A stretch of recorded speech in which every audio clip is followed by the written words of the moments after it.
1,000 years ago, monsters invaded, and humans, on the verge of extinction, were saved by powerful beings who discovered the art of training monsters, thus giving birth to beast tamers. The man is transported to this world by accident. The original owner of his body was a genius student at Shanghai No. 1 High School, but he awakens a seemingly useless talent, a complete monster encyclopedia. This encyclopedia only shows basic information about monsters. This was frustrating for him. This talent made him the target of ridicule from countless students. At Shanghai No. 1 High School, students crowded around the talent awakening bulletin board for the senior students. School beauty Yao Chengxiu awakened an A-level fire-type affinity talent and also obtained a top-tier Guilliman. Lin Xiao, on the other hand, has such excellent grades, yet he received a completely useless talent. I heard he can't even choose a spirit pet. A student shook his head and sighed. Just then, the system's voice sounded in my mind. Ding! It has been detected that the host has become the chosen one. The God-level evolution system is binding. The system quickly completed the binding and announced, this system can evolve everything about the host, including talents, bloodline, skills, etc. Special restriction, monster-type items can only evolve into female monsters. Lin Xiao quickly selected to evolve. Let's see what this useless talent can become. Evolution successful. Congratulations, host, you have obtained the God-level complete monster encyclopedia analysis. Each time a contract is signed, the encyclopedia will be updated and rewards will be provided based on the quality of the monsters. Lin Xiao decided to try his luck at the pet trading shop. A B-grade pet, Gilu Beast, was priced at 300,000. An A-grade pet, Pikachu, was priced at 1,200,000. Lin Xiao was stunned when he saw these prices. He only had 30,000 yuan, which was far from enough to buy a suitable spirit pet. Just as he was about to leave, he suddenly noticed some special spirit pets locked inside a corner of the shop window. F-grade spirit pet, Northern Red Fox, 30,000 yuan. Lin Xiao approached and took a look. The information about the Red Fox caught his eye. Monster, Northern Red Fox, Combat Power, F rank, Bloodline, 99% Ordinary Red Fox, 1% Nine-tailed Celestial Fox, Potential, SSS rank, Evolution condition, female beast tamer. He was shocked. It turned out that this ordinary red fox actually possessed the bloodline of the nine-tailed celestial fox. Lin Xiao quickly walked to the shop window, where a sales assistant greeted him. These are pet-type monsters. For the combat types, please follow me. Lin Xiao pointed at the red fox and asked, can I get a discount on that red fox? The sales assistant smiled and replied, sorry, we don't negotiate prices in this store. Just as Lin Xiao was about to pay, a mocking voice came from behind him. Lin Xiao, you're here to pick out a spirit pet too? Why did you buy a useless red fox? Lin Xiao turned his head and saw a boy who looked like a student. The top genius of No. 1 High School? You, a mediocre person, don't deserve such a trashy spirit pet. Lin Xiao glanced at him coldly and continued completing the transaction with the sales assistant. Seeing this, the assistant suddenly grabbed Lin Xiao's arm. Didn't you hear me? Lin Xiao looked bewildered. Do I know you? The surrounding students began to whisper among themselves. Su Yelin? He awakened an A-level fire element enhancement today, and his overall score is second only to Yao Chengxiu. With enhanced fire element, he's definitely going to be a dark horse in the college entrance exam. The students were buzzing with discussion. Hearing this, Su Yelin secretly felt smug. It's already quite obvious who the real genius is. Undeterred, he continued his provocation. You slacker. Now you know who the real genius is, right? I'll definitely crush you in the college entrance exam. Lin Xiao responded calmly. Oh, I'm getting ready to leave. Su Yelin stopped him. What? Is the great genius Lin pretending to be dead? Lin Xiao gave him a cold look. Don't block my way, or you'll face the consequences. Su Yelin's temper flared up, and he immediately pulled out a pokeball. Charmander, teach him a lesson. At this moment, a clear female voice rang out. Enough. This is the Spirit Pet Trading Company, not a dueling arena. Lin Xiao turned his head and saw Yao Chengxiu walking over. Su Yelin immediately put on a fawning expression. Yao Chengxiu, what brings you here? Yao Chengxiu glanced at him coldly and said sternly, fighting is prohibited here. Su Yelin immediately realized this was a Yao family property. Haha, you forgot this is your Yao family's shop.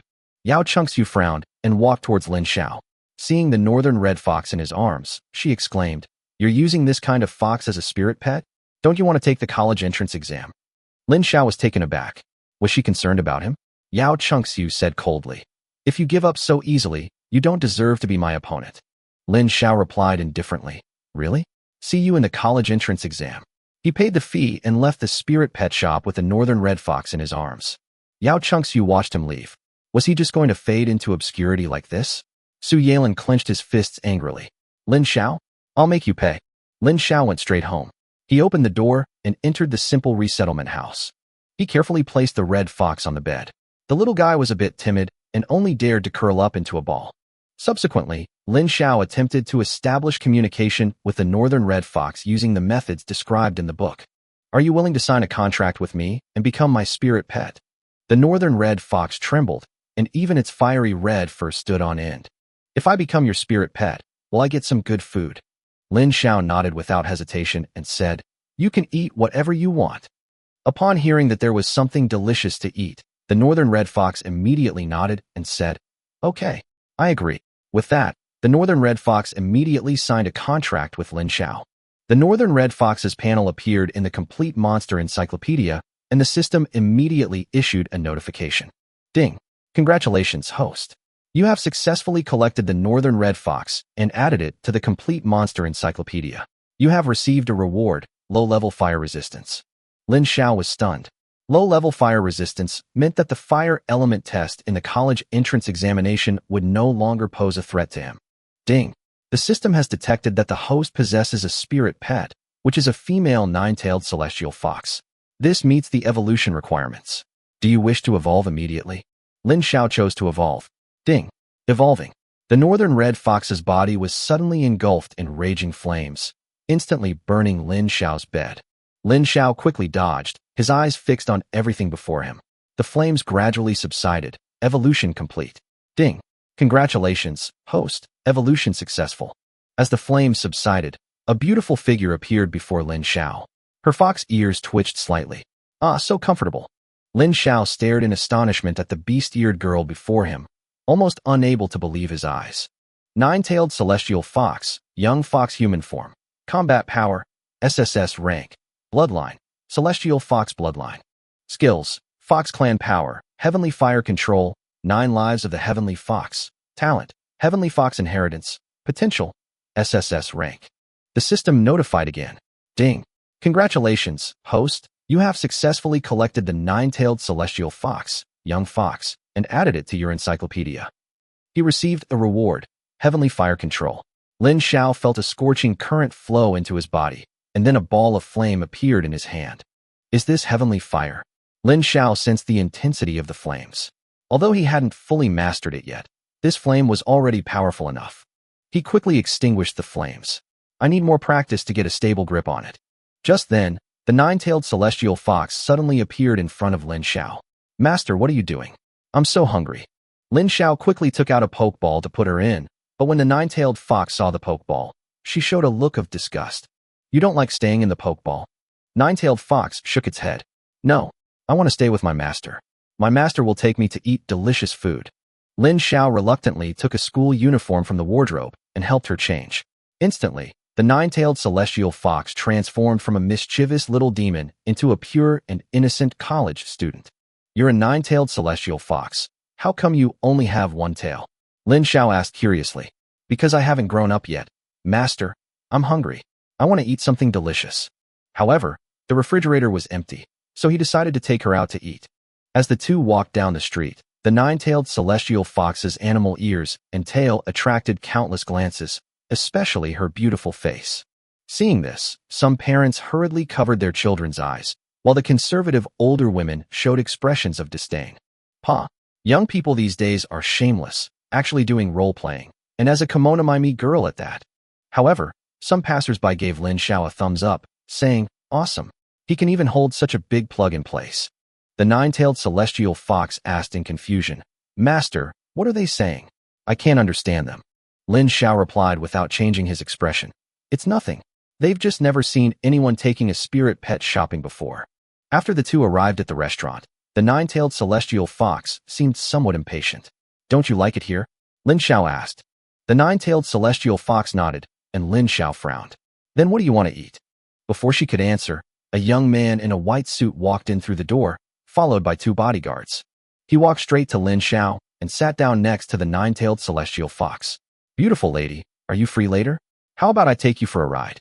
The nine-tailed celestial fox wrinkled its nose and turned its head away in disgust. "Master, he stinks." The greasy man was stunned for a moment, then looked at Lin Xiao. "Master? Which family are you from? How dare you raise someone so young?" Before he could finish speaking, Lin Xiao slapped him across the face and yelled, "Watch your mouth. She's my spirit pet." The man was sent flying by the blow, his face filled with disbelief. "You dare hit me? Do you know who I am?" Lin Xiao looked coldly at the man in front of him. "If you dare to touch my spirit pet again, I will make you regret it." Enraged, the man shouted, "I am Lu Chun, the eldest son of the Lu family. Do you know the consequences of your actions? You dare lay a hand on me." Lin Xiao didn't care at all. "Oh? You just insulted my spirit pet. How do you plan to take responsibility?" Lu Chun grew increasingly furious. "Take responsibility? I'll show you what happens when you offend me." He pulled out a pokeball. "Go, Bulbasaur."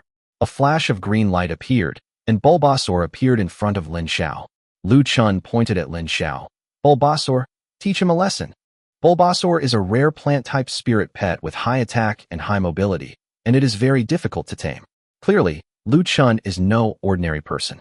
"Rocket Headbutt," Lu Chun commanded, and Bulbasaur charged towards Lin Xiao. However, Nine-Tailed Fox suddenly stepped in front of Lin Xiao to protect him. Lu Chun never expected that this spirit beast would dare to use a human body to withstand the attack of a spirit pet. Trying to break a rock with an egg, the Nine-Tailed Fox stretched out a hand and gently pointed, sending Bulbasaur flying. Lu Chun was dumbfounded. How is this possible? He had never seen Bulbasaur be defeated so easily. At that moment, he suddenly remembered something Lin Xiao had just said. "This is my spirit pet." He suddenly turned to look at the Nine-Tailed Fox. Could it be? The Nine-Tailed Fox slowly walked towards Bulbasaur and gently picked it up. Bulbasaur trembled all over, completely unable to resist, and could only beg Nine-Tailed Fox to spare it. However, the Nine-Tailed Fox opened its mouth and bit the seed on Bulbasaur's back. A scream rang out. Bulbasaur withered rapidly, and Lu Chun clutched his head in pain. As a beast tamer, he has a close connection with the soul of his spirit beasts, and he will suffer a backlash when his spirit beasts are harmed. The Nine-Tailed Celestial Fox rubbed its belly contentedly, finally full. Lin Xiao finally understood that the Nine-Tailed Celestial Fox's food was actually spirit pets or demonic beasts. The price of each spirit pet was prohibitive for him, so it seemed his only option was to risk hunting monsters outside the city. Lu Chun's men looked at Lin Xiao and said, "Just wait for the Lu family's revenge." They hurriedly took Lu Chun away and slunk off. Lin Xiao shrugged, completely ignoring their threats. Back home, he prepared to rest, but suddenly remembered that his bed had been burned by the Nine-Tailed Celestial Fox. The Nine-Tailed Celestial Fox noticed his predicament, and with a glint in her eye, she used her tail to create a beanbag chair. "Master, why don't you sleep in my lap?" Lin Xiao looked at the tail and felt quite comfortable. Indeed, sleeping in the arms of the Nine-Tailed Celestial Fox was warm and cozy. The next morning, Lin Xiao led the Nine-Tailed Celestial Fox straight to the Beast Tamer Examination Center. A long line had already formed in front of the gate, and they saw Lin Xiao with the beast-eared girl. When it was Lin Xiao's turn to register his information, he hesitated. The Beast Tamer assessment required him to fill in the breed of his spirit pet, and he chose to fill in Northern Red Fox. "Do you have a name?" Lin Xiao asked the Nine-Tailed Celestial Fox. The Nine-Tailed Celestial Fox shook its head. "Master, please give me one. Then I'll call you Little Nine." "Okay." The Nine-Tailed Celestial Fox nodded happily, revealing an adorable expression. Lin Xiao couldn't help but rub her head, and the Nine-Tailed Celestial Fox revealed a comfortable smile. The examiner came out, holding a roster. First one, Wang Yu. Upon hearing Wang Yu's name, everyone exclaimed, "Wang Yu, the young genius of the Ironblood Guild? I heard he awakened an A-level talent last year. His father is the president of the Ironblood Guild, and the resources he enjoys are no less than those of a top-tier university," whispered the people nearby. A moment later, Wang Yu entered the assessment room. His assessment results were displayed on the large screen. Teamwork and resonance, 80 points. Combat strength, 82 points. Development potential, 69 points. Overall rating, B grade. Assessment passed. Wow, that's amazing. He passed the Beast Tamer qualification exam on his very first try. Some college graduates who have been out of school for years might not even be able to reach that level. Beastmaster certification is divided into beginner, intermediate, and advanced levels. On your first attempt, you can only obtain the beginner level certification. As long as your overall score reaches D, you will receive the beginner Beastmaster certification. The assessment subjects include the pet's combat power, the tacit understanding between the pet and the tamer's training of the pet. The examiner kept calling out names until he called out Lin Xiao's name. Only then did he stand up and lead Xiao Jiao to the examination room. The examiner frowned and stopped Xiao Jiao. The assessment can only be completed solo. Lin Xiao calmly replied, "This is my spirit pet." The examiner looked at Xiao Jiao in disbelief. "You're saying this is a northern red fox?" Lin Xiao nodded. "That's right, my red fox has mutated." The examiner fell silent and quickly took out a testing device. Drip her blood into the testing device. Lin Xiao did as instructed. There are many humanoid spirit pets in the world. Alexander from the United States is a vampire beast, while Chrysanthemum Leaf from China also turned into a humanoid form after mutation. The test results showed it was indeed a variant of the northern red fox. The examiner looked at the results and said, "It's just a regular pet. Are you sure you want to use her for the assessment?" Lin Xiao smiled and said, "I have confidence in Xiao Jiao." The examiner nodded and opened the door to the examination room. Lin Xiao and Xiao Jiao entered the examination room, where they were greeted by 3 testing devices. The first device was for assessing teamwork. The test required the Beastmaster to give commands and see if the spirit pet could accurately understand them. After a short while, the test results came out: synergy and resonance, 100 points. Although the examiner appeared satisfied, this was only a basic assessment. Next was attack power, and the northern red fox's attack power was only F rank. Next, Lin Xiao and Xiao Jiao went to the second instrument to test their attack power. The spirit pets needed to attack the instrument with all their might. Lin Xiao glanced at Xiao Jiao, who nodded in acknowledgement. The power of the heavenly fox erupted, and with a bang, the testing equipment was directly destroyed. The examiner was dumbfounded. The northern red fox, which had previously posed no threat, had destroyed the instrument with a single blow. The examiner looked bewildered. "Is the equipment broken? Or is it just old and worn out?" Lin Xiao calmly asked. "How should we conduct the assessment now?" The examiner hesitated for a moment. "I'll go get the spare equipment. Let your spirit pet try this and see if it can destroy it." Lin Xiao instructed Xiao Jiao. "Be careful, don't break it again." Xiao Jiao gave a light blow, and it was no longer destroyed. The examiner breathed a sigh of relief. It seems it really was a problem with the equipment. New test results: attack power, 100 points. The examiner was surprised to find that the northern red fox variant was so powerful. Finally, Lin Xiao and Xiao Jiao conducted the initial spirit pet contract test. Lin Xiao entered the initial contract into the device through his mind. Because the contract was signed when Xiao Jiao was still a cub of the northern red fox, it did not reveal any secrets and could even enhance the training process.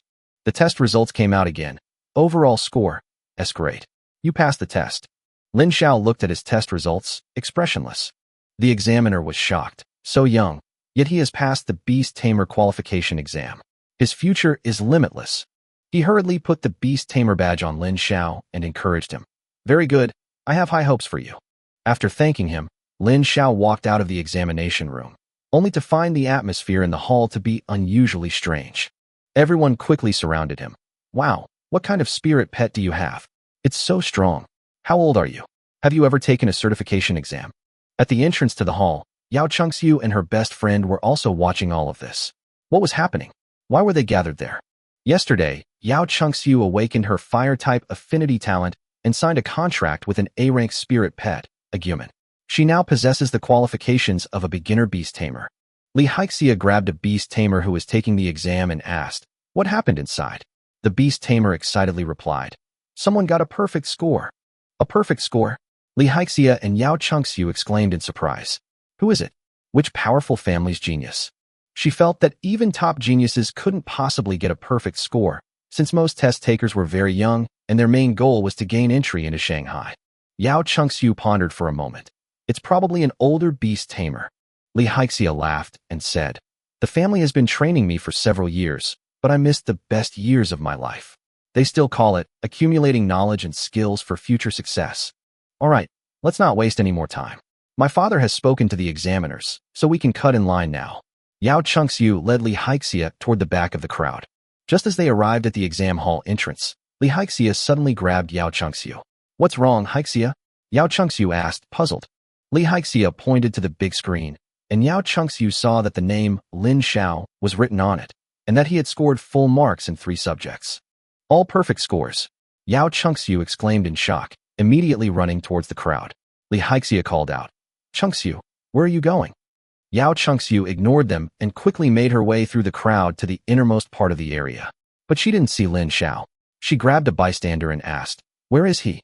He left long ago, someone in the crowd replied. Yao Chengxiu continued searching, but still couldn't find Lin Xiao. Lin Xiao led Xiao Jiao through the streets of Shanghai.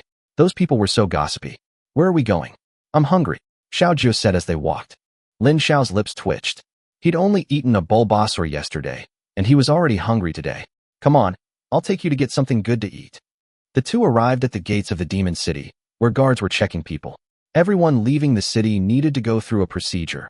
Monsters were rampant outside, and leaving the city was not allowed without permission. The guard frowned when he saw them wearing school uniforms and said, so young and already trying to leave the city? They can't leave without proper paperwork and a guardian. Lin Xiao was prepared and took out his Novice Beast Tamer qualification certificate. I am a beast tamer, out of the city for training. The guard was stunned. After confirming the ID, he checked the issuance date. Did you just take the exam today? Lin Xiao nodded. The guard chuckled. You only awakened your talent yesterday, didn't you? I underestimated you, young man.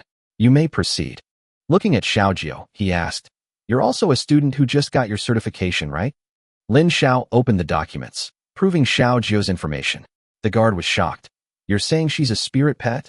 Lin Xiao shrugged. What else? The guard was immediately shocked, realizing that Xiao Jiao's animal ears and tail were real, not cosplay. He waved his hand. Give the documents back to Lin Xiao. He looked at his spirit pet, the rolling ball beast. When did you become a beast-eared girl too? The Agromon coldly replied. Forget about it. I'm male. Lin Xiao and Xiao Jiao left Shanghai, heading in an unexplored direction. Along the way, the marks left by beast tamers guided them, ensuring they encountered no danger.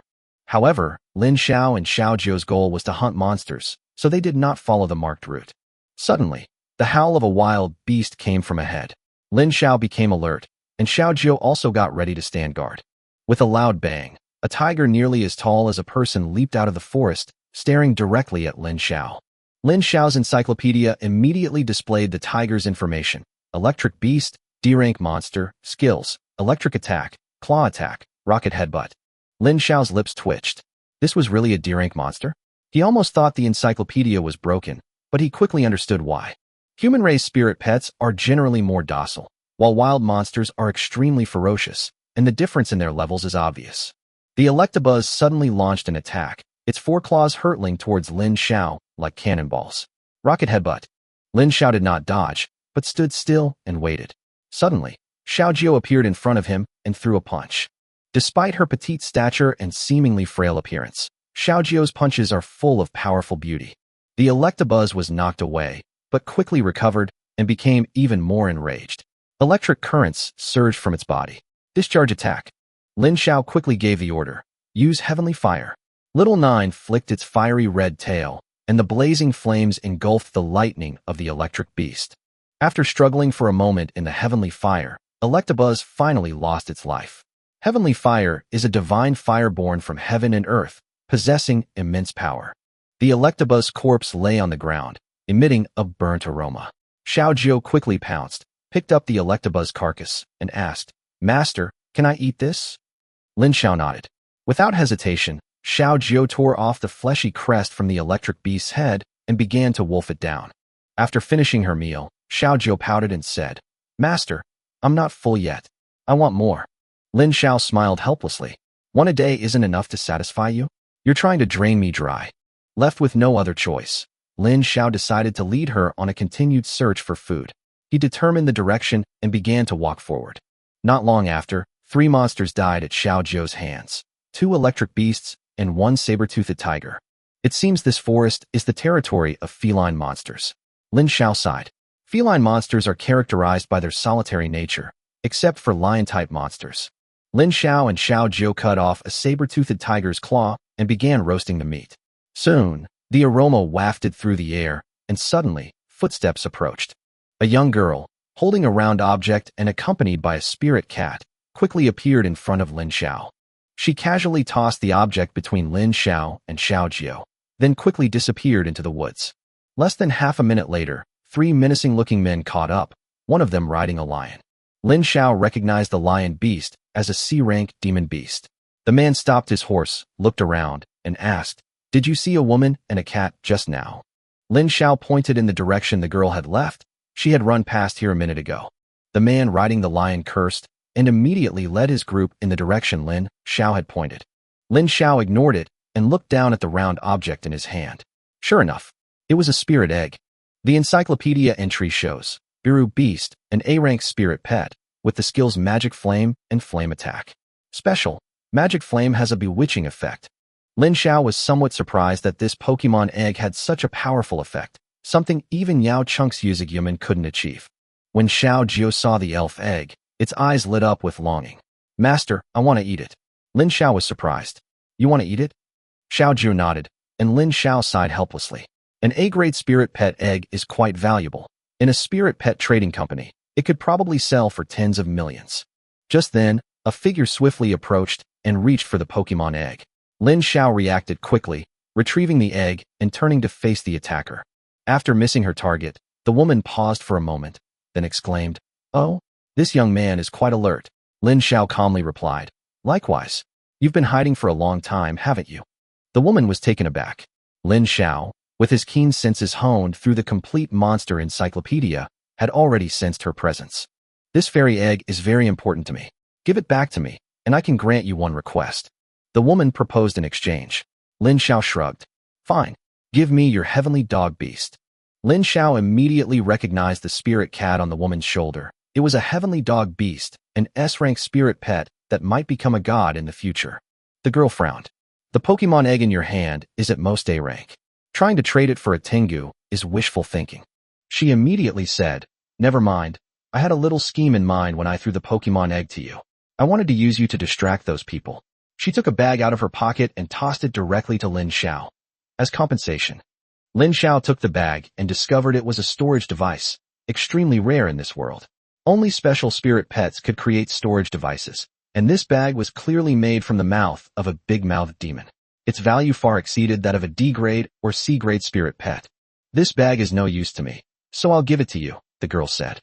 Lin Xiao nodded, preparing to return the elf egg to her. Suddenly, 3 sharp spikes flew out of the forest, heading straight for Lin Xiao, Xiao Jiao, and the girl. The 3 dodged swiftly, and Lin Xiao immediately recognized the girl's exceptional skills. Then, with a loud crash, the lion beast landed on the ground, and the rider on it looked at them mockingly. So this woman had backup. The girl paused for a moment, recalling the previous chase, before realizing that Lin Xiao and the others had tracking spirit pets. Hunting dogs. She finally understood why they had been found. She looked at Lin Xiao and said, "I'll hold them off for a bit. You and your female companion should run away quickly." Lin Xiao was somewhat surprised, but the girl said confidently, "Don't worry, they are no match for me." Lin Xiao handed the sprite egg to the girl and prepared to leave. The man riding the lion beast sneered. "Trying to run? You'll all die here. Daring to steal the sprite egg that the Lu family has their eye on, you're dead." Lin Xiao frowned, thinking of Lu Chun, the young master of the Lu family. He had just had a conflict with him, and Lu Chun's elf egg had been stolen by them. The man continued, "We've come out of the city specifically to find a suitable Pokemon egg for young Master Lu. If you dare take his things, you're dead."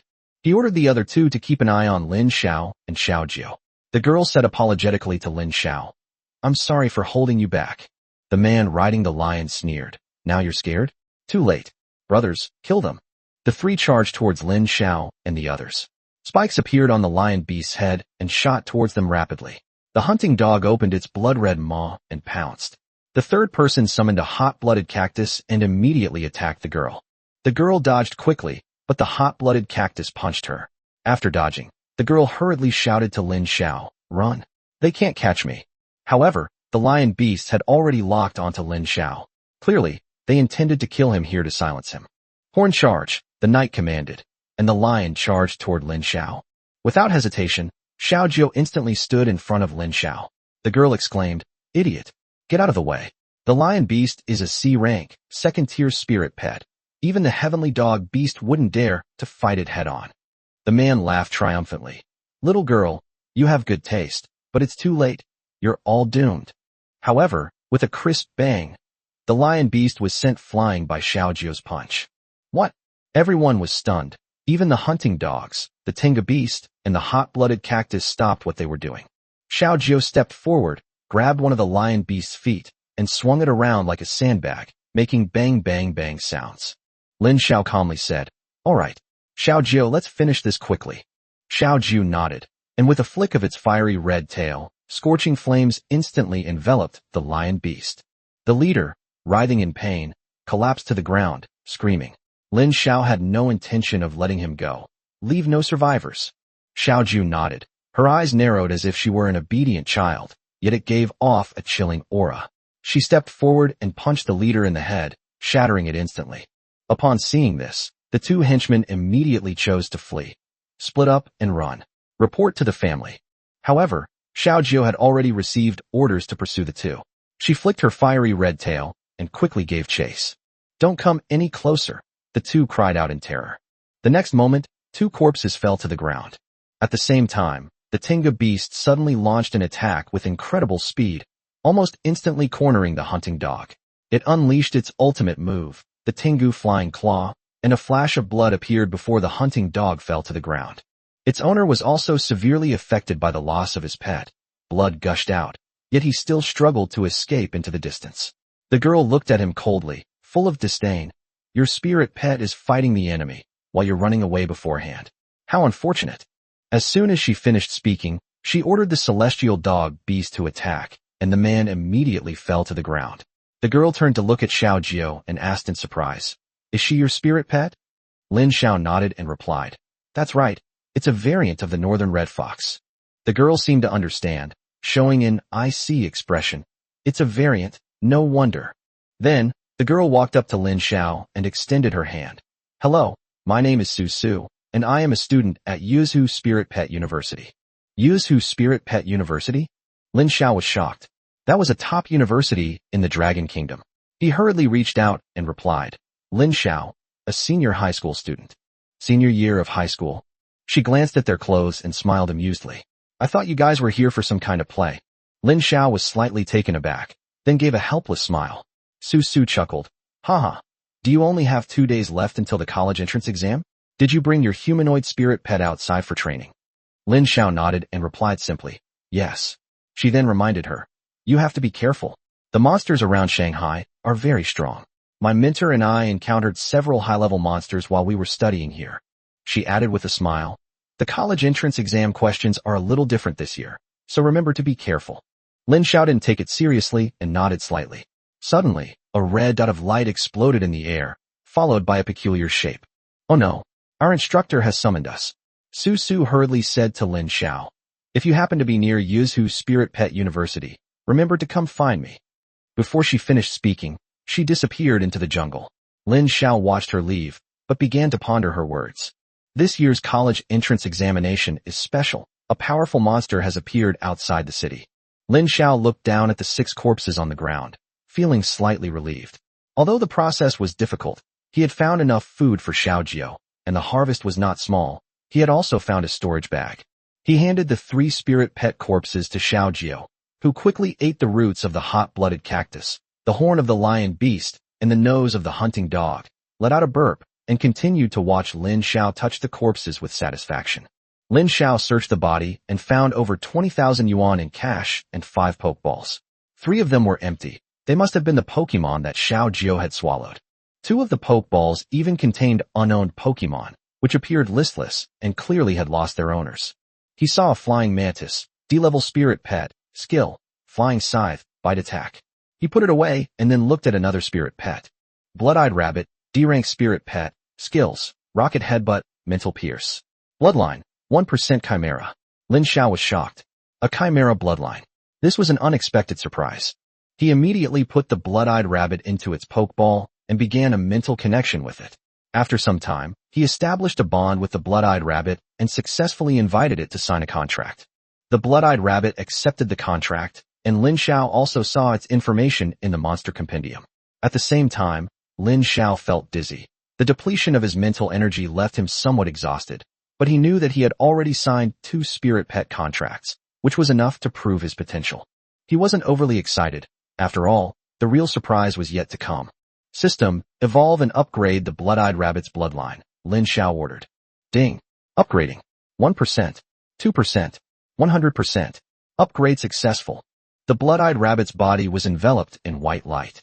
As the light dissipated, the originally weak blood-eyed rabbit became flawless and exuded youthful vitality. Lin Xiao watched its changes in surprise, and the system notification sounded. Congratulations to the host for successfully collecting the blood-eyed rabbit variant chimera form. Lin Xiao was stunned. This chimera actually possessed magical attacks and had an SSS-level combat power. This was simply a dimensional reduction attack. Chapter 10. The 3 of us will have to squeeze in. Ding. Congratulations, host, for successfully collecting the chimera illustrations. You have received feedback from the illustrations, your mental strength has increased, and you have obtained the Book of Chimera Inheritance. Mental Strength Enhancement. The host's mental strength is permanently doubled. The Book of Chimera's Legacy. The great human sorcerer Chimera, in the final stages of her life, burned her own life force to usher in a new era for humanity. Her legacy should not be buried. A phantom book appeared before Lin Xiao's eyes, and information rapidly flooded his mind, accompanied by intense pain, far more intense than when he merged with memories during his transmigration. Despite his mental strength doubling, he still felt as if his head was about to explode. After a long while, Lin Xiao finally opened his eyes and found Xiao Jiao and Chimera staring blankly at him. Xiao Jiao, Chimera, you're awake? Little Nine asked simultaneously from both sides. Master, you're awake. Lin Xiao slowly straightened up. How long have I been unconscious? Xiao Jiao replied. It's been a whole day and night. Luckily, it's not too late. If we rush back now, we can make it in time for the college entrance exam. Lin Xiao breathed a sigh of relief and reached out to put his hand on Xiao Jiao's shoulder. The hand felt smooth and elastic. He turned his head and saw that Chimera was supporting him. Lin Xiao's face instantly turned red. You? How could you? Chimera then realized she wasn't dressed. I need to get you some clothes first. Lin Xiao took out Su's storage bag, which contained several pieces of girls' clothing. This girl actually forgot all of this. Lin Xiao helplessly picked out 2 sets of training uniforms and dressed Chimera and Xiao Jiao in them. After changing into their training uniforms, the 2 exuded a completely different aura. Xiao Jiao became alluring and captivating, while Chimera radiated youthful beauty. Lin Xiao nodded in satisfaction. Let's go? Let's head home. After a day's journey, the 3 finally arrived at the gates of the Demon City. It was already past midnight, and the city gates were almost deserted, with only a few guards chatting idly. Have you heard? The one who got a perfect score in the beginner beast tamer exam is an 18-year-old. He's going to take the college entrance exam tomorrow. Really? Are young people these days really that amazing? I heard his spirit pet is a humanoid spirit pet, a variant of the northern red fox, and it's incredibly powerful. One of the guards suddenly had a bright idea. I know who you're talking about. 3 days ago, a beast tamer came out of the city gate. He was wearing a school uniform and looked like a young couple. I didn't recognize him at the time. The guards chuckled and then began talking about Lin Xiao's spirit pet, which made Lin Xiao's lips twitch as he listened. Just as he was about to leave, several guards heard him cough and turned to look at him. Who? Lin Xiao expressionlessly produced his identification. Let's go into the city. After checking, the guard looked behind Lin Xiao and asked, where are those 2? Those who haven't registered can't come in. Lin Xiao revealed his face and said to the guard, they are my spirit pets. The man paused for a moment, recognized Lin Xiao, and then laughed. Ha! I remember you. You went out with a humanoid spirit pet. How come you came back with an extra one? Lin Xiao said seriously, I have 2 spirit pets. 2 spirit pets? Both humanoid. The guard was stunned. A variant of the blood-eyed rabbit. After Lin Xiao finished speaking, the chimera's eyes flashed red, and its rabbit ears swayed on its head. The 3 entered the demon city, watched by the guards with envy. Back home, Lin Xiao suddenly remembered that Xiao Jiao had burned his bed, so he had no choice but to sleep with her. He was about to return the chimera to its pokeball, but she clearly didn't want to. Don't you like going back to your pokeball after you evolve? Xiao Jiao and Chimera both nodded. It's not that we don't like it, but we prefer to stay by our master's side. Lin Xiao helplessly spread his hands. Looks like the 3 of us will have to squeeze in. However, I have the college entrance exam tomorrow, so be good and I'll take you shopping and to eat something delicious later. Lin Xiao coaxed them in a way that resembled luring children. and the two girls nodded in unison. The three of them fell into a deep sleep. The next day, Lin Xiao got up early, prepared breakfast, changed into his faded school uniform, and went out with Xiao Jiao and Chimera, heading straight to school. When Lin Xiao arrived at the school gate and saw a huge crowd of parents accompanying their children to take the college entrance examination, he felt a pang of envy. Just then, two little girls took Lin Xiao's arms, one on each side. Lin Xiao laughed and said, "It's good that no parents are accompanying us during the exam." Just then, a voice called out to him. Chapter 11. This time, I won't lose. Lin Xiao. Hearing someone call his name, Lin Xiao turned around and saw Yao Chengxiu and Li Haixia walking towards him. Yao Chengxiu walked up to Lin Xiao and frowned when she saw the two adorable beast-eared girls beside him. Lin Xiao, are these your humanoid spirit pets? Lin Xiao nodded without saying anything more. Li Haixia, however, exclaimed excitedly, "Wow, is this a humanoid spirit pet? The animal ears are so cute, can I touch them?" She reached out to touch the chimera's ear, but Lin Xiao immediately slapped her away. "This is my spirit pet. You have no right to touch it." Li Haixia was stunned. Yao Chengxiu sighed and interrupted the two of them. "I came to see you to tell you, don't think that you can rest easy just because you got a perfect score on the Beast Tamer exam. This year's number 1 in Shanghai is definitely mine." Lin Xiao shrugged, and Yao Chengxiu became even more dissatisfied. "This time, I won't lose." After saying that, she pulled Li Haixia and turned to leave. Lin Xiao watched their departing figures and thought to himself, "This little girl is very strong-willed. She actually dared to make such a statement. It seems she is well prepared." Just then, the loudspeaker announced, "Parents accompanying the examinee, please move 500 meters away from the school. Examines, please enter the designated area. The school will arrange for you to enter the examination site." Lin Xiao followed the crowd into the playground and lined up. Suddenly, a giant, magical bird appeared in the sky. "That's the 4th stage evolution of the flying pelican, the devouring beast," someone exclaimed. Lin Xiao was surprised. 4th-tier spirit pets were extremely rare, and the flying pelican was already a rare storage spirit pet. This devouring beast had clearly been carefully trained. The devouring beast suddenly circled, and a strong wind swept across the playground, causing many examines to stagger. Lin Xiao stood firmly, and Chimera and Xiao Jiao were also unaffected. The devouring beast landed steadily, its wingspan reaching 20 meters. It opened its mouth, and everyone was stunned. A middle-aged man in military uniform jumped out of its mouth, followed by several elderly people, scholars, and soldiers. "How can this thing's mouth hold so many people?" someone exclaimed. "Rumor has it that the devouring beast can contain the heavens and earth, so its mouth must have an enormous capacity," someone analyzed. Lin Xiao glanced at the storage pouch at his waist, and instantly felt it wasn't good enough. He made up his mind that he would definitely get a devouring beast as a storage tool in the future. The devourer seemed to sense the chill and shuddered. The officer took out a pokeball, and the devourer immediately entered it. The students in the examination room were all amazed, but Lin Xiao didn't care. When he saw the two girls next to him, he suddenly felt a little guilty. Upon seeing these people, Principal Lu Jiangguo immediately made way for them. The officer stepped forward and saluted all the examines. "Hello everyone. I am Li Guanjun, the representative of the military region and the person in charge of this year's college entrance examination." His voice boomed. "You will be teleported to a special space to face attacks from monsters. You will earn points for killing monsters, and these points will be your score. There will be elite monsters in the space. Defeating them will earn you a lot of points. If you tame a monster and sign a contract with it, you will receive double the points. Your points will be recorded on your admission ticket. The exam is valid for 7 days." Hearing these words, the candidates became excited, finally able to face the real test. Li Guanjun looked around the room and said, "Any more questions? You can ask them now." One test taker asked, "What should I do if I encounter a life-threatening situation?" Li Guanjun sneered, "You can use your exam admission ticket to call for help, or choose to withdraw early and the military will come to your aid." He announced, "Now the exam begins." Chapter 12. This humanoid spirit pet can even use carpet bombing. As soon as Li Guanjun finished speaking, several bespectacled elderly scholars took out their pokeballs. Then, with a series of whoosh, whoosh, whoosh sounds, more than a dozen high-level Pokemon flew out and spread out around the playground. They surrounded everyone, pressing their hands to the ground, and a hidden symbol, resembling a magic circle, instantly appeared on the playground. Lin Xiao instinctively gripped Chimera and Xiao Jiao's hands tightly. Then, He felt a blur before his eyes, and a sense of weightlessness washed over him.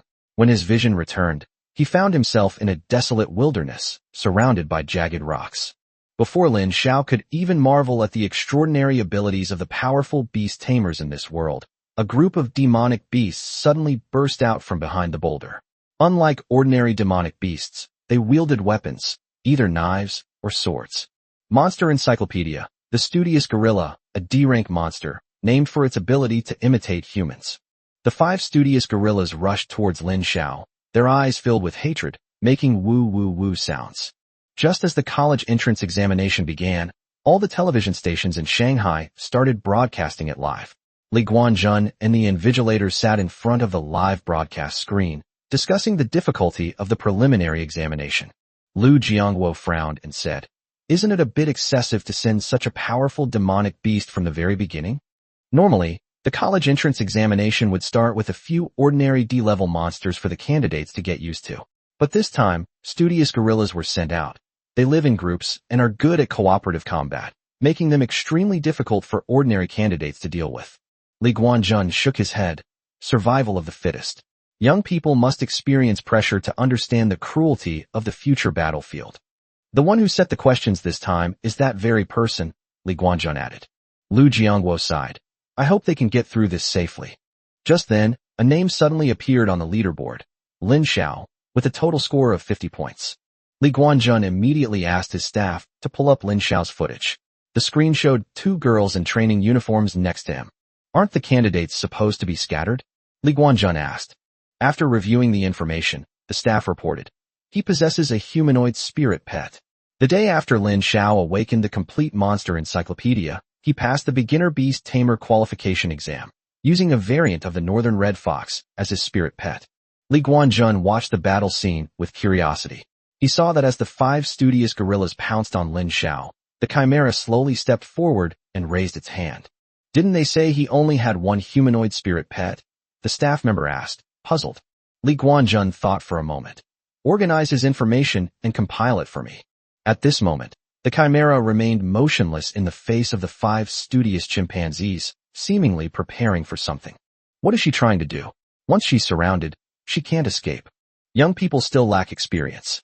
However, the chimera suddenly opened its blood-red eyes, and a strange magic circle appeared in its hand. Immediately afterwards, a black energy ball formed and flew rapidly towards the nearest studious gorilla. Whoosh! The energy ball struck its target, and the gorilla screamed and fell to the ground. The other gorillas stared in astonishment at their companion, then tried to mimic the chimera's movements, but nothing happened.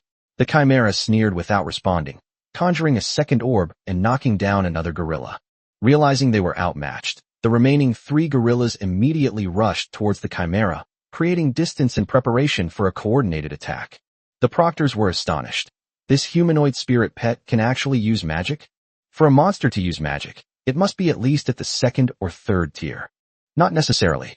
It could be a mutation in one's innate talent. Li Guanjun continued to stare at the screen, watching the chimera face the attack of 3 gorillas without flinching. She whispered an incantation, and a phantom book in front of her turned its pages on its own, finally settling on a particular page. Magic combo. A massive magic circle formed behind her, and multiple magic orbs shot towards the studious apes simultaneously. The gorillas were completely hit by the magic orb, leaving them battered and bruised. The remaining 3 were scattered by the orb. Holy crap! This humanoid spirit pet can actually launch a carpet bombing attack, a proctor exclaimed. Chapter 13. Since you're already here, don't leave. Upon seeing Chimera's magical combo, Li Guanjun immediately turned to Lu Jiangguo and asked, "Is this student from your school?" Lu Jiangguo nodded. His name is Lin Xiao. His parents were beast tamers, but they died in a beast tide. His talent is average. He's called the Complete Monster Compendium, but he's not suited for combat. His talent is just average? Li Guanjun laughed. I think his talent is extraordinary. His 2 humanoid spirit pets are so powerful, it can't just be luck. A deep meaning flashed in Li Guanjun's eyes. You mean? Lu Jiangguo asked. Li Guanjun did not answer directly, but instead gave instructions to the control room. Focus on Lin Xiao's exam, and don't give him too much screen time. The broadcast immediately switched the camera to Yao Chengxiu, who was controlling a human to attack the gorilla, employing a strategy of taking them down one by one. Li Guanjun nodded. A very good young girl. She is able to tame an A-rank human. She has extraordinary talent. He also expressed satisfaction with other outstanding candidates. The candidates from number 1 high school this year are all excellent. Lu Jiangwo was not pleased to hear this. Instead, he felt heavy-hearted. This year, both number 2 and number 3 middle schools had outstanding students, making the competition exceptionally fierce, and even an S-level spirit pet had emerged. Having already killed the gorilla, Lin Xiao quickly leaped onto the boulder and began surveying the terrain. Thanks to his heavenly fox inheritance, his physical abilities were comparable to Xiao Jio's, allowing him to jump with ease. He saw a spire in the distance, faintly visible, and decided, I'll go that way. The three walked towards the spire, entering a canyon along the way. Lin Xiao said warily, Be careful, something's not right about this canyon. Xiao Jio and Chimera immediately became more vigilant and stood protectively beside Lin Xiao. Suddenly, a giant rock fell from the sky, heading straight for Lin Xiao. Lin Xiao dodged it, and the Chimera quickly retaliated, launching a magic missile, but instead was met with another giant rock. Boom, boom, boom. Huge boulders half the height of a person fell one after another, blocking their retreat. Then, a boulder as big as a car rolled down from the top of the canyon, its target clear. Lin Xiao. Boom. The boulder crashed to the ground, and Lu Jiangwo quickly stood up. This is something no monster could do. Li Guanjun calmly watched the live broadcast. Sure enough, 2 students wearing number 2 middle school uniforms jumped down. Haha, I didn't expect to run into people from number 1 middle school here. The trap I set will come in handy. A student from number 2 middle school laughed. Hopefully they can call for help in time, otherwise they'll just die here. Lu Jiangwo slammed his fist on the table in anger. How could students from number 2 middle school kill other candidates in the college entrance examination? I demand that their scores be invalidated and sent to the court. Li Guanjun shook his head. There is all sorts of deceit and treachery on the battlefield. Can you protect someone for a while, or for a lifetime? Lu Jiangwo angrily said, Lin Xiao is the hope of our school, and I have the right to seek justice for him. Li Guanjun said helplessly, he won't die easily. Before the words were even finished, the boulder began to shake in the live stream, followed by a loud boom as rocks flew everywhere. The students from number 2 middle school looked back in fright and saw a man and 2 women emerge from the dust and smoke. I knew it was you who set the trap. Lin Xiao sneered coldly, his eyes filled with murderous intent. The students from number 2 middle school exclaimed in surprise, You guys are still alive? That rock weighs 4 or 5 tons. Even an armored vehicle couldn't withstand it. Lin Xiao scoffed and said coldly, Since you're here, you're not leaving. He gave orders to Xiao Jio and Chimera, and the 2 girls immediately rushed towards the students of number 2 middle school. The students from number 2 middle school sneered. These 2 little girls think they can beat us? You're asking for it. They each summoned a pokeball, and a giant mountain appeared in the arena, standing 2 meters tall and possessing immense strength. The weasel on the other person's shoulder also appeared, quickly preparing to attack. The proctors in the examination room were surprised that 2 B-level spirit pets had joined forces so early, demonstrating strong competitiveness. How should Lin Xiao deal with these formidable enemies? Chapter 14. Give it a rest, examinee. In the live broadcast, Lin Xiao reacted the fastest, but it was the Kamo Idaki from number 2 middle school that launched the first attack.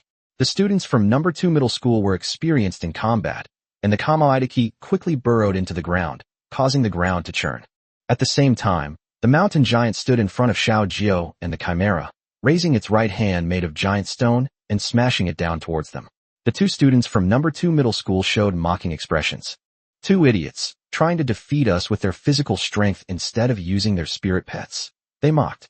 The mountain giant's attack power is extremely strong. A single punch can weigh over a ton, and an ordinary person would surely die if hit by it. However, a surprising scene unfolded. Xiao Jio stepped forward and caught the punch with one hand. What? How is this possible? Xiao Jio slowly clenched his fist, gathering the power of the heavenly fox. The powerful force erupted instantly, and with a loud boom, the mountain giant warrior's body trembled and collapsed. Another candidate quickly commanded the mountain giant warrior, reassemble. The rocks and soil began to recombine, and their shape changed from humanoid to ring-shaped, seemingly trying to surround Xiao Jio and the Chimera. This woman is as terrifying as a monster, one of the examines exclaimed. Upon hearing this, Xiao Jio smiled and said to Chimera, Chimera, go find the spirit core of the mountain giant. Chimera had received Lin Xiao's instructions. She quickly locked onto a glowing rock and cast a spell. Magic missile. Chimera summoned a magic orb, about to strike the spirit core, when the Kamaitake suddenly burst from the ground and pounced on her back. Haha, didn't expect that, did you? This was all part of our plan. The students from number 2 middle school laughed triumphantly. However, the Chimera suddenly turned around, and the magic missile did not strike the spirit core, but instead flew towards the Kamaitake. Oh no! The 2 students from number 2 middle school realized something was wrong, but the Kamaitake dodged the attack with its agility and quickly burrowed into the ground after sustaining minor injuries. At the same time, the mountain giant warrior reassembled and smashed his fists at the 2 women again. Xiao Jiao sneered, "Idiot! You think you can beat me like this?" Just then, the Kamaitake suddenly burst out from underground, and this time, it appeared in front of Lin Xiao. Ha ha ha, you didn't expect that, did you? My real target is your master. The number 2 middle school student revealed a smug expression. The most direct way to defeat your humanoid spirit pets is to attack your masters. He commanded the Kamaitake to launch a fatal attack. Upon seeing this, Lu Jiangwo exclaimed in alarm, "Oh no! Lin Xiao has fallen for our trap." The other proctors also showed regret. From a tactical point of view, Lin Xiao was wrong. He should have kept a spirit pet by his side to protect himself. His spirit pet is powerful and could have easily overwhelmed the spirit pets of the number 2 middle school examens. But he was ambushed, and it seems he can only be eliminated with regret. Li Guanjun stared at the screen and saw that Lin Xiao remained calm, so he frowned slightly. Xiao Jiao and Chimera also noticed Lin Xiao's expression and immediately relaxed, as their master seemed unperturbed. At this moment, 2 students from number 2 middle school commanded their spirit pets to attack. The mountain giant's fist slammed towards Xiao Jiao and the Chimera, while the Kamaitake's claws pounced towards Lin Xiao. At the critical moment, Lin Xiao calmly raised his hand and quickly grabbed the Kamaitake's arm, shocking the Kamaitake for a moment. Lin Xiao gave Kamaitake no chance to react, and quickly threw a punch. With a bang, Kamaitake was sent flying. At the same time, Xiao Jiao and Chimera launched a joint attack, completely killing the mountain giant warrior. Seeing their spirit pets dead or injured, 2 students from number 2 middle school began to wail. Lin Xiao coldly looked at them and said to Xiao Jiao in a cold voice, "Kill them." Off-screen, Li Guanjun and the other examiners gasped in shock, seeing Lin Xiao's cold-blooded performance without any panic. Xiao Jiao smiled, preparing to give the 2 students a quick death. However, one of the examines quickly activated the protection mechanism, and a barrier instantly appeared, protecting both of them. The 2 breathed a sigh of relief, thankful for the protective barrier, but at the same time, a thought crossed their minds. "We're protected. What can you do to us?" Seeing that the 2 were safe and sound, the examiners breathed a sigh of relief. Fortunately, the college entrance examination has a protection mechanism, otherwise someone could really have died, an examiner said quietly. However, before he could finish speaking, Xiao Jiao attacked again, and with a loud bang, the protective barrier was shattered. 2 students from number 2 middle school were exposed to Xiao Jiao and were terrified. Xiao Jiao revealed a sly smile, raised his fist, and prepared to end their lives. Just then, a voice suddenly reached Lin Xiao's ears. "Stop! This examinee." Chapter 15. Could this guy have cheated? As soon as he finished speaking, a gust of wind blew by, and the 2 students from number 2 middle school were rescued by a spirit pet wearing a black hood, and then landed next to the middle-aged man in a suit. Lin Xiao coldly looked at the middle-aged man, who said calmly, "I am Li Feng, the chief examiner in charge of this area. The other party has already admitted defeat, so there is no need to continue." Lin Xiao sneered. "When they were ruthlessly killing me and my spirit pet, no one stood up for us." Li Feng ignored Lin Xiao's attitude and retorted with a sophistry. "The trap they set was indeed dangerous, but you weren't injured, so why are you fussing over it? There are rules for the college entrance examination that allow candidates to compete with each other, as long as no one gets killed." Lu Jiangwo slammed his fist on the table in anger. "Bullshit. This is such a double standard. Does someone have to die before anyone can be held accountable?" Li Guanjun's face darkened. He was originally arrogant, but he felt extremely disgusted by such blatant double standards. Lin Xiao on the screen revealed a meaningful smile. The Chimera raised its hand, and a magic circle began to form, preparing to launch the magic missiles. Boom, boom, boom. Li Feng reacted slowly, not expecting Lin Xiao to dare attack him. He hurriedly dodged, and the wizard beast quickly created distance. but the magic missiles still pursued closely. Li Feng roared, Lin Xiao, are you crazy? I'm the chief examiner. Lin Xiao sneered. Chief examiner? How do I know you really are the chief examiner? What if you're a demon beast disguised as the chief examiner? Uft. Li Feng was stunned. Lin Xiao's words left everyone speechless. Was this guy really in a killing frenzy? Li Feng said angrily. If you keep making such unreasonable demands, I'll fight back. Lin Xiao revealed a meaningful smile. Fine. You dare to fight back. There are regulations for the college entrance examination that stipulate that any third party who interferes will be held accountable. It seems you are definitely not the chief examiner. Chimera, kill him. See his true face. Li Feng gritted his teeth. If you don't stop, I'll. Before he could finish speaking, Xiao Jiao threw a punch at Li Feng, and with a bang, Li Feng was punched in the eye, turning into a black eye. Lin Xiaoyu. Lin Xiao didn't care at all, and continued to order Xiao Jiao. Continue. The two students from number 2 middle school were dumbfounded. They never expected that they would provoke such a ruthless person who dared to hit the chief examiner. Lu Jiangwo suppressed a laugh as he looked at Li Guanzhen's ashen face. Li Guanzhen coldly picked up the microphone. Lin Xiao, I am Li Guanzhen, the chief person in charge of the college entrance examination. We already know about your problem. It was an oversight by the invigilation team. We will provide compensation after the exam, and Li Feng will also be disciplined. Li Feng, leave the examination room immediately and cooperate with the investigation. Li Guanzhen's voice echoed in the examination hall, which finally made Xiao Jiao and Chimera stop. Li Feng had already been beaten into a pulp. Lin Xiao turned around and left indifferently, not even glancing at the two students from number 2 middle school. The surrounding examins were discussing among themselves. What exactly did Lin Xiao do? Yao Chengxiu was leading with 150 points, becoming the representative of Shanghai. Wow, Yao Chengxiu is really amazing. A human and she worked together flawlessly. But looking at the leaderboard, Lin Xiao's score suddenly jumped to 190. What happened? Could this guy be cheating? Are you kidding me? I bet he killed a high-level demonic beast. But why wasn't he shown on camera during the live stream? The candidates speculated wildly, but they didn't know that Lin Xiao had just eliminated 2 candidates from number 2 middle school. According to the rules, the points of these 2 candidates would belong to Lin Xiao, thus significantly increasing his score. Lin Xiao continued towards the spire, encountering low-level monsters along the way, which he easily killed, further increasing his score to 260 points. He felt that this college entrance examination was not easy.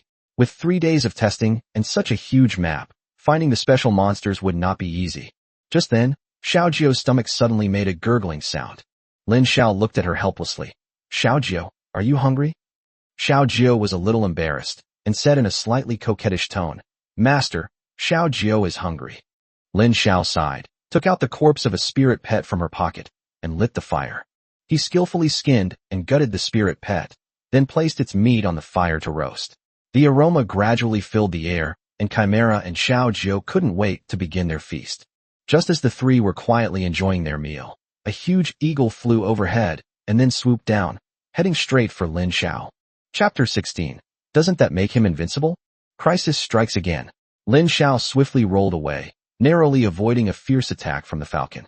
After the falcon landed, Lin Xiao examined it closely and realized it was no ordinary falcon, but a gigantic, strange bird.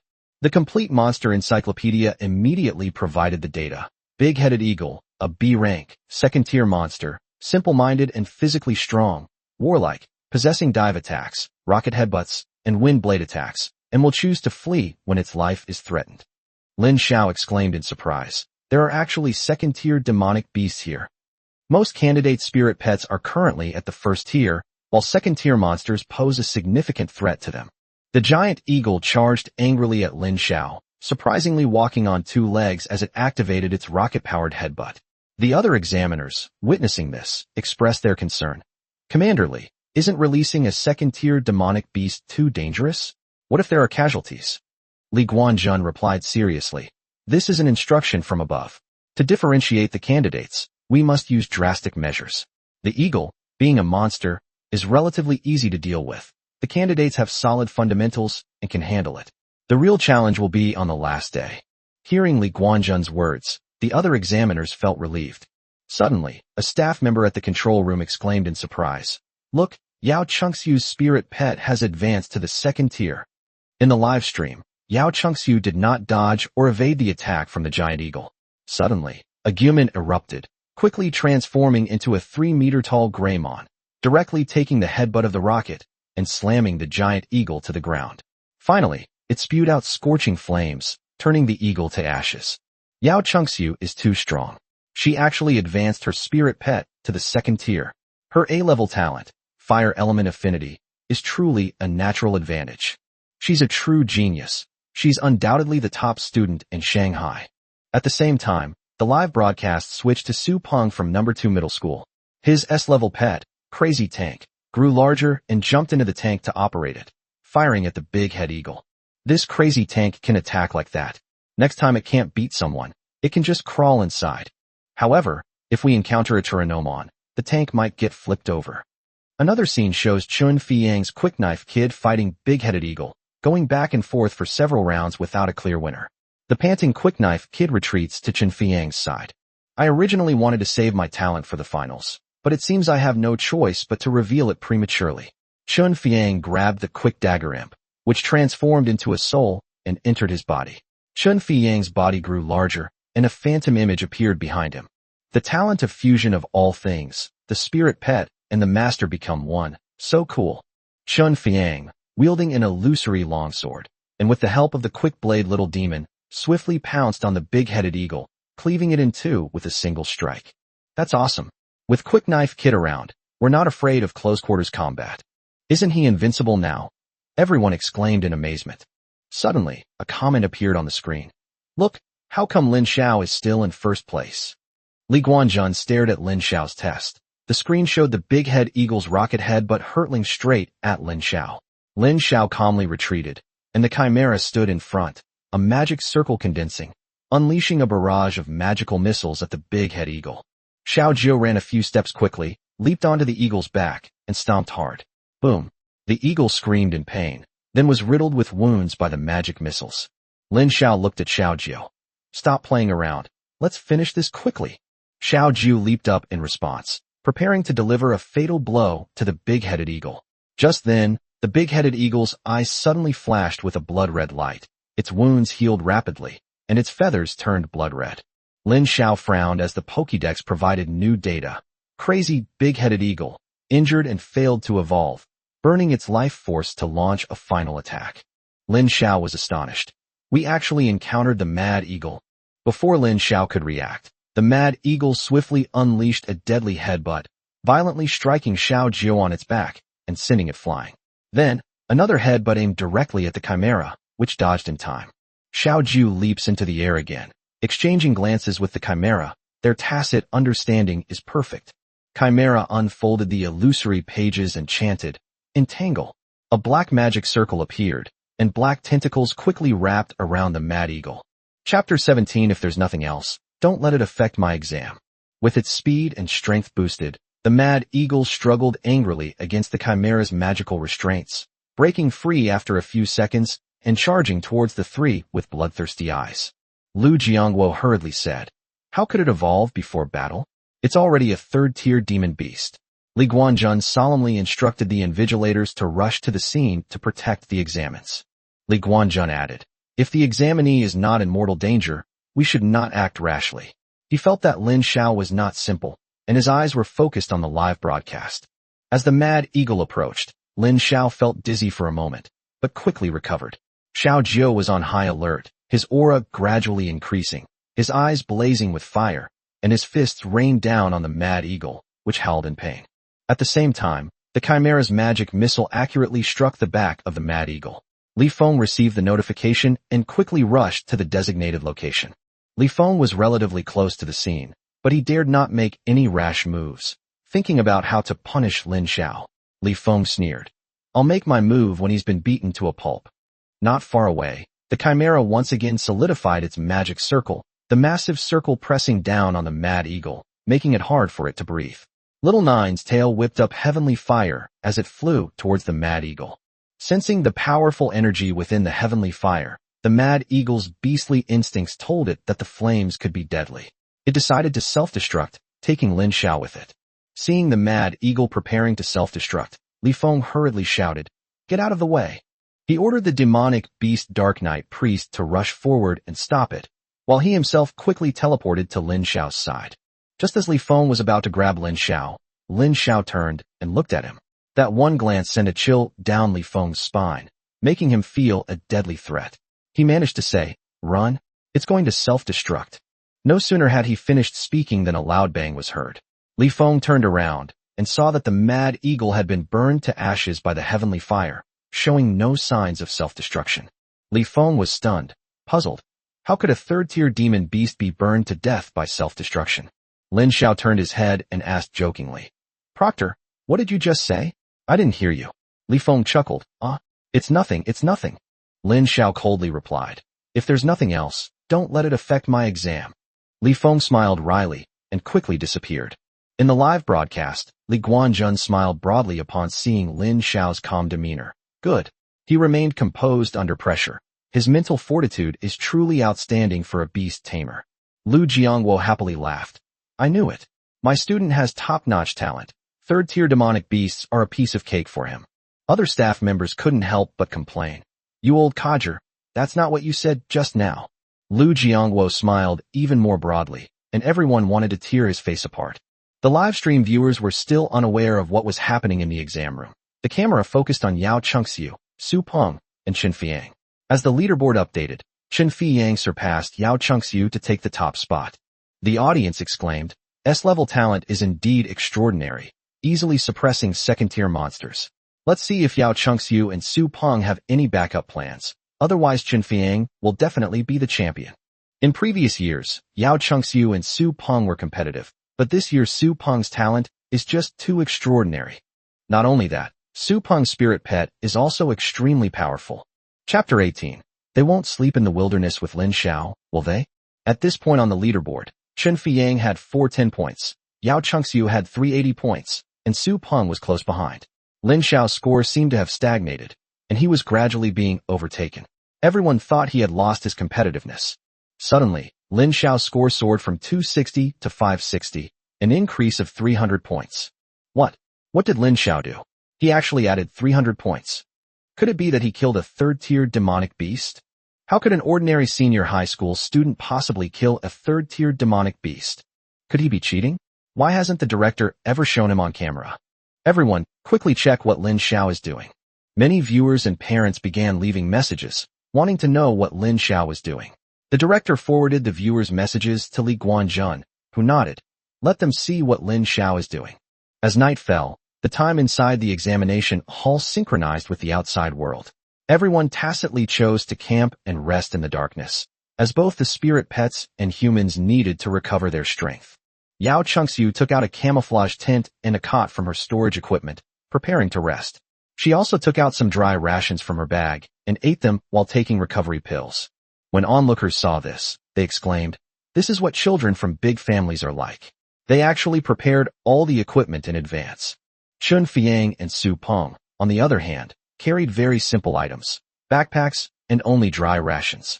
They could only find a secluded corner, leaning against the mountain wall and a large tree, keeping a watchful eye on their surroundings. Just then, an audience member asked curiously, "What has Lin Xiao prepared?" The director switched the camera, showing Lin Xiao, Chimera, and Xiaojio having a barbecue in the wild. The two beast-eared girls were cutting meat off the crazy big-headed eagle and skewering it.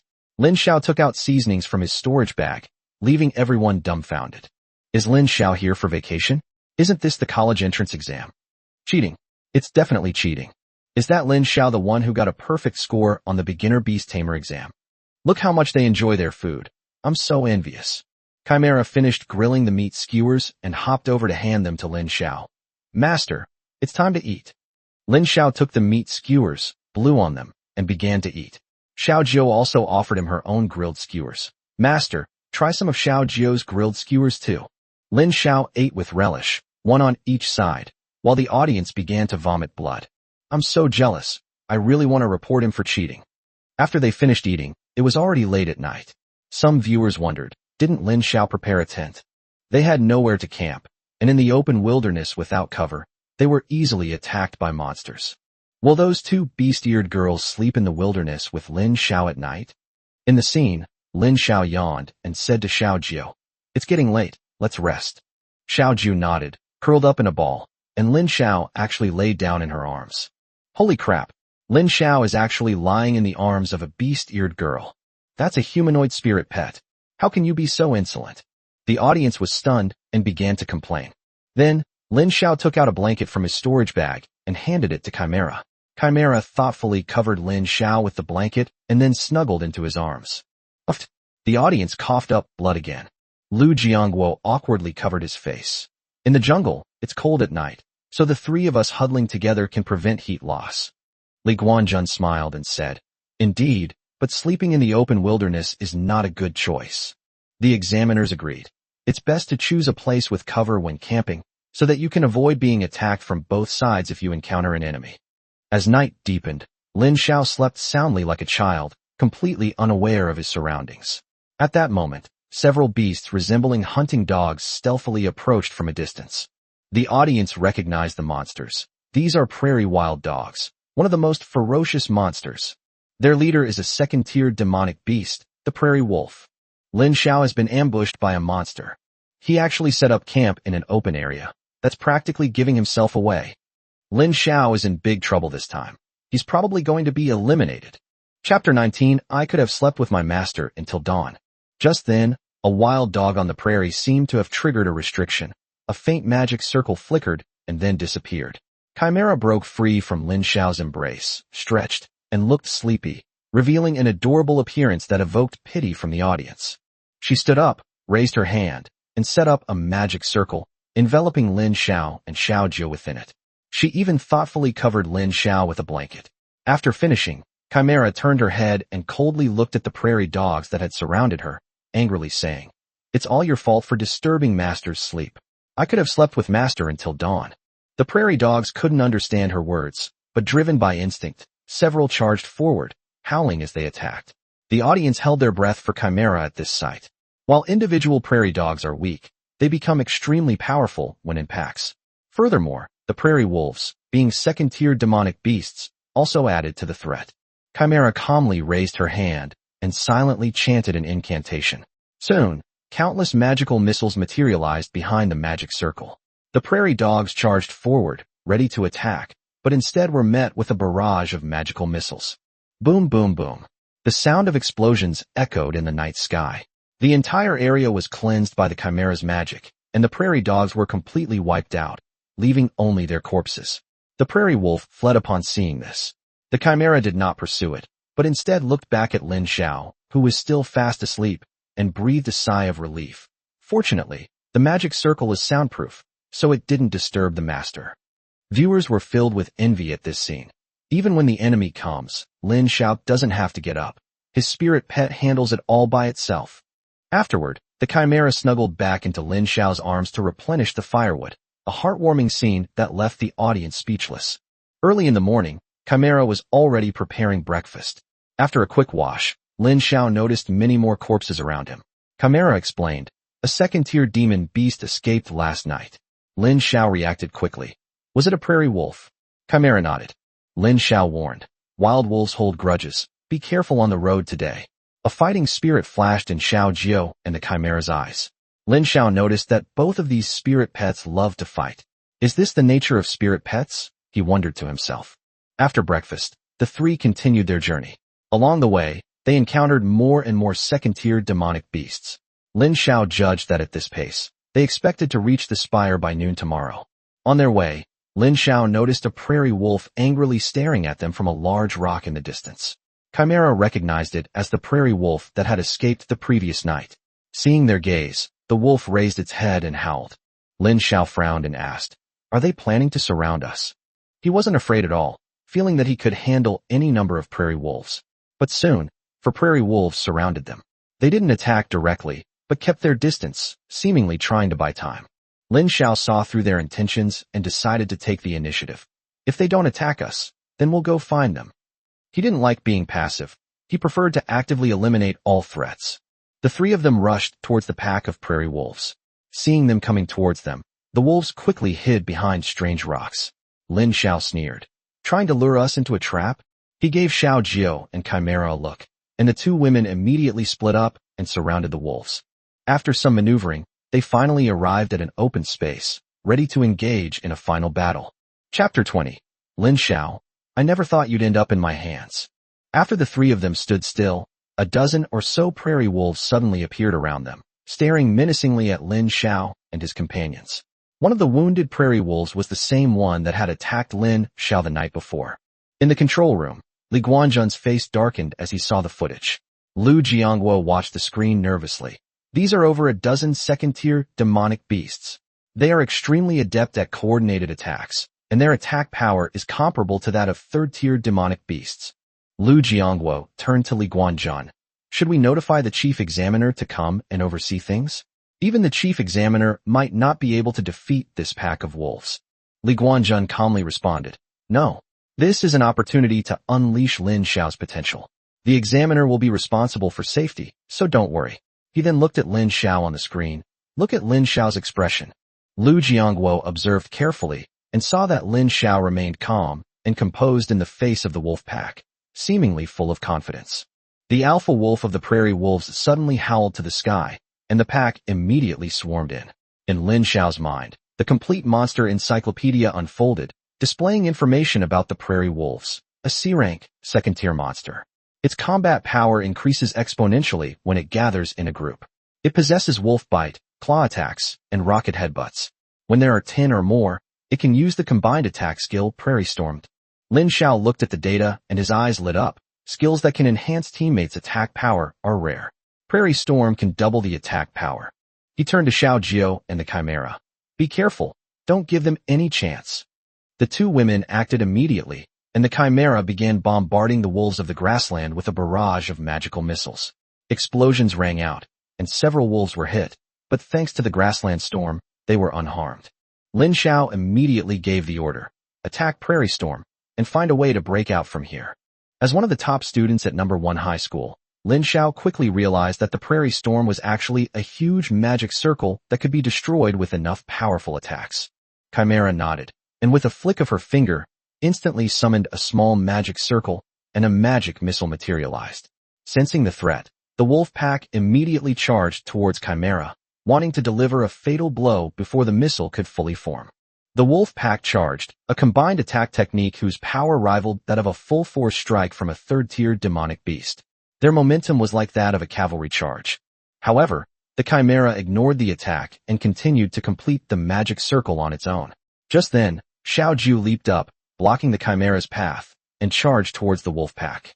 Her tail burst into flames, making her resemble a fox transformed from fire. At the same time, the Chimera's magical missile was finally completed and fired directly at the grassland storm. Boom! 2 explosions rang out, and more than a dozen prairie wolves fell to the ground, incapacitated. Lin Xiao knew that although the wolves were not dead, they were no longer able to fight. Just as Lin Xiao was about to instruct Xiao Jiao to deal with them, a group of figures suddenly appeared around them. Leading them was a slick-haired young man riding a ferocious-looking bull-type spirit pet. A C-grade spirit pet, the earth-shaking bull. Lin Xiao recognized the spirit pet at a glance and looked coldly ahead. Who are you? Me, the young man replied angrily. I am Lu Chun. Do you remember me? The one whose spirit pet you destroyed back then. Lin Xiao suddenly realized. So it was you. You actually dared to steal our monsters and our points. If you don't give us an explanation today, don't blame us for being impolite. Lu Chun shouted angrily. He shouted to his henchmen, Don't you agree? One of the lackeys hurriedly nodded. That's right. Lin Xiao, you have to give us an explanation now. Lu Chun nodded in satisfaction. Did you hear that? Give us these prairie wolves, or we'll kill you. Lin Xiao stared at him coldly, his eyes growing increasingly murderous. Seeing the expressionless faces of the examiners during the live broadcast, Lu Jiangguo angrily cursed. Which school is this candidate from? How can they be so shameless, taking advantage of our misfortune, and yet they speak so righteously? Li Guanzhun calmly responded. In special circumstances, maximizing one's own interests is also something a beastmaster should consider. Although Lu Chun's actions were dishonorable, he did not violate the rules. Lu Jiangguo was speechless. Li Guanzhun added, However, taking shortcuts is not a long-term solution. One must be strong to succeed. How will Lin Xiao handle this crisis? Just then, Lin Xiao finally spoke. Chapter 21 As long as I'm here, no one can hurt it. A hint of mockery appeared in Lin Xiao's eyes. He looked at Lu Chun coldly. Oh, these wolves are right here. Come and take them. If you have the strength, you can take them all. Lu Chun felt a burning sensation on her face upon hearing Lin Xiao's words. Just kidding. Those were 12 prairie wolves, each a second-tier demon beast. Although the intelligence of monsters is weaker than that of spirit pets that have made contracts with humans, but their combat effectiveness is absolutely genuine. Although they are now seriously injured, they are still quite strong. At this moment, the wolves on the grasslands slowly straightened up. These wolves on the grasslands are not stupid. On the contrary, they are very intelligent and have a keen sense of danger. The wolves on the grasslands looked at Lu Chun and the others with eyes full of hatred. Upon seeing this, Lu Chun was so frightened that he almost fell off the earth-shaking bull. However, he quickly regained his footing. Then, one of Lu Chun's lackeys hurriedly reminded him, "Young Master Lu, hurry up and use that little beast." Upon hearing this, Lu Chun immediately realized what was happening and quickly pulled out a wolf cub that looked like a puppy from his backpack. That was the cub of the king of prairie wolves. When the prairie wolves saw the prairie wolf king's cub, they all immediately showed expressions of hatred. Lu Chun immediately pointed at Lin Xiao and said, "You bunch of beasts, what are you waiting for? Kill this man right now, or I'll kill your wolf cubs." As he spoke, Lu Chun even lifted up the cub of the grassland wolf king, as if he were about to smash it to death at the slightest provocation. Upon hearing Lu Chun's words, the king of prairie wolves immediately showed a troubled expression. Then, the king of prairie wolves immediately turned to look at Lin Xiao, its eyes filled with a complex expression. Lin Xiao, however, remained unfazed and said, "Oh, Lu Chun, do you really think these prairie wolves are a match for me?" At the same time, Xiao Jiao and Qi Mila stepped forward. One of them had flames burning brightly on its tail, while the other had already formed a magic circle. With overwhelming momentum, Lin Xiao then looked at the wolves on the grassland. "Go and bite them to death, and I promise to save your children." After hearing Lin Xiao's words, the king of prairie wolves pondered for a moment, then made a decision and let out a resolute howl towards the sky. It had never felt so frustrated in its entire life. Especially now, it has to pin its hopes on its enemies. The other wolves on the grasslands were already at their last gasp. At this point, their combat power might not even be as good as that of a first-tier ordinary spirit pet. However, even after the prairie wolf king howled, they still resolutely charged towards Lu Chun's group. The group following Lu Chun were terrified when they saw so many wolves charging together. Fortunately, someone reminded them, "Don't be afraid. These wolves are badly injured and are at their last gasp. If we work together, we can definitely kill them." However, even a starved camel is bigger than a horse. It's easier said than done. In a single encounter, the wolves of the grasslands routed Jiao Lichun's men. At that moment, Xiao Jiao transformed into a fiery red shooting star and arrived beside Lu Chun. Looking at Xiao Jiao's stunningly beautiful face, Lu Chun immediately recalled the image of Xiao Jiao hugging and nibbling on his Bulbasaur. "Earthshaker Bull, charge him to death." The Earthshaker immediately let out a moo. Then, the Earthshaker unleashed its strongest move, the Bull Charge.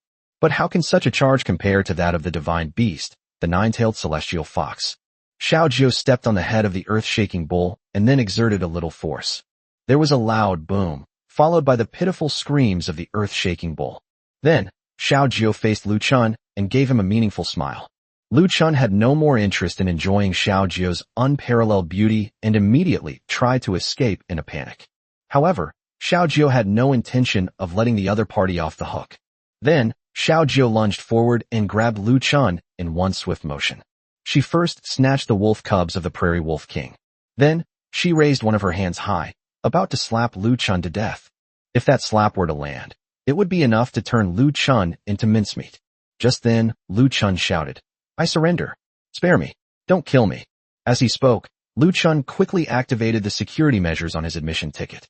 A protective shield instantly activated, enveloping Lu Chun within it. Xiao Jiao then looked at Lin Xiao, who immediately shook his head, indicating that it was not advisable at the moment. Seeing this, Xiao Jiao finally gave up. Meanwhile, the others in the room also began to activate their protective measures, waiting for the examiner to come to their rescue. After Xiao Jiao brought back the wolf cubs of the grassland wolf king, she placed them in Lin Xiao's arms.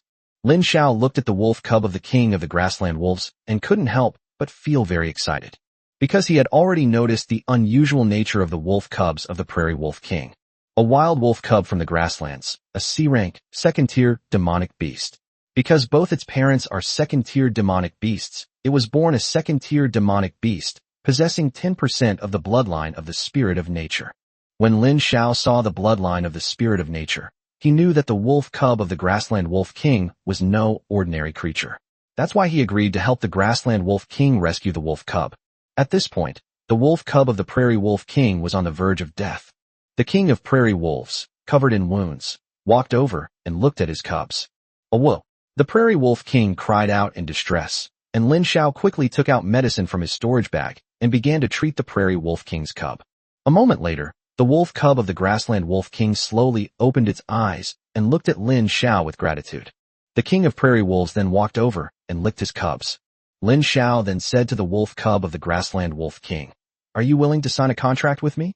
Upon hearing this, the king of prairie wolves immediately looked at Lin Xiao, who then looked back at him. "If it stays with you, it will be killed by humans sooner or later. Now that it's with me, as long as I'm here, no one can hurt it." Upon hearing Lin Xiao's words, the king of prairie wolves let out a mournful howl. Then, the king of prairie wolves nodded helplessly. The wolf cub of the grassland wolf king was very affectionate towards Lin Xiao, and quickly rubbed against Lin Xiao's hand. Lin Xiao quickly extended his thoughts over there. Then, he communicated with the soul of the wolf cub of the prairie wolf king and signed a contract. As his strength increased, Lin Xiao's mental power also improved continuously through his deliberate training. Before signing the contract, Lin Xiao had already assessed his mental strength. Just as Lin Xiao had assessed, his mental strength was sufficient for him to form a contract with the wolf cubs of the grassland wolf king, and it did not cause Lin Xiao any discomfort. Ding! Congratulations, host, you have successfully obtained a wild wolf cub. The bloodline of the prairie wolf has been detected and can be upgraded. Would the host like to evolve and upgrade it? Upon hearing the system notification, Lin Xiao immediately selected yes. Ding! Upgrading, please wait. 1%, 2%, 3%, 98%, 99%, 100%. Upgrade successful. Suddenly, the wolf cub of the prairie wolf king emitted a blinding white light, then slowly grew larger, and its originally pointed mouth transformed into a soft arc. The wolf fur on its head transformed into flowing, beautiful hair. Wolf skins have evolved into proper clothing. As the light faded, a long-haired girl wearing a wolf skin quickly appeared before everyone. She has an absolutely beautiful face, and her large eyes have a penetrating gaze. Her face was covered in strange graffiti, which added a touch of wildness to her appearance. His wheat-colored skin gave him an explosive look. Although their feet were bare, they stood on the ground with an air of purity, like a lotus rising from the mud, untouched by its surroundings. Lin Xiao was somewhat surprised when he saw this scene. How come she already has clothes on her body, even though she just evolved into human form? As he spoke, Lin Xiao looked at Xiao Jiao and Chimera. Chapter 22. What do you mean by lucky? Brother Lin's strength is overwhelming. Xiao Jiao and Chimera seemed to know what Lin Xiao is curious about. They glanced at each other and decided who would answer Lin Xiao's question. Then, Xiao Jiao said with a smile, "This little sister is a second-tier demon beast, and her inheritance is different from ours." Upon hearing this, Lin Xiao thought for a moment and decided not to press the matter further. But as soon as he turned his head, he felt a soft, warm, and fragrant body rush into his arms. "Master, thank you for saving me." Mwah. As he spoke, the other person kissed Lin Xiao's face several times. Only then did Lin Xiao look at the little girl. Then, the complete monster encyclopedia immediately displayed the little girl's information. Monster, Netherworld Princess, Tier 2. Talent, Natural Power, SSS rank. Natural Affinity, SSS rank. Natural Force, grants a buff to all friendly units. The strength of the buff depends on the strength of the Nether Princess herself. It can heal friendly units from injuries and even revive them. Nature Affinity, able to communicate with all sentient beings in nature. Bloodline, God of Nature, SSS rank. Bloodline of the God of Nature. All things possess a spirit. In ancient times, the spirits of nature converged to form a God of Nature, who governed the life and death of nature. Later, this god was hunted down by humans, leaving only one bloodline. Skills, Wolf Fang Bite, one man becomes an army. Gale Force, Storm Kick, healing spell. Lin Xiao was stunned for a moment after seeing the attribute panel. Is this the strength of a second-tier monster? It can heal, provide support, and even attack. Lin Xiao had actually noticed a long time ago that Xiao Jiao and Chimera's attacks were becoming somewhat one-dimensional. The fact that the second-tier Netherworld princess possessed so many skills made Lin Xiao wonder if Xiao Jiao and Chimera would also enrich their combat methods after upgrading to the second tier. Lin Xiao then patted Princess Yuming's head and said, "From now on, you'll be called Ishin." Princess Yuming was overjoyed to learn that she already had a name, and she jumped up and down and kissed Lin Xiao on the face several more times. This scene made the corners of the Prairie Wolf King's mouth twitch, as if his own precious daughter had been kidnapped by a blonde brat. Just then, Aishan looked pitifully at Lin Xiao. "Master, my father is seriously injured, but I can't heal him. Could you please treat him as well?" Upon hearing this, Lin Xiao couldn't help but sigh. They used to be mortal enemies, but now, because of the little girl, they had become half a family. That's enough. Lin Xiao then took out some healing pills from his pocket and fed them to the Prairie Wolf King and the other prairie wolves. "You should find a place to hide. This is a training ground. Besides me, there are many other powerful humans here. Once you encounter them, they won't be as easy to talk to as I am." Upon hearing this, the King of Prairie Wolves let out a loud howl. After hearing the howl of the Prairie Wolf King, the other wolves reluctantly howled twice in response. Then they turned around and prepared to leave. But the King of the Prairie Wolves stayed behind. Upon seeing this, Lin Xiao looked at it with a puzzled expression. To everyone's surprise, the King of Prairie Wolves slowly lowered its body, and its massive frame suddenly shrank. Lin Xiao then looked at Aishan, who understood and explained to Lin Xiao.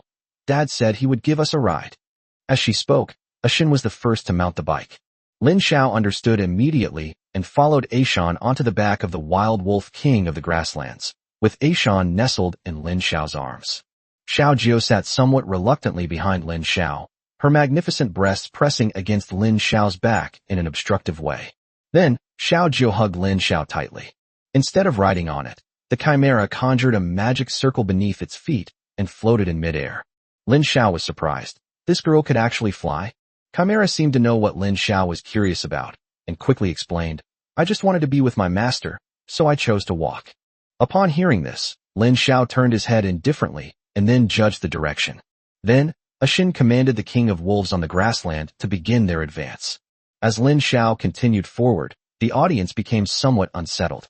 When they first saw Lin Xiao take on more than a dozen second-tier demonic beasts by himself, they were all worried for him.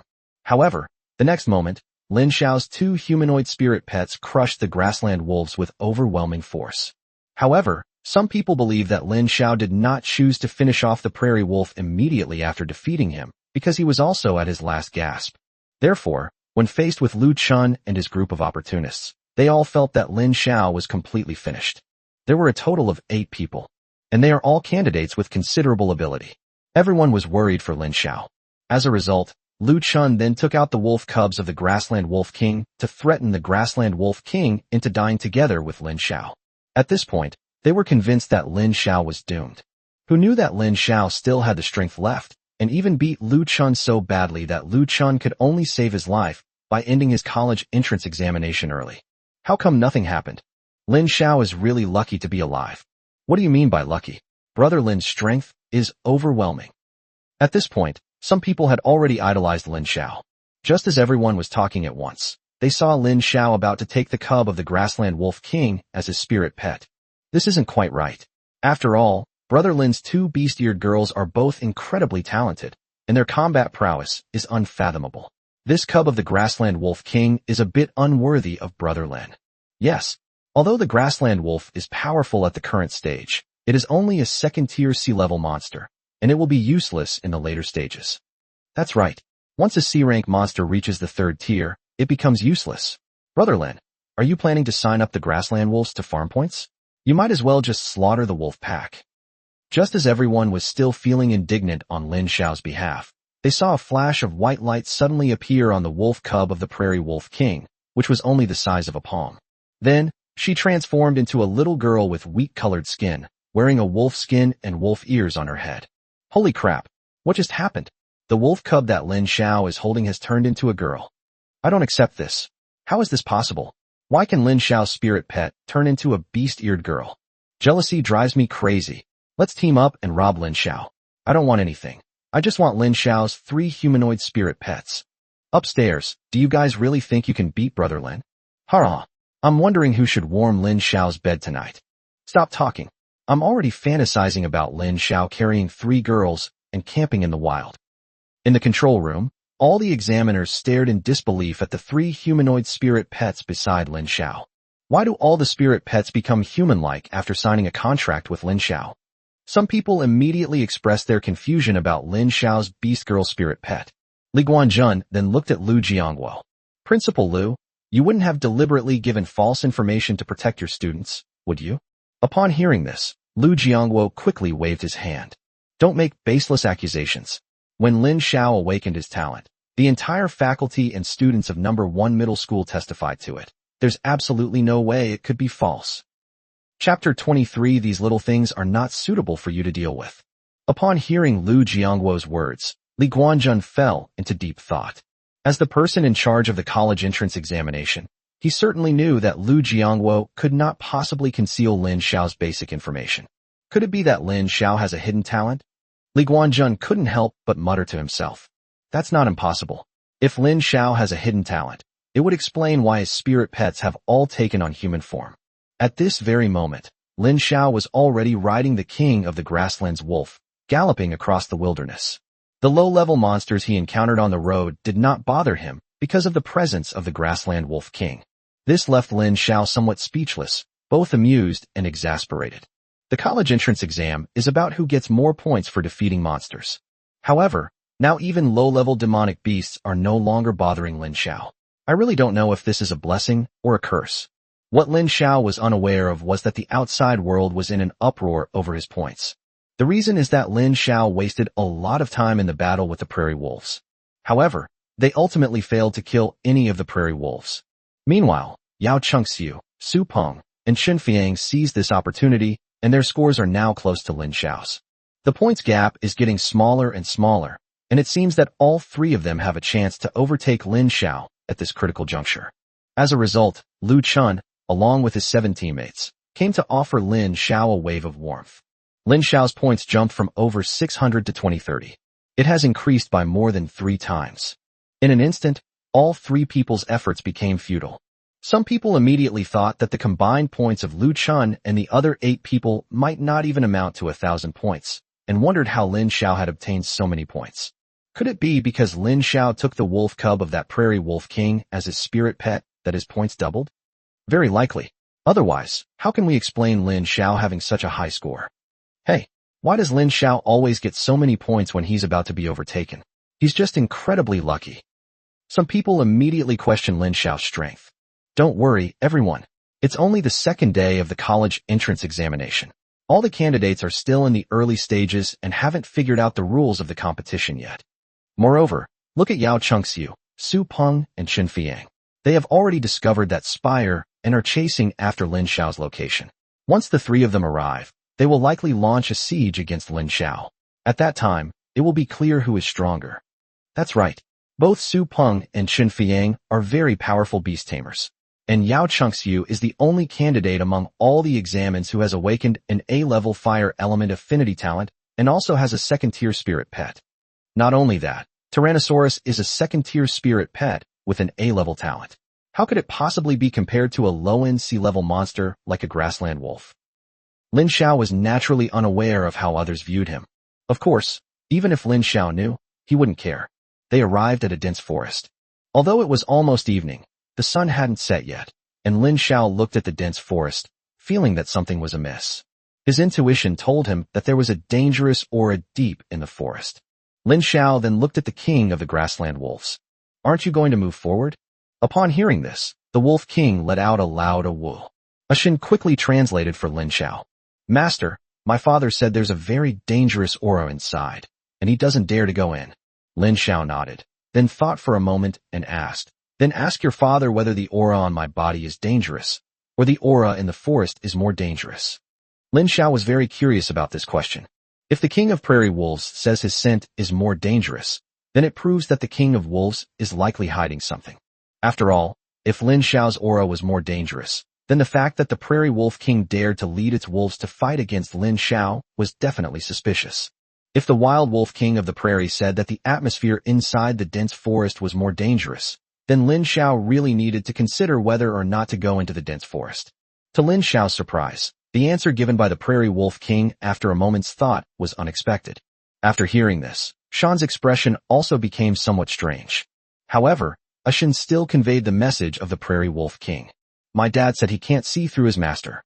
He can't sense the slightest danger from his master, which is why he dared to provoke his master from the very beginning. Lin Xiao nodded upon hearing this. Although this wasn't the answer he wanted, Lin Xiao knew that the Wild Wolf King of the grasslands hadn't lied. He didn't have an overly strong aura of danger. His strength came from his solid basic skills, the evolution of the three little guys by the system, and the feedback from the complete monster encyclopedia. Currently, Lin Xiao's skills that have been replenished include the power of the Heavenly Fox, the inheritance of the Chimera, Heavenly Fire, mental strength enhancement, and the natural power he just obtained from Shan. Lin Xiao felt that he was no longer someone that any second-tier demon beast could deal with. This confidence also made him feel that he could rely entirely on his own strength to face the enemies he would encounter in the college entrance examination. Thinking of this, Lin Xiao rolled off the Wolf King of the grassland. Then, Lin Xiao waved goodbye to the King of the grassland's wolves. The King of Prairie Wolves glanced at Lin Xiao, then looked deeply at Shan. Although he was very reluctant, he finally turned and left with a resolute expression. Then, Lin Xiao and the three girls walked into the dense forest. As soon as Lin Xiao stepped into the jungle, he felt a sinister aura. This is a branch of the forces of nature, danger perception. In nature, many wild animals survive because of their keen sense of danger. Lin Xiao glanced at Shan, who immediately understood and walked to the front of the group. Xiao Jiu stood behind Lin Xiao with perfect understanding, while Chimera floated in midair, looking down at the three of them. As they walked, a large number of bats suddenly flew out of the jungle. Vampire bats are D-rank, first-tier monsters. They prefer to live in groups, but their attack and defense capabilities are extremely poor. They usually attack their prey in swarms after spotting it. The bleeding of their prey will trigger their ferocity, and they will often give up their lives for a mouthful of blood. The complete monster encyclopedia immediately provided basic information about these bats. Just as Shan was about to make a move, she saw Xiao Jiu, who was at the back of the group, suddenly summon a wisp of flame and pounce on the vampire bat. In just one encounter, the swarm of bats was burned to ashes by the heavenly fire, their corpses littering the ground. Xiao Jiu then smiled and looked at Shan. These small things are not suitable for you to handle. Xiao Jiu was telling the truth, but with her seductive expression and tone, no matter how you listen to it, her words seemed to carry a hint of sarcasm. However, Shan didn't care about this. Sister is right. After saying that, Shan continued to lead the way. As they walked, the group passed by a cemetery. Before anyone could speak, Shan suddenly frowned and shouted a warning. Danger! Just as Shan blurted out the words, all the tombstones began to shake, as if an earthquake had suddenly struck. With a poof sound, a pair of withered arms suddenly stretched out from beside the tombstone. Give me back my life. Immediately afterwards, countless death cries rang out. These sounds are enough to send chills down your spine. Chapter 24. Could it be that they are only gentle towards Lin Xiao? A rotting zombie, a D-rank, first-level monster. Being bitten by it will infect you with an extremely dangerous zombie virus that is incurable. However, it moves slowly and has obvious weaknesses, making it very easy to deal with. Lin Xiao ignored the information provided by the complete monster encyclopedia because he didn't care about these zombies. Lin Xiao once encountered this kind of zombie monster in his senior year textbook. Although they move slowly, they are incredibly strong and have no pain receptors. Only by destroying their brains can they be killed completely. Therefore, as long as they don't surround and attack you, you won't be in any danger. But now, they found themselves standing right in the middle of this horde of rotting zombies. At this moment, a large number of zombies emerged from the graves. Shan had already revealed the unique look in her wolf-like eyes. She was really looking forward to an exceptionally exciting battle. However, just as she was about to make her move, the Chimera's magic circle had already formed successfully before her. Then, the magic missile barrage, like an artillery barrage, launched a carpet bombing of the cemetery. Amidst the deafening explosions, the zombies were torn to pieces by the Chimera. Some of the luckier zombies, although not hit in the head, were still rendered unable to fight. Their bodies were completely unable to stand up. On the other side, looking at the devastation on the ground, the viewers watching the live stream couldn't help but feel sorry for the monsters. Those vampire bats were burned to a crisp by that northern red fox. and these zombies have been blown to bits. I hope they never run into Lin Xiao again in their next life. Lin Xiao is a despicable guy. How could he raise such cute girls to be so violent? Is it possible that they were always that violent? Impossible. Look how gentle they are with Lin Xiao. Could it be that they're only gentle with Lin Xiao? At this point in the comments, everyone fell silent, because the audience realized that this seemed to be the case. Then, everyone couldn't help but feel even more disgusted with Lin Xiao. Looking at the surrounding scenery, Ashin reluctantly withdrew her hand.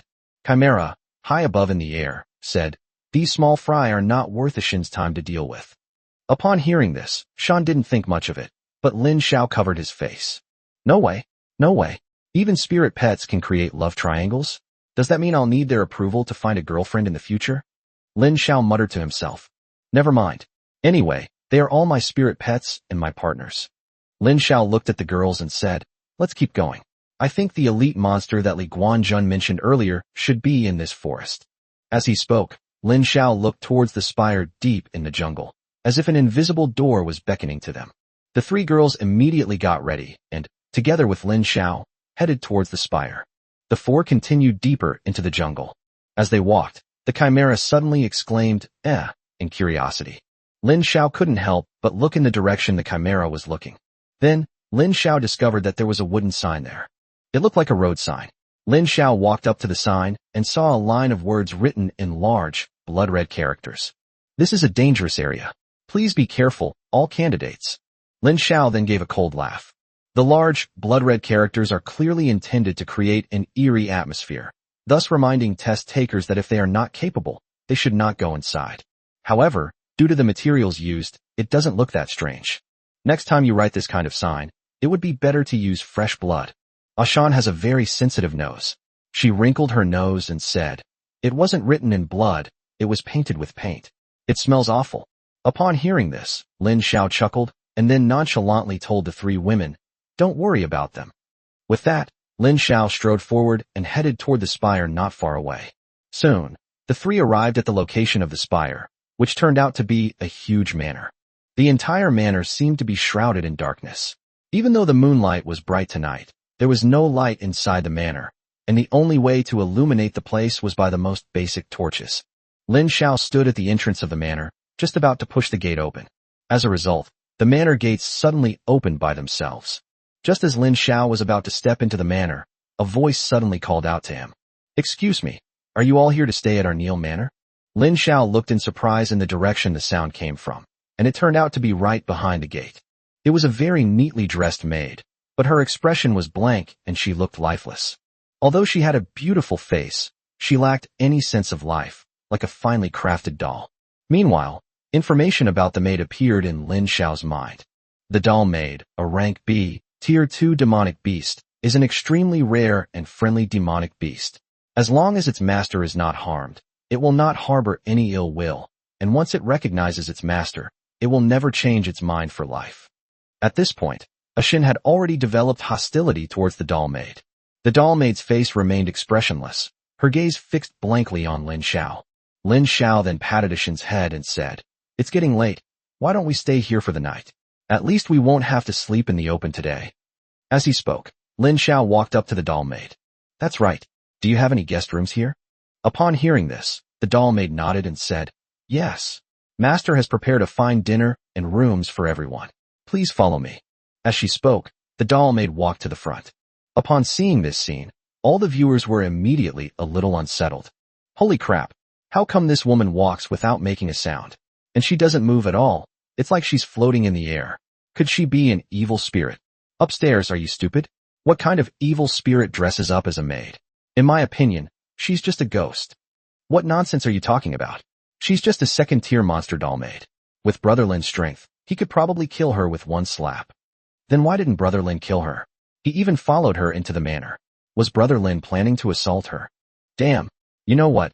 I have a feeling Brother Lin might actually be capable of doing something like that. Stop talking nonsense.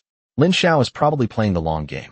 Didn't you all notice that Li Guanjun mentioned there would be an elite monster in this exam? If you can kill it, you'll get a lot of points, right? After hearing this explanation, everyone nodded in agreement. However, they were also worried for Lin Xiao. Lin Xiao and the three little girls then followed the doll maid to the castle inside the manor.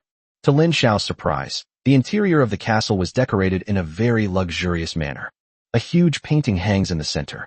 That was a very handsome man. However, everyone could only make out his face by his outline, and they could only judge that the man was still very young. Lin Xiao glanced at the signature on the painting and discovered that it was actually a signature from 100 years ago. Lin Xiao asked the doll maid with some surprise, "Hello? May I ask how old your master is?" Upon hearing this, the doll maid replied emotionlessly, 519 years old. Is chapter 25 too advanced for senior high school students? Lin Xiao was even more surprised by the doll maid's answer. At 519 years old, even a demon beast wouldn't live that long, right? Lin Xiao sensed that something was amiss. Suddenly, he felt as if he had heard of such a monster somewhere before. However, because the original owner's memories were not clear, he couldn't recall them for the time being. The doll-like maid then spoke up. "Dinner has been prepared for everyone in the restaurant. Please go and enjoy your meal." After saying that, the doll maid walked ahead and led Lin Xiao and the other three into a restaurant that was as big as a basketball court. Lin Xiao looked at the enormous chandelier and couldn't help but sigh. How extravagant. Then, the four of them took their seats. A moment later, four more doll maids came out from the kitchen. One of them pushed the food cart, while the other three distributed tableware to Lin Xiao and his group of four, and placed the food from the cart in front of them. Lin Xiao looked closely. His brows furrowed immediately, because the food in front of him was entirely made of the flesh and blood of demonic beasts. There are jumping frogs, flaming turkey legs, electric fish, and even a studious gorilla. However, all of these dishes were raw, or more accurately, sashimi. Lin Xiao certainly couldn't eat these things, but the three little girls were themselves demon beasts, so they were naturally very satisfied with the food in front of them. They glanced at Lin Xiao and found that he didn't give any particular hint, so they immediately began to feast. The doll maid who brought Lin Xiao to enjoy the food walked up to him expressionlessly when she saw that Lin Xiao was not eating. "Guest, are you dissatisfied with the food at our manor? Why don't you eat?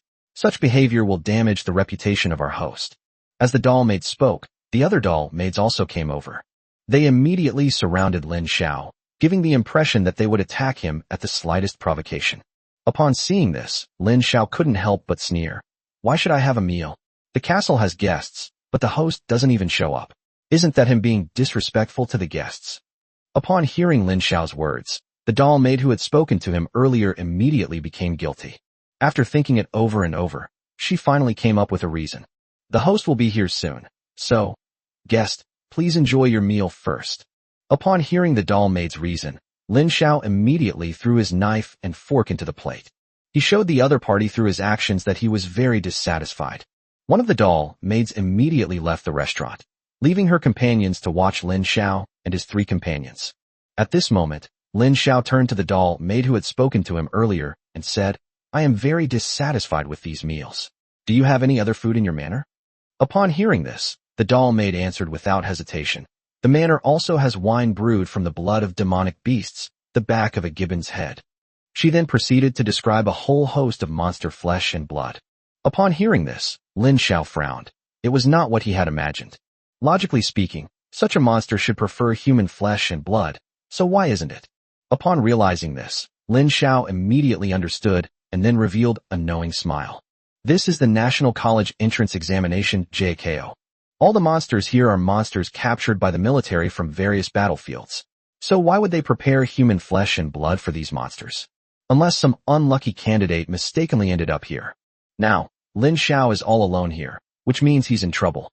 Just then, heavy footsteps sounded outside the restaurant.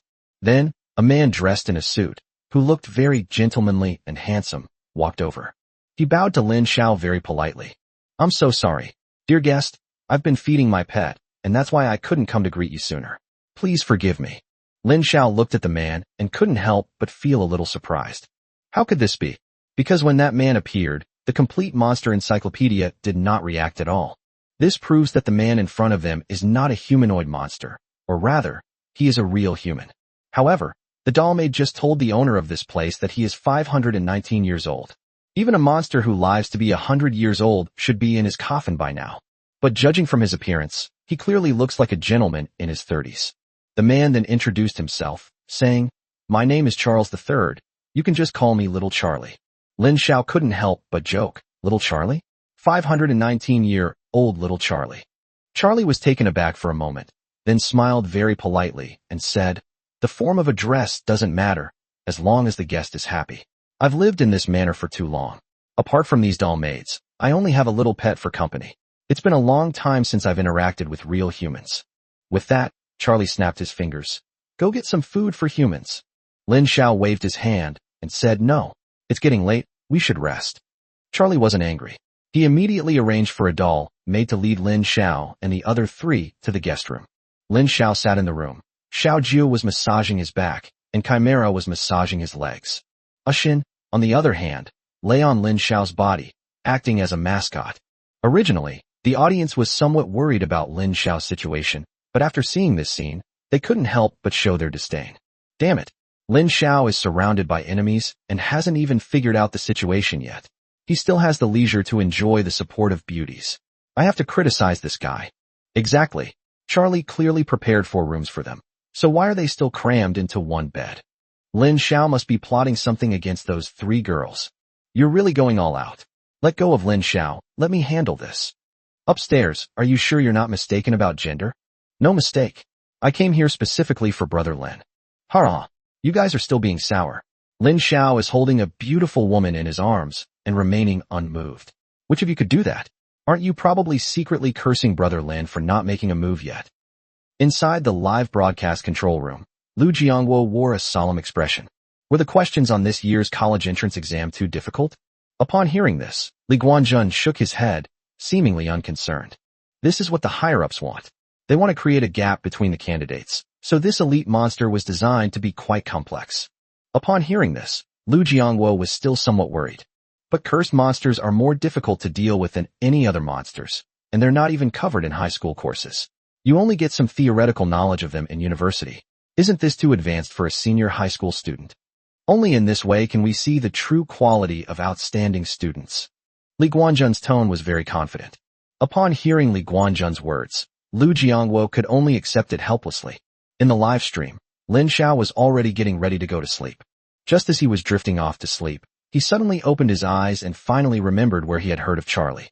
Or rather, it wasn't Charlie, but some kind of monster. Immediately, Lin Xiao jumped off the bed.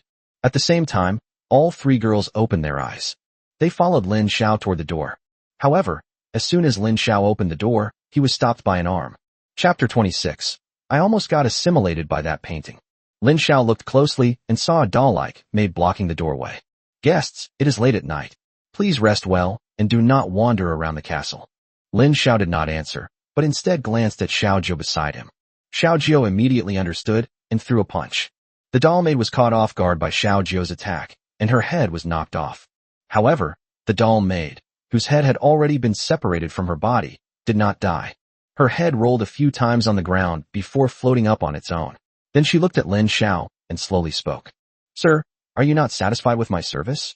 After saying that, the doll maid's teeth slowly turned into serrated fangs, and then flew towards Lin Xiao, seemingly intending to bite off a piece of flesh from Lin Xiao's body. Seeing this, Xiao Jiu immediately punched the doll maid again. The doll maid's body immediately tore into pieces.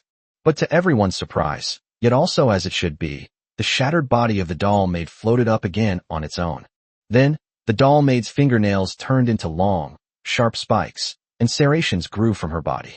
She then attacked the 4 people separately. Xiao Jiu was just about to continue her attack and kill the doll maid here. Lin Xiao stopped Xiao Jiu's intention. Don't waste your time with her. If the master of the doll maid doesn't die, then there's no way to kill her. With that, Lin Xiao grabbed the 3 women and started running downstairs. As the 3 ran, 3 more doll maids emerged from other rooms, attempting to intercept Lin Xiao and his group. Seeing this, Ashin waved her paw at them from a distance. An invisible gust of wind formed from her fingertips. Then, he directly struck the 3 doll maids.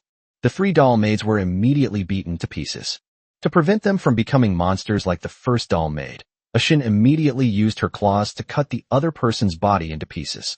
But these fragments then slowly floated up, and then freely reassembled, transforming into a monster that was neither human nor ghost. With a poof sound, the monster opened its mouth and immediately spewed out a stream of flames, its target being Ashan. Ashin was about to make a move, but Lin Xiao pulled her away. It's useless. Don't linger in the fight. As he spoke, Lin Xiao leaped over a corner and landed at the stairwell.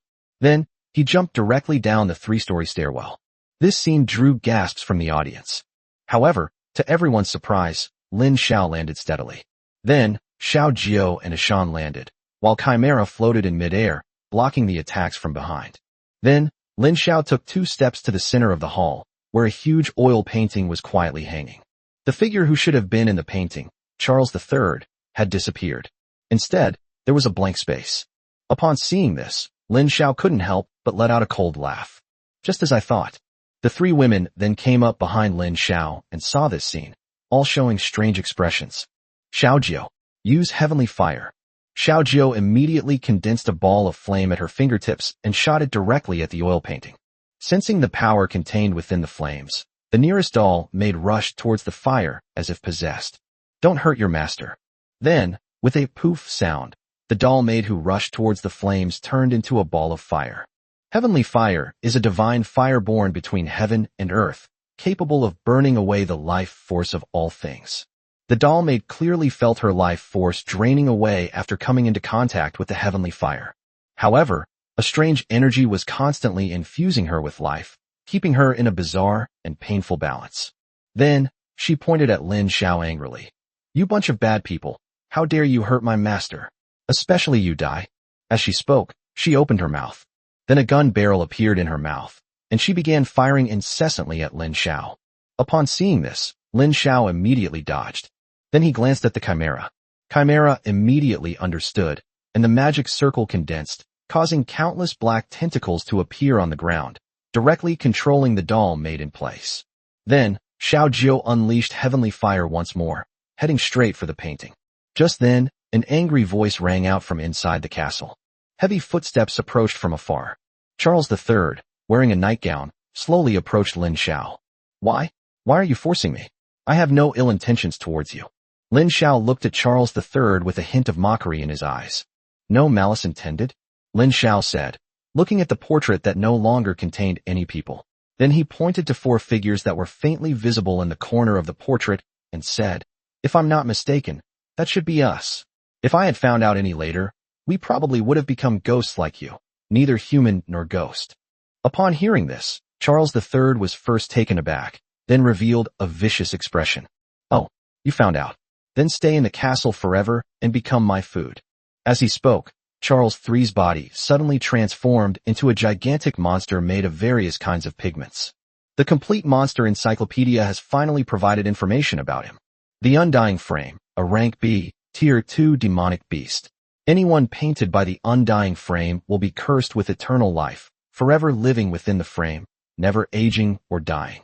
Lin Xiao then sneered. Just as I thought. He finally remembered where he had heard of this Charles III. It was a not-so-famous legend. Legend has it that a nobleman commissioned a very famous painter to paint a portrait of himself. During the process, because of his exceptionally handsome appearance, he fell in love with the painter's daughter.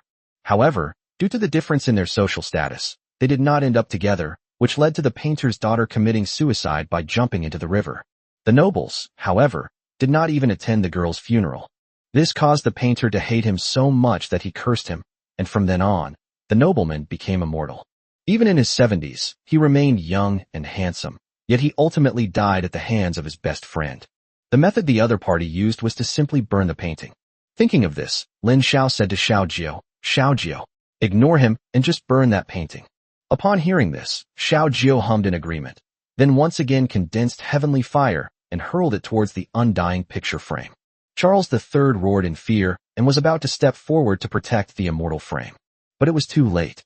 With a loud boom, the immortal picture frame immediately burst into flames. Charles III's already decaying body quickly began to wither, revealing his true appearance, and then he began to age rapidly. It was as if he had lived a whole life in the blink of an eye. Finally, Charles III turned into a skeleton. The doll maids inside the castle, having lost their life force due to their master's death, fell to the ground like scattered parts. At the same time, the entire castle began to tremble, as if it were about to collapse. Lin Xiao quickly led the 3 women out of the castle and into the courtyard of the manor. Lin Xiao finally breathed a sigh of relief after confirming that it was safe. I almost got assimilated by that painting.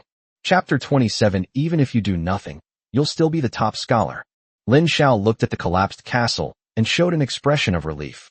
He had only ever seen this kind of cursed monster in some extracurricular reading materials.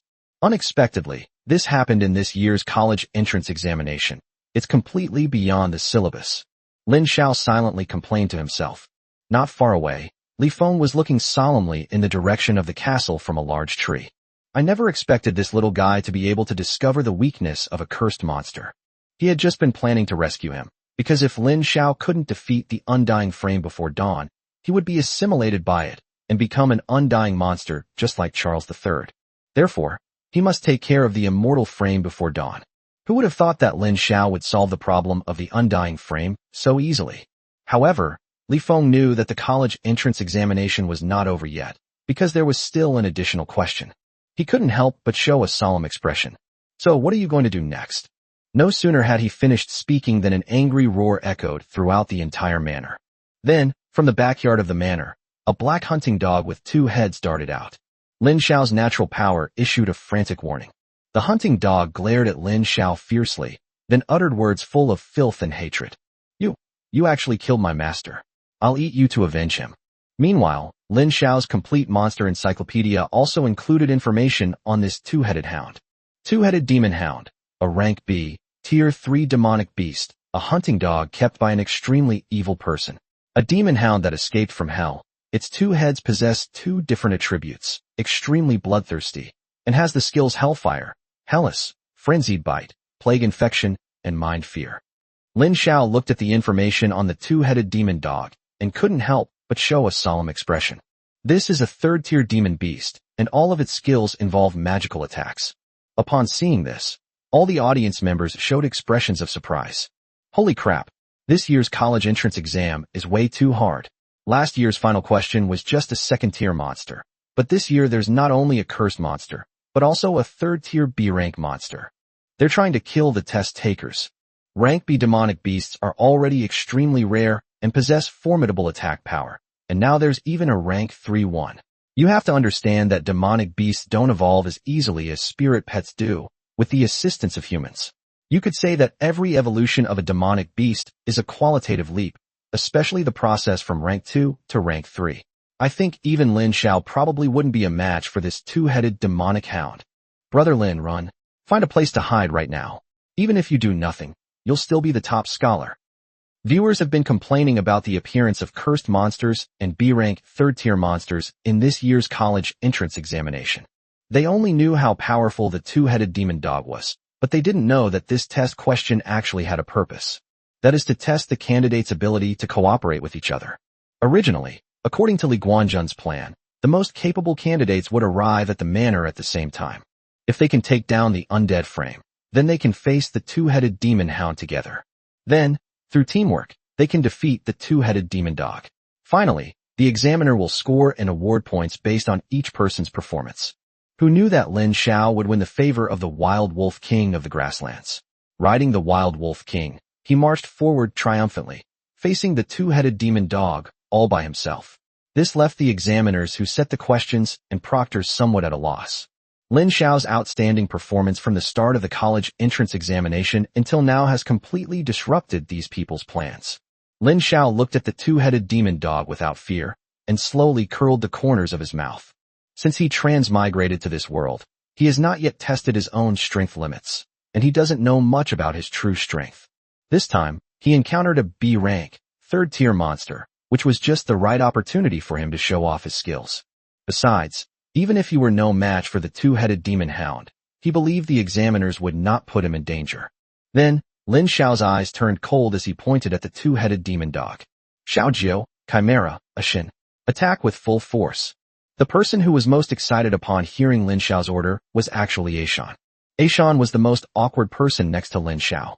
During this period, whenever they encountered any enemies, it was Xiaojiu and Chimera who took action, and Ashin had no chance to show her own strength. Immediately after Lin Xiao gave the order, Ashan was the first to rush out. Her eyes gleamed with a green light. He was like a nimble wolf, running on both feet through the ruins, and pounced directly on the 2-headed demon dog. When the 2-headed demon dog saw that Ashin dared to charge at it head-on, it immediately showed a human-like disdain. When it opened its mouth, a chill emanated from it. Frosty breath. In an instant, the entire interior of the manor was transformed into a chilling and eerie area. Asin immediately felt her speed slow down, and her body felt frozen, but this did not affect her fighting spirit. The wolf pack never backs down. Ashan let out a howl, and then a gust of wind inexplicably appeared between heaven and earth. Enveloped by those fierce winds, Ashan's speed increased again, and in an instant, she arrived in front of the two-headed demon dog. The two-headed demon dog immediately opened its mouth and bit at Ashan. Ashan's claws suddenly grew longer and larger, and with a whoosh, they grabbed the two-headed demon dog's chin. The man and the dog began their close-quarters fight. At the same time, the wolf skin that Ashan was originally wearing gradually grew larger and thicker, like a hard armor protecting Ashan's body. At this moment, the Chimera's magic circle was also successfully formed. One by one, black tentacles reached out and grabbed at the two-headed demon dog. Chimera must fully cooperate with her companions in the attack. At this moment, Xiaojio also rushed up. With the power of the celestial fox, Xiaojio was like a valkyrie, punching the two-headed demon hound again and again. The two-headed demon dog howled in pain as it was beaten. However, the two women then discovered that their fierce attacks were unable to break through the two-headed demon hound's defenses. Even if the occasional attacks inflict some wounds on the two-headed demon hound, it's useless, because the wounds of the two-headed demon dog will heal quickly. Give up. You can't kill me. In a moment, I'll make you pay for my master's death. The two-headed demon dog then revealed a crazed expression. As it spoke, it opened its other mouth. Hellfire. With a whoosh, a burst of scorching, magma-like flames was spewed out. The entire manor was transformed into a scene of utter devastation, a veritable hell on earth. At the same time, the two-headed demon dog broke free from the Chimera's control. Asin landed on a pile of ruins, and looking at the two-headed demon dog, she became even more excited. Xiaojio covered her nose and said with a look of disgust, "It stinks. You humans just die." As it spoke, the two-headed demon dog pounced on Lin Xiao. In the eyes of the two-headed demon dog, Lin Xiao was the culprit who killed Charles III. Upon seeing this, Xiaojio felt a surge of anger coursing through her body. She immediately felt the power within her surge upwards. Then, Xiaojio stared coldly at the two-headed demon dog and shouted, "Anyone who dares to harm their master shall die." As soon as she finished speaking, Xiaojio's body suddenly burst into flames. The temperature of this flame was at least 10 times higher than that of hellfire. The flame then slowly grew larger, eventually reaching a height of 3 or 4 meters. Then, the flames died down. A bright red fox then appeared in the scene. Behind this fox, two tails suddenly appeared. Chapter 28. We underestimated this little guy's strength. Looking at the two-tailed fox in front of him, Lin Xiao's mind was filled with the voice of the complete monster encyclopedia. Nine-tailed celestial fox in its two-tailed state. Bloodline, SSS rank. Talent, celestial fox inheritance SSS rank. Skills, heavenly fire manipulation. Heavenly fire descends, charm power. Heavenly fire manipulation. Can create and use heavenly fire. Heavenly fire descends. This ability can create a heavenly fire at a designated area and location, which will then explode, causing massive damage to the target area. Charm, a unique talent of the celestial fox, capable of charming any person or demon beast. The strength of the charm depends on the target's mental strength and sanity. Lin Xiao was very surprised. He didn't expect that Xiaojio would evolve to the second stage like this. Unfortunately, each target can only evolve once using the system. Then, the system's voice sounded again. Because the nine-tailed celestial fox has evolved into its two-tailed form, the complete monster encyclopedia has once again activated its function of feeding back to the host. Congratulations, host, for gaining the power of charm through reciprocation. Heavenly fire descends. Lin Xiao was surprised to receive an unexpected reward. The skill Heavenly Fire Manipulation is actually the same skill that Xiaojio had when he was at level 1, so Lin Xiao already possessed it. He quickly clicked on the skill description of the charm power. Lin Xiao discovered that because he was not a member of the Celestial Fox clan, he could not unleash the full power of his skills and could only increase his charm value. As for the Heavenly Fire Descent, he could fully utilize the Chimera's legacy to modify it, thereby increasing the skill's power. And then they saw Xiaojio reveal her true form as a two-tailed celestial fox.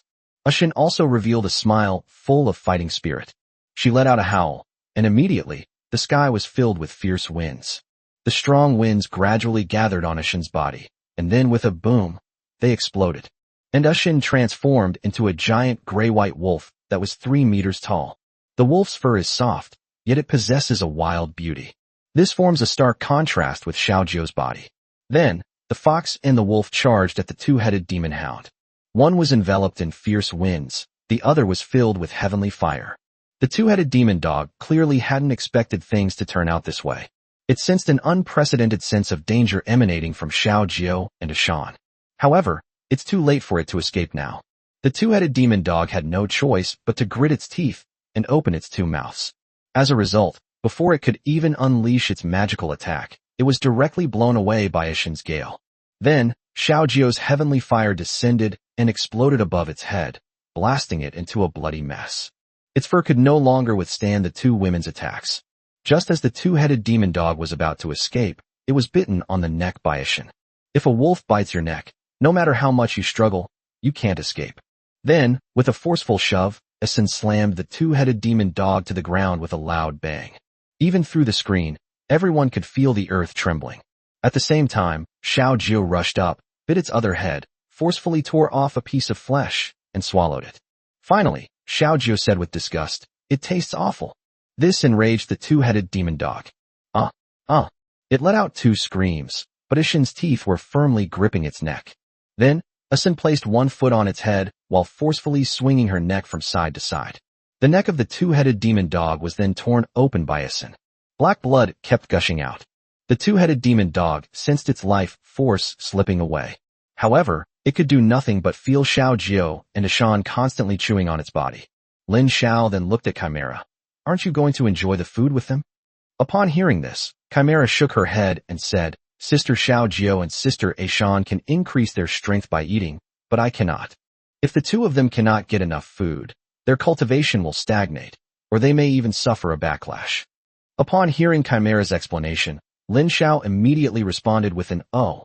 He immediately understood that Chimera was giving him a hint or reminder. Fortunately, he had already made preparations in this regard. It seems that raising a powerful beast-eared girl is really not an easy task. Lin Xiao silently complained to himself. Unlike Lin Xiao's calm demeanor, the viewers watching the live stream were completely shocked. What? A spirit pet evolves during battle? What? Lin Xiao's beast-eared girl can actually transform into a wild beast. Look how deliciously they're eating. But when they transform into human form, they're so cute and beautiful. Now I finally understand why Ning Kechen loved Nie Xiaoqian. Is this what it feels like to experience pain and pleasure at the same time? Upstairs, Nie Xiaoqian is a ghost, not a monster. Whether it's a human, a ghost, or a beast, I want a spirit pet that can transform into a human. What are you all discussing? Has no one noticed the key point? Lin Xiao was able to crush a B-rank, 3rd-tier demonic beast at the age of 18. Even college students might not be able to do that, right? The comments on the screen, after reaching this point, caused everyone to fall silent. Because everyone could judge Lin Xiao's strength, even many senior beast tamers felt somewhat ashamed. Because even intermediate-level beast tamers don't find 3rd-tier monsters easy to deal with. It seems we underestimated this little guy's strength. Li Guanjun looked at Lin Xiao in the picture with a smile in his eyes. At this moment, Lu Jiangguo's old face was beaming with joy. Hurrah! I knew our school's top student wouldn't be a fraud. I have a lot of confidence in the teaching quality of our number 1 high school. Li Guanjun then said with a smile, "Today is the 3rd day of the college entrance examination, and there are less than 24 hours left until it ends. If nothing unexpected happens, Lin Xiao will be the top scorer in this year's college entrance examination. I just don't know if the other elites can accept this outcome." Originally, the final round was prepared to widen the gap between the 2 teams. However, now that Lin Xiao has single-handedly killed the Undying Picture Frame and the two-headed demon hound, the other genius candidates can only find small fry to gain points. In the scene, Yao Chengxiu suddenly sensed a strong energy fluctuation in the distance. That direction was exactly where the spire she was looking for was located. Has someone already beaten them to it? She made a judgment immediately. No, Greymon, we need to get there right now and see what happened. We can't waste any more time. Su Peng and Chun Fiyang, who had already met, were now testing each other's strength. Subsequently, they also sensed energy fluctuations emanating from the direction of the spire. There seems to be a powerful monster over there. Could it be the last question of this exam? Let's cease fire first. Let's go check the situation. After discussing it, the two hurried towards the spire. Meanwhile, Lin Xiao sat idly in the ruins, waiting for Xiao Jiao and Ashan to finish eating. Chapter 29: Unrealistic Ideas. This was the first time Xiao Jiao and Ashan had eaten the flesh of a third-tier demon beast, so the two girls enjoyed it very much. Watching the two women's satisfied expressions, Lin Xiao felt relieved. Suddenly, a figure appeared in the distance. Lin Xiao turned his head and saw that the other person was Li Feng. Seeing the wary look in Lin Xiao's eyes, Li Feng quickly waved his hand and said, "Lin Xiao, I'm Li Feng. You should remember me, right?" Upon hearing this, Lin Xiao remained wary, then maintained a safe distance from Li Feng and said, "Of course I remember." Li Feng breathed a sigh of relief when he saw that Lin Xiao wasn't very hostile. He had witnessed Lin Xiao's fighting prowess firsthand. Therefore, Li Feng was somewhat unsure of himself if he were to face Lin Xiao one-on-one now. Then, Li Feng gave a friendly smile and said, "It's like this. Now that you have defeated the last elite monster, Commander Li Guanjun just spoke to me and said that you have passed all the questions in the college entrance examination. Therefore, he asked me to ask if you want to leave the examination room early." Upon hearing this, Lin Xiao deliberately drew out the sound. "Oh, I see. This is the same principle as handing in the college entrance exam early before time travel, and you don't have to worry about making mistakes in your calculations. After all, even the ultimate elite monster has now been eaten by Lin Xiao's spirit pet." Then Lin Xiao asked, "What will happen to the other examens after I leave?" Li Feng had no intention of hiding anything from Lin Xiao. They will complete the college entrance examination as originally planned. However, because you single-handedly eliminated the final elite monster, we will activate the final emergency plan to let them complete the final battle in this forest, thereby widening the gap and determining their respective scores. Lin Xiao nodded upon hearing this. He roughly understood the underlying meaning of Li Feng's words, which was to let the other candidates raise poisonous insects in this dark forest. At this moment, Lin Xiao looked in the direction he had come from, and he could sense several powerful auras approaching from that direction. This is because Xiao Jiao's evolution and Ashan's feedback from the natural power have improved Lin Xiao's perception by several levels. Suddenly, Lin Xiao had an unrealistic idea. He took a step forward, and with that simple step, he covered a distance of more than 10 meters. In the blink of an eye, Lin Xiao arrived beside Li Feng. "Teacher Li, Commander Li." Li Feng suddenly felt a chill run down his spine, sensing that Lin Xiao was up to no good. He quickly stopped Lin Xiao from speaking. "Lin Xiao, if you have something to say, just say it directly. You don't need to try to get close to me like this and flatter me." Lin Xiao patted the latter's shoulder and whispered something in Li Feng's ear in a calm tone. The more Li Feng listened, the wider his eyes widened. By the time Lin Xiao finished speaking, he looked at Lin Xiao in disbelief and said, You're a madman." Lin Xiao patted Li Feng on the shoulder again, just like a long-lost old friend. "Teacher Li, I'm just trying to make your work go smoothly." Upon hearing this, Li Feng's lips twitched involuntarily. "For me? Just don't cause me any more trouble. No matter what you say, I will never agree to this." As he spoke, Li Feng was about to slap Lin Xiao's hand away. As a result, Li Feng discovered that two powerful auras, one on his left and one on his right, were staring at him. Li Feng looked up and found that Xiao Jiao and Ashan had finished eating the corpse of the two-headed demon dog, their lips still stained with blood, and they were staring intently at him. Their appearance made Li Feng feel like he was incredibly delicious. Li Feng swallowed hard, and when he looked at Lin Xiao again, he found that Lin Xiao's arm was already tightly wrapped around his neck. Moreover, Lin Xiao still wore an innocent smile on his face. "Teacher Li, I advise you to listen to my advice. After all, we've known each other for a while now, and helping me won't harm you. Besides, I don't have any bad intentions. I just want to test my true abilities." Upon hearing this, Li Feng's face showed a conflicted expression, and after a moment, he couldn't help but sigh. I don't know how much time passed, but night had fallen, and there were less than 10 hours left in the entire exam. Yao Chengxiu emerged from the jungle. She had finally arrived at the final trial ground. Meanwhile, Su Peng and Chun Fiang also revealed their figures from another direction. "Yao Chengxiu, I didn't expect you to be here too." Upon hearing this, Yao Chengxiu frowned and asked, "Have you seen Lin Xiao?" "Lin Xiao? Who is that? I've never heard of him." Su Peng looked puzzled. "I heard he's a beast tamer with a humanoid spirit pet, but in my opinion, he's just a charlatan. So much time has passed, and he still hasn't arrived. He's probably nothing special." Yao Chengxiu always felt that things were not as simple as Su Peng and Chen Fiang had said. At this moment, Chun Fiang looked at the ruins of the abandoned castle and said, "It seems that a battle has just taken place here, and the two sides involved seem to be very strong. We need to be careful." "That's right. Based on my observation, this seems to be a gladiator arena for third-tier demonic beasts, with strange energy fluctuations remaining everywhere." Just as Su Peng finished speaking, a wolf howl was heard from the other side of the ruins. Then, a silver-gray prairie wolf jumped out from the other side of the ruins. Immediately afterwards, a flame ignited from the ruins on the other side, and as the flame condensed, it slowly transformed into a fiery red fox with two tails. Both of these demonic beasts are over 3 meters tall, and judging from their aura fluctuations, they are at least third-tier demonic beasts in strength. Upon seeing the two demonic beasts leap out at the same time, Su Peng immediately frowned. These two monsters are incredibly powerful. Yao Chengxiu also looked nervous. "I've never seen this kind of monster in textbooks before. Could it be an elite monster that the examiners specially arranged to be here?" Chun Fiang tossed the pokeball in his hand, and then Quickblade flew out of the pokeball and landed directly on his shoulder. What are you afraid of?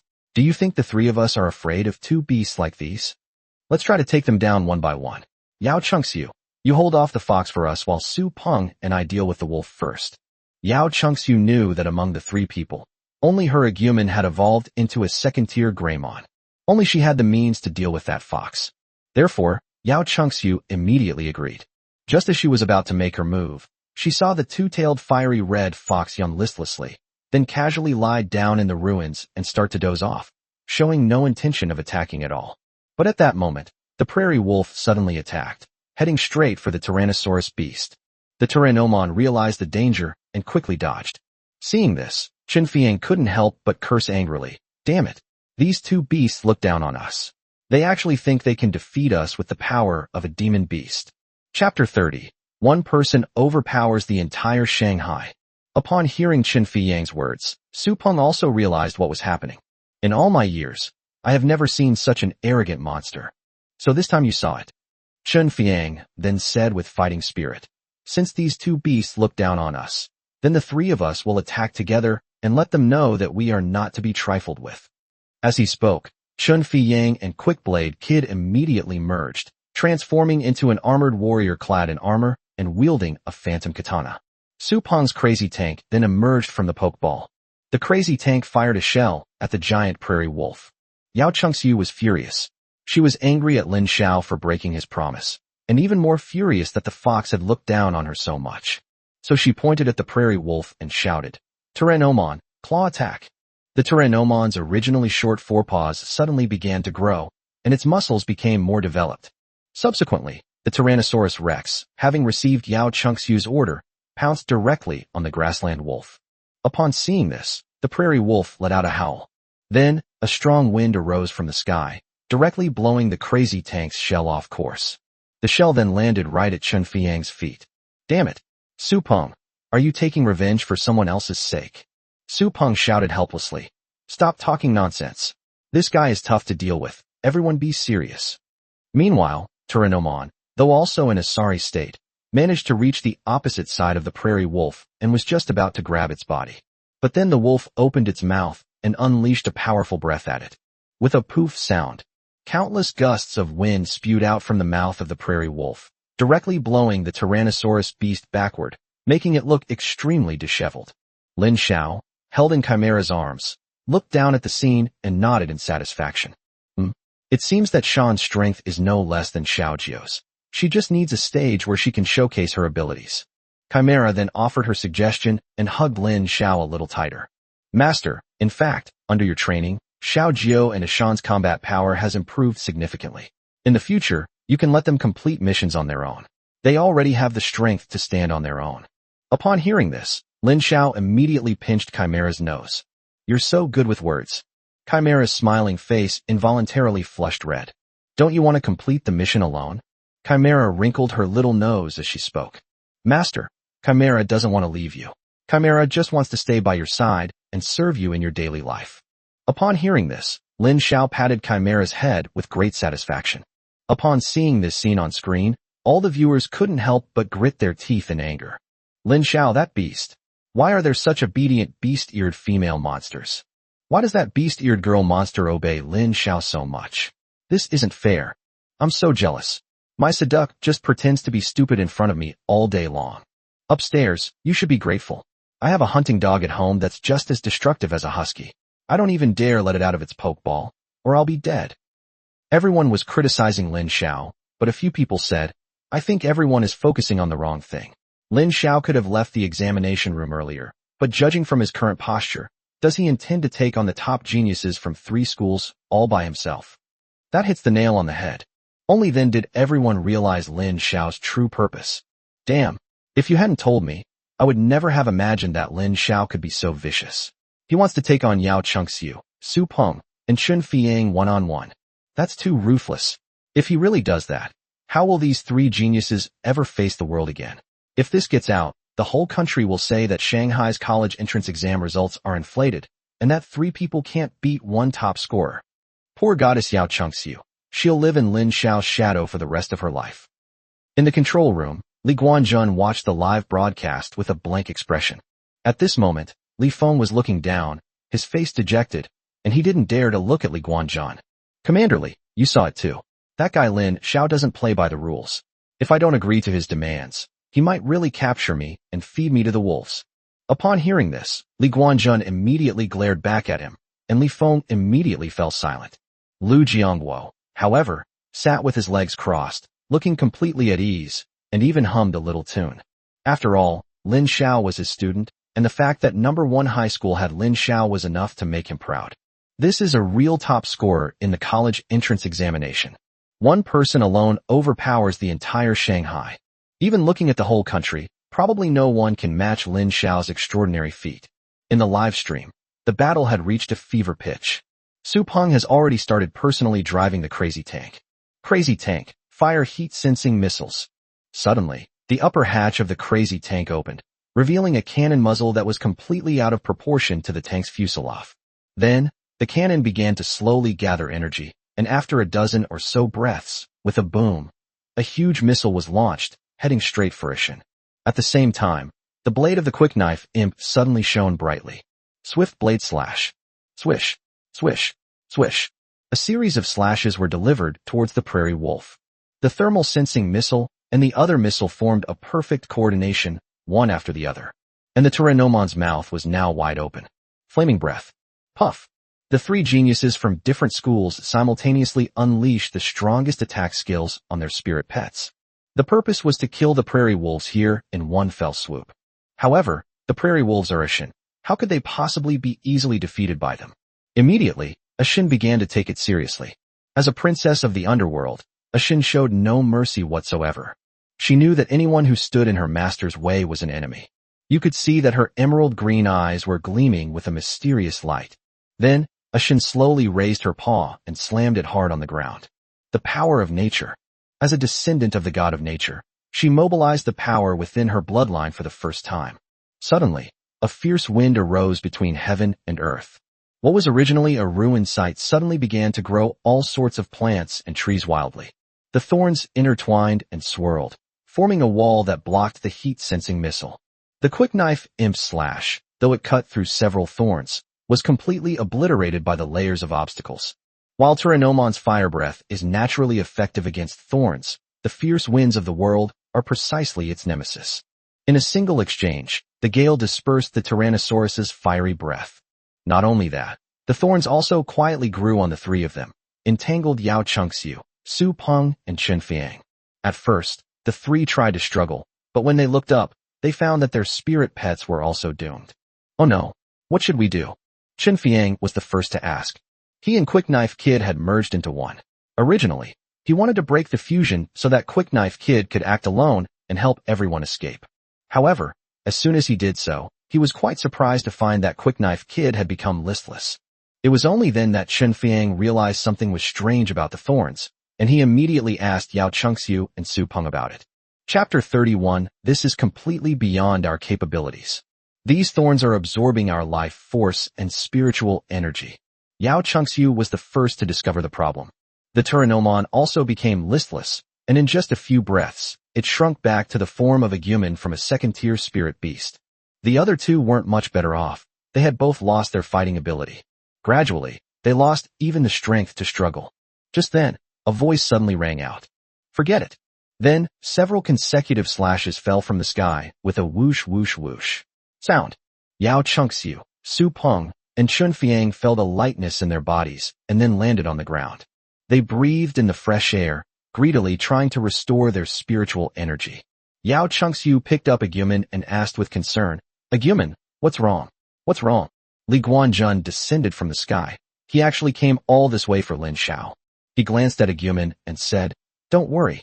Agumon can revert to Greymon after resting for a while.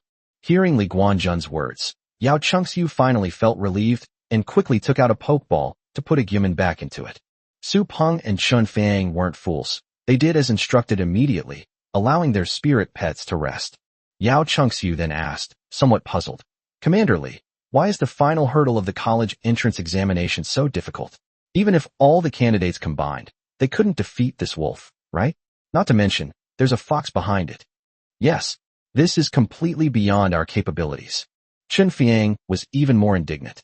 Upon hearing this, Li Guanjun rubbed his temples with a helpless expression and then looked up into the air. Lin Xiao, how long are you planning to hide? Aren't you going to explain this to your classmates? Upon hearing this, Lin Xiao revealed a meaningful smile in midair. Then, in the embrace of the chimera, under the backdrop of the bright moonlight, he slowly descended to the ground. Upon seeing Lin Xiao land on the ground, Yao Chengxiu's eyes widened immediately. She looked at Lin Xiao with disbelief. You actually. Yao Chengxiu couldn't help but become somewhat incoherent. You were the one who was fighting us just now. Su Peng couldn't help but exclaim in surprise. Upon hearing this, Lin Xiao shrugged and then snapped his fingers. Xiao Jiao and Ashan immediately transformed into adorable animal-eared girls. However, Xiao Jiao had transformed from her previous training uniform into a classical beauty wearing a red cloak, her shoulders exposed, and the glimpse of her cleavage barely visible on her front. As soon as she landed, she ignored everyone's gaze and threw herself into Lin Xiao's arms. Master, I have evolved to the second stage, and I want a reward. As she spoke, Xiao Jiao snuggled into Lin Xiao's arms. Lin Xiao couldn't help but comfort Xiao Jiao, saying, What reward do you want? Your master will prepare it for you when we get back. Of course, Lin Xiao knew in his heart that Xiao Jiao just wanted to eat something delicious. My master is still the best to me. Seeing this, even Li Guanjun's lips twitched involuntarily. Why do I want to punch this guy so badly? Showing off in front of so many people. Doesn't he even know what kind of occasion this is?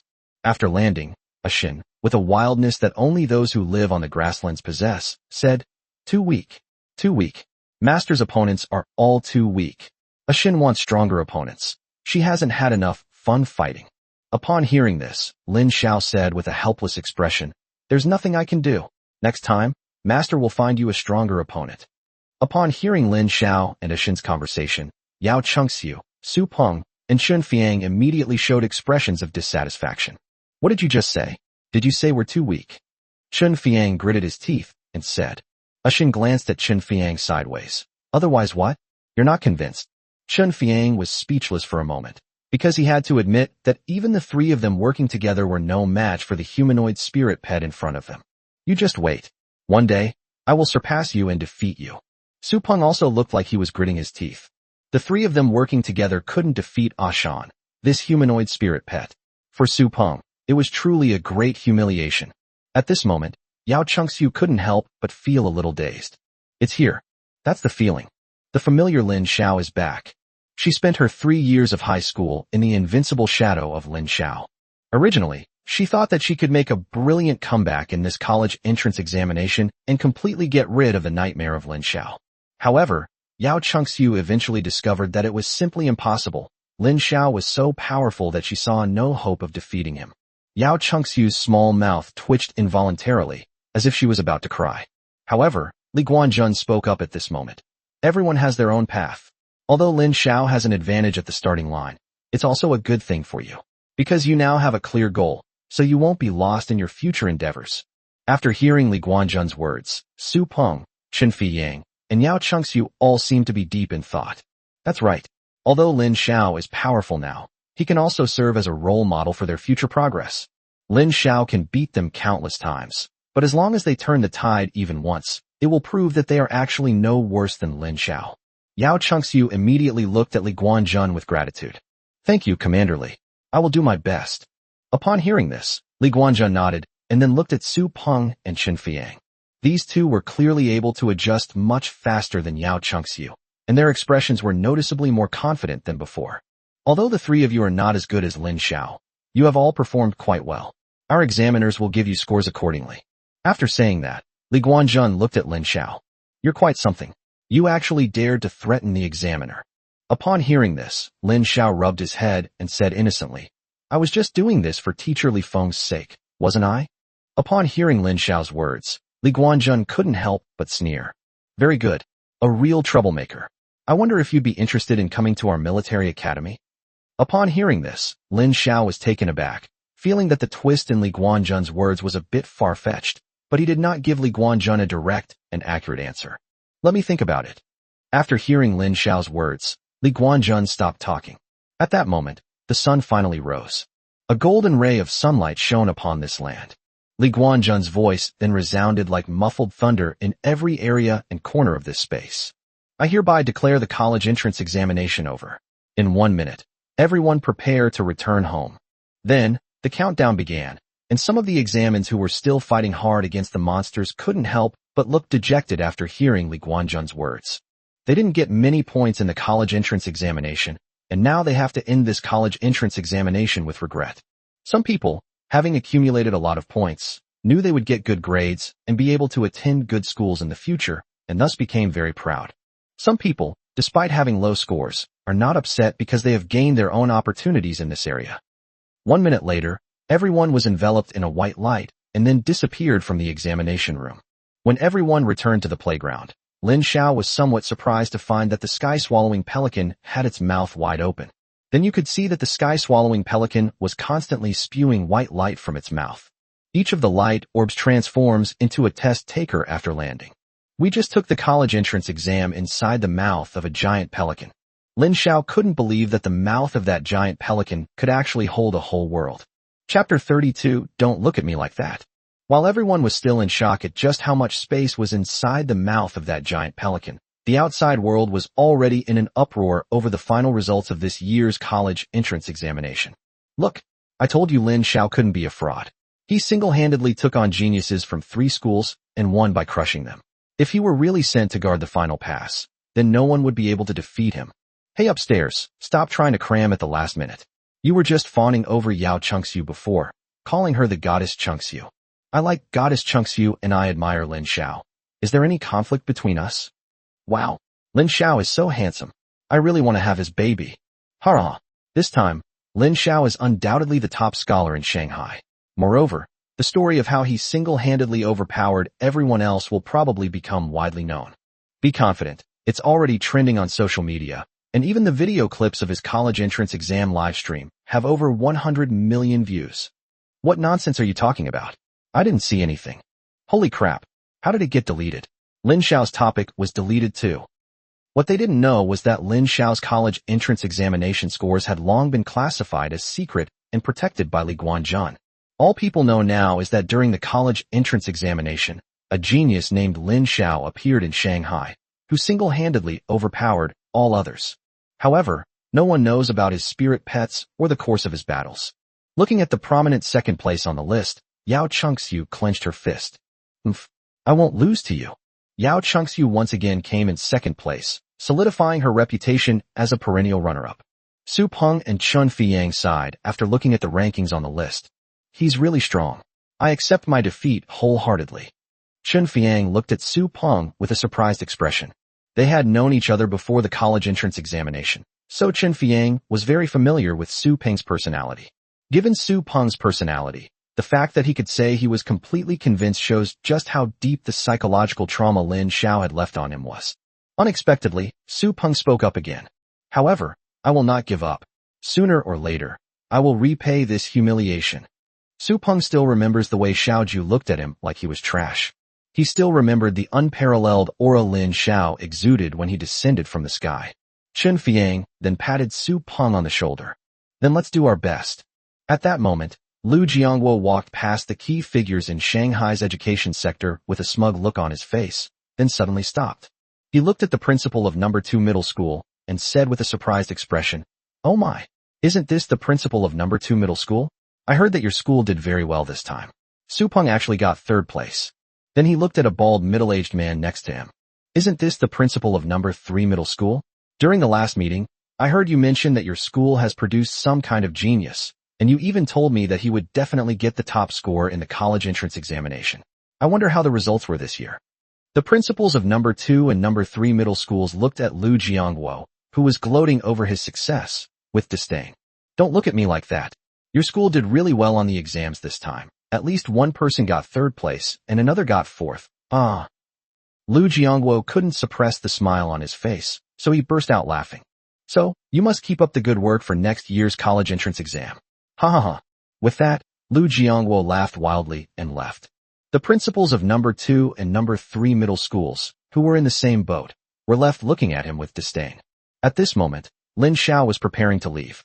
After all, after 3 days of living outdoors, a clean person would need to go home and wash up. To his surprise, just as he was about to leave, Li Guanjun called him back. Lin Xiao couldn't help but look at the powerful examiner with some doubt. Have you thought about which university you plan to attend? After hearing Li Guanjun's words, Lin Xiao asked with some doubt, do you have any suggestions? Li Guanjun is a soldier, so he never speaks in a roundabout way. If you don't find a suitable university, you can come to the military region to find me anytime. I can assure you that the military region's military academy will provide you with the best resources. Upon hearing this, Lin Xiao nodded, then shook his head. Thank you, Commander Li. However, I've been thinking about going to Yuzhu Spirit Pet University. Li Guanjun smiled without any surprise. Yuzhu Spirit Pet University is the top university in the entire Dragon Kingdom, boasting the best resources and top-notch teachers nationwide. With your grades, getting into Yuzhu Spirit Pet University shouldn't be difficult, but Li Guanjun deliberately drew out a long note. Forget it. Going to Yuzhu Spirit Pet University is not bad either. However, I advise you not to reveal your purpose. Waiting for them to take the initiative to extend an olive branch to you will be more beneficial to you. Lin Xiao listened to Li Guanjun's words and realized that there was clearly a hidden meaning in them. However, the other party made no attempt to explain and simply turned and left. Lin Xiao was somewhat confused when Lu Jiangguo suddenly walked over from a distance. What are you doing here? I've been looking for you for ages. Upon hearing this, Lin Xiao looked at Lu Jiangguo with some confusion. Did Principal Lu need something from me? Upon hearing this, Lu Jiangguo shook his head.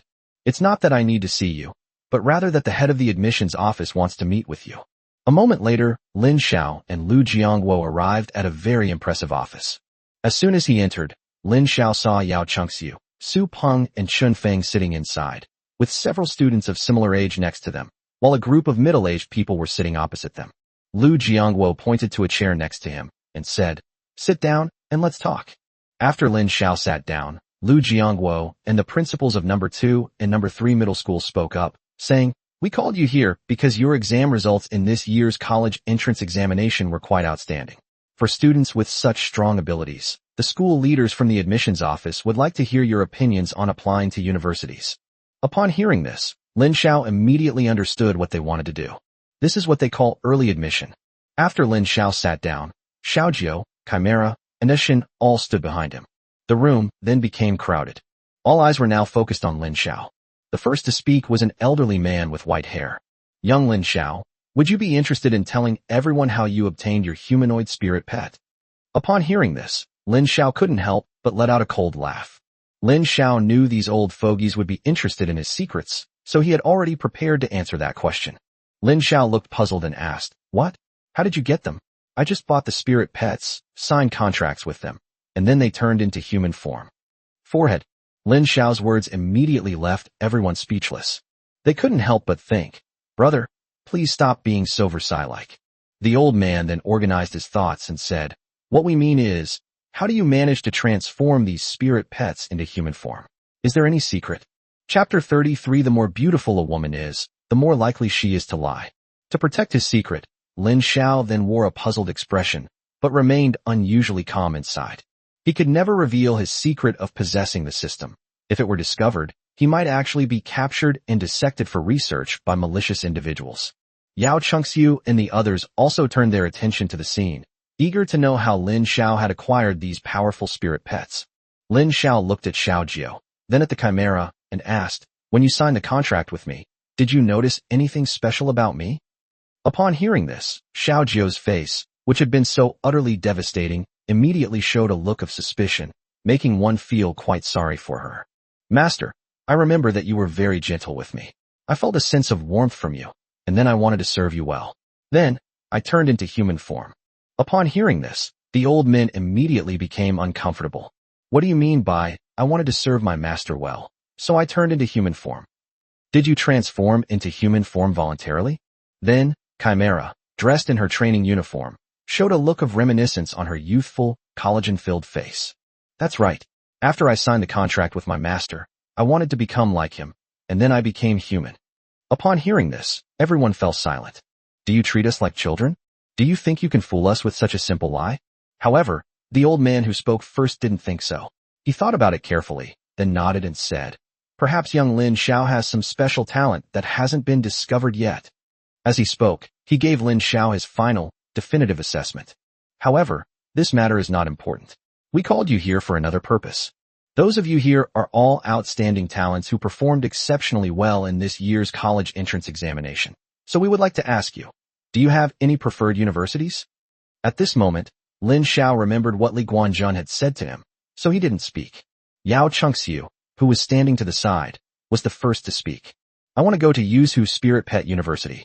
It's my target university and my dream. Upon hearing Yao Chengxiu's words, the representative from Yuzhu Spirit Pet University immediately showed a satisfied expression. No sooner had Yao Chengxiu finished speaking than a middle-aged man in a suit with a hairstyle reminiscent of an old cadre quietly spoke up. Young lady, don't jump to conclusions yet.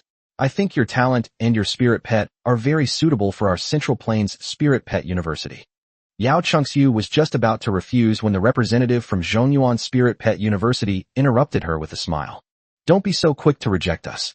Although our Central Plains Spirit Pet University is not ranked as high as Yuzhu Spirit Pet University, we have the best research results in the country on fire elemental spirit pets. Moreover, our school achieved a top 10 ranking in the fire element in the last World Elemental Competition, which is among the best of all participating schools in China. After explaining the school's advantages, the school representative finally revealed his trump card. If you are willing to enter our Zhongling University, then I can promise you on behalf of our school that we will not only waive your tuition for 4 years, but also give you a national scholarship every year, as well as a government-sponsored exchange student opportunity. Moreover, we will give you a free spot every year for the Fire Elemental Spirit Pet Trial. The terms offered were incredibly tempting. After listening for a moment, Yao Chengxiu nodded and said, okay, I accept your invitation. Then, Su Peng also received an invitation from Northern Pet University. His spirit pets are mechanical creations, while the Northern Spirit Pet University is a well-known favorite among science and engineering students. He and Northern Spirit Pet University hit it off immediately, leaving no chance for the other schools. But when it came to Chen Fiyang, his choice surprised everyone. Chen Fiyang did not choose any school. My dream is to become a glorious soldier, so I decided to join the army. Upon hearing his words, Jingzhou Spirit Pet University, which had initially shown great interest in him, revealed a surprised expression. Chen Fiyang, I know your conditions aren't very good. If you join the military, you won't receive any subsidies, and no one will provide you with better training. Your fate will depend entirely on yourself. Have you thought it through? Upon hearing this, Chen Fiyang replied without wavering. I made up my mind when I was very young. Joining the army has always been my dream.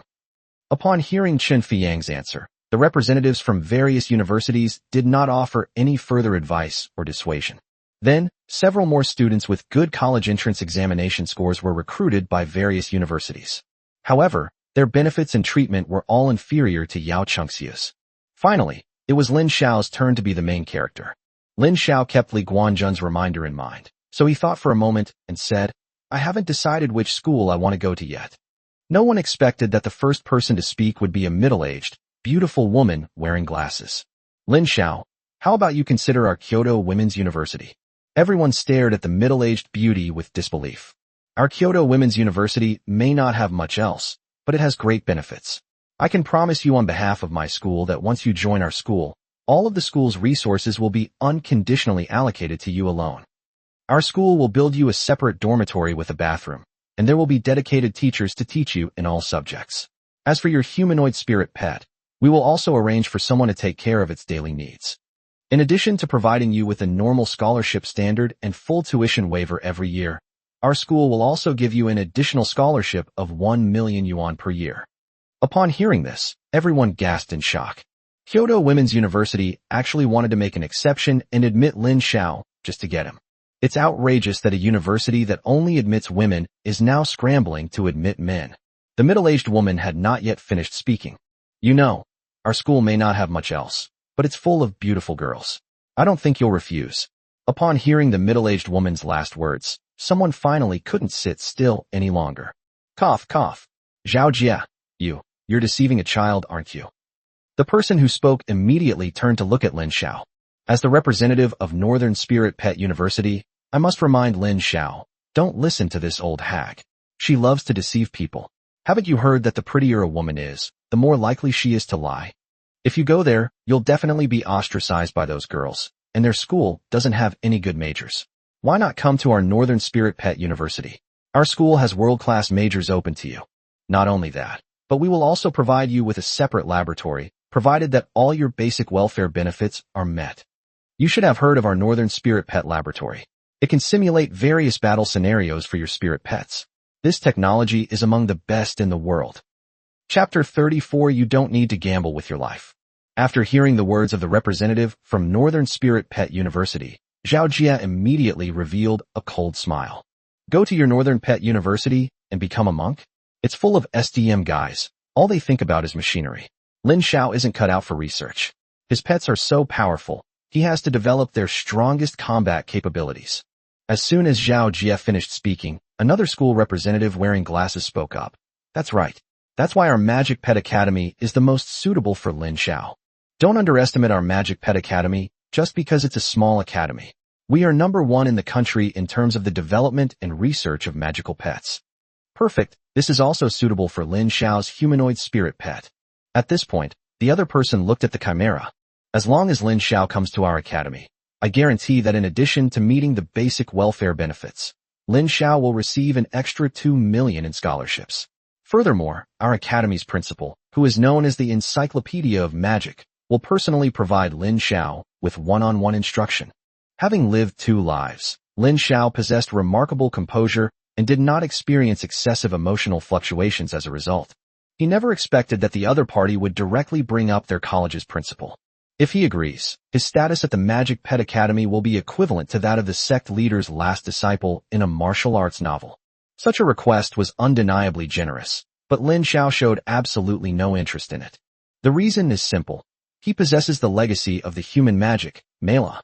At this moment, the representative from Yuzhu Spirit Pet University finally spoke. Lin Xiao, I am Zheng Beihai, the representative of Yuzhu Spirit Pet University. Our school is very satisfied with your performance in the college entrance examination. Because our school knows that your family background is not very good, we will waive your tuition fees and give you a generous scholarship every year. Upon hearing this, Zhao Jia, who was standing nearby, couldn't help but purse her lips. I thought it would be some kind of great benefit. You're making it sound like our school can't offer that. Unexpectedly, Zheng Beihai then added, 5 million per year. Forehead. Zhao Jia was completely speechless upon hearing this number. What does 5 million mean? It's enough to buy a B-grade spirit pet. It can ensure that an ordinary family can live a life free from worries about food and clothing. But Zheng Beihai just casually gave it to Lin Xiao as a basic benefit. But Zheng Beihai hadn't finished speaking. Furthermore, if you wish to pursue further studies, whether it's taking the postgraduate entrance exam at our university or studying abroad, our university will waive all tuition fees and research funding. Furthermore, if you achieve any research results at our school will not receive any of them. Not only that, we can also promise you a chance to compete in the International College Pet Competition. Bang! Representatives from several schools stood up immediately after hearing Zheng Beihai's words. The International High School Spirit Pet Competition. That's the most important competition for our Dragon Kingdom. It concerns the fate of the nation. That's right. Moreover, the International College Pet Competition, held every 4 years, is less than a year away. Lin Xiao is just a freshman about to enter university, and you're planning to send him to participate in such an important competition? Are you crazy? Lin Xiao, don't believe this old geezer. Even the principal of the All-China High School Spirit Pet Competition doesn't have the authority to confirm the number of participants. This guy is definitely lying to you. Lin Xiao then looked at Zheng Beihai, who smiled and said without any guilt, as I just said, I'm just giving you a chance to compete for a spot. Whether you get it or not depends on your own ability. After all, this spot is decided by the state, not the school. In principle, first-year students are not eligible, but we are providing this platform for you. As for whether you can obtain it, that depends on your fate. Upon hearing this, Lin Xiao couldn't help but ponder deeply. He knew the significance of this competition was extraordinary. The World College Pet Competition is a competition for college students organized by the World Alliance. Each of the world's top 100 universities can send a representative to participate in this competition. The final results will determine the prizes awarded. If a contestant is eliminated during the competition, their university and country will also bear the corresponding losses. Many schools have suffered as a result, and even some countries have been affected, leading to a significant reduction in their national strength. In the last 3 competitions, the Dragon Kingdom has not achieved anything and has even suffered a considerable setback. Therefore, the Dragon Kingdom attaches great importance to this year's International College Pet Competition and has ordered that the contestants from participating schools must be selected fairly and justly and undergo national political vetting before they can participate. Just as Lin Xiao was about to speak, Zhao Jie spoke first. Lin Xiao, don't listen to him. That competition is a dog-eat-dog world. You don't need to gamble with your life. Yes, Lin Xiao, that old man has no good intentions at all. You are only 18 years old and don't have that much combat experience. You should focus your energy on improving yourself. Upon hearing this, Lin Xiao couldn't help but smile. Thank you all for your concern. But as a fine young man of the Dragon Kingdom, why shouldn't I seize this opportunity and platform to showcase myself? At this point, Lin Xiao looked at Zheng Baikai and said, Then thank you, Professor Zheng. I accept Professor Zheng's invitation. When Zheng Beihai heard that Lin Xiao had agreed to join Yuzhu Spirit Pet University, he couldn't help but burst into laughter. Good. Young people have backbone. Yao Chengxiu, who was standing to the side, looked at Lin Xiao with an extremely complicated expression and finally turned her head away. I've lost utterly, not even on the same level as the benefits and treatment offered by universities. Like Yao Chengxiu, the others looked at Lin Xiao with varying degrees of envy and jealousy. After signing the enrollment agreement with Zheng Beihai, Lin Xiao left immediately. As he walked on the streets of Shanghai, 3 girls chattered incessantly beside him. Although Xiao Jiu spent the most time with Lin Xiao, she still couldn't play in the human living space. Although Chimera was naturally calm and composed, she looked at the things on the street with great curiosity. As for Ashan, she looked around everywhere, touching this and that, making no attempt to hide her curiosity. Seeing this, Lin Xiao couldn't help but smile and said, I'll take you all on a tour of Shanghai later. Back in his apartment building, Lin Xiao took a relaxing bath. Xiao Jiu was serving Lin Xiao from the side, which made Lin Xiao feel a little uncomfortable. He originally wanted to refuse this pleasurable behavior, but seeing Xiao Jiu's mournful look, he couldn't help but soften and could only passively accept this service. After taking a very sensual bath, Lin Xiao had just stepped out of the bathtub when he heard the sound of gongs and drums coming from outside. Lin Xiao asked with some surprise, what happened outside? Chapter 35 You are not worthy to mention her. Ashan, who was looking around at the door, glanced outside, then shook her head and said to Lin Xiao, I don't know, but someone is coming over. Lin Xiao ignored these words. However, not long afterward, the noise at the door grew louder and louder. It seemed that a lot of people had gathered, and then someone knocked on the gate of Lin Xiao's courtyard. The house where Lin Xiao lived was a small bungalow nestled among several dilapidated farmers' houses. In Shanghai, where land is incredibly valuable, this is extremely rare. However, it was just right for Lin Xiao. He could still afford the low rent. Lin Xiao stepped out of the room and slowly opened the door to the outside world. As soon as the door opened, I heard several loud bangs. Then, colorful paper bags fell from the sky. This made Ashan, who was standing to the side, almost think that someone was attacking her, and her hair and tail stood on end. Lin Xiao looked at the group of people at the door and couldn't help but frown. Because standing outside the door were not only his neighbors, but also a group of familiar strangers. Even with Lin Xiao's experience and memory, he couldn't recall where he had seen this group of people before. They just seemed somewhat familiar. Then, an elderly man who was at the head of the group stepped forward. His expression as he looked at Lin Xiao carried a hint of affection, as well as a greedy look as if he had found a priceless treasure. This made Lin Xiao feel very uncomfortable. Lin Xiao looked at the old man with a puzzled expression. Who are you? What do you want with me? Upon hearing Lin Xiao's words, the old man said without any hesitation, "Oh, third grandson, don't you recognize me? I'm your grandfather. You're my grandson." Upon hearing this, Lin Xiao frowned even more deeply. He didn't ask who the old man was, nor did he inquire why the other party addressed him that way. He simply said in a calm tone, "I'm sorry, I don't know you." After saying that, Lin Xiao slammed the door shut. Of course, Lin Xiao already had a rough guess about the identities of this group of people. Then, someone knocked on Lin Xiao's door again. This time, the voice outside was from a neighbor with whom he had a good relationship. "Lin Xiao, open the door. I'm Aunt Wang.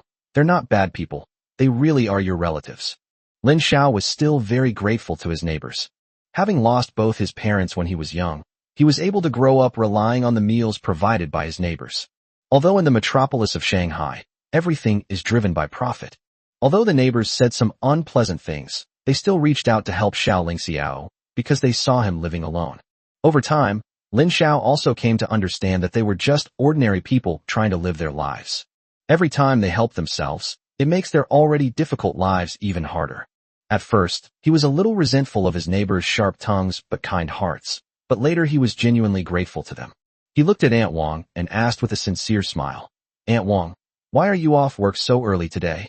Aunt Wang said with a beaming smile, "That's right.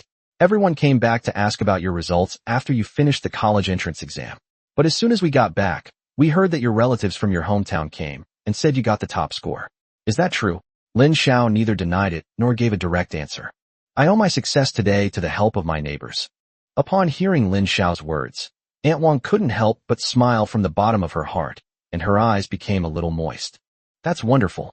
I've watched you grow up since you were little, and I knew you were destined for greatness." At this moment, the old man who had spoken earlier quickly interrupted Lin Xiao and Aunt Wang's conversation. "Lin Xiao, do you remember? When you were 3 years old, your mother brought you back to the family to recognize your relatives. I was the one who received you and your mother. I am your second grandfather, Lin Xiaodian." "That's right. Lin Xiao, do you remember me? I'm your second uncle. I was the one who saw you and your mother off when you left home." "Lin Xiao, didn't your mother want to send you back to the family? Now we've come to pick you up. Your grandfather is waiting for you at the family compound." Seeing how enthusiastic her relatives were, Aunt Wang also smiled sincerely. "Lin Xiao, you've been suffering all these years alone outside. This time, you finally have a home. Aunt Wang is truly happy for you." Lin Xiao couldn't help but reveal a mocking smile when he saw his relatives dressed in designer clothes and driving luxury cars. "Second grandfather, of course I remember how you treated my mother and me. I heard you say with my own ears that my mother was a slut, a country bumpkin from out of town, and that my mother killed my father. It was you who made this so-called second uncle kick my mother and me out. It was this so-called second uncle who pointed his finger at my mother and said that I would never be allowed to return to the family and acknowledge my ancestors, and that my father was a disgrace to the Lin family." As he spoke, Lin Xiao pointed at his so-called second uncle, Lin Hai, but his eyes were fixed intently on his so-called second grandfather, Lin Xiaodian. "You won't even give me a chance to see my grandfather. Why are you coming to take me back to my family now? Just because I was the top scorer in the Shanghai College entrance examination?" Upon hearing Lin Xiao's words, Lin Xiaoshan's face turned pale and then red. Lin Hai, the second uncle standing next to him, lowered his head, making it impossible to see his expression. Then, Lin Xiao looked at Aunt Wang and the other neighbors. "Thank you all for taking care of me over the years. Thank you for everything you've done for me. I know that life here isn't easy for anyone. When I was little, I didn't understand why everyone was always arguing and bickering. But as I grew up, Lin Xiao finally understood everyone's difficulties. I, Lin Xiao, also wanted a home, but my home is right here. It was all of you uncles, aunts, grandpas, and grandmas who raised me. It has nothing to do with the Lin family." At this point, Lin Xiao couldn't help but bow to the neighbors in front of him. "Lin Xiao thanks everyone for taking care of me over the years. Without you, I wouldn't be where I am today." Every word Lin Xiao spoke felt like a slap in the face to Lin Xiaodian. Lin Xiaoshan's eyes darted around, and he quickly stepped forward to start telling a tragic story. "Lin Xiao, I know you've had your share of difficulties these past years, and you have grievances against our Lin family, but it's all because of misunderstandings. It's your mother." "Shut up." Lin Xiao's voice suddenly rose. "You are not worthy to mention her." Lin Xiao's mother was a beast tamer from out of town. She met his father during a mission. Lin Xiao's father was one of the top beast tamers in Shanghai back then, and the one most likely to become a god. However, the Lin family rejected the marriage on the grounds that Lin Xiao's mother was of low status and not worthy of the Lin family. Therefore, Lin Xiao's father had no choice but to elope with his mother. However, Lin Xiao's father died in a mission, and Lin Xiao's mother was also seriously injured at the time. In the end, Lin Xiao's mother had no choice but to take Lin Xiao to the Lin family, hoping to give Lin Xiao a place to belong. However, the mother and son were later driven out by the Lin family. Shortly after that, Lin Xiao's mother's condition deteriorated rapidly, and she subsequently passed away. Young Lin Xiao was left behind, living a lonely life. Chapter 36. As long as he doesn't return to the family, the Lin family is ours. Lin Xiao then looked at Lin Xiaodian with a cold gaze. Why are you coming to claim kinship with me now? Is it because of my status as the top scorer in the college entrance examination in Shanghai? I think with the Lin family's power, they shouldn't need a mere top scorer like me, right? Anyone could see the sarcasm in Lin Xiao's words. Lin Xiaodian blushed deeply, unsure of what to say. Unexpectedly, Lin Hai suddenly spoke up at this moment. Lin Xiao, don't push your luck. Do you think you're so special just because you got the top score in the college entrance exam? Upon hearing Lin Hai's words, Lin Xiaodian quickly stopped him. Lin Xiao, I admit that I wronged you and your son before. But this was not the family's intention, and I hope you will not hold a grudge against the Lin family. I know I'm ashamed to face you, but the person who came to see you this time is actually your grandfather. My grandfather?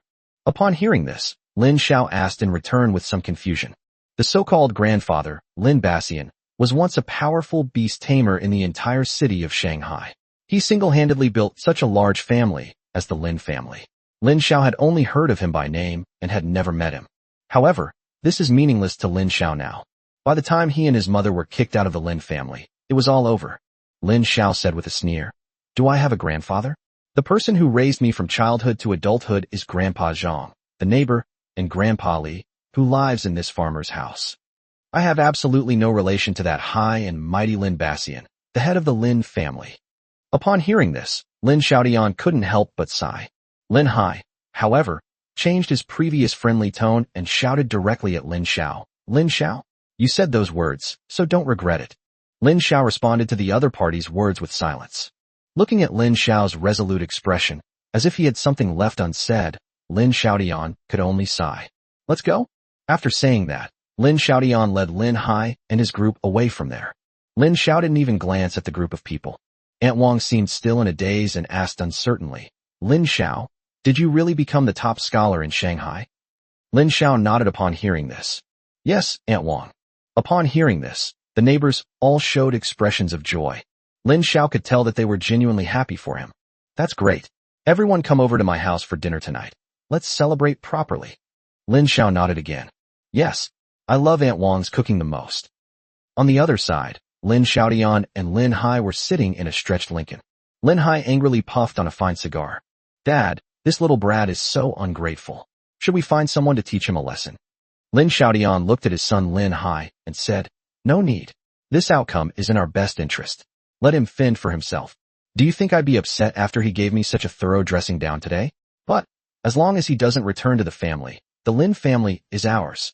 Lin Hai said, I understand aloud, but he felt somewhat indignant inside. After all, he had never suffered such injustice before. You little bastard, you better not fall into my hands. Lin Hai muttered to himself. The next morning, Lin Xiao got up rubbing his forehead. Last night, he drank a bit too much because he was so happy. Fortunately, Xiao Jiao and San Nu have been taking care of him. After getting up, Lin Xiao ate a simple breakfast, and then went to the Beast Tamer Guild registration office. He didn't want to waste time on meaningless things. Lin Xiao sensed the gap between himself and Li Guanjun from Li Guanjun. Even someone as powerful as Li Guanjun, whose spirit pet could devour an entire world, could only serve as an examiner in the college entrance examination. Therefore, Lin Xiao felt that he still couldn't think of the world as too simple. So he decided to use this holiday to improve himself. The Beastmaster Guild registration office is a place where many guilds are recruiting new members. Many beast tamers like him come here to seek out tasks and earn some extra money. Lin Xiao went straight to the mission hall. I looked at the publicly accessible taskbar, looking to purchase a spatial storage device, or a monster that can create spatial devices. Price negotiable. There is a monster cave 90 kilometers outside the north gate of Shanghai. We need a team of 4 to explore it. Team members must be at least intermediate beast tamers. The results of the exploration will be distributed according to their work. Looking for a private tutor to help a soon-to-be senior high school student improve their grades. Price, 1,000 yuan per lesson. Looking at the various bounty missions, Lin Xiao was momentarily at a loss as to which mission to accept. Just as he was at a loss, his eyes suddenly lit up. There is a very inconspicuous task in the corner of the taskbar. Seeking a Blastoise shell, a King He python gallbladder, and a lightning rod for a lightning-struck fish. Price, 1 million. Contact me by phone if there are any issues. Upon seeing this request, Lin Xiao couldn't help but show a thoughtful expression. First of all, the value of this commission is not high, although 1 million seems like enough for an ordinary family of 3 to live a wealthy life for 10 years. However, the King He python is a B rank, first-level demon beast, and its live cubs alone can fetch several million. Furthermore, even a dead corpse can fetch hundreds of thousands of dollars at the trading house. Blastoise is also a C-rank monster, and its combat power is extremely strong. Capturing a live one is very difficult. Although the Thunderfish is a fish, it has a Thunder attribute bonus and is very difficult to obtain. But the other party asked for a price of only 1 million. Either the other party did not know the value of these items, or they were really short of money. Unless the other party does not want the person to accept the task. Therefore, Lin Xiao planned to negotiate the price with the other party. Lin Xiao thought for a moment, considered how to contact the other party, and then took out his phone and dialed the number according to the information on the commission task. A moment later, a clear female voice answered the phone. Hello, who is this? Lin Xiao pretended to be nonchalant, and said, I took a look at the tasks you posted, and the prices are a bit low. Upon hearing Lin Xiao's words, the other party's tone immediately became more serious. How much money are you planning to ask for? Without a second thought, Lin Xiao replied directly, 10 million. Upon hearing this, the other party immediately fell into deep thought. Do you really have a way to get those 3 things? Lin Xiao did not answer the other party directly, but said calmly, I will complete your task within a month. Upon hearing Lin Xiao's words, the other party fell into deep thought for a long time. A month is too long. 15 days. I'll only give you 15 days. Once you obtain the 3 items from the quest, contact me immediately, and I'll send someone to reach you. After receiving a positive reply, Lin Xiao hung up the phone. He wasn't afraid the other party would go back on their word because he had recorded the call from the very beginning. If the other party goes back on their word, Lin Xiao only needs to send the recording of the call to the mission registration office, and someone will come to handle it. Before making that call, Lin Xiao had been considering how to protect his interests. After all, it's best to be cautious about accepting such an obviously unreasonable assignment. Chapter 37. Can the authorities do anything to the Liu family? Lin Xiao put his thoughts aside and then returned home. After tidying himself up, Lin Xiao prepared to complete the commission task. Then, he led Xiao Jiao and the other 2 girls toward the gates of the Demon City. At the gates of the city of Shanghai, several guards were chatting together. Have you heard? This year's top scorer in the Shanghai College entrance exam is a young man named Lin Xiao from No. 1 high school. I heard he has several humanoid spirit pets. Really? Humanoid spirit pets? Those are incredibly rare. The last time I heard about humanoid spirit pets in the news was when Angeman appeared. Why is he the top scorer in Shanghai's college entrance examination and not the top scorer nationwide? Another, older guard, after hearing the last person speak, couldn't help but slap the other person on the head. Are you stupid? The difficulty of the questions varies from state to state, and even from city to city. Take Shanghai for example. This time the military region set the questions themselves. I heard they even used Commander Li Guanzhun's sky-swallowing pelican. Holy crap. Really? I heard that Commander Li's devouring pelican bloodline is so unique that he has a chance to become a god. Of course it's true. I just wonder what Lin Xiao's humanoid spirit pet is like. Is it an adorable beast-eared girl? The older guard was talking to himself. The younger guards standing nearby were immediately stunned upon hearing the name Lin Xiao. He suddenly remembered a night a week ago when a young man with a humanoid spirit pet passed through his gates and left. His name seemed to be Lin Xiao. Just then, a soft cough broke everyone's train of thought. Everyone looked closely and saw a handsome boy in a school uniform standing opposite them with 3 adorable animal-eared girls. The old guard frowned upon seeing this scene. What? Trying to leave the city? Show me your Beast Tamer qualification certificate to register. Don't think you can get away with this by pretending to be a top scorer in the college entrance exam. If your paperwork isn't complete, you can't leave the city. Upon hearing this, Lin Xiao nonchalantly took out his Beast Tamer qualification certificate. The guard took it and looked at it. Lin Xiao, a spirit pet. Suddenly, his eyes lit up. Lin Xiao. Lin Xiao looked at him expressionlessly. The other party immediately burst into laughter. Ha! So it's the top scorer in the college entrance exam. Alright, registration is complete. Are these 3 behind you your spirit pets? You have quite the presence. Please, you can leave now. As he spoke, the other party quickly opened the access control. Lin Xiao then led the 3 girls out of the city gate. The guards were left behind, watching Lin Xiao leave with his beast-eared girls, their eyes filled with envy and jealousy. As soon as they arrived outside the city, Lin Xiao took out a map. Our first target is the Blastwas. Based on its habits, it prefers to live near rivers, so we'll go there. Lin Xiao's finger pointed directly to a natural lake more than 200 kilometers away from Shanghai, called Zui Lake. It's only a little over 200 kilometers away, but even by car it would take 2 hours to get there.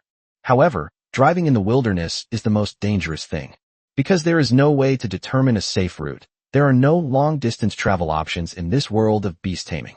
Those that fly in the sky will be attacked by flying monsters, and those that travel by boat will be attacked by monsters in the water and flying monsters.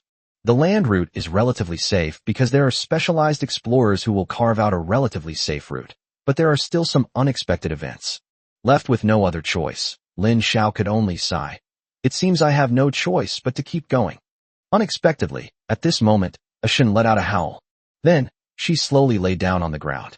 Seeing this, Lin Xiao seemed to realize something and asked in surprise, Ashan, do you want me to ride you over there? Upon hearing this, Ashin nodded, letting out a wild, panting sound. I want my master to ride me. It is an honor for Ashan to be ridden by her master. Please ride Ashan, master. Lin Xiao's lips twitched involuntarily upon hearing this. Why does it taste off? Did I misunderstand? However, Lin Xiao didn't hesitate and immediately climbed onto Ashan's back. Seeing this, Xiaojio didn't stand on ceremony and directly hugged Lin Xiao from behind, then climbed on top of him. Lin Xiao felt as if something soft was pressing against his back. Fortunately, he had good self-control. Otherwise, the effort might be ruined. Ashin looked at the chimera, but the chimera didn't sit on it. Instead, it slowly floated in the sky, indicating that Ashin could leave. Immediately, Ashin started running. As the only wolf in the snow wolf pack with natural powers, Ashin is much faster than the wild wolves of the grasslands.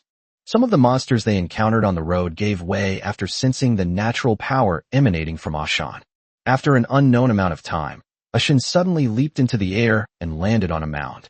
She lowered her head, smelled the ground, and then her expression turned wary. Seeing this, Lin Xiao asked in confusion, What's wrong? Is there any danger? Upon hearing this, Ashin shook her head. No, I smell human scent. Upon hearing this, Lin Xiao frowned. It should be noted that this area is outside the safe route outside the city. Moreover, it's not far from Zui Lake. The monsters here are all aquatic monsters. However, aquatic monsters are of little use to ordinary people. Therefore, no adventurers would come here to collect the eggs of aquatic monsters. So why would anyone be here? Lin Xiao was very puzzled.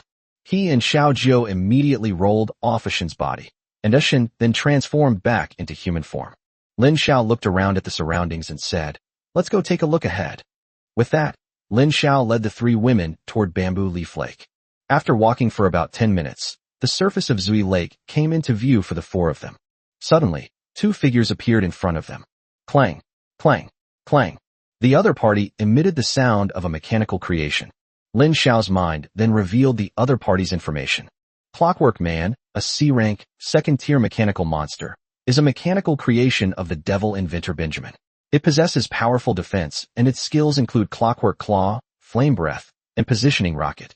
Lin Xiao's eyes immediately turned serious. He hadn't expected the other party to be a second-tier demon beast. And his master stood behind him. Where did you all come from? Get out. Get out. Get out. This place has been booked by the Liu family.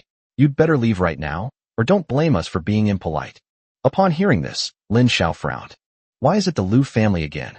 It seems that wherever he goes, the Liu family is like a persistent ghost. A private event? According to the laws of the Dragon Kingdom, no one except the government can monopolize any area, right? Upon hearing Lin Xiao's words, the beast tamer immediately revealed a mocking expression, completely unconcerned. You know nothing. In the wild, strength reigns supreme. Our Liu family has the power to monopolize Bamboo Leaf Lake. Even if the authorities find out, so what? Can the authorities do anything to our Liu family? An A-level demonic beast has appeared here. Once our Lu family captures it, you can go in. After saying that, the beast tamer looked at Lin Xiao and his group with great disdain. The other person looked at it as if it were trash. Chapter 38. You rich bastard. You made me rob the rich to help the poor. After hearing what the beast tamer in front of him said, Lin Xiao suddenly discovered crucial information. That means the Lu family discovered an A-level monster here. Based on market value, the listed price of an A-grade monster in the pet trading company is over 10 million. If this A-level monster has some special bloodline or talent, then its value is even more immeasurable. However, this held no appeal for Lin Xiao. Leaving aside the three little girls beside Lin Xiao, each of them is an SSS-level demon beast, possessing SSS-level talent and bloodline. Moreover, Lin Xiao had a feeling that as these three little girls continued to evolve, they might have already broken through the SSS-level barrier and become a higher-level existence. Thinking of this, Lin Xiao spoke calmly. I have no interest in A-rank monsters, so please move aside and don't interfere with my mission. Upon hearing Lin Xiao's words, the beast tamer immediately showed an incredulous expression. You have no interest in A-level monsters? Do you think I'm a 3-year-old? The man couldn't help but reveal a mocking expression, saying, I've seen plenty of beast tamers like you who want to take advantage. Get out, get out, get out. Now get out of here right now, or I'll kill you right now. The other person's expression became increasingly hostile. The clockwork character next to him immediately went into battle mode. Upon seeing this, Lin Xiao couldn't help but frown. I'll say it again, my purpose in coming to Bamboo Leaf Lake is to complete a mission, and it has nothing to do with any A-level monsters. Furthermore, you have no right to monopolize the resources here. Upon hearing this, the beast tamer burst into laughter. Ha! Didn't you hear what I just said? It seems you won't shed a tear until you see the coffin. As he spoke, he looked at the wind-up man beside him. Clockwork man, kill him. Upon hearing this, the wind-up man raised one hand without hesitation. That hand didn't have 5 fingers like a human hand. Instead, it is a strange claw composed of 3 ring-shaped hooks. After targeting Lin Xiao, the opponent immediately launched its strange claw. Clockwork hook.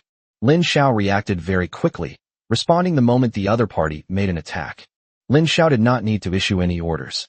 Ashan, who had been on high alert for a long time, was the first to rush forward. The wind-up man didn't hesitate when he saw Ashan. Flames erupt. With a whoosh, a large amount of flames shot out from the clockwork man's mouth, forming a curtain of flames directly in front of him. It seems that the other party wants to use this method to block all of Ashan's attack routes. But who is Ashan? She is one of the few warlike individuals among second-tier demon beasts.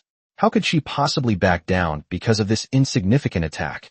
At the same time, Ashan waved her claws, creating gusts of wind, and engaged in a mid-door sniping duel with her opponent. Clockwork Man's flames were no match for Shan's gale force winds. They were instantly dispersed by Shan. The remaining gale force struck the Clockwork Man directly. At the same time, Ashan landed in front of the opponent and attacked with her claws. After a series of clanging sounds, the Clockwork Man's body suddenly began to crack. Then, with a thud as parts hit the ground, the Clockwork Man shattered into countless pieces and fell to the ground. The other party also made a sound of unwillingness, until finally, its crystal core also fell silent. At the same time, his master immediately felt a sharp pain from the depths of his soul. The other person then collapsed to the ground and started rolling around. Seeing this, Lin Xiao stepped forward and stomped on the other person's head. Then, Lin Xiao coldly asked, "Tell me, where did you find that A-level demonic beast?" The man looked pained, but he had no intention of compromising. "How dare you offend someone from the Lu family? You'll face our family's retaliation." Upon hearing this, Lin Xiao couldn't help but give a cold laugh. He's no saint. He killed members of the Lu family before the college entrance exam, so he has no qualms about this. Then, Lin Xiao personally condensed a ball of heavenly fire in his own hand and threw it directly at the beast tamer. The other party immediately felt an excruciating pain. That wasn't an ordinary burn. It was an attack that struck straight to the soul. The other party could no longer hold on and immediately begged for mercy. I said, right in the center of Bamboo Leaf Lake, the patriarch told us to surround this lake and capture all the blastoises inside, leaving not a single one behind. Upon hearing this, Lin Xiao immediately looked puzzled. Shouldn't it be an A-level monster? Why capture all the blastoises? After all, Blastoise is only a C-rank monster. Even if it were placed in a spirit pet trading company, it would only cost a few 100,000. Lin Xiao had a feeling that this matter was not simple. I've told you everything I know. Now can you let me go? Seeing that the other party really had no more news to tell him, Lin Xiao nodded lightly. Fine. I'll give you a quick death. Huh? You. The other party clearly did not expect Lin Xiao to be so decisive, and was just about to shout for help. However, Ashan immediately took action. Ashan ended his life with a single claw strike. Looking at the other person's corpse, Lin Xiao felt nothing. Then, Lin Xiao calmly touched the corpse. At first, the first thing Lin Xiao touched was the intermediate beast tamer's badge that the other party had hidden on his body and was not exposed. Immediately, Lin Xiao felt a surge of joy. If the other party is an intermediate level beast tamer, then logically he should have quite a few good items on him. It looks like we'll reap a lot this time. In just a short while, Lin Xiao found over 100,000 yuan, some healing pills, and a D-grade spirit pet on the other person's body. Looking at his haul, Lin Xiao didn't know whether to curse the other person for being poor or for being a rich scoundrel. The opponent only had one Pokeball, which really didn't live up to the title of intermediate Pokemon trainer. Lin Xiao was quite surprised to find that the other party had more than 100,000 yuan in cash in his pocket. You rich scoundrel, you've made me rob the rich to help the poor. After saying that, Lin Xiao put the spoils into his storage bag. There was another D-level monster in his storage bag. Selling 2 D-level monsters would bring in at least several 100,000 in revenue, which would be a considerable sum for Lin Xiao, who had been poor since childhood. At that moment, the Chimera descended from the sky. Master, someone is coming from our direction. Lin Xiao also sensed someone approaching at this moment. So Lin Xiao looked in the direction and then pointed to a deserted road on one side, saying, "Let's go to the woods over there." After saying that, Lin Xiao led the 3 girls into the dense forest. Just a few minutes after the 4 people left, several figures appeared where they had originally been fighting. The leader wore a badge that read, Advanced Beast Tamer, on his chest. He glanced at the corpse on the ground without expression. One of his men immediately stepped forward to check the situation. A moment later, the subordinate reporting to Lord Liu Yao, San was killed by a demonic beast. Preliminary assessment indicates it was at least a second-tier demonic beast with extremely sharp claws and a very large attack range. Upon hearing this, the person named Liu Yao raised his head and muttered to himself in confusion. Oh, is there only one person? Chapter 39 Go. Xiaojiu, just leave one alive. After thinking about it, Liu Yao felt something was wrong and pressed for more information. How many people are on the other side?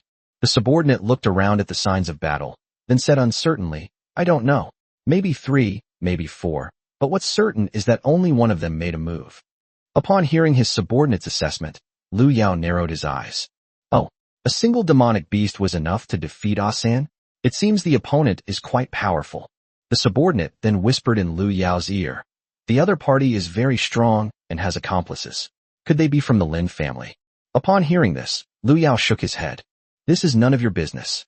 Report it to the head of the family immediately.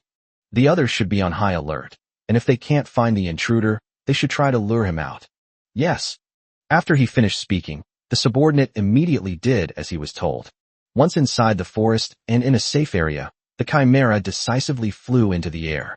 After surveying the surrounding terrain and checking for any enemies, Chimera said to Lin Xiao, Master, no one is on guard here. Most of them are near Bamboo Leaf Lake.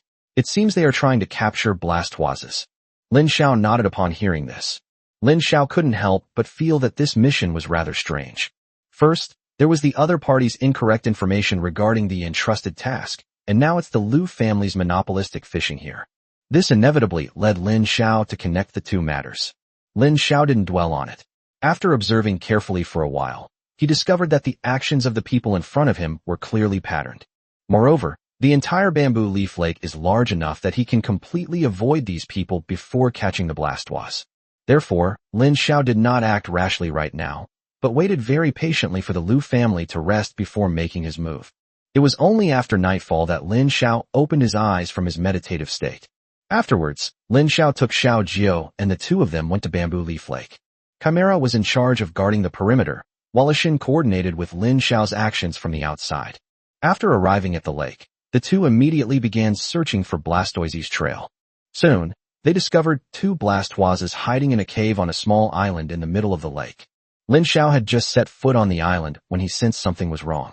Logically speaking, Given the Lu family's capabilities, it's impossible for them to let these two Blastoises escape capture.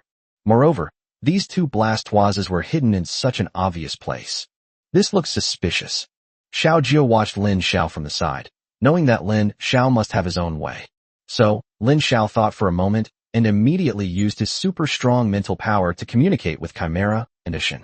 After the two understood each other, Lin Xiao swaggered over to the small island in the middle of the lake. Just as he approached the two Blastoises, the surroundings suddenly brightened, and then more than a dozen figures landed around him. More than 20 spirit pets surrounded Lin Xiao in the first instant. Moreover, there was a huge magic array on the ground that suppressed Lin Xiao within it. "Hurrah! I finally caught you." Lu Yao walked slowly out from the crowd, a hint of mockery on his face. "I thought they were someone important. Turns out they're just two young people who haven't even grown their hair yet." At this moment, Lin Xiao was still dressed as a high school student, and Xiao Jiao had already hidden his ears and tail. It seems that Xiao Jiao is Lin Xiao's companion. "Speak. Who sent you?" Lin Xiao stared coldly at Lu Yao, speaking the absolute truth. "We are recent high school graduates who came here to do tasks and earn some living expenses." One of Lu Yao's subordinates, upon hearing Lin Xiao's words, immediately showed a disbelieving expression. "A high school graduate? Do you really think we're fools? Do you know who this is?" This is Lu Yao, a senior beast tamer from the Lu family. He's one of the most influential figures in Shanghai. Do you really think your little tricks can fool him? A moment later, Lu Yao let out a cold laugh. "Speak. Did the Lin family send you?" Upon hearing this, Lin Xiao frowned. How did this matter get involved with the Lin family again? Seeing Lin Xiao's expression, Lu Yao thought he had guessed correctly and burst into wild laughter. "Looks like I was right. It must have been that old bastard Lin Bassian who sent you. Let me tell you, if someone informs our Lu family, we absolutely cannot let that old bastard Lin Bassian's plan succeed." After speaking, Lu Yao looked at his subordinates on both sides. "Attack together. Kill these two little beasts. There's no need to leave them alive." However, one of his subordinates then said, "Mr. Lu Yao, look how tender and lovely that little girl is. Why don't we grab her and send her to young Master Lu Chun?" Upon hearing this, Lu Yao looked directly at the other person with a sinister grin. Upon seeing this, the other party quickly changed their tune. "No, arrest him and send him to you, Boss Lu Yao first. Let you take a look. If you can, then send him to young Master Lu Chun. If not, then have the brothers execute him on the spot." Upon hearing this, Lu Yao burst into laughter and said, "Well said. Let's do it that way." As soon as he finished speaking, many beast tamers immediately took action. Only one beast tamer remained, and immediately began to manipulate the magic circle on the spot. "Kid, let me tell you, the name of this magic array is the infamous Trapping and Killing Array. It was formed from the blood of hundreds of sea-level monsters, and these monsters were Blastoises. Therefore, all the Blastoises in this lake have been killed by us. You're incapable of completing any of this bullshit missions." After the other person finished speaking, Lin Xiao felt as if his body was trapped by some invisible pressure. Lin Xiao's whole demeanor became heavy. He had an urge to kneel on the ground. However, Lin Xiao still stood there with a resolute expression. The Fox Clan power within his body was operating wildly. Every single cell is screaming. At this moment, the beast tamers also rushed over with their respective demonic beasts. Lin Xiao looked over and found that there were no high-level demonic beasts. Most of them were second-level demonic beasts. Then, Lin Xiao glanced at Xiao Jiao beside him. Xiao Jiao, however, gave Lin Xiao a flirtatious smile. Seeing this, Lin Xiao knew that the little girl hadn't been affected in the slightest. So Lin Xiao smiled and said, "Go. Xiao Jiao, just leave one alive." Xiao Jiao was already prepared. She took a step forward and suddenly transformed into a flame. Under the heavenly fire, all demons and monsters will be reduced to ashes. In just one encounter, most of the demonic beasts were burned to ashes by Xiao Jiao. Occasionally, one or two powerful second-tier demonic beasts might appear, which could be resisted. Upon seeing this scene, Lu Yao suddenly realized that something was wrong. Therefore, Lu Yao quickly issued the order. The Trapping and Killing formation is activated at full power. This little girl is suspicious. She seems to be a humanoid demon beast. Upon hearing Lu Yao's command, the beast tamers who were controlling the Trapping and Killing formation all showed expressions of surprise. Without hesitation, they immediately activated their mental energy to the fullest extent. At the same time, all of their spirit pets let out a miserable scream. As you can see, the The blood in their spirit pets was instantly drained, and they immediately transformed from lively and adorable spirit pets into dried corpses. They never imagined that their most trusted master would sacrifice them like this, turning them into cannon fodder. Chapter 40. The only way to defeat me is through brute force. Before long, Lin Xiao felt the pressure on him increase even more. Even Xiao Jiu's little face looked a bit ugly. Lu Yao then finally took out his pokeball. You can be proud now, because you've forced me, a high-level beast tamer, to take action myself. Go, Blood Knight. As soon as Lu Yao finished speaking, a burst of blood energy emerged from the pokeball. Then, the blood and energy slowly formed a knight, holding a broadsword. Lin Xiao immediately recalled the basic information about the Blood Knight. Blood Knight, a B-rank, 4th-tier, demonic beast. In life, it was a knight who died on the battlefield. After death, it came back to life due to its strong obsession and feeds on flesh and blood. Possesses skills: broadsword slash, flesh drain, night charge, berserk. Talent: blood chi assimilation. The denser the surrounding blood chi, the stronger the Blood Knight. Special characteristic: fears enemies of the light element. Lin Xiao was then somewhat surprised, as this was the first time he had ever seen such detailed information in the complete monster compendium. It is clear that the enemy before us is no ordinary force. Lin Xiao then looked at Xiao Jiu. Without further hesitation, Xiao Jiu transformed into flames and charged forward. However, after flying only a short distance, Xiao Jiu felt that the flames on her body had become even heavier. Then, the flames on her body were actually absorbed by the trapping and killing formation. Upon seeing this, Lu Yao couldn't help but burst into laughter. You didn't expect that, did you? The second stage of this trapping and killing formation can absorb all magical attacks. Therefore, the only way to defeat me is through brute force. Brute force is exactly what Blood Knights excel at. Moreover, the blood energy here is so dense that a Blood Knight's strength is more than doubled, so there's no way I can lose. Looking at the other person's smug smile, Lin Xiao couldn't help but reveal a meaningful smile. Really? After saying that, Lin Xiao snapped his fingers. Then, a gust of wind blew by, and the surrounding blood energy was directly dispersed. Upon seeing this, Lu Yao couldn't help but exclaim in surprise. Who? Then, a huge magic array suddenly appeared in the sky, completely enveloping the entire trapping and killing array. Magic solidified. Magic missile combo. The sound of explosions, boom boom boom, rang out in an instant. The entire island in the middle of the lake was almost blown into Bamboo Leaf Lake by the Chimera.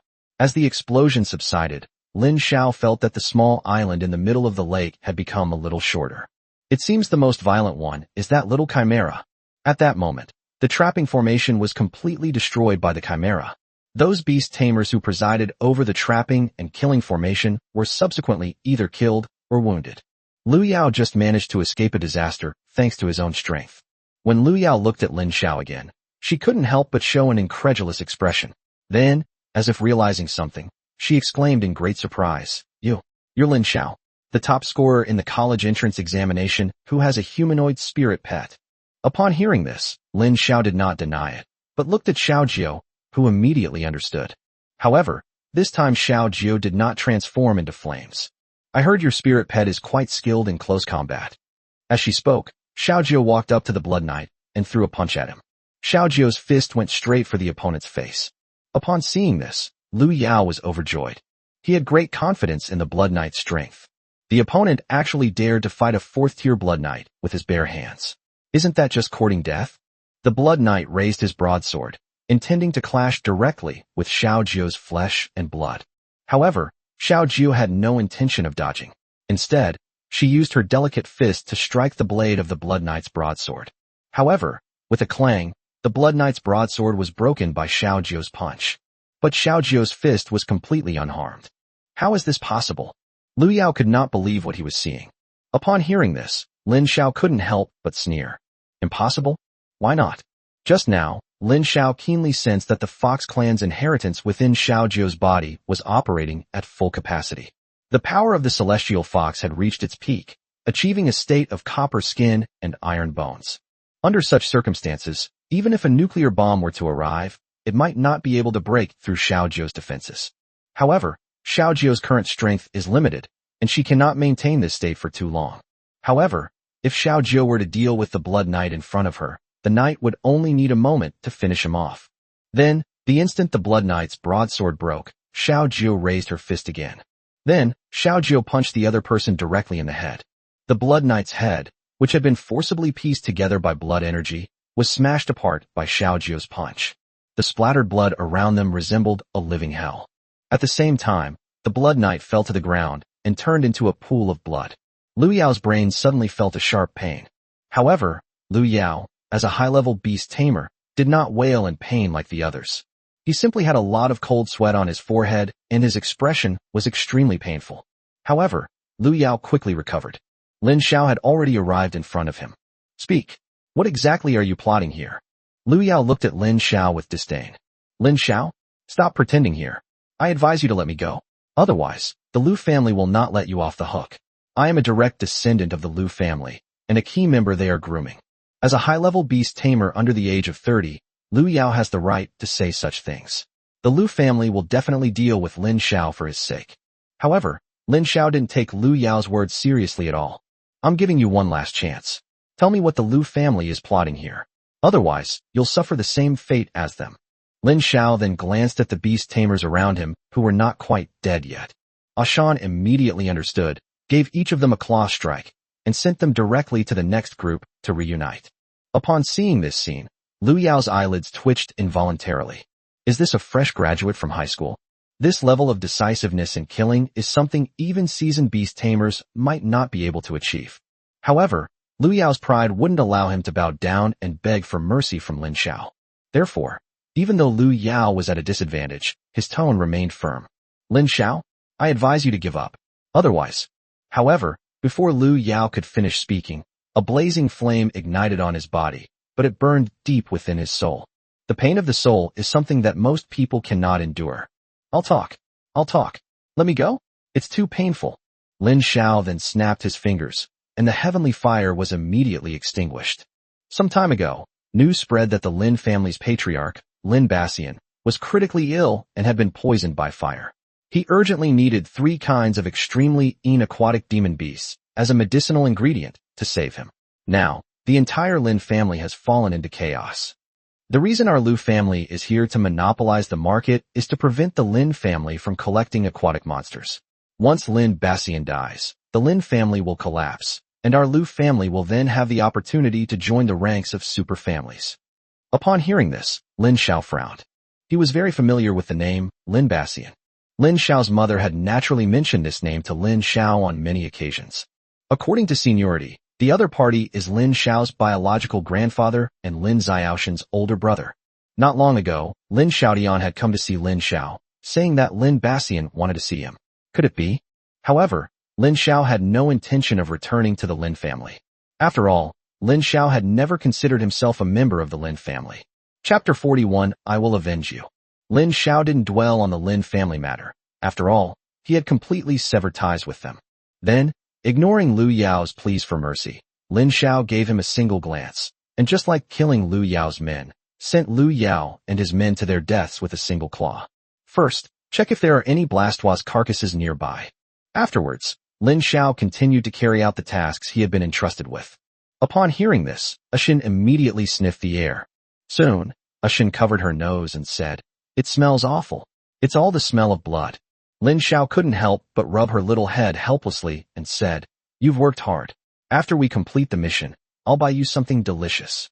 Upon hearing this, Ashan immediately nodded and rubbed her hand against Lin Xiao's. Master treats Ashin the best. At this moment, Lin Xiao felt like he was a perverted man who was using lollipops to lure young girls. Soon, Ashin smelled a suspicious odor. There's a peculiar smell over there. After saying that, Shan immediately took action and ran towards the direction where she had noticed the unusual smell. Upon seeing this, Lin Xiao and the others quickly followed Ashan and ran over. Then, after the 4 of them turned a corner, an unknown area appeared in front of them. It was a huge pit, and dozens of corpses lay scattered inside. These are all Blastoises, and the remains of Blastoise's predecessor, Squirtle. Lin Xiao's lips twitched involuntarily when he saw this scene. This scene is absolutely tragic. Xiao Jiu then burrowed into Lin Xiao's arms, burying her head tightly, unable to bear the sight of the horrific scene inside. Ashan angrily shouted, "Why? Why do you have to be so ruthless? Chimera seemed to be used to this kind of scene and did not react much. She just shook her head helplessly and turned her head to the side. Lin Xiao couldn't help but sigh. This is probably just human greed at play. However, Lin Xiao still squatted down and picked up a tortoise shell from the giant pit. Because Lu Yao had already sacrificed the flesh and blood of the Blastoises, their corpses had no flesh and blood left, only a shell. Lin Xiao thought for a moment, then said to all the Blastoise corpses in the pit, "I'll borrow your shells and avenge you." After saying that, Lin Xiao turned and left without any expression. Then, Lin Xiao took out the map again. He had previously purchased this map at a high price from the pet trading company. The map shows the distribution of all the spirit pets in the area surrounding Shanghai. Although there are still some errors, it is quite accurate. Lin Xiao then located the distribution of the lightning-struck fish. However, Lin Xiao was surprised to discover that these lightning-struck fish could only be found more than 100 kilometers away. Moreover, lightning-struck fish are extremely rare, and whether you can find one depends entirely on luck. Ashin then transformed back into her original form and continued to carry Lin Xiao and Xiao Jiao to their destination. The Chimera remained unchanged, floating behind. After about an hour, Lin Xiao finally arrived at the place where the lightning-struck fish were found. This is an inconspicuous little river, and it doesn't look special at all. If I had to pinpoint the difference, it would be that this place is closer to the mountaintop. Moreover, there is very little vegetation around, so there is nowhere to hide. Lin Xiao recalled the description of the lightning-struck fish in the book. The lightning-struck fish is a very solitary monster. It usually likes to hide in the crevices of rocks at the bottom of water sources. Unless it's a thunderstorm, they will deliberately surface and use the lightning rods on their heads to attract lightning into their bodies. Lin Xiao looked around at the weather. The sky was cloudless, and there was no sign of thunder. Lin Xiao was now in a bit of a dilemma. How do we find the lightning-struck fish? He doesn't know how to fish either. Moreover, none of the three girls, Xiao Jiao, Chimera, and Ashin, can swim or dive, so it's impossible for them to go into the river to catch fish. Lin Xiao thought for a moment, and suddenly remembered that there were records of lightning in the Chimera's heritage. He could easily use lightning spells to simulate thunderstorms and lure out the lightning fish. Let's do it. Lin Xiao immediately summoned a phantom book in front of him, opened the pages, and began to slowly chant incantations. Not far from here, a group of people were sitting around a campfire. It looks like there won't be any thunderstorms in the next few days. Without thunderstorms, it's impossible for anyone to find a lightning-struck fish. Hurrah! Since it's that simple, as long as we can ensure that no one gets the lightning fish within this month, then we can complete the mission. I really hope it won't rain here. Let's all make a wish for clear skies. There were 4 of them, all wearing the same uniform. If anyone from Shanghai were here, they would recognize that uniform as belonging to the Liu family. I heard that for this mission, the young master personally led the team to hunt the Qinghe poisonous snakes. Yes, during the college entrance examination, the young master was killed by a monster. I heard that he planned to take revenge, which is why he personally led a team to capture the Qinghe poisonous snake. This Qinghe venomous snake is no ordinary creature. Even a high-level beast tamer might not be able to handle it. It would require the cooperation of many beast tamers to have any chance of capturing it. Just as the 4 were chatting, a thunderclap suddenly sounded downstream where they were. What's going on? There isn't even a single dark cloud in the sky, so how could there be thunder? Could it be that someone is trying to lure out the lightning-struck fish by simulating lightning? The 4 of them made casual guesses, and then they couldn't help but exchange a glance. Let's go take a look. The 4 of them made a decision immediately, and then ran downstream together. Lin Xiao, looking somewhat disheveled, continued chanting incantations. He had been confident that he would use lightning magic to lure the lightning-struck fish out. However, he was not yet proficient in the Chimera's inherited cultivation and was unable to summon lightning strikes.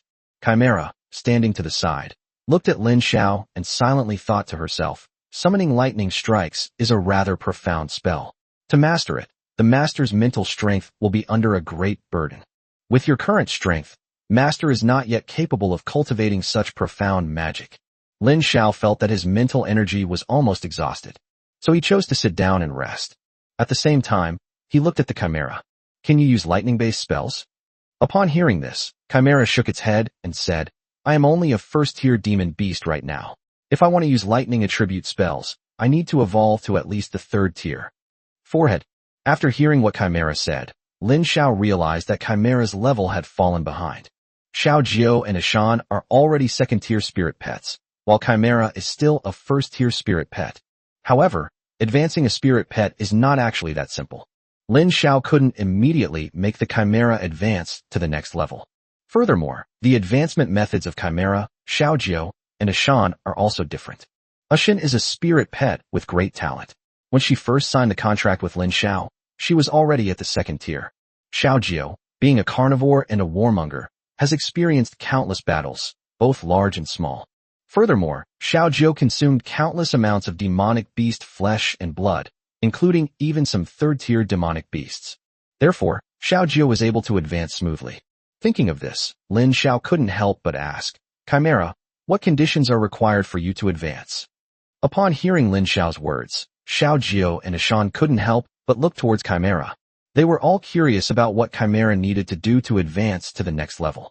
Chapter 42. If you don't know what's good for you, then we'll kill you right here. Most monsters gain strength primarily through eating. The simplest way for monsters to gain more power is to eat the flesh and blood of their enemies and obtain power from them. However, since signing the contract with Lin Xiao, the Chimera has hardly eaten any monster flesh or blood. Most of the time, the Chimera ate human food with Lin Xiao. Apart from the two adorable bunny ears on her head, Chimera's behavior is more like that of a human. Chimera then smiled and said without any attempt to hide her feelings, if I want to advance, I need to cultivate diligently. Lin Xiao was taken aback upon hearing this, feeling that the other party had answered him, but not completely. However, Lin Xiao did not dwell on this. He had complete confidence in the three little ones. He asked Chimera this question out of curiosity and also to help it evolve faster. By this time, Lin Xiao's mental strength had almost fully recovered. Then, Lin Xiao stood up, concentrated his mind, and began practicing lightning attribute spells again.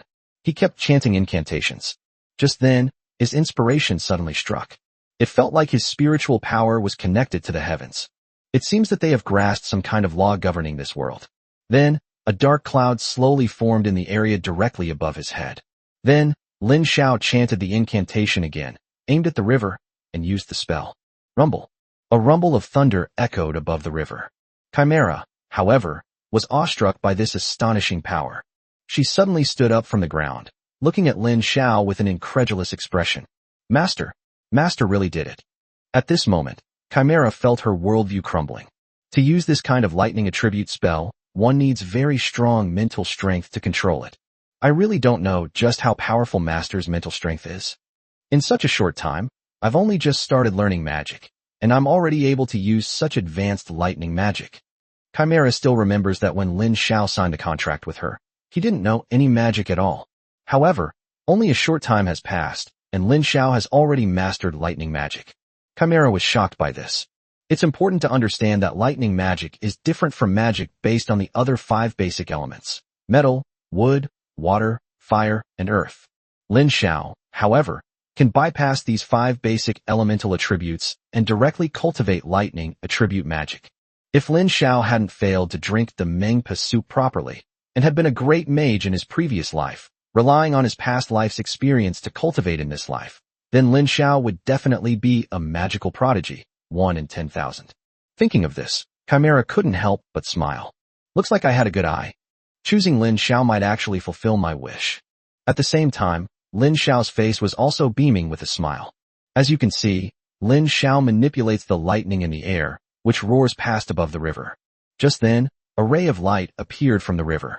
A strange, large fish with a pointed head appeared on the surface of the water, and a sharp thorn slowly grew from the head of that big fish. That was the lightning rod for the lightning-struck fish. He was waiting for the lightning from the sky to strike his lightning rod, thus recharging himself. Without Lin Xiao's prompting, both Chimera and Xiao Jiao started moving at the same time. Xiao Jiao first summoned a ball of flame from its tail, directly blocking the thunderfish's escape route. Meanwhile, the Chimera's magic circle successfully solidified in the river. At this point, the lightning-struck fish realized that its body could not move. It was completely controlled by the Chimera's control magic. Then, Ishan summoned a gale and blew it towards the lightning-struck fish. The lightning-struck fish was unable to move or retreat. It could only watch as the gale struck it. Then, the lightning-struck fish was thrown directly away. The lightning-struck fish landed on the ground, and Xiao Jiao quickly went forward to pick it up. As a result, Lin Xiao suddenly called out to her. Don't pick it up. At the same time, several whooshing sounds suddenly came from the jungle. Upon hearing this, Xiao Jiao quickly dodged. Then, the four figures and the four spirit pets landed on the ground together. When Lin Xiao saw their clothes, he realized that they were exactly the same as Lu Yao's, and immediately realized that they were all members of the Lu family. Lin Xiao looked at the four people and asked expressionlessly, "People from the Lu family?" Upon hearing this, the leader couldn't help but let out a cold laugh. "Since you can recognize us as members of the Lu family, then get out of here. This is not a place for you. And this lightning-struck fish is not something you can take away." Lin Xiao frowned upon hearing this. "What if I try to take it away by force?" Upon hearing Lin Xiao's words, the leader immediately revealed his advanced beast tamer badge. He stared coldly at Lin Xiao. "See that? Let me tell you, if you don't know what's good for you, we'll kill you right here. Anyway, in this desolate wilderness, it's normal for someone to die. Nobody will care." When he said this, it was as if he were saying that killing was the most common thing in the world. Lin Xiao finally understood why the Lu family had been so determined to exterminate those water turtles. Whether it's demonic beasts, spirit pets, or human lives, none of them are important to this large family. Lin Xiao couldn't help but reveal a self-deprecating smile. "I almost forgot. I still need to avenge Blastoise." The leading senior beast tamer looked puzzled, because he hadn't clearly heard what Lin Xiao had just said. However, seeing that Lin Xiao didn't seem to intend to leave, the advanced beast tamer made up his mind to kill Lin Xiao directly. "Let's finish this quickly. After we take him down, we still need to report back to the young master." His two henchmen behind him burst into laughter upon hearing his words. "This kid is really unlucky to have offended the Lu family today." Exactly. Of all people to mess with, he had to mess with the Lu family. After saying that, they pointed at Lin Xiao and ordered their demonic beasts to charge directly at him. Their information immediately surfaced in Lin Xiao's mind. Bulbasaur, a rank B, Tier 2 monster, evolved from Bulbasaur after absorbing enough solar energy. All of its solar energy is stored in the flower bud on its back. Possesses the skills Solar Flare, Rocket Headbutt, and Vine Attack. Mercury Beast, a C-rank, second-tier demon beast, is a spirit pet that is born with a love for water elements. Although it is a mammal, its dream is to become a fish. Its combat power in water is twice that on land. Possessing skills such as Water Gun, Rocket Headbutt, and Claw attacks, he is like a fish in water. Flamingo, a C-rank, third-tier demonic beast, is said to be a descendant of the phoenix, but it is actually a close relative of the turkey. Possesses skills Burning Flames, Fire-breathing attack, Biting attack, and Gale. Rocket Kick, a C-rank, second-tier monster, a mechanical creation, possessing strong offensive capabilities. With the skill Reload, Rocket Barrage, Barrage attack. The four spirit pets then pounced on Lin Xiao at the same time. However, to Lin Xiao's surprise, they actually had a third-tier demonic beast. Judging from the appearance, this is the spirit pet of that advanced beast tamer. Lin Xiao didn't even look at those people. He just casually snapped his fingers. Xiao Jiao and Ashan, who were standing nearby, immediately pounced on them. "Ha ha ha, are you stupid? You actually let your companion come up here and fight the spirit pet." However, the next moment, as the wind blew, the Bulbasaur was blown away. Chapter 43. It's best not to go out during thunderstorms. Not only Bulbasaur, but even the rocket legs of mechanical creations were blown back several steps by the gale. Only then did someone exclaim in surprise. "Boss, I remember who he is. He's that top scorer in the college entrance exam in Shanghai, the young beast tamer with a humanoid demon beast. His name is Lin Xiao." Upon hearing this, the leading senior beast tamer burst into laughter. "Hurrah! Great! It's like finding a needle in a haystack. Today, young Master Lu told us that if anyone sees Lin Xiao in the wild, they should not hold back and should kill him. Whoever kills Lin Xiao will be rewarded with 100 million in cash by young Master Lu. It seems this immense wealth is ours. Boss, don't forget about us brothers." "Don't worry. I won't forget. When the time comes, we'll split the prize money equally and go to the spirit pet shop together to buy an A-grade monster. With an A-grade demonic beast, we naturally have a chance to advance to the advanced beast tamer level." Everyone burst into laughter at this point. Don't hold back. Everyone attacked together. After saying that, Rocket Foot raised the rocket launcher on his back high and fired a rocket straight at Lin Xiao. Mercury Beast also plunged into the river without hesitation. Then, the river water surged and slowly formed a giant water sphere. The evolved version of the water gun, the water cannon. Additionally, the flower buds behind Bulbasaur are slowly beginning to glow.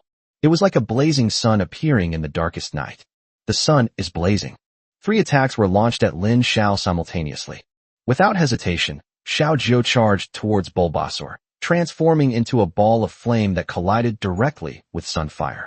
Although the sun's flames are geometric forms of solar energy, their temperature is nowhere near that of a celestial fire. In comparison, the temperature of the fire was much higher. With a boom, Bulbasaur was sent flying backward, landing in the distance with a mournful cry. As for the Mercury Beast, the water cannon had just solidified when Ishin jumped into the river with a plop. Then, Shan swam towards it using a dog paddle. It quickly adjusted the direction of the water cannon and aimed it at Ishin. However, Ishin neither dodged nor avoided the water cannon attack and directly took the hit head-on. As a result, Ishin's swimming speed slowed down slightly. Then, Ishin continued her charge towards the Mercury Beast. At this moment, Ishin's speed had clearly increased, and she was much faster than before. Mercury Beast suddenly felt that the seemingly harmless little girl in front of it was looking at it with the same expression she would give to prey. Its innate sense of danger told it that it had to leave quickly, or it would be eaten. But now, it's clearly too late for it to escape. Ishan, drooling, pounced on him. Afterwards, Ishin ate in the water. The rocket launched by Rocket Kick, though its target was Lin Xiao, was somehow altered in its flight trajectory by a mysterious force. Upon closer inspection, it was discovered that a magic circle had appeared on the rocket. Seeing that his rocket had missed its target, Rocket Foot immediately raised his other weapon, aimed it at the Chimera in the sky, and pulled the trigger. Rocket Foot refused to believe that with so many shells, it could be changed direction by the Chimera. Bullet Barrage Attack. More than a dozen small rockets were launched simultaneously, their target being Chimera. Chimera showed no panic upon seeing the fist-sized rockets. Is this the size of your cannonball? After saying that, Chimera imitated Lin Xiao's action and snapped his fingers. Then, magic missiles were launched in rapid succession. Today, each of Chimera's magic missiles is as big as a basketball. It was clear that the hundreds of magical missiles launched at the same time were aimed directly at the rocket's foot. The next second, the area where the rocket's foot was located turned into a living hell. It looked like a battlefield washed by artillery shells. When the smoke cleared, the rocket launchers had been reduced to a pair of parts. In this way, Lin Xiao neutralized the simultaneous attack from the 3 opponents. But just then, a flame suddenly appeared in front of Lin Xiao. The flamingo's feathers have already begun to burn. At the same time, the advanced beast tamer actually pulled a dagger out of his pocket. Lin Xiao, your 3 humanoid demonic beasts are all gone. This time, let's see where you can escape to. The flamingo opened its beak and spewed out a burst of intense flames. Furthermore, the advanced beast tamer, wielding a dagger, also approached Lin Xiao. Seeing this, Xiao Jiao, Chimera, and Ishin showed no signs of panic. They watched as if it were a good show, observing their attack on Lin Xiao. In the eyes of that advanced beast tamer, Lin Xiao was already a dead body. However, Lin Xiao just smiled and didn't care about being attacked at all. Then, Lin Xiao reached out and snapped his fingers. Soon, a flame capable of scorching the hearts of others appeared at his fingertips. The moment the heavenly fire was formed, the fire-breathing attack of the flamingos in front of Lin Xiao seemed to be suppressed by the heavenly fire. It was as if they had seen some terrifying creature, and they just became weak. Lin Xiao then flicked his wrist, and the heavenly fire flew directly towards the flamingo, instantly dissipating the flamingo's fire-breathing attack. Then, the entire flamingo was scorched by the heavenly fire, and it cried out in pain. The advanced beast tamer couldn't believe his eyes when he saw this. He never expected that Lin Xiao would defeat his 3rd-tier demonic beast, the flamingo, in such a simple way. How can he summon fire? Does he know magic? The advanced beast tamer, enduring the pain in his head, asked earnestly. However, none of that matters anymore. As long as he plunges the dagger into Lin Xiao's body, the battle will be over. He stepped forward again, aimed his dagger at Lin Xiao, and drew it. It should be noted that although he is a high-level beast tamer, his close combat skills are also quite formidable. He once killed a 2nd-tier demon beast through hand-to-hand combat. Die, Lin Xiao! The advanced beast tamer then shouted. But at that moment, Lin Xiao slowly turned his head. He was holding a fish in his hand. A big fish. A large fish that was extremely angry. On its head is a lightning rod, but the lightning rod no longer absorbs the power of lightning. Instead, it was desperately unleashing the thunderous power it had accumulated over the years. How is that possible?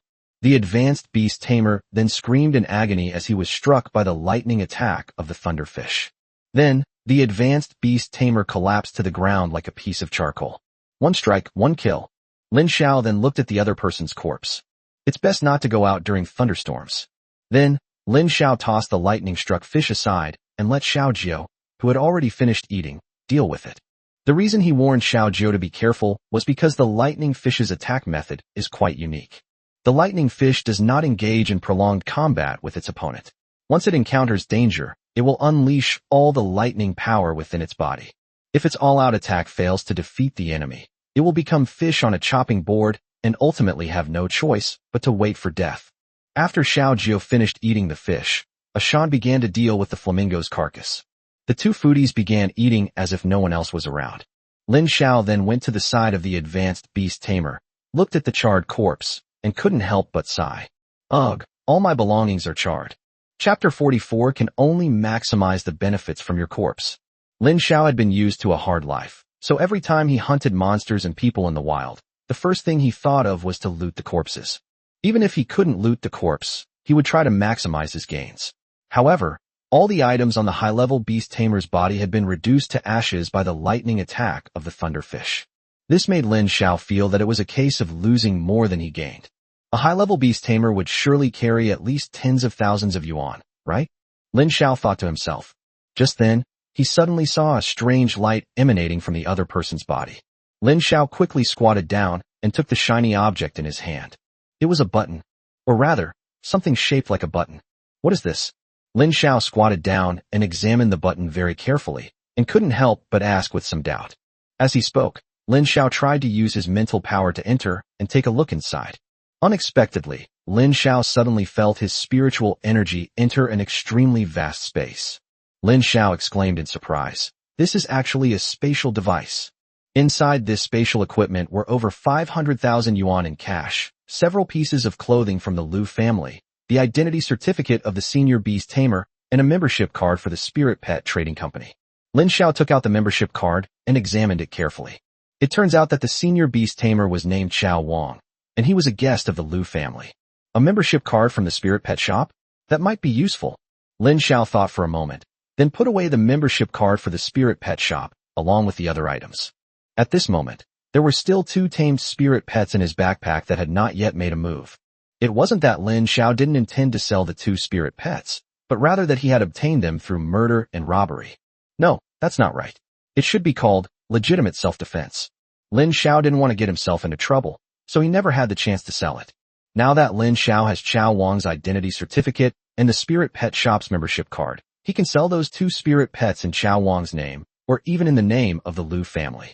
It seems the only option is to maximize the profit from your corpse. Lin Xiao stared at Chao Wang's charred corpse and muttered to himself. By this time, Xiao Jiao and Ashan had finished eating, and Ashan was patting her belly with a satisfied expression. Lin Xiao then stood up and saw that the parts of the rocket foot were still scattered on the ground. He asked with some confusion, "Why aren't you interested in the core of mechanical creations?"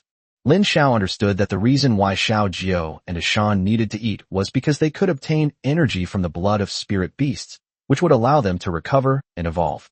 Xiao Jiao looked at the pile of parts, then wrinkled her nose in disgust. It's so dirty. Lin Xiao was even more puzzled upon hearing this. Too dirty. Shan was also somewhat disgusted by the pile of parts, but she couldn't quite put her finger on why. Fortunately, the Chimera spoke up at this moment, explaining, "Master, when the monsters first appeared, they did not have mechanical creations." Upon hearing Chimera's words, Lin Xiao asked in surprise, "Oh." Lin Xiao was unaware of this, because in the textbooks he studied, mechanical creations were only taught as a branch of the study of demonic beasts and spirit pets.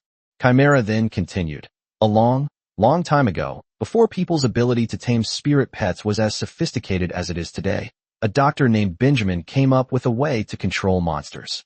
That is to combine demonic beasts and mechanical creations together, and then use human technology to control the demonic beasts. However, human computers cannot control so many mechanical creations at the same time, so he thought of using artificial intelligence to control monsters. However, what he didn't expect was that one day, the monsters would completely resonate with the artificial intelligence, and then, the situation completely spiraled out of control. The monsters controlled by the artificial intelligence completely disobeyed human commands and developed their own thoughts. And so, a new species emerged, mechanical creations. As for the mechanical creations of today, their origins are impossible to trace. Some people have said that it was because of the early artificial intelligence that a special factory for creating mechanical objects was built, which continuously produced mechanical objects. Hearing this, Lin Xiao felt a chill run down his spine. He has lived 2 lives, and in his previous life he had watched many movies about artificial intelligence. The most classic example is I, Robot, which tells the story of how artificial intelligence develops its own consciousness and enslaves humanity. While the emergence of mechanical creations was not as irreversible as the emergence of a mechanical enemy, it did send a signal to Lin Xiao. That is, if mechanical creations develop with self-awareness and reach a certain scale, then the plot of the movie, I, Robot, could very well happen in reality. But Lin Xiao doesn't care about these things now. Since the sky has fallen, there's someone taller to hold it up. He only needs to ensure his own safety. So, after Lin Xiao packed up his spoils, he took out the map again. Because he only had 1 item left for his quest, the King He poisonous snake. Unlike other monsters, the King He poisonous snake does not have a specific location. Moreover, the King He venomous snake has a unique characteristic. It is extremely cruel and highly aggressive. Therefore, every appearance of the King He venomous snake is accompanied by bloodshed. Fortunately, the appearance of the King He venomous snake this time was not without precedent. Before leaving the city, the person who issued the mission had already communicated with Lin Xiao. Lin Xiao glanced at the map and found that the destination was very close to here. He had just been about to set off when he saw the corpses of the beast tamers lying on the ground. Lin Xiao couldn't help but think about it carefully. Could that area also be sealed off by the Lu family's beast tamers? Especially since the King He poisonous snake is extremely valuable, the defenses there can only be higher than here. Furthermore, the beast tamers there should be even stronger. If I rashly go there, I might just be delivering myself to them, Lin Xiao said to himself. Then, Lin Xiao suddenly remembered that among the buttons he had just received, there were several pieces of clothing belonging to the Lu family. So Lin Xiao quickly took out the clothes and put them on Xiao Jiao and the others. Xiao Jiao's original attire was already very charming and alluring. After putting on the Lu family's training uniform, Xiao Jiao actually gave off a uniform temptation vibe, making Lin Xiao blush. It has to be said that Xiao Jiao is even more charming after evolving. If you don't have a lot of willpower, you might not be able to handle it. After putting on her training uniform, Ashan looked even more capable, but it seemed somewhat incongruous with her expression that looked like she was about to chop someone up at any moment. Lin Xiao couldn't help but sigh helplessly. This girl was better suited to wearing animal skins. As for Chimera, she naturally has a quiet temperament and is more like a human. She looks very appropriate in any clothes she wears. Lin Xiao then waved his hand, and the 4 of them hurriedly headed towards their destination. As he walked, Lin Xiao suddenly sensed the fluctuations of battle ahead. Something's up. Lin Xiao reacted immediately. The 4 of them then quickly headed towards the direction where the battle had taken place. As soon as they arrived at the scene of the battle, they saw more than a dozen beast tamers circling a venomous snake, constantly maneuvering and attacking. Chapter 45 Young Master Lu. Be careful. I'm here to help you. As for the besieged monster, Lin Xiao only glanced at it, and its information appeared in his mind. King He Viper, a B-rank, 3rd-tier demonic beast, possesses the characteristics of both pythons and venomous snakes, and is extremely venomous. Its venom is potent, its aggression is extremely strong, and it holds grudges fiercely. Once angered, it will fight to the death, comparable to the honey badger among snakes. It also possesses an A-rank talent, Water Element Affinity. It possesses the ability to transform its form, freely switching between python and venomous snake. When in venomous snake form, it is extremely small and adept at hiding, making it virtually undetectable without careful observation. However, it is always able to kill its prey with a single blow. When transformed into python form, its size can be determined by its own strength, and it has an extremely strong bite force. Once it bites its prey, it will never let go. Attack skills: Rocket Headbutt, Frenzied Bite, Strangulation, Snake Tail Attack, Poison Mist, Venomous Bite. Attack power increases and recovery speed increases while in water. Lin Xiao was somewhat surprised when he saw the information about the King He Viper in front of him. This was actually a 3rd-tier demonic beast, not a 2nd-tier King He poisonous snake. This is a Tyrannomon that rivals Yao Chunxia's. If placed in a spirit pet trading company, such a third-tier demon beast would be priceless and unavailable. No one would be foolish enough to sell it for money. At this moment, the king he-viper in front of them was completely enraged. It transformed directly into a python, using its enormous tail to lash out in all directions, driving away attacks from other spirit pets.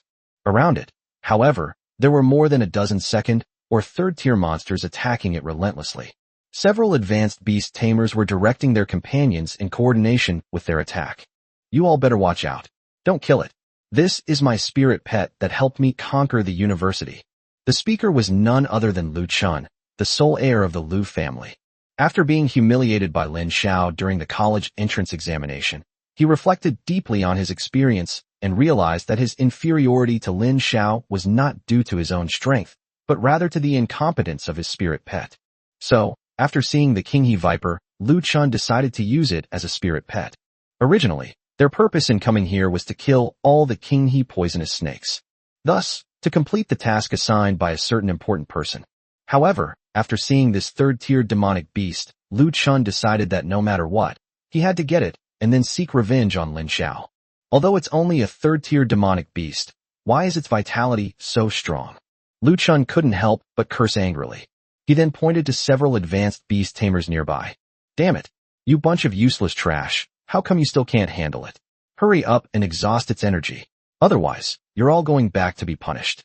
Don't you even know what the Lu family spends so much money on to support you every year? Several advanced beast tamers quickly explained. Young Master Lu, it's not that we can't defeat it, but that third-tier demonic beasts are too wild. If you want to tame it and form a contract with it, you must use this method to exhaust its energy. Only when it is completely exhausted can we take advantage of its weakness and sign a contract with it. However, the combat power of third-tier demonic beasts is too strong. The King He-Viper is also a very aggressive demonic beast. If it were a second-tier King He poisonous snake or a first-tier King He python, it wouldn't be so troublesome. The advanced beast tamer had explained it very clearly, but Lu Chun simply wouldn't listen. How dare you say that? You have 5 advanced beast tamers and 5 third-tier demon beasts, and after spending so much time, you think I couldn't catch a King He-Viper? You piece of trash. Believe me or not, I'll kill you right now. After saying that, Lu Chun pulled a pistol out of his clothes. Pistols have become almost useless in battles between spirit pets and demonic beasts. However, it's more than enough to deal with an ordinary person. Upon seeing this, the beast tamer quickly shut his mouth. I'm sorry. We will capture this King He-Viper for you as soon as possible. At the same time, Lin Xiao, who was hiding his figure, pressed down on his hand, signaling the other 3 girls to hide themselves and then observe the situation. Just then, 3 third-tier demonic beasts launched an attack on the King He-Viper simultaneously. All the attacks landed on the opponent's body, and the King He-Viper cried out in pain, its body curling up. However, its eyes were filled with nothing but hatred. Especially when it looked at Lu Chun, who was in the lead, the hatred in its eyes was completely undisguised. Then, its body suddenly shot out, heading straight for Lu Chun. Upon seeing the King He venomous snake, Lu Chun immediately cried out, "Oh my God," and began to shrink back. Upon seeing this, the 2 high-level beast tamers beside him immediately shouted, "Protect young Master Lu." 2 third-tier demonic beasts immediately stood in front of Lu Chun, forming a defensive formation. Unexpectedly, the King He-Viper opened its mouth and spewed out a purple mist. It's poisonous fog. Young Master Lu, get out of the way. Although Lu Chun was a spoiled rich kid, he wasn't stupid. He quickly rolled away to avoid the poisonous fog attack. However, the other beast tamers suffered as a result. Although they were not killed instantly, the effects of the poisonous fog were indeed severe. They coughed several times in a row, some even coughing up blood, clearly indicating that they were seriously injured. Hurry, keep attacking. Speed up the attack and wear it down. It's at its last gasp. Lu Chun completely ignored his subordinates' injuries and only focused on giving them orders. He knew that once the King He-Viper started using its poisonous mist attack, it meant it was already at its last gasp. Just as he expected, his men went all out, avoiding the King He-Viper's vital points, and began a final round of attacks on it. A resolute look appeared in the eyes of the King He-Viper, preparing to perish together with this group of people. So the King He-Viper began to burn its life force and charge towards the group of people's demonic beasts. Human bomb attack. The King He-Viper was out of strength and used its venom again. We can only use this most primitive method to break through the opponent's formation. The destructive power of the flesh bomb attack is also its strongest attack method. Upon seeing this, Lin Xiao snapped his fingers. The time has come. After saying that, he shouted loudly, "Young Master Lu, be careful. I'm here to help you." Upon hearing this, Lu Chun was taken aback at first, and then he saw 3 people dressed in Lu family uniforms appear behind him. Moreover, Lu Chun looked at the other person and felt that the other person looked somewhat familiar. Lu Chun immediately lowered his guard and even yelled, "Damn it! Which team are you from? Why did it take you so long to get here?" However, Lin Xiao did not answer Lu Chun's question, but rushed directly into the crowd. Xiao Jiao and Ashan followed closely behind. Then, Xiao Jiao unleashed her full power as a celestial fox, crashing directly into the crowd. And Ashan's fierce winds spared no one. Lu Chun's men were all focused on dealing with the human bomb attacks, and none of them expected that someone would launch a sneak attack from behind. What's even more terrifying than the sneak attack is that the King He Viper is now determined to die with them, and is now charging straight at them. Chapter 46 Magic Circle. Seal. Strangulate. With a loud boom, everyone saw the King He Viper curl its body into a ball of flesh, and then crash directly into the crowd. Then, chaos ensued, with people falling to the ground. The immense impact caused many people to lose their lives on the spot. Their spirit pets, upon losing their master's lives, all let out a miserable cry and died on the spot. Although they were slightly lucky enough to avoid fatal attacks, they were still seriously injured. Before they could even see who their opponents were, the Chimera's magic missiles had already landed on them. Instantly, brilliant splashes of blood erupted. Thus, after one round of attacks, the entire team of 15 beast tamers, including 5 advanced beast tamers and 10 intermediate beast tamers, had lost 14 members.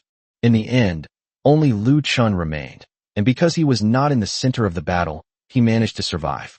The King He Viper had completely exhausted its life force and lay on the ground, awaiting its death. Lu Chun stared at the 4 people in front of her, her eyes wide with disbelief. "Who are you? Who exactly are you?" Then, Lu Chun saw Lin Xiao's profile, a face he could never forget. "You are Lin Xiao?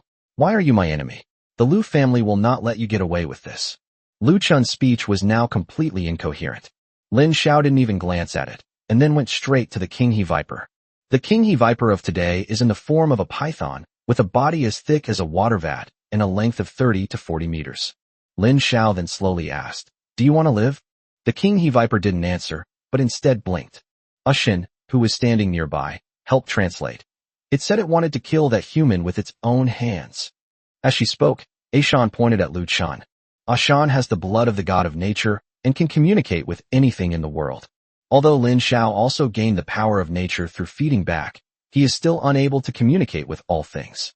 Then, Lin Xiao glanced at Lu Chun and said directly to the King He Viper, "If you sign a contract with me, I can guarantee your survival, and I will let you take your revenge yourself." A glint suddenly flashed in the eyes of the King He Viper. After carefully sensing it, Ashin quickly said to Lin Xiao, "It agrees."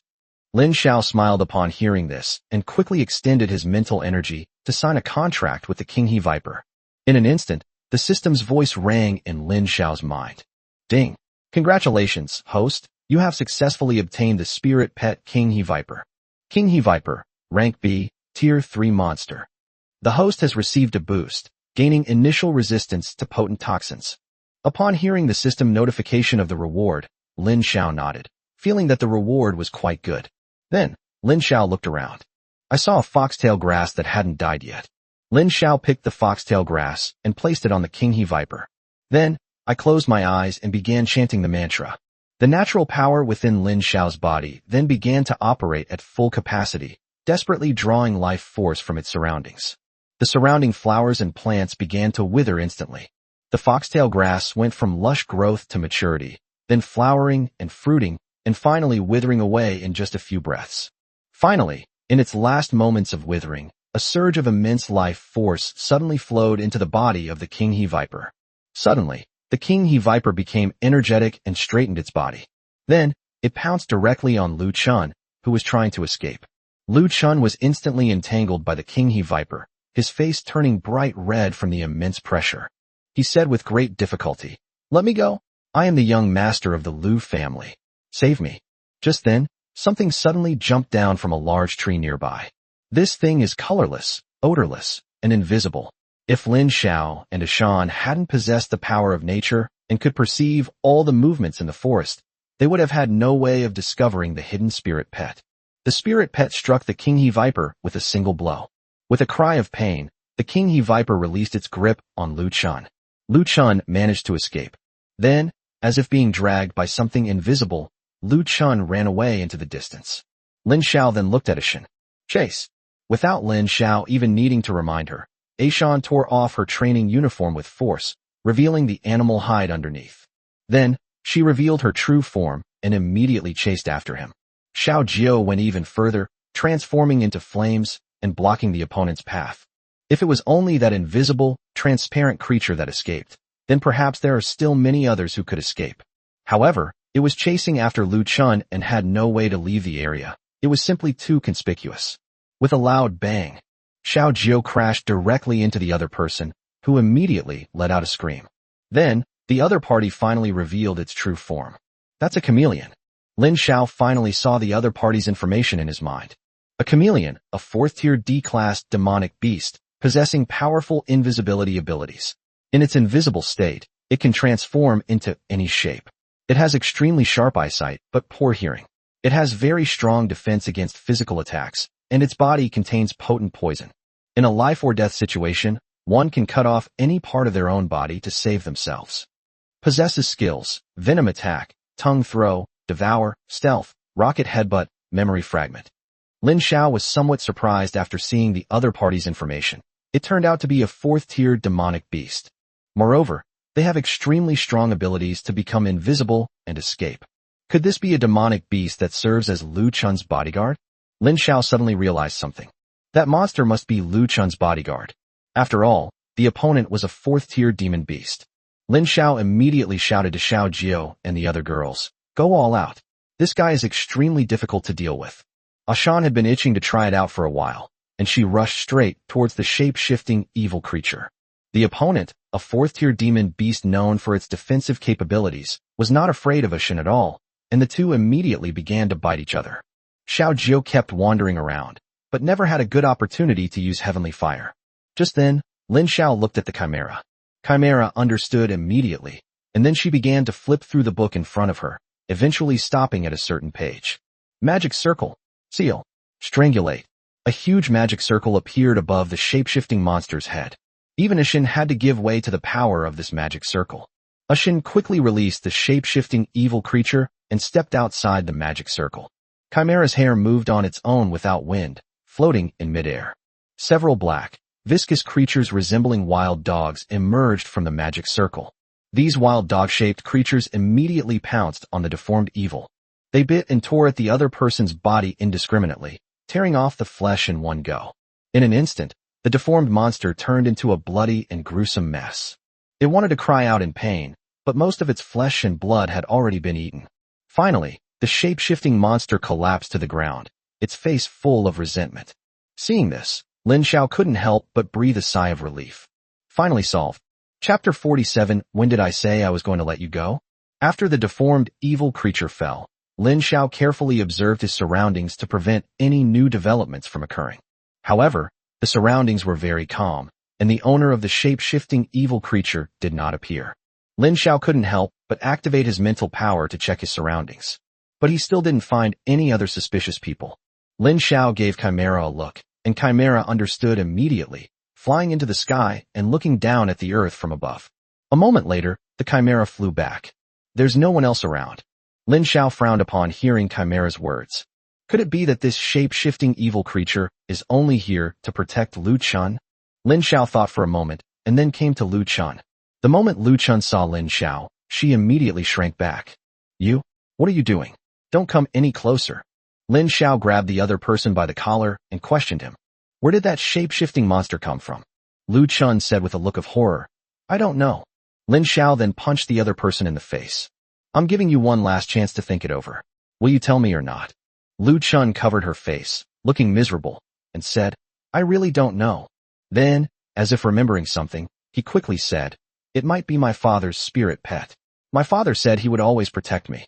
I didn't understand what he meant at the time, but now it seems that my father actually arranged for a spirit pet to protect me." Where is your father now? Lin Xiao asked again. I don't know. This time, I led the team out for training myself. Now it makes sense. After a moment of thought, Lin Xiao roughly understood the origin of the shape-shifting evil creature. Lu Chun's father specially ordered his spirit pet to protect his son, but unexpectedly, even a fourth-tier spirit pet was unable to protect Lu Chun. Then, Lin Xiao asked, "What is your purpose in coming here this time?" Lin Xiao didn't believe that such a coincidence could exist in this world, that his needs would be exactly the same as Lu Chun's. Lu Chun quickly shook his head and said, "I can't say." Upon hearing this, Lin Xiao couldn't help but sneer. Then, Lin Xiao brought Lu Chun to the front of the King He Viper. The moment Lu Chun saw the King He Viper, he was so frightened that he soiled himself. "No, I don't want to die." The King He Viper immediately wrapped itself around Lu Chun. Lu Chun showed a pained expression and quickly begged for mercy. "Let me go? I'll talk. I'll talk." Lin Xiao gave King He Viper a wink, and the latter immediately released its control over Lu Chun. Lu Chun quickly said, "It's the Lin family. It's Lin Hai, the son of Lin Xiaodian, the second in command of the Lin family, who sent us." Oh, Lin Xiao immediately thought of his second uncle, Lin Hai, who had once driven him and his mother out of the Lin family. What is his purpose? I don't know, but my father guessed it's because the old patriarch of the Lin family, Lin Bassian, doesn't have much time left. These past few days, there have been rumors that Lin Bassian has been poisoned by a kind of fire poison, and he needs several extremely medicinal herbs to detoxify him. Lin Hai wanted to send Lin Bassian to his death sooner, so he sent us here secretly to eliminate him completely. Upon hearing this, Lin Xiao nodded. Then, Lin Xiao thought of his grandfather Lin Bassian, whom he had never met, and the matter of Lin Xiaodian coming to see him yesterday. Connecting these events together, Lin Xiao immediately sensed a conspiracy. It seems my second grandfather doesn't want me to go back to the Lin family. Lin Xiao had reason to suspect that he had already been noticed by Lin Xiaodian. If his suspicions are true, then the conspiracy against him has already begun. I've told you everything I know. Now, can you let me go? Upon hearing this, Lin Xiao glanced at Lu Chun and immediately revealed a cold smile. When did I say I was going to let you go? After saying that, the King He Viper wrapped itself around Lu Chun again, tightening its grip more and more. You? Lin Xiao. With a series of cracking sounds, Lu Chun lost his life. The King He Viper was about to devour Lu Chun when Lin Xiao quickly stopped it. This person must have a lot of treasures on them. If you just eat them, I'll be at a huge loss. Upon hearing this, the King He Viper stopped trying to devour Lu Chun's corpse. After Lin Xiao took Lu Chun's body, he began to search her body. As expected, Lin Xiao found 3 storage devices on Lu Chun's body.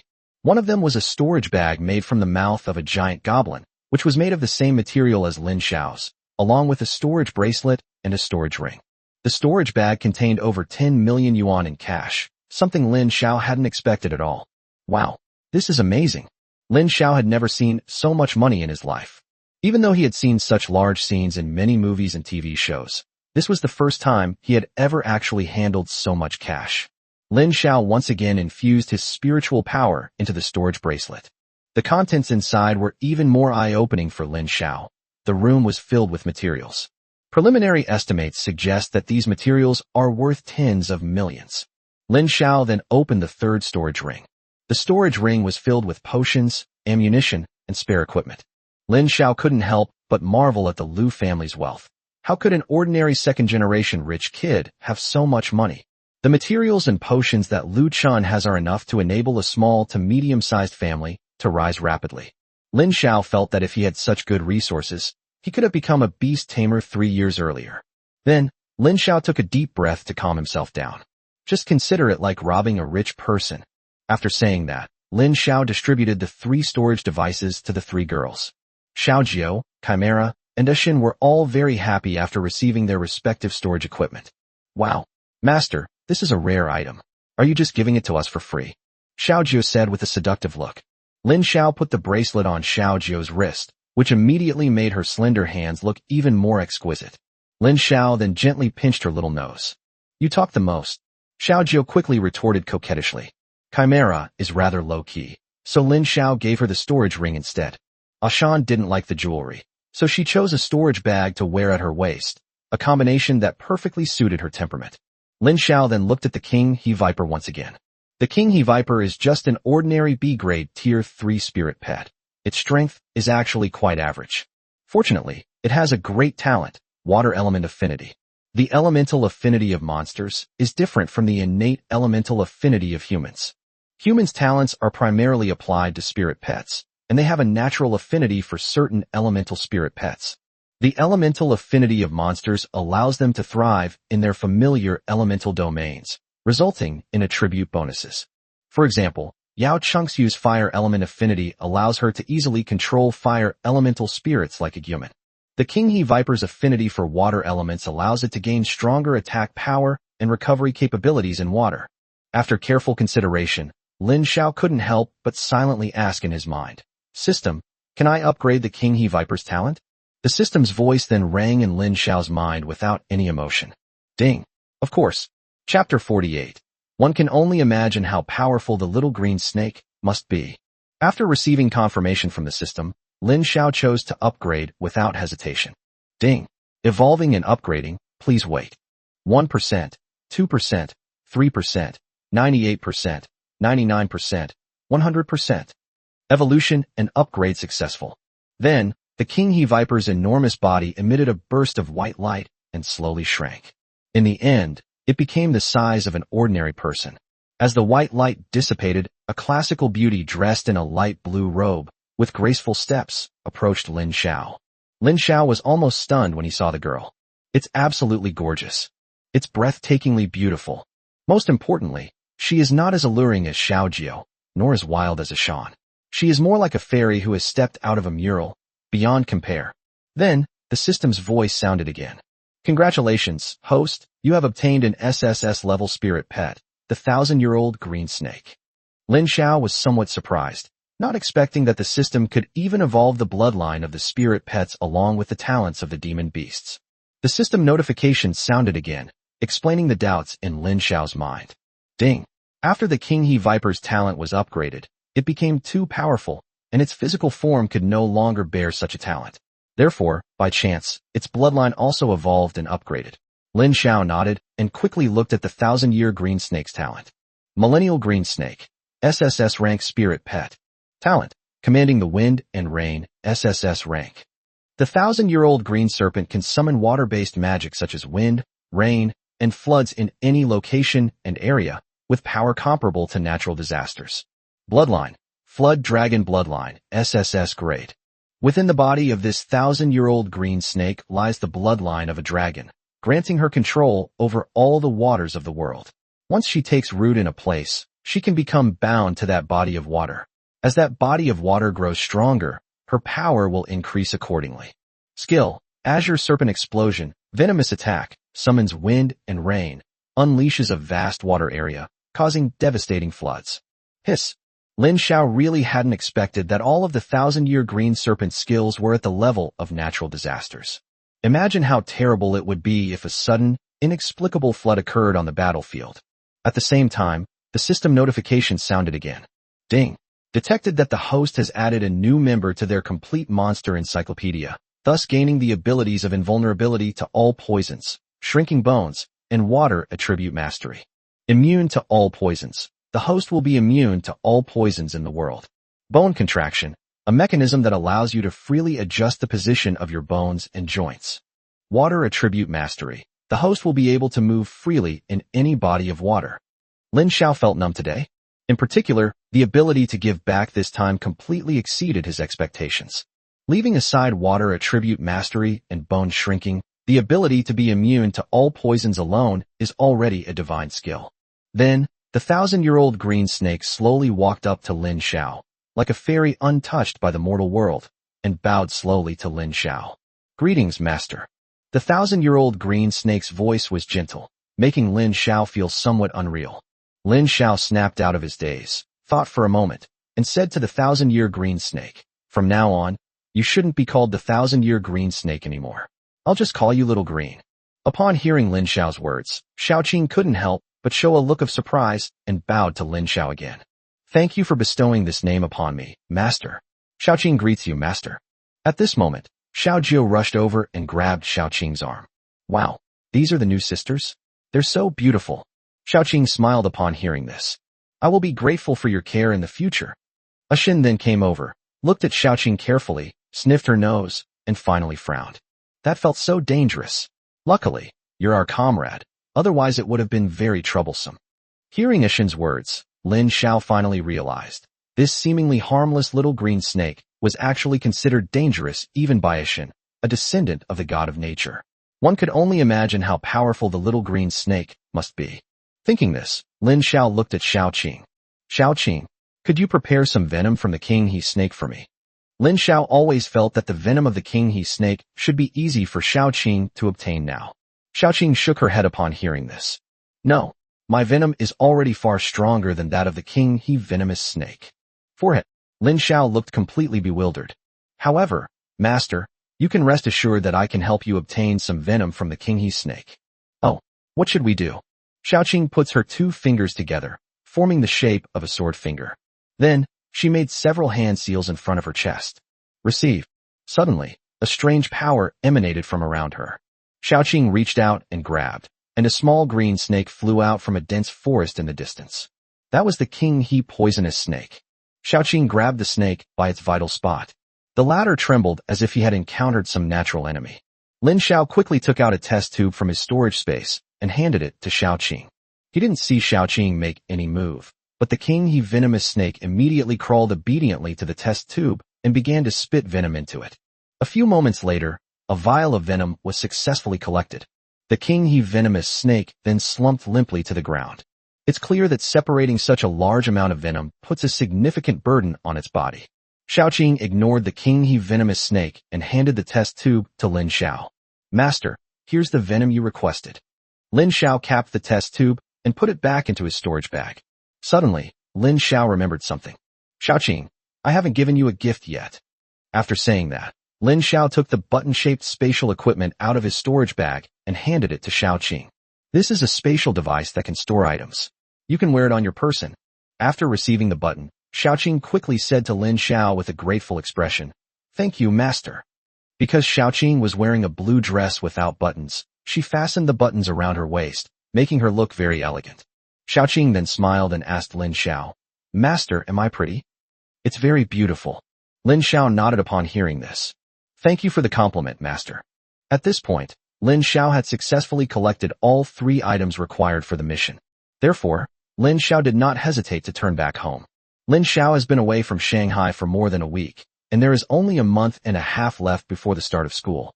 According to Lin Xiao's investigation, it takes about a month to travel from Shanghai to Yuzhou. Lin Xiao could easily accept missions while traveling. After all, with Aishan as Lin Xiao's mount, Lin Xiao's speed would definitely be much faster than that of ordinary caravans. Soon, Lin Xiao and his 3 companions arrived at the city gate. At the city gate, several guards were chatting idly. Have you heard? The Lin family is in complete chaos. I really don't know how old Master Lin Bassian, who spent his life on the battlefield, ended up like this. I've heard that all the major news outlets and trending topics in Shanghai are filled with entries about the Lin family. Everyone's speculating about who will be the next head of the Lin family. That goes without saying. The person who carries the most weight in the Lin family right now is old Master Lin's younger brother, Lin Xiaodian. However, this Lin Xiaodian isn't quite up to par. Why isn't it working properly? Didn't Lin Xiaodian and his son Lin Hai make many contributions to the Lin family? Don't you know how Lin Xiaodian rose to power? How did you get to that position? Chapter 49, we should just find a way to get rid of Lin Xiao. Just as the guards were gossiping, Lin Xiao walked in. The leading guard recognized Lin Xiao at a glance. Hey, isn't this our top scholar from Shanghai? Out on a mission again. Upon hearing this, Lin Xiao nodded and led the 4 beautiful women behind him through the city gate. Moreover, Xiaoqing does not have any characteristics of a spirit pet. She is just like a normal person. The guard clearly recognized Lin Xiao, and he also knew about Lin Xiao's 3 humanoid spirit pets. He looked at Xiaoqing and asked, And this is? Lin Xiao said expressionlessly, My humanoid spirit pet. Forehead. Upon hearing this, the guard immediately wore an incredulous expression. Xiaoqing smiled upon hearing this, opened her mouth, and her tongue, which was originally identical to a human's, suddenly forked, turning into the shape of a snake's tongue. Her face, which had been as beautiful as a fairy descending to earth, suddenly became eerie and bewitching. Then, it returned to its original form. The guard was so frightened that his hands trembled slightly, and he quickly said, Yes, sir. Then, The guard quickly registered Lin Xiao. Seeing that the other party's attention was focused on the registration, Lin Xiao asked seemingly casually, "Senior, what exactly happened to the Lin family? And what's wrong with Lin Xiaodian?" Once the guard heard Lin Xiao ask the question, he immediately started talking. "Young brother Lin, you're unaware of some of the gossip from the past. Lin Bassian of the Lin family is a tough man who even participated in the National Protection War. He's a true hero. However, his younger brother Lin Xiaodian is different. He is very close to our archenemy, Japan. Some people have even said that he is a spy sent by Japan, but there has never been any evidence." After hearing these words, Lin Xiao nodded. However, these things no longer concern him. Lin Xiao doesn't care about the fate of the Lin family. Then, the guard sighed and said, "It's a pity that old Master Lin Bassian's only son sacrificed his life for the country. And old Master Lin Bassian has been searching for his only grandson for the past few years, but there has been no trace of him." Upon hearing this, Lin Xiao frowned. Then, Lin Xiao asked with a puzzled look, "Is Lin Bassian looking for his grandson?" "Yes. It's been published in major newspapers for years, and many people have gone to claim kinship with it. But they're all just scammers trying their luck." For it, as a student, Lin Xiao rarely reads newspapers, and his cell phone is an old-fashioned brick that can only browse some academic and political websites. I can't even read the gossip or news sections. Therefore, he had never been exposed to this information. Lin Xiao then nodded, indicating that he understood. Then, he left the city gate with the 4 girls. Watching Lin Xiao and his group leave, the guard couldn't help but look on with envy. Damn it, look at them. They went out twice and brought back 2 humanoid spirit pets. Why don't I have such good luck? I'll go out to train in the future. What if I can find a humanoid spirit pet too? Then I can bring it home and raise it as a beast-eared girl. Ha ha ha you'd better not have picked up a tigress or a mountain giant. The group started teasing each other, followed by a burst of laughter. Back in Shanghai, Lin Xiao didn't neglect what he needed to do. Once he was ready, he took out his phone and dialed the number of the sponsor who had posted the task. When the other party received Lin Xiao's call, they asked with some confusion, "What happened?" Lin Xiao calmly replied, "I have gathered everything you asked for." Upon hearing this, the other party was silent for a moment, then asked in great surprise, "You've collected them all?" Lin Xiao hummed in agreement. "Where do we trade? At the mission registry?" Generally, all tasks issued based on missions or similar entities should be traded at the mission registration point. One reason is that, based on tasks and other fundamentals, the authenticity of task items can be verified. Secondly, the task registration office will take a certain percentage of the commission. The purpose of doing this is to protect the interests of both parties. The other party thought for a moment and said, "Where are you now? I'll send someone to pick up the goods from you." Lin Xiao then checked his current location and reported his coordinates. The other party hung up the phone quickly. Not long after, a minivan drove up. Lin Xiao glanced at the car's license plate. I then discovered that it was also a luxury business vehicle. However, they seemed to be keeping a very low profile. The other party then honked the horn at Lin Xiao. Lin Xiao got into the car, where a young woman wearing sunglasses was sitting. This woman exudes an aura that keeps strangers at bay. She looked at Lin Xiao. "Take out your quest items." Without hesitation, Lin Xiao took out 3 items from his storage space. The woman didn't make any move, and someone next to her immediately took it and began the examination. No problem. A moment later, after confirming receipt, the other party handed over a box. The box was full of cash. The woman then said without any hesitation, "After you get the money, you'd better find a place to lay low for a while, and come back only after you're sure no one is bothering you." Upon hearing this, Lin Xiao looked at the other person with a puzzled expression. "This is just advice. I'll look for you again if there are any missions in the future." The woman said her last words, and then asked Lin Xiao to leave. Lin Xiao was a little confused and didn't understand what the other party meant at all.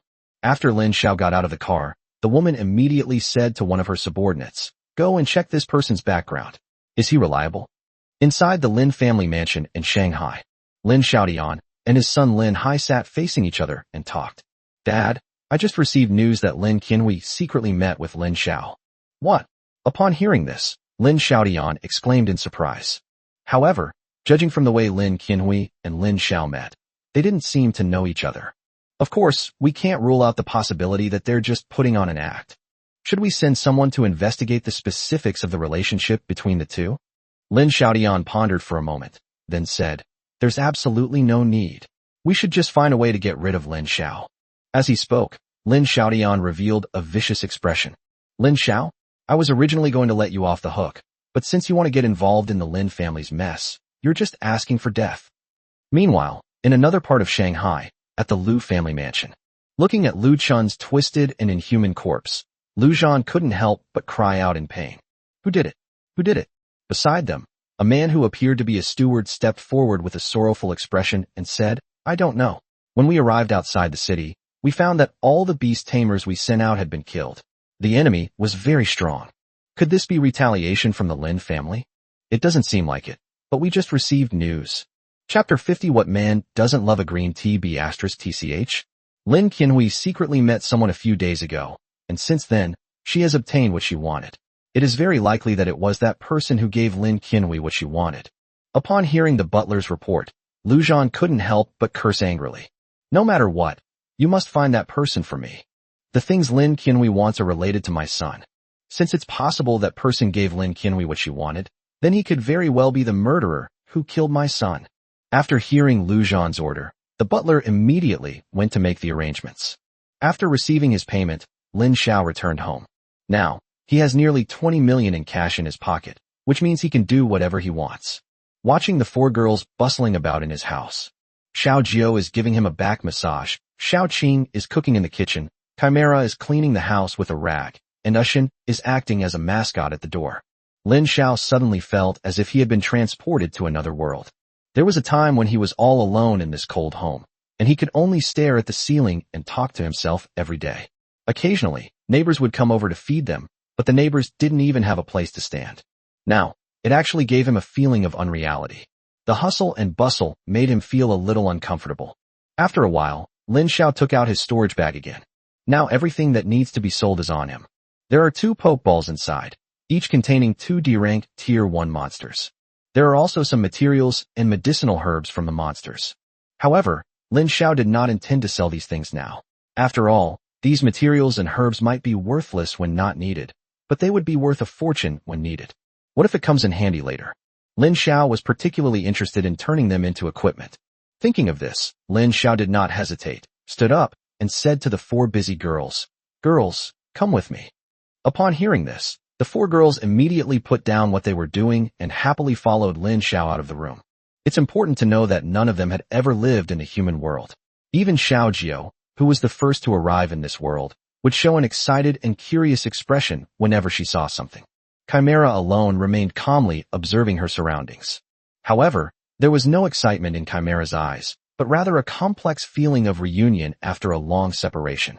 Lin Xiao walked ahead alone, with 4 girls following behind him. The sight of them was dazzling and captivating. Many passers-by stopped to look at this group of people, especially those who knew Lin Xiao. Is that this year's top scorer in Shanghai? Yeah, I heard he has 3 humanoid monsters, all of them incredibly beautiful beast-eared girls. Look, why are there 4 girls with him, and one of them isn't even a beast-eared girl? Wow, holy crap, this guy's got some serious fancy moves. I'm so envious. Everyone started gossiping and chattering away. However, Lin Xiao didn't care about such words at all. As for the 4 girls, they didn't take their words to heart at all. They couldn't wait to get even closer to Lin Xiao. Soon, Lin Xiao led the 4 women to the Spirit Pet Trading Company. As soon as I entered, a sales assistant came to greet me. Dear customers, are you here to purchase spirit pets or equipment? But when the sales assistant saw that it was Lin Xiao, her eyes lit up. So it's Lin Xiao?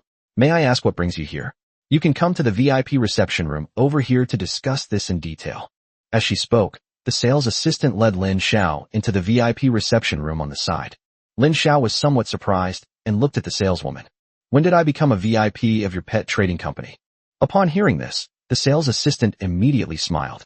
Lingchong Trading Company has a rule that the top 3 students in the Shanghai College entrance examination each year will receive a VIP reception card from our Lingchong Trading Company free of charge.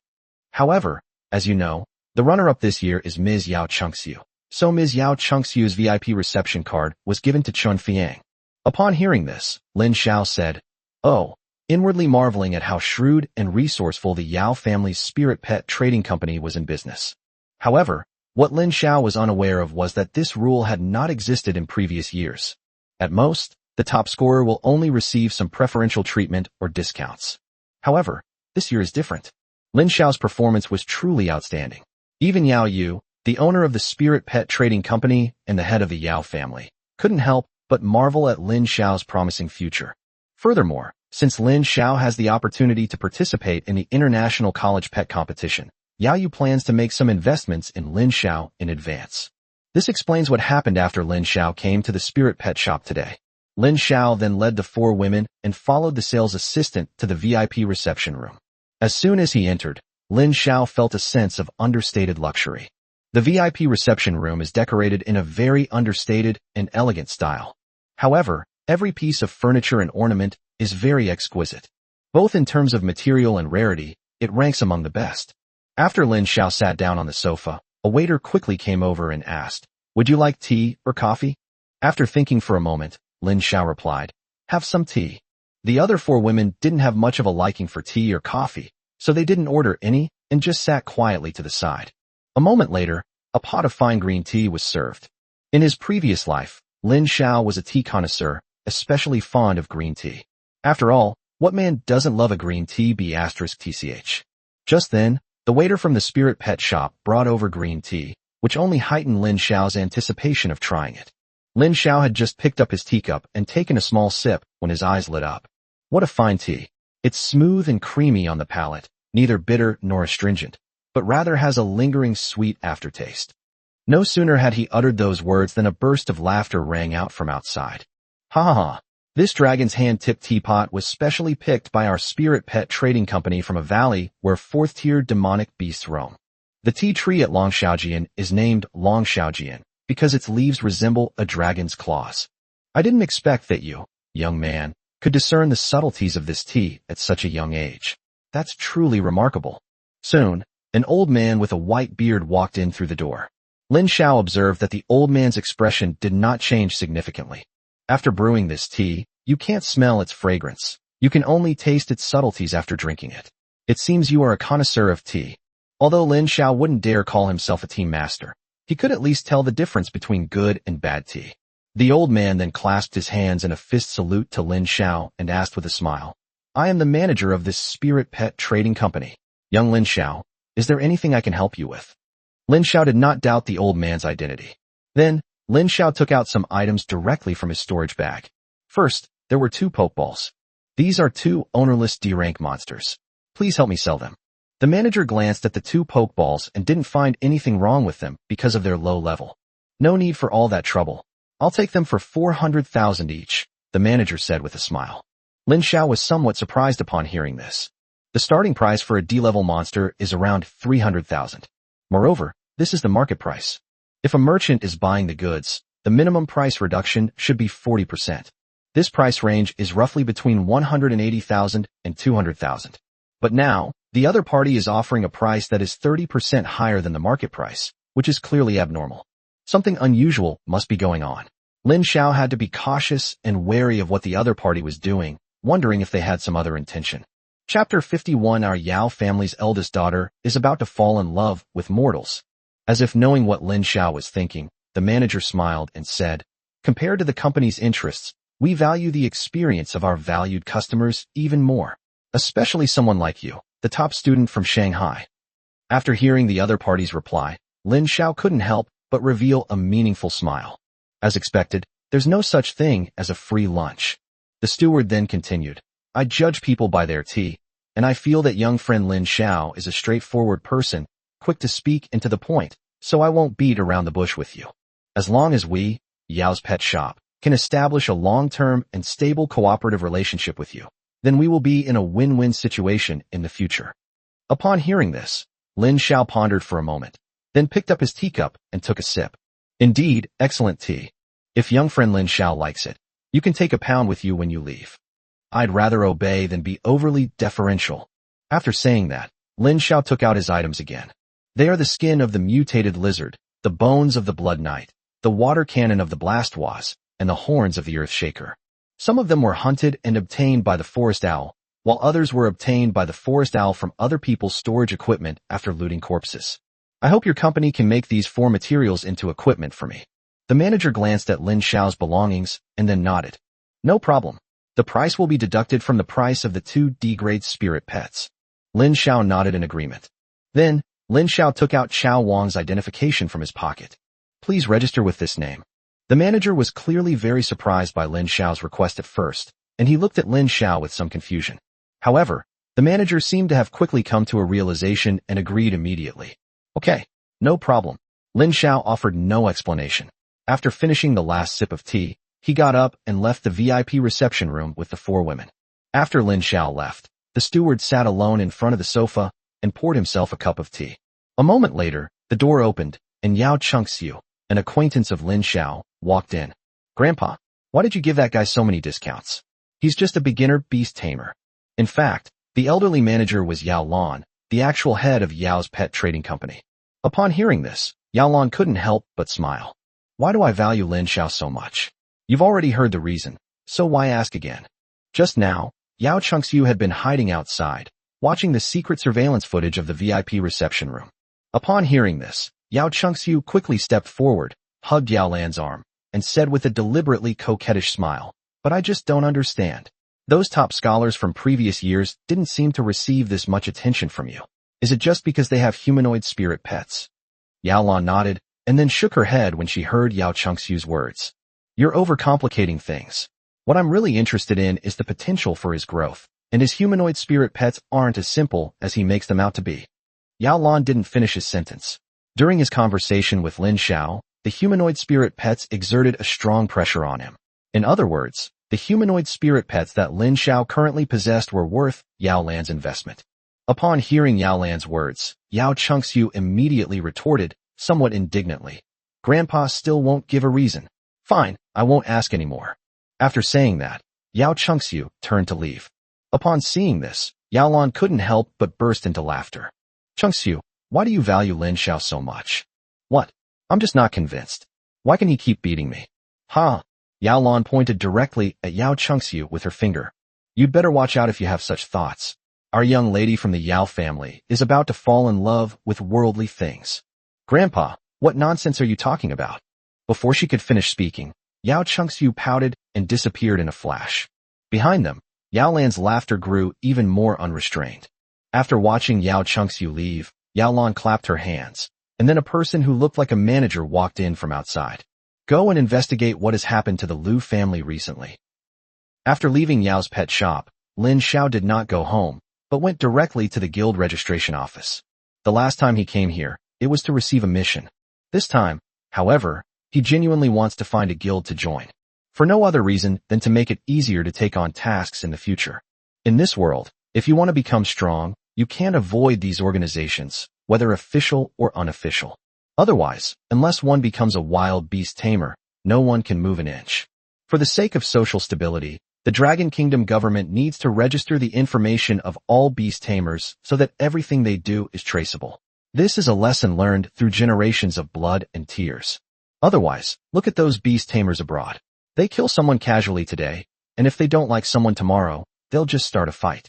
In the end, only the people at the bottom suffer. After arriving at the registration desk, Lin Xiao revealed his identity.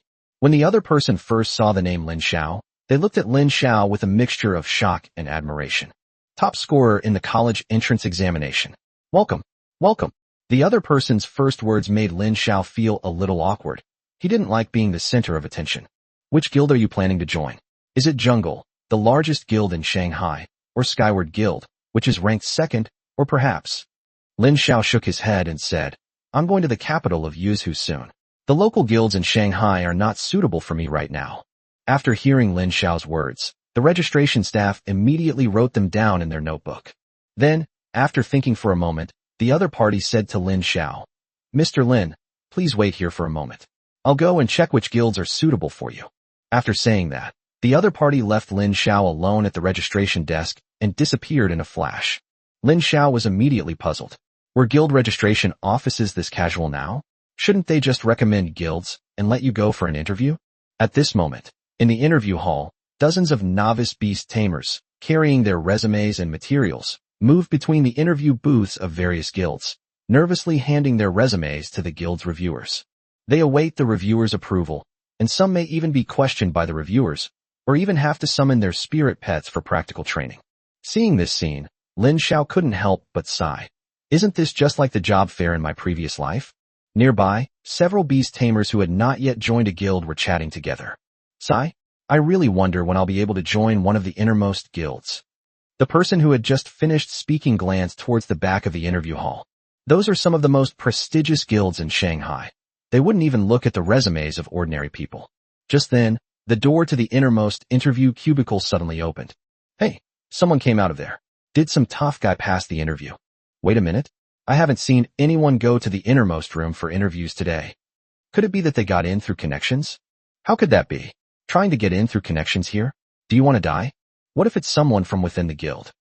Chapter 52. It really is a job seeker interviewing a boss. While they were discussing amongst themselves, a group of people suddenly emerged from inside. These people were wearing the same Shangyun uniforms. They looked like they had something urgent to attend to and rushed straight to the registration hall outside. Holy crap, it's the Shangyun Guild. Are they going out to fight with that kind of momentum? As soon as they finished speaking, two more groups of people poured out from the innermost interview room. Those are people from the Flamingo Guild and the Eternal Night Merchant Guild. Why are they in such a hurry? Has something serious happened?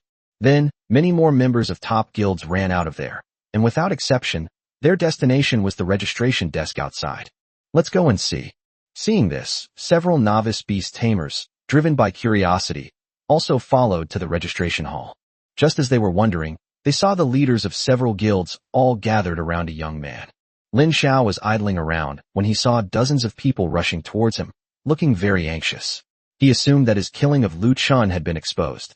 My subconscious thought was to tell Xiao Jiao and the other girl to protect themselves so we could fight our way out together.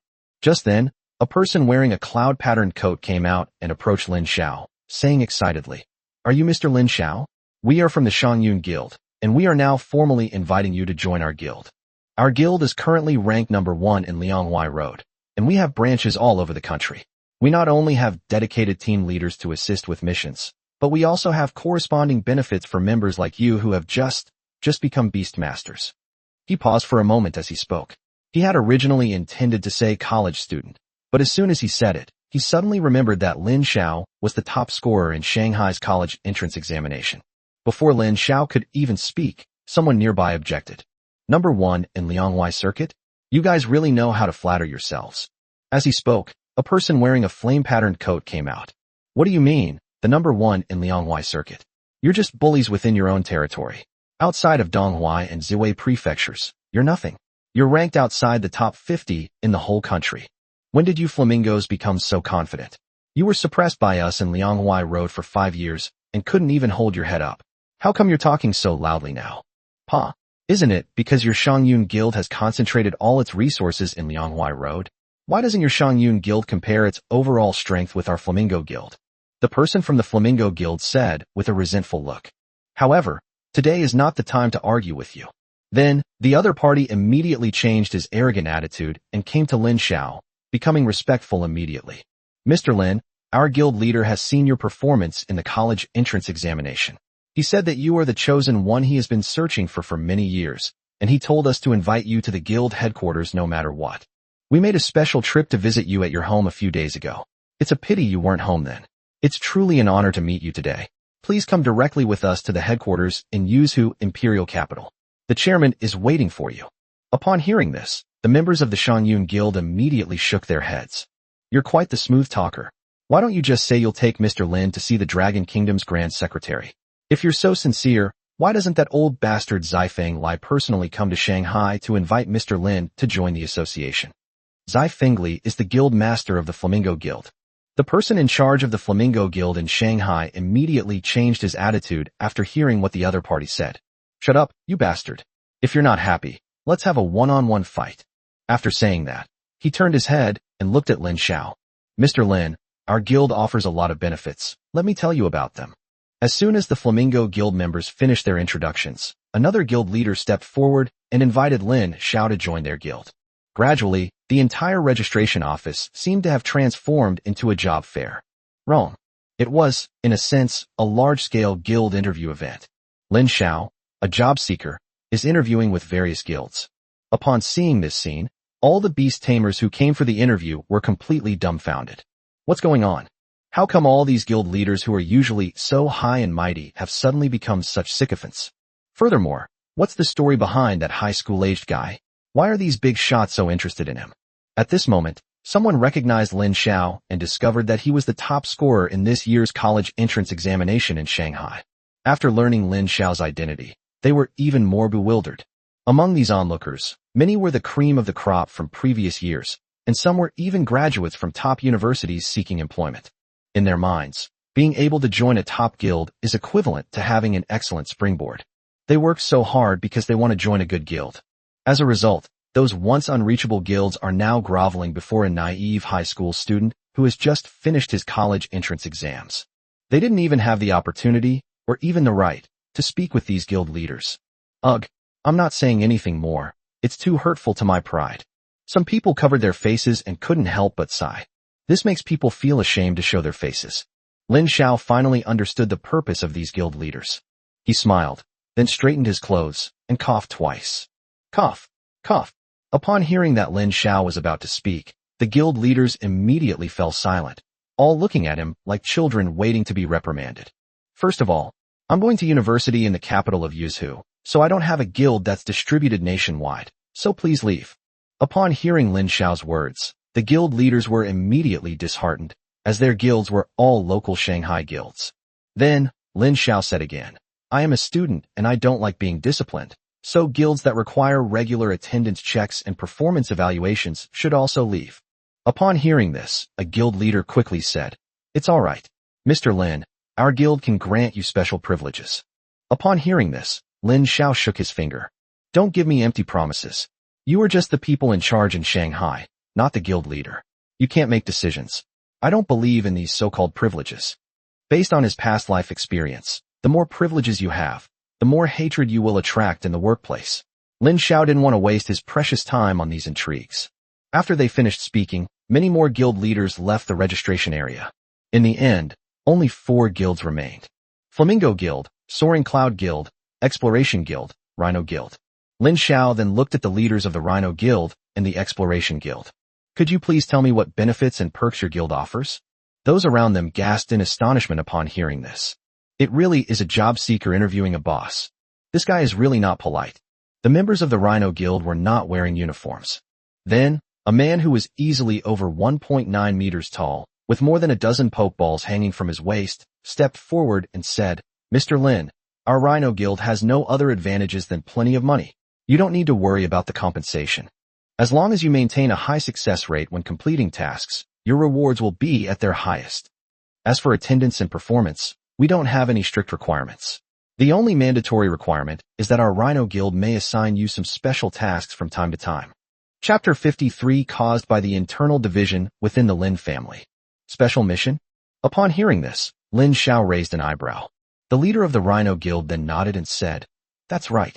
These missions are usually confidential and are assigned by the guild. If you fail to complete the mission, you will be punished or even expelled. Lin Xiao nodded. He roughly understood what kind of entity the Rhino Guild was. Then, Lin Xiao looked at the person in charge of the Exploration Guild, standing to the side. The other person's equipment was very simple, and there was a noticeable scar on their face. The other party looked at Lin Xiao and said expressionlessly, Our Exploration Guild doesn't have any special requirements, but our guild's mission is rather unique, to explore the unknown areas of this world. You just need to hand over a portion of the spoils from each exploration to the guild. An unknown area? Lin Xiao asked, puzzled. Upon hearing this, the other person smiled. That's right. The purpose of our Exploration Guild is to reclaim humanity's home, but now, due to the threat of monsters, humanity is hiding in a relatively safe zone and is unaware of the changes happening in the outside world. Therefore, exploring places that have not yet been recorded by humans is the meaning of our guild's existence. After listening, Lin Xiao nodded again. Human civilization nearly perished 1,000 years ago. If it weren't for the taming of spirit pets and the emergence of beast tamers, humans today would likely be food for monsters. Over the years, the planet Earth has undergone tremendous changes. Many places are no longer as they were in the history recorded by human civilization and need to be explored and discovered again. Moreover, Lin Xiao learned from the person in charge of the Exploration Guild that they were only responsible for exploration. In other words, there must be a larger organization behind their guild that is specifically responsible for organizing the results of each of their guild's explorations. If conditions permit, They might even send powerful beast tamers to newly explored areas to acquire resources. And this organization is very likely the official government of the Dragon Kingdom. As for the Rhino Guild, Lin Xiao felt that it was very likely a special organization disguised as a guild. Otherwise, there's no way to explain how those special missions came about. Thinking of this, Lin Xiao couldn't help but reveal a meaningful smile. He looked at the person in charge of the Exploration Guild. Great. I'm very interested in the Exploration Guild and would like to join. Upon hearing Lin Xiao's reply, the leader of the Exploration Guild finally broke into a smile on his usually icy face. That smile looked surprisingly honest and simple. Welcome. As they spoke, they both extended their hands and clasped them together. Those around were quite surprised to see this. Huh? Lin Xiao actually joined the Exploration Guild? That's a guild that suffered a lot of casualties. The reason their guild has gained such a great reputation is because they have official backing and funding. Yes, I didn't expect Lin Xiao to join the Exploration Guild. Although the people there are very free and easy, once they go on a mission, they have to work like cattle and horses, enduring wind and rain, and living on the edge of a knife. I can almost see a rising star dying in the wild. Lin Xiao ignored the surrounding chatter. He simply exchanged pleasantries with the person in charge of the Exploration Guild, during which he learned that the other party's name was Luo Cheng. Afterwards, Lin Xiao took his documents and went to complete the membership application process. The procedures were completed quickly. Then, Lin Xiao asked Luo Cheng in a seemingly casual manner, "Our guild probably won't cooperate with any big families, right?" Luo Cheng answered succinctly, "Other guilds do cooperate with large families, but the Exploration Guild does not." Won't. That's right. Superficial cooperation is completely unnecessary. But deep or strategic cooperation is something that will never happen. Upon hearing this, Lin Xiao nodded, then tentatively asked, "Then why are other guilds willing to cooperate with large families?" Because of money. The other party hit the nail on the head, which Lin Xiao had expected, so he wasn't surprised by the answer. The reason he asked about this topic was simply to verify something. Then Lin Xiao asked, "Do scions of large families also join the guild?" Yes. Some guilds will actively invite experts from large families to join their guilds, since they still rely on the support of these large families for economic benefits. After listening to this, Lin Xiao nodded. Then, he and Luo Cheng discussed some matters related to reporting to the headquarters in the capital. Luo Cheng suddenly seemed to remember something and said to Lin Xiao, "In a few days, we will have an exploration team that will enter the dark and dense forest in the north. Would you like to join us?" After saying that, Luo Cheng, fearing that Lin Xiao would worry, quickly added, "This exploration is not dangerous, and I will personally lead the team." Lin Xiao thought about it for a moment and then nodded in agreement. After confirming the specific time and place for the meeting with Luo Cheng, Lin Xiao took his leave. After returning home, Lin Xiao enjoyed a rare moment of relaxation and enjoyment of life. During this period, I spent time shopping and playing mahjong with 4 girls. My life was very comfortable. This kind of life lasted for less than a week before it was shattered by a phone call. Lin Xiao picked up the phone and found it was an unfamiliar number. After answering the phone, Lin Xiao realized that the other party was the woman who had previously asked him to find the 3 water attribute items. "Do you have time?" Lin Xiao said nonchalantly. "What do you want to ask of me?" "I'll come pick you up in a bit. Let's talk in person." After saying that, the other party hung up the phone. Lin Xiao asked, somewhat puzzled, "What's going on? Why are you being so mysterious?" Less than 10 minutes later, this time, the woman changed to a luxury car. After honking the horn twice in front of Lin Xiao's house, Lin Xiao got out and got into his car. Xiao Jiao followed Lin Xiao and sat down next to him. The woman glanced at Xiao Jiao and then gave him a meaningful smile. As expected, the top scholar is different. He treats his spirit pets like maids. After hearing what the other party said, Lin Xiao replied indifferently, "They are not my spirit pets. They are my partners." Lin Xiao wasn't curious at all that the other person had revealed his identity in just one sentence, because basically everyone in Shanghai knew about him. Moreover, there are still trending topics about him online, but most of his combat footage has been censored. The official explanation is that it was not authorized, but Lin Xiao thinks it is probably related to Li Guanzhan. The other person realized they had misspoke, but didn't take it to heart. They simply changed the subject, saying, "Has no one bothered you these past few days?" Lin Xiao thought for a moment and said, "Are you reminding me? While no one will cause you trouble in Shanghai, you need to be careful once you leave the city, especially on your way to school." Lin Xiao nodded upon hearing this. "Thanks for reminding me." The woman then looked at Lin Xiao and took the initiative to extend her hand to introduce herself to him. Let me introduce myself. I am Lin Qianhui from the Lin family. In a way, you can call me elder sister.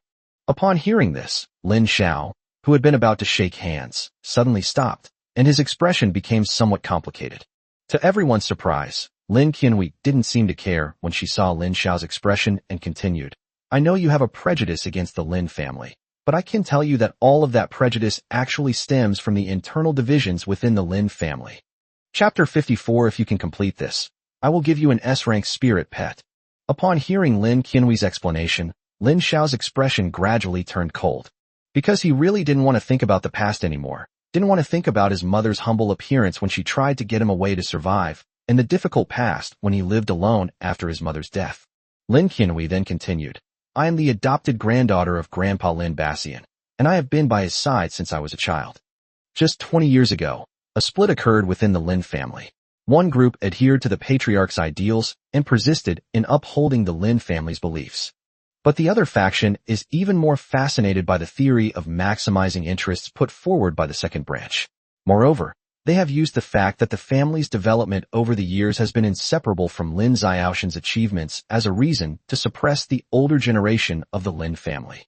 Therefore, the tragedy of you and your family is not so much due to the stubbornness of the Lin family, but rather due to the internal conflicts within the Lin family. Upon hearing this, Lin Xiao couldn't help but let out a cold laugh. Really? If it weren't for the fact that I haven't met a single member of the Lin family in the past 10 years, I would have actually believed your reasoning. Lin Qianhui was not surprised at all by Lin Xiao's answer. For the past 20 years, Lin Xiaodian has been claiming that you are dead and has deliberately kept the news under wraps. It wasn't until you became the top scholar that he knew he could no longer hide it, so he came to visit you a few days ago, hoping to make amends. However, based on my understanding of that old fox, the moment he shows you kindness, that's when he's about to make his move. The purpose of my visit is twofold. First, to explain why the Lin family has been ignoring you, and second, to warn you to be careful. Upon hearing Lin Qianhui's reminder, Lin Xiao asked expressionlessly, Is there anything else? Lin Qianhui nodded upon hearing this. I have another task for you.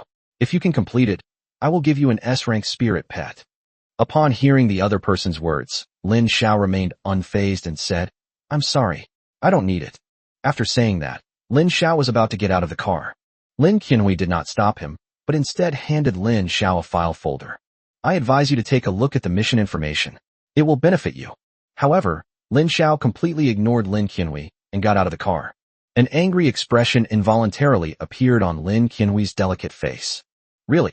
Somewhat annoyed, Lin Qianhui threw the file bag onto the seat next to her, grumbling but not knowing what to say.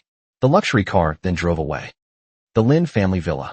As soon as Lin Qianhui returned to her room, a man who looked like a doctor came to greet her. Young miss, the old master has woken up. Upon hearing this, Lin Qianhui was overjoyed and rushed into the ward. Seeing that Lin Bassian had opened his eyes, Lin Qianhui quickly grabbed his hand and said, Grandpa, you're awake.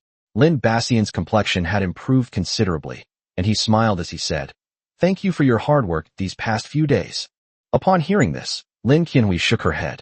Grandpa, I have good news for you. I've found Lin Xiao, but he doesn't want to come see you yet. Upon hearing this, Lin Bassian was initially delighted, then said with some relief, This child has suffered too much over the years. It's understandable that he harbors resentment. We need to give him some time. Come on, tell me what he has been through all these years, and what has happened to the Lin family recently. Lin Bassian had been in a coma for a long time due to the flare-up of the fire poison. Now that he had woken up, he was particularly eager to know what had happened while he was unconscious, especially regarding Lin Xiao. Yes. Lin Qianhui quickly agreed, and then told Lin Bassian the story. On the other side, Lin Xiao had just gotten out of Lin Qianhui's car when his phone rang again. On the other end of the phone was Yao Lan, who was talking to Lin Xiao as if they were old friends. Yao Lan told Lin Xiao that the equipment he wanted had been prepared and asked him to come and sign for it.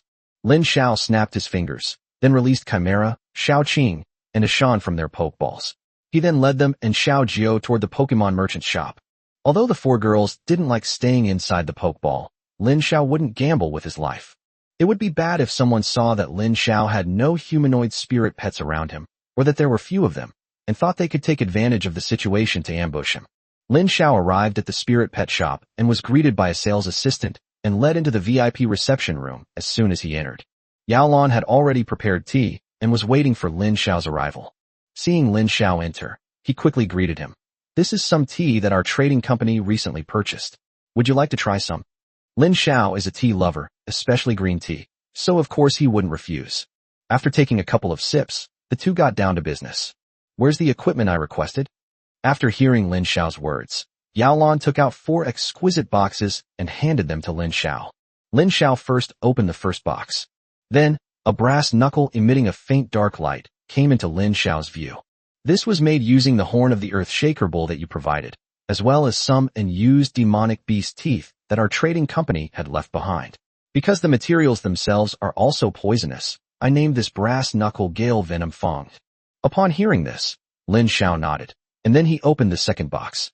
Inside the box was a very exquisite snakeskin-shaped glove. At this moment, Yao Lan smiled and said, "These gloves are made from the skin of a sea-level, third-tier demonic beast, a shape-shifting lizard. They have extremely high defense, and although their attack power is average, they have a certain deceptive attribute. It's just a pity that its grade is still a bit low. If it were grade B or grade A, its abilities would definitely be even better. I named it the Deception Glove." After hearing the other party's evaluation, Lin Xiao felt that this old guy was a bit like Versailles.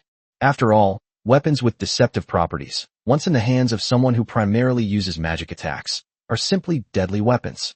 Then, Lin Xiao opened the third box. Of the 4 pieces of equipment, this is the one I'm most satisfied with. It was crafted from the Blood Knight's rib, Yao Lan said with a smug look on her face. Lin Xiao looked into the box and found that it contained an ancient ring. Its only attribute is that it can automatically absorb blood energy in places with abundant blood energy, thereby increasing its attack power. As for his name, it will be Red Moon. Lin Xiao nodded upon hearing this. Indeed, equipment that can increase attributes, especially attack power, is very rare. No wonder Yao Lan said that this was the piece of equipment he was most satisfied with out of the 4. Finally, Lin Xiao opened the last box, and he was immediately surprised. Lin Xiao never expected that Yao Lan would turn the water cannon of the Blastoise into a Gatling gun.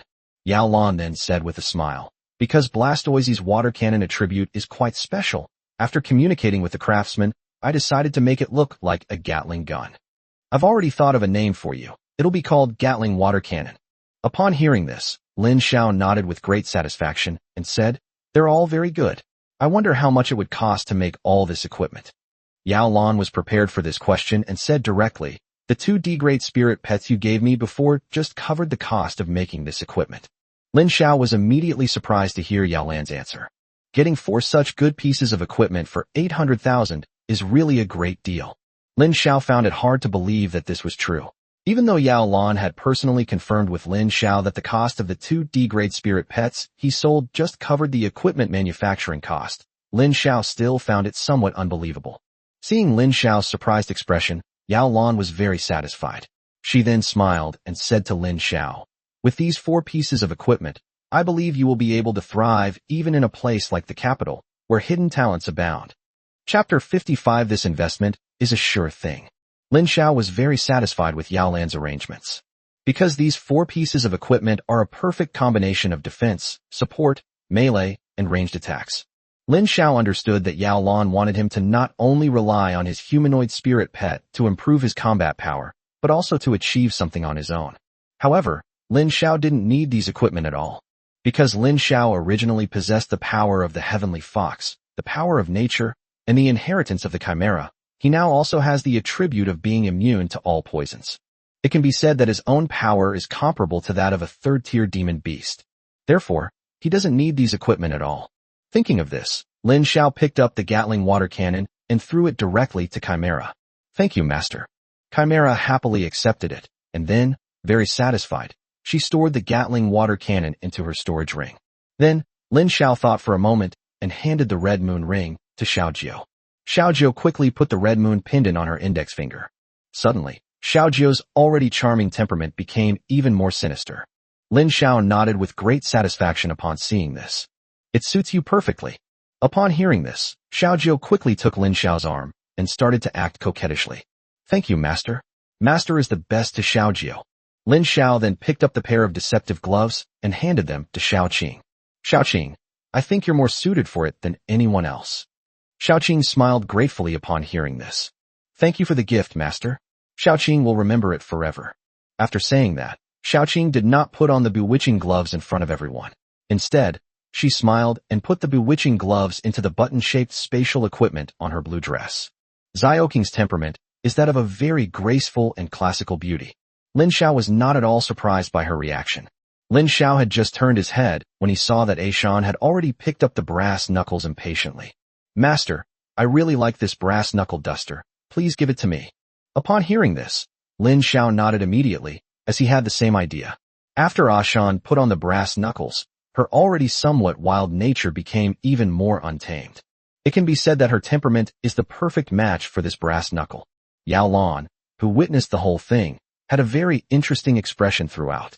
He initially thought Lin Xiao was trying to arm himself, because so far, he has never seen any spirit pet that can use equipment. However, he forgot that Lin Xiao's spirit pets were all humanoid spirit pets, which could use equipment just like humans. Later, Yao Lan thought that after Lin Xiao gave away the offensive equipment, he would leave himself a defensive piece of equipment. But Lin Xiao didn't even take the bewildering gloves and handed them directly to Xiaoqing. This gave Yao Lan a deeper understanding of Lin Xiao. However, what Yao Lan found most incredible was that Lin Xiao's humanoid spirit pet actually had its own storage space equipment. Even the Gatling water cannon was casually stored in Chimera's storage ring. This made Yao Lan understand Lin Xiao even less. This was the first time in his life that he had ever seen a spirit pet store its equipment. Then Yao Lan realized that Lin Xiao's current rank was not yet able to use equipment. Because most beast tamers at the beginner level cannot learn magical attacks, and may not even know how to fight in coordination with their spirit pets. Could it be that he originally intended to make equipment for his spirit pets? Yao Lan couldn't help but mutter to herself. However, having seen much in his old age, he quickly calmed down. After chatting with Yao Lan for a couple more minutes, Lin Xiao took his leave. After Lin Xiao left, Yao Chengxiu came in from outside the door again. Grandpa, why did you give that guy a discount again? We spent over $1 million to make those 4 pieces of equipment. We lost a lot of money this time. Upon hearing this, Yao Lan looked at her granddaughter meaningfully and said, this investment is guaranteed to make a profit. You can rest assured. Then, Yao Lan asked with some doubt, what is your classmate's family background like? Upon hearing this, Yao Chengxiu replied curiously, don't you already know? He's an orphan who has always lived in the old city. The house he lives in is a bungalow that is about to be demolished. He is very frugal and often works part-time to support himself. Yao Chengxiu became quite talkative when Lin Xiao was mentioned. Yao Lan looked puzzled when she heard this. How exactly did Lin Xiao obtain so many storage devices? According to Yao Lan's observation, Lin Xiao carried a storage bag on his waist, and his humanoid spirit pet also carried storage equipment. The value of these storage devices is immeasurable. How could an ordinary student possibly afford this? What an interesting little guy. Thinking of this, Yao Lan narrowed her eyes. After leaving the spirit pet shop, Lin Xiao returned home. The next morning, he packed his luggage and put it in his storage bag. Then, Lin Xiao took the 4 women and left home. Their destination was the gates of Shanghai. Today is the day Lin Xiao and the Exploration Guild have agreed to explore the dark forest together. As soon as Lin Xiao arrived at the city gate, he saw a group of more than a dozen beast tamers in uniform waiting there. The person in charge was Luo Cheng. Luo Cheng still had a poker face, but when he opened his mouth to speak, he gave people a kind and honest feeling. Upon seeing Lin Xiao arrive, Luo Cheng smiled and stepped forward to greet him, then said to his teammates, everyone, come and get to know him. This is our newest member of the guild, Lin Xiao. A relatively young, high-level beast tamer glanced at Lin Xiao and then said with a forced smile, oh ho, this guy's been quite the star lately. Boss Luo Cheng, even if you didn't introduce him, we all know him. After all, he's the top scholar. Lin Xiao immediately detected a hint of disdain and sarcasm in the other person's tone. Lin Xiao couldn't help but sized up the person who spoke. The other person's name was Sun Chong, and he looked to be about 24 or 25 years old. To become a high-level beast tamer at this age is already considered genius. Having figured this out, Lin Xiao roughly understood why the other party was so hostile towards him. Clearly, this was the arrogance of a genius. His appearance made Sun Chong feel that his position was insecure. No sooner had Sun Chong finished speaking than a loud-voiced beast tamer walked over. The other person laughed heartily, patting Lin Xiao on the shoulder and saying, I've heard about you before. These girls behind you must be your spirit pets. Goodness, they're really beautiful. After speaking, the other party made no attempt to hide their scrutiny of Xiaojiao, Chimera, Ashin, and Xiaoqing. Lin Xiao shook hands with the other party, but didn't say anything more. Afterwards, everyone shook hands with each other to greet each other. However, when Lin Xiao and Sun Chong shook hands, some unpleasantness occurred. When the other person extended his right hand to shake hands with Lin Xiao, he suddenly tightened his grip and looked at Lin Xiao with a malicious expression. As a high-level beast tamer, he had long since mastered some special skills. His strength far surpasses that of ordinary people. Upon seeing the beginner beast tamer badge on Lin Xiao's chest, Sun Chong wanted to give Lin Xiao a hard time. However, Lin Xiao did not show any discomfort on his face. On the contrary, Lin Xiao gave Sun Chong a meaningful smile. Lin Xiao naturally wouldn't be polite to Sun Chong's provocation. Then, the power of the heavenly fox began to circulate, and Lin Xiao suddenly exerted his strength. Sun Chong let out a scream of pain, then clutched his right hand and squatted down in agony. Chapter 56 is pretty good. He's a troublemaker. Lin Xiao then looked at Sun Chong with a half-smile. Sir, what happened to you? Were you stung by a wasp? Upon hearing this, Sun Chong glared fiercely at Lin Xiao. Luo Cheng, standing to the side, also forced a smile. Upon witnessing this, one of the exploration team members remarked to his companions, "That's great. He's a troublemaker. A vengeful nature is a perfect fit for our guild." Luo Cheng then walked to the front of the group with a smile and said, "All right, everyone, let's not wait any longer. Let's go together." After saying that, the group of people lined up at the city gate to register and then left Shanghai. This time, their destination is the dark forest north of Shanghai. Everyone chatted and laughed as they headed north. Along the way, Lin Xiao roughly understood the personalities of the group of people in the Exploration Guild. Because they spend so much time exploring unknown places, everyone has a very outgoing personality. This is mainly because they need to maintain mental focus at all times in the wild, so they are under a lot of pressure, which has cultivated their carefree personality. Moreover, most of the members of the Exploration Guild are either very strong or experienced veterans. Because weaker players become a burden to the team in the wild. Sun Chong is also an outstanding graduate this year, which is why he was able to join this team. We don't need to rush this time. After all, everyone has explored the dark forest many times and has a general understanding of its conditions. The main purpose is to give the two newcomers some experience. Luo Cheng kindly offered this reminder. Haha, boss, don't worry. The dark forest is practically our home now. Why would we have to be so careful and go through all this trouble to go home? Don't let your guard down. Although we've always managed to escape unscathed from the dark forest, new situations arise with each exploration. I have a feeling there are secrets inside that we haven't yet uncovered. The speaker was a girl wearing glasses named Anna. Nana, don't worry.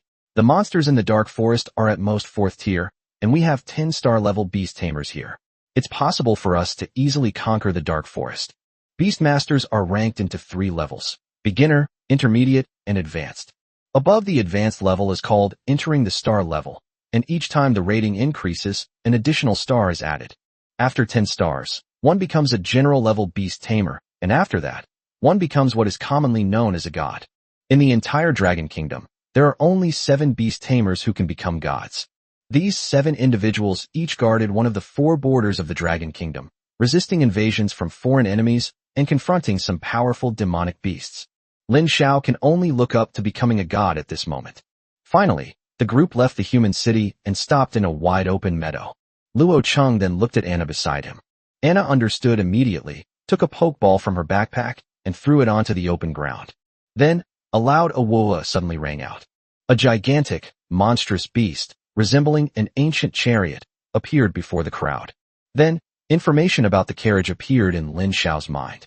A rank D, Tier 3 demonic beast, a bull horse driver. This is a mechanical creation with the head of a bull and the body of a horse. The number of passengers that the rear compartment can carry depends on the strength of its owner. Lin Xiao looked at the back of the carriage and felt that it could seat 7 or 8 people. From this perspective, Anna's strength should not be underestimated. Then, Anna told everyone that they could get on the bus. At this moment, Luo Cheng looked at Lin Xiao. Xylan, you should get on the bus too. Lin Xiao was puzzled. The carriage could carry 8 people, but there were 12 people here, which meant that 4 more people had to walk underneath. We all have spirit pets that can be used as transportation. After saying that, Luo Cheng took out a pokeball and threw it on the ground. Then, A ground Politoed ran out of the pokeball. Sun Chong looked at Lin Xiao with disdain and took out his pokeball from his pocket. He threw the pokeball on the ground while making sarcastic remarks about Lin Xiao. Hey kid, wanna ride my four-legged ostrich? Of course, you can also take a carriage, but there aren't enough seats inside. You'd better put all your humanoid Pokemon into Pokeballs instead of showing them off outside. As soon as Sun Chong finished speaking, a strange beast that looked like a mythical creature appeared on the ground. It has the body of an ostrich, but its limbs are very well developed, with a full 4 legs on the ground. Lin Xiao was no stranger to this kind of ostrich. In fact, he was very familiar with it, knowing that it was a second-tier C-level demonic beast. The 4-legged ostrich is one of the few pets that humans can keep as a domestic animal and have completely tamed. However, these spirit pets are very expensive and their combat power is not high, which has always been a source of criticism. Lin Xiao didn't take Sun Chong to heart, but looked at the others and said, I don't need to ride in a carriage. My partners don't like Pokeballs, they prefer to breathe fresh air outside. After saying that, Lin Xiao glanced at Ashan. Ashan understood immediately and transformed into her original form without hesitation. Then, Ashin came to Lin Xiao's side, slowly lowered her body, and obediently laid down on the ground. Upon seeing this, Lin Xiao immediately mounted the horse. Xiaoqing then rode on Ashin's back and snuggled into Lin Xiao's arms. Xiao Jiu, however, rode on Ashan's back and chose to lean against Lin Xiao. Seeing Xiao Jiu's hot figure pressed tightly against Lin Xiao's back, many people in the group were immediately stunned. Wow, what kind of perk is this? It makes me want to raise a humanoid spirit pet too. Hurrah! If you raised a humanoid spirit pet, it might just turn into a burly man picking his feet. Look at that classical beauty. How dare she nestle in Lin Xiao's arms? Oh my, what a waste. I'm so envious. Many people were immediately envious, but they could only be envious. Thus, with Xiaoqing and Zaiju attacking from both sides, Lin Xiao ordered Ashin, stay close to everyone. Upon hearing this, Ashin let out a loud, ah, to indicate that she understood. Chimera, meanwhile, floated in midair, following closely behind Lin Xiao. Looking at Lin Xiao, everyone couldn't help but sigh with envy. One in front, one behind, one flying in the sky, and another riding on top of it. Is this the carefree life only immortals can have? Seeing Lin Xiao so carefree, Sun Chong couldn't help but snort and was about to climb onto the 4-legged ostrich.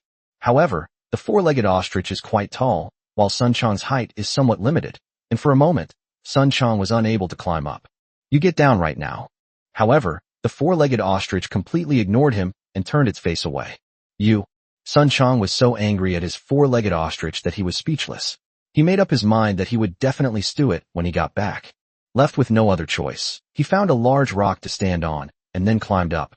Then, everyone set off towards their destination, the dark forest. However, they weren't very fast. Because there were 8 people sitting in the ox cart, the speed was naturally slow. To demonstrate the performance of his vehicle, Sun Chong rode a 4-legged ostrich and took the lead at the front of the group. Upon seeing this, Luo Cheng shouted anxiously, Sun Chong, step back. We're in the wild, there are many unknown risks. You lack experience, let me go first. Upon hearing this, Sun Chong said nonchalantly, Boss, don't worry. I'm a high-level beast tamer. Nothing will happen to me. Chapter 57. Don't let this small loss delay the team's progress. However, before Sun Chong could finish speaking, a gust of wind appeared in front of him.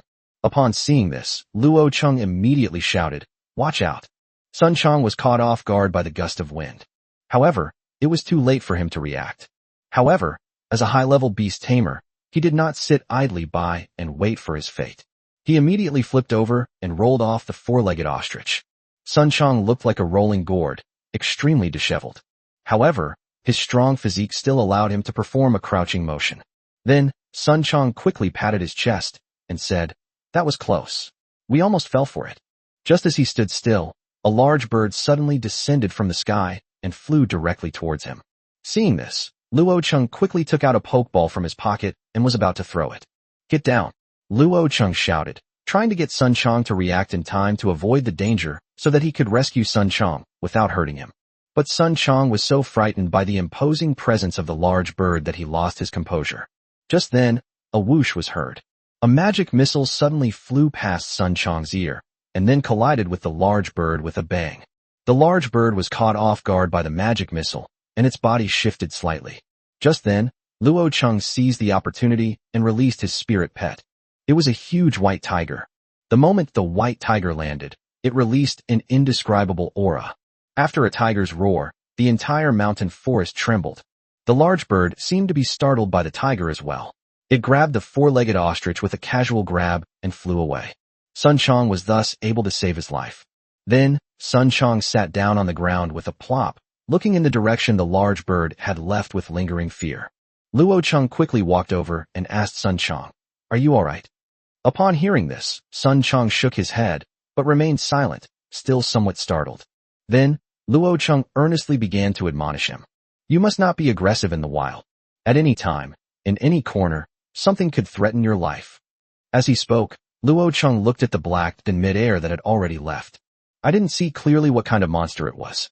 However, I estimate that the other party is at least a fourth-tier demon beast. Moreover, it should be here to hunt for food. It seems to be very timid, as it only caught your four-legged ostrich. If it insists on pestering you, then you are right now. Luo Cheng didn't finish his sentence, but the meaning between the lines already revealed what he wanted to say. Seeing that Sun Chong did not answer, Luo Cheng then looked at Lin Xiao at the back of the group. "Your response just now was excellent. You didn't act rashly, but instead disrupted the target's movement, giving me the opportunity to strike." Lin Xiao didn't say anything. In fact, he didn't want to get involved in the matter. It was only because of the system's reminder that I knew that the monster I had just encountered was not a fourth-tier monster. Instead, it was a powerful monster that was about to advance to the 5th rank, Sabalai. When Sabalai first appeared, the complete monster compendium gave Lin Xiao a warning. This creature is an extremely brutal carnivore that prefers to eat intelligent creatures. The higher the intelligence, the more power they gain and the stronger they become.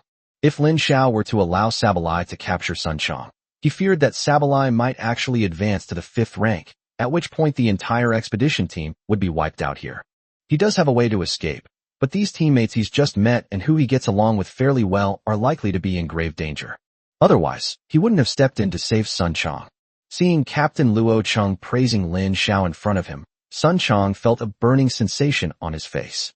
Then, Luo Cheng said to Sun Chong, "There's just one seat left on the bus. Go ahead and get on. Don't delay our journey." Upon hearing this, Sun Chong retorted somewhat indignantly, "That monster snatched my four-legged ostrich. Aren't we going to go after it and get it back?" Luo Cheng shook his head and said, "We can't let such a small incident affect our mission.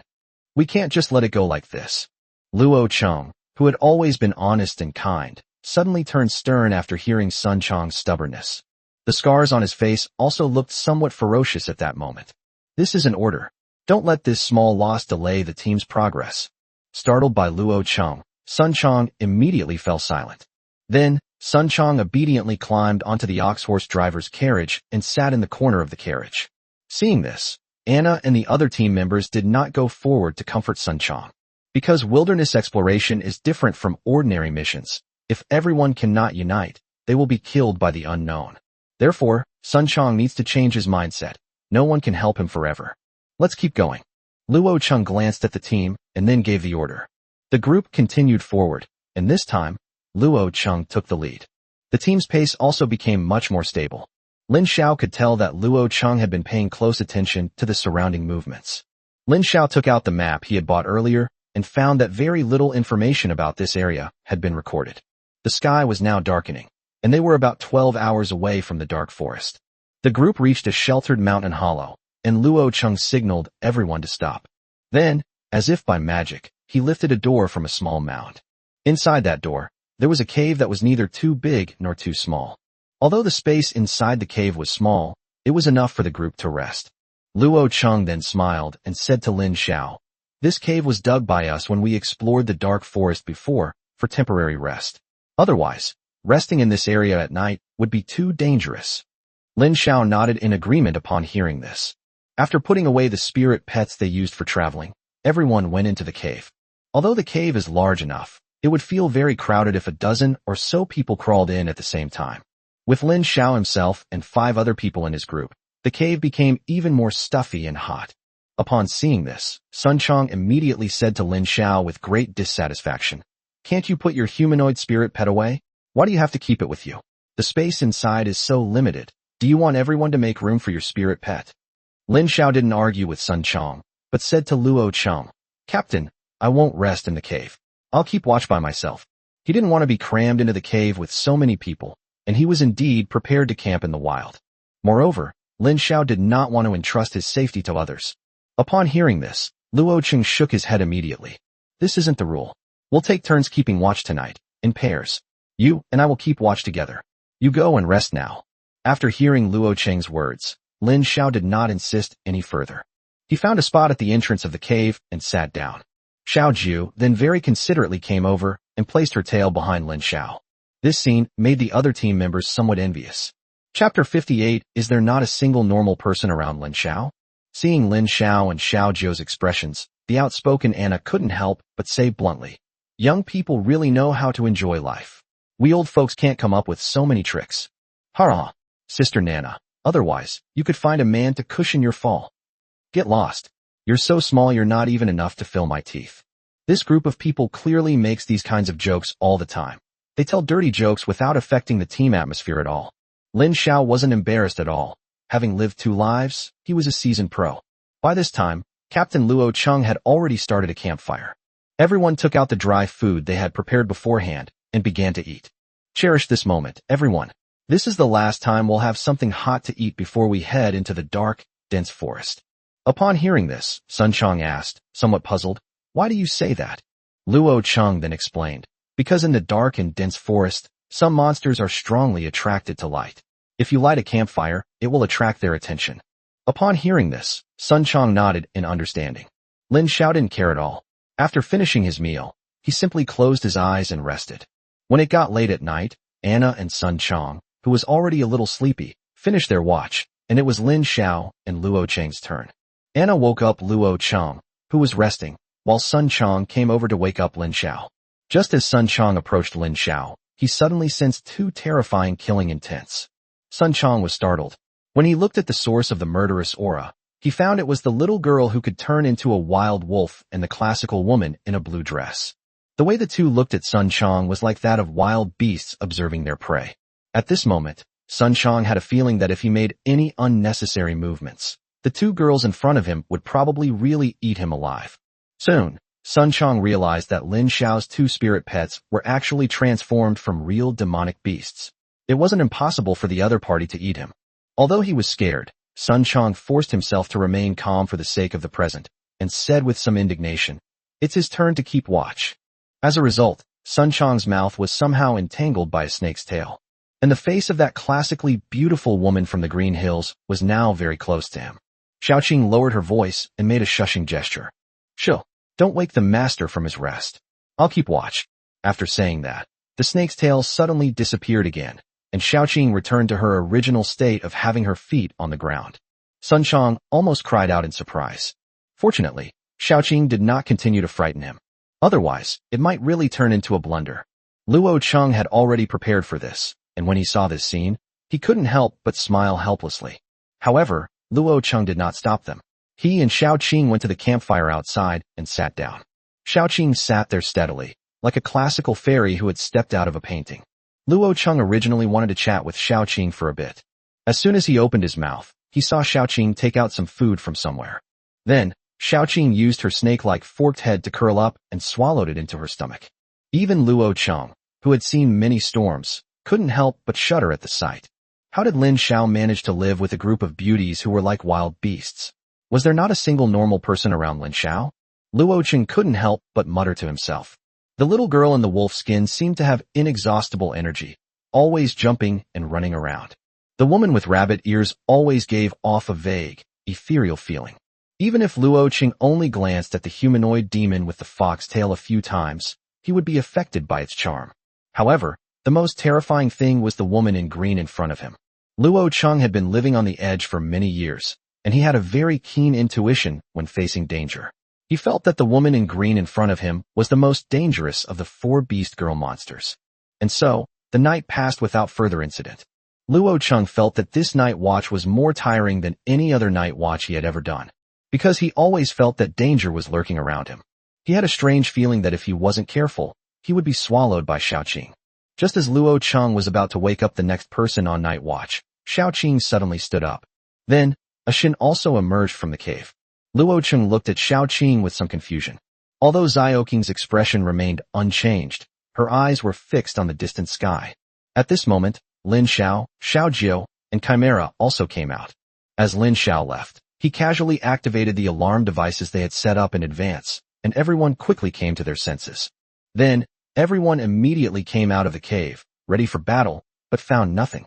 Sun Chong had just finished his night watch and was startled by Xiao Qing.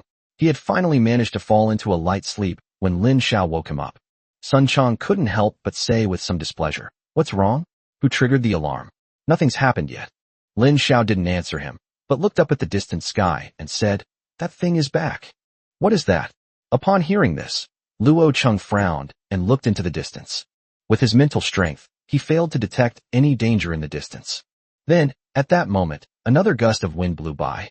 Just like during the day, this hurricane was very large, and its target was clearly them. Everyone reacted quickly, scattering in all directions to prepare to meet the enemy. Then, Sabalai's enormous wings flapped continuously in the sky, relentlessly attacking the members of the exploration guild below with wind blades. Sabalai, a rank B, tier 4 monster, possesses powerful wind control abilities. While not particularly fast, it boasts exceptional stamina. When hunting, it often relies on its endurance to deplete its prey's strength before killing it with minimal cost. The opponent has a very high combat intelligence. The best way to defeat it is to rely on the strongest attack and kill it in one blow. We must never allow the conflict to escalate into a protracted battle. Lin Xiao immediately recalled the information given in the complete monster compendium. This was his first time fighting a 4th tier B-level monster. Moreover, the opponent is a flying monster. Luo Cheng had already released his white tiger spirit pet, Gerurumin, in the first instance. This is also a tier 4 B-grade spirit pet, but it is unable to fight against enemies in the air. Fortunately, Gerurumin has ranged attack capabilities, which can effectively limit Zaborg's harassment. This is going to be difficult. Saber has exceptional patience. He's the kind of person who won't give up until he achieves his goal. If the 12 of us can't kill it, this expedition will definitely be affected by it, and it might even threaten our lives. We must find a way to kill it. Luo Cheng then took out a pokeball. "Come out, combat helicopters." As the pokeball landed, a helicopter, roughly the size of a wash basin, flew out of it. Chapter 59, Are we going to be wiped out this time? Lin Xiao then recalled the specific details of the combat helicopter in his mind. Combat helicopter, a sea-level tier 3 mechanical creation, is an excellent support spirit pet.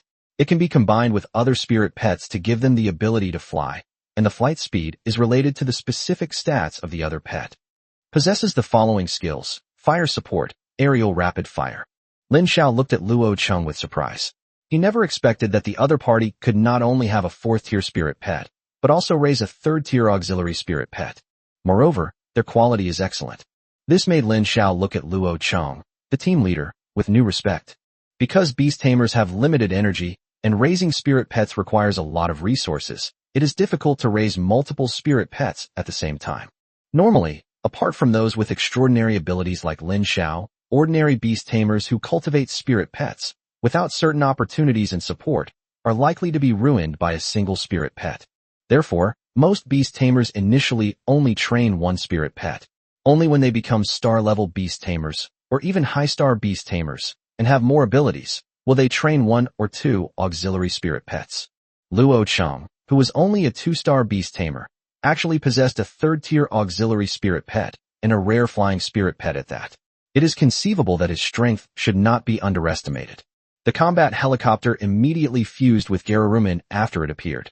A moment later, a huge propeller appeared above Gerurumin's head and began to spin continuously, eventually lifting Gerurumin into the air. At the same time, the carriage behind the ox and horse driver suddenly began to slowly change, eventually transforming into the shape of an anti-aircraft gun. Then, the oxen and horses that had been pulling in front also began to run. As they continued running, the anti-aircraft guns behind them began firing shells at the Sabalai in the sky. After taking to the sky, Gerurumin began its attack on Zaborg. Its flight speed is not very fast, but it is just enough to keep up with Sabalai. With the support of the ox-horse driver's artillery fire, Sabalai's flight speed also slowed down significantly. After closing the distance, Gerurumin immediately opened its mouth and launched a breath attack at Zaberi. Sabalai narrowly escaped the attack. Subsequently, The combat helicopter above Gururumin's head also underwent a change. Two heavy machine guns extended from the side doors of the attack helicopter and began strafing Sableye. Caught off guard, Sableye let out a scream. Upon seeing this, the other team members immediately cheered. Hurrah! Captain is still the best.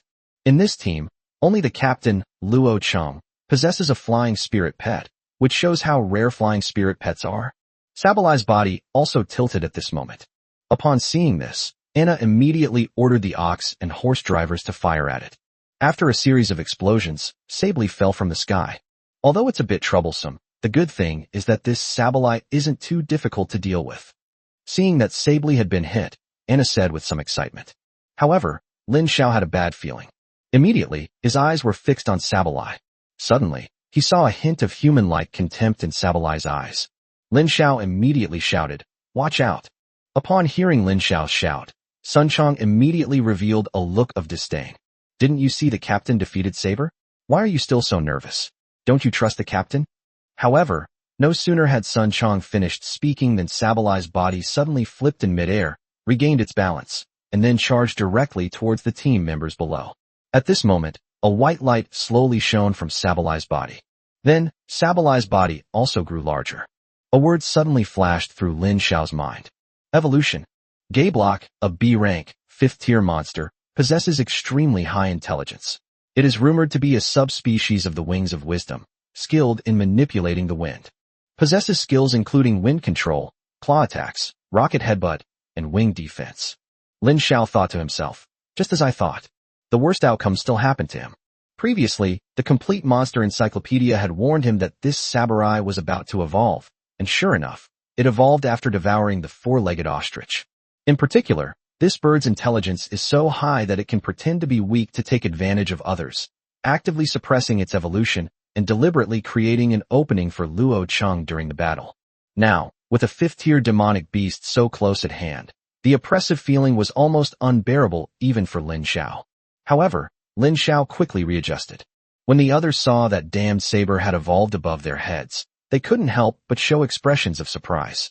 Holy crap, it's a 5th-tier demonic beast. Get out of the way. Sun Chong was so frightened that he froze on the spot. If someone hadn't pulled him up, he might have been killed by Gaeblocks, who had just evolved. Get out of the way. Luo Cheng quickly directed everyone to take cover, while he gave orders to the combat helicopter and Gururumin to provide cover for them. The other team members didn't sit idly by either. They all took out their Pokeballs, released their Pokemon, and prepared for battle. Although their opponent was a 5th-tier demonic beast, they still had some advantages on the ground. No sooner had their spirit pets been released than Sableye flapped its wings forcefully, creating a huge gust of wind that sent their spirit pets tumbling about. At that moment, Gaeblocks extended its claws. As you can see, it used its 2 claws, one in each hand, to grab 2 team members. Sun Chong happened to be among them. Upon seeing this, Captain Luo Cheng immediately shouted, "It's over. Are we going to be wiped out this time?" He has been leading exploration teams in Shanghai for over a decade without ever making a mistake. Did he never expect that he would lose his life here this time? With such high attack power and intelligence, how can we escape? Just then, 2 magic missiles struck Gaeblock's claws simultaneously. Gaeblock's claws ached, forcing him to release the 2 humans he was holding and fly back into the air. Well done. As they spoke, everyone immediately launched an attack into the sky. Anna also directed the other team members to rescue Sun Chong and another team member. Faced with the attack, Gaeblock did not rush to retaliate, but instead circled in the sky, looking for an opportunity. Lin Xiao hated the feeling of being constantly watched. He then looked at the Chimera. "Can you handle this?" Upon hearing this, Chimera smiled, then slowly floated up and flew straight towards Gaeblock. Upon seeing this, Luo Cheng quickly shouted to Lin Xiao, "Lin Xiao, don't act rashly. That's a 5th-tier demonic beast. No matter how powerful your humanoid spirit pet is, it's still inferior to it." Upon hearing this, Lin Xiao immediately shook his head. He knew that Chimera was not stupid. On the contrary, she was probably the calmest and wisest of the 4 girls. Since Chimera dared to face the 5th-tier monster Gaeblock alone, it means she must be able to deal with Gaeblock.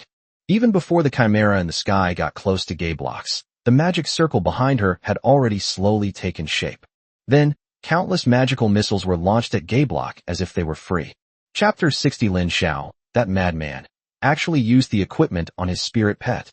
Gaeblock was also somewhat surprised by the Chimera's attack, because the attack power of this magic missile is something that a first-tier monster could not possibly possess. Moreover, the firing rate of these magic missiles is simply too fast. Although Gaeblock was caught off guard, as a highly intelligent bird of prey, it reacted immediately. Gaeblock quickly did 2 somersaults in midair, not only stabilizing himself, but also creating a safe distance between himself and the Chimera. Then, Gaeblock quickly used a risk control spell on the Chimera. A fierce wind immediately arose around Chimera's body. The Chimera was swayed by the sudden gust of wind. Just then, a gust of wind suddenly rushed up from the ground, dispersing the gale and protecting the Chimera's body. At the same time, Gerurumin quietly appeared behind Gaeblock and launched a sneak attack. Gaeblock was suddenly attacked from both sides. Lin Xiao looked at Luo Cheng and realized that Luo Cheng and the other members of the Exploration Guild had been doing their best to fulfill their duties the whole time. Luo Cheng was coordinating with Lin Xiao's attack, while Anna was restricting Gaeblock's movements. The others, due to the limitations of their spirit pet's abilities, remained on guard. Lin Xiao then realized how insignificant the children in the academy were in the face of truly experienced beast tamers. Think about all the opponents he encountered during the college entrance examination. Didn't they all back down when faced with a powerful enemy? This made Lin Xiao sigh with emotion. However, these thoughts only flashed through my mind for a moment. Lin Xiao quickly looked at the Chimera in midair again. At this moment, the Chimera had taken out the Gatling water cannon from her storage ring. Wearing a training uniform and wielding a Gatling water cannon, Chimera's demeanor instantly transformed from that of an innocent young girl into a violent loli. She held the Gatling water cannon in her hand, and then suddenly pulled the trigger. Then, gunfire erupted in midair. Upon witnessing this scene, both Luo Cheng and the other members of the Exploration Guild were nearly speechless with astonishment. They all looked at Lin Xiao, and the same thought popped into their minds. That madman Lin Xiao actually used the equipment on his spirit pet. This idea was utterly incredible to them. Their thoughts were met with the almost frantic sound of the Chimera's gunfire. With the Gatling water cannon, the Chimera's attack range and frequency have increased significantly. This caused Gaeblock to scream in agony in midair. However, such an attack was still somewhat insufficient for a 5th-tier demon beast. At this moment, the Chimera's Gatling water cannon finally reached its limit and entered its cooldown period. Although Gaeblock was somewhat disheveled, he was not seriously injured. However, it had been a long time since it had suffered such a serious injury. At this moment, Gaeblock's beastly instincts took over, and anger gradually caused it to lose its rationality. Seeing that the Chimera had stopped attacking, Gaeblock seized the opportunity and rushed forward, intending to deliver a heavy blow to the Chimera. It wanted to show this human, who could use magic, what the consequences of angering it would be. Seeing this, Luo Cheng quickly shouted to Lin Xiao, "Quickly bring your spirit pet back. Gaeblock is angry." Lin Xiao didn't speak, but looked at Chimera. He knew that Chimera was not a reckless person. Knowing that she was doomed, she would not sit idly by and wait for death. Sure enough, a magic circle appeared in the void beneath the Chimera's feet. At the same time, the Chimera's aura slowly disappeared. Certainly, it didn't disappear. Rather, it was enveloped by some strange force and slowly replaced. Then, Chimera's body began to change, and her height increased from about 1.6 meters to almost 3 meters. The training uniform he was wearing had been transformed into a black robe, and the Gatling water cannon in his hand had become a staff that shone with starlight. She looked dignified and mysterious at that moment. The god of magic has descended. Chimera's most powerful attack is summoning the primal magical Chimera, which descends into her body. With just a casual glance at Gaeblock, the magician Mirai froze mid-air, as if bound by some invisible force. Then, with a flash of starlight from the staff in the god of magic's hand, a huge rift opened up in the sky. It looked as if a meteorite was trying to squeeze through the crack. This scene shocked not only Gaeblock, but also the members of the Exploration Guild, who stared wide-eyed in astonishment. They never imagined that Chimera's casual attack would create such a massive scene. In such an apocalyptic scene, no one could withstand such immense pressure. The same thought appeared in their minds. If this meteorite were to actually fall, the entire planet Earth would likely cease to exist. In the city of Shanghai, Lord Bai Yi was reviewing the official documents that had been submitted that day. As the lord of the city, he also had to solve many problems related to city defense. Moreover, Shanghai is a coastal border city, and it always faces the covetousness of some enemy countries. Fortunately, under his leadership, The safety index of Shanghai has risen sharply. However, at that moment, he suddenly sensed something and quickly looked up at the distant sky. He felt as if something devastating was about to fall from the sky. Even a dignified 5-star beast tamer like Bai Yi could not escape unscathed from this turmoil. What's going on? Why do I have such a bad feeling? Could it be that a great demon has been born? Faced with such devastating power, Bai Yi had no idea how to resist it. On the coastline, Li Guanjun is gazing out at the sea. After completing his invigilation duties for the college entrance examination, he came here to guard the nation's borders. Recently, the Sakura Kingdom across the ocean seems to be making a lot of small moves, even crossing the sea to harass the border of the Dragon Kingdom. If you dare to come this time, I will make sure that you bunch of short mules from the Sakura country never return. Li Guanjun muttered to himself calmly. Suddenly, a powerful aura of danger appeared behind him and enveloped him, sending chills down his spine. Oh no, a powerful demon has been born. After saying that, Li Guanjun patted his pokeball, causing his devouring pelican to fly out of the pokeball. Then, Li Guanjun rode the sky-devouring pelican and flew into the sky. Li Guanjun wanted to see where that terrifying aura came from. On an inconspicuous, isolated island outside the Dragon Kingdom Strait, a short, unattractive man, only 1.6 meters tall, gazes at the border of the Dragon Kingdom. Hurrah! This sneak attack will definitely catch the Dragon Kingdom completely off guard. We'll loot all their resources and then leave immediately, making sure they don't find any fault with us. The short, sleazy-looking man then smiled and said to his men behind him, "Hello, Mr. Matsushita." All of Matsushida's subordinates responded in unison that they would bring it. Suddenly, Matsushita Kaname felt as if something terrifying had already set its sights on him. Has the Dragon Kingdom already discovered us? Matsushita's face was filled with confusion and fear. Chapter 61. At such a young age, how come he speaks like a seasoned veteran? Run, run. Matsushita immediately summoned his flying pet, wanting to leave the area as soon as possible. Initially, his subordinates were all bewildered and impressed by Matsushita's actions. When they saw their leader loosen his belt and start to run away, they panicked and fled in a hurry. The entire team immediately descended into chaos. Some people wanted to capture the monster that Matsushita Kaname was carrying and escape with him, but Matsushita Kaname didn't care about the lives of his men at all. "Baka, get out of my way." As he spoke, Matsushita drew a pistol from his waist, pointed it at his men who were blocking his way, and pulled the trigger. Meanwhile, Luo Cheng and the others were stunned by the aura emanating from the meteorite. Some of them even lowered their heads, not daring to look up. However, when the meteorite came into contact with the spatial rift, it mysteriously disappeared. However, some of its remaining power has leaked out. These overflowing forces directly annihilated the 5th-tier demon beast, Gaeblock, on the spot. Gaeblock's enormous body was instantly split into more than a dozen pieces, which then fell to the ground. Then, the Chimera's height continued to shrink until it returned to its original size, as if it had never experienced anything. Then, as if it had exhausted itself, the Chimera floated down from midair. Lin Xiao quickly stepped forward, caught the Chimera, and held it in his arms. Looking at Chimera's appearance, Lin Xiao couldn't help but feel a little worried. Xiaoqing then came over to check on her, and then said with a smile, "She's evolving. It will take her some time to complete this process." Seeing Chimera's tightly closed eyes, Lin Xiao quickly took out a Pokeball and put Chimera into it. For any Pokemon, the Pokeball is the best recovery item. At this moment, Luo Cheng walked over and looked at Lin Xiao, saying, "Your humanoid spirit pet. Is it all right?" Lin Xiao nodded upon hearing this. "It's nothing. I'm just exhausted." Luo Cheng nodded upon hearing Lin Xiao's words, then patted Lin Xiao on the shoulder and praised him, saying, "Great job.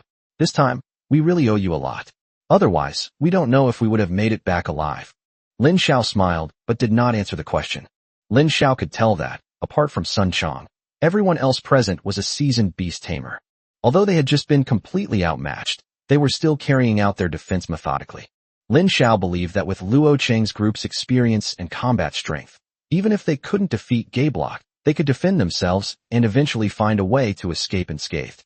At that moment, Anna ran over, skipping and hopping, and slapped Lin Xiao on the shoulder. "Hurrah!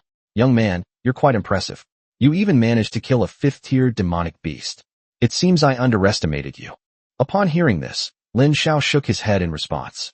"It's because everyone cooperated so well. If it weren't for the cooperation between Anna and Luo Cheng, Chimera's first wave of attacks wouldn't have posed such a threat to Gabbro. You're so young, yet you talk like a seasoned veteran. What we did was just a drop in the ocean, nothing compared to what you've done. Don't be modest. Luo Cheng will speak to the president on your behalf later. Lin Xiao simply smiled when he heard Anna's words and did not respond further. At this moment, the other team members also ran over to greet Lin Xiao. Lin Xiao responded to each of them. At this moment, they truly acknowledged Lin Xiao and regarded him as a partner they could entrust their backs to. Only Sun Chong, supporting his injured body, watched all this with gritted teeth. After a fierce battle, the sky slowly began to lighten with the first light of dawn. Luo Cheng organized everyone to sit around the campfire and eat breakfast. Next, Luo Cheng began assigning tasks. We're going into the dark forest today, but someone's injured, so we need someone to take the injured team member back. Luo Cheng then called out 4 of his more experienced and composed team members and said, "You guys escort Sun Chong and the others back to the Shanghai headquarters to recover from their injuries. The rest of you will come with me into the dark forest." The 4 people whose names were called were somewhat disappointed that they could not continue exploring the dark forest, but as veteran team members, they did not question Luo Cheng's decision. At this moment, Sun Chong stood up abruptly, like a cat whose tail had been stepped on. "Captain, my injuries are nothing. I can continue fighting." "That's an order." Luo Cheng's words, spoken with an air of irrefutable authority, reached Sun Chong's ears. "Your current condition is not suitable for exploration. Whether it's your strength, temperament, or combat ability, you are not suited to blindly entering the wilderness." When Luo Cheng said those words, he was essentially negating all of Sun Chong's pride. Then, Luo Cheng changed the subject. "However, all of this is due to your lack of experience. I will assign you a special task later, which you will complete on your own. As long as you can complete the mission perfectly, I will still take you with me on the next expedition." Upon hearing Luo Cheng's promise, Sun Chong's previously gloomy face regained its vitality. Lin Xiao was somewhat surprised when he heard Luo Cheng's words and looked at Luo Cheng's honest face. "I never expected that this honest and kind man would be such a meticulous person. He can take care of every member of the team and choose the most suitable path for each person, arranging their development accordingly. It can be said that Luo Cheng was born to be a leader." Then, Sun Chong and the other injured team members left the camp under the escort of 4 team members selected by Luo Cheng. Lin Xiao, Luo Cheng, Anna, and the others then entered the dark, dense forest. The moment Lin Xiao entered the dark, dense forest, he felt a strange chill. The sunlight here seems much dimmer than outside. The dense foliage has completely obscured the sky. Luo Cheng put away the earth shaker and instead released Gerumen to lead the way. Gerumen has an extremely keen sense of smell, capable of detecting the scent of monsters from a great distance. Anna, however, had already put away her ox and horse driver. Although the ox and horse drivers are very powerful, they make a lot of noise when they walk, which is not suitable for this kind of scene. A beast tamer named Lu Qi then released his spirit pet to search for danger for everyone. Lu Qi's spirit pet is a C-rank, 3rd-tier monster, the Sunflower Beast. Although this monster is called the Sunflower Beast, it is actually not a plant-type spirit pet, but a cat-type spirit pet that looks like a sunflower. Because the Sunflower Beast has very keen senses, it is favored by many adventurers. Lin Xiao looked around at his surroundings, then gave Ashan a wink. Ashan immediately understood and jumped onto a tree branch. In such an environment, there is no need to worry about flying monsters, but one must be extra vigilant against monsters hidden in the trees. Fortunately, Ashin possesses the power of nature, allowing her to experience nature to the fullest extent. Any danger will not escape Ashin's perception. After walking for a while, the group came to a fire that had already burned out. Luo Cheng immediately squatted down and examined it carefully. There are about 10 of them. The ashes of the fire haven't been blown away by the wind yet, but the ground has already cooled completely. It seems they haven't been gone for more than 24 hours. Moreover, they have no experience in wilderness exploration.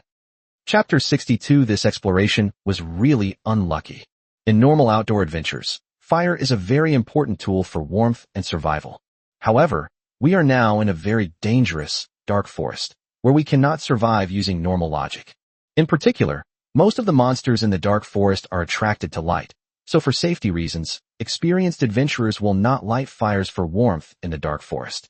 After determining their direction of travel, Luo Cheng said, "It seems they're heading in a similar direction to our destination. We need to be careful." Lin Xiao completely agrees with this point. Even if the other party is a novice human, Lin Xiao will not take the initiative to approach and cooperate with them in the wild. After all, Lin Xiao still vividly remembered what happened when he met Su Su. In the wild, murder and robbery are the most common occurrences. Afterwards, the group continued on their journey. As they walked, Luo Cheng explained to Lin Xiao some situations they might encounter while exploring the wild, as well as some potential dangers in the dark, dense forest. In the dark forest, the most numerous monsters are actually the night cat demons. For some reason, these night cat demons have been guarding the dark forest, preventing us explorers from venturing into its deeper areas. Secondly, there are the Minotaur demon beasts. However, the Minotaur demon beasts move very slowly and are much easier to deal with than the dark night cat demons. Lin Xiao immediately recalled the basic information about these two demonic beasts. Dark Night Cat Demon. C-rank, 3rd tier monster, possessing extremely high agility, swift movement, and proficiency in close combat. It prefers to live in groups. It possesses skills such as poisoning, claw attacks, pouncing, and frenzied biting. Each attack from the Dark Cat Demon carries a random negative effect, the strength of which depends on the specific circumstances of the attack. The Minotaur race has many different types of monsters, including the Savage Bull Warrior, the Giant Axe Minotaur, and the Flame Minotaur. C-rank, 3rd tier monster, prefers to live in groups. Even without a complete monster encyclopedia, Lin Xiao could still recall the knowledge taught in his school textbooks. However, these are all 3rd tier demonic beasts, and they pose no threat whatsoever to an expedition team like theirs, which possesses 4th tier spirit pets and multiple 3rd tier spirit pets. However, when Lin Xiao looked at Luo Cheng's expression, he sensed that the other party seemed to still have lingering fears. As we walked, we suddenly heard a rustling sound coming from the bushes ahead. Luo Cheng quickly signaled everyone to stop. But Ashin sniffed and said, "It smells of blood." Suddenly, Luo Cheng also became as if facing a formidable enemy. He took out a knife used for clearing the way and pushed aside the bushes in front of him. As a result, everyone saw 3 dark cat demons gnawing on the bones of a human. Moreover, the human skeleton was clearly still fresh. As the 3 dark cat demons were eating, they suddenly raised their heads and looked at Luo Cheng. Upon seeing this, Luo Cheng quickly dodged backward. Just as Luo Cheng left, a dark cat demon swung its claw at the spot, only to miss its target. Then, the 3 dark cat demons emerged from the bushes, their expressions turning extremely greedy as they looked at Lin Xiao and his group of 6. They looked like a pack of starving ghosts who hadn't had their fill of food. Anna breathed a sigh of relief. Luckily, there were only 3. However, Lin Xiao looked around with a serious expression and said solemnly, "No, we are already surrounded." Just now, Ashin had already sensed the unusual activity here through her perception. Soon, dozens of dark cat demons emerged from the trees or bushes. Blood trickled from the corners of each of the dark cat demons' mouths, as if they had just had a hearty meal. It looked terrifying. Oh no, we've encountered a horde of dark cat demons emerging from their cave.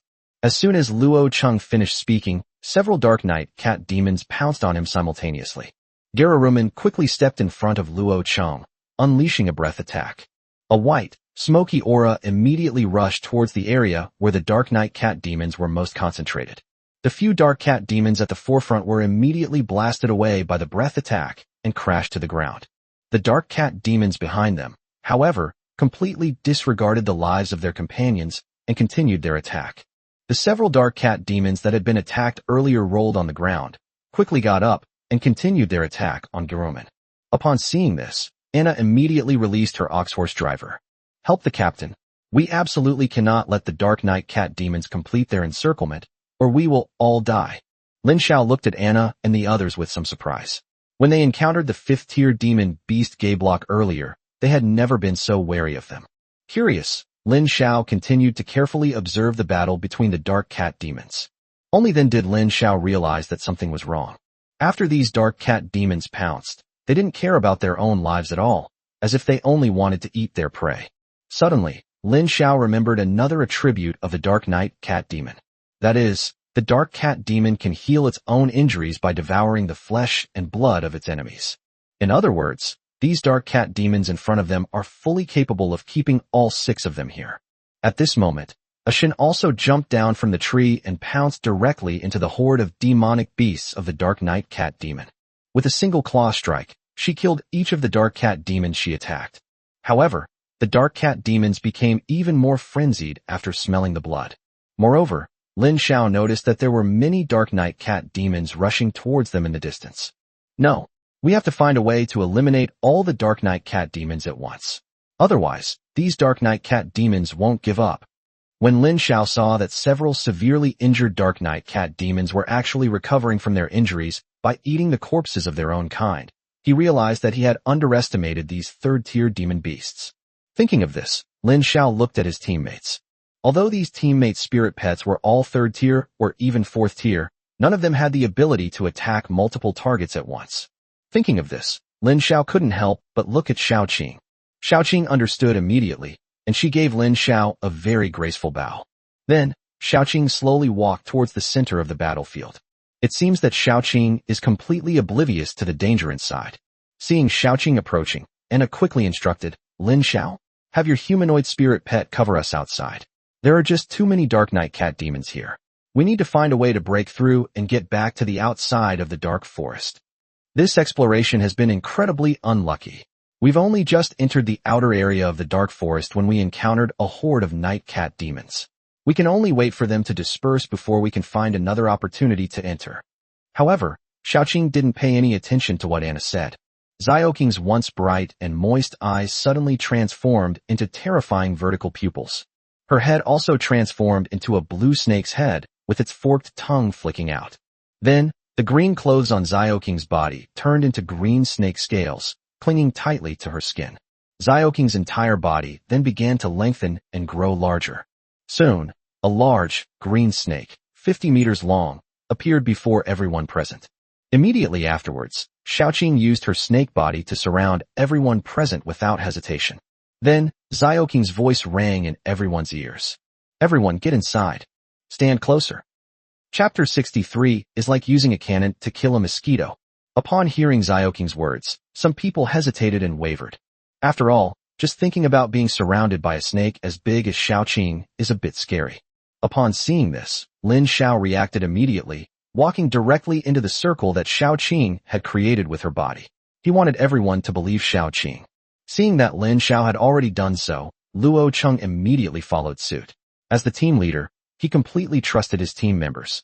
Seeing that Luo Cheng had set an example, Anna and the other 3 team members followed suit and came in.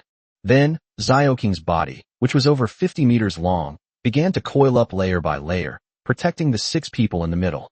At first, everyone was a little scared, fearing that Xiaoqing might strangle them all to death with a single pull. After all, this is the hunting method that pythons are best at. At this moment, the dark cat demons also rushed up. They lay on Xiaoqing's body, nibbling at her incessantly. Since ancient times, cats and snakes have been irreconcilable enemies. The battle between cats and snakes is a shortened version of the battle between dragons and tigers. These 2 species have been fighting for tens of thousands of years without a clear victor. When these dark cat demons saw Xiaoqing, their eyes were filled with bloodlust, and they launched an even more frenzied attack than before. However, no matter how hard they tore at Xiaoqing's body, they couldn't cause her any harm. Not even a single scale could be moved. After seeing that most of the dark cat demons in the jungle had gathered, Xiaoqing felt that the time was almost right. Suddenly, Xiaoqing opened its snake mouth and emitted a strange note. At the same time, its snake scales opened, spewing out a dark green gas that enveloped all the surrounding dark night cat demons. At first, these dark cat demons did not sense any danger. When they saw the snake scales suddenly open, they thought that Xiaoqing's defense had been broken. So they began to bite even more frantically. But the next moment, a large number of dark night cat demons began to collapse from poisoning. Their skin began to ulcerate, and their bodies began to convulse. Some of the dark cat demons couldn't even let out a scream. The remaining unpoisoned night cat demons were filled with fear upon witnessing this scene. After realizing that the poisoned corpses of their companions could not help them recover from their injuries, they abandoned their poisoned companions without hesitation and scattered in all directions. At this moment, Xiaoqing finally opened her body. All the members of the exploration guild inside came out. They were all in disbelief when they saw the hellish scene. Even Luo Cheng couldn't help but frown. Just now it seemed like we were the victims, but now I'm starting to feel a little sorry for these night cat demons. One of the team members, standing to the side, habitually made a complaint. Anna swallowed hard. Only Luo Cheng remained calm and said to Lin Xiao, "Thank you. You saved the team once again. Subsequently, Xiaoqing took action once again. Suddenly, Xiaoqing opened her mouth and sucked in all the corpses of the Dark Knight cat demons, swallowing them all in one gulp. Then, Xiaoqing's body slowly began to change. The snake scales transformed back into that beautiful green dress, and her eyes turned into human black. This time, even the seasoned and steady Luo Cheng was somewhat taken aback. Luo Cheng took several deep breaths before calming himself down.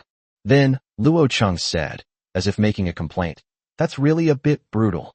To avoid focusing his attention solely on Xiaoqing, Luo Cheng then asked his teammates, "Is anyone injured?" Apart from Lin Xiao, everyone else had some injuries, but none of them were serious. Luo Cheng then asked everyone to bandage each other's wounds.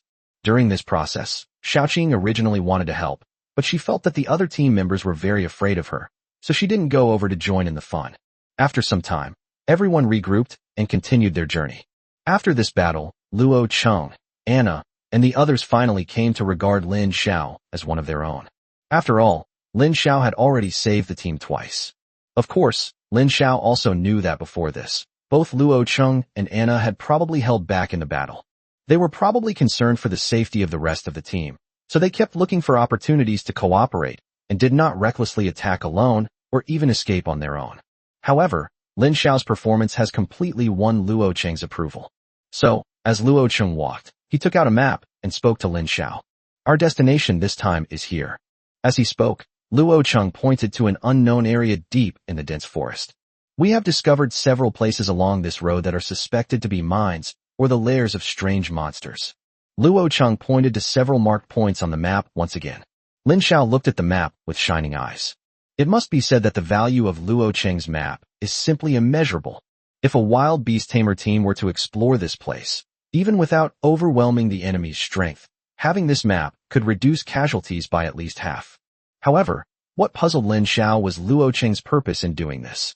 Why did he keep exploring these unknown areas? Fortunately, Luo Cheng then explained, "Our purpose this time is to find out the source of the strange fluctuations in this area deep in the dense forest. If it involves powerful demonic beasts, then we must report it to the authorities in time to avoid large-scale casualties." Upon hearing this, Lin Xiao understood the purpose of the Exploration Guild. This was a large expedition organized by an official beast tamer. They claim to be a guild, but in reality, it's just a cover for an official organization, and they can also make some extra money on the side. Lin Xiao nodded, understanding Luo Cheng's meaning. Lin Xiao then continued to follow the group deeper into the area. At the same time, two figures flew in from the sky. Li Guanjun sat on the back of the devouring pelican, landing solemnly outside the dark forest. Bai Yi also flew over, riding a crane-shaped demon beast. The two landed at the same spot where Gabrok had just died. The two exchanged a glance, which was their way of greeting each other.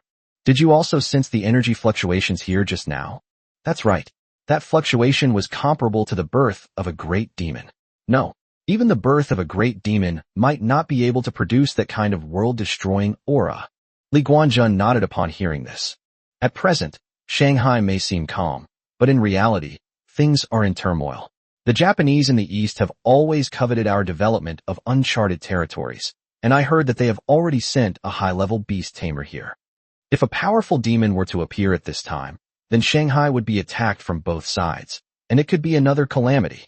The two exchanged information they each knew. Then, Bai Yi said with some doubt, "That's strange.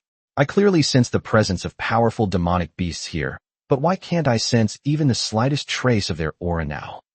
Then, Bai Yi looked at Gabrok on the ground. This fifth-tier demonic beast was torn apart by a powerful force. If my senses are correct, the opponent dealt with this fifth-tier demonic beast as easily as using a cannon to kill a mosquito. After saying that, Bai Yi lowered his head and began to examine Gablox's wounds. Upon seeing this, Bai Yi was immediately shocked and quickly retreated. "That's a magical attack. Such destructive power." Chapter 64, How Dare You Insult Your Master? Die. Just now, when Bai Yi was examining Gablox's wounds, he clearly discovered a power within them that he could not look directly at. That feeling was as if he were facing the true God alone. Even just a few more glances or a moment's reflection felt like his soul was being torn apart. Then, Bai Yi looked at Li Guanjun. "Find out what's going on nearby. I think there are signs of human activity here. There might be witnesses."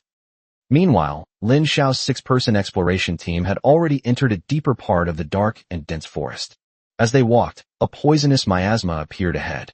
Luo Cheng pointed to the poisonous miasma and said, "After passing this area of poisonous miasma, we might encounter the lair of the Dark Night Cat Demon.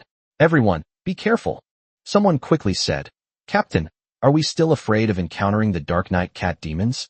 When the time comes, we can just have Miss Xiaoqing eat them all. Wouldn't that be great?" Upon hearing this, Luo Cheng shook his head and said, "No, the Dark Night Cat Demon will mutate in this environment. Moreover, there are fourth-tier demonic beasts here, so we must not let our guard down." After saying that, Luo Cheng looked at Anna. Anna immediately understood and summoned the ox and horse drivers. However, the carriage behind the ox and horse driver then underwent a transformation, turning into the shape of a fortress. Anna then said to everyone, "Everyone, get on the vehicle. My ox-horse driver, after the transformation, has extremely strong defensive and observational abilities, enabling him to detect enemies to the greatest extent possible." Upon hearing this, everyone boarded the bus without hesitation. However, one of Lin Xiao's 3 humanoid spirit pets was left without a place. Seeing this, Xiaoqing then spoke up, "I don't need to take a car. I'm not afraid of the poisonous miasma." Upon hearing this, Lin Xiao nodded. He also wanted Xiaoqing to stay outside. Of course, there was another reason why Lin Xiao left Xiaoqing outside. Xiaoqing, who was not afraid of the poisonous miasma, could better guard the surroundings. After all, snakes in the wild have a strong sense of danger. Otherwise, we wouldn't have alerted them. Lin Xiao always sensed the presence of extremely dangerous monsters nearby, and having Xiaoqing inside the ox-horse driver would undoubtedly weaken her perception of danger. "Let's go." After Luo Cheng saw that everyone had been made settled, he ordered the group to continue their journey. The ox and horse driver moved very smoothly on the road, making a continuous creak, creak sound. The team was moving very slowly because of the terrain. Fortunately, thanks to the isolation provided by the cattle and horse driver's compartment, no toxic miasma seeped in. However, the carriage suddenly came to a complete stop. Luo Cheng quickly asked Anna what had happened. Upon hearing this, Anna quickly shook her head. "I don't know." The ox and horse driver seems terrified of the road ahead. Upon hearing Anna's words, Lin Xiao immediately used his mental power to communicate with Xiaoqing. At this moment, Xiaoqing also looked ahead with great vigilance. Just then, a burst of light suddenly appeared ahead, slowly approaching them. By observing the whole, Luo Cheng discovered that there seemed to be a woman in the firelight. Could it be other adventurers or wild beast tamers? Unconsciously, Luo Cheng began to mutter to himself. However, Lin Xiao had already received the woman's basic information in his mind. Humanoid monster, Elven Mage, Fire Attribute, a rank 4th-tier monster, Fire Elf Mage, is a powerful creature evolved from a fire elf. Because it takes human form, it possesses very high intelligence. Talent S rank, Transformation. After transforming into human form, she gained numerous enhancements. Not only did she master language, but she could also command some of the monsters in nature, making them submit to her. Bloodline, Elven Bloodline, rank S. This is a bloodline that is very close to nature. In nature, it can enhance her combat power and recovery speed. If she is lucky enough, she can communicate with heaven and earth. With the help of the Elven Bloodline, she has developed the magic of the Fire Elf race and gained even greater power. Possesses the following skills: Lava Fireball, Aerial Burst, Firebird, and Incarnation with Flames. Upon seeing the information displayed in the complete monster encyclopedia, Lin Xiao immediately shouted to everyone, "Oh no, get out of the car." At this moment, the fire spirit mage raised his hand, aimed it at the ox-horse driver, and began to chant a spell. Then, a fireball like lava suddenly appeared in the sky and slammed heavily into the ox and horse driver. Anna reacted the instant Lin Xiao shouted. At this point, it was too late for anyone to open the car doors and jump out. So Anna simply changed the rear carriages again, turning them into a completely open carriage, leaving everyone to fend for themselves. In this situation, Anna's choice to react was clearly the most accurate judgment. The moment the carriage became fully open, Lin Xiao and the others quickly tumbled off. Then, with a loud boom, the lava fireball slammed directly into the ox-horse driver. The latter let out a miserable scream. The ox-horse driver was merely a 3rd-tier demonic beast, and now, as it was being scorched by the lava fireball, it let out a shrill scream. If this continues, there will only be one outcome for cattle and horse drivers: death.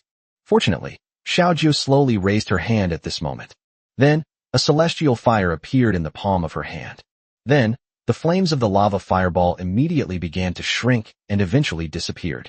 The ox-horse driver was already on the verge of death, and taking advantage of this opportunity, Anna quickly took out a pokeball and summoned the ox-horse driver back.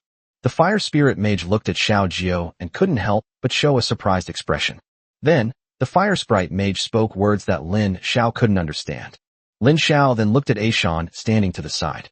Ashan listened intently for a moment, then said, "That's Elvish. She's asking about Sister Xiaojiu's origins."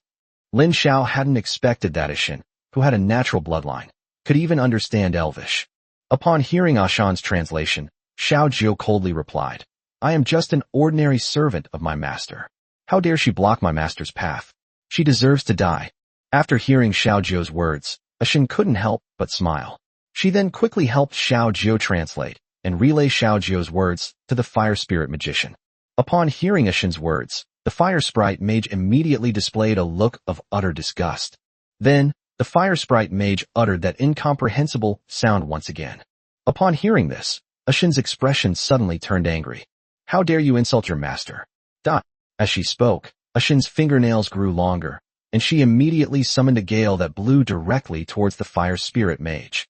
Upon seeing this, the fire spirit mage waved his hands, and a wall of fire appeared on the ground. This wall of fire directly blocked Ashan's path. Upon seeing this, Ashan immediately changed direction, intending to go around it. At the same time, a dozen or so dark night cat demons suddenly appeared from the poisonous miasma nearby. They then pounced directly on Ashan. Upon seeing these dark cat demons, Ashan didn't slow down and immediately swiped at them with her claws. Just now, she actually wanted to fight those dark cat demons. However, because she had to protect Luo Cheng and the others, her offensive methods were not effective. Now, she can finally unleash her full potential and make a big splash. Seeing that Ashan was now fighting with those dark cat demons, the fire spirit mage quickly used magic to attack Xiaojiu from behind. Seeing this, Luo Cheng quickly said, "Go and provide support." As they spoke, the other members of the expedition team also took out their pokeballs and released their monsters. Gerurumin was at the very front. Meanwhile, the other spirit pets provided assistance from the sidelines. As the only fourth-tier monster in the expedition team, Gerurumin is arguably the strongest member of the team, aside from Lin Xiao's humanoid spirit pet, whose strength is unpredictable. However, the fire sprite mage looked at this with disdain, and she didn't take Gerurumin seriously at all. Just then, a howl was heard, and then everyone saw another dark cat demon jump down from the tree. But unlike the dark cat demons that everyone had seen before, this dark cat demon's fur was pure white. Chapter 65 Little Sister, don't play with fire in front of your big sister. Lin Xiao immediately recalled the basic information about this dark night cat demon in his mind. The venomous night cat demon, a C-rank, 4th-tier monster.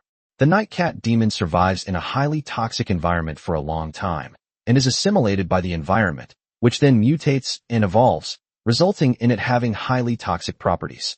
When Lin Xiao saw the other party's information, he was also a little surprised. Wasn't it said that the Dark Night Cat Demon was difficult to evolve? Before Lin Xiao could figure it out, the highly venomous Dark Night Cat Demon had already targeted Gerurumin and begun its attack. Although Gerurumin was caught off guard, it reacted quickly and dodged away. As for the Night Cat Demons, these are social animals. If you see just one, it means you're already surrounded by them. Immediately afterwards, a large number of Dark Cat Demons jumped down from the trees and surrounded Gerurumin in the center. Gerurumin was attacked from both sides and was beaten rather badly.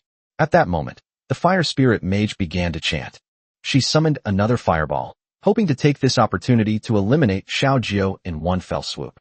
But the Fire Spirit Mage's fireball was suppressed by Xiaojiu's heavenly fire as soon as it reached her. The Fire Sprite Mage couldn't help but show a surprised expression, no matter how hard she tried. She couldn't understand why her fire magic was not working. At this moment, Xiaojiu revealed a very charming expression. "Little sister, don't play with fire in front of your big sister." After she finished speaking, a large amount of heavenly fire suddenly burst out from Xiaojiu's body, surrounding her. Then, Xiaojiu turned into a giant fireball. Immediately, her giant fireball crashed directly into the Fire Spirit Mage. Upon seeing this, the Fire Sprite Mage revealed a look of disdain. Although Xiaojiu couldn't understand the Fire Spirit Mage's language, She could roughly guess the meaning of his words from his expression. Clearly, the fire spirit mage didn't believe that Xiao Jiao could harm her. After all, the fire spirit mage's true form is a spirit composed of flames. However, this elf has now taken on human form. Logically, fire spirit mages are not afraid of fire. All flames will be assimilated by them. But fire from the sky is an exception. Because heavenly fire is the ancestor of all fires, it can even burn flames.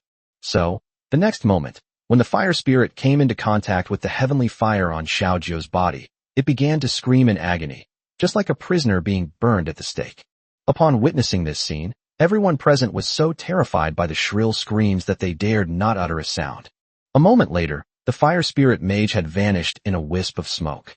Not even a corpse was left. Meanwhile, the battle on the other side had also reached a fever pitch, with Gerumen displaying formidable fighting power under Luo Cheng's command. It fought and paused intermittently, locked in a fierce and evenly matched battle with dozens of dark cat demons. Lin Xiao glanced at the time, then said to Xiao Jiao, "All right, don't waste any more time. Let's finish this quickly."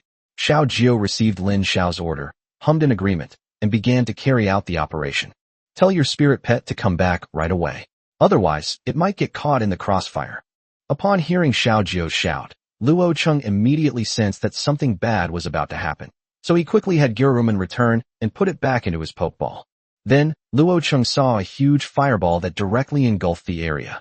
Subsequently, the giant fireball burned away even the poisonous miasma, let alone the dark cat demons. Just now, when they entered the dark forest, Lin Xiao was surrounded by the dark night cat demon, so he dared not let Xiao Jiao use a wide-range attack. After all, doing so could accidentally hurt his companions, but now, Lin Xiao doesn't need to worry about those things anymore. A massive burst of heavenly fire instantly burned all the Dark Knight cat demons alive. After the fire, the corpses of the Dark Knight cat demons were everywhere. Xiao Jiao ignored the corpses, because she felt they were too dirty. Only the highly venomous dark cat demon could still give her some appetite. Without hesitation, Xiao Jiao swallowed the highly poisonous Dark Knight cat demon. Seeing the beautiful and alluring Xiao Jiao devour the deadly Dark Knight cat demon, everyone couldn't help but have a complex and strange expression on their faces. Lin Xiao could guess what everyone was thinking. In order to appease everyone, he immediately changed the subject and told them about the appearance of the highly poisonous Dark Knight cat demon in the poisonous miasma. Soon, everyone's attention was focused on the highly poisonous Dark Knight cat demon that Xiao Jiao had devoured. They were just as surprised as Lin Xiao to find a highly poisonous Dark Knight cat demon here. Could it be that the evolution of Dark Knight cat demons is no longer difficult? Luo Cheng then walked up to Lin Xiao, patted Lin Xiao on the shoulder, and thanked Lin Xiao again. "Thank you again. If you hadn't spotted the fire sprite in the first place, we might have been roasted and eaten in the ox-horse driver's carriage." The ox and horse driver was in full defensive mode. If he had actually been hit by that fireball, everyone would have been suffocated inside the carriage. Upon hearing this, Lin Xiao immediately shook his head. "It wasn't me who discovered it. It was actually my humanoid spirit pet." Of course, Lin Xiao was not lying. First, it was Shan who gave the warning, and then it was Xiao Jiao. After all, Xiao Jiao already possessed the heavenly fire, which was incredibly powerful and was extremely sensitive to fire elements. So, she sensed danger even before the other party appeared. "Really? Sharp. I didn't expect your humanoid spirit pet to actually work." Just as he was saying this, Luo Cheng suddenly started coughing. After he started coughing, the others also showed expressions of pain. "What happened? Why am I in so much pain?" As Anna finished speaking, she suddenly remembered something and exclaimed in panic, clutching her throat. "Oh no, we're inside a poisonous miasma. We were so focused on fighting that we forgot we were in a miasma. Normal people would suffer like this if they inhaled too much miasma. Everyone run." After saying that, Anna summoned the somewhat weakened ox-horse driver again and told everyone to quickly get on. Then, the ox and horse driver quickly headed straight ahead and started driving. Xiaoqing, still unable to find a spot, stayed outside with the ox and horse drivers and kept watch for everyone. On the way, apart from Lin Xiao and his 3 humanoid spirit pets, everyone else's faces turned purple. Only Lin Xiao and his 3 humanoid spirit pets were unaffected. Lin Xiao and Xiaoqing were immune to all poisons, so these poisonous miasmas were actually nourishing for them. Xiao Jiao's heavenly fire can burn everything. The toxins of those poisonous miasmas were instantly reduced to ashes by the burning heavenly fire. As for Ishin, she simply has a good constitution, The poisonous miasma hasn't reached a dose that could poison her. But the others were different. They were just ordinary people and had no way to resist these poisonous miasmas. Moreover, having inhaled the toxic miasma and already poisoned, they were all crammed into the carriage. The crowded environment inside the carriage made them feel even worse after being poisoned. After searching through his pockets, Luo Cheng quickly took out some antidote and distributed it to everyone. However, these antidotes were completely ineffective. Luo Cheng was extremely surprised. Why isn't it working? We used this same medicine last time we came. Anna thought for a moment, then guessed.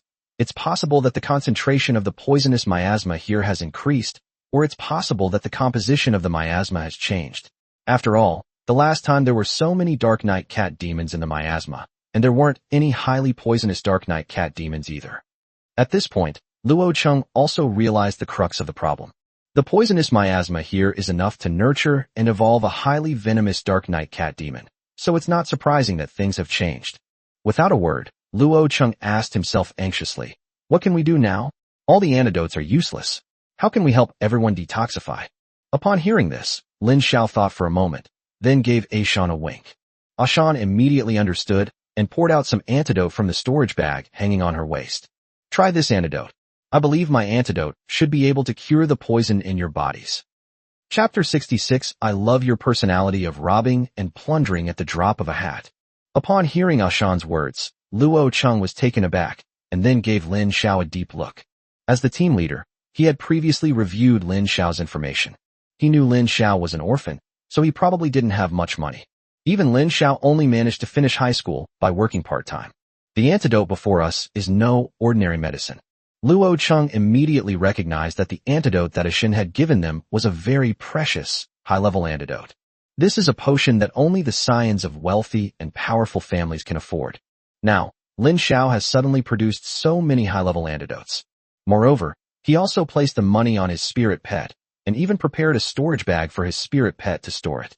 Furthermore, it seems that Lin Xiao didn't take this seriously at all. This was completely unexpected by Luo Cheng. Of course, it wasn't just Luo Cheng who was shocked. The other team members were also stunned by Lin Xiao and Ashan. They were unfamiliar with Ashan and never imagined that the bag on her waist was a spatial storage device. They simply thought it was an ordinary decoration when Ashan transformed into human form. Especially when they realized that the antidote Ashan had given them was actually a high-level antidote, their thoughts became even more complicated. Who exactly is Lin Xiao? How can they be so extravagant? It's one thing to give a spirit pet storage equipment, but to entrust such a high-level antidote to a spirit pet for safekeeping? How rich must someone be to do something like this? They didn't know that Lin Xiao didn't really care about these high-level antidotes, because he had no need for them at all. For Lin Xiao, who is immune to all poisons, using these high-level antidotes would be a complete waste. As for these high-level antidotes, Lin Xiao actually robbed them from Lu Chun. Because they were easy to obtain, and because these high-level antidotes weren't very useful to Lin Xiao, he casually gave them to his spirit pets. Among them, Ashin and Chimera possessed the most high-level antidotes. After all, Lin Xiao and Xiao Qing were immune to all poisons and were not afraid of poison at all. Xiao Jiu possesses heavenly fire capable of burning everything, therefore she receives less. Only Ashin and Chimera have much lower resistance to poison. Originally, Lin Xiao planned to sell these high-level antidotes to merchants for money when a suitable opportunity arose, but he didn't expect to need them today. Subsequently, Luo Cheng, as the team leader, did not hesitate much and directly took a high-level antidote from Ashin's hand and swallowed it. When faced with a life-or-death situation, Luo Cheng wouldn't delve into the origins of high-level antidotes. In particular, his teammates are now all poisoned. At this point, he had to set an example. Otherwise, if Luo Cheng knew that this high-level antidote could cure poisoning, but didn't take it because of the questionable origin of the medicine, and this led to his teammates being afraid to take the medicine and dying as a result, then he, as the captain, would clearly have let down the teammates who had always followed him. Moreover, Lin Xiao was also his teammate. Luo Cheng believed in his team members. After Lin Xiao's repeated rescues of the team, Luo Cheng had come to accept Lin Xiao as a trustworthy and reliable partner. If Lin Xiao wanted to explain the origins of these high-level antidotes, Luo Cheng would listen attentively. If Lin Xiao hadn't said anything, Luo Cheng wouldn't have pursued the matter. Afterwards, seeing that their captain Luo Cheng had already consumed the high-level antidote given to him by Ashan, the others followed suit, taking a high-level antidote from Ashan and consuming it as well. After giving her the high-level antidote, Ashin saw that she had a lot of potions left, so she took one herself.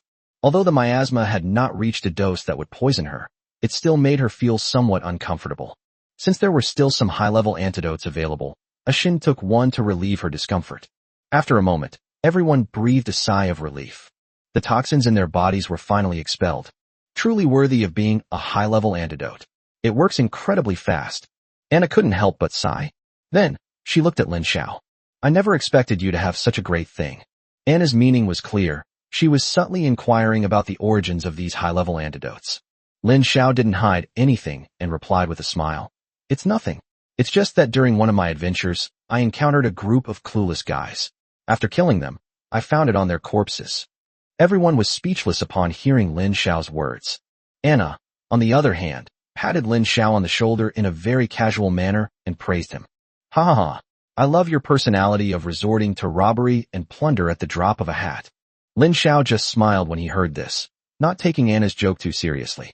At this moment, the cattle and horse drivers finally left the area of the poisonous miasma. Then, everyone quickly got out of the ox and horse driver's carriage. As they breathed in the fresh air, they checked their own bodies for any other hidden dangers or injuries. After confirming that everyone's injuries were not serious, everyone finally relaxed. It was almost nighttime by then. Everyone sat down on the spot and began preparing dinner and a place to rest. However, this time, they did not light a campfire. They simply sat together, eating simple dry rations, illuminated by the moonlight. After finishing his meal, Luo Cheng looked at everyone. We currently have a total of... At this point, Luo Cheng paused, glanced at Lin Xiao and his humanoid spirit pet, and then began to speak again. We have 9 team members here now. However, Lin Xiao's humanoid spirit pets are quite special. Therefore, we will still take turns keeping watch in 6 people tonight. Pair up. Lin Xiao, you and Anna are a pair. Afterwards, Luo Cheng continued to arrange the rotations for the other people. Lin Xiao had no objection to Luo Cheng's arrangements. He simply rested after confirming his night watch shift. The others also had no objections to Luo Cheng's arrangements. The attitude of the others made Lin Xiao realize that the members of this expedition team had now fully accepted him and his Beast Girl spirit pets. Not only Lin Xiao, but also his Beast Girl spirit pets are now considered members of the expedition team. During this time, Lin Xiao also checked the evolution progress of the Chimera and found that it was almost finished evolving. This made Lin Xiao very happy. He was actually very worried about Chimera's condition. After all, Chimera is the most mysterious of all Lin Xiao's humanoid spirit pets. In fact, all her behaviors are no different from those of a human being. Aside from the Chimera's rabbit ears and the fluffy tail on her bottom, the Chimera is actually a quiet little girl. Then, Lin Xiao saw that Luo Cheng, who was standing to the side, was not resting, but instead took out a map and a pen and was writing and drawing seriously. Feeling Lin Xiao's gaze, Luo Cheng looked up and said with a smile, Every time I go on an adventure, I record all the details so that it will be easier to report back. Lin Xiao nodded and continued to examine the map. This was the first time Lin Xiao had examined Luo Cheng's map so closely. Initially, Lin Xiao simply felt that the map was quite detailed and of great value to adventurers. But upon closer inspection, Lin Xiao realized that the map contained more than just the monsters encountered in each location. It also records the specific process of each exploration and analyzes the possible mineral resources or hidden monster attributes in this area. There are even records of how the monsters change location at different times throughout the year, allowing us to determine whether their habits will change with the seasons. This is practically an encyclopedia of adventure. Lin Xiao couldn't help but praise Luo Cheng. Captain Luo, it's such a shame you're not a university professor. Hearing this, Luo Cheng smiled ly and said, I'm a rough man. I can't do such meticulous work, but I can do my best to record what I see and hear. That way, when I'm not around, these things can help my teammates. Lin Xiao didn't say anything upon hearing this. He was impressed by Luo Cheng's dedication and couldn't help but feel respect for him. Such a person should not be buried here. However, Lin Xiao also felt that perhaps only at the very bottom would one find someone as diligent and conscientious as Luo Cheng. Lin Xiao then lay back down and began to rest with his eyes closed. Although it was still early, darkness had already completely fallen in the dark forest. Lin Xiao could only help him fall asleep through meditation. After an unknown amount of time, Anna tried to wake him up. However, Xiaoqing stopped her. Anna knew what had happened before, so she didn't pay much attention to Xiaoking's interception. She simply lowered her voice and said, "What? Are you going to keep watch with me again tonight?" Unexpectedly, Lin Xiao's voice suddenly rang out at this moment. "No. You should all rest. I'll keep watch tonight." Then, Lin Xiao stood up directly from Xiao Zhou's arms and said, "Lin Xiao is not a pretentious person. On the contrary, Lin Xiao is very hardworking." He also knew that if he wanted to sleep, Xiaoqing and the others could easily take his place and keep watch. However, Lin Xiao felt that since they were all in the same team, he should fulfill his own responsibilities. Otherwise, over time, he will gradually drift apart from the other team members. Lin Xiao and Anna then sat down on a large rock. The moonlight here is very bright, allowing us to observe the condition of each team member. Lin Xiao seemed to realize something, and looking at Anna, asked with some confusion, "Logically speaking, a fire source is very important at night in the wild. However, Luo Cheng said not to use a fire source in the dark forest. Did something happen before?" Chapter 67. The Exploration Guild will soon be able to return to being a top-tier guild.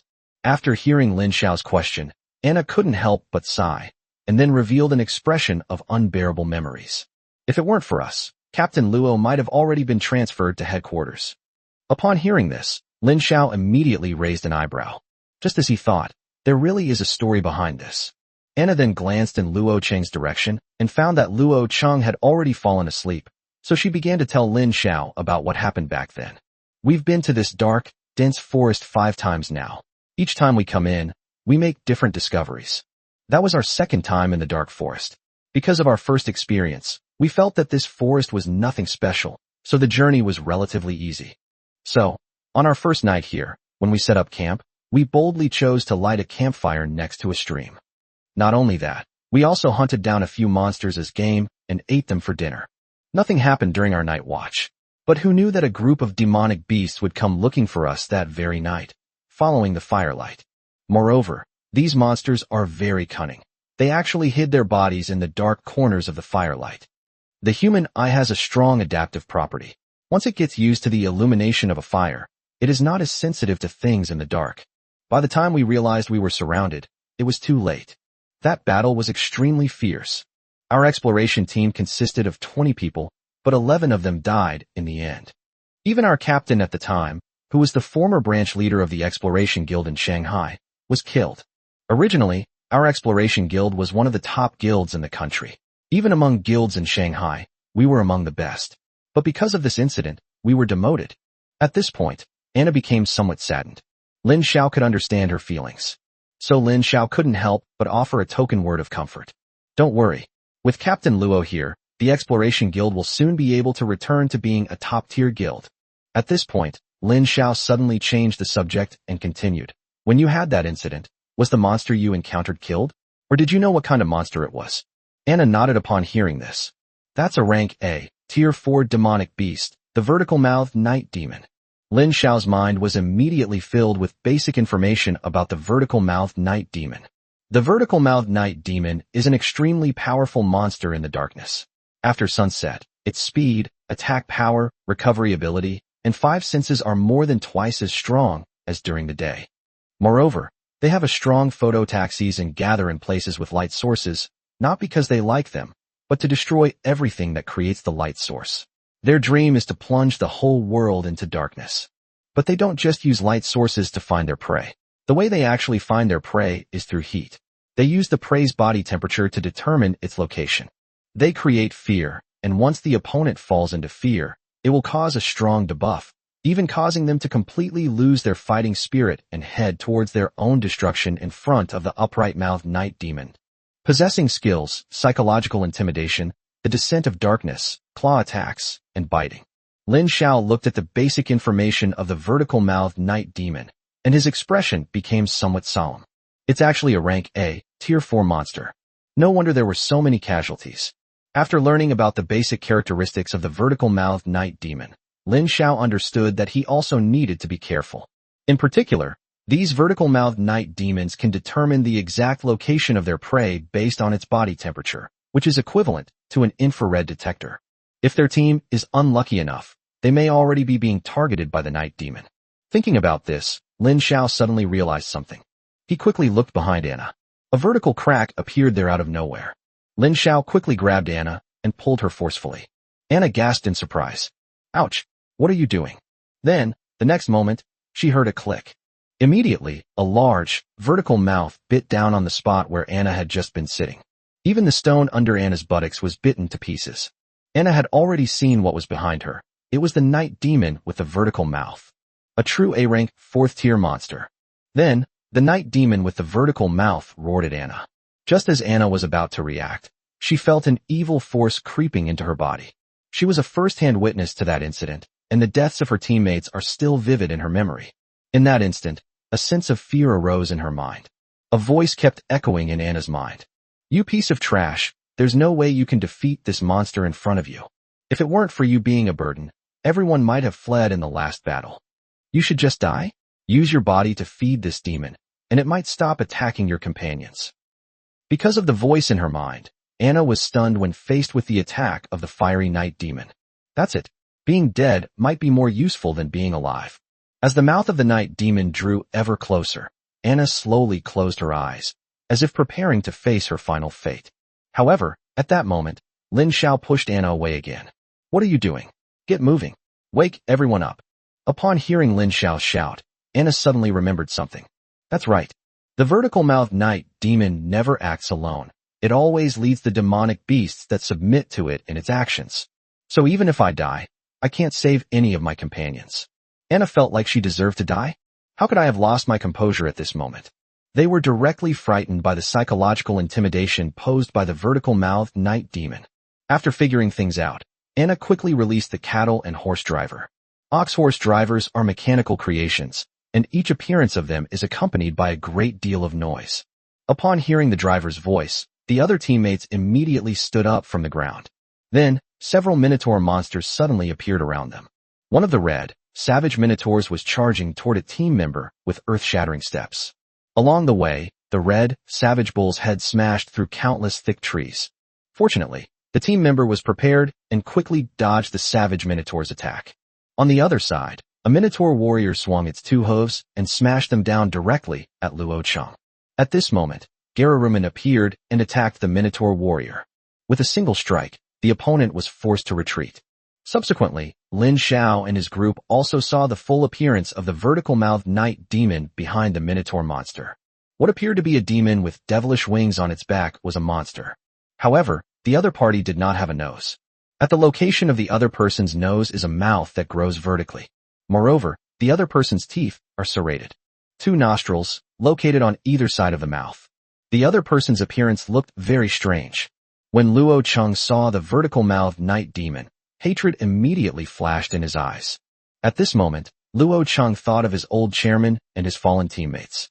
They all died because of this despicable thing in front of them. And this time, they met again by sheer bad luck. Everyone, gather around immediately. Find a way to break through. Chapter 68. Oh no. We can't get out. Luo Cheng had previous experience fighting the vertical-mouthed night demon, and knew that when the vertical-mouthed night demon launched its attack, its subordinates were definitely nearby, and might even have formed an encirclement. Therefore, the first choice Luo Cheng made after realizing the situation was to break through. This way, their expedition team won't be caught in a situation where they are attacked from both sides. On the other side, Ashin had already rushed forward first. She pounced directly on the night demon with the vertical beak. The green eyes of the vertical-mouthed night demon, with just a slight glint, exuded an extremely dangerous aura that covered the entire area. He launched another psychological intimidation attack. But this time, the fiery night demon miscalculated. Ashan, however, was not affected by the psychological intimidation at all. This puzzled the night demon with the vertical mouth. How could anyone not have a shadow in their heart? What he didn't know was that, as an inheritor of the natural bloodline, Ashin's heart was filled with nothing but a desire to be close to nature. Because of her fondness for all things, Ashin is not afraid of anything. In Ashin's eyes, there are only enemies and her own people. Unfortunately, the fiery night demon is that enemy. In an instant, the human and the demon were locked in combat. Meanwhile, on the other side, an ever-growing number of Minotaur monsters were gathering. Although they move slowly, they are incredibly strong and have great defensive capabilities. Some of the Minotaur monsters also use weapons and tools. This resulted in Luo Cheng's exploration guild team members finding themselves in a situation where they were attacked from both sides, just as he had feared. "Oh no, we're stuck." Some people couldn't help but exclaim in surprise. "Stay calm. Don't panic. Find a way to break through." Although Luo Cheng understood that their breakout was too slow and the team was in danger of being wiped out, he still fulfilled his duties as the captain, maintaining morale and directing the team to escape the perilous situation. Just as everyone was panicking, Xiao Jiao and Xiao Qing suddenly stepped forward. Two girls, one transformed into flames, the other spewed poison gas. They all possess skills that allow for wide-area attacks, making them very effective against the Minotaur monsters that are clustered together and slow to move. In just a few moments, they turned the tide. A large number of Minotaur monsters were either burned by flames or poisoned and collapsed, quickly losing their fighting ability and not far from death. The people on this side were soon out of danger. Seeing that everyone was out of danger, Luo Cheng quickly said, "Everyone, hurry up and help Lin Xiao. The vertical-mouthed night demon is extremely difficult to deal with." As he spoke, Luo Cheng looked towards Lin Xiao. As a result, Luo Cheng saw Ashan's scarlet wolf eyes suddenly become very bright. Then, Ashan's body suddenly grew taller and larger, and the animal skins she was wearing covered her entire body. Then, Ashan transformed directly into a giant wolf over 3 meters tall. Then, Ashan roared to the sky, raised one of her claws high, and slapped the fiery night demon to the ground. The night demon with the vertical beak tried to struggle, but Ashan's claws were already firmly pressed down on his body. Then, Ashan lowered her head, bit the neck of the vertical-mouthed night demon, and then flung it into the air with a forceful shake. The vertical-beaked night demon's wings flapped twice, trying to stabilize itself. However, a gust of wind blew by and struck the vertical-mouthed night demon, causing him to immediately lose his balance. Immediately, the vertical-mouthed night demon, as if under control, landed inside Ashan's mouth. Ashan immediately tore off the 2 wings of the vertical-beaked night demon with force and swallowed them into her stomach. After that, Ashan swallowed the body of the vertical-mouthed night demon. The whole process was very quick, taking less than a minute. After Ashan let out a burp, she transformed back into her human form and revealed a very satisfied expression. After witnessing the entire process, Luo Cheng and the others were somewhat numb. After all, this is just too amazing. Upon seeing the night demon with the vertical mouth devoured by Ashan, the other Minotaur monsters immediately scattered and fled. Luo Cheng was surprised that they had managed to escape the encirclement of the vertical-mouthed night demon and his men so easily, and even killed the vertical-mouthed night demon. He couldn't help but feel a little unreal. Looking at the chaotic battlefield, Luo Cheng thought for a moment before finally asking Lin Xiao, "Lin Xiao, will your humanoid spirit pet eat people?" Upon hearing this, Lin Xiao looked at Ashan. Ashan let out another burp. Seeing Lin Xiao's look, she understood and said nonchalantly, "Human flesh and blood are not delicious. Besides, there is no energy for me to absorb." Her implication was that exploiting others was a thankless and exhausting endeavor. However, Ashan did not tell the whole truth. The reason Ashan thinks this way is because she is not an ordinary monster, so eating people would be a losing proposition. However, for ordinary demon beasts, the flesh and blood of any animal, demon beast, spirit pet, or human is a rare prey for them. After letting out several burps, Ashan looked at Lin Xiao and said, "Master, I also want to rest." Upon hearing this, Lin Xiao raised his eyebrows and asked, "Are you also going to evolve?" Upon hearing this, Ashan nodded. Upon hearing this news, Lin Xiao immediately smiled happily. After consuming so much flesh and blood from high-level demonic beasts, Ashan finally showed signs of evolution. However, without the aid of Ashan's natural power in the Dark Forest, the subsequent exploration will be more difficult. But compared to Ashan's evolution, this is still insignificant. Lin Xiao then took out a pokeball and captured Ashan inside. This also means that only 5 members of the Exploration Guild, Lin Xiao, Xiao Jiao, and Xiao Qing will remain in the team.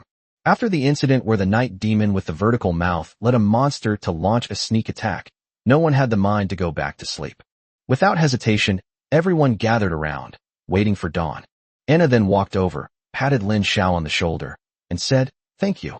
If it weren't for you just now, I might have been eaten by that beast, the night demon with the vertical mouth."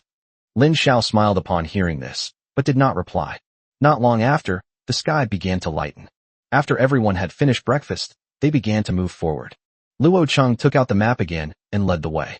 Lin Xiao stayed by Luo Cheng's side, listening to Luo Cheng explain and teach him various knowledge about wilderness survival and adventure. As they walked, they came to the foot of a mountain wall. Luo Cheng pointed to the cliff face and said, "Once we pass this cliff, we'll enter the most dangerous part of this dark and dense forest. Everyone must be careful. Let's rest here for a bit." Lin Xiao looked at the mountain wall and fell into deep thought.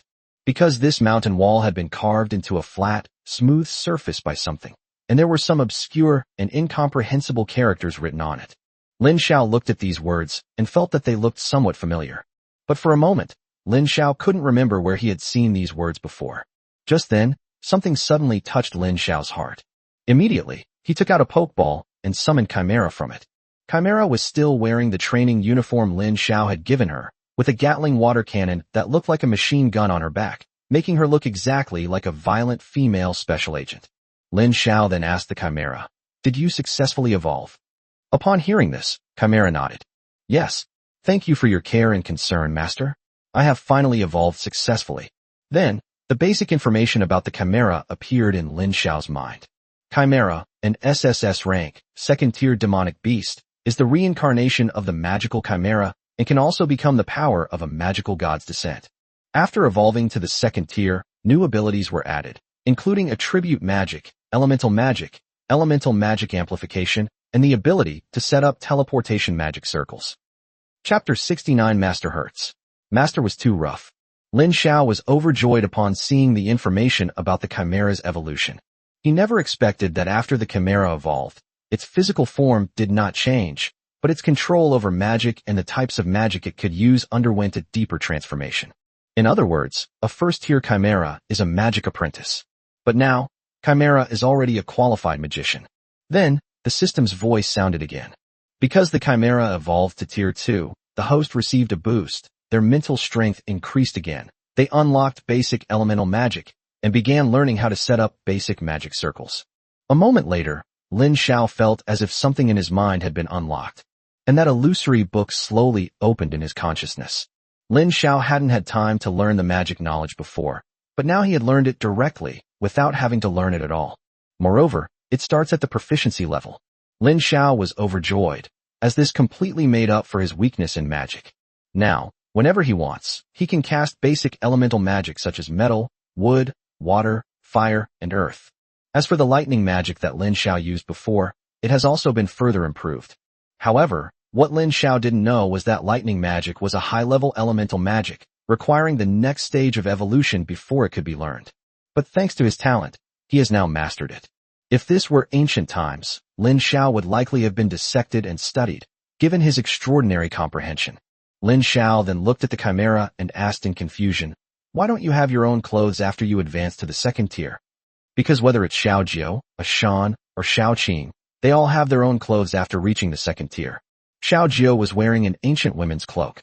Although she wasn't wearing anything underneath, it looked very much like her. Ashan wore a wolfskin outfit, and every time she transformed, the wolfskin would cover her entire body. Xiao Qing is a blue dress worn by women in ancient times, and she looks ethereal and fairy-like. Chimera smiled and said, "That's because I like wearing the clothes my master gave me." Upon hearing this, Lin Xiao couldn't help but pinch Chimera's little nose. "You're so good with words." Chimera rubbed her nose, which Lin Xiao had pinched red. "Master, it hurts." "Master, you're too rough." Lin Xiao then affectionately patted Chimera's little head. The latter turned to look at the writing on the stone wall, and then showed a surprised expression. "What? You know him?" Lin Xiao looked at Chimera in surprise. Chimera nodded upon hearing this. This is a very ancient custom, recording a ritual related to magic. However, this ritual has been eliminated over the course of history. Lin Xiao was puzzled when he heard this. Elimination? Chimera nodded upon hearing this. As she spoke, Chimera looked at the very end of the stone wall and found that nothing had changed there, or rather, it had been destroyed. Chimera said calmly, "If I remember correctly, this should be a mural." Luo Cheng and the others then followed and gathered around. Listen to the Chimera recount the contents of the inscriptions on the stone wall. In the early days of the new era, monsters had just entered this world, and they constantly used their abilities to encroach on humanity's living space. Human technological civilization has been completely reduced to scrap metal. As a result, some humans discovered that there were other ways to fight against monsters. Some of them learned magic. Among those who learned magic were the people recorded on this stone wall. They obtained magical powers through sacrificial rituals. Later, because human sacrifice was used in every ritual, it became too cruel. Thus, they were eliminated by the forces of humanity itself. What is recorded here is the process of human sacrifice. Hiss. Upon hearing this, Luo Cheng and the others couldn't help but gasp. I really can't imagine what it would be like to use living people as sacrifices. As he spoke, Luo Cheng took out paper and pen, intending to write down what the Chimera had said. To everyone's surprise, Chimera simply waved his hand, and a small fireball the size of a palm appeared in his hand. The little fireball hopped and skipped to the bottom of the mountain wall, and then, with a boom, it exploded, blasting the entire mountain wall into fragments. Luo Cheng asked in surprise, "What are you doing?" "These are all valuable materials for studying the early New Era," Chimera calmly replied. "This kind of evil magic doesn't deserve to exist in this world." Upon hearing Chimera's answer, Luo Cheng fell into deep thought, and after a moment, nodded. "You're right. If someone were to gain control of this power, some lawless individuals might take risks and bring disaster to the world." With that, Luo Cheng put down his pen, not even bothering to take notes. It's best if the secrets here just vanish into thin air. After resting for a while, the group continued on their way. Lin Xiao suddenly noticed a strange sound ahead. He immediately stopped, and everyone stood ready. As a result, they saw two people running out of the building in a panic, shouting loudly as they ran. "Help! Help!" The man was a high-level beast tamer, while the woman was a mid-level beast tamer. Upon seeing this, Luo Cheng quickly prepared for battle. Then, everyone saw several dark cat demons appear behind them. The dark cat demons then charged straight at the two of them. Luo Cheng and Anna exchanged a glance, both feeling puzzled by the appearance of the two people in front of them. Then, Luo Cheng released his Gerurumen.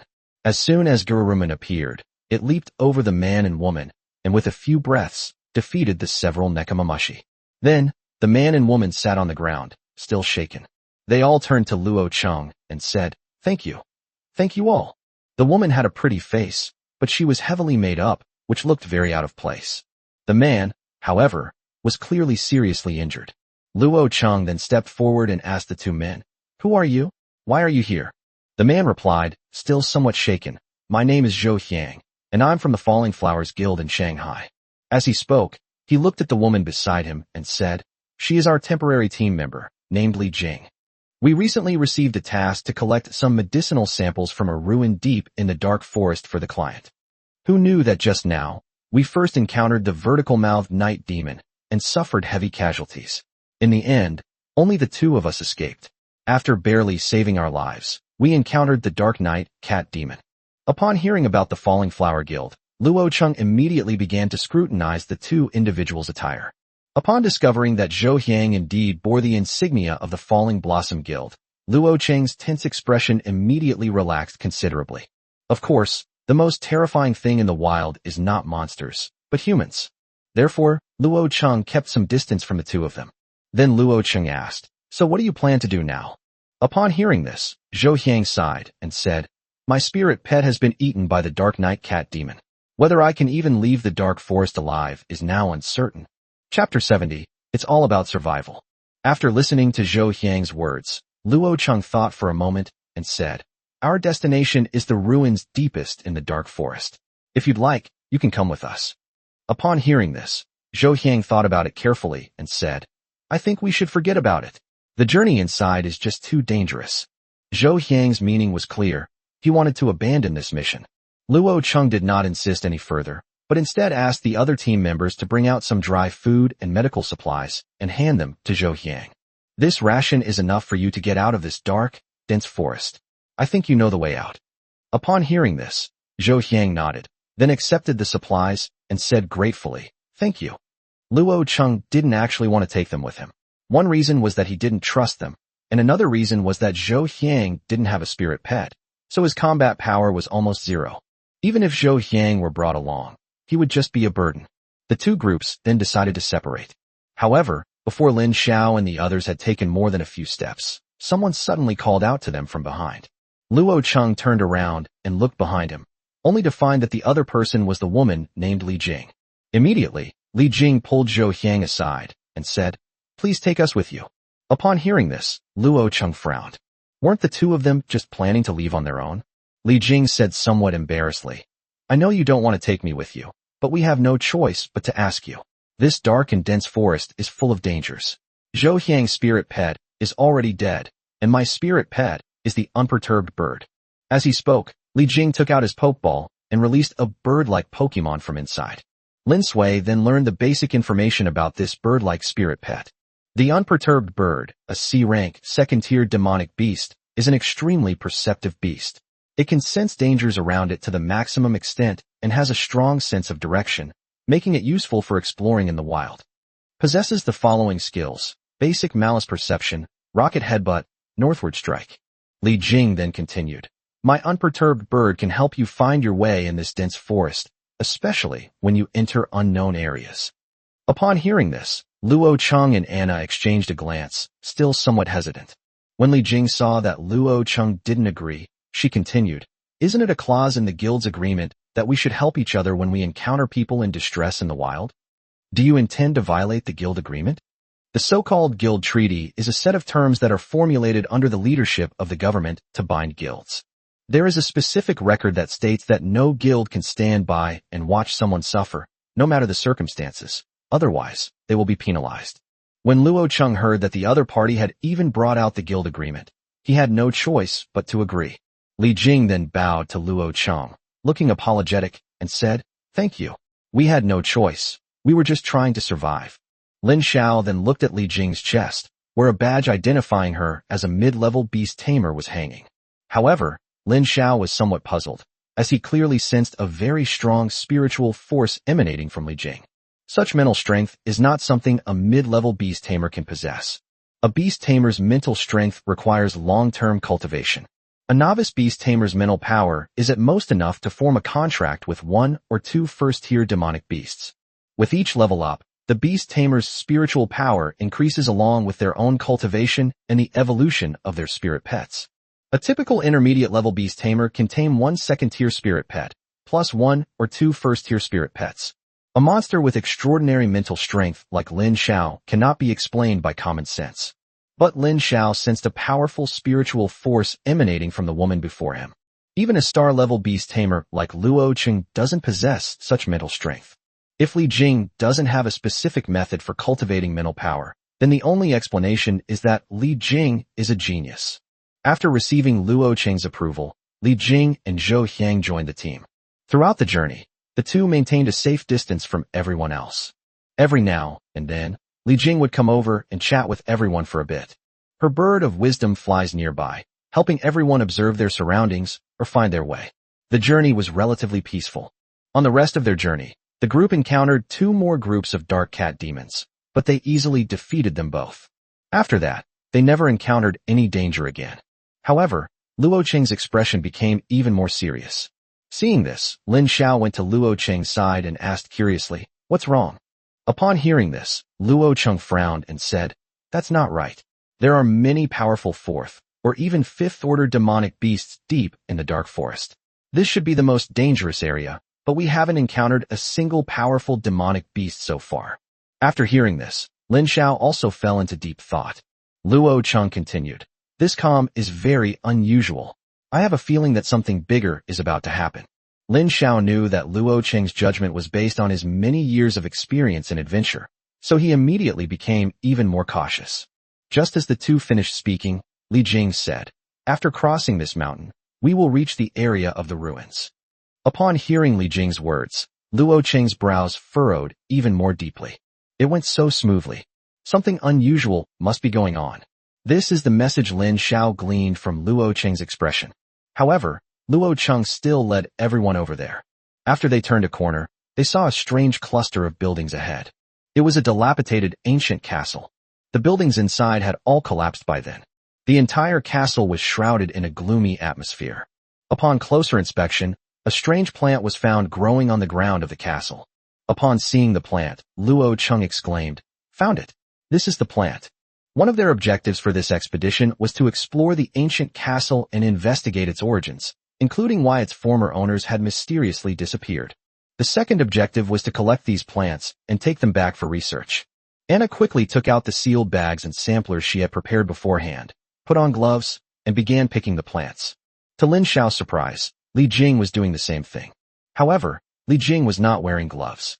Seeing this, Luo Cheng kindly reminded him, "You'd better wear sterile gloves. If these plants are poisonous, it would be a loss." Li Jing paused for a moment, then quickly smiled sheepishly and said, "I'm sorry. I'm not a professional. I didn't prepare gloves before setting off." When Anna heard Li Jing say that, she shook her head and then took out another pair of gloves from her pocket and handed them to Li Jing. After receiving the gloves, Li Jing quickly thanked him. Just then, a scream suddenly rang out behind everyone. Lin Xiao turned around at the sound and saw that Zhou Xiang had bin pierced through the body by a spear. Behind him appeared a tall, minotaur-like monster. Chapter 71. This was all part of our plan. The minotaur monster emitted a humming sound from its nostrils. It forcefully threw Zhou Xiang forward. Zhou Xiang's body then fell heavily to Li Jing's feet. At this time, Zhou Xiang was still alive. A faint panting sound emanated from the corner of his mouth. Li Jing quickly knelt down and asked with concern, "Xiang, brother Xiang, how are you? Are you all right?" Then, Li Jing hurriedly and anxiously sent a plea for help to Luo Cheng and the others. "Hurry and save brother Xiang. He's dying." As the inheritor of the power of nature, Lin Xiao, although lacking the bloodline of the god of nature, possesses an extremely keen sensitivity to life force. He had only used his mental power to probe and discovered that Zhou Xiang was not actually in any danger. As long as Zhou Xiang is not harmed again, he should be fine. However, to Lin Xiao's surprise, when he used his mental power to probe, he discovered that there were still more than a dozen faint life forces hidden in this ruin. Lin Xiao initially thought they were some hidden demonic beasts, but after careful examination, he discovered that their life force was extremely weak. It's as if this vitality could be completely dissipated by a strong gust of wind. Lin Xiao frowned, pondering the reason. At this moment, many minotaur monsters appeared from all around. Lin Xiao roughly counted the number of these minotaur monsters. There were about 70 or 80 of them. Minotaur monsters are different from other monsters. They have a strong ability to imitate, but unlike studious apes, they cannot make imitating humans their own way of survival and instinct. Ordinary minotaur monsters can hunt using tools or weapons, while powerful minotaur monsters can even use magic. But this is not their survival instinct. Generally speaking, it is more like someone is teaching them this skill behind the scenes. Just like the minotaur monsters attacking Lin Xiao's expedition team now, their methods of attack are varied. Between them, they held their stone axes, spears, and even bows and arrows high, and charged towards Luo Cheng and the others with reckless abandon. Upon seeing this, Luo Cheng immediately shouted to everyone in the exploration team, "Everyone, find cover right now. Make sure you're not attacked from both sides." Faced with so many minotaur demons, breaking through would be extremely difficult, so Luo Cheng immediately decided to fight a positional war. Anna quickly summoned her ox-horse driver. As a C-rank, third-tier monster, the ox-horse driver could only transform into the shape of a fortress when facing so many monsters of the same rank. Upon seeing the fortress, the other team members, without hesitation, immediately hid behind it along with Luo Cheng and Anna. The entire process was swift and efficient, giving the impression of being well-trained. Lin Xiao could tell that even if these team members hadn't experienced many such dangers, they had at least practiced them many times before. Gerurumin stood at the thinnest point of the fortress. The other people's spirit pets also found their advantageous positions. It was only then that Lin Xiao realized that the spirit pets of the team members left behind by Luo Cheng all possessed ranged attack capabilities. It seems that Luo Cheng had prepared a battle plan from the very beginning. That means that if they are surrounded, they can use the transforming fortress ability of the bull and horse drivers to wage a positional war. Now, cattle and horse drivers have become the most solid city wall. The other people and their spirit pets, like snipers in a fortress, simultaneously unleashed their skills in all directions. Behind them lay the ruins. At this moment, Li Jing was carrying Zhou Xiang and struggling to move towards the fortress. "Help! Don't abandon us." Seeing Li Jing like this, Luo Cheng had no choice but to retreat from the fortress. Then, Luo Cheng ran towards Li Jing's direction, wanting to help Li Jing drag Zhou Xiang over. At that moment, two minotaur demon beasts happened to set their sights on Luo Cheng.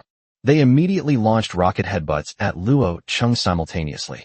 The sound of footsteps, boom boom boom, shook the ground as if an earthquake was about to occur. Luo Cheng yelled, "Oh no! Why would they be targeted at this time?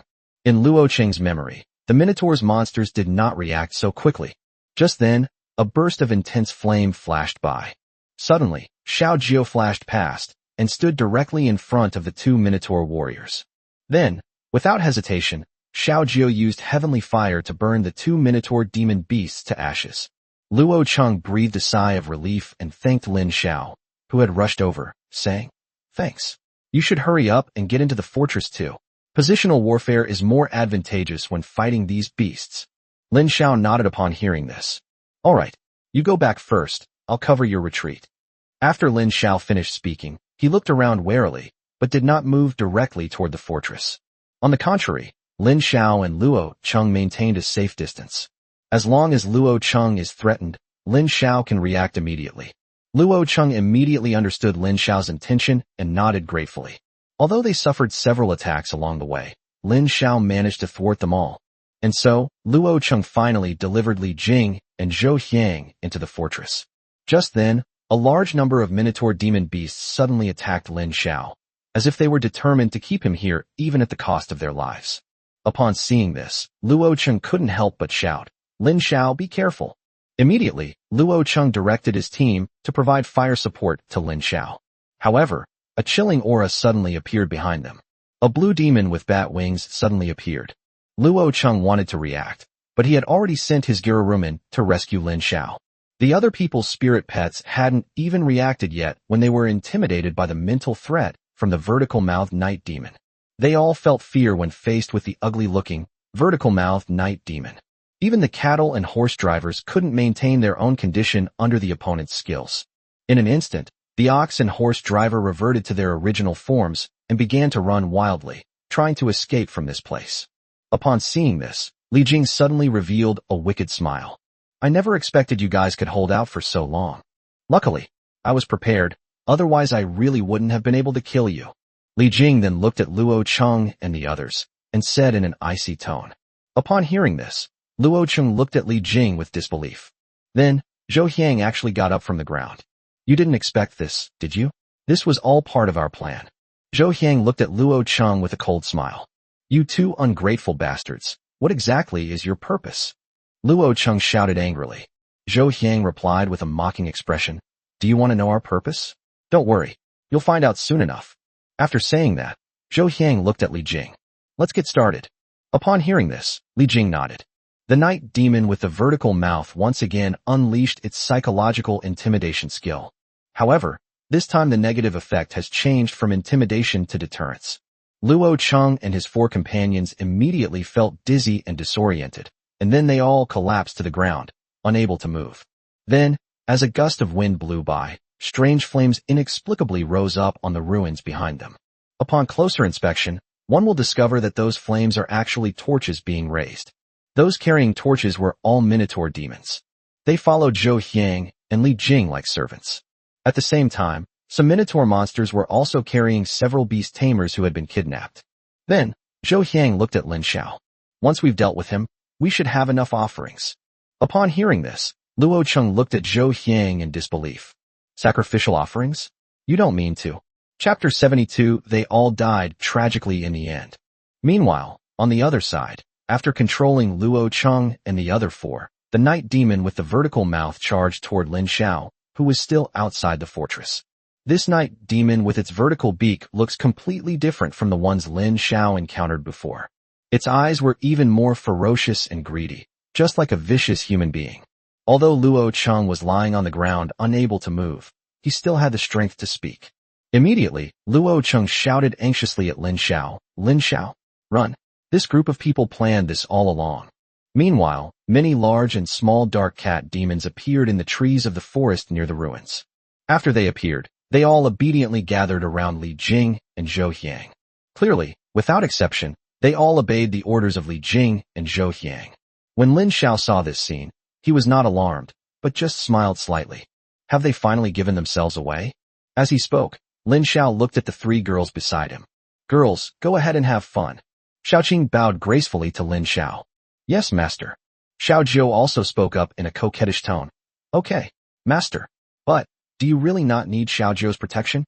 Only Chimera remained silent, though she was already eager to try, her eyes gleaming as she stared at the dark cat demons. Then, Chimera snapped his fingers. Then, a small fireball appeared out of thin air beside her. That little fireball even had a pair of eyebrows and eyes that resembled both a human and a beast, making it look extremely cute. However, its eyes were very sharp.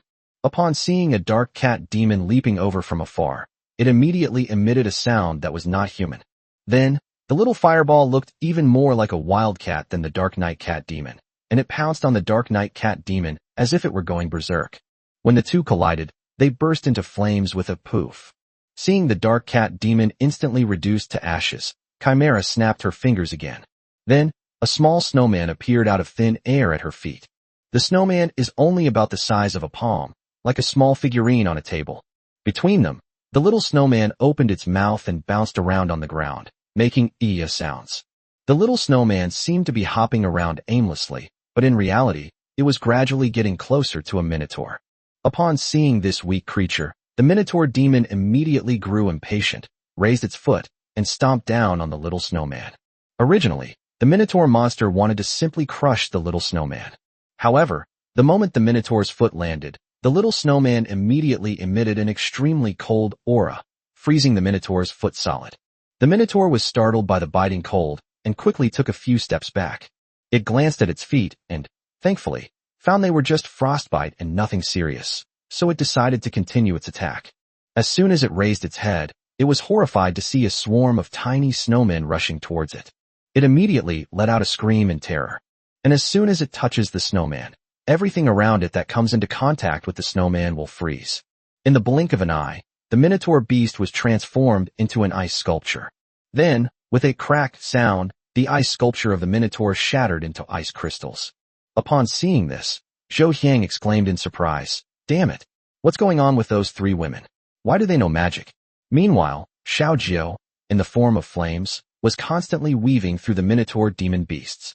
Xiaoking's lotus-like steps created ripples, and wherever she went, highly poisonous miasma would appear. However, the toxicity of this poisonous curtain is much higher than that of the poisonous curtains found in the dark, dense forest. Even the dark cat demon, known for its strong adaptability, will die instantly upon being touched. Upon seeing this, Zhou Xiang seemed to realize something and immediately pointed at Lin Xiao angrily, shouting, They're your spirit pets? Humanoid spirit pets? You are Lin Xiao." Zhou Xiang had certainly heard of Lin Xiao's name, but he had always looked down on Lin Xiao, believing that Lin Xiao's reputation was just hype created by the Shanghai media. After all, this kind of thing has happened before. There was once a student from a bottom-tier university who, in a national competition, made it to 12th place nationwide, competing against top students from various universities. This matter even alarmed the high-ranking officials of the Dragon Kingdom.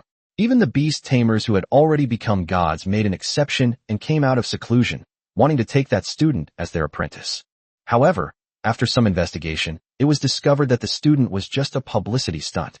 The organizers of the competition used the student to gain fame, and the student could also make money from it. But in the end, none of them expected that even the authorities would fall for it, take notice of the student, and give him free publicity. This led to the matter escalating and eventually being exposed. Therefore, Zhou Xiang did not pay much attention to Lin Xiao at first.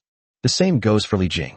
In the short time since they joined the expedition team, the two of them had learned Lin Xiao's name, but they didn't think much of it.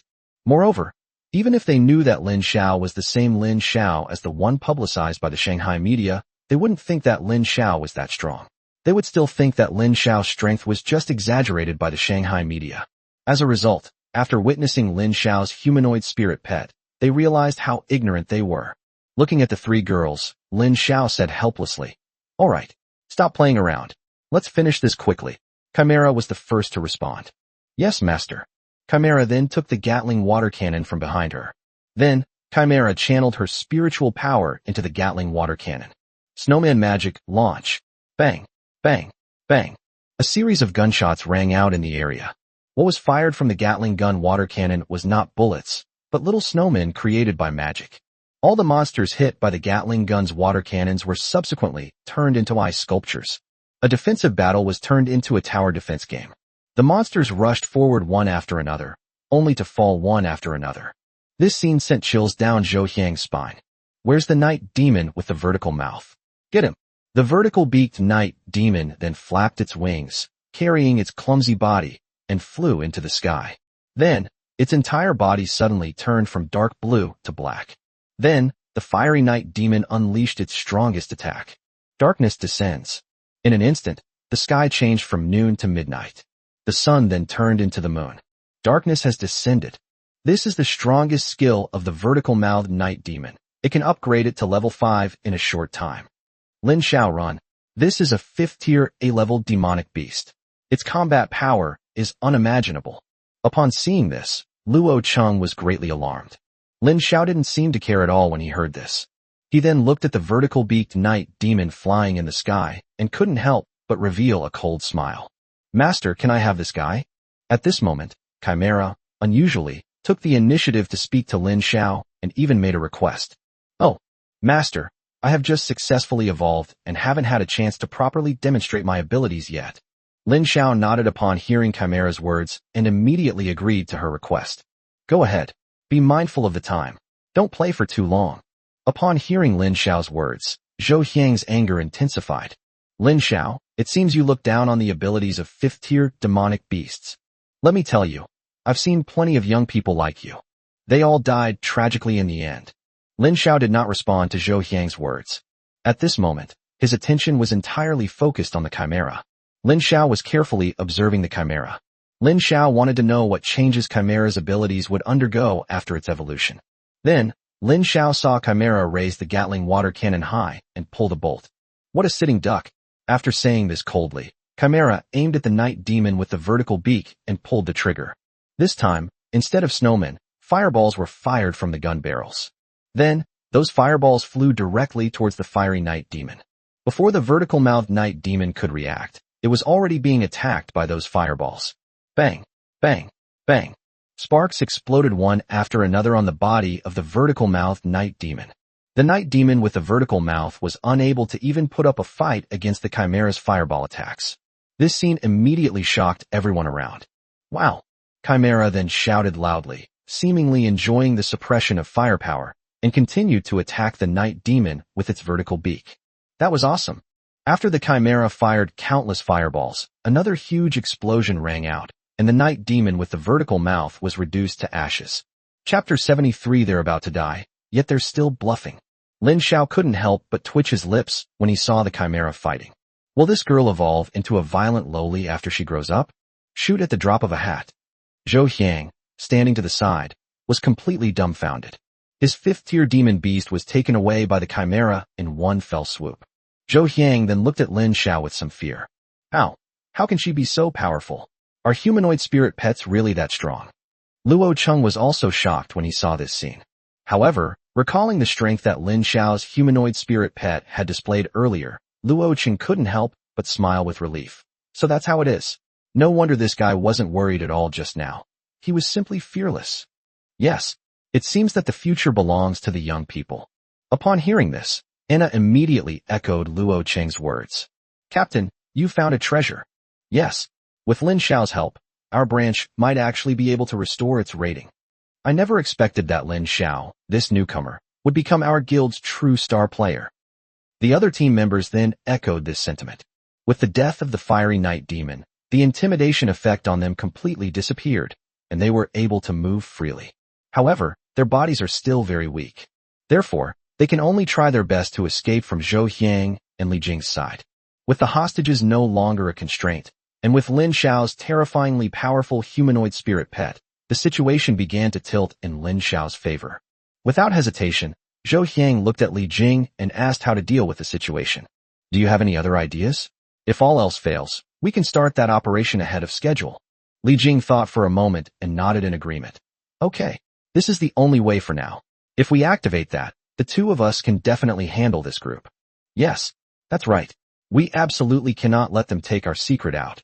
After saying that, Zhou Xiang ordered the Minotaur monsters to throw the people they had captured onto the ground. Furthermore, he immediately summoned the Minotaur demon beasts around him, forming a circle around him. Then, Zhou Xiang started dancing, just like a shaman. Furthermore, he was muttering something under his breath. At the same time, strange, irregular lights were flashing around the spot where Zhou Xiang was dancing. Those lights looked like a magic circle. Upon seeing this, Luo Cheng realized something and immediately shouted, "Oh no! He's about to perform a human sacrifice." Chimera also saw through the other party's intentions, so he immediately turned his gun and aimed it at Zhou Hyang. Zhou Hyang had anticipated this. The reason he had ordered the Minotaur demons to form a circle around him was to make them his meat shields and protect him from attacks. "Once I complete the ritual, you will all die?" "Oh." Zhou Hyang looked at Lin Xiao and the others and said with a cold smile. However, before Zhou Hyang could finish speaking, he let out a scream. It was clear that Zhou Hyang had been pierced through the heart by a dagger stained with bright red blood. Meanwhile, Li Jing was standing behind Zhou Hyang, watching him with a wicked smile. "I'm so sorry. Brother Ocean, thank you for helping me complete the ceremony." This sudden change caught everyone present off guard. Then, a burst of blood-red light suddenly shone within the magic circle. When the bloody light dissipated, all the creatures around the magic circle disappeared, including Li Jing. "Where are they?" Lin Xiao and the others were very surprised. Then, Luo Cheng suddenly pointed to the sky and shouted, "There!" Suddenly, a winged woman appeared floating in the sky. Judging from her appearance, the woman was Li Jing. At this moment, Li Jing's body was filled with the aura of blood. Behind her, two bat-like wings were constantly flapping. And on her head, there were two ram horns. Above the two ram horns, a flame filled with evil energy burned. "I did it! I did it! I really gained the power of the gods." Li Jing then looked up to the sky and let out a long roar. Lin Xiao looked at Li Jing with a serious expression, his brows furrowed. He discovered that Li Jing's information was not displayed in his mind. Warning! Warning! This biometric information has not yet been unlocked. This surprised Lin Xiao greatly. Could it be that the complete monster encyclopedia still has hidden content that has not been unlocked? However, Lin Xiao didn't have time to think about it now. Li Jing had already flown towards them at this moment. However, Luo Cheng and his companions are now almost incapable of fighting. Of course, Lin Xiao hadn't originally intended to expect them to fight. Then, Lin Xiao looked at the Chimera. Chimera immediately understood. She put away her Gatling water cannon, then waved her hands, and elemental power immediately began to condense. After that, the weeds on the ground began to grow wildly, and then dragged Luo Cheng and the others away from the battlefield. Only by ensuring the safety of others can Lin Xiao fight with full force. At this moment, Li Jing had already arrived in front of Lin Xiao. She wasn't stupid, much less a mindless monster. She knew that the simplest way to deal with a powerful spirit pet was to kill its master. When a beast tamer dies, all the spirit pets will perish with him. Therefore, Li Jing chose to attack Lin Xiao directly. With her current abilities, no beast tamer can stop her. "Go to hell." Li Jing opened her mouth wide and roared at Lin Xiao. "Skill, soul tier." Then a loud awoo was heard. Even Luo Cheng and the others, who were already on the outskirts of the battlefield, were shaken to the point of unbearable pain by this howl. However, Lin Xiao looked at Li Jing without changing his expression. "Stunned by the shock? Then I'll just send you straight to meet the King of Hell." Li Jing hadn't expected Lin Xiao to be immune to her attacks, so she stretched out a claw and grabbed at Lin Xiao directly. At this moment, Lin Xiao's 3 humanoid spirit pets were held back by other demonic beasts and could not come to Lin Xiao's rescue. Li Jing wanted this opportunity to kill Lin Xiao alone, which is why she approached Lin Xiao and made her move. Seeing Li Jing's smug expression, Lin Xiao revealed a mocking smile. With his mental strength, even if Li Jing raised her voice, she couldn't hurt him in the slightest. Li Jing had a subconscious feeling that something was wrong, but with Lin Xiao's head so close, she couldn't back down. She continued to attack Lin Xiao with her outstretched claws. "They're about to die, and they're still bluffing. Prepare to die." I swore. Just as Li Jing's claws reached Lin Xiao looked at Li Jing calmly and spoke coldly. Then, Li Jing saw a thick ice wall appear in front of Lin Xiao. With a bang, the ice wall sent Li Jing flying. Then, Lin Xiao and Chimera snapped their fingers at the same time. In an instant, the ground beneath Li Jing turned into lava. The magma scalded Li Jing so much that she screamed in agony, and it even melted one of her feet. Li Jing couldn't help but let out a painful wail, and then could only rely on her wings to fly away from the spot. Afterwards, Li Jing saw that Lin Xiao was still holding the finger-snapping gesture from before, as if a spell had never been cast. However, Lin Xiao smiled and said to Li Jing, "I'm sorry. This time it wasn't magic, but..." Lin Xiao drew out a long note. "Heavenly fire, detonate." A strange power was gathering in the area where Li Jing was located.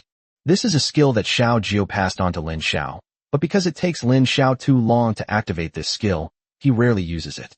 In this battle, Lin Xiao anticipated the opponent's movements early on, and then released his skills in the area in advance, and also set up a magic circle.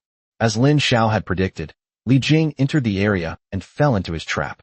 Immediately, Lin Xiao activated the magic array to seal Li Jing within this area, and then detonated the heavenly fire. Upon hearing Lin Xiao's words, Li Jing instinctively tried to dodge. But it was too late. She discovered that she couldn't fly out of this area at all, as if she had been blocked by Lin Xiao. "Let me out! Let me out!" Li Jing frantically rammed back and forth in this area, but she just couldn't break through that invisible barrier. It was only then that Li Jing realized she was truly facing death. "Let me out. I have an important secret to tell you. Just spare my life." Li Jing frantically begged for mercy. However, Lin Xiao didn't listen to her at all. Lin Xiao never showed mercy to venomous women, especially those like Li Jing who betrayed their companions. Goodbye. Boom. The energy of the heavenly fire then gathered together and suddenly exploded in the small area where Li Jing was located. Chapter 74, Are Monsters Gods? In an instant, Li Jing's figure disappeared from the sky. Everything about her has been erased by Lin Xiao. Seeing that Li Jing had been completely killed by Lin Xiao, the Minotaur demons and Dark Cat demons that had surrounded them seemed to have realized what was happening and all scattered and fled. They are like ancient infantrymen who have lost their general. Lin Xiao could finally breathe a sigh of relief. Lin Xiao then went to Luo Cheng and the others and found that they had fainted from shock. They are not in mortal danger. However, they are likely to suffer some long-term effects from this in the future. After Chimera descended from the sky, it spoke to Lin Xiao. Lin Xiao nodded upon hearing this. At this moment, Lin Xiao suddenly realized that the Chimera actually knew medicine. Chimera seemed to know what Lin Xiao was curious about, and then smiled and said, "Ancient magicians needed to learn many things, such as biology, chemistry, medicine, physics, mathematics." Upon hearing this, Lin Xiao immediately stopped. "Stop! Stop! Stop! Are you studying all this to prepare for graduate school?" Upon hearing this, Chimera suppressed a laugh and remained silent. Lin Xiao possesses the magical heritage of the Chimera, so he understands the importance of these basics. However, a cheat is still a cheat. The Chimera's legacy simply extracts all the key points, allowing Lin Xiao to minimize his own learning costs. However, upon closer examination, Lin Xiao would clearly need to study everything that Chimera had just recited in detail. Lin Xiao then took out a bottle of smelling salt made of a special material from his storage bag. That's a high-grade medicine specifically for treating mental trauma caused by demonic beasts. Then, Lin Xiao squatted down and let each member of the Exploration Guild smell it. Soon, they all opened their eyes. As soon as he opened his eyes, Luo Cheng immediately rolled over and lay prone. Then, Luo Cheng cautiously observed his surroundings. After discovering that there were no enemies around, he then carefully looked at Lin Xiao, who was the only one standing there at the moment. "Are you Lin Xiao?" Upon hearing this, Lin Xiao nodded in acknowledgement.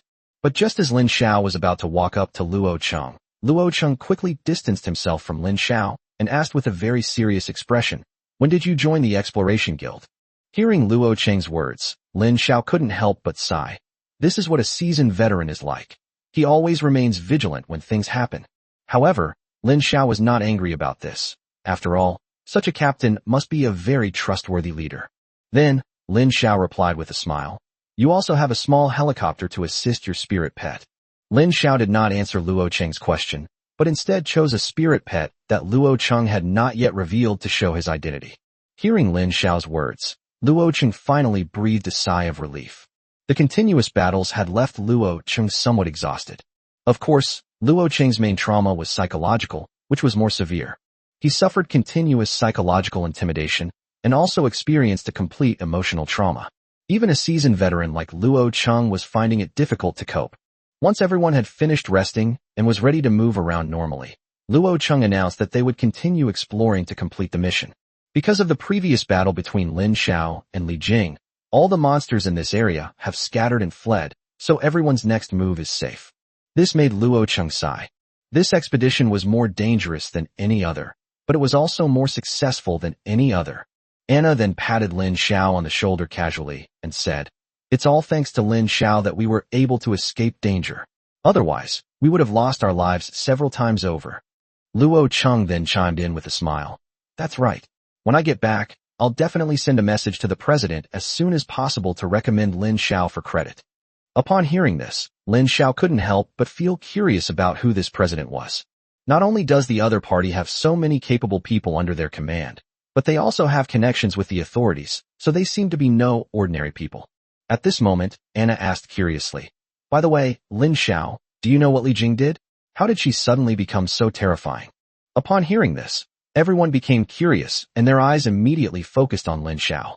Lin Xiao was naturally not very clear about this, and he then looked at the Chimera. Seeing Lin Xiao's gaze, Chimera naturally understood and immediately spoke up, drawing everyone's attention to her. Chimera smiled and said, "That's an ancient sacrificial ritual. Offerings are made to certain mysterious beings, some of whom are benevolent supernatural creatures. There are also strange evil spirits and gods that have existed for thousands of years. As for the one Li Jing sacrificed herself for, I feel it's like..." Chimera didn't finish her sentence at once, but thought for a while before saying, "This is just my guess, and it may not be accurate. I feel that the one Li Jing sacrificed was like a powerful monster." Monsters? Huh. Chimera, you're really joking. If monsters were really that powerful and could grant human strength, wouldn't we humans have all died out long ago? You know what? The Chimera girl is actually quite good at telling jokes. I also think it's unlikely. The other team members clearly did not agree with Chimera's explanation. Upon hearing this, Chimera did not offer any further explanation, but instead smiled and returned to Lin Xiao's side. Lin Xiao then patted Chimera's head and said with a smile, "All right, take a break and then continue with the mission." Lin Xiao knew in his heart that Chimera was not joking. He had fought with Li Jing before, so he knew that the skills Li Jing used were simply an enhanced version of the vertical-mouthed night demon. It's perfectly reasonable to say that Li Jing is a monster even more powerful than the vertical-mouthed night demon. In other words, there may really be monsters in this world that are like gods. After the discussion ended without a conclusion, the group continued their journey. Luo Cheng remained at the forefront, leading the way to explore.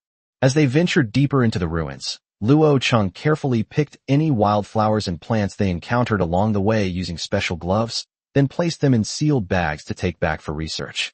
As for some plants that cannot be taken away, he will take photos first, then pick some leaves, roots and stems, preserve them, and take them over for research. Moreover, Luo Cheng also made records and extracted information about the surrounding environment and soil to varying degrees. This made Lin Xiao realize the gap between himself and the professionals. If it were him, he might fight and kill his way through the area, then head straight back, at most recording what he saw and heard along the way. As he walked, Luo Cheng suddenly stopped. Everyone then followed his gaze and looked in front of him. They discovered a huge plaza in front of them, and in the center of the plaza was a lake. The lake is crystal clear, like a pure land between heaven and earth. It forms a stark contrast with the surrounding ruins. Luo Cheng was about to go forward to check on the lake when he was stopped by the Chimera. "Chimera girl, is there a problem ahead?" Chimera looked at the lake with a serious expression and said very earnestly, "It's very dangerous ahead." Xiao Jiao and Xiao Qing then looked at the lake with tense expressions. After seeing the three women's current state, the others also sensed that something was amiss. After thinking it over, Luo Cheng took out his camera and took several photos before saying to everyone, "Let's go." However, as soon as they turned around, they heard what sounded like coming from the lake behind them. The lake, which was originally as calm as a mirror, began to ripple at some point. Upon seeing this, the Chimera immediately shouted, "Run!" Chapter 75. Despite his young age, he is not greedy for credit, possesses great strength, and has a promising future. Luo Cheng and the others are all experienced veterans. They understand the importance of listening to others' advice when taking action, especially a sudden warning from a very powerful spirit pet, like a Chimera. In addition, they had just sensed something was amiss. Without hesitation, they quickly sped away. Anna immediately summoned her ox-horse driver and switched it to the fastest racing mode. Luo Cheng and the others quickly jumped into the back carriage, and Lin Xiao did not hesitate either. Without a shin, Lin Xiao's speed was not as fast as that of the ox-horse driver. Chimeras can fly. Xiao Qing sat next to Lin Xiao, while Xiao Jiao stood on top of the carriage. When everyone looked behind them, they saw a scene that sent chills down their spines. As you can see, a large number of tentacles-like things appeared in the lake. After they emerged from the lake, they desperately chased after Lin Xiao's expedition team. Soon, the tentacles approached Lin Xiao and the others. Upon seeing this, Lin Xiao immediately shouted, Little 9. Upon hearing this, Xiao Jiu responded with an indicating that she had received the order. Then, Xiao Jiu gently spread her hand, and heavenly fire flew out from her fingertips. It then flew directly towards the tentacles. It was only then that Lin Xiao realized that those tentacles were actually tree roots. The moment the tree roots came into contact with the heavenly fire, they burst into flames with a loud boom. It should be noted that fire inherently overcomes wood. No matter how strong these tree roots are, they are no match for the heavenly fire.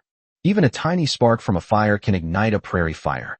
With a loud boom, a large number of tree roots were ignited. A sickening sound came from the direction of the center of the lake. It sounded like screams of agony, and also like outbursts of anger. Then they saw that the tree roots had broken off cleanly near the lake, preventing the fire from spreading to the lake. Seeing that the remaining tree roots were still burning, Lin Xiao gave Xiao Jiu another wink. The two had long been on the same wavelength, and Xiao Jiu immediately understood Lin Xiao's meaning. With a powerful wave of his hand, the heavenly fire dissipated. Then, the chimera immediately flew over, picked up some tree roots that hadn't been completely burned, and then flew back. Then, the chimera followed the ox-horse driver and quickly left. Lin Xiao took the tree roots from chimera's hands, examined them carefully, but couldn't discern anything special. He then handed the tree roots to Luo Cheng. Captain Luo, take a look at these tree roots and see if they have any research value. I think the monster in that lake must be something special. Luo Cheng nodded, then took the tree root from Lin Xiao's hand and began to examine it carefully. After looking at it for a while, Luo Cheng took out a very exquisite short knife. Lin Xiao knew from the sight of the short knife that it was no ordinary item. It was probably a specially crafted piece of equipment. Luo Cheng used the knife to forcefully cut down on the tree roots. However, the tree roots were completely intact, without even a scratch. Upon seeing this, Luo Cheng quickly made a note in his notebook. Then, Luo Cheng took out a lighter and heated it for a long time. However, even though the lighter had gotten hot, the tree roots remained intact. Luo Cheng thought for a moment and said, Lin Xiao, the research value of this tree root is extremely high. Even the special knife I made with a second-tier demon beast could not harm it in the slightest. It seems that only Xiao Jiu's flame can restrain it. Thinking of this, Luo Cheng took out a relatively thick tree root from among those roots and handed it to Lin Xiao. You can keep this tree root. You can use it as a special material to make some equipment. As for the other tree roots, I need to hand them in as soon as possible. Once we get back to Shanghai, I'll apply for compensation for finding these tree roots. Lin Xiao nodded and said, okay. But you should take this piece of tree root with you too. You can count it as part of my contribution when we get back. Upon hearing this, Luo Cheng was taken aback at first, then looked at Lin Xiao with admiration. Very good. At such a young age, he doesn't seek credit. He's very capable, and his future is promising. Lin Xiao smiled, feeling inexplicably pleased. To be honest, Lin Xiao had heard countless compliments like this since he became the top scorer in the Shanghai College entrance examination, so he probably wouldn't be too moved by them. But it's obvious that when someone like Luo Cheng says it, it's much more pleasant than when someone else says it, especially since this is the first time Lin Xiao has heard Luo Cheng praise someone so earnestly. Then, Luo Cheng continued, you saved our team more than once during this expedition. If it weren't for you, even if we had detected the danger beforehand, we wouldn't have been able to escape. I can't repay this favor for now. However, if you ever need anything in the future, just say the word, and I, Luo Cheng, will never refuse. The two exchanged pleasantries as they walked, and after some time, they finally left the central area of the dark forest. Outside the central area, there were many more ordinary night cat demons and minotaur monsters. They encountered several obstacles along the way. However, they easily resolved all of this. Then, night fell again. This time, Luo Cheng did not arrange for two people to keep watch together. Because Luo Cheng now has absolute trust in Lin Xiao's abilities, he will no longer arrange for someone to keep watch with Lin Xiao, just because Lin Xiao is a newcomer. At night, Lin Xiao slowly opened his eyes. By now, it was his turn to keep watch. After Lin Xiao finished his shift, he sat by the campfire and realized that all the team members were asleep. Chimera then came over. She then took a dark tree root out of her pocket. It looks like a giant tree that has been struck by lightning. Lin Xiao took the tree root and asked, is this what you specially brought back for me? I specially selected what I consider to be the best tree root and secretly left it for Master. I hope Master won't blame me for acting first and asking questions later. Chimera said with her head down, like a child who had done something wrong. It's alright. Just leave one. Even if you don't say anything, I know what you're thinking. After all, we're on the same wavelength. Xiao Jiu also came over at this moment, but said with a surprised look, how come this tree root wasn't completely burned away by the heavenly fire? Chimera pondered for a moment and said, it is recorded that the divine tree of heaven and earth can withstand lightning, tribulations, and survive. This piece of tree root is very likely a piece of wood struck by lightning. Or it could be a tree root of the same quality as lightning-struck wood. What's it for? Lin Xiao asked again. Chimera replied, making it into equipment along with other items would be a waste. The best way is to forge it into equipment on its own and make the most of it. Upon hearing this, Lin Xiao nodded. He had no idea how to make it. So he looked at Chimera and asked, can you make it? I'm not ready yet. Chimera shook her head and said. Upon hearing this, Lin Xiao then looked at Xiao Qing and Xiao Jiu. Xiao Jiu also shook her head. Xiao Qing was eager to try, but after trying it once, she gave up. Lin Xiao couldn't help but look at the tree root and found himself in a dilemma. Xiao Qing then suddenly spoke up. Master, why don't we find a place to plant it and see if we can grow a real lightning-struck tree? Upon hearing this, Lin Xiao's lips twitched involuntarily, and he immediately felt that Xiao Qing's idea was not very reliable. But then he thought about it, and it seemed that Xiaoqing's idea made sense. After all, it was a tree root, and it might really grow. Anyway, he doesn't have a good way to deal with this lightning-struck wood right now. Immediately, Lin Xiao reached out and pinched Xiao Qing's nose, saying, you always have so many clever ideas. Xiao Qing smiled happily when Lin Xiao said that, as if she thoroughly enjoyed Lin Xiao's treatment of her. Chapter 76. Today is the day you will be buried with my son. Lin Xiao then put the tree root into his storage bag. Thinking that I should first see if I could turn this tree root into equipment when I got back, I decided to go back and see if I could make it into equipment. If all else fails, then do as Xiao Qing suggested and find a place to plant this tree root. The next morning, everyone got ready and embarked on their journey home again. After a series of fierce battles, the group finally emerged from the dark forest. They then headed towards the cave where they had entered the dark forest. It was already quite late. They finally reached the vicinity of the cave. Great! We've finally made it out. I feel like I've become gloomy because I haven't been exposed to sunlight for the past few days. In the dark, dense forest, where there is no sunlight for a long time, it is indeed very eerie. Everyone chatted away, one after another, in a very relaxed and harmonious atmosphere. After all, once you leave the dark, dense forest, on this plain and grassland, there are no places for monsters to hide, and it's rare to see those powerful 4th or 5th tier monsters. Most of them are relatively gentle monsters. Everyone went into the cave to rest. Just then, Luo Cheng suddenly spoke. No, someone else has been in this cave. Upon hearing this, Anna frowned and asked with some doubt, could it be a monster? Or some other adventurer who discovered this place? Luo Cheng thought for a moment, then looked at the walls around the cave and shook his head, saying, that's not right. We always hide the entrance when we leave here. Besides, it's impossible for monsters to come near the dark forest. No one but our own people could have gotten in. Could it be the group that escorted Sun Chong back? If they were one of our own, they would have left a mark, but there were no marks inside the cave. After hearing this, everyone looked around the cave with solemn expressions, but they did not see any marks or traces. Just then, inside the cave, a cloud of dust appeared, which looked like something similar to incense.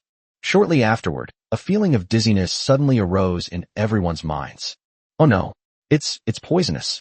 A team member warned that someone had released poison gas in the cave beforehand, but he was already poisoned and didn't finish what he wanted to say.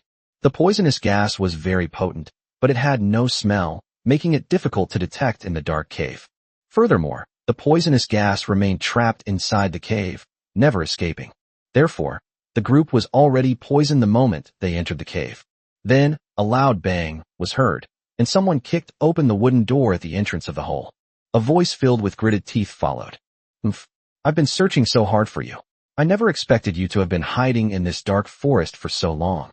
Then, a middle-aged man, probably around 50 years old, led a group of people dressed in Lu family uniforms into the room.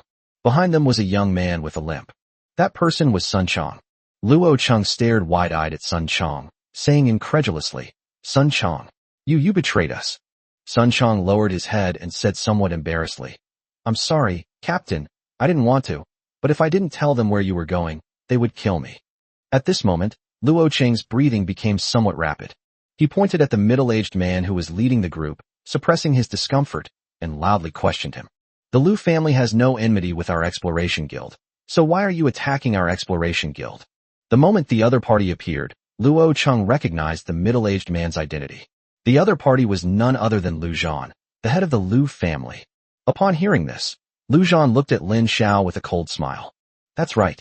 My Lu family and the Exploration Guild have no enmity.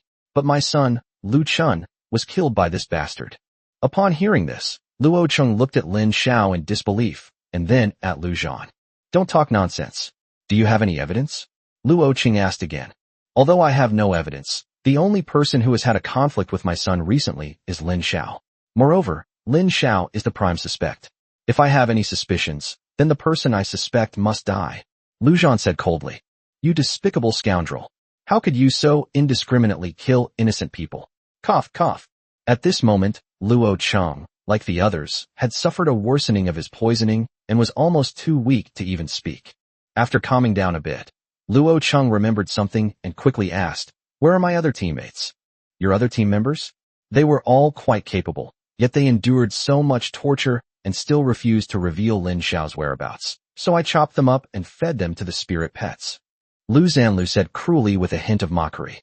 You, Lu Zhan, aren't you afraid of going to court? Ha! Go to the courthouse. Are you kidding me? Do you think I'd let any of you here off the hook? Lu Zhan laughed loudly. Upon hearing Lu Zhan's words, Sun Chong seemed to realize something and asked with some worry. Patriarch Lu, you promised me you would find me a more powerful spirit pet. Is that true? You won't kill me, right? Upon hearing this, Lu Zhan revealed a sinister smile and said, Of course I keep my word. However, that will have to wait until you meet me in your next life. At that time, I will definitely find you a more powerful spirit pet. After he finished speaking, two of Lu family's henchmen next to Sun Chong suddenly attacked, each wielding a knife, and slashed at Sun Chong. Immediately, Sun Chong's eyes widened in disbelief, and he collapsed to the ground. He bled profusely and died with his eyes wide open in disbelief. At this moment, Lin Xiao looked at Lu Zhan with a mocking expression. Lu Chun attacked first. I was only acting in self-defense. Upon hearing Lin Xiao's words, Lu Zhan immediately realized that his guess was correct. Lin Xiao was indeed the murderer who killed his son, Lu Chun. Consequently, his expression became even more sinister. I don't care. If my son kills you, that's your honor. Today is the day you will be buried with my son. But don't worry, I won't let you die so easily. I'll cut off your hands and feet and feed them to my spirit pet. Finally, I'll throw you into a blood ant nest so you can experience the agony of being pierced by thousands of insects. Only then can I comfort the spirit of my son, Lu Chun, in heaven. In the end, Lu Zhan became hysterical. Upon hearing this, Lin Xiao sneered, then said to the three girls beside him, Let's do it. And we'd better be quick. After saying that, the three girls attacked at the same time. Chimera was the first to take out her Gatling water cannon and begin spraying water. The sounds of gunfire echoed in the confined space. The entire cave was filled with intense gunfire. Xiao Jiao and Xiao Qing also unleashed their skills and charged outwards. Then, with a loud boom, the three girls simultaneously burst out of the cave. Lu Zhan looked at Lin Xiao with some disbelief. You? How come you weren't poisoned? That was a specially formulated toxin that paralyzes the nerves. Even a third-tier demonic beast couldn't resist it. Upon hearing this, Lin Xiao looked at Lu Zhan with a mocking expression. He naturally wouldn't tell Lu Zhan that he was actually immune to all poisons. Instead, taking advantage of Lu Zhan's moment of surprise and doubt, he immediately took out the antidote that Chimera had given him earlier and gave it to Luo Cheng and the others. Just now, after Lu Zhan and the others appeared, the reason why Lin Xiao did not immediately have the three girls take action was to give Chimera a wink, asking her to find an antidote for the poison gas from her storage ring. Once the antidote was obtained, Lin Xiao naturally had the three girls take action, while he then went to rescue Luo Cheng and the others. Upon seeing Lin Xiao using an antidote to save people, Lu Zhan immediately screamed hysterically, Kill them! Kill them! Everyone, go all out! After giving orders to the Lu family subordinates, Lu Zhan also took out his pokeball. And he made two moves at once. As a 3-star Beastmaster, Lu Zhan unusually did not choose to train only one spirit pet. Instead, 2 spirit pets are raised simultaneously. Lin Xiao then got a clear look at Lu Zhan's 2 spirit pets. Rotten Slug, a B rank, 5th-tier demonic beast, an elemental spirit pet with extremely strong defense. It has no physical form. Anyone who gets their slime on it will be corroded. Possesses skills, Devour, Decay, and Bubble Attack. Mantis Swordsman, the ultimate evolution of the Scyther, a rank B, tier 5 monster. Through continuous evolution, the Scyther has finally found its own secrets. They transform their scythe-like claws into long swords and challenge others in the name of swordsman.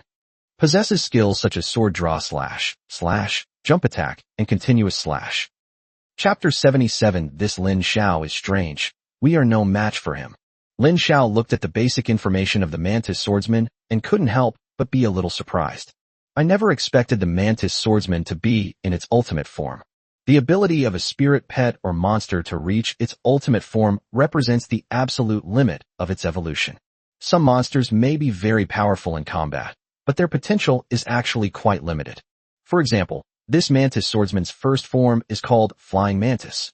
Even at level 1, it possesses extremely strong attack power and slashing ability, and its destructive power is also very high. However, it cannot continue to evolve when it reaches the 5th rank. This is the ultimate form. Unless it encounters some great opportunity, it can mutate at a certain stage, like Xiaoqing, Xiaoju, and Chimera. These ultimate form spirit pets all share a common characteristic. After evolving into their ultimate form, their strength experiences a qualitative leap. The Mantis Swordsman's eyes immediately turned red as soon as he landed. At this time, the ground forces also issued orders to it. He pointed to where Lin Xiao was. Give it your all. Kill him. Lu Zhan's voice was becoming somewhat hysterical. The Mantis Swordsman immediately charged at Lin Xiao, with the rotting slug close behind. The first to strike, the Mantis Swordsman acted like a true swordsman, fearlessly drawing his sword at Lin Xiao. Draw your sword and strike. Then, an arc appeared around the Mantis Swordsman, as if it were about to cut through space. It was as if cracks had appeared in the air itself. If this attack were delivered by any demonic beast below the 4th rank, it would have to avoid its edge, otherwise it would have been instantly killed. However, when the sword was drawn and slashed at Xiaoqing, she was not afraid at all. In fact, she stretched out one of her hands and caught the slash with her bare hands. Upon closer inspection, Xiaoqing's hands were now covered in layers of snake scales. Those scales were like the best armor in the world, impervious to swords and spears. And just like that, Xiaoqing used one hand to directly grab the weapon in the hand of the 5th-tier demonic beast, the Mantis Swordsman. Then, squeeze it hard. With a cracked sound, the Mantis Swordsman screamed and collapsed to the ground. The sword in the Mantis Swordsman's hand is not actually a weapon, but rather a part of its body that has been transformed into it. With just a simple pinch, Xiaoqing shattered the Mantis Swordsman's most prized weapon. The Mantis Swordsman was then unable to rise again due to the pain. The decaying slug, however, paid no heed to the life or death of its companion. Then, the decaying slug's body suddenly swelled up, transforming from a slime-like mass into a huge, liquid-formed net. This large net then directly covered Xiaoqing. Seeing this, Xiaoqing frowned. Although she is immune to all poisons, the characteristics of slugs are not toxins. Instead, it's corrosion, and even with her hard snake scales, she can't resist this property. Therefore, Xiaoqing decided to wait and see. However, although Xiaoqing dodged it, it did not affect the movement of the decaying slug. The decaying slug then picked up the Mantis Swordsman. Then, inside the slug's body, the Mantis Swordsman's face became ferocious, and it suffered terribly. In just a few moments, the decaying slug completely corroded and devoured its companion. Then, the decaying slug's body grew larger again. It went from being only about 1 meter in diameter to a slug aggregate with a diameter of 3 meters. Its 2 tiny eyes, hidden inside its body, blinked and scanned its surroundings, as if watching its prey. Lu Zhan, who was standing to the side, suddenly burst into laughter. Whether it was because he was in great pain from the death of the Mantis Swordsman, or because he was laughing too hysterically, his expression looked very distorted. Although the rotten slug is only rank B, it is formless and intangible, making it immune to all physical attacks. Moreover, under my tutelage, its combat power and fighting spirit are extremely strong. Right now, it wouldn't be an exaggeration to call it rank A. Today, you will all be buried with my son, Lu Chun. Charge. Slugs, devour them all. Upon hearing Lu Zhan's order, the decaying slug stretched its body out again without hesitation. It encompasses this area like a snake. Everything that touches it is corroded and devoured by it. See that? That's the power of a rotten slug. Lin Xiao, do you feel despair now? Lin Xiao sighed as he watched Lu Zhan's frenzied attack. Then, Lin Xiao raised his hand and snapped his fingers. It's up to you. Xiao Jiu grunted and said, I know, master. This thing is disgusting. I don't even want to eat it. After saying that, Xiao Jiu also snapped her fingers, just like Lin Xiao. Then, a raging fire suddenly ignited from her fingertips. A surge of pure, intense energy instantly rushed toward the slug. At first, the slug was somewhat dismissive of this. However, upon contact with the heavenly fire, pain immediately spread throughout the slug's entire body. Logically speaking, an elemental spirit pet like this shouldn't have pain receptors, unless it evolves into a physical body like a fire spirit. However, heavenly fire can burn everything in the world to ashes, whether it's the body or the soul. The decaying slug sensed that the flames were not only burning its body, but also the energy it had just absorbed and its soul deep within its flesh. No. The decaying slug tries to save itself by splitting off a part of its body, just like a gecko does by severing an arm. However, Xiao Jiu had already surrounded the rotting slug with heavenly fire, so it couldn't escape. In just a moment, Lu Zhan, who had been so arrogant just moments before, collapsed to the ground in great pain. The deaths of two fifth-tier spirit pets in succession overwhelmed his mental strength. A tearing sensation deep within his soul relentlessly assaulted every cell of Lu Zhan's body. No, no, no. Lu Zhan kept calling out. Beside him stood an elderly man with a white beard, the Lu family steward who had served Lu Zhan for many years. He rushed to Lu Zhan's side and pulled his patriarch up. Patriarch, this Lin Xiao is strange. We are no match for him. As he spoke, the butler was about to lead Lu Zhan away. Stop him. Lu Zhan did not forget to give orders to the Lu family subordinates he had brought with him. However, when Lu Zhan turned around, he found that all of Lu's men had been shot down by the Chimera using Gatling water cannons. On the ground, the corpses of Lu family's men lay scattered. Xiao Jiu snapped his fingers repeatedly and walked confidently toward Lu Zhan and the Lu family butler. At the same time, Chimera, carrying her Gatling water cannon, and Xiao Qing, flicking her snake tongue, surrounded Lu Zhan and his companion from another direction. The three girls formed a pincer movement, directly cornering Lu Zhan and the Lu family steward into a dead end. The butler's spirit pet is a fourth-tier fire-breathing dragon. At this moment, the butler stared at Lin Xiao and shouted, Lin Xiao, do you really intend to kill us all? Spare our patriarch's life, and I'll give my life in return. Do you think I'm that easily fooled? Lin Xiao looked at the old butler with an expression as if he were looking at a fool, and asked in return. Upon hearing this, the butler thought seriously for a moment, then gritted his teeth and said directly, Lin Xiao, actually, besides our Lu family, there are others who want to kill you. If you release us, I'll tell you who else wants to kill you. Chapter 78. You can rest assured about this. Lin Xiao raised an eyebrow after hearing what the Lu family butler said. Oh, in fact, Lin Xiao had long suspected that someone else wanted to kill him. Because only members of the Exploration Guild knew that he had left the city this time, he did not tell anyone else. Even if the Lu family had been keeping an eye on him, they still wouldn't have been able to find this place. Unless, just as Lin Xiao was thinking this, the butler, seeing that Lin Xiao seemed to be ignoring him, spoke up again. Then they heard the butler say anxiously and fearfully, It's the Lin family. Lin Hai learned of your whereabouts through the city defense forces and notified the Lu family immediately. If you release me, I am willing to testify in court on behalf of the Lu family. Upon hearing this, Lin Xiao simply let out a cold laugh. No need. I'll take my own revenge. After saying that, Lin Xiao personally launched a magic missile, which accurately hit Lu Zhan and the butler. The two didn't even have time to scream before they fell completely silent. Lin Xiao is not a pervert. He doesn't like torturing his enemies. Moreover, killing the other party directly would avoid any further trouble and prevent any unforeseen complications. After Lu Zhan and the butler died, Lin Xiao lowered his head to examine the spoils of the battle.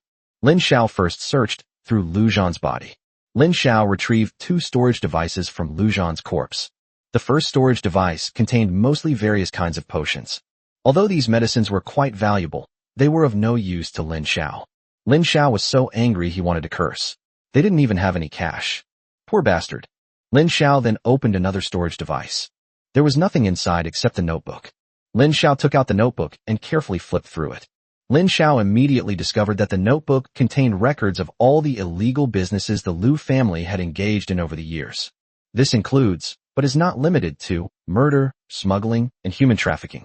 Lin Xiao quickly put the notebook away and then went to search for the butler's body. Unlike Liu Zhan, the Liu family butler carried a large amount of cash on him. After a rough count, Lin Xiao discovered that it amounted to more than 200 million. Immediately, Lin Xiao felt that this world was somewhat unreal.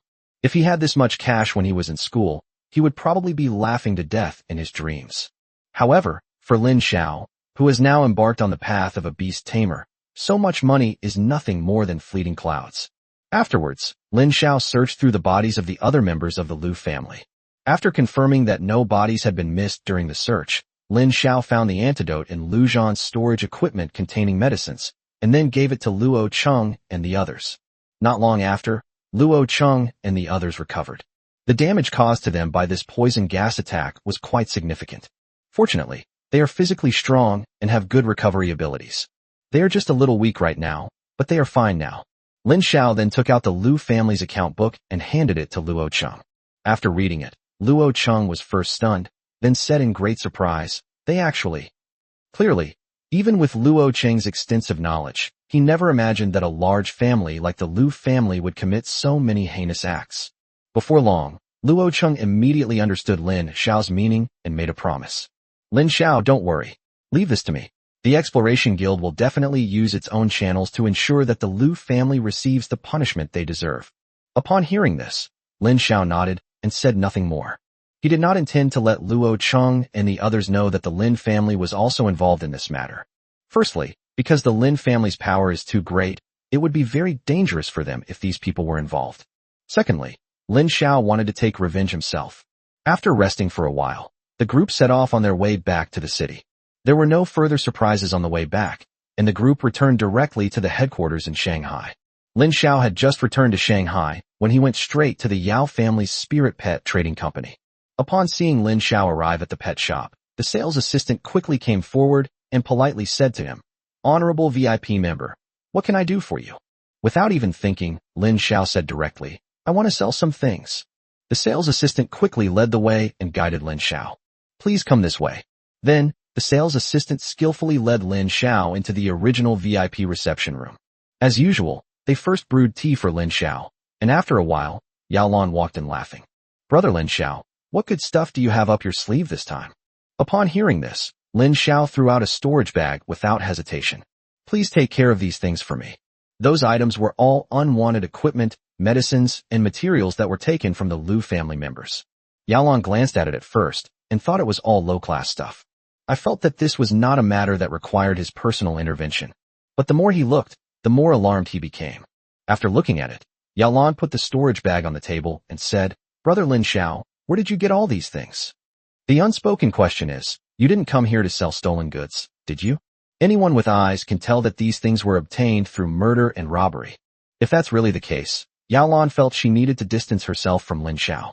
Lin Xiao said without changing his expression, "When I was exploring the dark forest, I encountered people from the Liu family, and a conflict occurred."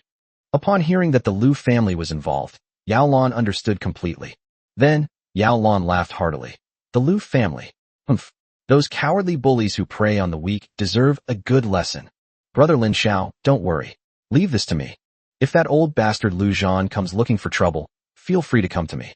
I doubt Liu Zhan would dare do anything to you." After hearing Yao Lan's words, Lin Xiao couldn't help but glance at Yao Lan.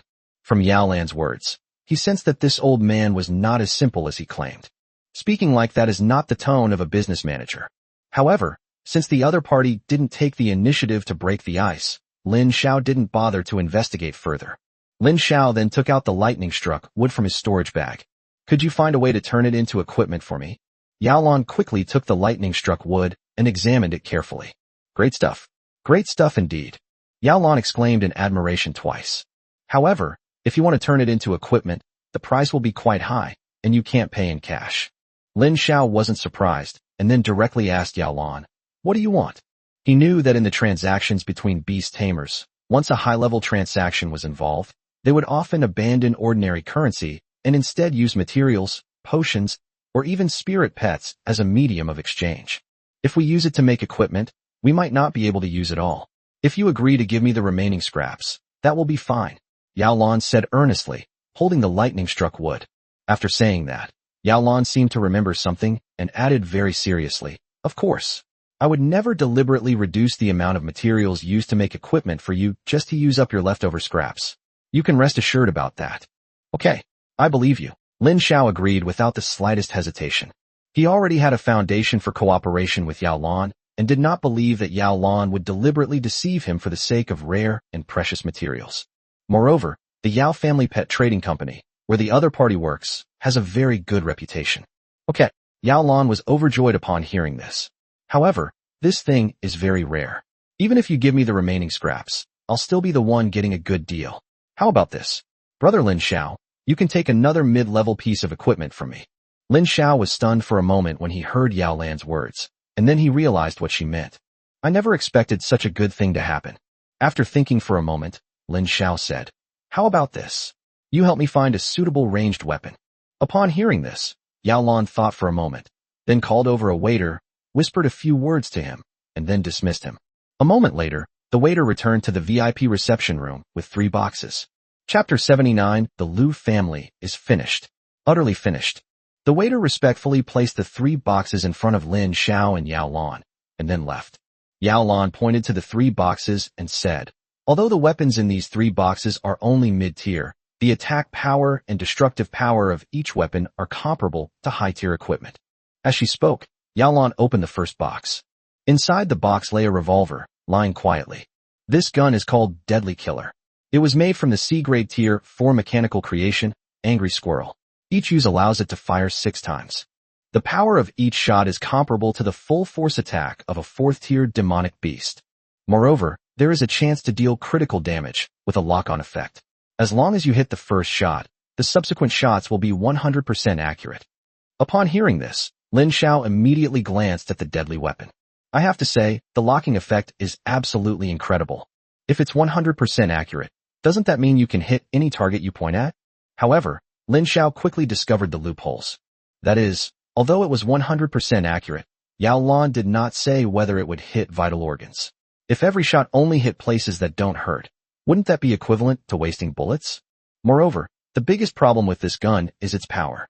The full force attack of a 4th-tier demon beast, though seemingly powerful, still set a ceiling on the potential of this deadly weapon. It can still be used for now, but it will be useless once Lin Xiao becomes stronger. Then, Yao Lan opened the second box. Inside the box was a sniper rifle that was about 1.5 meters long. This sniper rifle is called the Ripper, and it was made from the 5th-tier demon beast Pulask. Its range can reach a terrifying 2,000 meters, and the power of its bullets is comparable to that of a 5th-tier demonic beast. However, each time the trigger is pulled, a large amount of mental energy is required to support it, which allows it to directly strike the target's soul. Lin Xiao nodded upon hearing this. Equipment that can directly attack the soul is actually very rare. If you fire your gun at a crucial moment in the battle, it can completely catch the enemy off guard. The problem is, this gun is a sniper rifle. If Lin Xiao were an assassin, he would likely choose this gun as his weapon. However, it is clear that Lin Xiao did not have such thoughts. Lin Xiao then looked at the third box. Seeing that Lin Xiao wasn't very satisfied with the first 2 pieces of equipment, Yao Lan couldn't help but smile helplessly. This equipment. Yao Lan paused for a moment, then said somewhat listlessly, "Actually, it could be used as high-level equipment, but there's really no one who can use it." As she spoke, Yao Lan opened the box. Inside the box was a cylindrical, long tube-shaped weapon that looked like a rocket launcher. Its name is the Judgment of Sparta, and it was made using the ashes of the 6th-tier demon beast Sparta. It's not firing bullets, it's firing magic. Inject magic into the cannon barrel. The more you inject, the more powerful it will be. This is a weapon governed by laws. Before the battle, you can judge the enemy. Once the judgment is successful, it will automatically lock onto the target until the opponent is dead. Yao Lan gave a very serious introduction, but there was a hint of regret in her words. After all, if it weren't for the fact that this Spartan judgment weapon requires so much magic, it could easily be considered a high-level piece of equipment. Lin Xiao was stunned when he heard the introduction to the Spartan trial. A weapon imbued with its own laws. Is this the power of a 6th-tier demon beast? At the same time, information about Sparta immediately came to Lin Xiao's mind. Sparta, a rank 6B monster, is the judge of the god of nature and a notary who walks the world. It may not be kind, but it is certainly fair. Once Sparta judges its enemies and the verdict is upheld, the enemy's abilities will be greatly weakened. Possessing skills, judgment, justice, execution, flogging, and imprisonment. Lin Xiao felt a chill run down his spine upon seeing this. This ability was simply too heaven-defying. It seems that the power of this Spartan trial came from personal judgment and execution. Its cannonballs use magic. However, this is not a problem for me at all. Thinking of this, Lin Xiao looked at the chimera beside him. When the chimera saw the Spartan trial, his eyes were filled with stars, and he almost drooled. This made Lin Xiao wonder if this little girl had gone astray in her skill tree. You're a magician. You're not a gunner.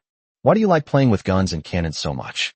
However, since the little one liked it, Lin Xiao let her have her way. After all, Chimera is his own spirit pet, so if Lin Xiao can give it good equipment, he will never give it anything bad. Then, Lin Xiao pointed to the Spartan judgment and said, "That's it." Upon hearing this, Yao Lan was clearly surprised that Lin Xiao would choose this rocket launcher, and her face was full of disbelief. Coming to her senses, Yao Lan said with some concern, "Brother Lin Xiao, I know you are a man of strong character and also very powerful. However, we still need to be careful when choosing equipment, especially weapons. The Spartan trial requires a great deal of magic, which is a significant burden for the user." Yao Lan put it tactfully, but he didn't think Lin Xiao's choice was correct. After all, the Spartan trial was suited for those who used a great deal of magic. Among humans, those who can use magic are extremely rare. Basically, one can only become proficient in using magic after becoming a general-level beast tamer. Yao Lan felt that Lin Xiao didn't need Spartan judgment at all right now, and would be better off choosing other equipment. Rather than choosing equipment that uses magic, Lin Xiao would prefer equipment that only consumes mental energy. Activating most equipment requires mental energy, but human mental energy is limited, and after controlling spirit pets, there is almost nothing left. This is why beast tamers rarely use equipment to arm themselves. But even with limited mental strength, it's still simpler than magic. After all, most beast tamers don't know magic. Lin Xiao understood what Yao Lan meant, but he didn't say anything more. Of course, he would never proactively say that he was already a magician. Then, Lin Xiao simply smiled, picked up the Spartan judgment, and casually tossed it to the Chimera like trash. Chimera quickly took over Sparta's judgment. Her eyes had been fixed on the Spartan trial, and now that she was being judged by Sparta, Chimera could not hide her joy. "Thank you, master." Yao Lan was stunned when she saw this scene, and then she reacted. Yes, although Lin Xiao doesn't know magic, his spirit pet does. That's a humanoid spirit pet. After handing over the Spartan judgment to the Chimera, Lin Xiao immediately looked at Yao Lan and said, "Thank you, Senior Yao. When can I come to pick up the goods?" Lin Xiao was referring to lightning-struck wood. Yao Lan then replied, "It will take some time to make. But don't worry, once it's finished, I'll send someone to deliver it to you. Even if you're in the capital of Yuzhou, I can still deliver it to you. As for the other materials needed, we can choose from the materials you provide. If not, then our Yao's Spirit Pet Trading Company will provide them for free." Yao Lan's implication was that the equipment couldn't be made in a short time. Upon hearing this, Lin Xiao nodded, indicating his understanding. After all, making equipment from such a rare material as lightning-struck wood is not something that can be done simply. Lin Xiao then left without lingering. After finishing his tea, he got up and left.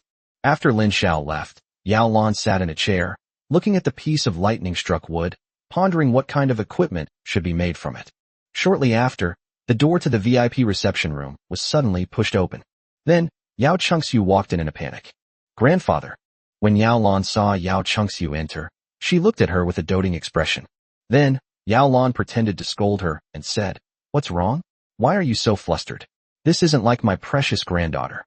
Yao Chengxiu replied anxiously, "Grandpa, something terrible has happened. The Lu family." At this point, Yao Chengxiu was somewhat at a loss for words. What happened to the Lu family? Seeing Yao Chengxiu's appearance, Yao Lan knew that something must have happened to the Lu family. Yao Chengxiu organized her thoughts for a moment before slowly recounting the news about the Lu family. The Lu family is finished. Utterly finished. Lu Chun died a violent death not long ago, and the Lu family kept it a secret. Afterwards, the head of the Lu family, Lu Zhan, went out of the city for unknown reasons and never returned. His fate is unknown. However, just now, the City Lord's mansion began a massive purge of the Liu family. They seemed to have obtained some important information, and now all the members of the Liu family have been taken away by the City Lord's mansion. Chapter 80. What a cautious little fellow. What did you say? The Liu family is finished. After hearing Yao Chengxiu's words, Yao Lan grabbed Yao Chengxiu's arm and looked at her in disbelief. Afterwards, Yao Lan came to her senses and slowly sat down in the chair, falling into deep thought. A moment later, he suddenly remembered something and quickly took out the storage bag that Lin Xiao had given him. He then took out all the items from the storage bag and searched through them one by one. In the end, Yao Lan still couldn't find what he was looking for. Then, Yao Lan suddenly laughed. What a cautious little guy. However, I still underestimated you. I never expected that even that old fox Lu Zhan would fall into your hands. In Yao Lan's heart, it was now certain. The person who caused the complete destruction of the Liu family was definitely Lin Xiao. When Yao Chengxiu saw Yao Lan grab her arm, and then for some reason let go, followed by a somewhat absent-minded look, she couldn't help but ask in confusion, Grandpa, what's wrong with you? Why are you so surprised? Hasn't the Liu family done enough heinous things in the past few years? Just the rumors circulating outside are enough to make the Liu family die 10 times over. Upon hearing this, Yao Lan shook her head, concealing her earlier expression of shock. What shocked him was not the destruction of the Liu family.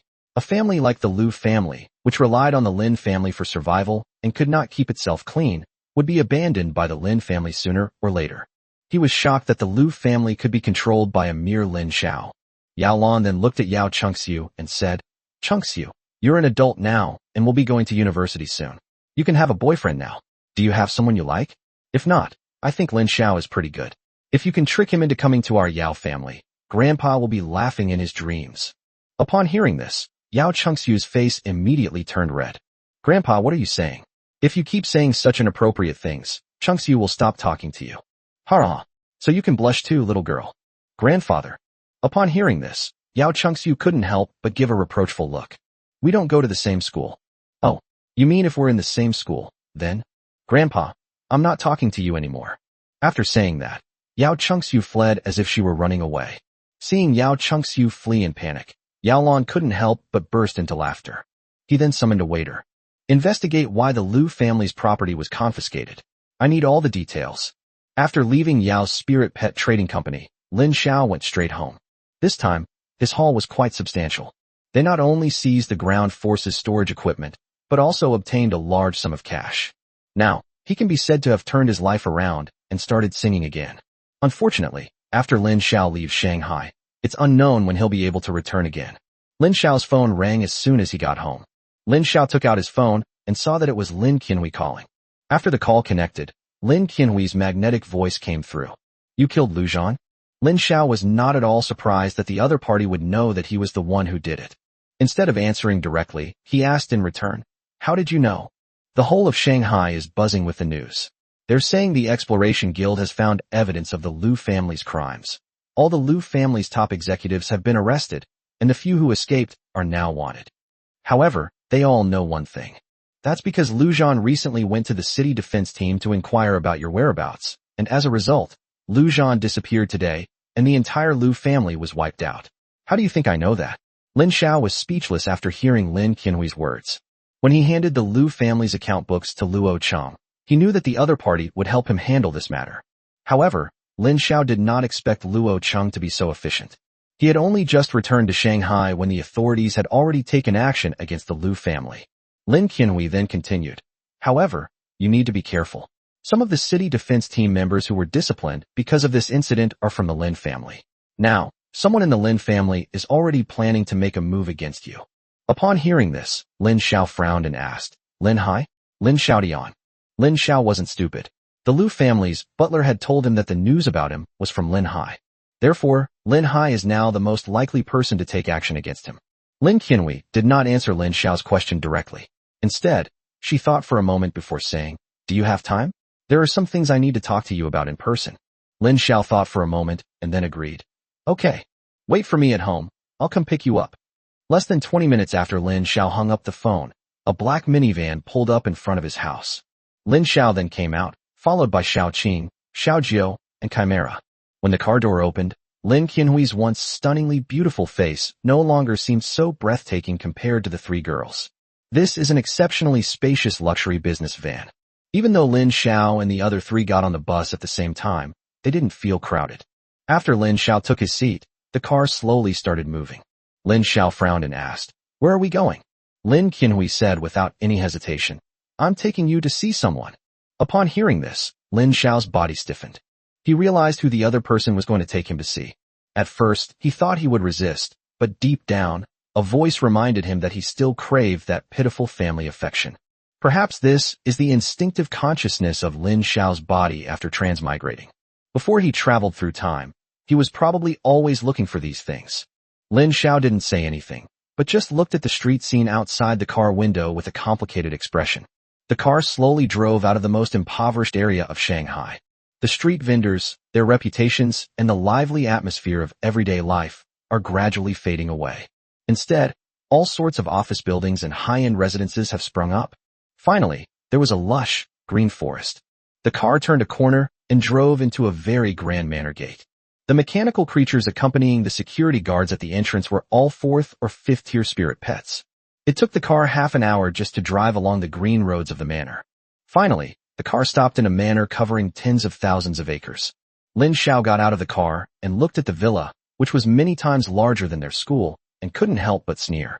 Lin Qianhui led the way herself, and the two walked for a full 10 minutes in the villa before arriving at a reception room. Lin Qianhui knocked on the door, and an old voice came from inside.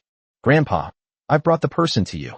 After a good 10 seconds, a somewhat excited, aged voice came from inside. "Come in." The old man's voice trembled slightly. Inside the room, there were also some busy sounds. Upon hearing this, Lin Qianhui obediently opened the door and led Lin Xiao inside. As soon as Lin Xiao entered, he saw 4 servants supporting an old man. When the old man saw Lin Xiao, his expression was complicated. He pushed aside the servant next to him and said stubbornly, "I'm not that old yet." After he finished speaking, the other person stood up straight on his own. Lin Xiao could tell that the old man was very robust, but he had a weak feeling, as if he had just recovered from a serious illness. Then, the old man looked at Lin Xiao, his eyes reddening, and said, "Grandson, where have you been all these years? I've searched for you so hard." Chapter 81. I would rather betray the world than let the world betray me. Lin Xiao listened to the old man's words without expression and remained silent. Seeing that Lin Xiao did not answer, Lin Bassian suppressed his emotions and said, "I know I'm sorry to you and your parents. I won't make excuses, I just want to say I'm sorry to you." Lin Xiao could tell that Lin Bassian was not lying, and he believed that Lin Bassian was genuinely remorseful. Lin Xiao then slowly spoke. "From the moment my parents left the Lin family, the only thing left between us was that insignificant blood relation." Lin Xiao's tone was incredibly complex, filled with an indescribable sadness. Lin Qianhui couldn't listen anymore. She said angrily from the side, "Lin Xiao, Grandpa didn't lie to you. Grandpa sent people to look for you and your father 18 years ago. 15 years ago, your mother brought you back to the Lin family to reunite with your relatives. Your grandfather had just left the Lin family, and no one mentioned this matter to him afterward. Lin Xiaotian has always claimed that your whole family is dead. If you hadn't become the top scorer in Shanghai, we wouldn't have known you were still alive. For the past 20 years, Grandpa has been thinking about your whole family every single moment." Upon hearing this, Lin Xiao looked at Lin Qianhui and revealed a cold smile. The smile seemed to be mocking Lin Qianhui, mocking himself, and mocking this damned world. "There's no point in saying all this. My life is fine now, that's all." Upon hearing Lin Xiao's answer, Lin Bassian sighed. "Sure enough, your personality is exactly like your father's." Lin Bassian smiled without getting angry. "I called you here today because I wanted to see what you look like now that you've grown up. Also, I wanted to remind you that because of the Liu family, Lin Xiaotian and Lin Hai were implicated and left the Lin family this morning. Moreover, according to my investigation, your father's death is very likely related to Lin Xiaotian. He did a lot of things behind the scenes in order to seize the Lin family's business. At first, I didn't want to believe that my brother would disregard family ties and kill his own brother, but I underestimated their greed. So be careful. If you have any difficulties, you can come to me anytime, anywhere. Whether you admit it or not, you will always be the young master of the Lin family." Upon hearing Lin Bassian's words, Lin Xiao simply snorted coldly. "Young master? I don't care. However, I will personally take back Lin Xiaoshan's life." After hearing Lin Xiao's words, Lin Qianhui said uncertainly, "There is still no evidence to prove that Lin Xiaotian did it." Upon hearing this, Lin Xiao's lips slowly curled up, revealing a cold arc. Although I have just come of age, my experience tells me that in this dog-eat-dog world, if I have any doubts, then I have a reason to kill. This is the land battle he killed, handed over to him. He believed he had kept Lu Chun's death a secret enough. As a result, Lu Zhan still came to their door based on a simple suspicion and killed them to silence them. Even unrelated people are implicated. Looking at Lin Xiao's cold eyes, Lin Bassian sighed. Lin Xiao understood that in this world he had transmigrated to. He could only survive better if he acted as decisively as Lu Zhan. Better to kill 1,000 than let one go. So what if we kill the wrong person? I would rather betray the world than let the world betray me. Sigh. Child, I will give you an explanation for this matter. I hope you will not act impulsively. As he spoke, Lin Bassian suddenly seemed to remember something and burst into laughter. Thank you for finding those medicinal ingredients for Grandpa. They saved my life. Lin Xiao was taken aback when he heard this. He hadn't expected Lin Bassian to bring it up suddenly. Lin Bassian then clapped his hands. A waiter came in and brought over a pokeball. Lin Bassian then handed the pokeball to Lin Xiao. Child, this is my gift to you when we first met, and also a thank you gift for saving my life. This is an 8th tier spirit pet. It's perfect for you. Before Lin Bassian could finish speaking, Lin Xiao coldly interrupted. Is there anything else? If not, I'm leaving. After saying that, Lin Xiao turned around and left in the direction he had come from. Seeing this, Lin Qianhui quickly called out from behind Lin Xiao, Lin Xiao. After shouting, Lin Qianhui turned around and glanced at Lin Bassian. Lin Bassian's expression remained unchanged at this moment. Go and see him off for me. Lin Qianhui hurriedly chased after Lin Xiao from behind. After a while, Lin Qianhui caught up with Lin Xiao. Why are you leaving so soon? Grandpa. Before Lin Qianhui could finish speaking, Lin Xiao gave her a cold look. Even with her strong mental fortitude and ability to weather many storms, Lin Qianhui's heart skipped a beat at this moment. Lin Qianhui felt that as long as she continued to dwell on this topic, Lin Xiao would definitely not hesitate to teach her a lesson and make her pay. Lin Qianhui then stopped talking and left with Lin Xiao. After driving Lin Xiao back to his home, Lin Qianhui hurriedly returned to the Lin family villa. Grandpa Lin Xiao he. Before Lin Qianhui could finish speaking, Lin Bassian reached out and stopped her. Send some men to protect Lin Xiao. My younger brother's favorite thing to do is to settle scores after the fact. Lin Xiao made him suffer such a big loss this time. He definitely won't let it go. Lin Qianhui nodded upon hearing this. This time, the Lu family's troubles have also implicated the Lin family. Lin Bassian, the former patriarch, displayed his cunning after recovering from a serious illness. Taking this opportunity, Lin Bassian purged Lin Xiaoshan's henchmen. Furthermore, Lin Bassian was also behind the scenes, which led Lin Xiaodian to leave the Lin family on his own initiative. Although Lin Bassian has not yet completely eradicated all of Lin Xiaoshan's forces, Lin Xiaodian will no longer be able to threaten Lin Bassian's position. Now, Lin Bassian's idea is to cultivate Lin Xiao as much as possible so that Lin Xiao can inherit his position. After thinking for a moment, Lin Bassian said with a sigh, This is a mistake I made in the past. It will be quite troublesome to get this child to change his mind now. Despite himself, he was able to decisively refuse even an 8th tier spirit pet. At this moment, Lin Bassian couldn't think of any way to make Lin Xiao change his mind. Meanwhile, Lin Xiao's feelings were also complicated after returning home. On the one hand, there is his physical instinct and his longing for family affection. On the other hand, it was because of his mockery of his parents' deaths and the ridiculous fate he had transmigrated into. Lin Xiao once swore that he would live a decent life and show those snobbish bastards in the Lin family that he could survive even without them.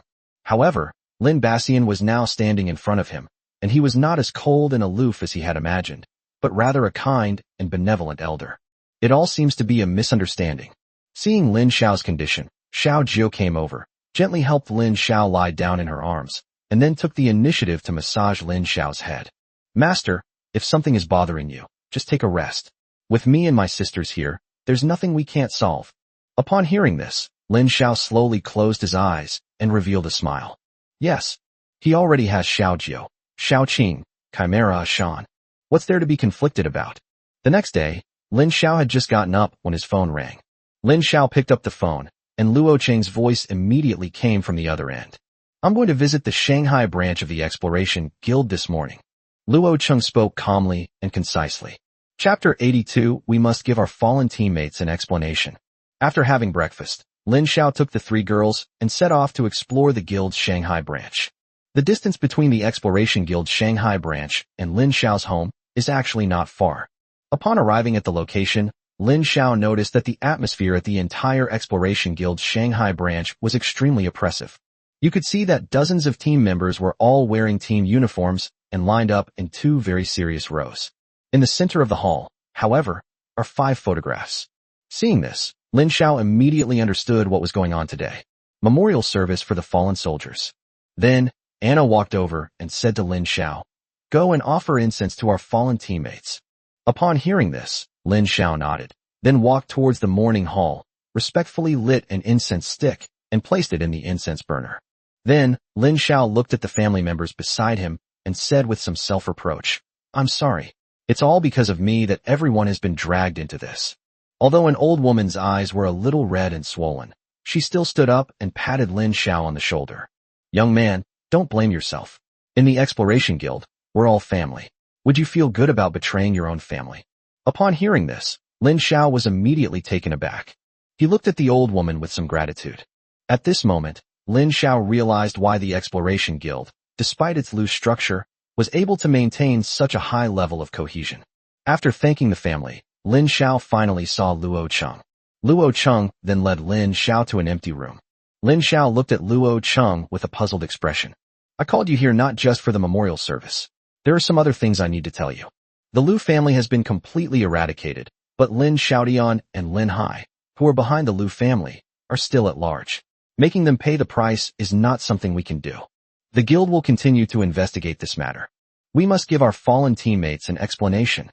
Upon hearing this, Lin Xiao simply looked at Luo Cheng without saying a word. Luo Cheng then continued, "The most important issue now is that you need to report to Yuzhu.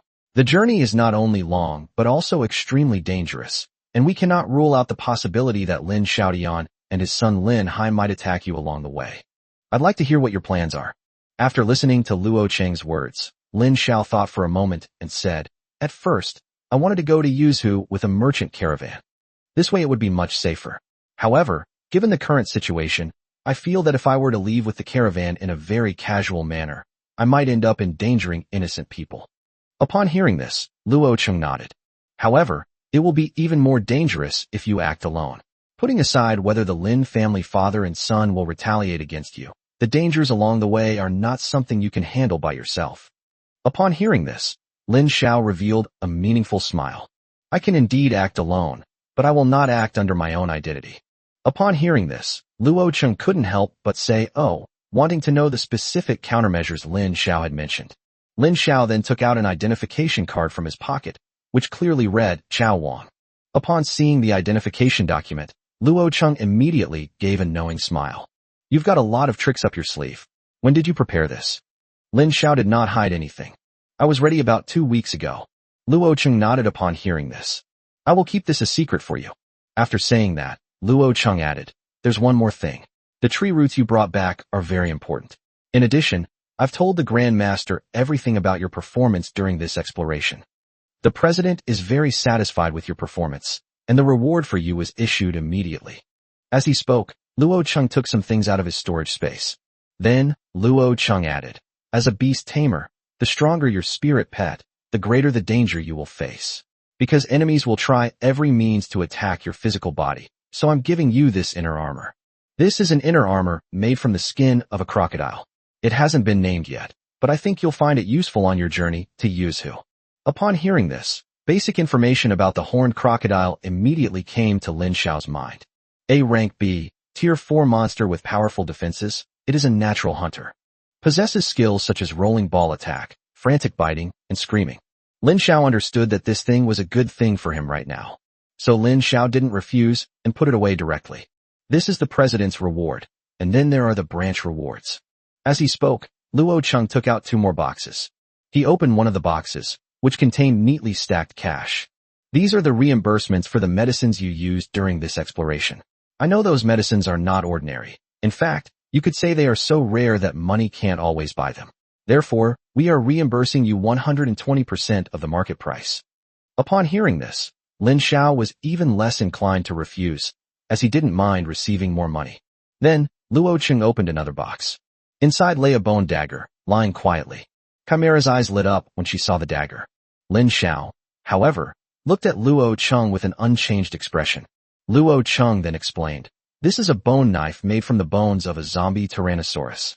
Lin Xiao suddenly remembered that the zombie Tyrannomon was the product of the Tyrannomon's failed evolution. Although it is only a third-tier demon beast, it has extremely strong combat power and a brutal temperament, and has no rationality whatsoever. It can be said that its combat power even surpasses that of a fourth-tier demon beast. A dagger made from one of its leg bones would certainly be quite lethal. This bone knife is called the Last Madness. Using it will put you into a frenzy, maximizing your attack power and speed, and making you ignore pain. Upon hearing this, Lin Xiao nodded. He knew that this dagger was meant to be used when someone was in dire straits. Luo Cheng then handed his final act of madness to Lin Xiao. "Now it's yours."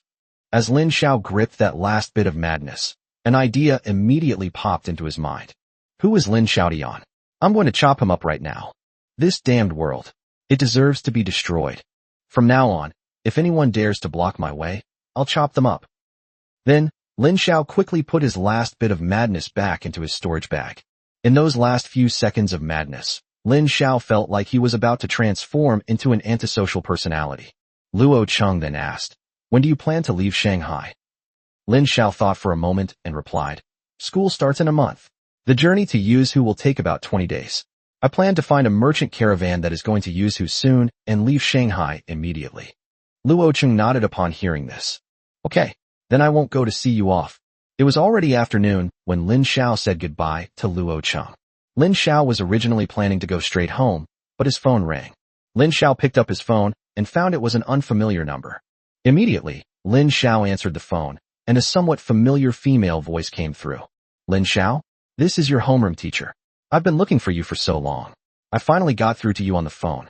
Chapter 83. The real intention is not in the wine. Lin Xiao's homeroom teacher was named Yang Man, a beautiful woman who still retained her charm. Meanwhile, the other party was also a well-known and outstanding teacher at Shanghai No. 1 High School, and many family members would try to get into her class through connections, but Lin Xiao did not have a good impression of her. Lin Xiao, to some extent, should be considered a descendant of heroes.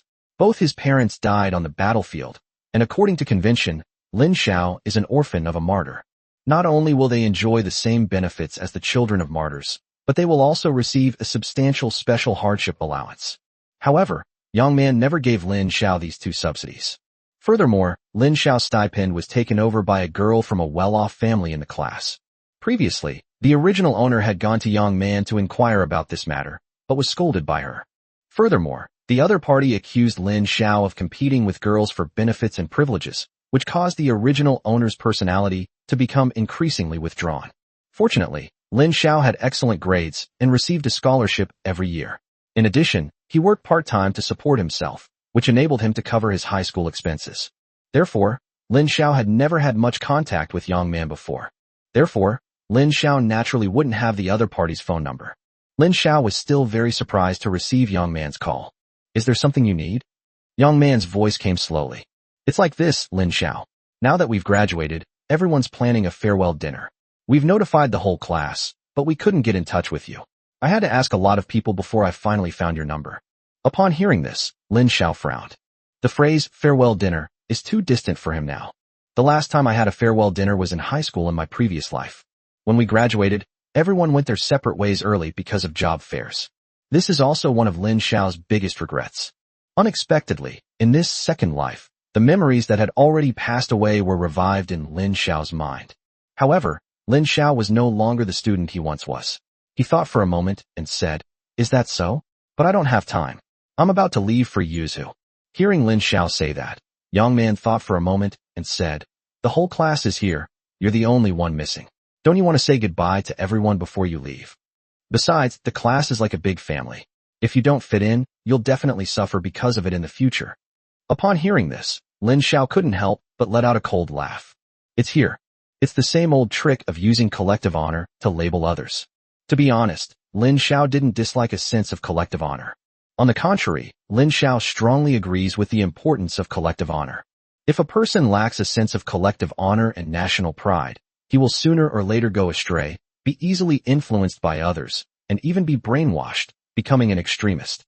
However, what Lin Xiao disliked was that people would readily use collective honor to label others. Therefore, Lin Xiao sneered without any hesitation. Really? Then teacher, you'd better not treat me as one of your students. After all, you once said that teaching a student like me would be a disgrace to you. After saying that, Lin Xiao hung up the phone. However, just as Lin Xiao put his phone in his pocket, the phone rang again. Lin Xiao picked up his phone with some impatience, preparing to turn it off. When they checked the number, it turned out it wasn't Yang Man calling. Lin Xiao answered the phone and asked who the caller was. It's me, Yao Chengxiu. Yao Chengxiu? What do you need me for? Nothing. We're graduating soon, and I heard from our homeroom teacher that you weren't planning to come to the farewell dinner, so I was just wondering if something had happened. Lin Xiao gave an indifferent reply. It's nothing. It just feels meaningless. Upon hearing this, Yao Chengxiu fell silent for a few seconds, as if she was organizing her thoughts. Is that so? Then may I invite you over? I'm leaving Shanghai tomorrow, and I'd like to say goodbye.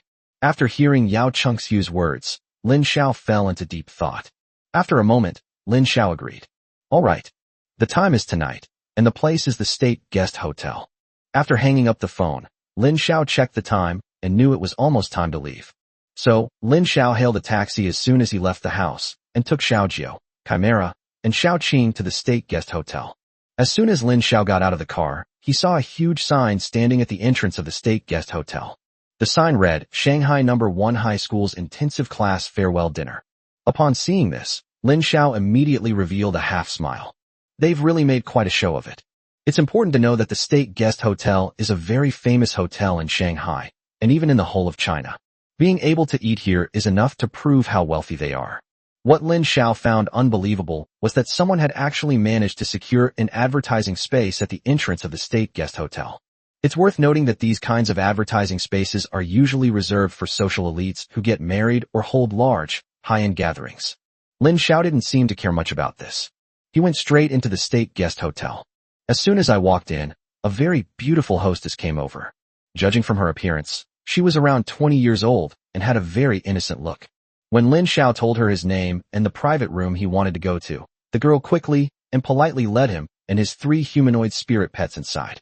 The hostess helped Lin Xiao and his 3 humanoid spirit pets open the door, but the scene that came into view made Lin Xiao frown.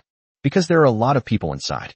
It wasn't just students from the intensive training program who were walking around inside. Not only his classmates were there, but also many other people who should have had nothing to do with this farewell dinner. When everyone saw Lin Xiao walk in, they were first taken aback, and then a middle-aged man whom Lin Xiao had never seen before came over with a smile to greet him, saying, "Oh, isn't this our top scholar from Shanghai? Why are you so late? Come in quickly." Lin Xiao wasn't familiar with the other person, so he was naturally puzzled by what they said and didn't know what to do. Fortunately, Yao Chengxiu saw Lin Xiao at this moment and quickly came to greet him. "You've come." Lin Xiao didn't hide his curiosity and asked Yao Chengxiu directly, "Wasn't this supposed to be a farewell dinner? Why are there so many outsiders here?" After hearing Lin Xiao's words, Yao Chengxiu said helplessly, "I don't know either. I only know that all these people were invited by Teacher Yang." Upon hearing this, Lin Xiao nodded and didn't ask any further questions. At that moment, a commotion arose from the crowd. Then, Lin Xiao saw Yang Man walk out from the crowd, and then she walked to the podium with a radiant face. Yang Man said with a smug look on her face, "Now that everyone's here, let me say a few words. Thank you all for taking time out of your busy schedules." At the beginning, Yang Man said some useless polite words. Only at the very end did Yang Man reveal her true colors. "We are honored that everyone is here at the State Guest Hotel tonight to enjoy this wonderful evening together. We would like to thank President Su for his strong support." Then, a middle-aged man with slicked back hair stood up from one of the seats in the front row. Only then did Lin Xiao understand why there were so many outsiders here. Because this so-called President Su is Su Lin, a famous wealthy man in Shanghai. Lin Xiao had seen some news about Su Lin before, and had also heard that Su Lin had started a research project about the awakening of spirit pets. Therefore, Su Lin wanted to invite some recent high school graduates to participate, since high school students' spirit pets are not high level, making them more suitable for this kind of research. Thinking about all this, Lin Xiao immediately had some guesses in his mind. Su Lin's appearance here is probably not for his own good. Lin Xiao then muttered to himself, his gaze constantly shifting between Su Lin and Yang Man.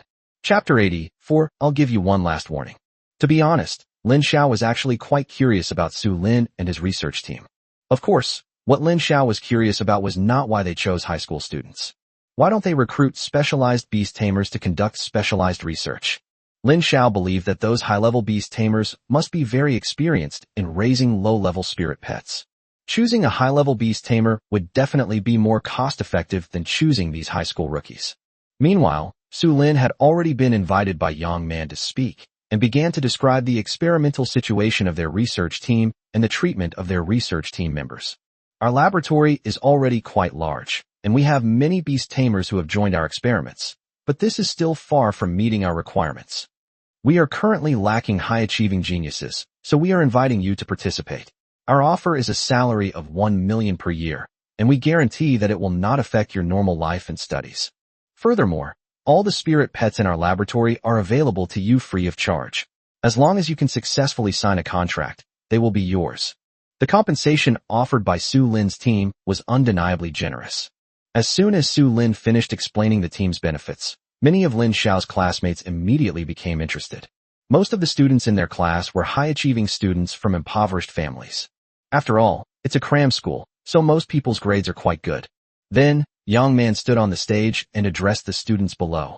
Thank you, President Su, for your kindness to our class. Now, anyone who wants to join President Su's laboratory can come and register.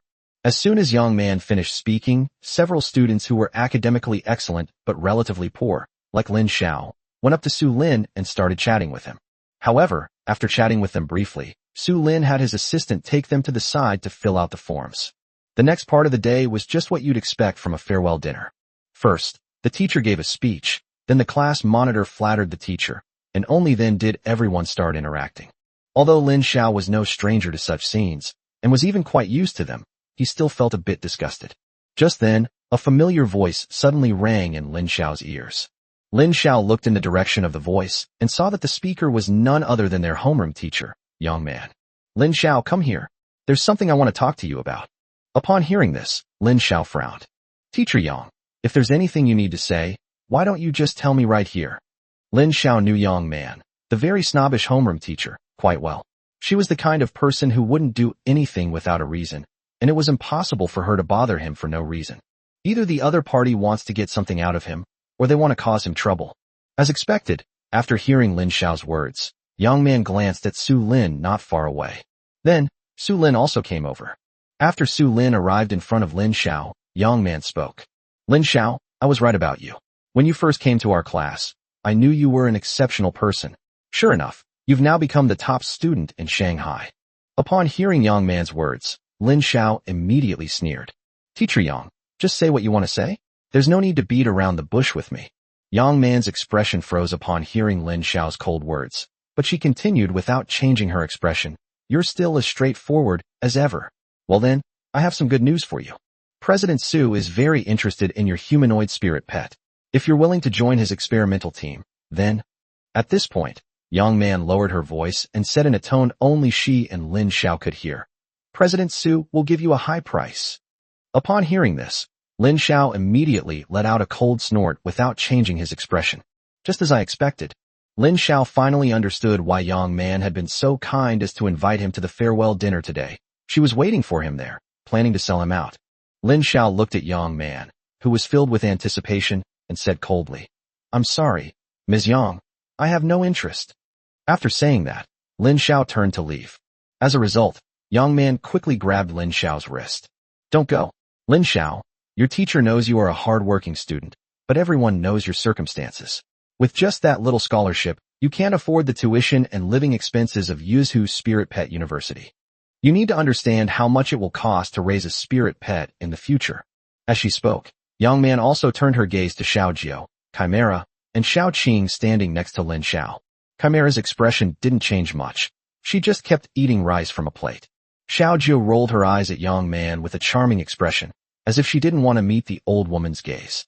Only Xiao Qing's eyes suddenly turned fierce, startling Yang Man so much that she broke out in a cold sweat. Yang Man quickly looked away and continued to persuade Lin Xiao. President Su is aware of your situation, so after my strong persuasion, he promised to give you a salary of 10 million every year, and he will reimburse all your expenses during your university years, including the cost of raising your spirit pet. How about it? Would you like to consider it? Upon hearing Yang Man's words, Lin Xiao looked at her with an expression as if she were an idiot. Teacher Yang, if there's such a good thing, why don't you go yourself? You often say in class that you're not happy with your life, and you ask us to give you gifts, saying that you can't survive without them. I think you should go yourself.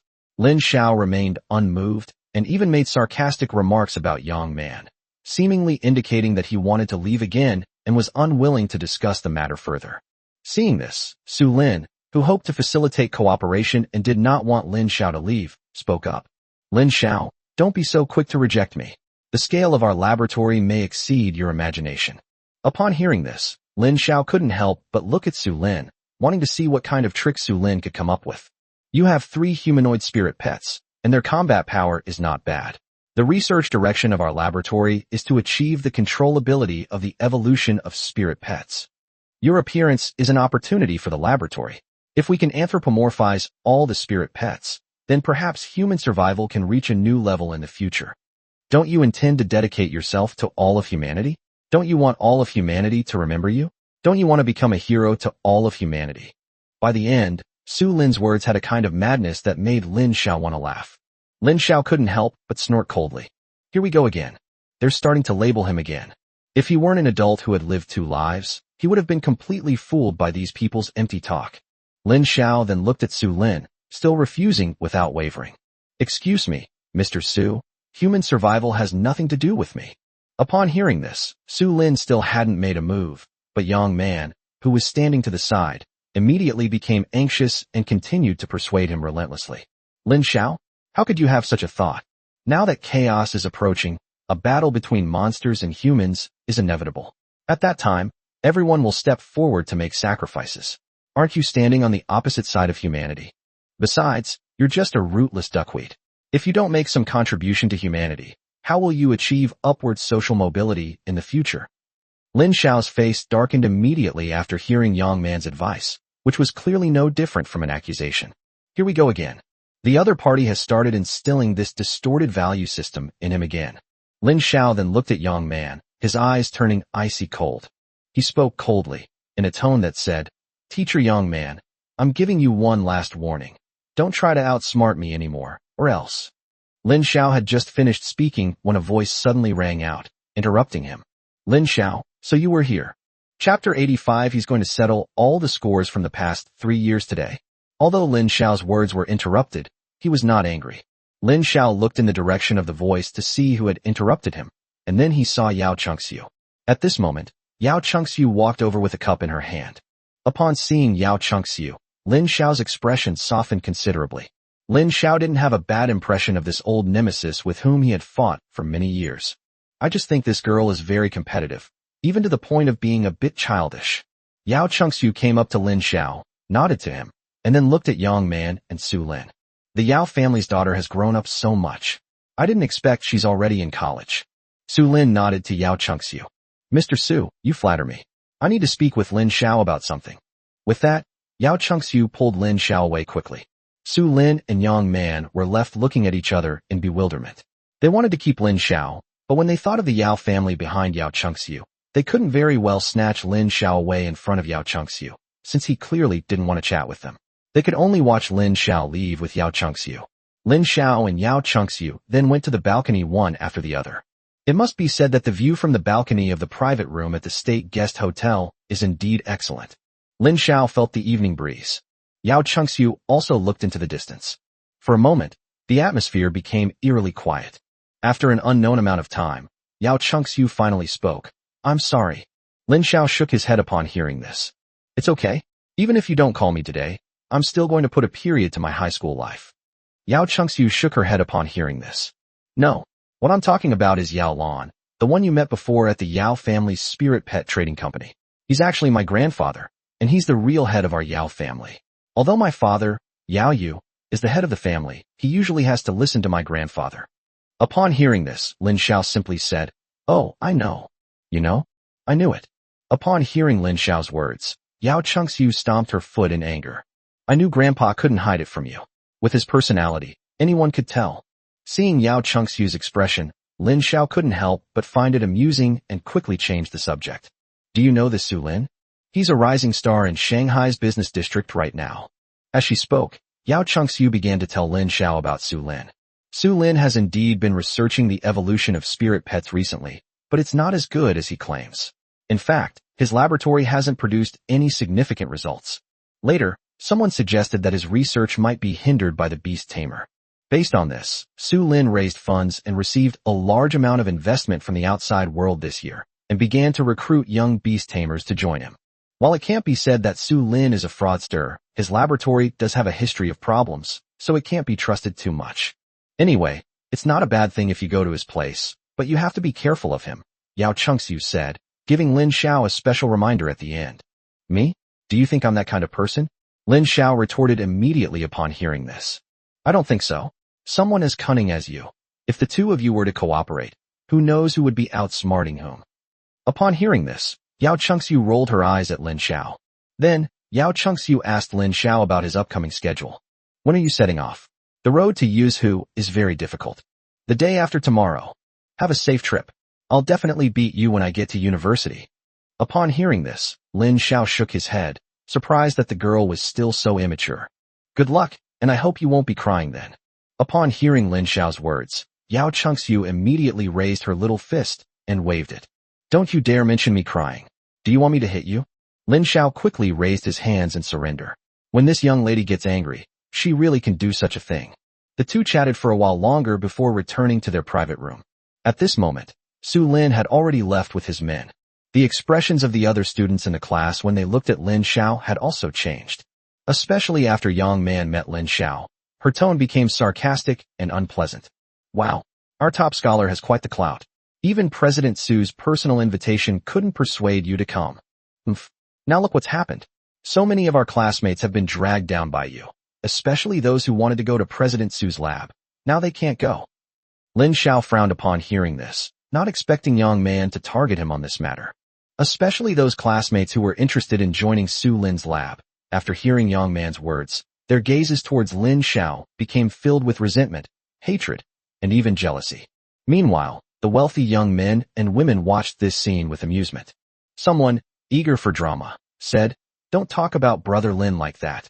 Brother Lin has always been a loner at number 1 middle school. That's just his personality." Hurrah, that's right. I usually have to watch my expression when I want to chat with Brother Lin. So what if Brother Lin rejected Su Lin? Once Brother Lin becomes a god, he'll probably be able to reject even the highest-ranking officials in the Dragon Kingdom.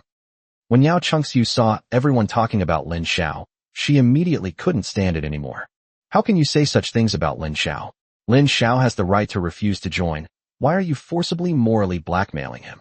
Moral blackmail? We wouldn't dare, he's the top scorer. Yao Chengxiu wanted to argue her point, but Lin Xiao stopped her. Then, Lin Xiao looked at these so-called teachers and classmates. Teacher Yang, you need to realize one thing. I have this personality of mine today, and it's all thanks to you. With that, Lin Xiao finally broke off relations with Yang Man. My father was a martyr of the Dragon Kingdom. I have been studying for so many years, but what about my subsidy for children of martyrs? What about my poverty subsidy? Upon hearing this topic, Yang Man immediately felt guilty and quickly tried to argue her case. You are already a scholarship recipient, and all the awards should be shared by all your classmates, not just by you. Lin Xiao laughed upon hearing this answer. Immediately, Lin Xiao pointed at a student wearing designer clothes and shouted. If I remember correctly, his parents are well-known public intellectuals. They spend all day inciting netizens' emotions online, advocating for Japan and saying they want to go to Japan, while you have given my subsidy for the children of martyrs to such people. Upon hearing this, Yang Man quickly explained, Lin Xiao, you will be punished for slandering others like this. Lin Xiao snorted coldly, then took out his phone and found a photo of the whole family visiting the Cherry Blossom Sacred Toilet in the other person's WeChat moments. Don't make false accusations. My parents are law-abiding citizens. This was just a normal family outing. Upon hearing this, the student immediately began to argue in a fit of anger. However, Lin Xiao did not argue with him, but pointed to someone else. As for this guy who took my poverty subsidy, he's even more of a heavyweight. His house is decorated with high-grade raw stones, and he's equipped with high-level gear from head to toe, yet he took my poverty subsidy. And it was you, Teacher Yang Man, who personally recommended him. Am I right? Yang Man thought for a moment, then quickly explained. Lin Xiao, You have a withdrawn personality and don't get along with others in class. You never interact with your classmates. You don't know the specific situation of your classmates, so you shouldn't make any unfounded assumptions. I'm a loner? I don't fit in. Don't you know why I'm isolated? Lin Xiao's voice turned cold. Back in our first year of high school, I received a scholarship, and you asked me for a red envelope, cash gift, which I refused. As a result, you told the whole class that I was a bastard, had violent tendencies, and that everyone should stay away from me or they would catch my infectious disease. Do you remember that? Lin Xiao spoke with a resounding voice at the end. His mental strength was extremely strong, and his words were so intimidating that Yang Man had to retreat repeatedly. I didn't say that. Don't make false accusations. Yang Man's voice sounded somewhat hysterical at this moment. Yao Chengxiu looked at Lin Xiao, somewhat incredulous. In her memory, Lin Xiao was just a quiet, studious, high-achieving student. If Lin Xiao hadn't reminded her earlier, she wouldn't have realized that Lin Xiao had actually suffered so much unfair treatment. Lin Xiao then looked at Yang Man's guilty expression and couldn't help but sneer. He's going to settle all the scores from the past 3 years today? After chapter 86, you'd better watch your step in this world. There's something else I think everyone in the class already knows. Back then, I didn't attend the private tutoring class you ran, Yang Man. As a result, you locked me in a dark room and deliberately prevented me from doing part-time work to support myself. As a result, I was fired from my part-time job and went hungry for a month. I don't need to remind you of these things again, do I? Every word Lin Xiao spoke felt like a slap in the face to Yang Man. They peeled away Yang Man's facade as a teacher, exposing her despicable behavior to the light of day. Yang Man couldn't take it anymore, so she slammed her hand on the table and stood up abruptly. Lin Xiao, don't push your luck. Even if I did these things, so what? You're the one who doesn't know what's good for you. As a teacher, what's wrong with asking for some red envelopes? Am I only fit to live on my meager salary? If I hadn't used these methods, could I have climbed to my current position? Let me tell you, if you have someone to blame, blame your bad birth. If you had been born into a rich family, you wouldn't have so many troubles. Does this cram school really need me as a teacher? You are all top students and outstanding individuals in the entire school and even the entire city. Even without teachers, if you were to study on your own, you would still be able to achieve excellent results. Then why do you still need me? Isn't it just to balance the gap between you poor bastards and the rich and powerful students? Wake up. This is reality. Someone like you will never be able to move up the social ladder in your entire life. Yang Man's words left many students speechless. They never expected Yang Man to say such shameless things. Must good people be held at gunpoint? Should honest people, children from poor families, be looked down upon? Then, at that moment, someone suddenly started clapping. Everyone looked in the direction of the sound and saw a bald old man wearing glasses slowly walking in from outside the door. Upon seeing this person, Yang Man's eyes widened suddenly. Principal Lu, what brings you here? The person who came was Lu Jiangguo, the principal of No. 1 Middle School. He initially refused Su Lin's invitation today, but he learned about Su Lin's words and actions at the farewell dinner for the intensive course through other friends.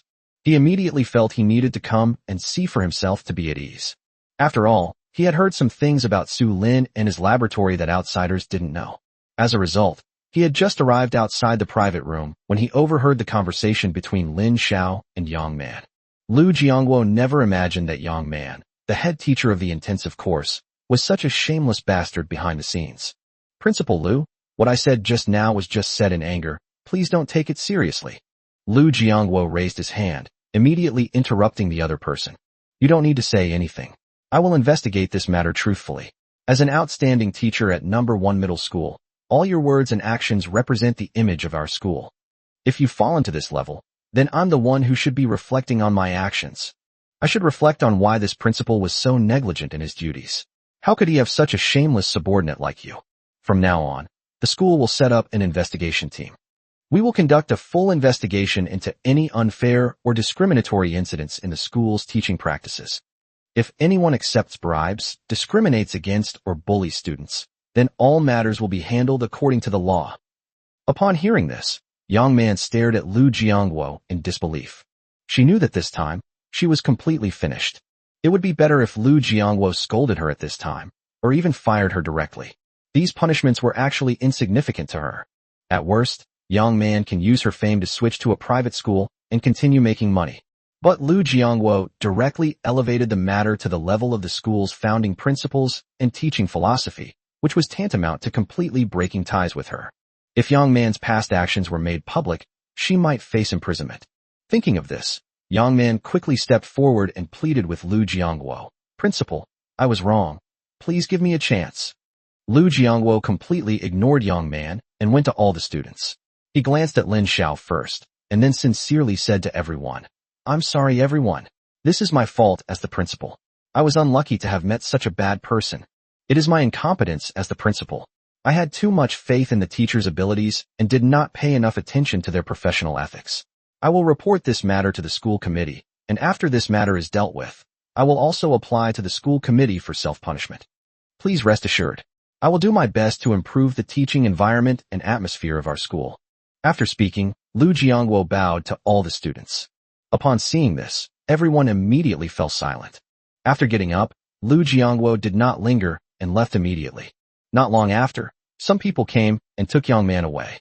This so-called farewell dinner ended in such a farce. Lin Xiao then left the state guest hotel with nothing to do. Along the way, he and the three girls beside him leisurely enjoyed the night view of Shanghai. The group slowly walked towards Lin Xiao's house. As they walked, they came to a deserted street. Suddenly, some people appeared from both ends of the street. These people simply blocked their way. Lin Xiao frowned, looking at the man in the lead, who was wearing a training uniform with a high-level beast tamer badge pinned to his chest. "Who are you?" Lin Xiao asked. Upon hearing this, the other person immediately curled their lip. "Kid, don't say we didn't warn you. You've messed with the wrong person. We've been looking for you for days, but we haven't been able to find you. We've finally found you today. Today we're going to show you that you'd better watch your step in this world. Not just anyone, not someone you can afford to offend." Upon hearing the other party's explanation, Lin Xiao couldn't help but frown. He had a bad relationship with many people, but judging from their appearance, they didn't seem like they were there to kill someone. Therefore, the other party should not be Lin Xiaoshan's subordinate. So who would want to deal with him? Lin Xiao couldn't help but feel uneasy. The advanced beast tamer became somewhat angry when he saw that Lin Xiao did not answer him, and that Lin Xiao's face did not even show any fear. "Damn it! Did you even hear me? Are you playing dead? Brothers, charge! Let's teach him a lesson. Break this kid's 3 legs first, then take him to see our boss." Chapter 87. Otherwise, I'll cripple your legs. After the senior beastmaster in the lead finished speaking, the intermediate beastmasters behind him immediately took out their pokeballs. The narrow alley was quickly filled with more than a dozen spirit pets. Most of them are C-grade Tier 2 spirit pets. Such strength is clearly beyond the reach of an average high school graduate. Clearly, the other party knew that Lin Xiao was the top scorer in the college entrance examination. Therefore, to ensure everything went smoothly, they brought many more people and also had a high-level beast tamer in charge. Lin Xiao looked at the spirit pets, then turned to Xiao Qing and Xiao Zhou beside him and said, "Which of you two will do it?" Upon hearing Lin Xiao's words, the advanced beast tamer immediately pointed at Lin Xiao angrily and shouted, "Kid, at a time like this, you're still pretending. Do you really think you can defeat us? Do you think this is still the college entrance exam? Besides, I'm a high-level beast tamer. If we all attack together, even 10 of you could be easily defeated. Brothers, don't hold back. Charge. Don't kill those 3 little bitches with him. The boss said they're still useful." Upon hearing this, Lin Xiao frowned. Could it be that the other party wasn't after him? They came for his humanoid spirit pet, not for him. Suddenly, Lin Xiao thought of someone, Su Lin. Lin Xiao's eyes darted around, and a plan came to him. "Aren't you afraid of being taken away by the police if you start a fight in the city?" Upon hearing this, the senior beast tamer couldn't help but sneer. "The security department? Humph. Let me tell you, with just one word from our boss, the security department will obediently release the person. Let me tell you the truth. Our boss is none other than the famous Su Yalin. How dare you steal young Master Su's girlfriend? You're really asking for trouble." When Lin Xiao heard Su Yalin's name, he was taken aback, because although he had some impression of Su Yalin, it wasn't much. For Lin Xiao after his transmigration, his deepest impression of Su Yalin, besides the fact that she seemed to be a student from another class at number 1 middle school, was probably from Yao's spirit pet trading company. Lin Xiao remembered Su Yalin's arrogance in front of him, which was in stark contrast to Su Yalin's lecherous behavior towards Yao Chengxiu. Moreover, Lin Xiao didn't have a humanoid spirit pet at the time. If Yao Chengxiu hadn't intervened, Lin Xiao would have had a real hard time dealing with Su Yelin when he tried to attack her at the spirit pet shop. What a small world. Lin Xiao couldn't help but sigh inwardly. Just as Lin Xiao was still pondering, the spirit pets of the intermediate-level beast tamer on the other side had already all rushed over. Seeing this, Xiaoqing slowly stepped forward. Her graceful appearance didn't seem like she was going to fight anyone. She looked more like an actress performing in a play, showing no sign of fierce killing intent. As the second-tier spirit pets rushed towards Xiaoqing, Xiaoqing's eyes suddenly turned into vertical pupils, her clothes turned into scales, and her body suddenly grew larger, forming a giant green snake that was 50 meters long. Then, Xiaoqing immediately surrounded the spirit pets in the middle. The intermediate-level beast tamers were taken aback when they saw this. Then, to their astonishment, they saw the green snake's mouth slowly open. A strong sense of oppression descended upon them. They were so shocked they couldn't move. Upon seeing this, the advanced beast tamer roared, "What are you doing? Fight back now." Upon seeing this, Lin Xiao nodded. As expected of the only advanced beast tamer, she's got some skills. Under Xiaoqing's pressure, she was able to remain calm and react, which is quite impressive mental fortitude. Seeing that the advanced beast tamer's third-tier spirit pet had begun to attack Xiaoqing, Lin Xiao couldn't help but admire that the other party had indeed made the most correct response so far. But in the end, Lin Xiao sighed. Is this kind of attack really effective? Lin Xiao couldn't help but ask in return. Then, they saw Xiaoqing's mouth grow bigger and bigger until it swallowed all of their spirit pets in one gulp. They all immediately let out a scream at the same time. Some people with weak mental strength collapsed to the ground, wailing incessantly. The pain of losing a spirit pet strikes straight to the soul. The feeling of being torn apart is indescribable. The advanced beast tamer also showed a pained expression, but compared to the others, he could still endure it. However, the cold sweat on his forehead betrayed that he was not feeling well. Lin Xiao then smiled and walked forward to stand in front of him. "Take me to see your boss now, or else." After saying that, Lin Xiao revealed a meaningful smile, as if he wanted to give the other party an unforgettable memory. Don't even think about it. Someone like you, a lowly commoner, doesn't even deserve to be with the boss. However, before he could finish speaking, Lin Xiao took out a bone knife from his pocket and plunged it directly into the other man's thigh. This slash pierced right through the opponent's leg bone. Then, Lin Xiao exerted a little force, and with a cracked sound, the other person's leg bone was broken by Lin Xiao. You bastard," the advanced beast tamer cursed. Lin Xiao completely ignored the other party's words. Holding the bone knife in his hand, he said in a harmless voice, "I'll give you one more chance. Tell me where Su Yelin is. Otherwise, I'll cripple your legs." The dual torment of soul and body caused the advanced beast tamer to completely lose the will to resist. "Yes, in the hot bar." Lin Xiao smiled upon hearing this, then patted the other person's cheek and said, "You're smart to know what's good for you." After saying that, Lin Xiao left amidst the other person's terrified expression. Seeing that Lin Xiao had already walked far away, and that he was heading in the direction of the hot bar, the other party quickly took out his phone, thinking of informing Su Yelin. No matter how many times he called, no one answered the phone. The senior beast tamer angrily slammed his phone to the ground. "We're doomed. If anything really happens to young Master Su, we'll all be in deep trouble." Lin Xiao was like a sporting clown with 3 beautiful girls of different styles, strolling leisurely through the streets of Shanghai, enjoying the night view as he walked. As they walked, a bar with a semi-basement location appeared across from them. Above the entrance, it says Hot Bar. There were several security guards at the entrance, organizing everyone to enter. Lin Xiao walked towards the door as if he were an ordinary customer. Upon seeing this, the security guards immediately blocked Lin Xiao at the entrance. "You? Where did you come from? Go back to where you came from. Dressed like a beggar, you think you can get into a bar? You should take a piss and look in the mirror." Upon hearing this, Lin Xiao glanced at his clothes and felt there was nothing wrong with them. They were quite appropriate. The man seemed to know what Lin Xiao was thinking and said with a disdainful look, "Your outfit probably doesn't even cost 100 yuan. Do you know what 100 yuan can buy? Let me tell you, it can't even buy a beer. Get out. Get out. Get out of here now. Don't delay the bar's business, or you'll regret it." After saying that, the man looked at the 3 girls behind Lin Xiao. These 3 young ladies are quite lovely. They're dressed very uniquely. Even the one with animal ears is dressed up. "Please come in." As they spoke, the other party invited Xiaojiu, Chimera, and Xiaoqing inside. Many bars offer free access to attractive young women in order to attract customers. The goal is to attract more customers. In such a place of debauchery and extravagance, everyone is both the most primal hunter and the prey. Men all want to hunt for women, and so do women. Chapter 88, I'm just teaching you guys a lesson. Watch your mouths. Because the bar hoped that pretty girls would bring it more customers, the bar security guard's eyes widened immediately when he saw Xiaojiao, Chimera, and Xiaoqing. These are all top quality items.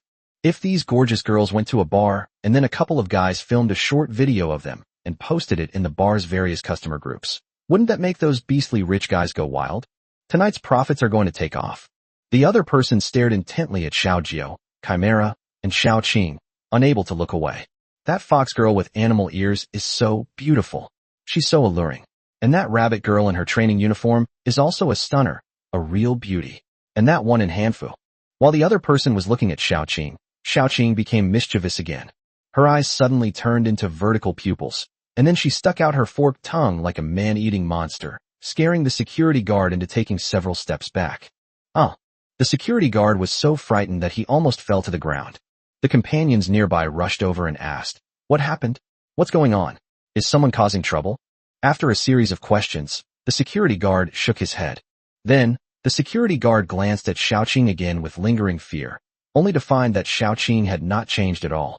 She was still standing there gracefully, like a fairy who did not eat the food of this world. Am I seeing things? The security guard asked himself, somewhat uncertainly. At that moment, he glanced at his companion. "Brothers, look at those three girls, aren't they gorgeous?" The other security guards nodded in agreement. "Beautiful. So beautiful.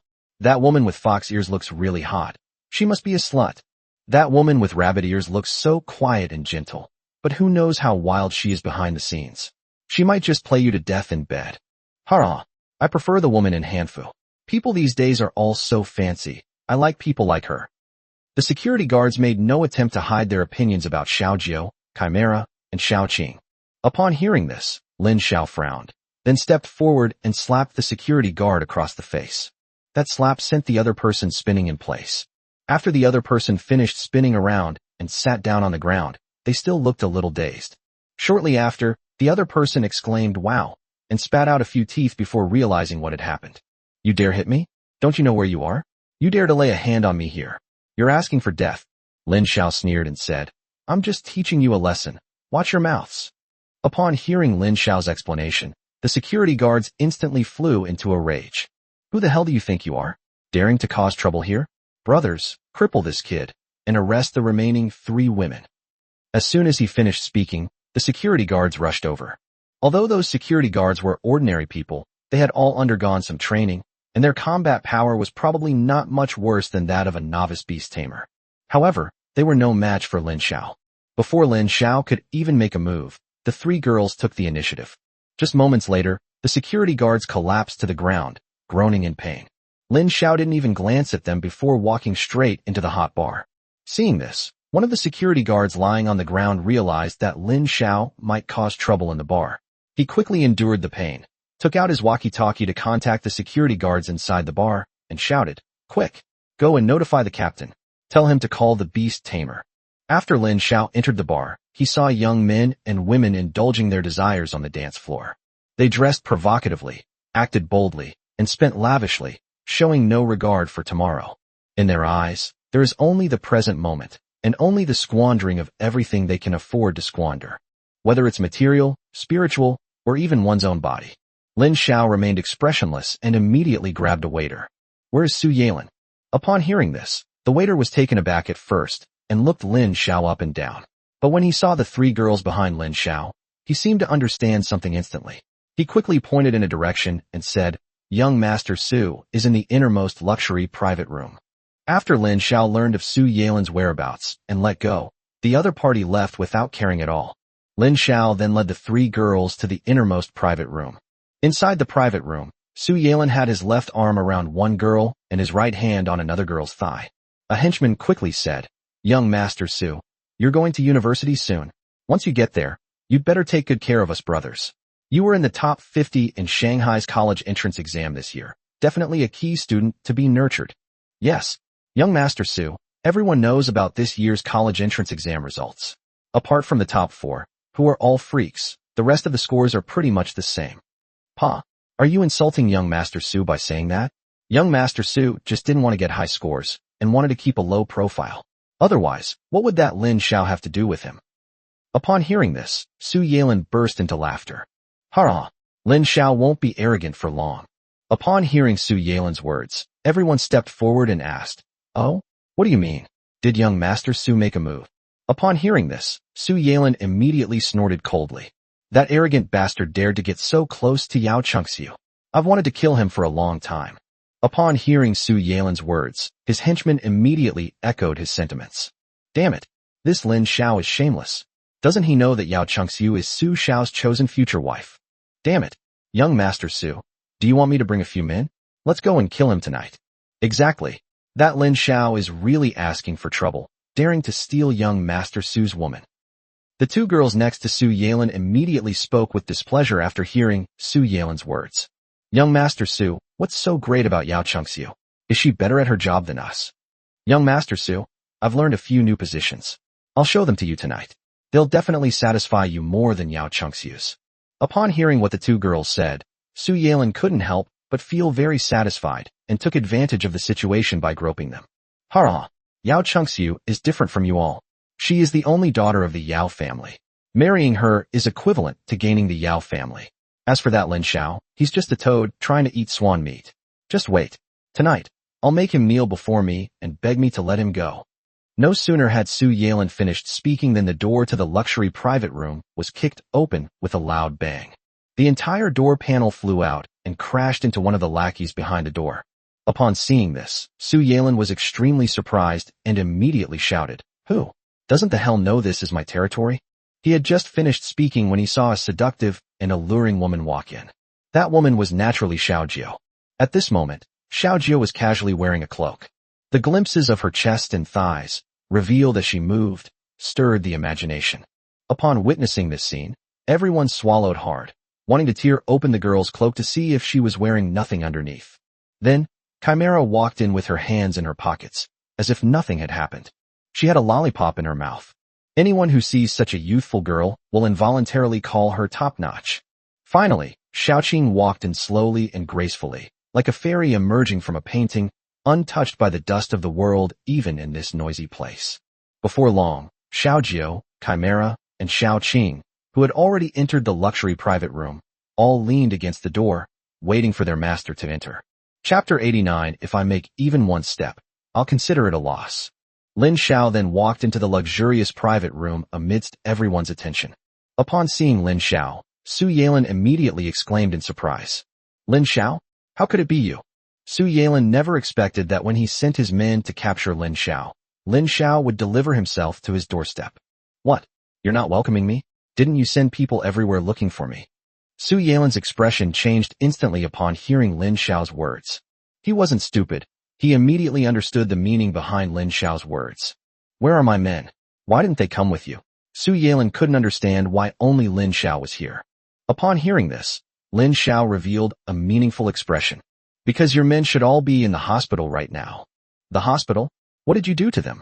Upon hearing Lin Xiao's words, Su Yelin finally understood the seriousness of the situation.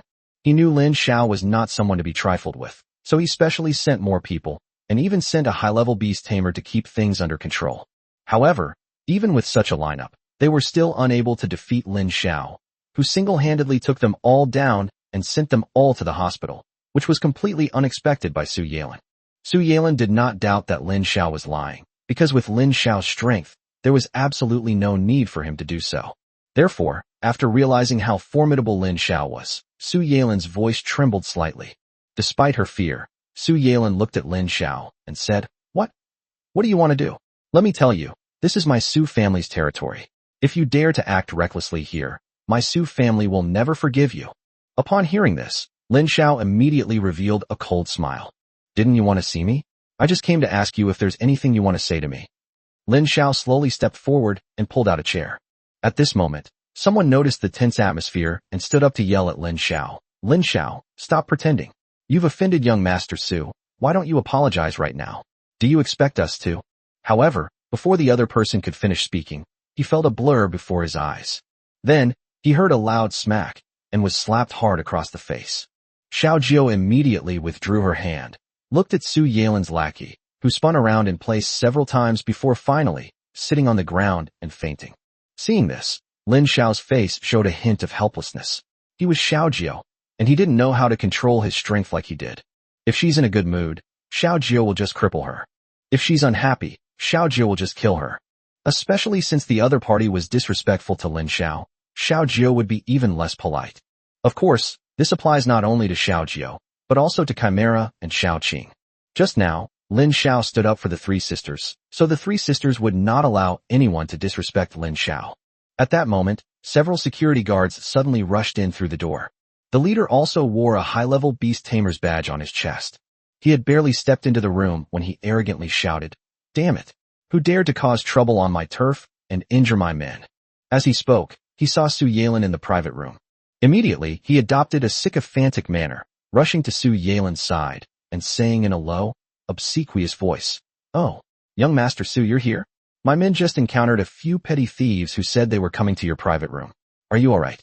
Upon seeing the advanced beast tamer in front of him, Su Yalin finally breathed a sigh of relief. Immediately, Su Yalin laughed loudly and said, "Ha, you finally arrived. Brother Chong, this is the guy? He's the one who offended me last time. And he's the one causing trouble this time. Today, you must kill him no matter what." After seeing Brother Chong enter the private room, Su Yalin's other lackeys breathed a sigh of relief. Someone excitedly exclaimed, "Although Brother Chong is only a high-level beast tamer, his true strength has already reached the star level. He just hasn't participated in the rankings yet. With Brother Chong around, let's see how arrogant Lin Xiao can be." That's right. I've heard that too. It seems that Brother Chong was able to enter the star level a few years ago, but for some reason, he has never gone for the rating. Don't you understand? Brother Chong just doesn't want to be targeted by the authorities. Isn't it better to be a wild beast tamer? After hearing Su Yalin's words, Changgu immediately looked at Lin Xiao and revealed a cruel smile. "So you're that top scorer from Shanghai? I've heard you're incredibly ungrateful, daring to steal a woman from young Master Su. Today, I'm going to teach you a lesson. I'll show you that from now on, you'd better keep your tail between your legs when you see young Master Su." After hearing Chang Ji's words, Su Yalin finally felt more confident. He then took out his pokeball, and with a boom, a ball of flame flew out of it.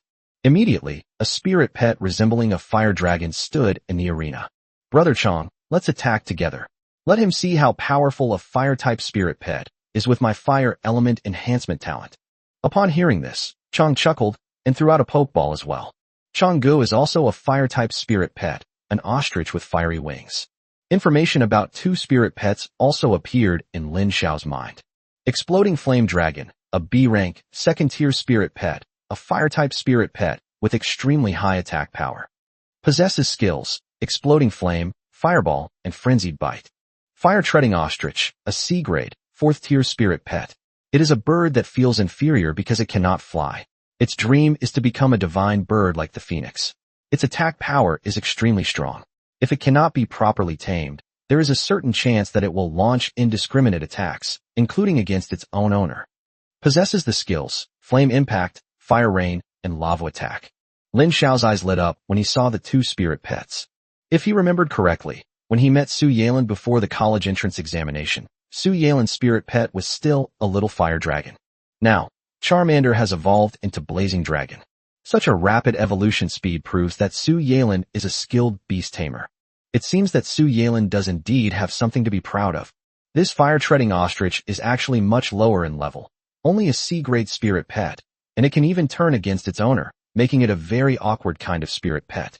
At this moment, Su Yalin and Changgu both looked at Lin Xiao.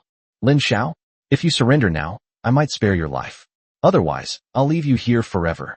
Su Yalin looked at Lin Xiao and said coldly. Chang, who was standing next to him, was already poised and waiting for Su Yalin's orders. Lin Xiao looked at Su Yalin and Changgu without any change in expression and said nonchalantly, "You two, bring it on. If I make a single move, I'll admit defeat." Upon hearing Lin Xiao's words, Su Yalin immediately cursed angrily. "Damn it. You're about to die, and you're still pretending to be innocent with me." Exploding Flame Dragon. Bursting Flame. While Su Yalin was cursing and attacking Lin Xiao, the fire-treading ostrich also used a flame attack on Lin Xiao at the same time. It should be noted that Su Yelin's talent is fire element enhancement. With the blessing of his talent, the Blazing Dragon's attack power is comparable to that of a third-tier monster. Instantly, the entire luxury private room became incredibly hot, and two powerful streams of heat surged directly towards Lin Xiao. As a result, just when Lin Xiao was about to perish in the sea of fire, the two flames suddenly disappeared. This left both Su Yelin and Chang Ge somewhat bewildered, as it was completely unexpected. Their spirit pet's attacks just vanished like that.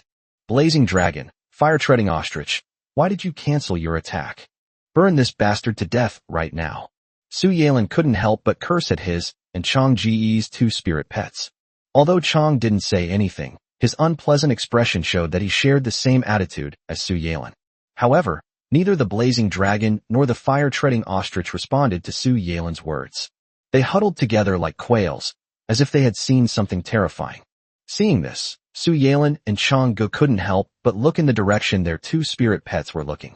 Immediately, they saw Xiao Jiao snapping her fingers, and in Xiao Jiao's hand, a dazzling spark was faintly visible. Although Su Yelin didn't know what kind of flame Xiao Jiao was holding, his talent allowed him to sense an extremely dangerous feeling. Chapter 90 Lin Xiao's combat power is just too strong. Although Chang Ge wasn't as talented as Su Yelin, he sensed that danger and something was wrong. The two then hurriedly urged their respective spirit pets to start moving. Realizing something was wrong, Brother Chang quickly called for his Fire-Treading Ostrich. Attack! Attack! Su Yelin then kicked the Blazing Dragon directly in the butt. What use are you to me? You piece of trash. On the tail of the Blazing Dragon, there was a flame, but under the suppression of the heavenly fire, this flame became very small.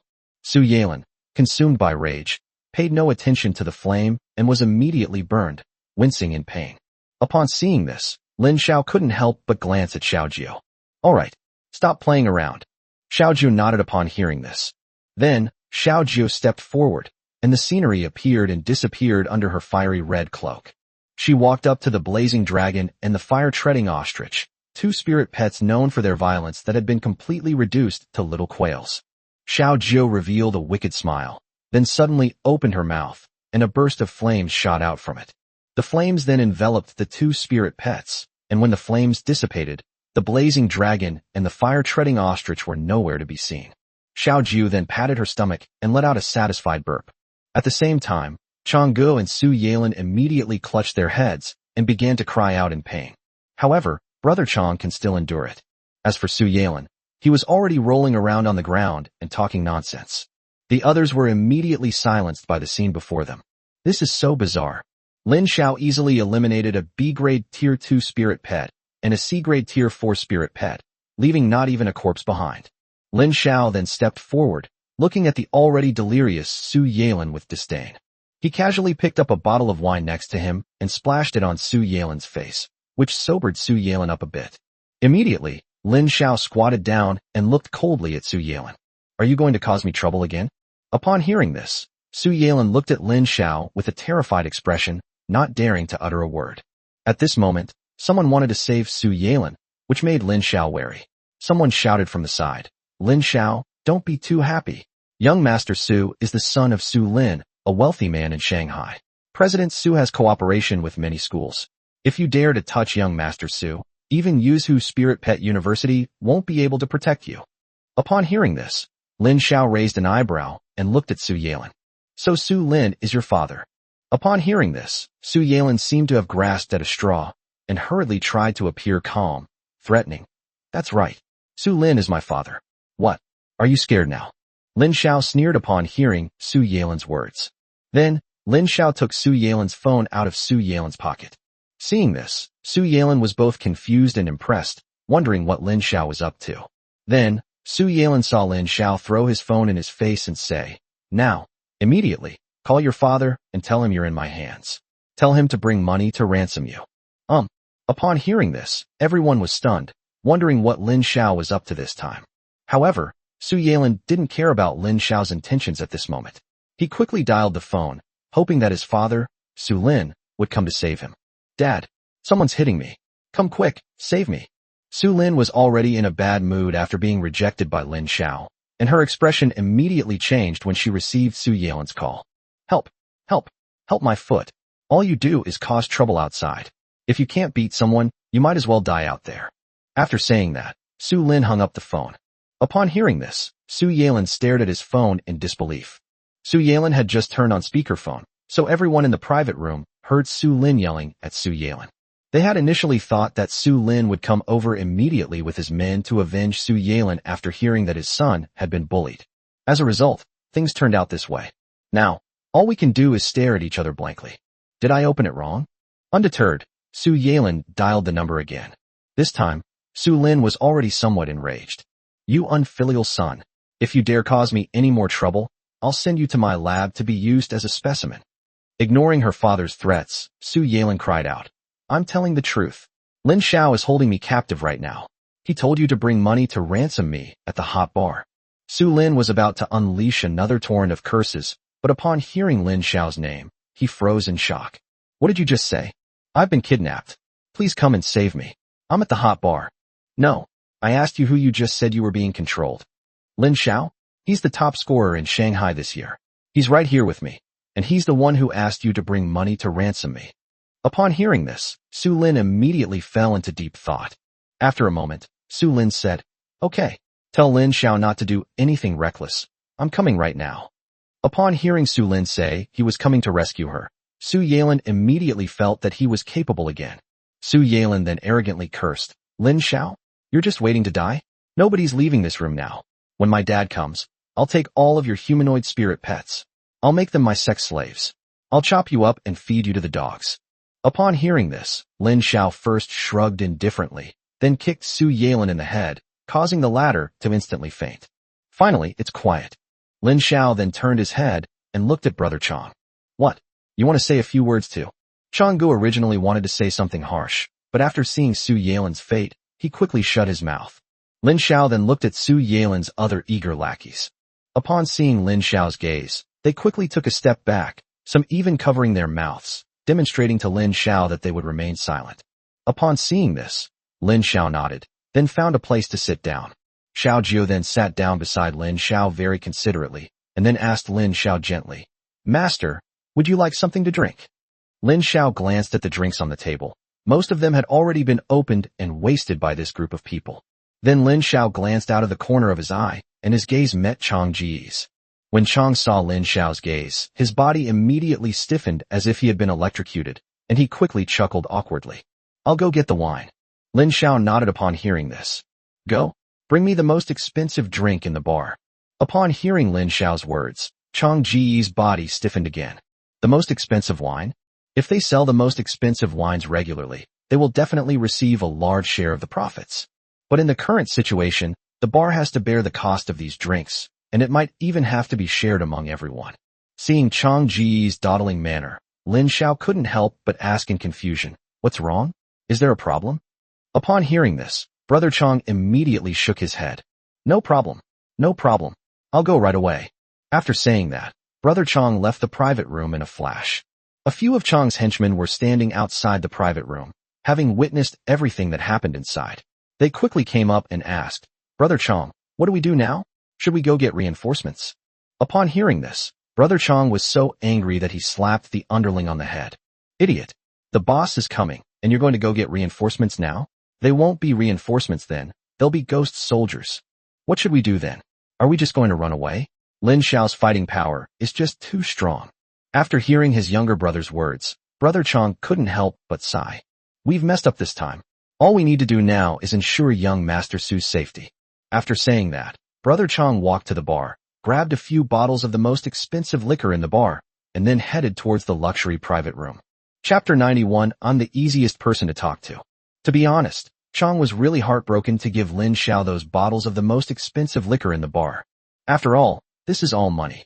However, for his own future in life, Brother Chang had no choice but to go all out. When Chang returned to the room, he saw that Su Yelin had already woken up. Now, Su Yelin is clearly much more obedient.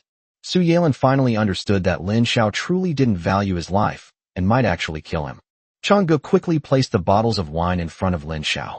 Without Lin Xiao saying a word, Xiao Jiu casually picked up a bottle, opened the cap, and poured Lin Xiao a small cup. Although Lin Xiao didn't like drinking, he often had to socialize for work before his rebirth, so he had some knowledge about the quality of alcohol. However, Since there were no bubbles or smells of alcohol in the private room, we could only try it first. Then, Lin Xiao downed it in one gulp.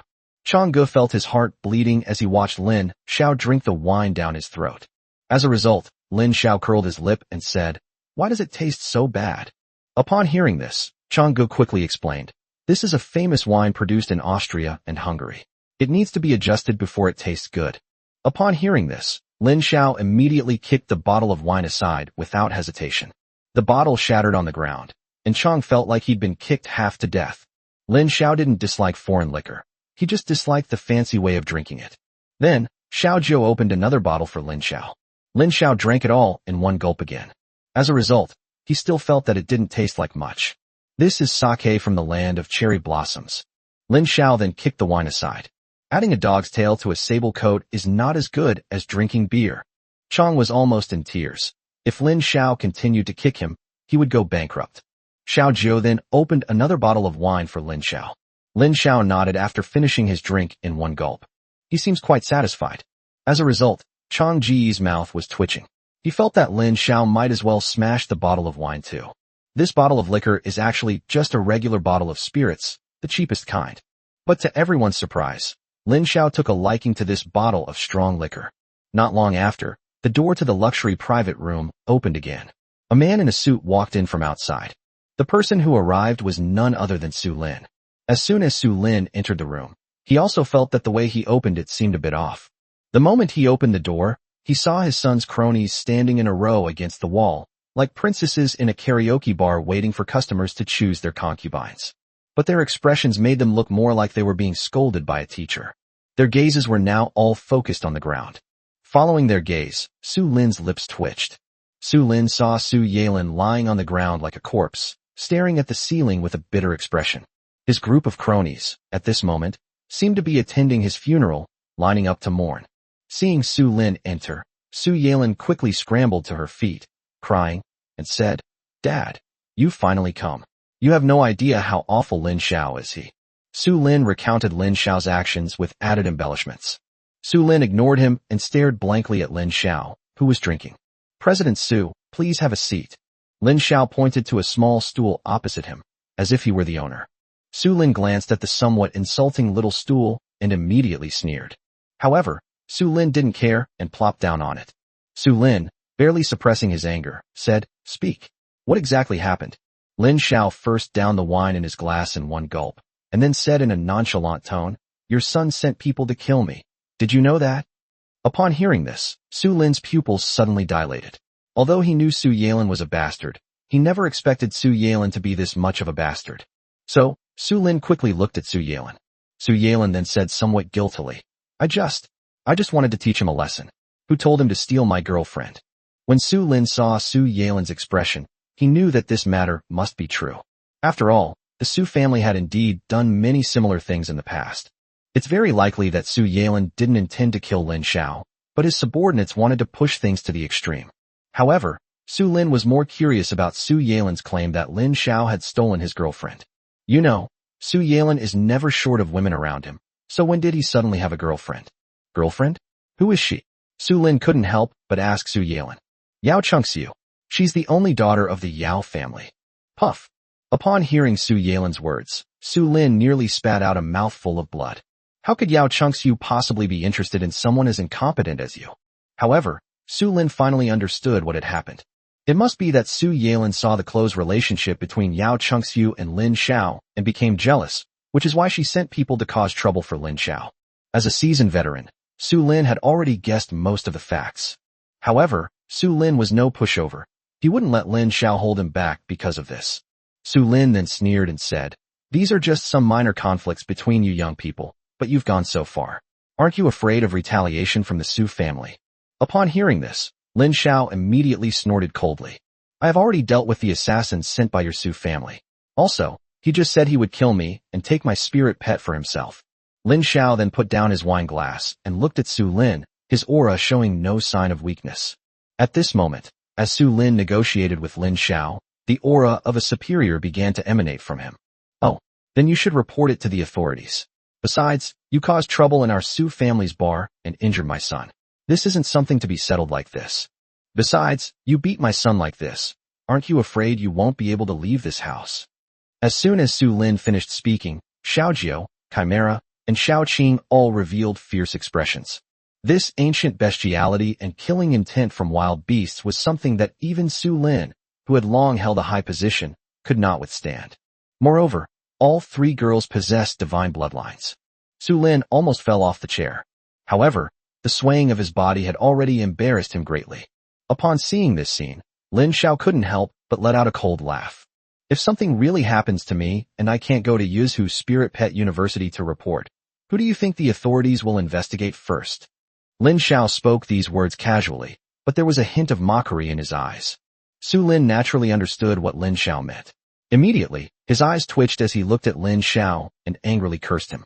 I advise you not to cause trouble. Su Lin and Lin Xiao had just had a falling out over a lab issue, and now his son has sent people to cause trouble for Lin Xiao. It's safe to say that no matter what happens to Lin Xiao now, everyone's blame will be directed at Su Lin. Moreover, Lin Xiao likely has the support of the Yao family. Su Lin understood that if the Yao family wanted to oppose him, things would become even more complicated. Seeing Su Lin's expression, Lin Xiao seemingly kindly comforted her. President Su, don't get so agitated. I'm the easiest person to talk to. Chapter 92 1 billion. How much do you think your life is worth? Lin Xiao stood up, looking at Su Lin with icy eyes, and slowly moved his feet. I'm here today for no other reason than to put an end to this matter. Settle it? How do we settle it? In fact, Su Lin already had some guesses, but she still wanted to hear Lin Xiao's opinion. Lin Xiao didn't beat around the bush with Su Lin. It's simple. Either you pay 10 billion to apologize on behalf of your son, or we'll see. Lin Xiao's voice wasn't loud, but every word he spoke struck Su Lin's heart. Su Lin was so angry that he was panting heavily. $1 billion. How much do you think your life is worth? Upon hearing this, Lin Xiao couldn't help but let out a cold laugh.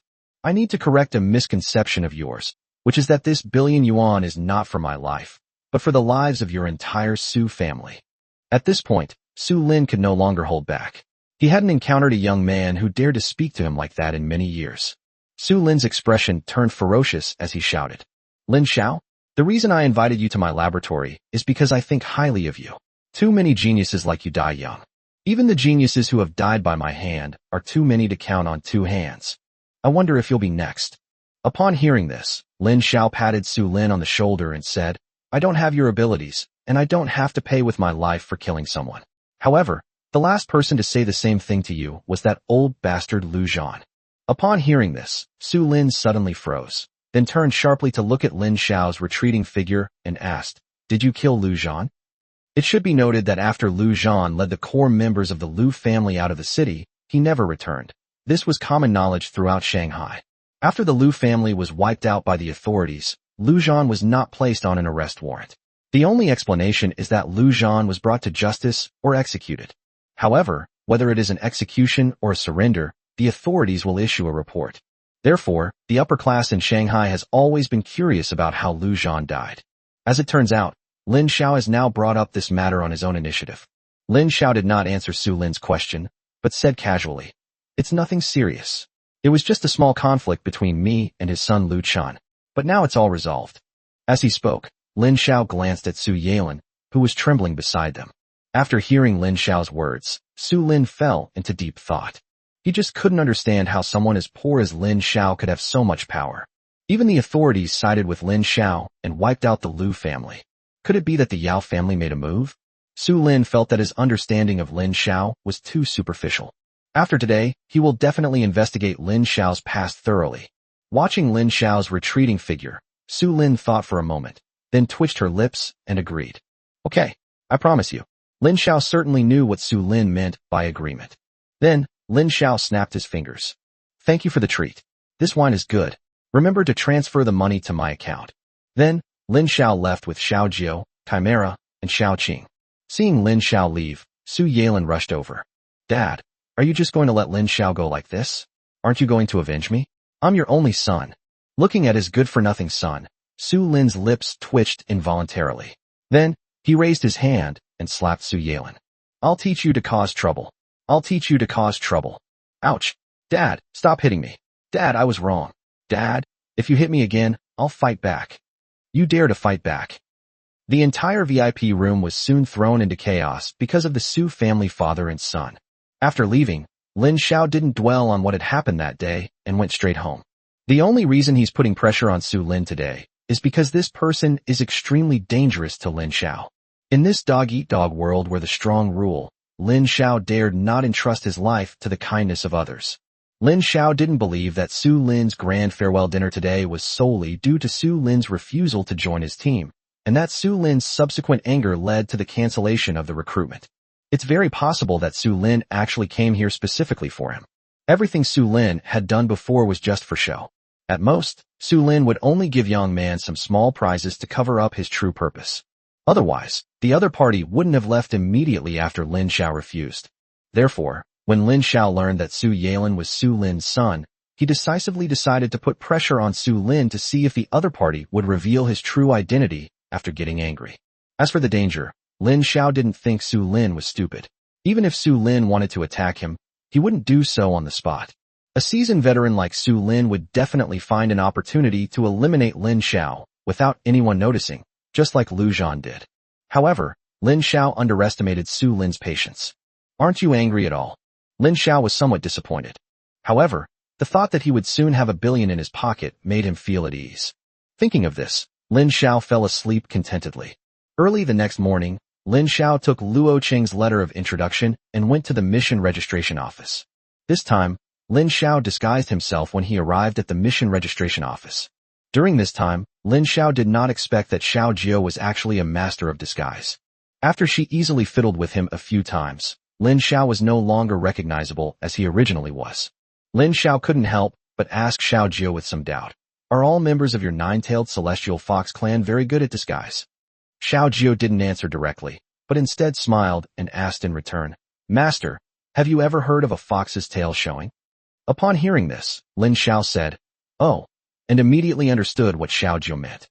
Then, Xiao Jiao added, "The Fox Clan's disguise techniques all have flaws. Once someone discovers a flaw, they will completely fail. Master, you must be careful." Upon hearing this, Lin Xiao nodded, indicating that he understood. Then, Xiao Jiao, Chimera, and Xiao Qing also disguised themselves appropriately. There's no way around it. The three of them are just too easily recognizable. If the three of them don't pretend, then no matter how much Lin Xiao tries to disguise himself, he will be easily seen through. After entering the mission registration area, Lin Xiao took out a letter of introduction and handed it to a manager standing nearby. "We were introduced by Captain Luo Cheng. We are looking for a merchant caravan heading to the capital of Yuzhou." The manager glanced at the contents of the letter of introduction, checked that it was correct, and then registered Lin Xiao and his companions. He then stood up and said to Lin Xiao, "Come with me." However, whether the caravan organizers will accept you depends on how much influence Luo Cheng has. Lin Xiao naturally had no objection to this and nodded to indicate that he understood. Following the other party through a maze of corridors and alleys, Lin Xiao finally arrived at a small house behind the registration office. Then the sound of cards being played came from inside. After the manager walked in, he shouted inside, "Old Lu. Is Old Lu in?" Chapter 93, Don't Blame Your Brothers for Not Giving You Face. A moment later, a middle-aged man, about 50 years old with graying temples, came out. The 4-star Beastmaster badge on the other person's chest gleamed brightly. However, the other party did not look at Lin Xiao, but instead joked with the manager. "What? I'm on a winning streak today. If you stop me from winning, I'll get mad at you." The manager then handed Old Lu the information on Lin Xiao and the others, along with Luo Cheng's letter of recommendation. "What do you mean? Someone else is trying to squeeze people into my caravan? Let me tell you, not just any Tom, Dick, or Harry can get into my caravan. Even if the city lord Bai came, I wouldn't give him any face."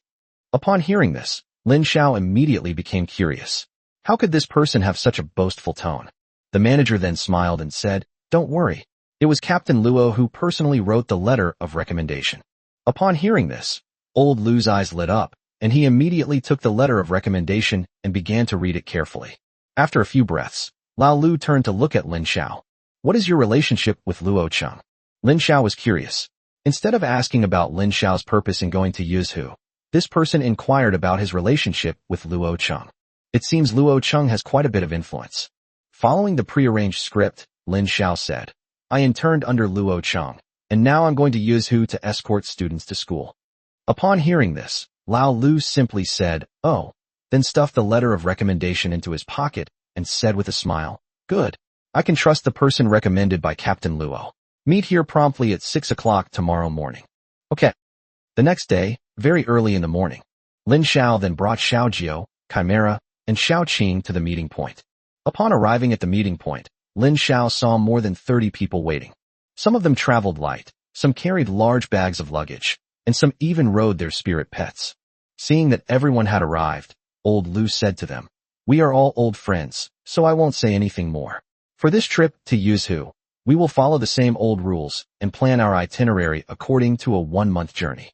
Passing through Suyang and Lianghuai Road, Hanzhou and Liangjiang Road, Guangzhou and Lianghe Road, and finally the capital of Yuzhou. If all goes well, we can arrive in the capital in 20 days. The cost is the same as always, 500,000 per adult, 1 million for caravan members, and 100,000 for students." Upon hearing the other party's pricing, Lin Xiao nodded, feeling it was quite reasonable. Lin Xiao even felt that Lao Lu, as the organizer of this caravan, would suffer a loss on this trip. Because at his level, money has lost its meaning. Just then, someone looked at Lin Xiao and suddenly asked, "Who is this person? I've never seen him before. They look unfamiliar. Where are they from? Can they be trusted?" "Old Lu, you're not taking on side jobs outside, are you? If you're not good enough, you won't be able to keep up with our team. If you drag us down, don't blame us for not giving you face." The implication was that they wanted Lin Xiao to open his eyes. Upon hearing this, Lin Xiao frowned. He hadn't expected to encounter such a thing when he came. If the other party wants Lin Xiao to reveal his spirit pet, Lin Xiao currently doesn't have any spirit pets to offer. Xiao Jiao, Chimera, and Xiao Qing are all dressed as students, wearing masks, and look harmless. Lin Xiao's Pokeball currently only contains one evolving Pokemon, a Shin. At this moment, old Lu readily said, "Don't worry. He was introduced by one of our own. He's a high-level beast tamer named Chao Wang." The person who shouted the words thought for a moment after hearing Advanced Beast Tamer. The Advanced Beast Tamers on their way to Yuzhou are not quite up to par. Then, he looked at Lin Xiao and said with distrust, "Kid, what kind of spirit pet do you have? If you're not strong enough, you should leave. Our team doesn't welcome freeloaders." Upon hearing this, Lin Xiao frowned even more deeply and replied indifferently, "No comment." Upon hearing Lin Xiao's words, the other party became even more curious. "Oh, you've got quite a temper. Looks like I'll have to teach you a lesson." After saying that, he actually pounced on Lin Xiao. Furthermore, Lin Xiao did not expect that the other party had not yet summoned his spirit pet.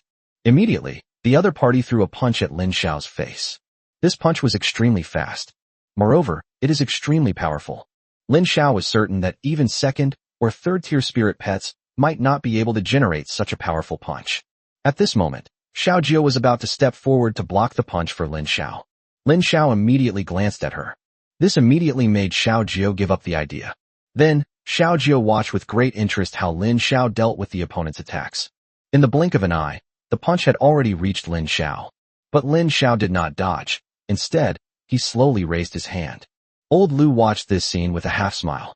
One of the men next to him then said with great interest, "Gao Peng's punch is comparable to that of a third-tier demonic beast.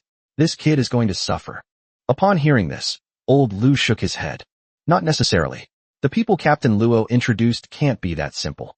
No sooner had he finished speaking than a loud bang was heard, and Lin Xiao caught Gao Peng's fist. Gao Peng had a smile on his face, but the next second he was subdued by Lin Xiao. He was initially incredulous, then his eyes lit up with ecstasy. "Kid, not bad. Take another one of my moves." After saying that, Gao Peng was about to pull out his fist and launch another attack at Lin Xiao. However, just as Gao Peng had this thought, he was surprised to find that he couldn't pull his fist back. "What?" He said it with an incredulous look on his face. Lin Xiao slowly raised his other hand. "All right, you've finished your punch. Now it's my turn." At this moment, Gao Peng had a vague feeling that something bad was about to happen, so he quickly began to reconcile. "Brother, it's all a misunderstanding.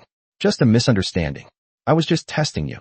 However, Lin Xiao seemed not to hear his explanation, and his fist magnified in Gao Peng's pupils. A moment later, the caravan set off. Apart from Lin Xiao, the others were basically familiar friends. Many people, seeing Gao Peng's eyes swollen like a panda's, began to gloat. As the organizer and person in charge of the caravan, Lao Lu then came up to Lin Xiao and patted him on the shoulder with a hearty laugh. "Kid, I didn't expect your physical body to be so well cultivated. This is a rare sight these days. Lin Xiao smiled upon hearing this, but didn't say anything more. His physical strength is mainly due to the feedback from the power of the heavenly fox. However, brute force alone is definitely not enough.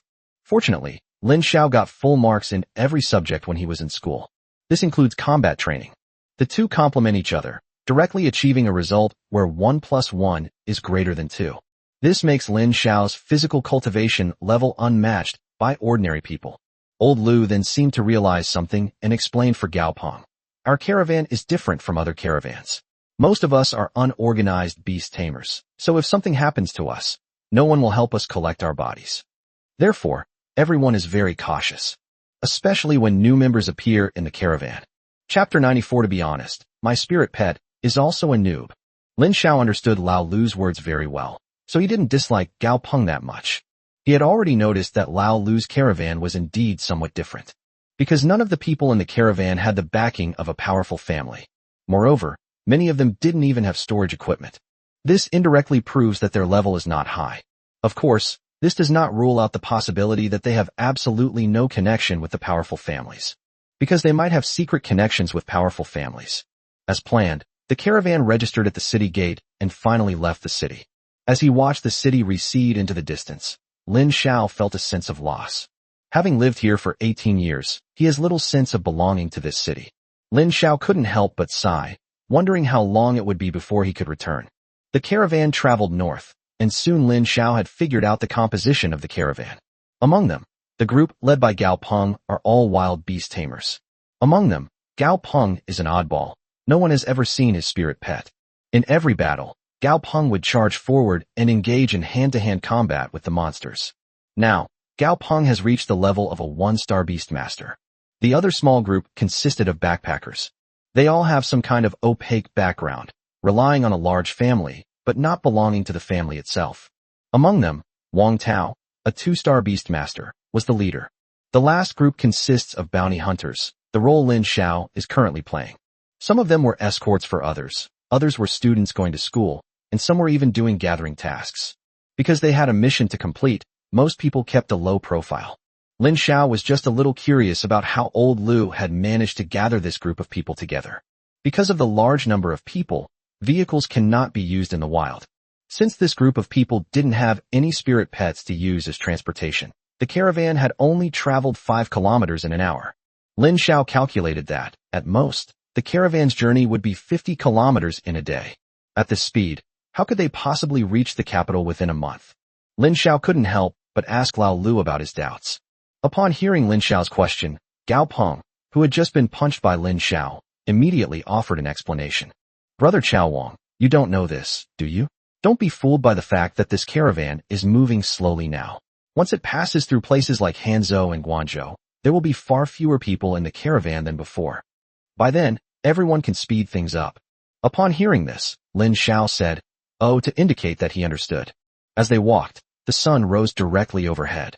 In July, the south is still very hot and dry.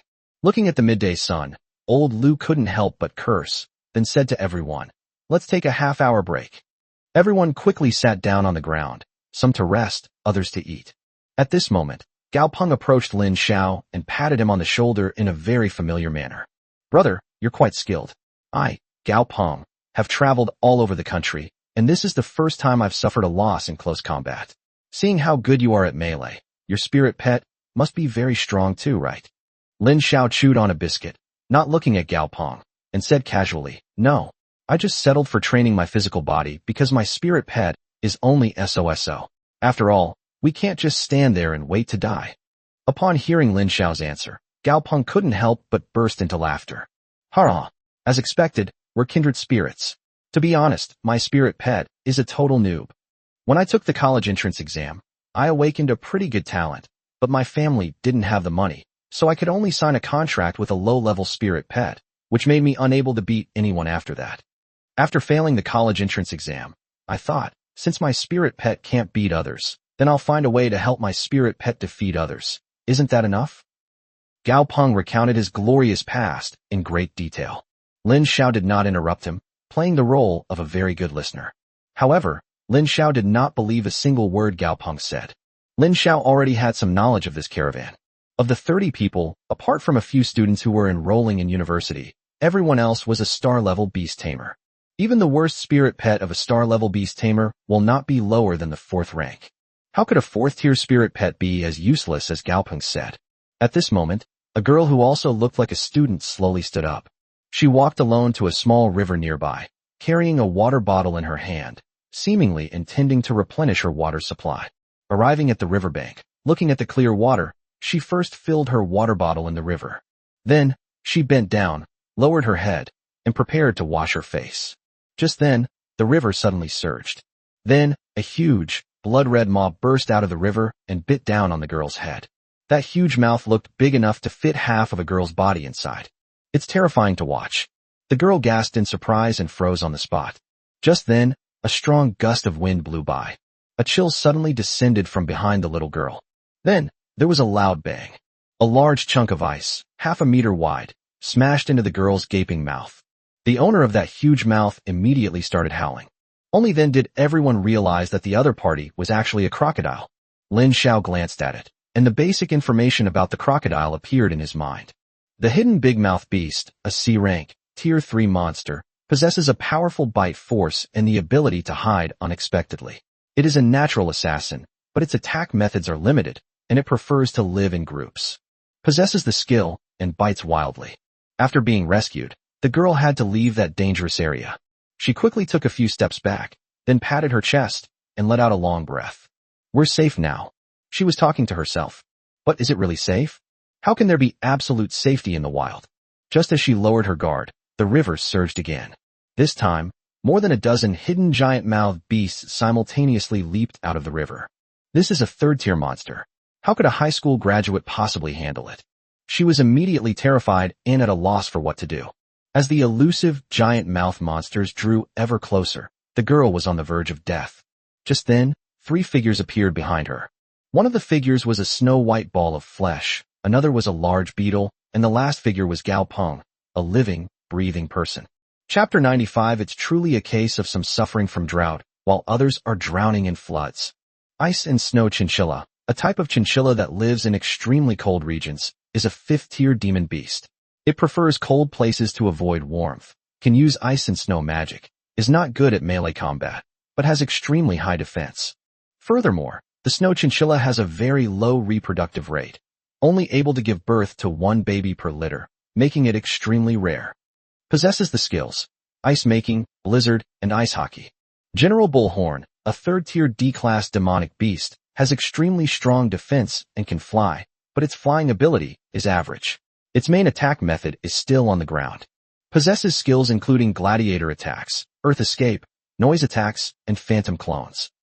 The 2 spirit pets that appeared were one of the 4th tier and one of the 5th tier. For a Tier 3 stealthy big mouth beast, these attacks are completely outclassed. Logically speaking, this should have been a massacre.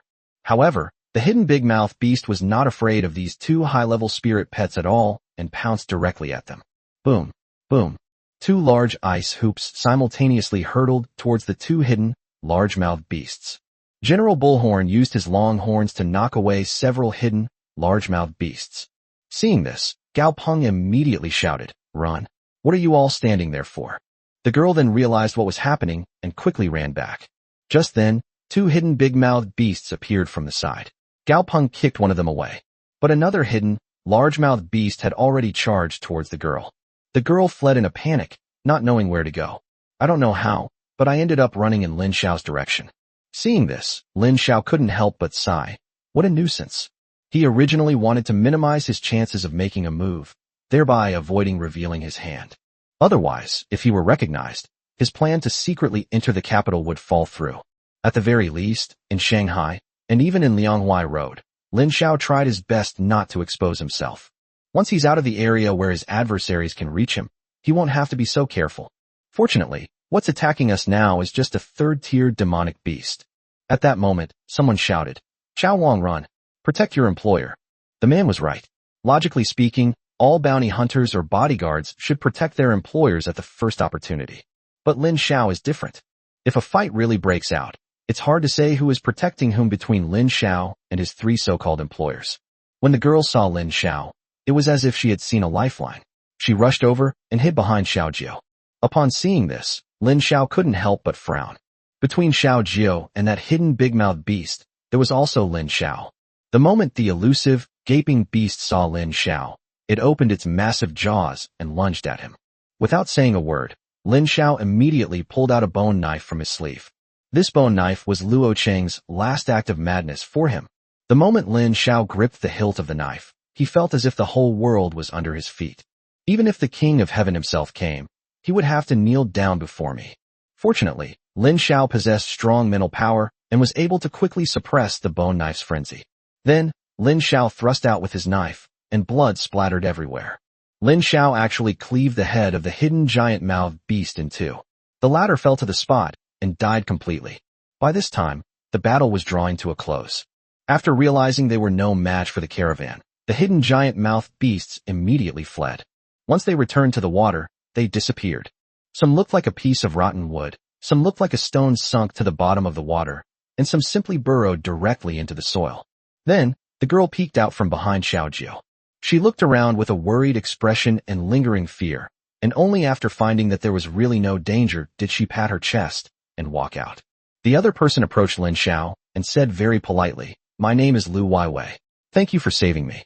If it weren't for you today, I might have died here."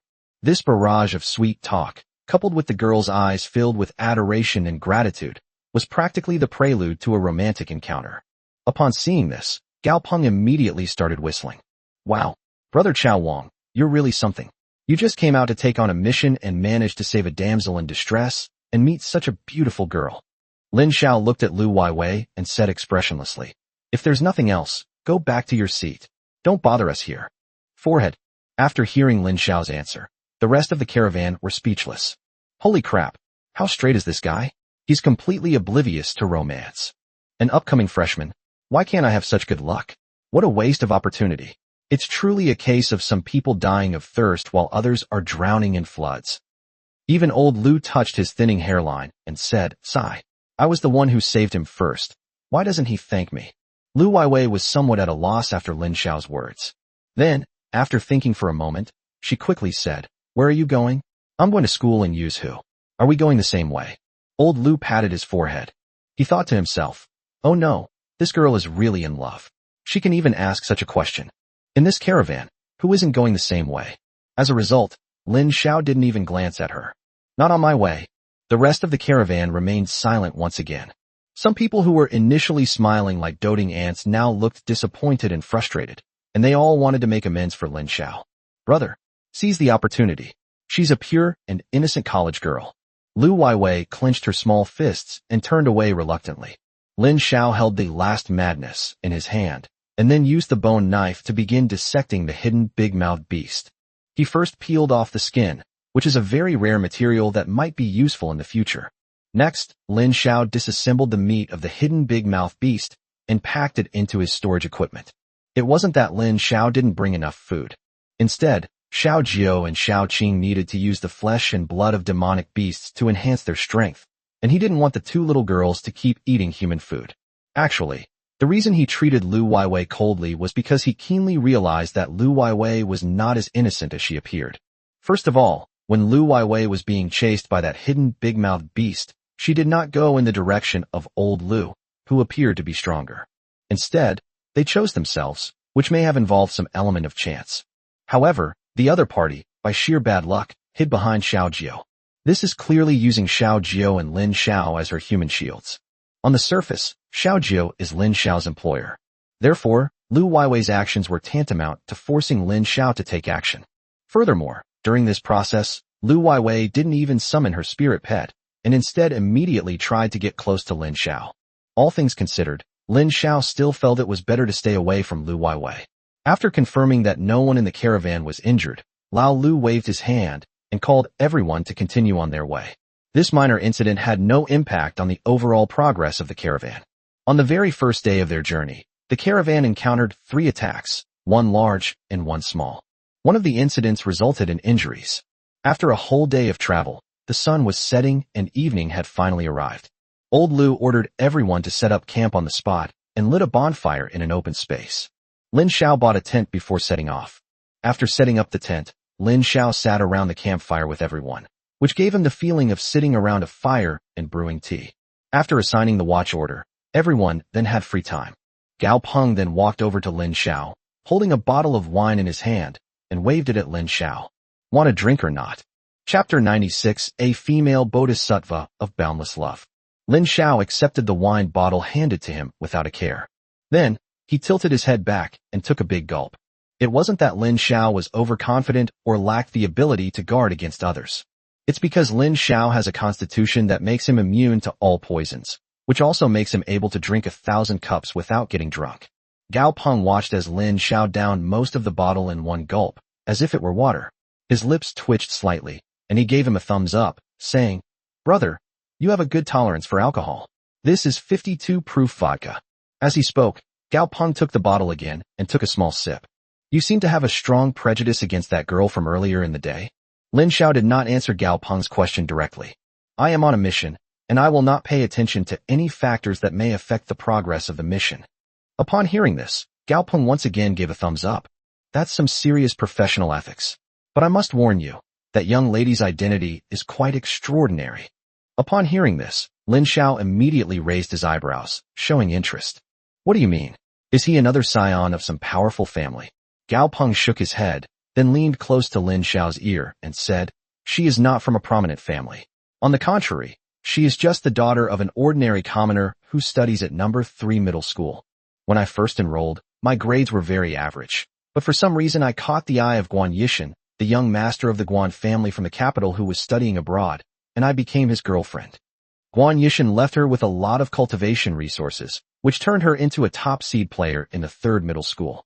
Lin Xiao was unmoved by the news and thought it was perfectly normal.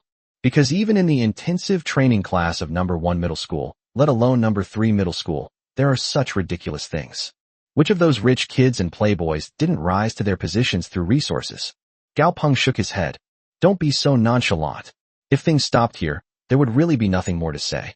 But this girl is juggling more than a dozen relationships at number 3 middle school, and every single one of them is rich and powerful. Even the worst one is a top student at number 3 middle school. Have you ever heard of Chen Fiyang?" Lin Xiao originally wanted to say he knew, but after thinking about it, he realized it didn't quite fit the identity he was currently playing in public.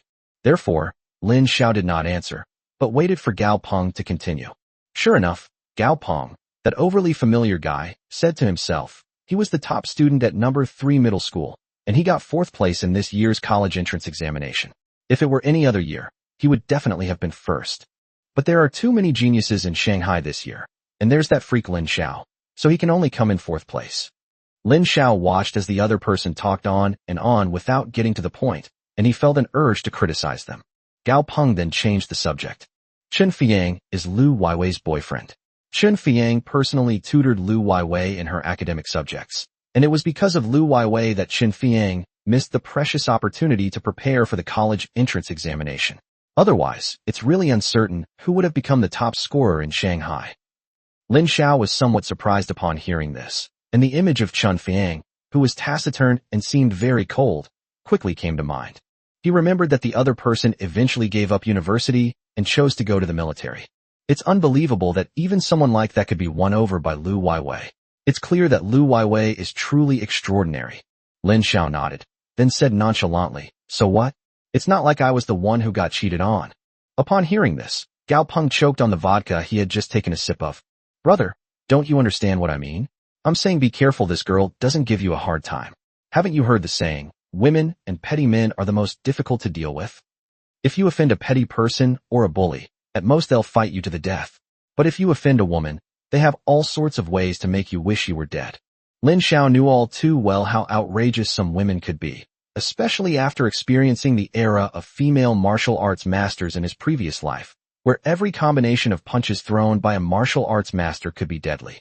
If it were his previous life, as a little Karami, he would naturally be very careful.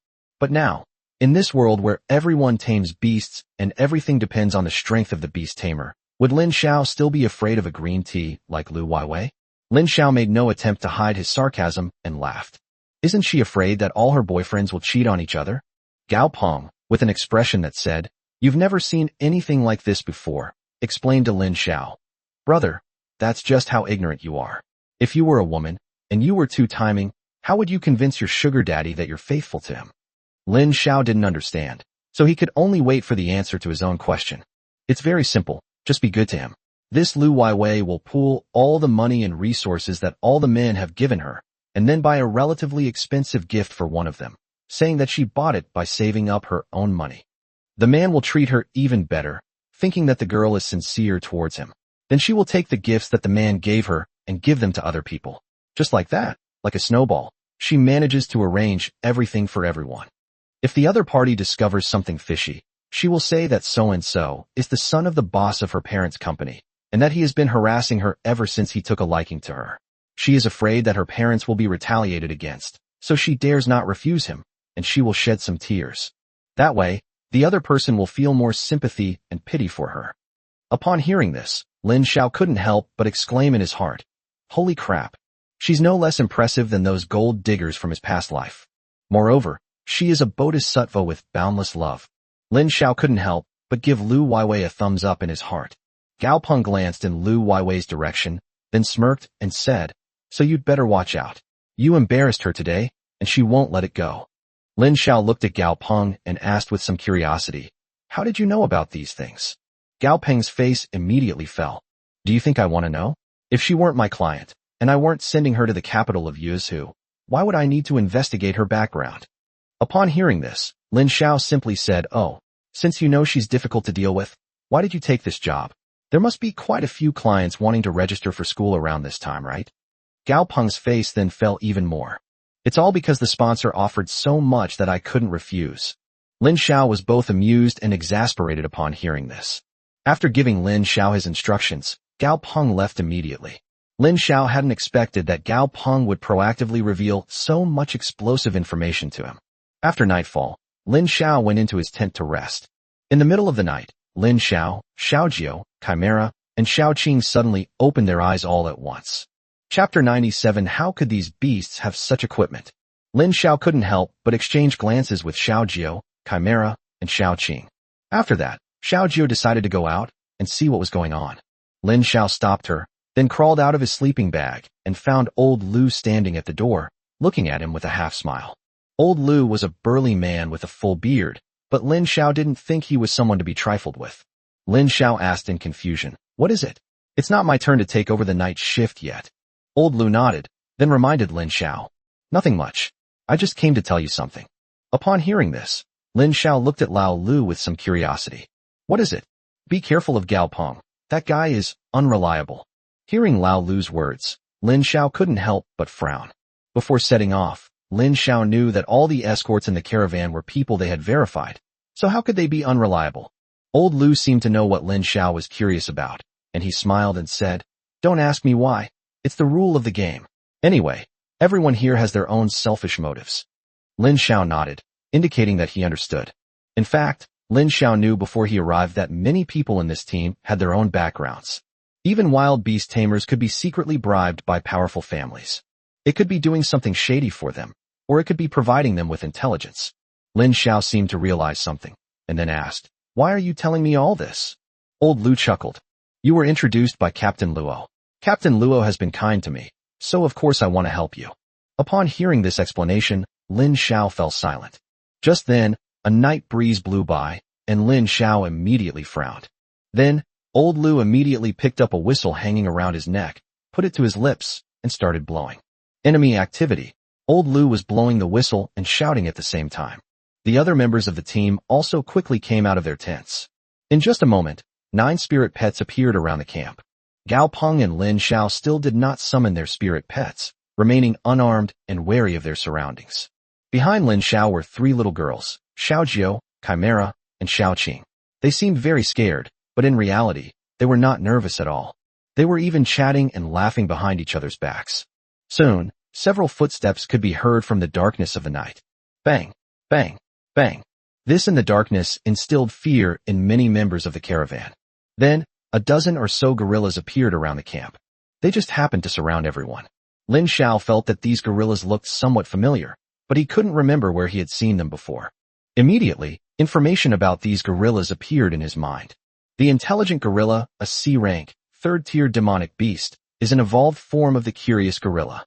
It likes to live in groups and always appears in a group. When fighting as a group, its combat power doubles. They are very vigilant and weigh the pros and cons before each attack. They will not act blindly unless they are absolutely certain of success.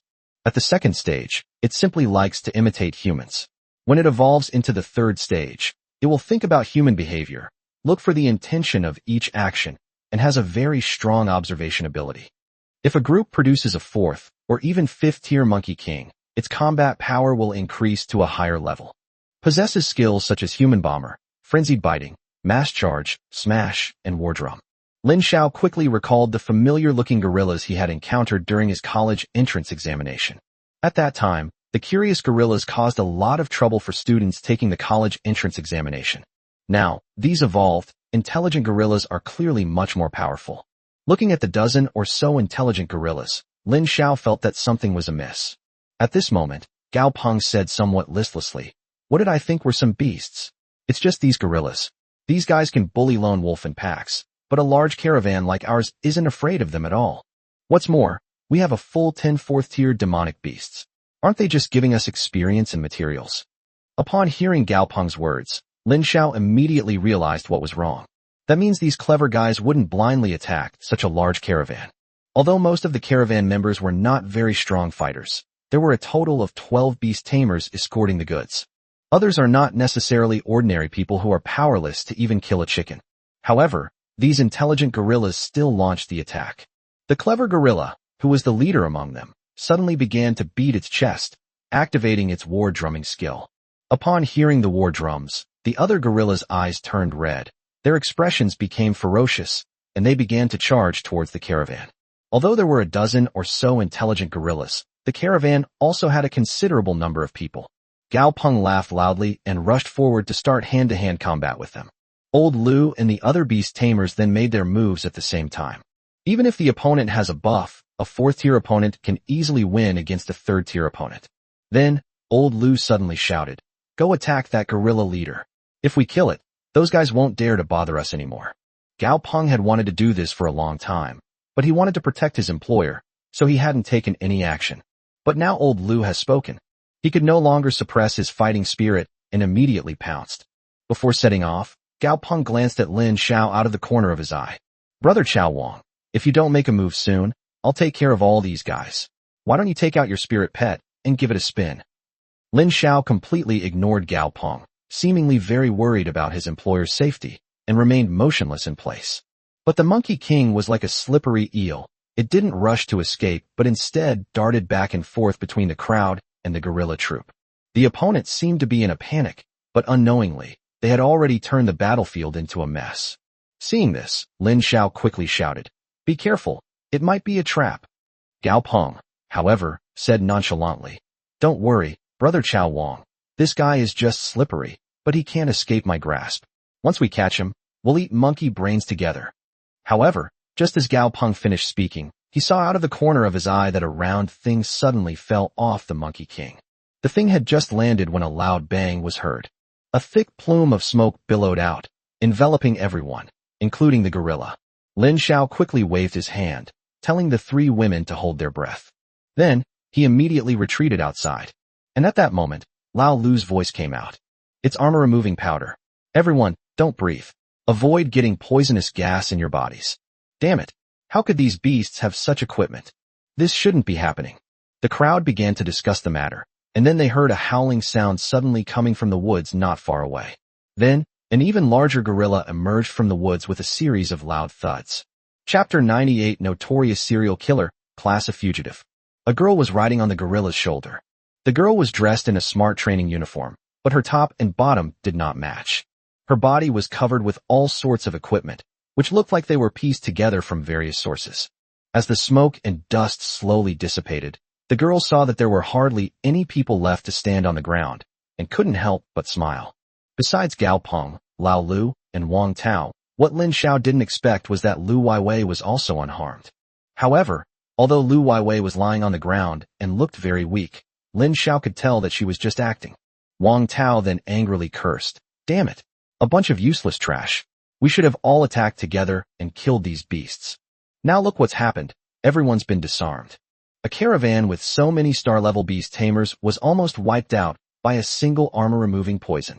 If word got out, people would laugh their heads off. However, when Wang Tao finished speaking and looked at Lin Xiao, he was somewhat incredulous. He never expected that Lin Xiao and his employer were both unharmed. Lin Xiao then looked at the gorilla that the girl was sitting on. Young Vajra, a C-rank 5th-order demonic beast, has already developed human-like thinking, but is a wild beast that roams outside the human world. It is a legendary creature and possesses A-rank Vajra bloodline. As his level increases, the bloodline in his body will become purer and purer. At the advanced level, he can transform into a Vajra with super strong physical attack power and can even perform physical exorcism. Possesses skills such as earthquakes, tearing the earth apart, human bomb tanks, frenzied biting, and intimidation. Lin Xiao never expected that this was actually a King Kong. Although he is still a child, his strength is already remarkable. He remembered reading in the book that it was a creature capable of slaying dragons, but because it had average talent and needed to live in groups at lower levels, it was very difficult to tame and therefore was never valued. The girl then urged the young King Kong forward. After the girl got closer, Lao Lu finally saw her face clearly and exclaimed in surprise, "It's you, Li Yin, the cannibalistic witch, an A-level wanted criminal in Shanghai." Upon hearing this, the girl named Li Yin couldn't help but chuckle. "Don't put it so harshly. We're all just trying to survive, and you people just happen to become my prey."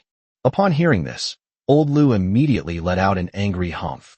"You beast, you've killed dozens of beast tamers over the years. How dare you say such a thing?" Li Yin couldn't help but shrug. "There's nothing I can do.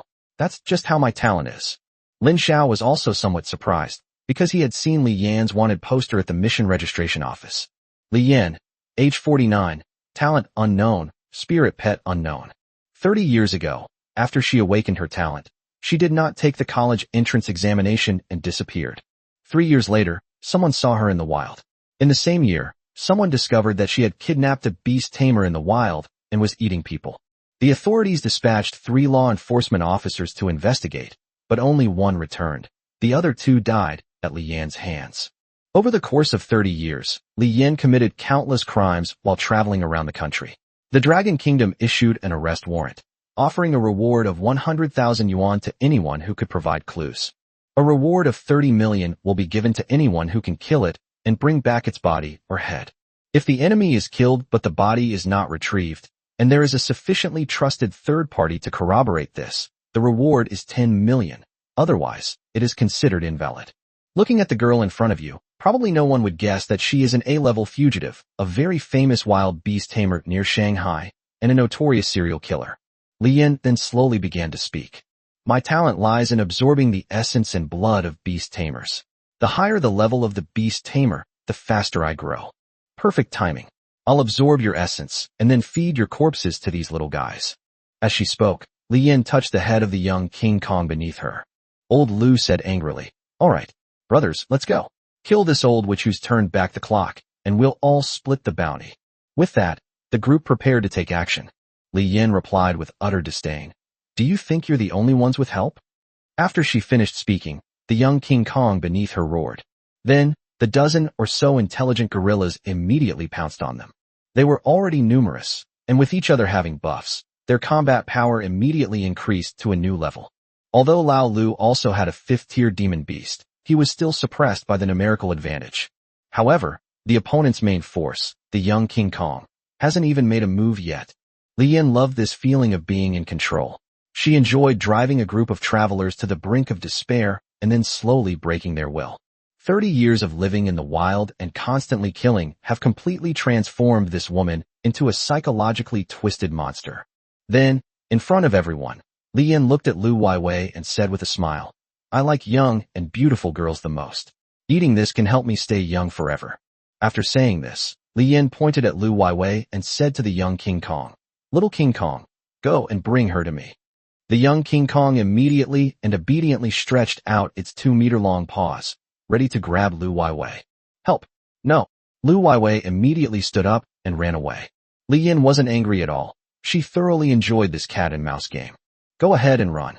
Let's see where you can run to." After saying that, Li Yin jumped down from the young King Kong's shoulder on her tiptoes, and at the same time, King Kong immediately darted away. It's like a starving cat hunting its own mouse. Seeing that escape was hopeless, Lu Weiwei immediately took out a piece of equipment from her pocket and threw it at the young King Kong. At the same time, she closed her eyes. After an explosion, the entire area was engulfed in a blinding white light. Even Li Yin covered her eyes in great pain. Damn it! It's a strobe bomb. Vibration bomb, a one-time use item similar to a flashbang, is made from the bud of Venusaur and emits a dazzling light like a blazing sun. The flare exploded in the crowd, severely injuring Lao Lu and others who were already affected by the poison gas. They immediately lost their fighting ability, and even their spirit pets were injured. However, the tough-skinned gorillas, having lived in the wild for many years and become accustomed to harsh environments, were not significantly affected. Old Lu immediately wanted to curse, but when the white light dissipated, he went to check on Lu Weiwei's location.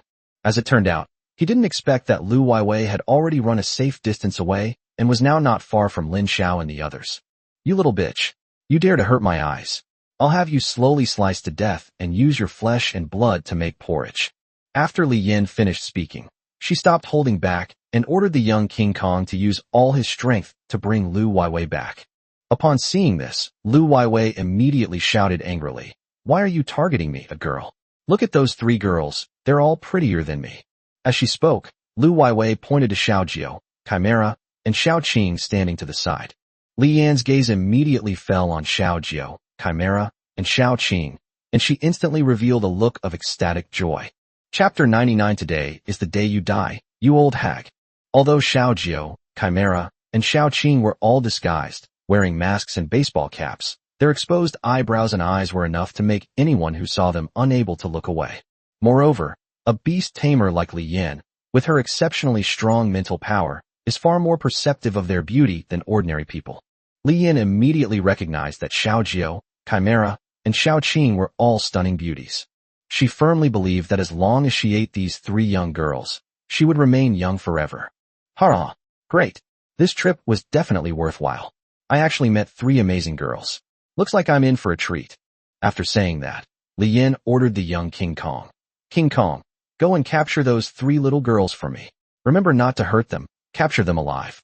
As for that guy, he'll be your reward for dinner, ha ha. Li Yin laughed wildly, as if she felt that Xiaojiao, Xiao Qing, and Chimera were already hers for the taking. The young King Kong let out 2 howls, and then pounded its chest repeatedly, making bang, bang sounds. The sound, like a war drum, seemed capable of awe and intimidation. Xiaojiao was about to step forward to stop this beast, but Lin Xiao waved his hand and shook his head at Xiaojiao. Upon seeing this, Li Yin laughed even more wildly. Little girl, are you reluctant to part with your boyfriend? I love watching these kinds of heart-wrenching separations. Then, she changed the subject. Young man, if you give me your girlfriend, I'll spare your life. How about that? Aren't I being very kind? Upon hearing Li Yan's words, old Lu immediately shouted to Lin Xiao, don't trust this female devil. She loves to bewitch people. Li Yan didn't take Lao Lu's words seriously at all. Tisk tisk tisk. You even noticed that. But little brother, don't worry, I can't eat this many people, and I don't plan to kill you all. I like the blood essence of powerful beast tamers the most. Judging from your young age and the fact that you're only a high-level beast tamer, not yet a star-level beast tamer, I'm not very interested in you. Just hand over those 3 girls to me, and I'll let you go. Hearing Li Yan's words, everyone's hearts skipped a beat.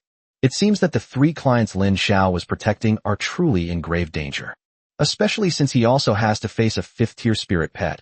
No matter how skilled Lin Xiao is, he can't possibly be a match for it.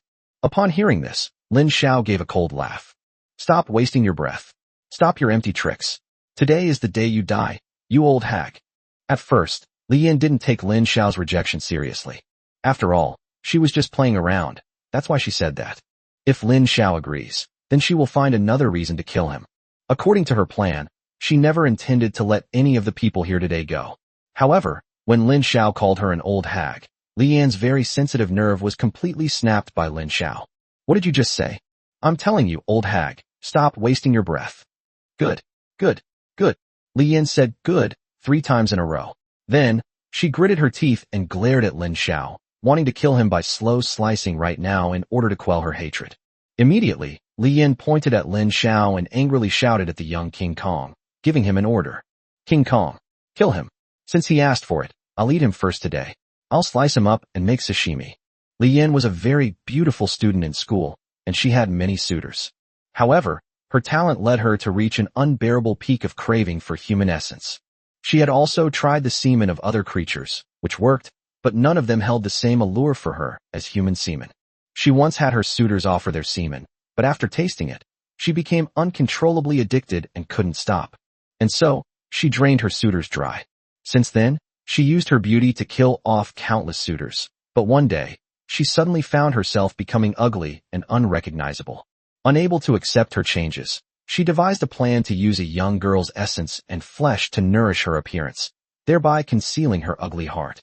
However, Lin Xiao's words, "old hag," had completely reopened the wounds in her heart. Kill him! Kill him! Sensing its master's anger, the young King Kong charged at Lin Xiao as if possessed. Upon seeing this, Lin Xiao sneered. Is that all? As soon as he finished speaking, a pokeball on Lin Xiao's waist flashed.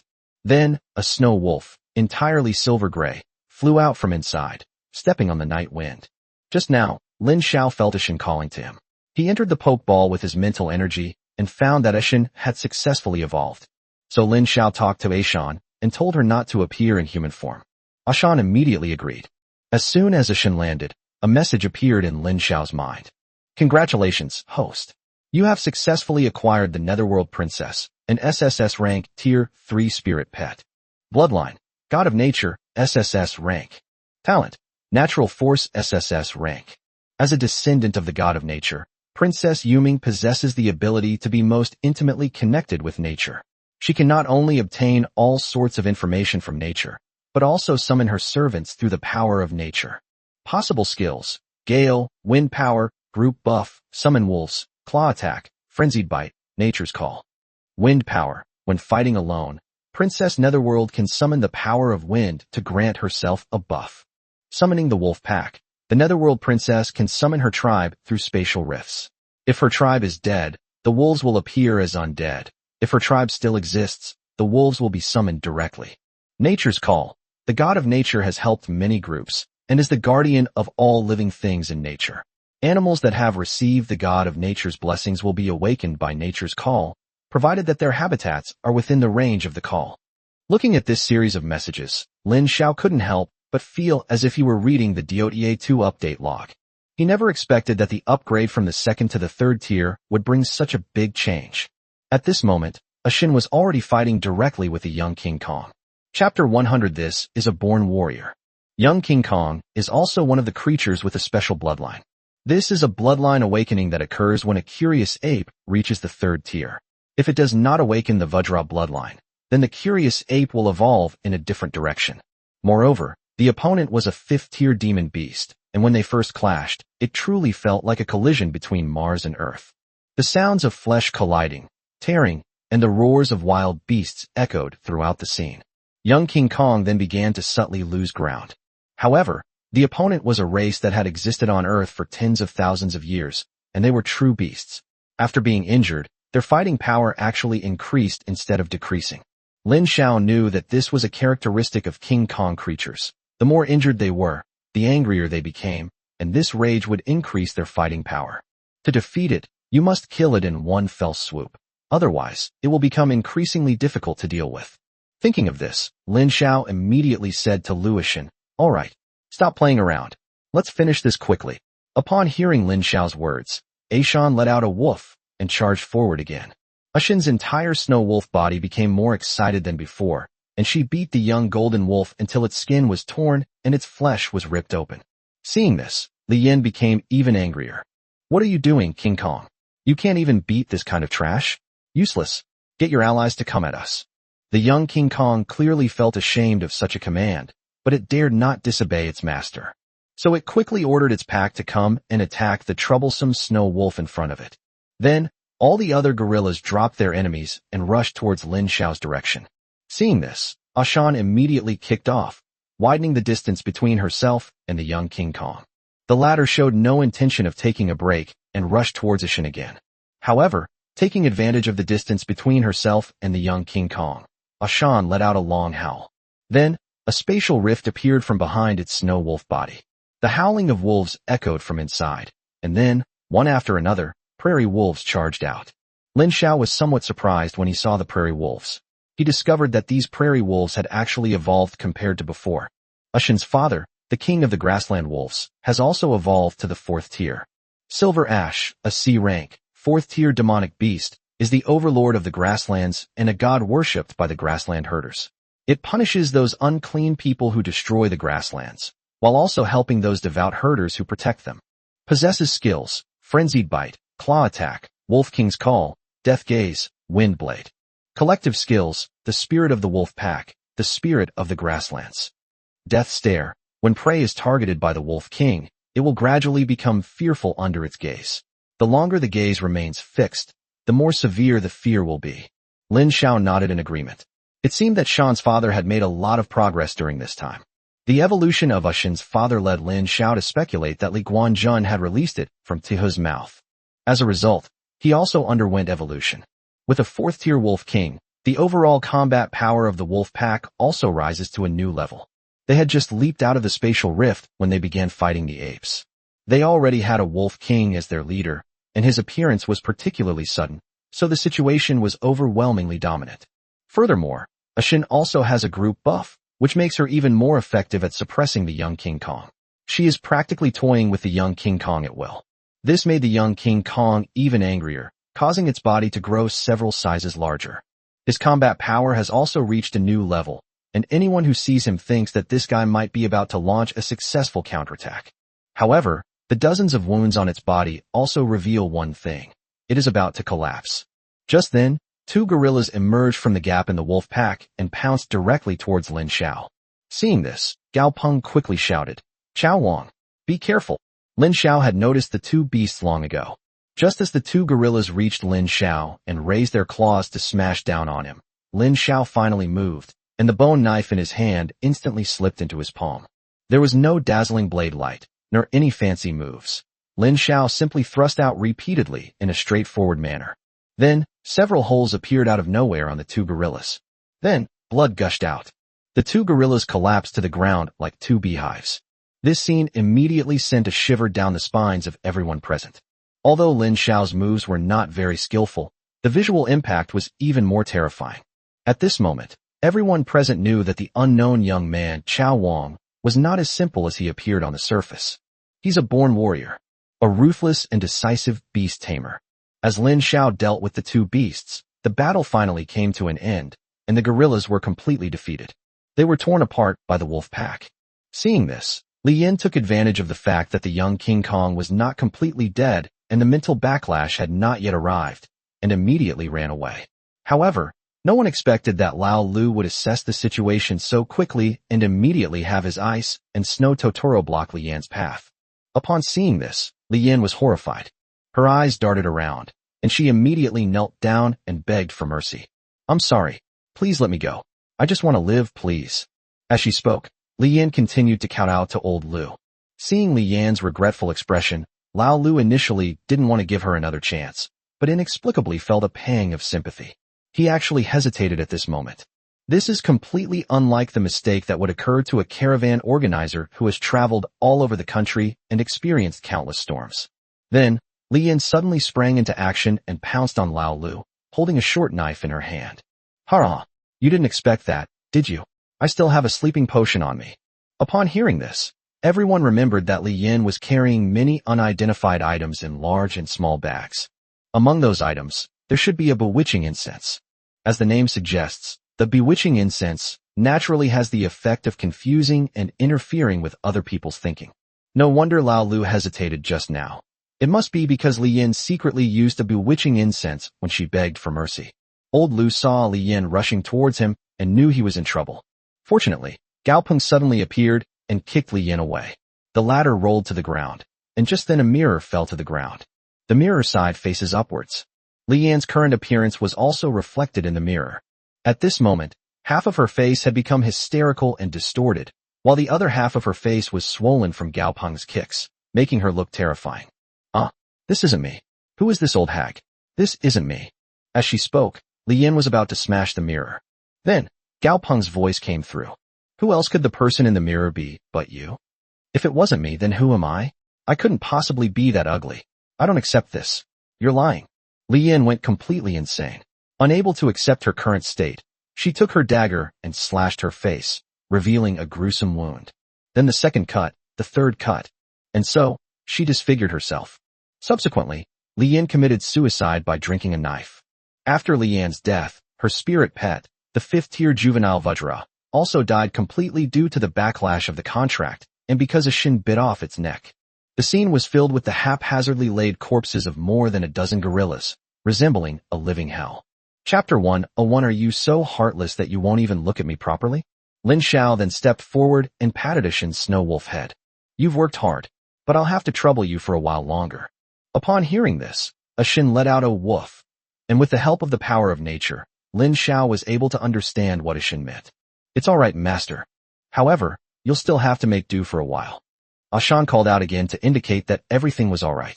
Then, she lowered her snow wolf head, biting the young King Kong's corpse, and pulled it over. Its brains are delicious. Would you like to try some, master?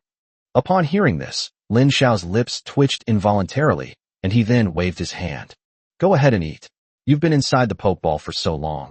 You must be really hungry now. Ashan didn't immediately enjoy her midnight snack. Instead, she turned to look at her father. The Silver Ash then let out two soft cries. Through his shared perception with the Shin, Lin Xiao knew that what the old Wolf King meant was, now, you are the Wolf King. The wolves can only start eating after the alpha wolf has finished eating. A Shin no longer hesitated. This was not because she was ungrateful or disrespectful of her ancestors. It was simply an animal's instinct. Everyone was watching Ashan eat. At this moment, Gao Peng suddenly came over and put his arm around Lin Xiao's shoulder. Wow, Brother Xiao, your spirit pet is so handsome. What kind of spirit pet is it? What level is it? What rank is it? How could it possibly kill that Vajra? And these wolves, were they all summoned by it? Gao Peng asked a series of questions. Lin Xiao was too lazy to answer and ignored him. Just then, with a thought, a spatial rift appeared in the sky. The spatial rift gradually widened, eventually forming a vortex. The wolf pack was drawn into the spatial vortex and eventually flew into it. Lin Xiao knew that the summon wolf's skill was about to expire. The old Wolf King looked at his daughter with some reluctance and let out a soft woof. Ashan's eyes were also filled with tears. Then, she quickly threw the unfinished carcass of the young King Kong into the whirlpool. Then it threw in several more gorilla carcasses. Finally, seeing the vortex disappear, Ashin stopped moving. Lin Xiao sensed that Ashin was feeling a bit down and offered to go back into the pokeball. Lin Xiao couldn't help but sigh and stepped forward to comfort Ashin, saying, If you miss your father, just summon him alone next time. I think if you only summon one wolf member, it should last longer. Hearing Lin Xiao's words of comfort, Ashan's eyes lit up immediately, and she nodded repeatedly. Its enormous snow wolf head immediately rubbed against Lin Xiao's face. Lin Xiao quickly begged for mercy, as if it were a joke. Are you trying to use a rocket headbutt on me? Ashan was a little embarrassed, and in the end, Lin Xiao put her back into his pokeball. Seeing the several gorilla corpses on the ground, Lin Xiao immediately looked at Xiaojiao, Chimera, and Xiaoqing. After thinking for a moment, Lin Xiao only collected the carcass of one gorilla to keep as a food reserve. As for the distribution of the other corpses, Lin Xiao immediately looked at Lao Lu. Let's share this and save it for the road. Upon hearing this, Lao Lu didn't stand on ceremony. Thanks, but we can't take too much with us. Let's have it as a late-night snack once everyone's more mobile. Most of the people were stunned by the strobe blast, and only a few of them, for people, are still able to move. The remaining people are mostly businessmen and backpackers, and some of the students may not even have storage equipment. Merchants do have storage equipment, but they stuff it full in order to move their goods. Therefore, people didn't stock up on too much meat to take with them. The remaining meat had to be sliced on the spot, then cooked over a fire. When the others woke up and learned that Lin Xiao had single-handedly saved them, they immediately rushed over to curry favor with him. Lin Xiao had no time to deal with these people, so he took his rice bowl and went to find Xiaojiao, Chimera, and Xiaoqing to eat. After that, old Lu came over with his wine glass in hand. Lin Xiao did not refuse Lao Lu. Brother Qiao Wang, I've come to discuss Li Yan's bounty with you.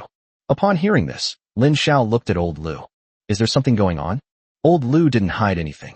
There is an unwritten rule in the caravan that if a fugitive is encountered, the reward for killing him should be split equally among everyone in the caravan.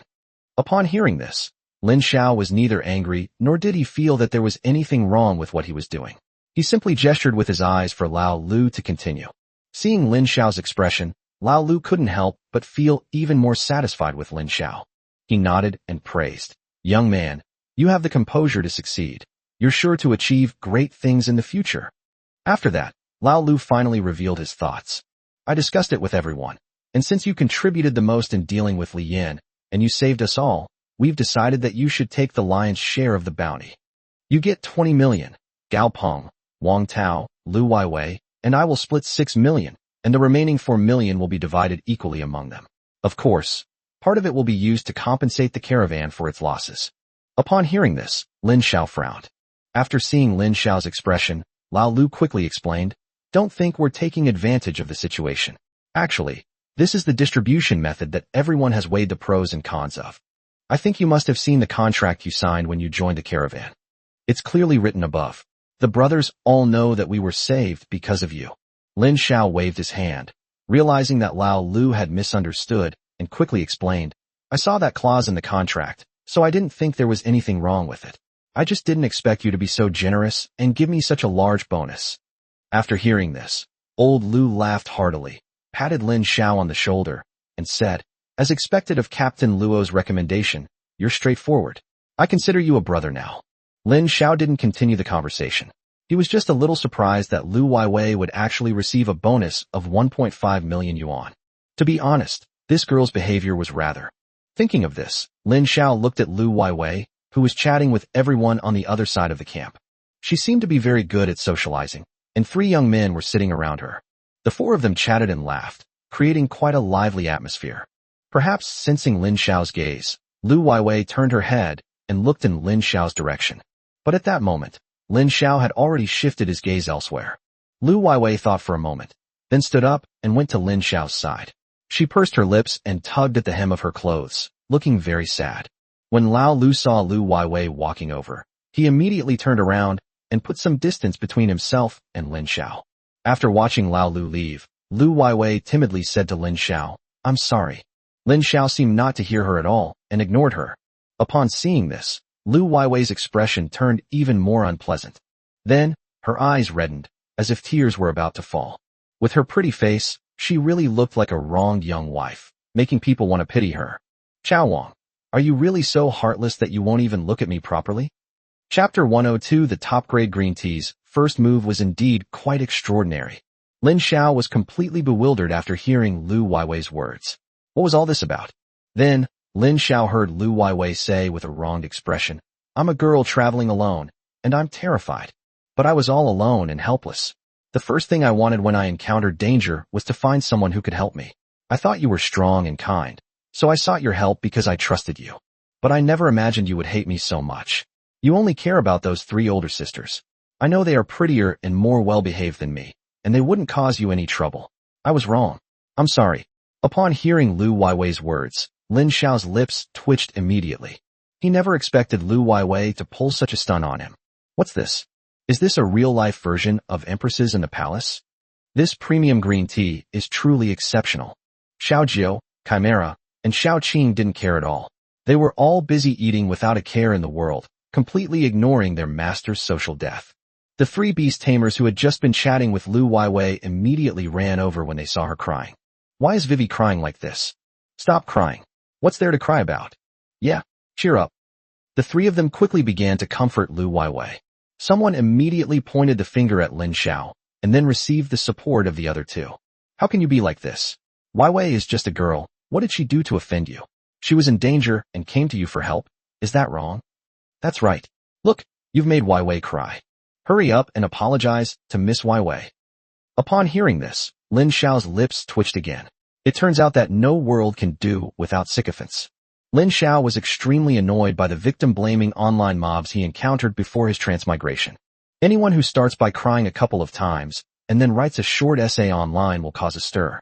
They spread rumors about others online. But when the truth comes out, and it turns out to be a case of boomerang tactics, these people don't have to bear any legal responsibility or even apologize. However, the trauma they inflict on their victims is permanent.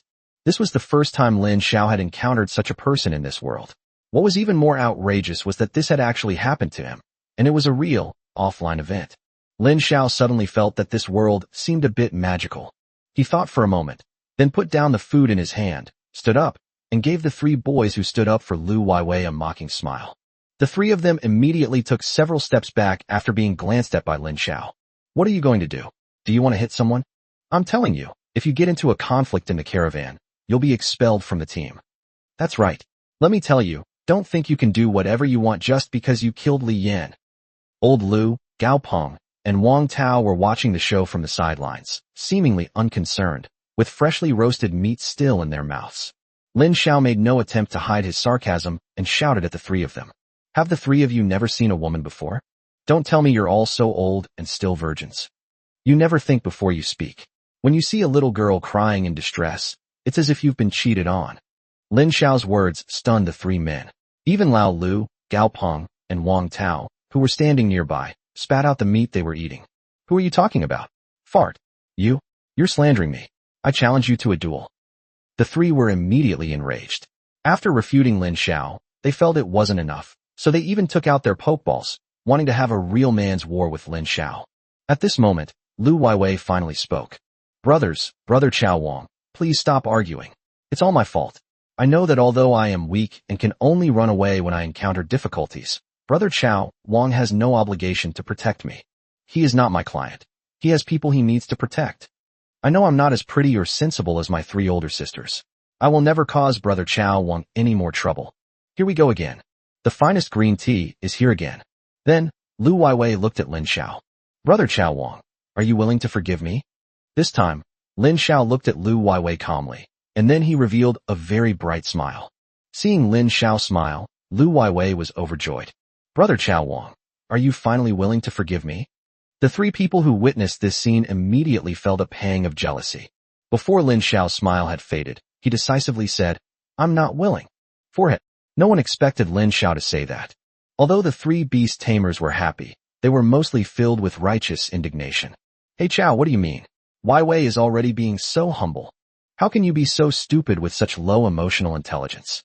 You don't even know how to be considerate of girls. I think you're the one who's never seen a woman before. A guy like you will never have a girl who likes you. Upon hearing this, Lin Xiao shrugged indifferently. Really? I don't care. Then Lin Xiao shouted again. You guys just said that no girl would like me, right? No sooner had he finished speaking than everyone stared in disbelief as Lin Xiao's three beautiful female employers stood up and shouted in unison. If they don't have it, they don't have it. We sisters are lucky. Let's ignore them and go back to our tents to rest. Master, Brother Chao Wang is the best. As they spoke, Xiao Jiao, Chimera, and Xiao Qing were immediately surrounded by Lin Xiao. They then escorted Lin Xiao back to their own tents to rest. The onlookers in the camp, upon witnessing this scene, all wore expressions of utter disgust. Old Lu couldn't help but give Lin Xiao a thumbs up as he walked away. Wow, he managed to hook up with 3 sugar daddies during a mission, and I've never seen anything like it before. Unprecedented and unparalleled. Wang Tao also expressed his inferiority. The 3 beast tamers were stunned and stood there, not knowing what to say to cover up their embarrassment. At that moment, they really wanted to find a hole to crawl into. Lu Weiwei stared at Lin Xiao and the others tense, gritting her teeth fiercely, and then said in a voice only she could hear, Slut. They stayed up all night until dawn, and the next morning, everyone was ready to set off. After taking stock of last night's losses, Lao Lu finally set off. As the organizer and leader of a caravan, this was his duty. Fortunately, he won't lose much money from this trip. Over the next few days, everyone's journey proceeded relatively smoothly. Even Lu Weiwei, who was particularly fond of stirring up trouble, did not cause any more trouble. However, she always ended up with those 3 sycophants. The 4 of them were chatting and laughing the whole time, which was in stark contrast to Lin Xiao's group. Although the caravan encountered some attacks from monsters, they all managed to escape unscathed in the end. Although there was a 5th-tier demon beast among those beasts, it was still no match for the caravan, which had a large number of people and considerable strength. In the end, those monsters all became the caravan's material reserves. As they walked, old Lu took out a map, looked at it, and then pointed to a grove of trees ahead, saying, that area ahead is called Lefengpo. After passing Lefengpo, it will take another day to reach Suyang City in Liangwai Circuit. Chapter 103 This thing is a natural mount. Lin Xiao had heard of this Lefeng slope.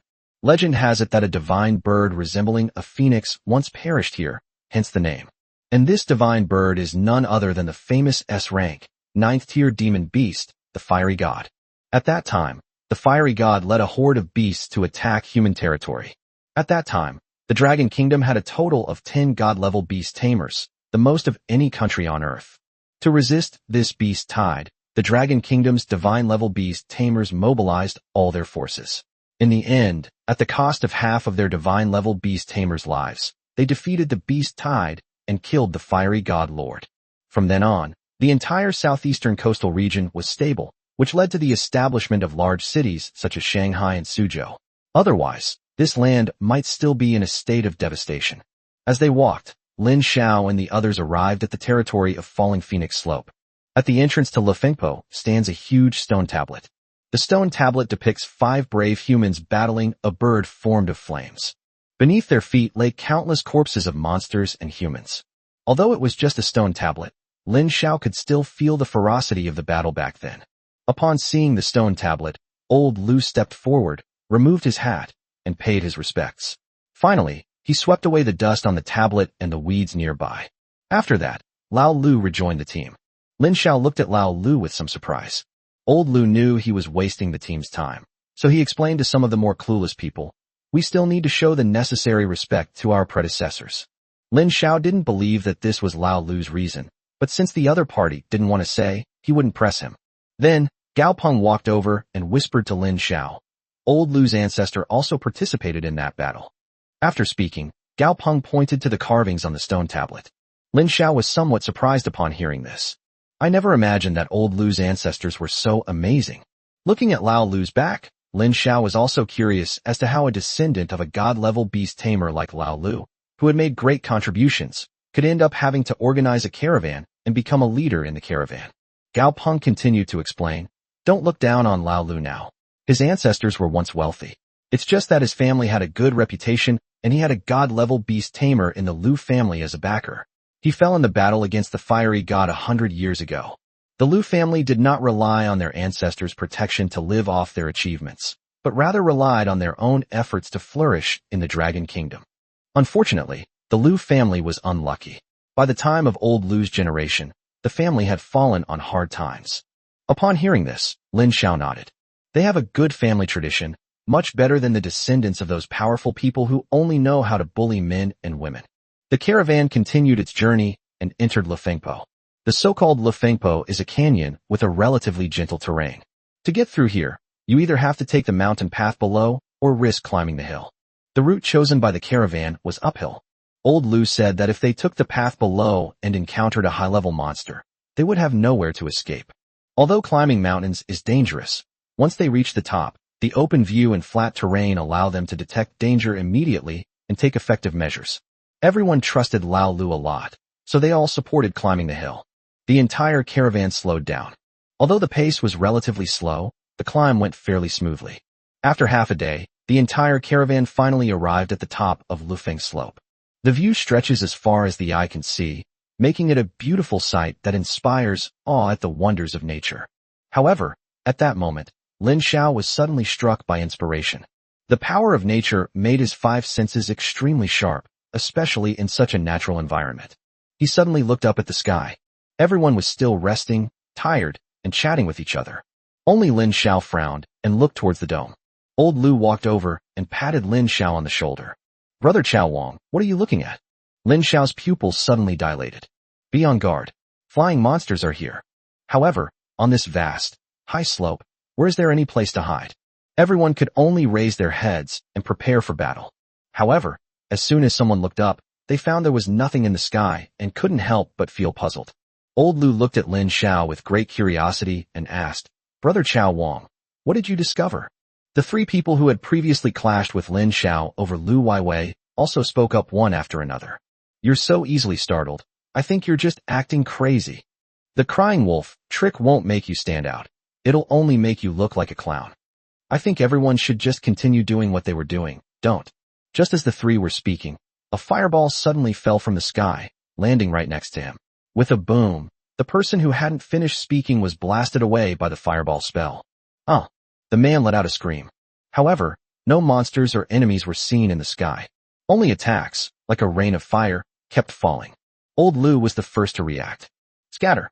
This guy wants to wipe us all out. As he spoke, Old Lu immediately summoned his spirit pet, the giant horned beetle. Then, seeing that Gao Peng still hadn't made a move, Lao Lu couldn't help but shout angrily again. Damn it, Gao Peng, how long are you planning to hide? Where's your flying spirit pet? Upon hearing this, Gao Peng sighed. He had originally intended to continue hiding. Then, Gao Peng took out his pokeball. After a flash of white light, Lin Xiao finally saw Gao Peng's spirit pet. That was a griffin with huge wings.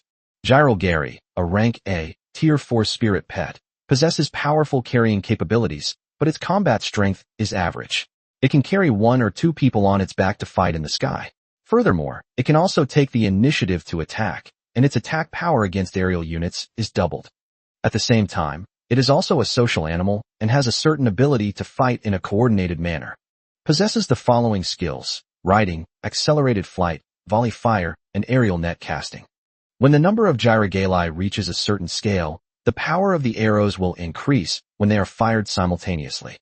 Lin Xiao looked at the griffin that had wings, 4 legs, and 2 arms, and couldn't help but nod.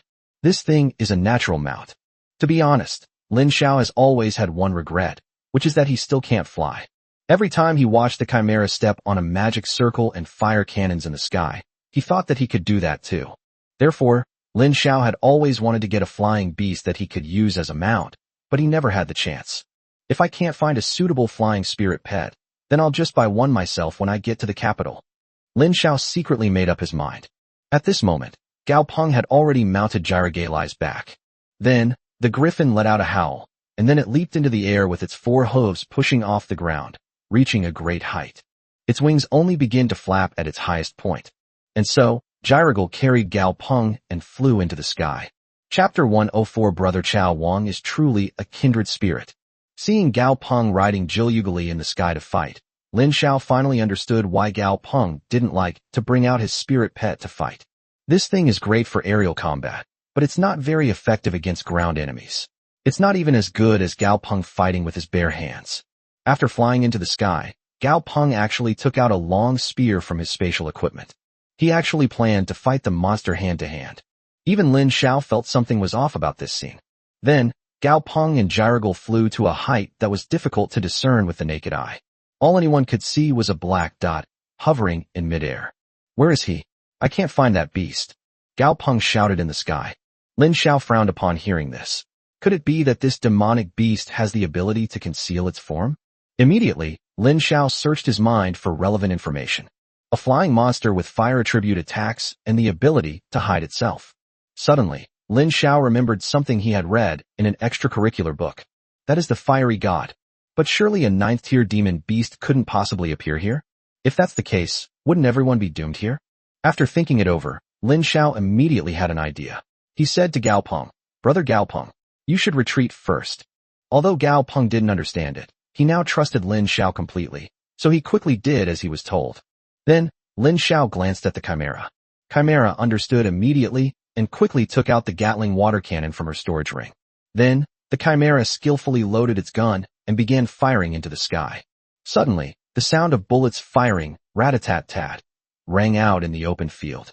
The Gatling gun's dense barrage of bullets poured into the sky like a tidal wave. Gao Peng didn't understand what Lin Xiao was going to do at first, but when he saw the Chimera's actions, he couldn't help but curse. Damn it. Wait until I'm further away before you shoot. However, the Chimera acted as if it hadn't heard him at all, and proceeded to fire in a carpet-bombing style. Gao Peng quickly flew further away, thus avoiding the attack. Just then, a bird sang from a bright spot in the sky that looked as if it had merged with the sun. Then, the light suddenly changed. Immediately, a magnificent bird appeared in the sky. Lin Xiao instantly recalled the basic information about the large bird. Ancient bird, a 6th-tier ill-level demonic beast, is one of the subspecies of the phoenix. It is naturally compatible with flames and has a certain chance of awakening the phoenix bloodline. It is a natural predator with the ability to burn everything. The flames on its tail not only burn its enemies, but also its own life force. Once the flames at its tail lose control and engulf it, it will enter an evolutionary state. It will either successfully evolve, be reborn from the ashes, and become a 7th-tier demon beast, or it will perish. Possesses the following skills: burning sky, fire rain, burning earth. Lin Xiao looked at the introduction of the ancient bird and fell into deep thought. This monster doesn't have any physical attack skills, it only uses magical attacks.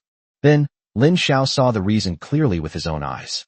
It turns out that the ancient bird's claws had been burned by the flames, making it completely incapable of physical attacks. At this moment, Gao Peng had already seen the appearance of the ancient bird, so he rushed towards it without fear. Lin Xiao thought for a moment, then quickly shouted to Gao Peng, "Brother Gao Peng, all of this beast's attacks are ranged magical attacks. Don't let him kite us. He also doesn't have the ability to fight in close combat. Try to cut through his middle lane." Gao Peng burst into laughter after hearing Lin Xiao's warning. "Hurrah! Brother Chao Wang is truly a kindred spirit. He discovered the trick immediately. I thought you were going to warn me that he was a 6th-tier demon beast, and that I should run away." Upon hearing this, Lin Xiao immediately understood what the other party meant. He knew the habits of this ancient bird. Lin Xiao couldn't help but marvel at how knowledgeable and experienced these seasoned veterans were. It seems they have fought these monsters more than once. When the ancient bird saw Gao Peng rushing straight towards it, it immediately began to maneuver in the sky, trying to create distance between itself and Gao Peng. However, Gyrogalai is one of the best griffins, which are known for their agility and speed. There is absolutely no way to escape its pursuit. However, the ancient bird was not to be trifled with.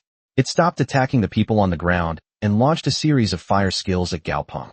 Every time Gao Peng was about to get close enough to attack it, a large area of magic, like a wall of fire, would appear in Gao Peng's path. Damn it, this beast is really hard to deal with. Lin Xiao then took the Gatling water cannon directly from the Chimera's hand, aimed it at the ancient bird in midair, and began firing. The sound of submachine guns, rat-a-tat-tat, rang out again, drawing everyone's attention. Then, they saw the ancient bird caught off guard by Lin Xiao's attack. In the sky, fiery red blood flowers and feathers kept appearing. Upon seeing this, Gao Peng couldn't help but burst into laughter. Well done. He also used Lin Xiao's shot to get to the side of the ancient bird. He raised his 3-meter-long spear and thrust it at the ancient bird. The ancient bird let out a miserable cry and struggled to dodge in midair, avoiding its vital points, but was instantly killed by Gao Peng's attack. However, the ancient bird is a subspecies of divine bird with the bloodline of the phoenix, so how could it suffer such humiliation? After dodging the fatal blow, it actually used the distance between itself and Gao Peng to directly detonate the Burning Heaven skill. Gao Peng cursed, "Damn it! Does this beast have a death wish?" The reason is simple. This attack, once launched, is so devastating that it hurts the enemy 1,000 while injuring 800 of its own. Although the ancient bird is fire-friendly, it is not fireproof and will be injured if burned. Just as Lin Xiao saw in the data, if its physical body is burned to ashes by the flames, that is when it will attempt to become a 7th-tier spirit pet. In midair, Gao Peng produced a shield as if by magic and placed it in front of him. With a loud boom, the skill Burning Heaven exploded. A flame appeared in the sky. However, on one side of the sea of fire, there was a gap, which was created by Gao Peng's shield. Even so, Gao Peng's screams reached everyone's ears. "It hurts. It's so hot. This guy's gone mad." Fortunately, the raging flames did not last long. The flames disappeared in just a few breaths. At this moment, the ancient bird looked very disheveled, like a bald chicken with its feathers singed. However, it actually used this opportunity to distance itself from Gao Peng. At this moment, the ancient bird turned to flee. But Gao Peng was prepared for this, and he slapped Jiru Jiali on the head. Net. Then, Jilyugali immediately threw out a large net made of spiritual energy. Chapter 105. This is a real-life example of using a cannon to kill a mosquito. Aerial capture. This is a common skill of Jilyugali, or rather, all griffins. This skill can use a large net of spiritual energy to trap the monsters in the sky, and then forcibly drag them down to the ground. This allows them to assist their companions in launching attacks. In general, it can be described as a rather useless skill. Such a powerful control skill is absolutely divine in team battles or when hunting in the wild. If this skill hits, it can completely turn the tide of battle. The downside is that once it has a target, the griffin cannot attack or even move. It can only stand there as a sitting duck. The situation is the same now. Jilyugali remains motionless in the sky, continuing to cast spells. Fortunately, Gao Peng, riding on Jiru Jiali's back, could take this opportunity to do whatever he wanted. He raised his spear and hurled it at the ancient bird. The ancient bird let out a cry, watching as the long spear grew larger and larger in its pupils. Then, it let out an angry roar. Already at its last gasp and about to be forced to evolve, it was now about to be killed by tiny humans. This humiliation fueled its rage, almost causing it to lose control. So, it came up with another crazy idea. It set itself ablaze. The raging flames burned through the net of spiritual energy, freeing it to move about as it pleased. It first circled in the sky, dodging the spear. Gao Peng cried out in alarm, for he was now unarmed, and his armor had bin destroyed by the ancient bird's burning heaven skill. So Gao Peng couldn't help but shout, "Run!" The ancient bird didn't look at Gao Peng, but stared intently at Lin Xiao, the one who put it in danger. Then, the ancient bird, engulfed in flames, charged towards Lin Xiao. Suicide attack. It wanted to use this method to perish together with Lin Xiao. Upon seeing this, Lu Weiwei immediately shouted, "Run! Everyone, don't stay here. That bird has gone mad." However, at that moment, Lao Lu rushed over without regard for anything else. "Everyone, come quick and help Chao Wang block this attack. If he can withstand this blow, that beast is doomed." Two different versions of the story, two completely different choices. However, Lin Xiao paid no attention to the ancient bird's final frenzy.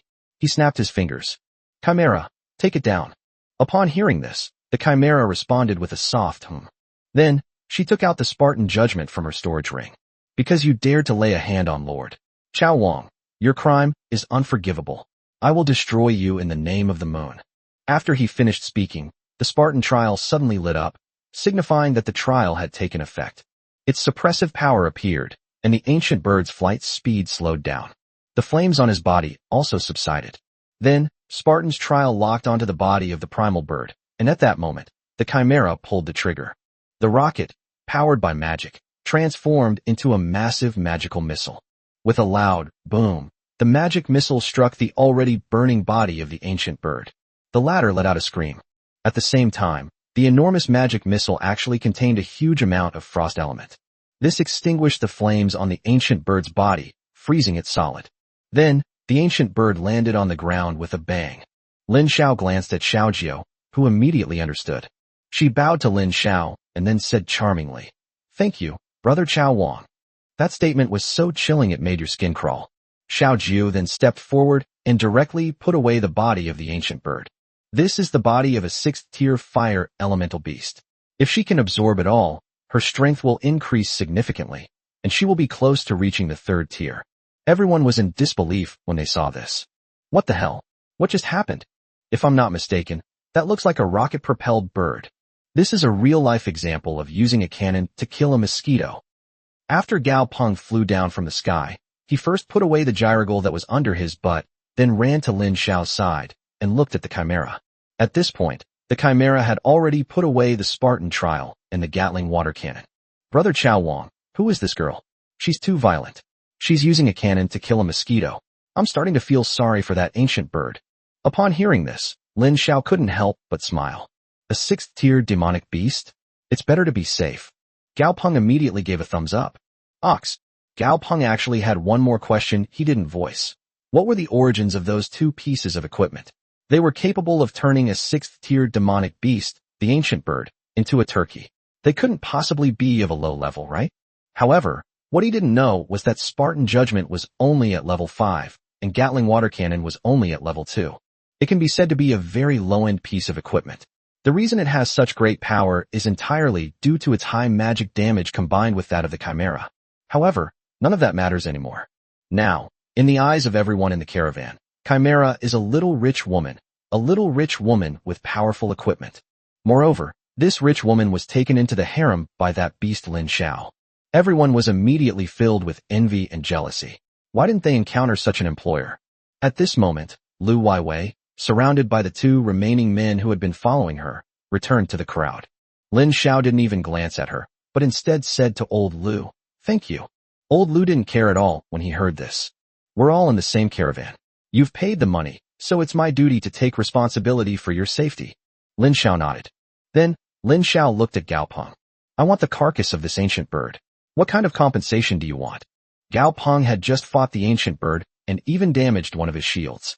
He contributed a great deal of effort. Lu Weiwei chimed in agreement. Yes, Brother Gao Peng was in such danger just now, holding on for so long in such a huge sea of fire. Shouldn't the flamingo's carcass be given to Brother Gao Peng? Gao Peng glanced at Lu Weiwei, then turned his head. After thinking for a moment, he said, the corpse of a 6th-tier demon beast will probably cost 100 million. However, without your cooperation, I might also die in the sky. Here's what we'll do. Give me Li Yan's head. The so-called head of Li Yan is not just a head in the literal sense. It was Li Yan's bonus. Lin Xiao thought for a moment and said, 20 million is a very fair price. Good. Lin Xiao immediately nodded and agreed. Then, Gao Peng looked to the other side. At the same time, Lin Xiao looked to the other side of the group, where there was a charred corpse. That was one of the 3 young beast tamers who had argued with Lin Xiao earlier because of Lu Weiwei. Chapter 106 truly worthy of being a 9th-tier demon beast and a god-level beast tamer. In fact, logically speaking, this beast tamer shouldn't have died. But unexpectedly, a rain of fire suddenly fell from the sky, which caused his death. Lu Weiwei happened to be at the spot where the fire rain fell. Faced with the fire and rain, she immediately pulled the man over to her as a shield. However, all of this happened in an instant, and everyone's attention was drawn to the fire rain, so they didn't notice how Lu Weiwei murdered someone. But people aren't stupid. When faced with this kind of situation, there will always be those who raise objections. That's not right. I checked before, and this guy wasn't within the range of the fire rain. How could he have died so inexplicably? As he spoke, the other person immediately looked at Lu Weiwei. Clearly, he had already noticed something amiss. Lu Weiwei felt a little guilty under the other person's gaze. Her eyes darted around, and tears immediately began to stream down her face. Why, I'm so sorry. It's all my fault. Brother Zhao died trying to save me. I was targeted by a rain of fire earlier, and I was so scared that I didn't know how to dodge. Brother Zhao pushed me away to save me, and as a result, I was saved. But Brother Zhao was hit by the rain of fire. As she spoke, Lu Weiwei cried even more miserably and slowly squatted down. Everyone exclaimed, "Good heavens, this is too tragic. He died just like that, for the sake of his confidant." However, old Lu frowned but did not speak. Beside her, another admirer of Lu Weiwei hesitated to speak. Wang Tao was a straightforward person. He looked at the person and said, "Just say what you want to say."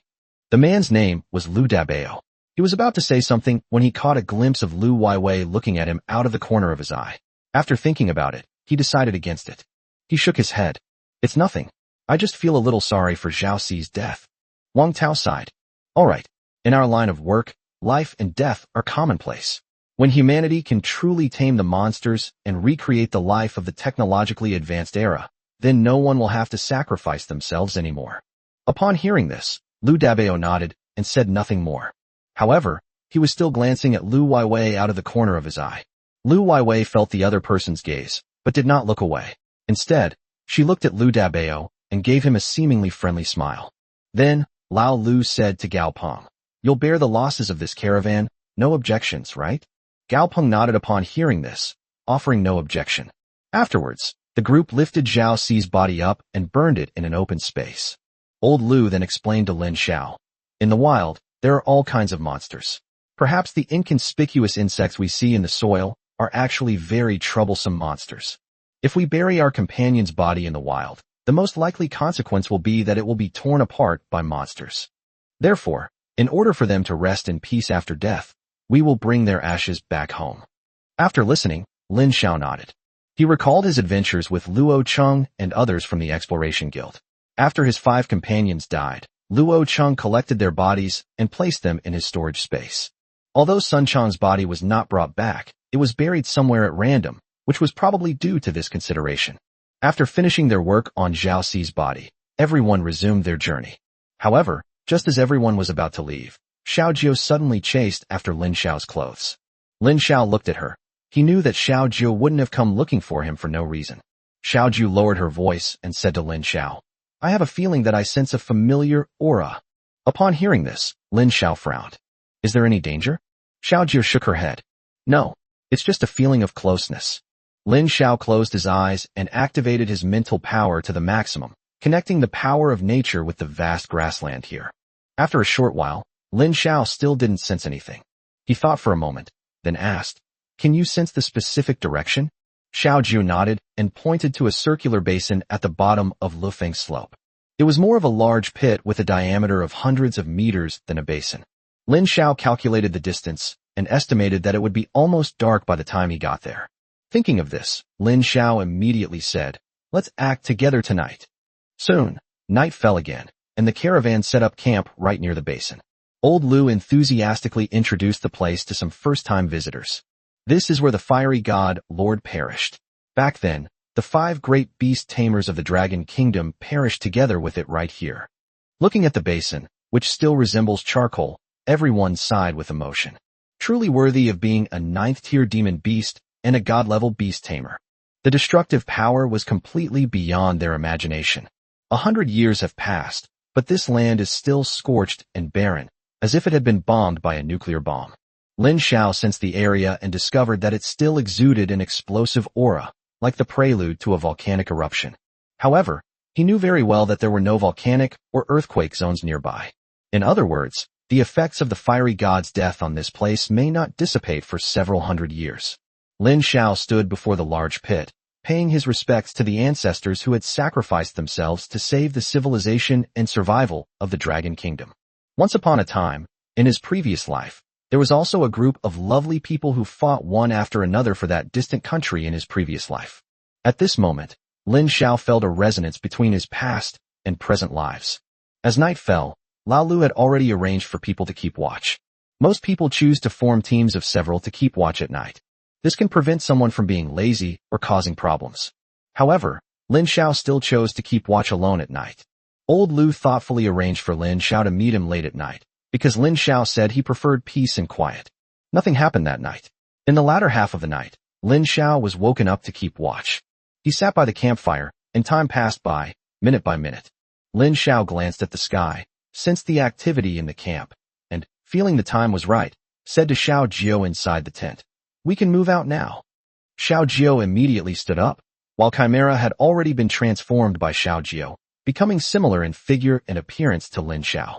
Like Lin Xiao, Chimera sat quietly by the campfire, saying nothing. Meanwhile, Lin Xiao and Xiao Jiao had already taken advantage of the night to enter the large pit where the fiery god had fallen. Then, following her senses, Xiao Jiao slowly walked forward in a certain direction. As she walked, Xiao Jiao suddenly stopped and looked at the area. "It's right here." Chapter 107 Master, this hurts. After finding the place, Lin Xiao couldn't help but look at the surrounding terrain. This isn't the bottom of the pit, nor is it any special place. It's just an ordinary, flat slope. It doesn't seem to have anything special about it. Lin Xiao thought for a moment, then activated his natural power. However, although Lin Xiao did not feel any friendly power, he did sense a dangerous aura. This is the early warning capability within the forces of nature. But this dangerous aura emanated from beneath their feet. There's something underground. After saying that, Lin Xiao stomped his foot hard without hesitation. Although the ground was very hard, with the support of his heavenly fox power, he still managed to stomp through it with one step. Then, a surge of intense heat rose from beneath the ground, and Lin Xiao finally felt that familiar aura. That was actually the aura of heavenly fire. Lin Xiao and Xiao Jiao, who was standing next to him, couldn't help but exchange a glance. However, neither of them said anything. Instead, they lifted up the ground and discovered that it was a huge hole several meters wide inside. Inside the cave, the aura of heavenly fire continuously surged outwards. At the same time, Lin Xiao's unease grew stronger. However, Lin Xiao still chose to go in. One reason is that the heavenly fire has no effect on him, and another important reason is that Xiao Jiao seems to really need the things in this cave. I've never seen Xiao Jiao so eager before. The two crawled into the hole. Flames were dancing everywhere inside, so there was no need for lighting.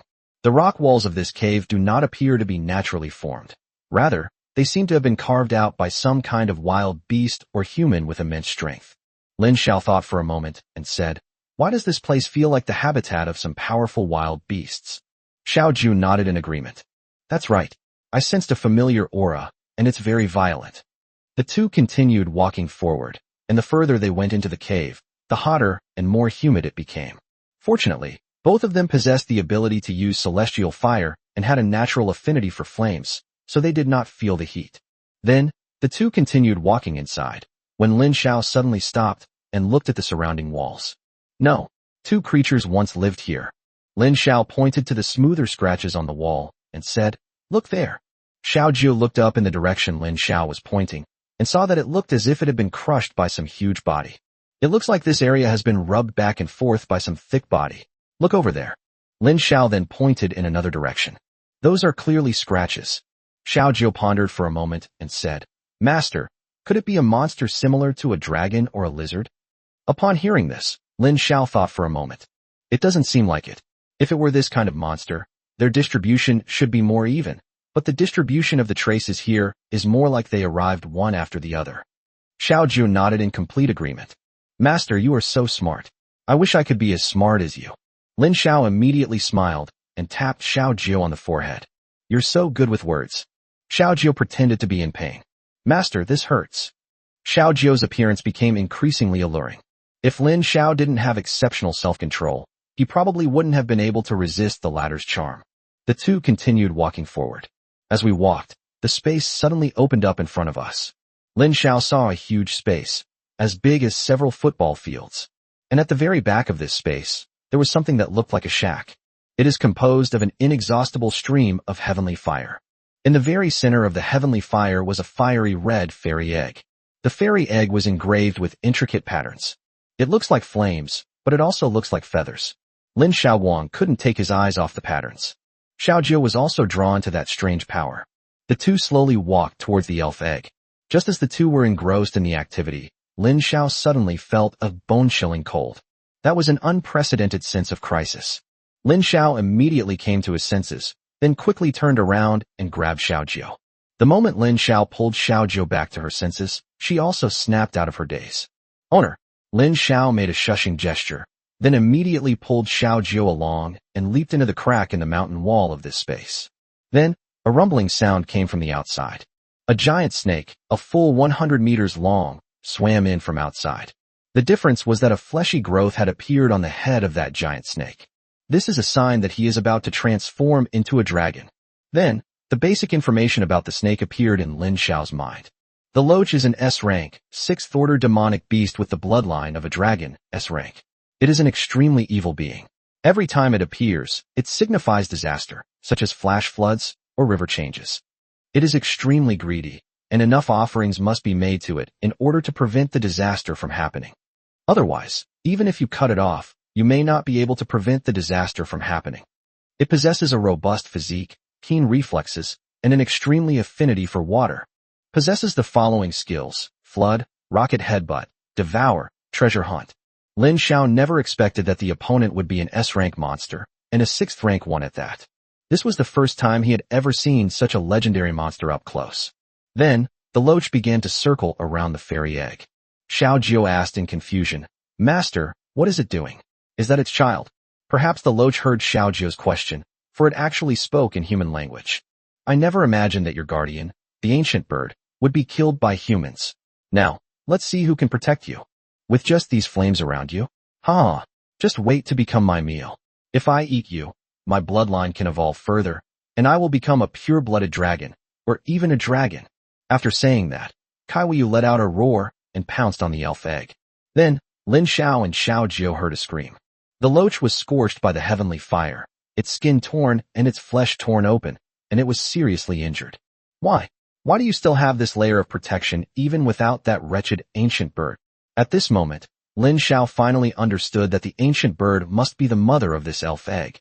The other party went out to forage for food and encountered their caravan, eventually dying outside. But why is the egg of this ancient bird protected by heavenly fire? When Xiao Jiu saw this, she burst out laughing. Master, he's so stupid. Who? The Loach suddenly raised its enormous head and looked in Lin Xiao's direction. Xiao Jiu shrank her neck and then decided not to hide it anymore. She raised her head and crawled out of the crevice, hanging her feet on the mountainside. Are you looking for me? As she spoke, Xiao Jiu swung her two lovely and beautiful legs. Kaiwu then looked at Xiao Jiu and sneered. Humans? You actually dare to come here. And there are two of you. Looks like I can have a good meal today. Since I can't cure what's inside that elf egg for now, I'll just have you two as appetizers. Chapter 108. Finally, I have a chance to use my full strength.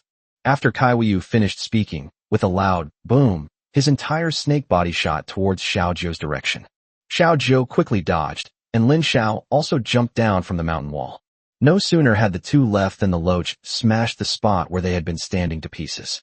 Then, the The two landed on the ground, looking at the enormous body of the loach from the left and right. It is over 100 meters long, but its body is as thick as a car. With a size like that, let alone a tiny elf egg, even an elephant wouldn't be enough to fill its teeth. But even such a huge and hard body is restricted by heavenly fire. This is why Lin Xiao and Xiao Jiu dared to emerge from the mountain wall and confront it. Therefore, Lin Xiao and Xiao Jiu used heavenly fire simultaneously without hesitation. Then, Lin Xiao snapped his fingers, and a ball of heavenly fire burst forth from his body, then pounced directly on Kaiyu. Xiao Jiu went even further, transforming her body into a ball of crimson flame, using her flesh as a guide to grab the loach. Caught off guard by the two men's heavenly fire, the loach let out a pitiful cry. You ants! You vermin! How can you also use this strange flame? Are you in cahoots with that ancient bird? After saying that, the loach's body swayed. Then, a rumbling sound came from inside the cave. This almost made Lin Xiao mistakenly think that an earthquake had suddenly occurred. Fortunately, the rock walls here are very solid, and no collapses or similar incidents have occurred. Then, cold air kept emanating from the loach's body. The loach's body then began to crush Xiao Jiu. If it were anyone else, they might have been crushed into a meat patty by the loach. Even a light bump from a loach would result in broken bones and torn tendons. However, Xiao Jiu does possess the power of the heavenly fox. Although the celestial fox looks delicate and weak, its body is one of the strongest in nature, and it possesses immense strength. Xiao Jiu directly withstood Xiao Yu's attack. At this moment, Lin Xiao leaped directly onto the mountain wall and looked down at Kaiyu. Then, Lin Xiao gave a cold laugh. Finally, I have a chance to use my full strength. Since Lin Xiao transmigrated to the present, all his battles have been resolved by the four girls: Xiao Jiu, Chimera, Ashin, and Xiao Qing. He has never had the chance to go all out. This time, he can finally make his move. Then, Lin Xiao clasped his hands together, forming a strange incantation, and then pointed it at the loach, shouting, "Open!" Then, a magic circle appeared behind Lin Xiao. Slowly, magical fluctuations emanated from the magic circle, eventually condensing into the shape of a magic missile. However, Lin Xiao's magic missiles were different from Chimera's. His magic missiles had heavenly fire slowly burning on them. That's right. Lin Xiao incorporated the heavenly fire into the magical attacks inherited from the Chimera. Then, a dozen or so improved magic missiles exploded on Kaiyu's body. Kaiyu was caught off guard by Lin Xiao's attack. Its entire body was blasted open with several bloody, mangled wounds. On the other side, Xiao Jiu didn't hesitate either. Then her body swayed, revealing her true form. Then Kaiyu saw a two-tailed fox, 3 meters tall, suddenly appear in front of it, which made it completely unable to believe its eyes. What? You're actually a fox. The only response to the swimming loach was the flames that Xiao Jiu exhaled. The loach was once again severely injured, and its anger was palpable. It knew that if things continued like this, it would surely die. So it went all the way. The floodwaters are devastating. It planned to fill the entire cave with floodwater and drown Lin Xiao and Xiao Jiu there. Just as it was about to unleash its skill, Xiao Jiu suddenly emerged from the heavenly fire and stared straight at it. When Kaiyu looked into Ziju's eyes, he was surprised to find that Ziju's eyes were filled with something else. It was like a bottomless pit, drawing it in. At this moment, it felt as if it was attracted to Xiao Jiu. This fox is alluring, the image of the mate it has been searching for many years. It's no longer about race or species. It's simply because it's so beautiful. But the next moment, it was suddenly startled. What am I doing? How could I have been attracted to this vixen? Could it be? Thinking of this, it suddenly looked around. It discovered that the space around it was now completely confined. Heavenly fire descends. Lin Xiao then unleashed the strongest attack skill that Xiao Jiu had been feeding back to so far. The only drawback of the heavenly fire descent is its long wind-up time, requiring someone to help control the target. Otherwise, the only option is to attack based on prediction. Now, with Xiao Jiu's alluring power, Lin Xiao can finally use the heavenly fire descent perfectly. Then, a bolt of heavenly fire suddenly descended from the sky. It was as if divine punishment, which had traveled through time and space and suddenly arrived in this world, had struck Kaiyu directly. The loach immediately let out a miserable scream as its body was burned in two by the heavenly fire. At this moment, it no longer wanted to fight, and it didn't even have the will to kill Lin Xiao and Xiao Jiu. It only thought about escaping as quickly as possible, then recuperating before settling scores with those two despicable people one human and one fox. But how could Lin Xiao and Xiao Ju let it escape like that? Xiao Ju's nearly 3-meter height blocked its only way. Then, Xiao Ju transformed her body into flames once again. Lin Xiao, however, had already begun casting a spell, and a magic circle appeared beneath Kaiyu. Within that magic circle, countless tentacles and withered hands appeared. These unclean creatures, seemingly crawling out of hell, grabbed the loach's body, rendering it unable to move. Let me go? Let me go? I am a loach. I am destined to transform into a dragon. I cannot die here. But the only response to Kaiyu was Xiaoju's burning. After a series of screams, the loach's body finally fell silent. After an unknown amount of time, the heavenly fire dissipated. The nearly 100-meter-long body was no longer on the ground. All that remained was a snakeskin about a meter long, a snake gall bladder the size of a basketball, and a venomous fang a meter long. Lin Xiao looked at the 3 items and frowned. Xiao Ju then explained to Lin Xiao, Master, in addition to its ability to burn all things in the world, heavenly fire can also refine sentient beings. This loach has awakened its bloodline and can even speak human language, which proves that it has become intelligent. So I refined it. Its hydrophilicity was refined into this snake gall. Dragons are not poisonous, but this fang is the most aggressive part of its body, and this snake's skin is also the hardest part of its body. Upon hearing this, Lin Xiao said, Oh, then put away the snake fangs and skin, and handed the snake gall to Xiao Ju, saying, Eat it. After you eat it, you should be able to evolve soon.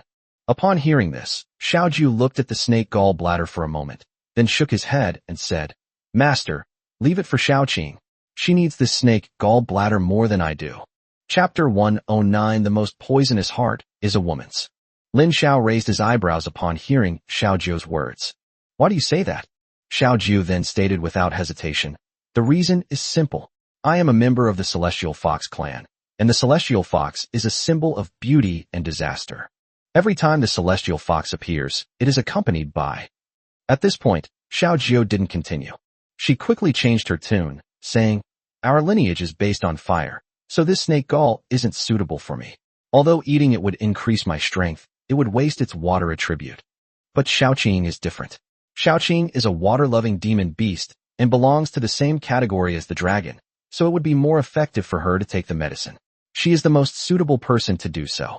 Lin Xiao nodded, patted Xiao Ju's head, and said, That's great. You're still thinking about your girlfriends. That deserves praise. Xiao Ju didn't dislike Lin Xiao's actions. On the contrary, she even rubbed against Lin Xiao's hand a little more. Little Jiu wants a reward. Upon hearing this, Lin Xiao raised an eyebrow and asked, What kind of reward do you want? Xiao Ju chuckled. Little Nine wants its master. Xiao Ju's captivating gaze almost made Lin Xiao lose control. Get out of here. You're getting more and more naughty. Lin Xiao pretended to be angry and pushed Xiao Ju aside. Xiao Ju wasn't angry at all. She chuckled and instead playfully clung to Lin Xiao's arm, swinging it back and forth. At this moment, Lin Xiao and Xiao Ju also turned around and came to the elf egg. The fire was still burning relentlessly. Xiao Ju looked carefully, but ignored the presence of the heavenly fire. Instead, she stepped out and entered the area where the heavenly fire was located. Tianhuo acted as if it had encountered one of its own kind, and did not cause any harm to Xiao Ju. Xiao Ju approached the elf egg, bent down, examined it carefully, then picked it up and returned to Lin Xiao's side. Master, look. Lin Xiao looked at the intricate patterns on the elf egg, lost in thought. Immediately, he called upon the system in his mind. System, can you identify what kind of Pokemon egg this is? His response was the cold, mechanical voice of the complete monster compendium. In response to the host's question, uncertain. Upon hearing this, Lin Xiao frowned. Why can't we be sure? This Pokemon egg has mutated and is currently in an unstable period. Upon hearing this, Lin Xiao simply said, Oh. At the same time, Lin Xiao keenly noticed 2 keywords. Mutation and instability. So Lin Xiao continued, What would happen if I took it away now? This sprite egg mutated due to being burned by celestial fire. If the host takes it away, the mutation will stop, and life inside the egg will begin to develop. Lin Xiao nodded and continued, If I continue to feed it with heavenly fire, will it continue to mutate? Lin Xiao immediately received an affirmative answer. Yes. Moreover, if the host feeds the egg properly, the life inside will mutate more thoroughly and efficiently than it would here. Lin Xiao nodded, then looked at Xiao Ju. Put the Pokemon egg away. Do you have any way to keep feeding it with skyfire? Upon hearing this, Xiaojiu nodded and said, actually, for this kind of mutated elf egg, you just need to feed it with heavenly fire every day when it eats.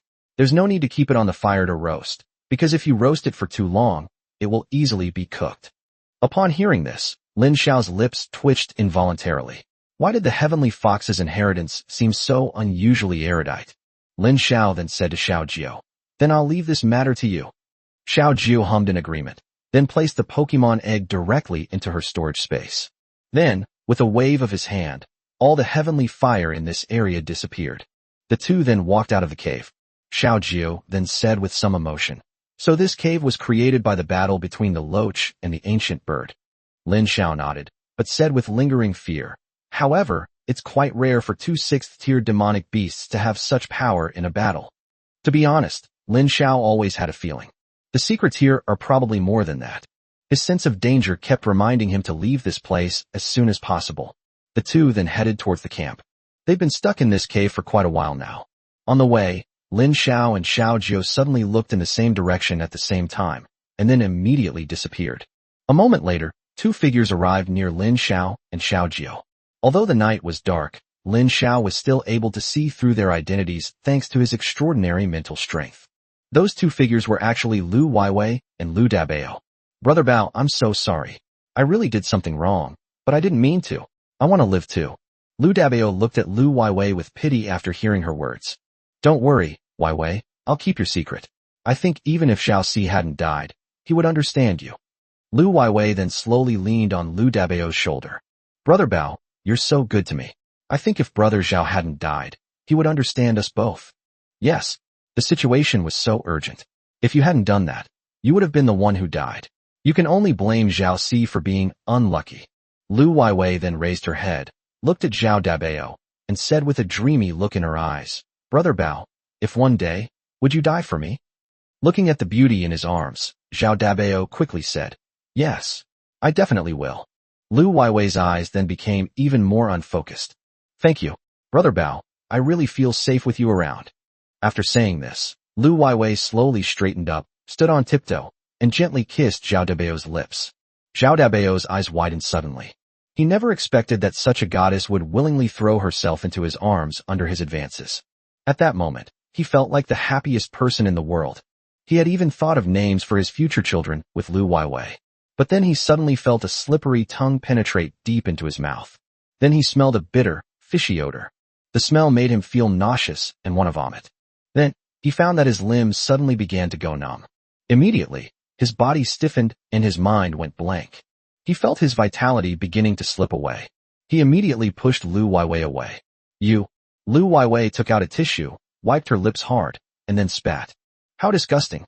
In order to make you willingly eat this demon king's bane, I, a goddess of high and mighty status, have to have intimate contact with a lowly commoner like you. It makes me feel disgusted like never before. Lu Weiwei deliberately emphasized how disgusting it was. Then, Lu Weiwei stared at Lu Dabao with a look of disgust and mockery, and said, You Toad don't actually think that a fairy like me would condescend to be with you, do you? Chapter 110 Sooner or later, I will die for the same ridiculous reason. Lu Dabao never expected to receive such a reply from Lu Weiwei. He immediately took out his Pokeball, intending to fight back. However, he discovered that his mental energy was unable to connect with the Pokemon inside his Pokeball. Lu Weiwei then stepped forward, a cold smile on her face, and said, Are you trying to kill me? How ridiculous. I just wanted to kill you to silence you, but you tried to resist. You men, you're really shameless. No wonder you can't find girlfriends. Lu Dabao pointed at Lu Weiwei, his eyes filled with hatred. Let me tell you, this king of demons is made from the venom of killer bees. It can paralyze your nerves and soul, causing you to lose control of your spirit pet. So, give up on the idea of taking me down with you. Go find that loser down there. If I hadn't been relying on you guys to protect me these past few days, I wouldn't have bothered talking to trash like you. Do you even deserve to? Every word Lu Weiwei said pierced Lu Dabao's heart. Finally, filled with resentment and despair, Lu Dabao slowly closed his eyes. Lin Xiao watched this scene without saying anything. His eyes held only indifference and mockery. He was not angry about Lu Dabao's experience. He simply wanted to know how long someone like Lu Weiwei could live and how much benefit she could gain. Lin Xiao despises someone who would harm their own companions for their own selfish desires. Although everyone looks out for themselves, they will be punished by heaven and earth. But if someone acts like Lu Weiwei, sooner or later she will die for the same ridiculous reasons. Lin Xiao then made a hand gesture to Xiaojiu. Let's go? The two then ignored Lu Weiwei completely and returned to their camp. At this point, there was no one left on night watch in the camp. Lin Xiao deduced that the person currently on night watch was Lu Weiwei. That's why she could openly go out for a secret rendezvous with Lu Dabao and find an opportunity to kill him to silence him. It is important to know that harming one's fellow travelers is a serious taboo in caravans and expeditions, and will be subject to trial if there is no legitimate reason. Lin Xiao and Xiaojiu had just crawled into the tent when they heard a rumbling sound. Lin Xiao quickly looked towards the direction of the cave in the distance. The sound was coming from over there. Then, the entire earth began to tremble. Everyone in the camp immediately crawled out of their tents. Then, everyone felt the ground begin to move. Fortunately, the area was still some distance from the epicenter, and everyone quickly ran towards the outer edge. Some people who were slower to run were buried directly in the collapsed ground. However, just moments later, the earthquake finally subsided. And in front of everyone, a huge pit appeared. Lin Xiao looked at Xiaojiu. They both saw surprise in each other's eyes. According to Lin Xiao and Xiaojiu's assessment, the collapse was caused by the pit they had just crawled out of. Could it be that the underground structure, which was so ingeniously crafted, has been destroyed? Old Lu looked at everything in front of him with a disheveled expression. He thought for a moment, then said, "Let's see if there are any survivors." Just now, 12 members of their team of 30 people have disappeared. Lin Xiao and the others were not idle either. They began to help search for clues about the living. A moment later, someone exclaimed, "There's someone here. She's still alive." Everyone immediately gathered around, and then they found Lu Weiwei through the crack in the ground. Lu Weiwei looked extremely disheveled at this moment, resembling a dirty, grimy monkey. Lin Xiao could tell that her current appearance was not an act, but rather that she had genuinely fallen into the cracks in the collapsed ground. Lu Weiwei said with difficulty, "Please save me quickly." Everyone tried their best to carry Lu Weiwei out. However, the cracks in the ground were too narrow, and there was a risk of further collapse. After thinking for a moment, old Lu immediately released his spirit pet, the giant horned beetle. Although this thing only has brute force, it is very good at digging holes. As soon as the giant beetle appeared, it immediately threw itself into the digging process. A moment later, Lu Weiwei was carried out by the giant horned beetle. The group laid Lu Weiwei flat on the ground. Check if anyone else is around. Old Lu then quickly began to instruct Lu Weiwei. However, Lu Weiwei grabbed his hand. "Captain, we can't stay here any longer. There's a risk of another collapse at any moment. We should leave quickly." After Lu Weiwei said this, everyone frowned. Just now, when Lu Weiwei was asking for help, she kept urging them to hurry up, and she herself couldn't take it anymore. However, this girl, who has just been rescued, is now going to give up the chance to rescue her other teammates.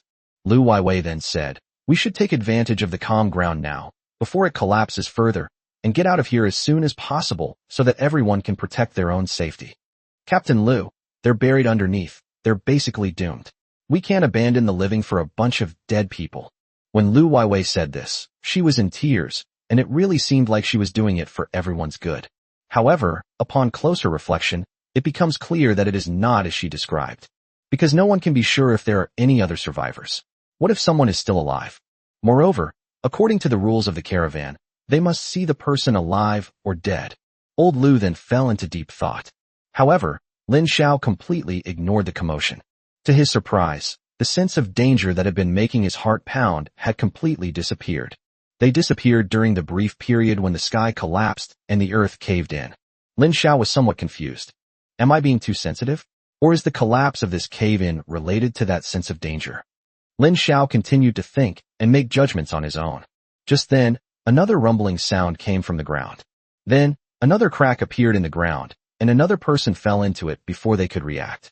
Just as Lao Lu was about to go to the rescue, Lu Weiwei suddenly shouted to everyone, "Run! It's not safe here anymore. Only by escaping this area can we survive." Immediately, at Lu Weiwei's urging, everyone began to run towards the outer edge of the collapsed area. Among them, there was another person carrying Lu Weiwei on his back as they ran together. Lu Weiwei kept urging the man to run faster. Old Lu looked at his companion trapped in the crack, and then fell into a dilemma. Just then, a figure suddenly flashed past him. Lin Xiao stepped into the crack in the ground and reached out to grab the man's clothes. Lin Xiao's other hand was holding Xiao Jiu's hand.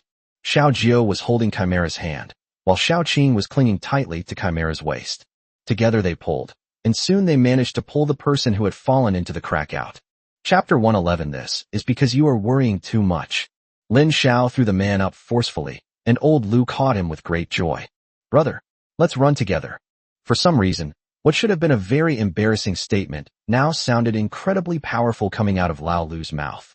They rushed together toward the outer edge of the collapse, and behind them, another collapse occurred. The entire Lufengpo was razed to the ground. Finally, they escaped the dangerous area and ran out of the Lufengpo area in one breath. There were 30 people when they arrived, but after reaching Lufeng Slope, 11 of them died. Adding to the death of Zhao Si, there were only 18 people left in the group. 2 of them were injured. It was truly a tragic situation. Seeing this, old Lu joked to himself. I've been about her bodyguard/escort all my life, and this time I'm utterly disgraced. Upon hearing this, Lin Xiao patted Lao Lu on the shoulder. At the very least, you didn't abandon your companions, and I think everyone will understand you. After Lin Xiao finished speaking, everyone looked at Lao Lu with gratitude. The person who had just been rescued limped over to Lin Xiao. Thank you, Brother Chao Wang. I owe you my life. My name is Sun Haibin, and I'm from a collateral branch of the Sun family in the capital. If you need anything, you can go to the Sun family to find me. It might not be of any use, but if I can help you, I definitely will. Upon hearing this, Lin Xiao waved his hand, indicating that as long as the other party was all right, that was all that mattered. After taking stock of the total losses, everyone realized that a total of 11 people were missing. Although some supplies were lost, fortunately none of the important items were lost. Old Lu thought for a moment, then said, let's hurry up. Suyang City is just ahead. Once we get there, we can resupply. According to regulations, Lao Lu is not required to pay compensation for such natural disasters and force majeure events. However, with so many people missing, Lao Lu felt genuinely guilty. After half a day of travel, Lin Xiao and his group finally saw the outline of Suyang City. Perhaps due to the ground subsidence, they did not encounter any attacks from monsters along the way, and their journey proceeded very smoothly. This improved the otherwise gloomy atmosphere of the caravan. Everyone chatted and laughed along the way. However, Lin Xiao did not think so. What's wrong, Brother Chao Wang? Why are you so downcast? Wang Tao then walked over to Lin Xiao and asked him. Lin Xiao looked at the path the group had taken and said with some concern, you used to escort goods all the time. When have you ever encountered such a peaceful journey? Wang Tao thought for a moment, then said, it's not that it doesn't happen, but it's very difficult to encounter. Lin Xiao then looked at Su Yangqing. Is the mountain forest near Suyang City safe? After thinking for a moment, Wang Tao said, it's never safe. Suyang City is not like Shanghai. Shanghai has special exploration teams that mark out safe areas and people check them regularly. Due to manpower shortages, Suyang City has never had such a department, so the monsters in the suburbs run rampant. It's only safer when you're near Suyang City. Lin Xiao nodded upon hearing this. So, the journey was uneventful, but I always felt that something big was about to happen. Wang Tao then patted Lin Xiao on the shoulder without a care in the world. You're worrying too much. Brother Chao Wang, you should know that with such a large ground collapse here, those monsters were scared away long ago. It's not surprising that no monsters attacked us. Moreover, we are not far from Suyang City. After speaking, Wang Tao pointed to the outline of Suyang City in the distance. Upon hearing this, Lin Xiao couldn't help but sigh. I hope so. A moment later, they finally arrived at the city gate of Suyang City. Instead of the city gate guards on either side, they were busy chatting and joking around at the entrance, and no one was even responsible for registering entry. Lin Xiao took out his identification, but the city gate guard said impatiently, go register yourself, don't bother us. Old Lu and his group seemed to have known about this group's character all along. Before the other party could even speak, they had already completed the registration themselves. Are you a caravan? Yes. Old Lu answered very naturally. Is there anything we shouldn't bring into the city? Upon hearing this, Old Lu didn't say a word and threw out a stack of banknotes. The other person glanced at the thickness of the stack of banknotes, then gestured for Lao Lu and the others to come inside quickly. Old Lu then led everyone into Suyang City. Lin Xiao frowned as he looked at the guards at the city gate. Can this group of people really defend Suyang City? Old Lu seemed to sense Lin Xiao's worries, and then smiled and said, our Shanghai is a coastal city, facing Japan across the sea. Therefore, the defense pressure in Shanghai is much greater than here. However, Suyang City is different. There is no external pressure here. As long as it is not overrun by a large beast tide, there will be no danger. Moreover, the crossbows on the city walls are not just for show, they are specially prepared for beast tides. Upon hearing this, Lin Xiao nodded and then looked at the crossbows on the city wall. Legend has it that it was a standardized piece of equipment invented by a god-level beast tamer of the Dragon Kingdom, and it was uniformly manufactured by the Dragon Kingdom. They found a nice hotel and settled in. Initially, everyone planned to share rooms in pairs, as that would be just enough for the 4 girls to live together. However, Xiaojiao, Chimera, and Xiao Qing insisted on living with Lin Xiao. The 4 of them booked a large suite. This just made Lu Weiwei feel a little awkward. Lu Weiwei clenched her fists, then gritted her teeth and said, "I'll have my own room." That afternoon, some of the injured went to a hospital to have their injuries checked. The others went to the mall to replenish their supplies. Lin Xiao, however, did not have this need. They had 5 different kinds of storage equipment, all of which were fully crammed together. Inside the room, everyone watched as Xiao Qing was sucking up the snake gall. Soon, Xiao Qing opened her eyes. "How are you feeling?" Upon hearing this, Xiao Qing said with great satisfaction, "Master, thank you. The pure water element contained in this snake gall is the most important supplement for me." Then, Xiao Qing said with some worry, "However, this loach has some calamity power on it. The previous ground collapse was very likely caused by the loach." Lin Xiao then remembered the information about the loach. Wherever it appears, all sorts of natural and man-made disasters will follow. Perhaps, as Xiao Qing said, the previous ground collapse was caused by the loach swimming. Chapter 112 The Beast Tide Attacks Suyang City. That evening, Lin Xiao took the 3 girls for a stroll around Suyang City. It's worth noting that Suyang City is a very famous tourist city with beautiful scenery, and it also has a particularly famous dish called Suyang vinegar fish. As a result, after spending a lot of money to buy one, Lin Xiao found it hard to swallow and felt like he was wasting food. The group then visited some attractions within the city. Xiao Qing then exclaimed, "The scenery here is truly beautiful, and it's so peaceful. If I had grown up here, perhaps I wouldn't have gotten separated from my sister." Upon hearing this, the others looked at Xiao Qing with some surprise on their faces. "Xiao Qing has an older sister?"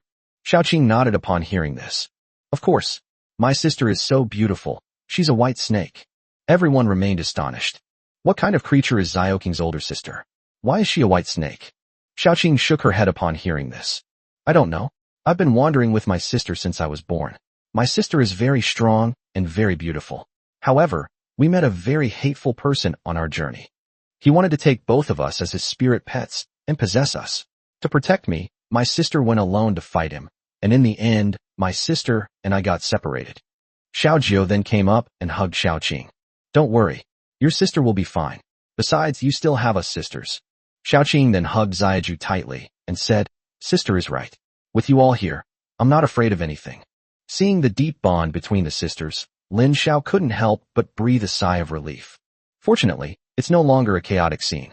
Lin Xiao felt a sharp pain when he thought back to when Aishan first joined the team. The entire city of Suyang was very peaceful. Lin Xiao felt the tranquility here and thought that it wouldn't be a bad idea for him to find a city like this to live in seclusion in the future. Just then, the alarm suddenly went off, and the entire city of Suyang was thrown into turmoil. Lin Xiao also looked towards the city gate. Then, several signal flares appeared in the sky. Then came the air raid siren, which lasted for a full minute. A beast tide. A beast tide. This is a signal of a beast tide. Everyone in the city was stunned when they heard about the beast tide, because the term beast tide is now very distant from this city. Lin Xiao then frowned as well. Then, a large number of city defense troops and guards rushed towards the city wall. Lin Xiao then looked at Xiao Jiao, Chimera, and Xiao Qing. "Let's go. We're going back to the hotel now." The 4 of them then rushed back to the hotel. They had just returned to the hotel when they saw the rest of the caravan gathered in Lao Lu's room with serious expressions. Lin Xiao immediately stepped forward and asked, "What should we do now?" Old Lu lowered his head in thought, then said, "We still don't know the scale of the beast tide. Hopefully, it won't affect our itinerary." At this moment, someone asked, "Captain Lu, can't we leave this city ahead of time? What if this city can't hold back the beast tide?" Upon hearing this, Old Lu shook his head and said, "No. According to the laws of the Dragon Kingdom, once a beast tide occurs, all beast tamers and ordinary people in the city cannot act on their own and must wait for the city defense to dispatch them. Not only that, even supplies in the city cannot be sold casually. Upon hearing this, Lin Xiao immediately nodded, offering no objection. This rule was taught to them from a young age, and it was even part of their preparation for the college entrance examination. After all, in the values of the Dragon Kingdom, nothing is more important than the nation and its people. However, at this moment, Lu Weiwei said with some worry, "What if the city guards can't stop the beast tide?" Upon hearing this, old Lu shook his head. The city guards can't possibly fail to stop the beast tide. If the beast tide is too fierce, we beast tamers will all need to go up the city walls to replenish our fighting strength until reinforcements arrive. Upon hearing Lao Lu's words, Lu Weiwei immediately felt worried, and even a hint of fear appeared in her eyes. But he's still a high school student and has no combat experience. The implication was that she wanted to escape. However, no one present took her words seriously. Old Lu then answered Lu Weiwei very solemnly, "But you are already a beast tamer." It must be said that the Chinese people have never been ambiguous when it comes to matters of national importance. Upon hearing this, Lu Weiwei glanced at everyone's reactions and immediately fell silent. "All right, everyone, return to your rooms and await orders. I'll go contact the city guards." The group then fell silent and returned to their respective rooms. At this moment, on the city wall of Suyang City, a solemn-faced officer was watching the horde of beasts lined up in the distance. "Damn it, what's going on? These beasts," he shouted angrily. "There are actually 3 6th-tier demonic beasts, and 1 7th-tier demonic beast. No wonder it's been so peaceful lately. I initially thought it was because of the earthquake outside. Now it seems that these beasts are being commanded by a high-level demon beast to launch a beast tide, which is why things have been so quiet lately." He held up his binoculars and looked into the distance. At the far end of his field of vision, a gigantic creature engulfed in flames was pounding the ground, as if giving orders to the terrifying horde of beasts. The officer thought for a moment, then said to his men, "Go all out and concentrate all your firepower on that beast at the front. Under no circumstances can we let it get close to the city wall, or the consequences will be unimaginable." Yes, the officer was referring to the lizard-like monster covered in flames. Then, in the next moment, the fire lizard suddenly let out a loud cry, a sound just like that of a legendary dinosaur. Then, hordes of monsters charged towards Suyang City. The entire earth began to tremble. Fire the powerful crossbow. On the city wall, dozens of powerful crossbows fired simultaneously, their momentum no less than that of the beast tide's collective charge. This divine crossbow was originally made from the tendons of a 5th-tier wandering python, making it extremely powerful.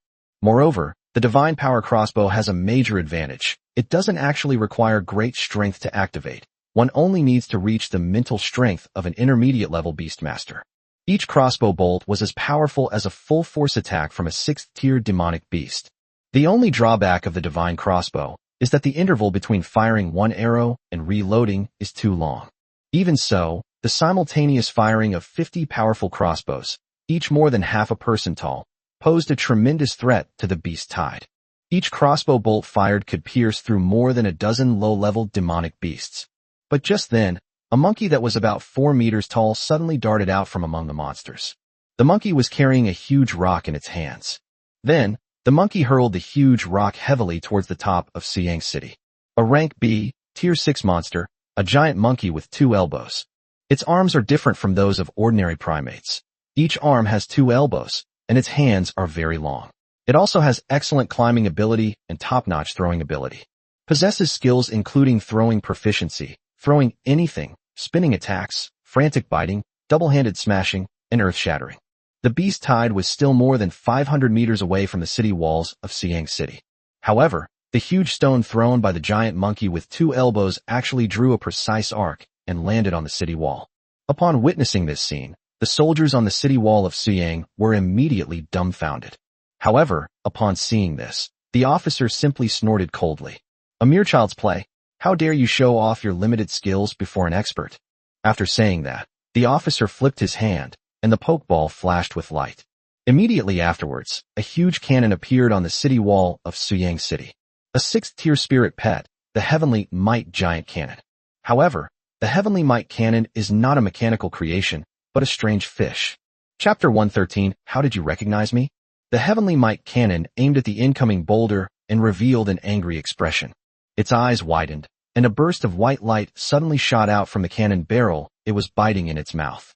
Then, a loud boom was heard, and a blinding white lightning bolt struck the boulder. The boulder was shattered into pieces by the blast, scattering like a meteor shower across the earth. But just as the boulder shattered, a petite figure appeared behind it. That was a gecko with bat wings. However, seeing this gecko's disproportionate body, no one would think it could fly. However, having wings makes it exceptionally agile. A C-ranked 6th-tier monster, a lizard that can't fly. Then it suddenly darted out from behind the boulder and headed straight for the city wall. It kept making sounds from its mouth, which were highly disruptive sound waves. Upon hearing its voice, the city guards on the city wall immediately showed expressions of great pain. The soldiers who were firing the crossbows all stopped what they were doing and covered their ears. Only the Heavenly Mike cannon remained unaffected. Launch the control net. Under the command of its officer master, the Heavenly Mike cannon's brow furrowed even more. Then, the Heavenly Mike cannon chewed twice, then spat out another cannon barrel, aimed at the flightless lizard, and fired another shot. Immediately, an enormous net was spread out, with arcs of electricity swirling around it. The huge fishing net instantly trapped the flightless lizard, rendering it completely immobile. Then, the officer shouted, "Concentrate fire. Fire all the arrows." With the enhancement of his mental power, the sound immediately resounded in the hearts of all the city guards, just like the sudden sound of war drums during a battle between two armies. The city guards, who had just been affected by the monsters, were immediately invigorated. "Hurry! We must seize the opportunity." At this moment, someone roared angrily. Then, some of the city guards with strong mental fortitude quickly got up and returned to their positions controlling the crossbows. Whoosh, whoosh, whoosh. Then, a dozen or so crossbow bolts were fired at once. The crossbow bolts were aimed directly at the flightless lizard. Immediately, the flightless lizard let out a miserable cry and collapsed to the ground. Its body was now covered in quills, and its fate was unknown. Upon seeing this, the officer couldn't help but breathe a sigh of relief. Fortunately, we struck first and eliminated one of their top combatants. Now let's see what happens next. As he spoke, the officer looked at the tall fire lizard in the distance. At this moment, the other person's body looked like a Godzilla on fire. The fire lizard seemed completely uninterested in the screams of its minions, simply watching everything indifferently. It's like a military supervisor in a battle. It will only go all out to kill those deserters if anyone dares to retreat or run away. The city guards had by then rallied and returned to their posts. The reason why humans were able to fight against powerful monsters was because they had unparalleled creativity. It allows weak spirit pets to unleash their greater potential and ordinary equipment to demonstrate stronger combat power. The 50 crossbows on the city wall are now the best proof. A crossbow bolt made from a mere 5th-tier demon beast, fired in volleys, can kill a 6th-tier demon beast and countless lower-tier demon beasts. The officer kept urging the beast tied ahead, keeping an eye on its distance. Find a way to keep the beast tied at least 500 meters away. Once they get within 500 meters, our advantage will be gone. Beside him, however, a city guard commander shook his head. No, there are just too many demonic beasts. And that 7th-tier demonic beast hasn't even made a move yet. Once it does, that's where they left off. Then we heard a whoosh sound. A feathered arrow flew in from afar. The two immediately dodged at the same time. Then, the officer saw a pure white eagle hovering in the sky. It's a 5th-tier demonic beast, the Arrow Falcon. How could it be this beast? This time, we're in big trouble. Then, the city guard commander said with an extremely solemn expression, "This thing is not only a flying demonic beast, but it is also skilled in area of effect attacks. This is the biggest problem for our city defense army." As expected, after circling in the sky for several weeks, the Arrow Falcon fired several volleys of arrows in quick succession, shattering the city's orderly defensive formation. Seeing that the city guard's arrow formation was in disarray, the monsters below the city charged towards Sing City even more frantically. The officer sighed, then made a decisive decision, ordering the city guard commanders beside him. Go into the city and call for backup. Upon hearing this, the other city guard commanders present all nodded in agreement. Yes. After that, some city guards ran out to search for other beast tamers in the city. However, this time the request for help was not made via broadcast. The reason is simple. If citywide broadcasting were used, ordinary people would likely panic because they wouldn't know the truth. This is not the scene the city guards want to see. Even so, news that a large number of beast tamers from Suyang City were heading towards the city walls eventually leaked out. Did you see that? A lot of beast tamers are heading towards the city walls. Could it be that our Suyang City is about to fall? Who knows? We ordinary folks can only wait for news. Anyway, for us, life and death are in the hands of fate, and wealth and status are determined by heaven. I heard that this beast tide is attacking from the east side of the city wall. We should run directly west and escape through the west gate. I estimate that when the city falls, we will still have a chance of survival. I think it'll work. How could these useless city guards possibly hold off the beast tide? As the saying goes, 3 men can make a tiger, and all sorts of rumors began to circulate in the streets and alleys. Even with the city guards coming forward to clarify and encourage, people still refused to believe that the city guards could defend Suyang City. Lin Xiao, Xiao Jiao, Chimera, and Xiao Qing were waiting for news in their room. Suddenly, someone knocked on their door.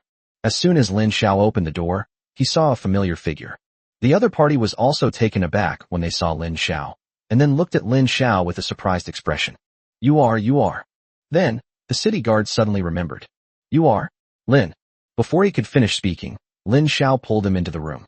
Lin Xiao, what are you doing here? And you're disguised. I saw the name on the registration form is Chao Wang. Upon hearing this, Lin Xiao immediately covered his face. How did you recognize me? The person who came to inform Lin Xiao was Li Feng, who had crossed paths with Lin Xiao during the college entrance examination. When Li Feng saw that it was indeed Lin Xiao, he was overjoyed. After all, Lin Xiao is a formidable combat force. Others may not know Lin Xiao's strength, but he had experienced it firsthand before. Then, Li Feng gave a genuine smile and said, My talent is the eye of truth. It allows me to see the essence of many things. Upon hearing this, Lin Xiao deliberately let out an "Oh." So that's why you were chosen to be the chief examiner for the college entrance examination. Chapter 114, There are too many people here. It's affecting my performance. Upon hearing Lin Xiao's words, Li Feng's expression immediately changed, resembling a cat with its fur standing on end. Who said that? I was assigned to be the chief examiner for the college entrance examination because of my outstanding abilities. I only need military merit to be promoted. Li Feng argued his case based on reason. Upon hearing this, Lin Xiao nodded repeatedly. Ah, yes. Li Feng felt as if he had suddenly been ridiculed and insulted, but he had no evidence to prove it. Then, Li Feng changed the subject and asked Lin Xiao a question in return. I'm asking you, why did you come to Suyang City using a fake identity? Do you believe I'll report you right now? Upon hearing Li Feng's words, Lin Xiao immediately put his arm around Li Feng's shoulder. No, please. We're all old friends. Li Feng sneered. Don't try that on me. However, Li Feng's voice grew softer and softer. Because Xiao Jiao, Chimera, and Xiao Qing had already surrounded him. The 3 women's expressions now looked malicious, as if they saw Li Feng as a meal, making Li Feng tremble with fear. Okay. We're all old friends. Don't be so tense. I was just joking. Li Feng then quickly tried to make amends for his earlier mistake. I've run into some trouble. I've been targeted by a powerful family, so I had to go to the capital under an assumed name to report for duty, Lin Xiao explained. Upon hearing this, Li Feng immediately said, Oh, and then said with a worried expression, Then I won't waste any more time here. The situation outside is extremely tense. Let's all go to the city walls to provide support. If we can't stop this beast tide, then we're all doomed. Upon hearing this, Lin Xiao frowned and asked, Is the situation in Suyang City that tense right now? Okay. Li Feng nodded, and then recounted the tense situation outside. Lin Xiao then looked at the other 3 women and saw a strong fighting spirit on their faces. 7th tier, demonic beasts. Are you really capable of fighting them? Looking at the 3 women, Lin Xiao revealed an uncertain expression. Next, just to be on the safe side, and to ensure that there would be no unexpected problems when fighting the 7th tier monster, Lin Xiao had Xiao Jiao, Chimera, and Xiao Qing remove their disguises. They will all then appear in their original forms. Even Ashin was released from her pokeball by Lin Xiao. Seeing this lineup, Li Feng couldn't help but swallow hard. You have a new humanoid spirit pet. Upon hearing this, Lin Xiao nodded. Wasn't this obvious? Li Feng was already struggling to breathe. He possesses the eye of truth, and is now sensing a terrifying aura emanating from the 4 women. However, Lin Xiao felt even more mysterious to him. During the college entrance examination, Lin Xiao's own strength was average, so he did not put Li Feng under any pressure. Just now, when Lin Xiao released his fighting spirit, Li Feng almost lost his composure. In Li Feng's eyes, Lin Xiao was now incredibly intimidating, even more terrifying than Li Feng himself, a veteran with a long-standing reputation. Lin Xiao didn't notice Li Feng's expression, and then said with a serious face, "I'm going to the city wall to join the battle now." Li Feng nodded and said, "I'll go and mobilize the other beast tamers." Afterwards, Li Feng left the room, while Lin Xiao, Xiao Jiao, Chimera, Ashin, and Xiao Qing, a total of 5 people, jumped out of the window at the same time. In order to avoid attracting attention, Lin Xiao could not use the hotel's main entrance. Fortunately, the city defense registration in Suyang City was not strict. To avoid retaliation from the Lin family, it's not impossible for Lin Xiao to go to the city wall and conceal his identity. After Lin Xiao and his group rushed to the top of the city wall, Lao Lu, Wang Tao, and Gao Peng had already begun fighting. Because aerial spirit pets are extremely rare. Moreover, the aerial monsters are the most difficult to deal with. Therefore, Gao Peng immediately rode his griffin into the sky, intending to have a showdown with the arrow falcon. Meanwhile, the others had already begun their attacks on the beast tide. At this moment, the beast tide was only about 100 meters away from the city wall of Suyang City. It can be said that Su Yangsheng is now in imminent danger. Those crossbow bolts were no longer very effective at this point. Everyone is already preparing for close combat. Just then, Lin Xiao looked at Xiao Jiao, Chimera, Ashin, and Xiao Qing. "Let's go to the city walls." Lin Xiao said these words without the slightest hesitation. He knew that, given his and his spirit pet's characteristics, they wouldn't be able to unleash their full potential on the city wall. Although there is a magic circle on the city wall, it can give your own people a buff. However, this also limited and wasted the abilities of Lin Xiao and his spirit pets. Lin Xiao immediately prepared to climb over the wall. Just then, someone suddenly grabbed him. "Young man, what are you doing? Get up on the city wall and prepare to face the beast tide." Lin Xiao looked over and saw that the speaker was a military officer. There was also a strange fish following the other person. The fish had a huge cannon hole in its mouth.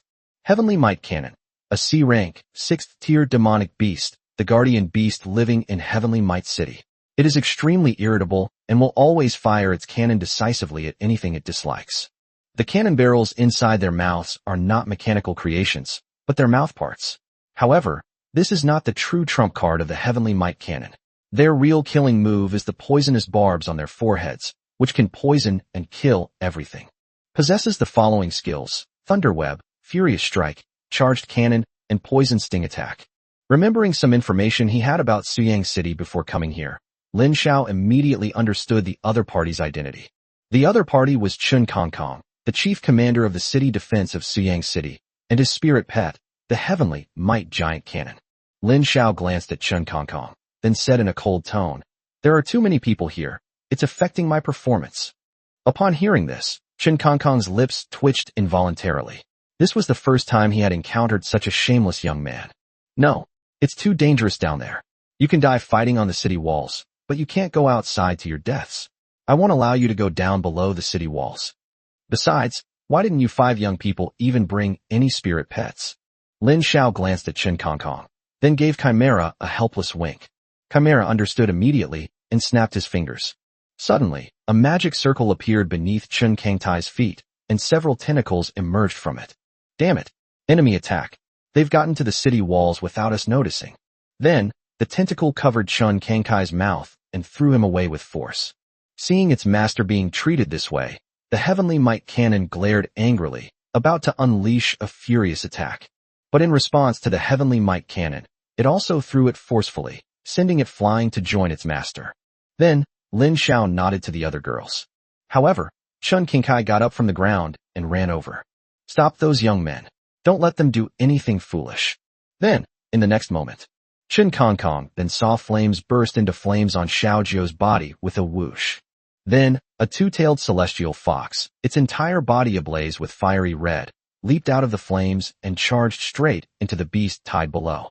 Xiao Qing went even further, her body transforming into a human face and a snake's body, which looked extremely bizarre. Then, Xiao Qing silently swam down the city wall of Suyang City. As for Ashan, she made a much bigger fuss. Then, Ashan looked up at the sky and howled, transforming into the form of a wild wolf. Then, a spatial rift appeared behind Ashan. Then, a dozen or so equally enormous prairie wolves leaped out from the spatial rift. Then, amidst the gasps of the crowd, Ashan leaped off the city wall. At the same time, the Chimera stood on a magic circle, looking down at the earth from the sky, and then enveloped it with an even larger magic circle. Magic missile modified. Rain of pear blossoms. Suddenly, the entire sky seemed to be filled with a magical downpour. The attack streaked across the night sky like a meteor shower.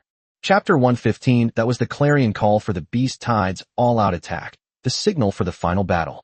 Chen Kankai's words were now stuck in his throat. He looked at Lin Xiao in disbelief.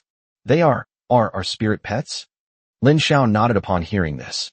So you're not going to turn into some kind of wild beast and jump down, are you? Upon hearing this, Lin Xiao looked at Chun Kongkong with a dark expression. I am human. They are all my spirit pets. Your spirit pet? A humanoid spirit pet? You wouldn't be. Lin Xiao did not answer, but jumped down with him. Although he cannot fly like a chimera, he is still as light as a swallow. After landing steadily, Lin Xiao immediately followed behind Xiao Jiao and the others, rushing into the Beast Tide. On the city wall, Chen Kongkong watched Lin Xiao's retreating figure and muttered to himself. I think I know who he is. The one who's been all over Lianghuai Road, the top scorer in Shanghai's college entrance exam, Lin Xiao. Then, Chen Kongkong hurriedly shouted to the people around him. Quick, quick, quick. Everyone cover Lin Xiao. No matter what, we can't let anything happen to Lin Xiao. Chen Kongkong was even angrier now. Just recently, Li Guanjun had called him and said that if Lin Xiao came to Xiang City, he had to ensure his safety no matter what. If someone who has caught Li Guanjun's eye gets into trouble in Xiang City, his life will be in serious trouble for the rest of his life. It's estimated that Li Guanjun's bad temper will last him until his next life. At this moment, Xiao Jiao transformed into a ball of flame, weaving back and forth among the beasts at the forefront of the Beast Tide. She alone was enough to suppress the surging Beast Tide. Chimera continuously unleashed magical missiles and elemental attacks from the sky to help cover Xiao Jiao. Just then, an arrow suddenly flew towards the Chimera. The arrow falcon then flew down from high above. The sky was its domain. It intends to kill the Chimera here. It could sense a strange energy fluctuation emanating from the Chimera. If it can devour the Chimera, it will soon be able to reach a higher level. So, the arrow falcon charged toward the Chimera without hesitation. When Chimera saw the arrow flying towards her from the falcon, she made no attempt to dodge. The falcon was overjoyed as it saw its arrow about to strike the Chimera. This damn human actually dared to take my arrow head on. I'll devour you alive. The arrow falcon immediately launched a dive attack on the Chimera. The speed of the arrow falcon is considered very fast among all flying monsters. Its dive attack involves curling its body into a ball, turning its beak into the shape of a cannonball. It flew towards the Chimera like a rocket. The arrow falcon conceals itself behind arrows to lull the Chimera into a false sense of security. However, the Chimera completely ignored this. As you can see, the magical energy emanating from the Chimera suddenly turned chilling. Then, water molecules in the air condensed, and subsequently, an ice wall rose up right next to the Chimera. The arrows struck the ice wall, making a clanging sound. Meanwhile, the arrow falcon had already set its speed to maximum. It could already see the bloody, mangled scene after the Chimera was pierced through by it. As a result, a semi-transparent ice wall appeared between the two of them. The arrow falcon didn't have time to slow down, and with a bang, it crashed into the ice wall. The ice wall only had a few cracks, while the arrow falcon was already bleeding profusely from its head and was beyond dead. The falcon's body then fell from the sky to the ground. Meanwhile, Xiao Jiao was constantly fighting against the Beast Tide. Since she took human form while by Lin Xiao's side, she had never experienced such a thrilling battle. After fully activating the heavenly fire and fusing it with herself, she had almost forgotten her own nature. Just then, a huge rock was suddenly thrown at her from the opposite direction. Upon seeing this, Xiao Jiao quickly dodged. Then, several more boulders, like cannonballs, were aimed precisely at her. In response, Xiao Jiao chose to continue dodging. The stones then flew towards the city wall behind Xiao Jiao, making a boom boom boom sound. At this moment, the true colors of the opponent were finally revealed. That giant monkey with 2 elbows, over 4 meters tall. It was holding several car-sized stones in its hand, ready to attack Xiao Jiao at any moment. Xiao Jiao let out a cry, and then charged straight at the giant monkey with 2 elbows. The giant primate with 2 elbows is not stupid. Primates always use their greatest strengths in such battles. That's the attack range. It quickly distanced itself from Xiaojiao, maintaining a distance from which it could continuously launch kite attacks at Xiaojiao. While throwing stones, tree trunks, and other weapons at Xiaojiao, it made sounds. If you listen carefully, you can find that there is a mocking energy in these sounds. Anyone who hears this will feel angry. Xiaojiao was no exception. She knew that if things continued like this, she would be dragged down by the other party. Without hesitation, Xiaojiao transformed its body into flames, wanting to catch its opponent as quickly as possible. As a result, a large number of demonic beasts blocked Xiaojiao's path. Just then, Ashin arrived with her army of wolves. Each of the wolves had blood at the corner of its mouth, as if it had just had a hearty meal. The wolf pack immediately helped Xiaojiao fend off the low-level demonic beasts, and Xiaojiao finally reached the side of the giant monkey with 2 elbows. Then, Xiaojiao stretched out its claws from the flames and grabbed the latter's arm. However, the giant monkey's arms were too strong, and Xiaojiao had no way to control it. However, she wasn't in a hurry, because Xiaojiao wasn't just her alone. The power of wind. It's important to know that the buffs that Ashin provides to her teammates don't just apply to the wolves, but to all of them. With the boost from the power of wind, Xiaojiao's speed suddenly increased by a level. In an instant, Xiaojiao circled behind the giant monkey with 2 elbows, opened her mouth, and bit its neck. Then, the power of heavenly fire erupted in full force, flowing into the body of the giant monkey with 2 elbows through Xiaojiao's mouth. The giant monkey felt a sharp pain in its elbows and flung Xiaojiao away with a powerful swing of its arms. However, a human-like expression immediately appeared on Xiaojiao's exquisitely beautiful fox face. Goodbye. With a loud boom, a burst of flames suddenly erupted from the body of the giant monkey with 2 elbows, causing its body to explode. Logically speaking, the monsters should have been terrified after seeing their leader so easily killed by Xiaojiao. However, the fire lizard, which was bringing up the rear, was filled with ecstatic joy. It sensed a familiar aura emanating from Xiaojiao. That's heavenly fire. That's the aura of the fiery god. The fire lizard then let out a loud awoo. The entire lizard then stood up, just like a Godzilla covered in flames. Its body, standing 5 meters tall, became even more imposing when it stood up. Then, it swung its short, thick front paws forcefully, which looked comical, but no one actually laughed. Because that was the clarion call for the Beast Tide's all-out attack, the signal for the final battle. Chapter 116 pioneered humanity's fight against the Beast Tide.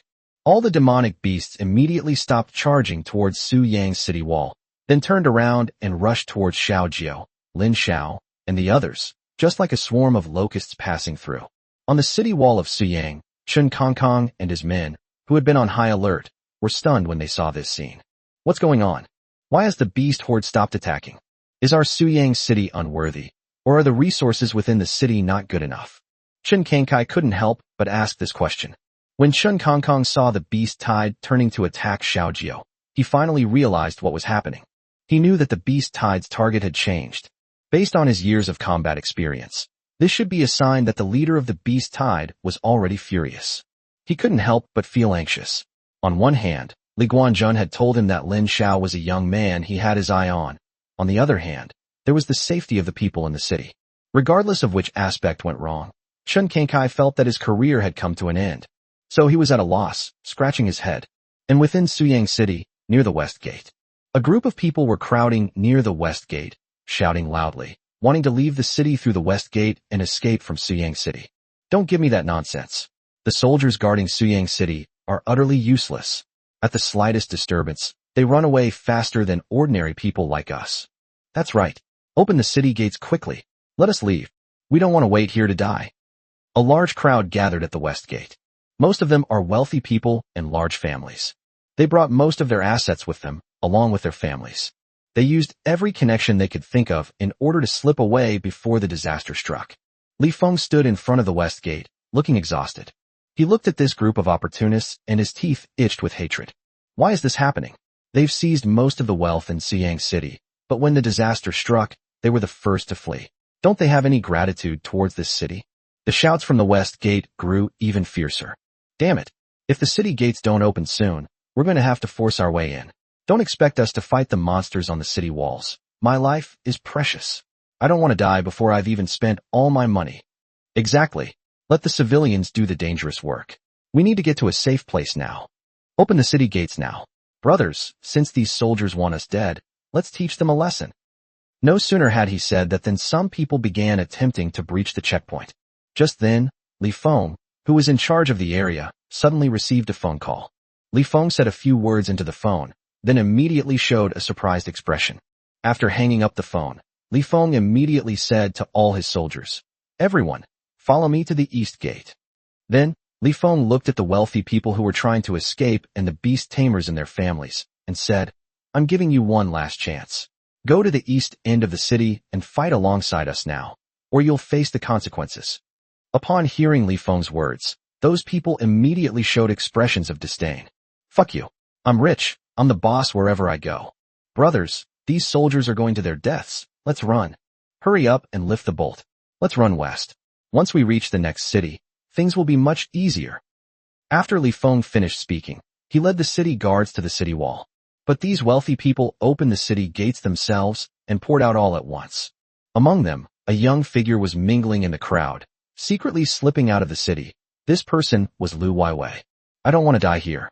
I want to achieve upward social mobility through my own efforts." After watching the group of people surge out of the west gate like a swarm of bees, Li Feng asked a city guard beside him, "Have you noted down the information on those who ran away?" "I've noted everything down as you instructed." Upon hearing this, Li Feng nodded. "Let's go." Commander Chen said something important has happened in the east, and we all need to go and provide support. After saying that, Li Feng led his men toward the eastern city wall of Suyang City. Meanwhile, on the battlefield outside the city, a large number of demonic beasts had surrounded Lin Xiao and his companions. Even the chimeras in the sky were surrounded by more than a dozen flying monsters. However, Chimera's ice walls and magic circles were so effective in both offense and defense that even the monsters couldn't get close to her. The monsters could only stare at the Chimera with resentment and venom, but it was all in vain. Lin Xiao was surrounded by a large number of demonic beasts, but he remained completely calm. Seeing this, Xiaoqing immediately helped Lin Xiao by clearing away the flies around him. Her body began to spin and release poison gas. The snake's entire body resembled a meat grinder, rampaging and crashing through the area. Rolling Dragon Wall. Any monster that touches her will be pulverized. The monsters that managed to survive were also poisoned and could no longer get up. The demonic beasts surrounding Lin Xiao were instantly cleared out. However, soon even more demonic beasts gathered around Lin Xiao. These monsters seemed endless. Behind them, the fire lizard finally began to move, dragging its massive body as it charged toward Xiaojiu. And those beast tides finally reached their final climax. They charged toward Lin Xiao and the others one after another, showing no fear of death whatsoever. Upon seeing this, Chimera immediately activated her magic circle with the largest attack range to help Lin Xiao and the others reduce their burden as much as possible. On the city wall, Chen Kongkong clenched his fists upon seeing this scene. Life, death, wealth, and honor all hinge on this one moment. Have all the city guards of Suyang City arrived? Everyone's here. All the city guards behind him then shouted in unison. There were also many beast tamers among them. All right, now follow me out of the city and let's kill all these beasts. Upon hearing this, the city guards all stared intently ahead. Yes. Then, they all let out a deafening shout, which fully revealed their determination to leave the city and kill the monsters, and their resolute acceptance of the death that might come. The beast tamers behind them were completely bewildered. What's going on? Should we leave the city to deal with the beast tide? Are these city guards out of their minds? However, after seeing the expressions on the faces of the city guards, they knew that the city guards were not joking. Old Lu and Wang Tao then exchanged a glance. If we can really get out of the city and wipe out these monsters, it would be a groundbreaking achievement for humanity in fighting against a beast tide. Throughout history, when faced with the immense power of nature, humanity has only been able to cower and passively endure attacks. The same goes for beast tides. To date, humanity has had no other way to defend against beast tides except by relying on cities and fortifications. You're asking where those god-level beast tamers went. Why don't they lead humanity out of this predicament? That's because god-level beast tamers need to confront powerful monsters and cannot move around freely. But today, Su Yangqing actually made such a crazy decision. If it succeeds, it will be an absolute miracle in the history of human civilization. Chapter 117, Flooding the Beast Tide. Shall we go up later? Gao Peng hesitated for a moment after seeing the scene before him. We'll see. Old Lu didn't know what to do either. To be honest, even compared to having to fight the beast horde head-on, he felt that the current situation was really a bit far-fetched. However, at this moment, Chen Kangkai had already given the order. Everyone, charge with me. Fight these beasts to the death. After saying that, Chen Kangkong ran ahead. His mighty cannon was under his feet, and the two wheels made a creaking sound. Behind him were thousands of city guards and their spirit pets. Monsters have been invading humanity for thousands of years, and this is the first time that humans have taken the initiative to fight back. The reason for the attack was actually because of a high school graduate. Lin Xiao had not expected that the city guards would actually leave the city on their own initiative. He then looked at the city guards behind him, a look of surprise on his face. Wow, I never expected things to escalate to this level. However, upon seeing this scene, Lin Xiao couldn't help but smile. He then turned around and looked at Xiao Jiao and the others. Don't let the city guards look down on us. We need to step up our game. After saying that, Lin Xiao threw himself into the battle. His fighting prowess should not be underestimated. At this moment, the fire lizard had already arrived near Lin Xiao. Immediately, Xiao Jiao took the initiative to bite it. To Lin Xiao's surprise, this fire lizard actually possessed a trace of heavenly firepower. Moreover, Lin Xiao sensed a strange aura emanating from it. That aura was the same dangerous aura he had sensed in the cave earlier. In other words, the collapse of the burrow was caused by the fire lizard. At this moment, the voice of the 7th-tier fire lizard also reached Lin Xiao's ears. It was you. You destroyed the fire elemental habitat I finally found. If I had absorbed a little more energy from the heavenly fire, I could have evolved into an 8th-tier demon beast. But it was you who directly lured away my purest heavenly firepower. I'm going to kill you all right now and absorb them all. Hearing the message conveyed by the fire lizard, Lin Xiao finally understood why the latter had suddenly sent the beast horde to attack them. The fire lizard was originally in the burrow, absorbing the power of heavenly fire. However, after Lin Xiao and his group took the elf egg, the power of the heavenly fire also disappeared. Therefore, it had no choice but to proceed according to its original plan, directly launching a beast tide to attack Suyang City. However, it never expected to encounter Lin Xiao and Xiao Jiao outside Suyang City. Lin Xiao was certain that whether or not the flame lizard absorbed the heavenly fire, the result would be the same. It will definitely unleash a beast tide to attack Suyang City. However, Lin Xiao has brought its plan forward this time. We must leave this beast here. Lin Xiao pondered for a moment, thinking to himself, this fire lizard is not only cunning, but also very vengeful. If we fail to kill it this time and it escapes, the consequences will be unimaginable. At this point, the monster had gone completely mad. Faced with the slaughter-like attacks from Xiao Jiao and the others, they had lost all fear. All that remained was madness. Lin Xiao felt a chill run down his spine upon seeing this scene.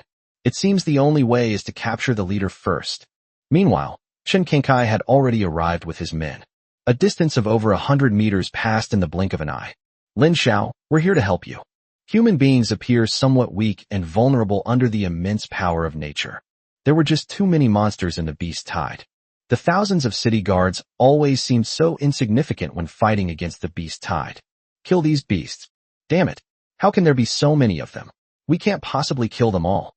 Try to hold them off. Commander Chun has already met up with Lin Xiao, and they've gone to deal with the flame lizards. As long as we kill the leader of the beast tide, we can force them to retreat. Everyone encouraged each other with their own words. However, a numerical disadvantage cannot be compensated for by strength. Lin Xiao frowned upon seeing this scene. At this moment, Chen Kangkai had already arrived beside him. Lin Xiao, I've used the heavenly might cannon to control this beast. You need to find a way to kill it. Otherwise, we'll all die here. Upon hearing Chen Kangkong's shouts, Lin Xiao suddenly thought of something, and he immediately revealed a meaningful smile. Sir, find a way to get our men off the battlefield. What nonsense are you spouting? I've risked everything to fight you to the death, and you're telling us to leave the battlefield. Chen Kangkong shouted back. Upon hearing this, Lin Xiao shook his head. It's only temporary. You'd better find some high ground to stay in. After saying that, Lin Xiao pointed to a small hill nearby and said, There, take your men to that hill and wait for my signal. Seeing Lin Xiao's expression, Chen Kangkai realized he wasn't joking and quickly waved his hand. Everyone, listen to my command. Follow me. The city guards were confused but impressed. All they knew was that at this moment, obeying orders was the key. Those beast tamers who lingered behind were either deliberately walking slowly or they ran up the mound as soon as possible, and almost none of them were trapped in the heart of the battlefield. Lin Xiao only revealed a meaningful smile after he saw that everyone was safe. He then looked at Xiaoqing and gave the order. Xiaoqing, let's flood the beast tide. Upon hearing this, a bright light flashed in Xiaoqing's blue eyes. The scales on her body began to wriggle, and then she revealed her human form, her blue dress fluttering in midair. Then I saw that she had her 2 fingers pointed like swords, held upright in front of her chest, and was constantly chanting something. Suddenly, large patches of dark clouds appeared above her head. Then, a violent storm swept across the entire battlefield. Boom! Heavy rain poured down, cascading over the battlefield. The demonic beasts that were desperately attacking Lin Xiao and his group were suddenly swept away by the flood. At first, they were just leaning to one side or the other, but in the end, they were all washed away by the flood. Upon witnessing this scene, everyone on the hill felt a chill run down their spines. If they hadn't retreated from the battlefield in time, wouldn't they be just like these beasts, thrown into the water to feed the fish? Those beast tamers who had volunteered to join the battle couldn't help but swallow hard. That's absolutely terrifying. Is this the power of the Jiaolong clan? Xiao Jiao and Ishan had already led the wolf pack to a high place to escape the flood. Lin Xiao rode on Xiao Jiao's back, watching with a half smile as the floodwaters swept away the beast tide. Just then, with a whoosh, a fiery red glow appeared beneath the floodwaters. The fire lizard suddenly burst out and pounced on Lin Xiao and Xiao Jiao. Meanwhile, some powerful 5th and 6th tier demonic beasts had also managed to stand firm. They then charged at Xiaoqing together and pounced on her. Xiaoqing's spell casting was interrupted by them, and the flood naturally ended. However, now only 3 or 5 monsters remain in the beast tide and are still able to fight. As for the other monsters, they had all been swept downstream by this time. Chapter 118, You are guilty of launching a beast tide and attempting to harm your master. Brothers, Lin Xiao has already dealt with most of the demonic beasts. We can't just sit here and wait to die. Seeing Lin Xiao and Xiao Jiao fighting the fire lizard, Chun Kenkai immediately made a decisive decision. Let's all attack together and help Lin Xiao take down the flame lizard. Yes, sir. More than 2,000 city guards then launched a simultaneous attack on the fire lizard. Some people even helped Ashan deal with a few other people who had slipped through the net. Suddenly, the battle to defend against the beast tide turned into a war of annihilation. Humans became the ones who took the initiative to attack. At the very center of the battlefield, Lin Xiao watched this scene with some surprise. More than 2,000 people besieged a 7th tier monster. In an instant, all sorts of attacks came crashing down on the fire lizard. This looks more like everyone's fighting a boss. Lin Xiao felt as if he were playing a video game. Chun Kong, standing on the heavenly might cannon, shouted, Launch Skynet. Bang! A huge net shot out from the mouth of the heavenly might cannon, covering the body of the flame lizard. The flames on the fire lizard suddenly intensified, and in just a moment, they burned the sky net to ashes. But that little bit of time was enough for Lin Xiao to seize the opportunity. Xiao Jiao transformed into heavenly fire and crashed directly into the arms of the fire lizard. The fire lizard immediately cried out in pain. Then, Xiao Jiao bit down on the fire lizard's neck, which was slippery on the surface, but actually very hard on the inside. The 2 enormous creatures then began to fight. Then, Lin Xiao looked at the chimera in the sky. The chimera was now bearing the judgment of Sparta and was constantly pouring magic into it. You are guilty of instigating a beast tide in an attempt to harm your master. Guilty. Begin the trial. Boom.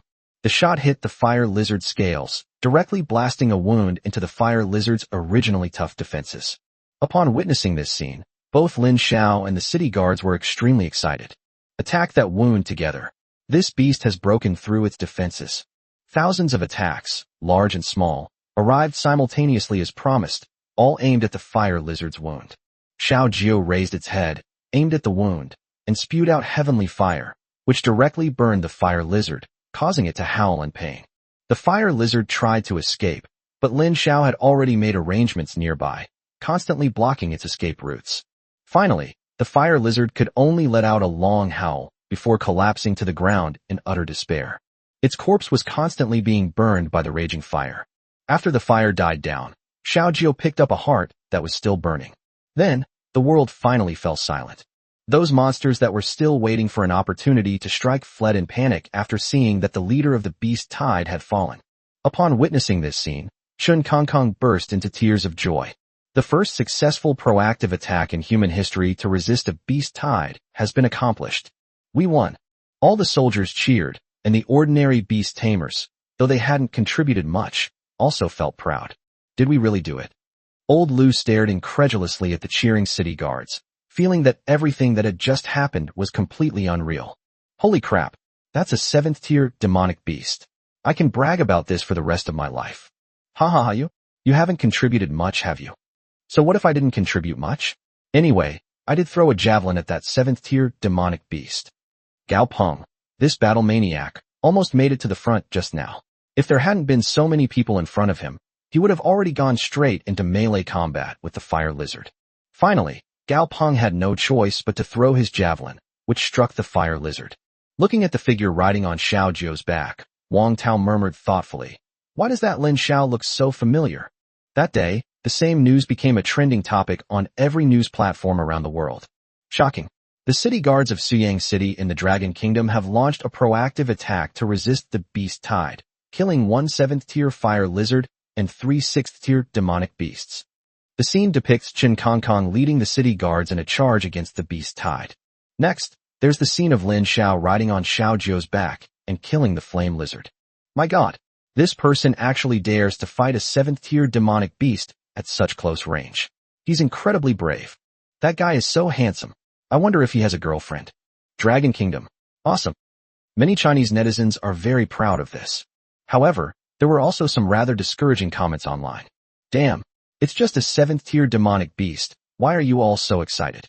It's not even a 9th-tier demonic beast. If we encounter a 9th-tier demonic beast, we'll probably have to risk lives again. The Dragon Kingdom has a large population, so it's a good thing if more people die. Chinese netizens are already used to such sarcastic remarks. After all, these anti-China people act like giants online, always attacking others, but in reality they are all low-class losers struggling to make ends meet. And so, another round of online flame wars began. However, netizens abroad had mixed opinions on the matter, and this led to another round of international online insults. My god, the Dragon Kingdom actually managed to repel the monsters by launching a frontal attack. That leader is so handsome. He must be a brave warrior from our South Korea, who has been stranded in China. We must find a way to bring him back. Hurrah! The Koreans are stealing other people's things again. Japanese netizens especially enjoy mocking South Korea. The entire universe belongs to South Korea, but they also like to recognize their fathers. In ancient times, they were the grandsons of China, and in modern times, they are the grandsons of Japan. That's right. Things from South Korea are from our Japan. Seeing the mockery from Japanese netizens, South Korean netizens immediately couldn't sit still. What are you short, ugly people from Japan talking about? Ha ha ha, isn't that right? Your Korean king has already pledged allegiance to our Japanese king, thanking us for our colonization back then. South Korean netizens were completely disarmed and turned their anger towards their own king. Meanwhile, netizens from the White Elephant Kingdom who witnessed all of this burst into laughter. Hurrah!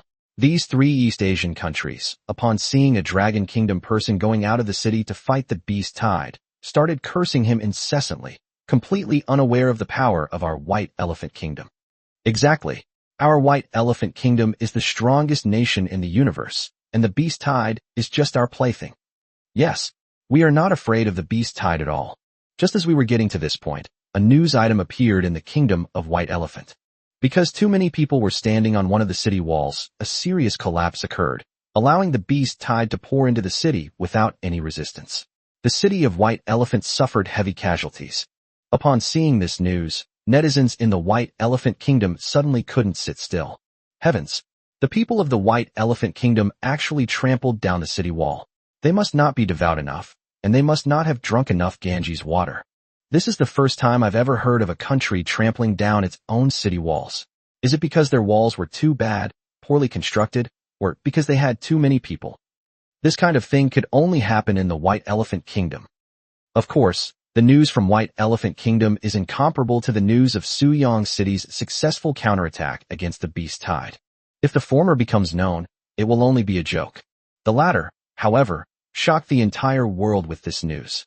After all, Even those who were sarcastic or critical about Su Yangchen's successful attack against the Beast Tide were only sarcastic or critical because the event had shocked them and made them dissatisfied.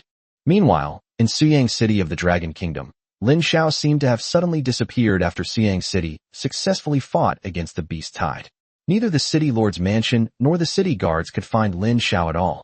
Chapter 119. It seems that the other party's background and power are not to be underestimated. Upon hearing the news of Lin Xiao's disappearance, Old Lu immediately showed a longing expression. Holy crap! How can Lin Xiao appear and disappear so mysteriously? He's so strong, and he's only 18 years old. And after he repelled the Beast Tide, he just vanished. For an experienced caravan organizer like Lao Lu, who was old and had seen many ups and downs, what Lin Xiao did was still far beyond his expectations. Gao Peng also found it somewhat unbelievable. Who can argue with that? Could it be that Lin Xiao is injured and has found a secluded place to recuperate?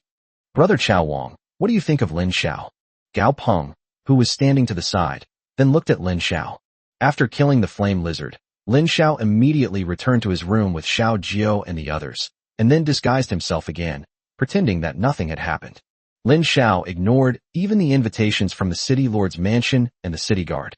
When Lao Lu and the others returned from outside the city and saw that Lin Xiao was safe and sound, they assumed that Lin Xiao had not gone out to fight. Lin Xiao offered no explanation. Afterwards, they regrouped and embarked on their journey north. The journey was remarkably smooth. After all, most of the monsters had gone to participate in the Beast Tide, which made the area around Siang City a safe zone.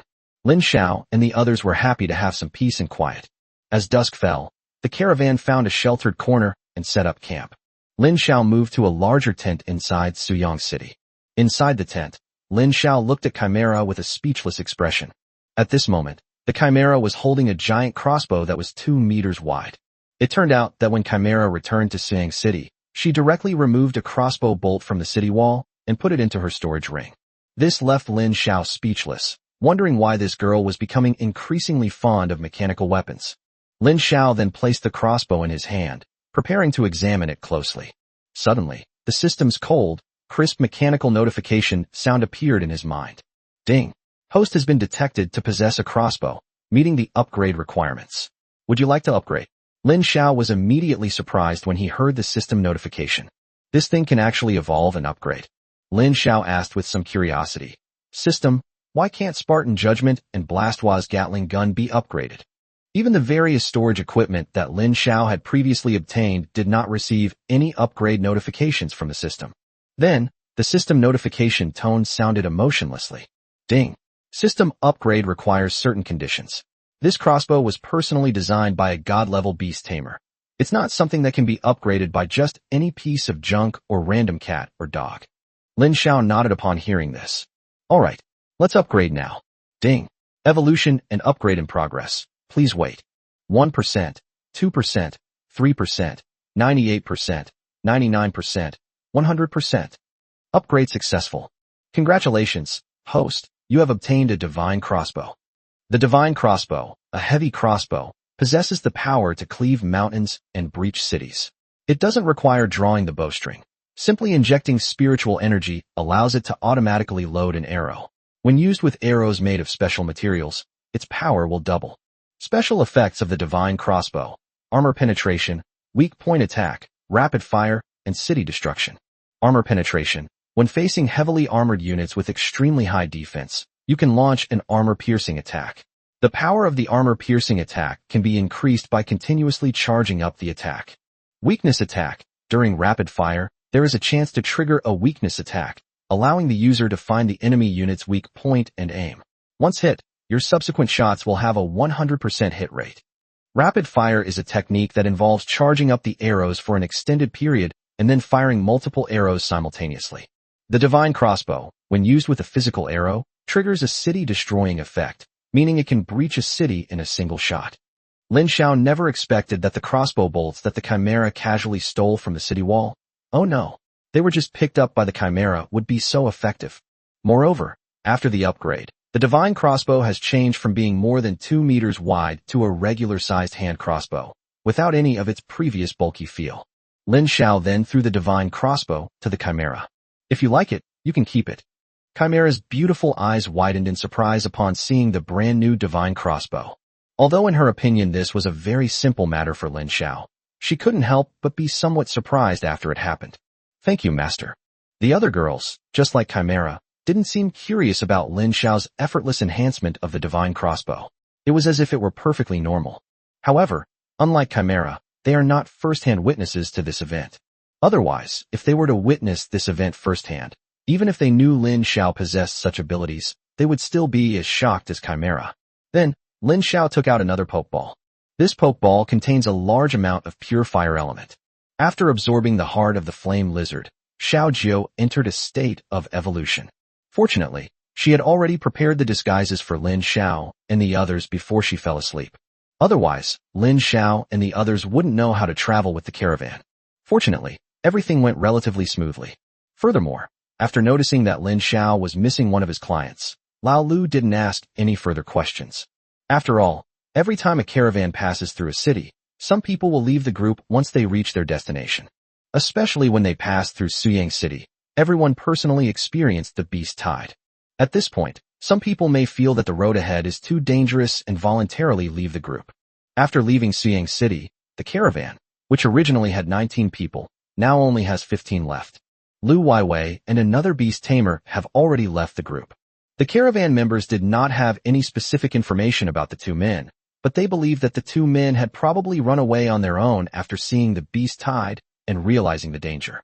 The caravan members couldn't be sure about the other beast tamers' escape. However, the caravan members were basically certain that Lu Weiwei had escaped. After all, Lu Weiwei's attitude when the beast tide arrived in Suyang City clearly showed that she wanted to escape. The other backpacker in the caravan, however, reached his destination after arriving in Suyang City and left the caravan after completing his journey. Nothing happened overnight, and the caravan continued its journey the next morning. Shortly after the caravan set off, a thin figure suddenly emerged from a thicket of bushes near the road the caravan was traveling through. The other party stared at the departing caravan and immediately revealed a smug smile. Hurrah! We've spotted some prey. We need to get this news to the boss right away. After saying that, he took out a satellite phone and dialed a number. After explaining the situation to the person on the other end of the phone, I immediately received their next instructions. Following the other party's instructions, he carefully followed behind the caravan, continuing to gather intelligence. Lin Xiao was following the caravan forward when he suddenly glanced behind him and exclaimed, "Huh." He slowly approached Lao Lu and then pointed behind them. The caravan has a tail. Lin Xiao then offered a reminder.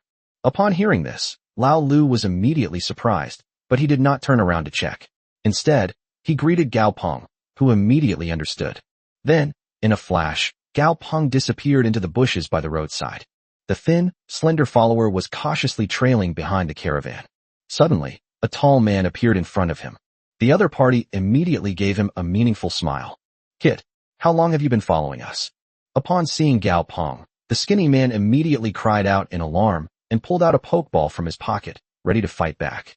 However, Gao Peng was one step ahead of him, kicking him in the chin. His vision went black, and he lost consciousness. When he woke up again, he was found bound hand and foot and thrown into the open space where the caravan was located. At this moment, Lao Lu, Gao Peng, Lin Xiao, and others were surrounding him. "Speak. Who sent you to follow us? What is your purpose?" Old Lu gets straight to the point as soon as he opens his mouth. The skinny man gave a cold laugh when he saw the 4-star Beastmaster medal on Old Lu's chest. "I advise you to release me right now. This mountain area is all under our boss's protection. If anything happens to me, my boss will definitely kill you all and feed you to the monsters." Seeing that the other party was so stubborn, Gao Peng was so angry that he kicked him again. However, this kick landed on the opponent's lower abdomen. The skinny man immediately felt a sharp pain, and his entire body curled up into the shape of a shrimp. "Damn it. You just wait. My boss will never let you get away with this." Old Lu then found his satellite phone on the other person and said with some concern, "They probably already know we're here, and my status as a 4-star Beastmaster didn't frighten them at all. It seems their background and power are not to be underestimated." Lin Xiao then thought for a moment and said, "This guy is so stubborn. I think we should just kill him. We can't keep him around anyway. He's just a burden." Upon hearing this, Wang Tao nodded in agreement, saying, "That's right. We don't need to waste our breath on this person." Okay. You go kill him. I'll dig the hole and bury him. Okay, remember to check his body for anything valuable before burying him. Don't waste it. The two of them were talking back and forth, making it sound like it was all true. It seemed as if they were really going to make their move at any moment and kill the skinny male stalker in front of them. Chapter 120. What a ruthless and decisive person. The skinny male stalker was so frightened by Lin Xiao and Wang Tao's words that he couldn't take it anymore, especially since the way they spoke didn't seem like they were acting. He couldn't help but beg for mercy repeatedly. Wait, don't do anything yet, I'll talk. Upon hearing the other party beg for mercy, Gao Peng slapped him across the face. You won't listen to reason, so you'll have to suffer the consequences. Tell me, who's your boss, and what's your conspiracy? Upon hearing this, the stalker suddenly seemed unafraid and revealed a mocking smile. You'll be terrified if I told you. My boss's name is Li Sanbao.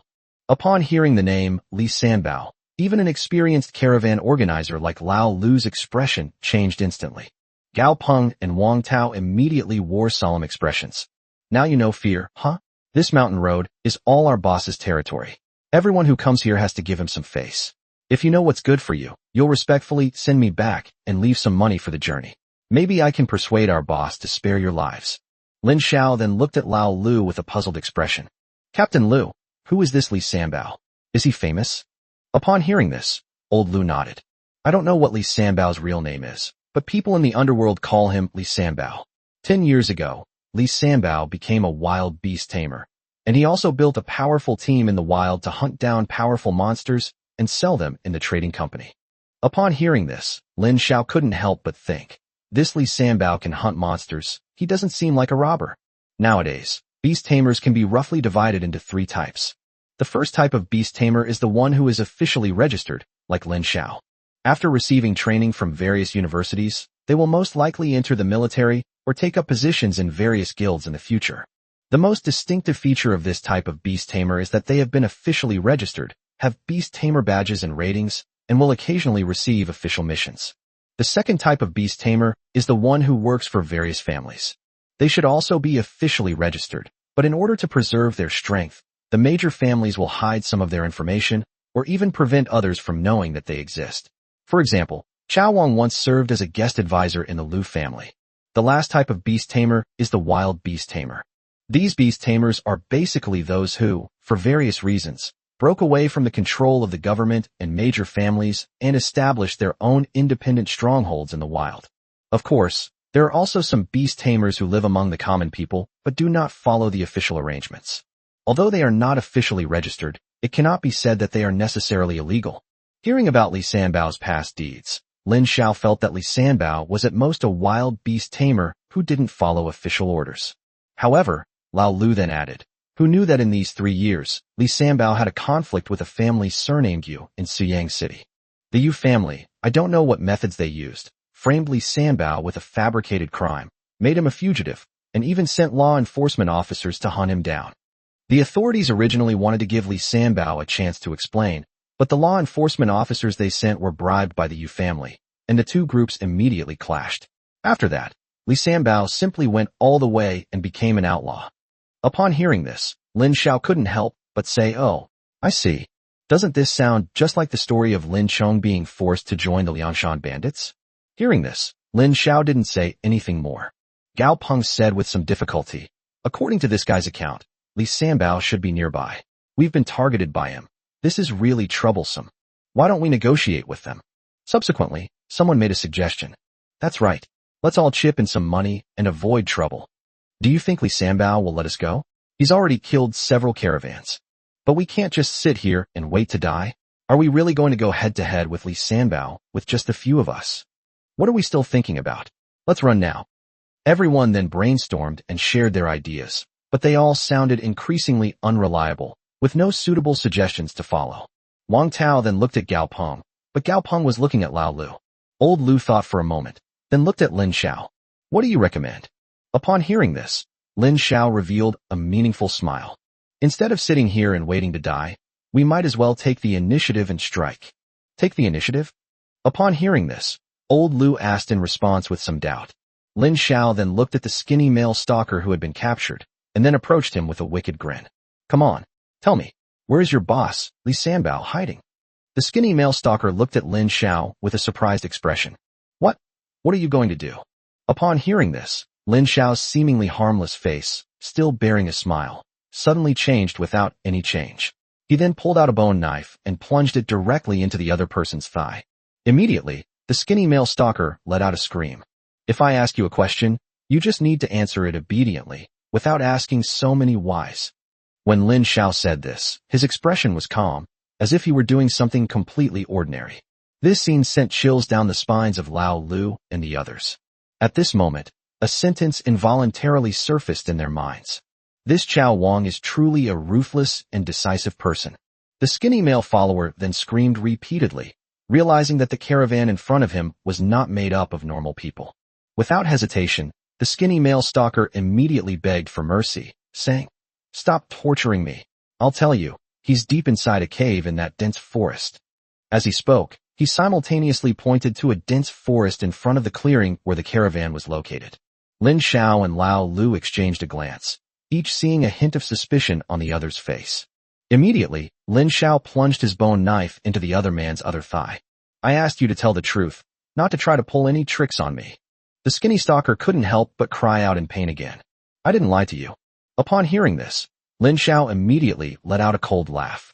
"Deep in a cave? Do you think satellite phones can be received deep in a cave?" Upon hearing this, the skinny stalker immediately revealed a smile that was more like a grimace. I'm just a lowly henchman under the boss. How could I possibly report directly to him? Our group is here specifically to hunt prey. I only contacted my teammates." Lin Xiao realized that the other party was not lying, and couldn't help but give a meaningful "oh." In other words, the skinny stalker in front of them was just a spy, not even qualified to contact Li Sanbao. However, if that's true, that would be even better. The less important a person is, the less likely they are to attract attention. Old Lu then looked at the thin stalker and asked Lin Xiao, "Chao Wang, what do we do with this guy?" Lin Xiao thought for a moment and said, "Let's kill them.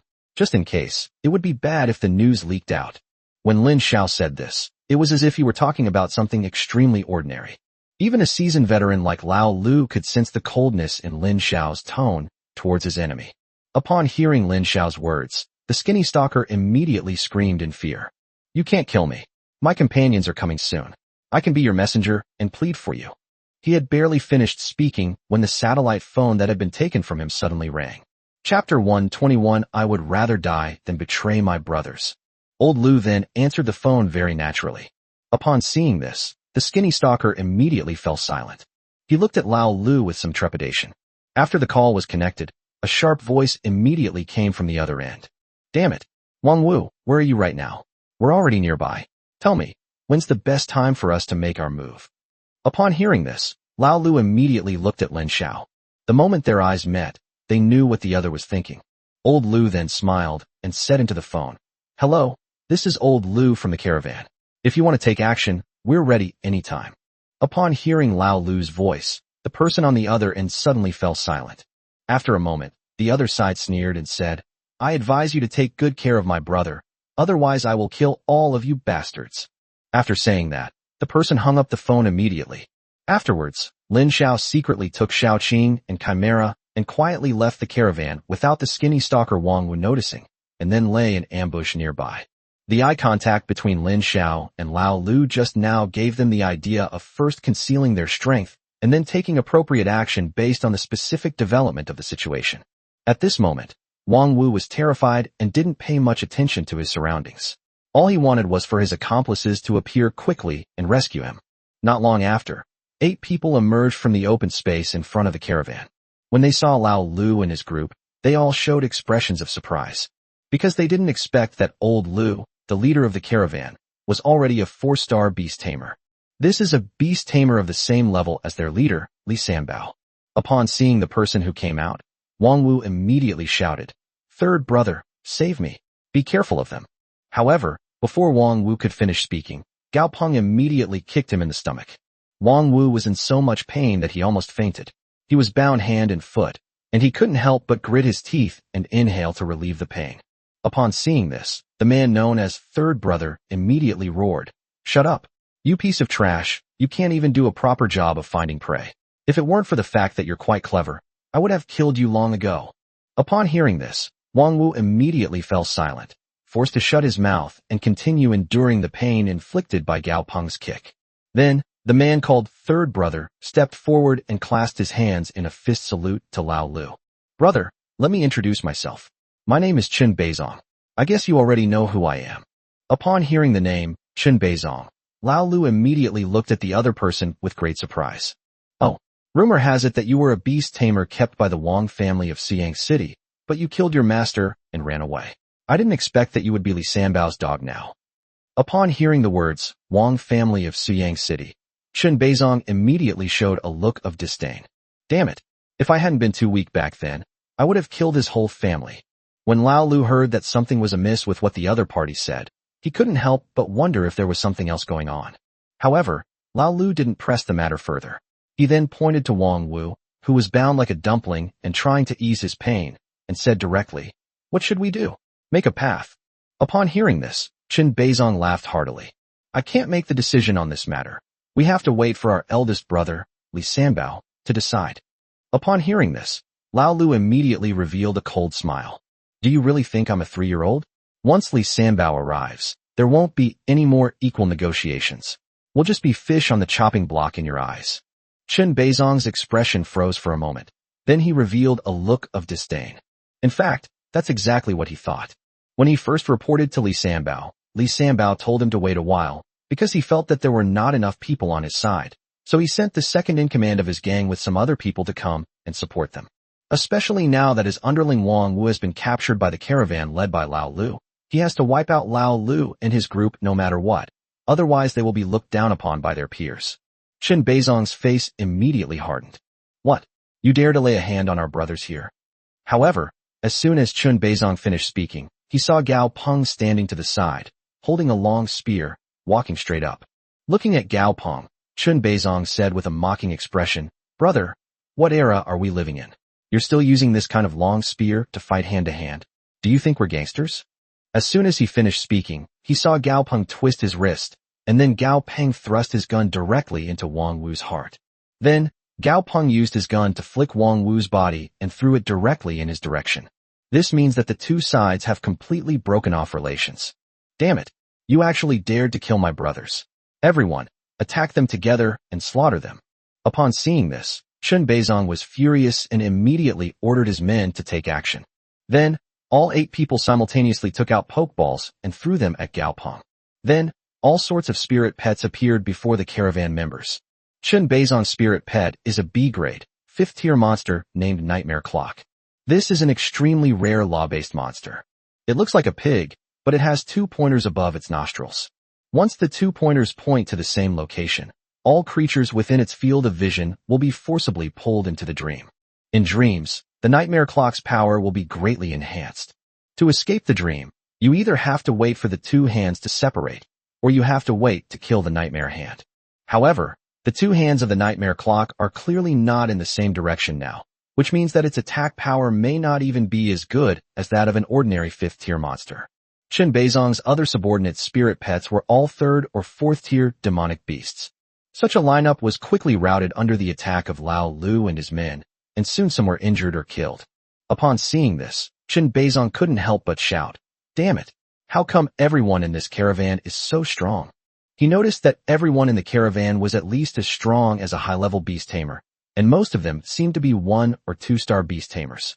He originally planned to stall for time until the Nightmare Clock's law skill was triggered, then he could kill that 4-star beastmaster. As a result, Chen Beizong did not expect that his men would be almost all killed by the other side so quickly. "Run, don't linger.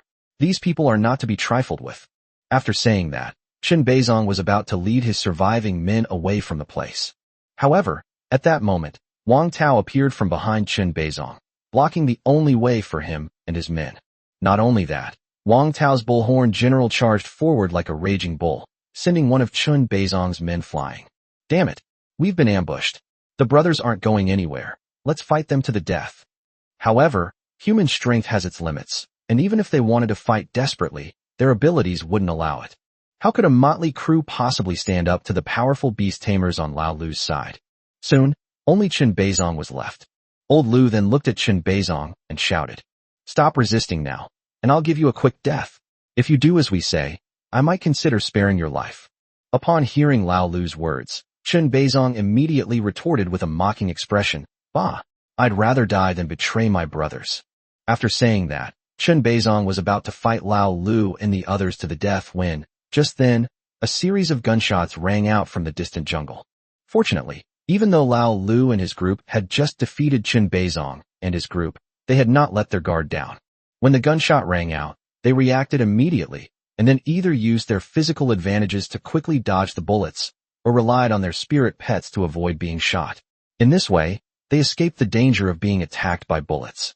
While dodging bullets, Wang Tao happened to clear a path, allowing Chen Beizong to escape successfully. Just as Wang Tao was about to give chase, he and the rest of the caravan saw 5 more people appear in the distant jungle. The leader had a very fierce-looking scar on his face.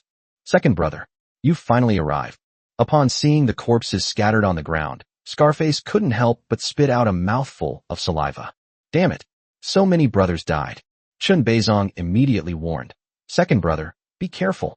There's a 4-star beast tamer in this caravan, and most of the others are also star-level beast tamers. They'll be very difficult to deal with." Scarface scoffed, "Third brother, do you really think your second brother is stupid? I had everything arranged here before I came." As he spoke, the scarred man looked at Lao Lu, Gao Peng, Wang Tao, and the rest of the caravan, and then snapped his fingers. "Now I'll show you how powerful my gopher assassin is."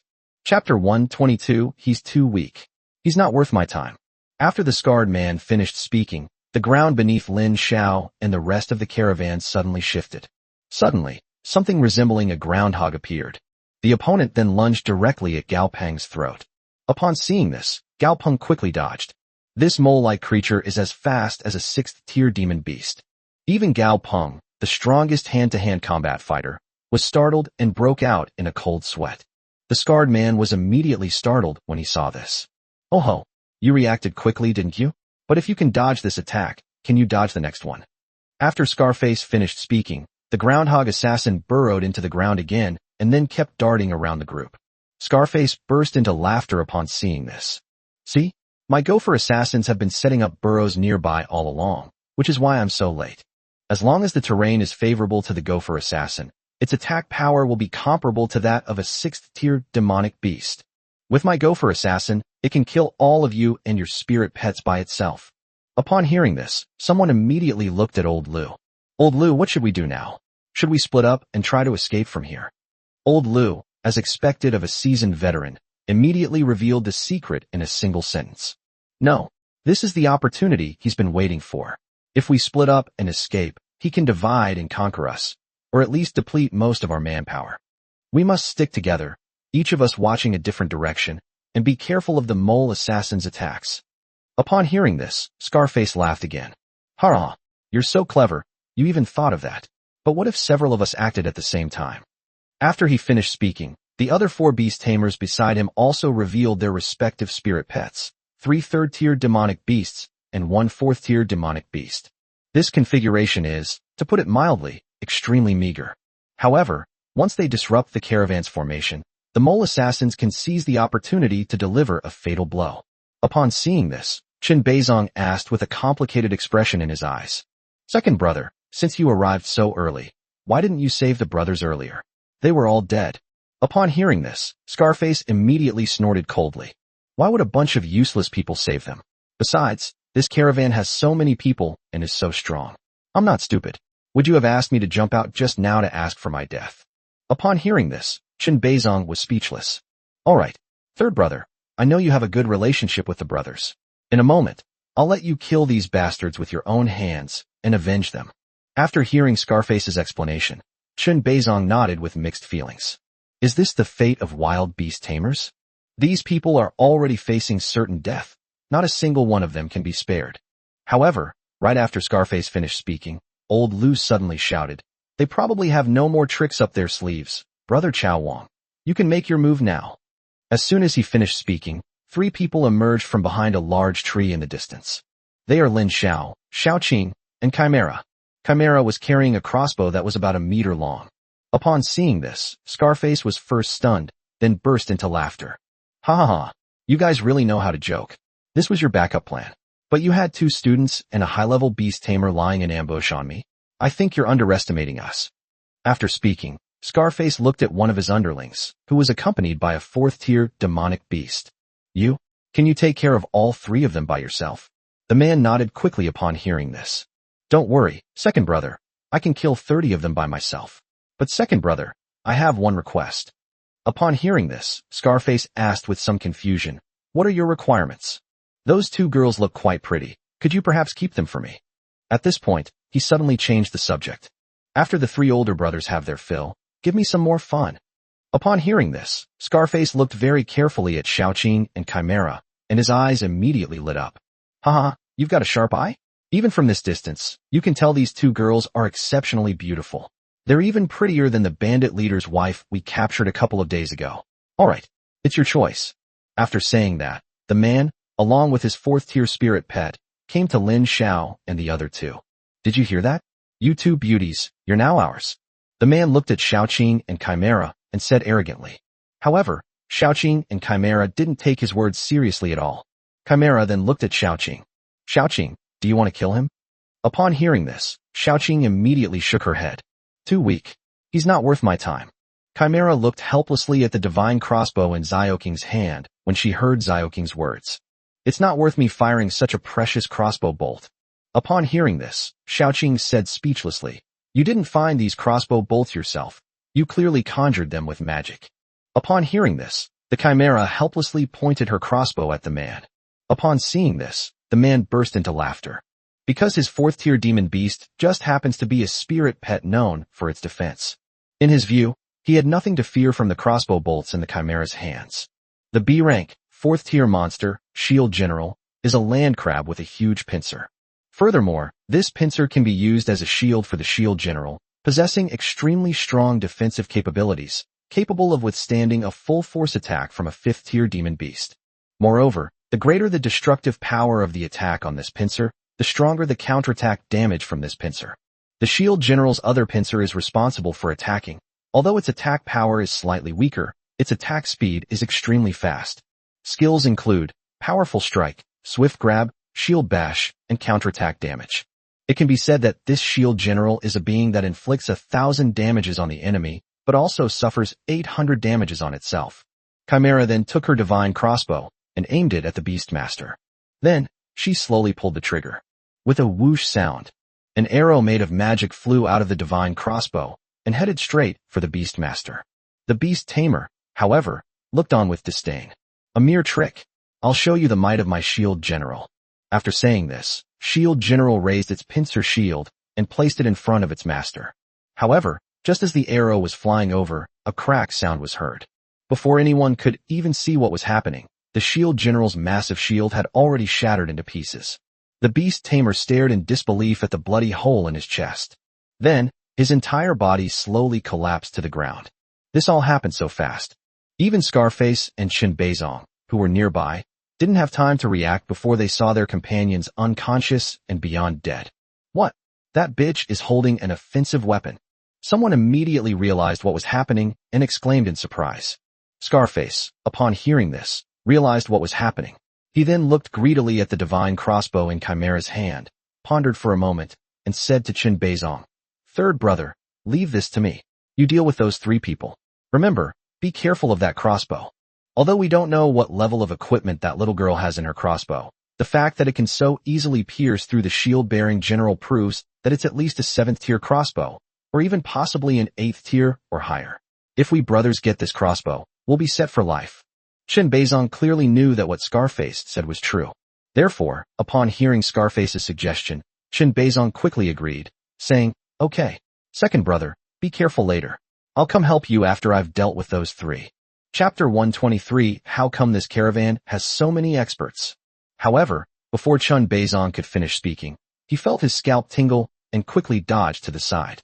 Immediately, a magical arrow from the divine crossbow grazed his scalp and flew past. If Qin Beizong hadn't dodged in time, the arrow would have pierced his head and taken his life. Damn it. Luckily I dodged fast. Qin Beizong was still secretly relieved that he had just escaped a disaster when he heard a scream behind him.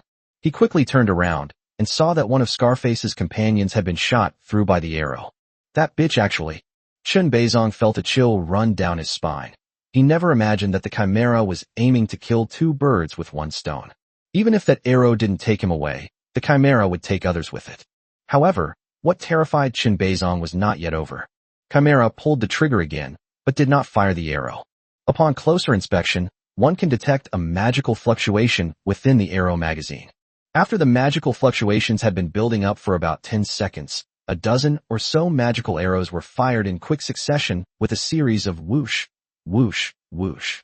At that moment, the Chimera seemed to be holding a submachine gun and began to fire at them. Holy crap!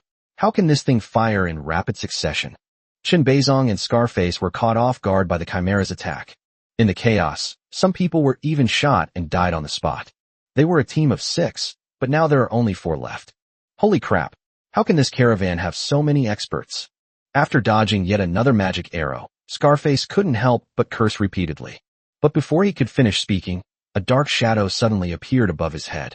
Scarface quickly looked up and saw Gao Peng already holding up his spear, thrusting it down in his face. Although Scarface lacked close-quarters combat skills, his physical abilities were impressive. He quickly rolled and dodged, narrowly avoiding the attack.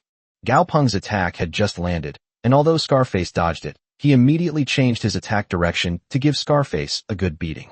However, the soil beneath Gao Peng's feet suddenly cracked open, revealing an eye staring intently at him. Upon seeing this, Gao Peng couldn't help but curse inwardly. Oh no! He tried to dodge, but it was too late. The groundhog assassin immediately burst from the ground and crashed into his arms, its sharp claws less than half a foot from his heart. It's too late to do anything now. After all, the gopher assassin is just too fast. However, at that moment, a simple ice wall formed by frost suddenly appeared on Gao Peng's chest. Although this ice wall is much taller than the Chimera's high-strength ice wall, which is nearly a meter thick, it is just a small Karamika and a weak ice wall in comparison. But that was enough to buy Gao Peng some time. The mole assassin's attack paused noticeably after hitting the ice wall. Then, the latter hurriedly smashed the ice wall with force, making a crack, crack sound. It was about to shatter, but that brief delay was enough for Gao Peng to react. Gao Peng quickly rolled over, and out of the corner of his eye, he saw that it was indeed Lao Lu's other spirit pet, the Ice and Snow Dragon Cat, casting a spell in his direction. Then, Gao Peng immediately raised his spear and thrust it at Scarface. By this time, Scarface had already created a safe distance between himself and Gao Peng, causing Gao Peng's attack to miss. Then, the groundhog assassin burrowed back into the soil, preparing for its next attack. Just then, Lin Xiao called out to them from a distance. Everyone, get out of that area. Upon hearing Lin Xiao's voice, Lao Lu immediately realized that this was the perfect opportunity to escape danger. How can Lin Xiao take down that troublesome mole assassin? However, Lao Lu didn't have time to think about it further. Immediately, old Lu waved his hand and shouted to the caravan, "Disperse." Although the caravan members were not a professional army and lacked the discipline to follow orders, they still obeyed Lao Lu's commands very well. They immediately ran out of the area in all directions. In order to prevent the mole assassins from attacking them again, they desperately tried to escape, hoping to get out of the maximum extent of the burrows that the mole assassins could dig. Upon seeing this, Scarface couldn't help but sneer. Don't you know that the gopher assassins are best at attacking from behind? After saying that, Scarface pointed directly at the panicked figures in the caravan and said, "Groundhog assassins. Take them down one by one first, and then find a way to kill those few strong ones." No sooner had Scarface finished speaking than the groundhog assassin emerged from the soil once more, rushing toward one of the men in the back. Just as the gopher assassin was about to succeed, its fur suddenly stood on end. The groundhog assassin suddenly felt as if it were being targeted by something terrifying. Then it heard Lin Xiao's voice. You attempted to murder someone. Sparta hereby sentences you to death." After saying this, a loud boom was heard, and Lin Xiao, carrying the Spartan judgment on his shoulder, aimed at the groundhog assassin and pulled the trigger. A burst of fire suddenly shot out across the open field. Upon seeing this, Scarface immediately cried out in alarm. "Groundhog assassin, hide quickly. This rocket launcher is high-level equipment." The groundhog assassin, a spirit pet known for its agility, quickly burrowed back into the ground.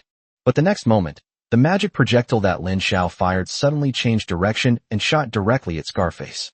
Scarface's eyes widened immediately, revealing an expression of utter disbelief. How so? Only then did he remember what Lin Xiao had just said. When Lin Xiao read the verdict of the Spartan trial, he did not specify the subject. Does this mean that the person he just tried was not the groundhog assassin, but Scarface himself? Then, a brilliant burst of fire exploded before Scarface's eyes, and he was completely engulfed in the gunfire.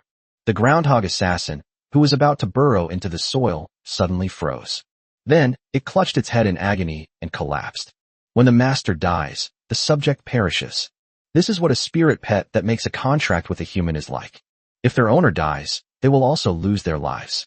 Upon seeing his second brother killed by Lin Xiao with a single shot, Chen Beizong immediately showed a sorrowful expression. Although he strongly criticized Scarface's usual behavior, he had to admit that the days of living together in the mountains gave him a sense of belonging.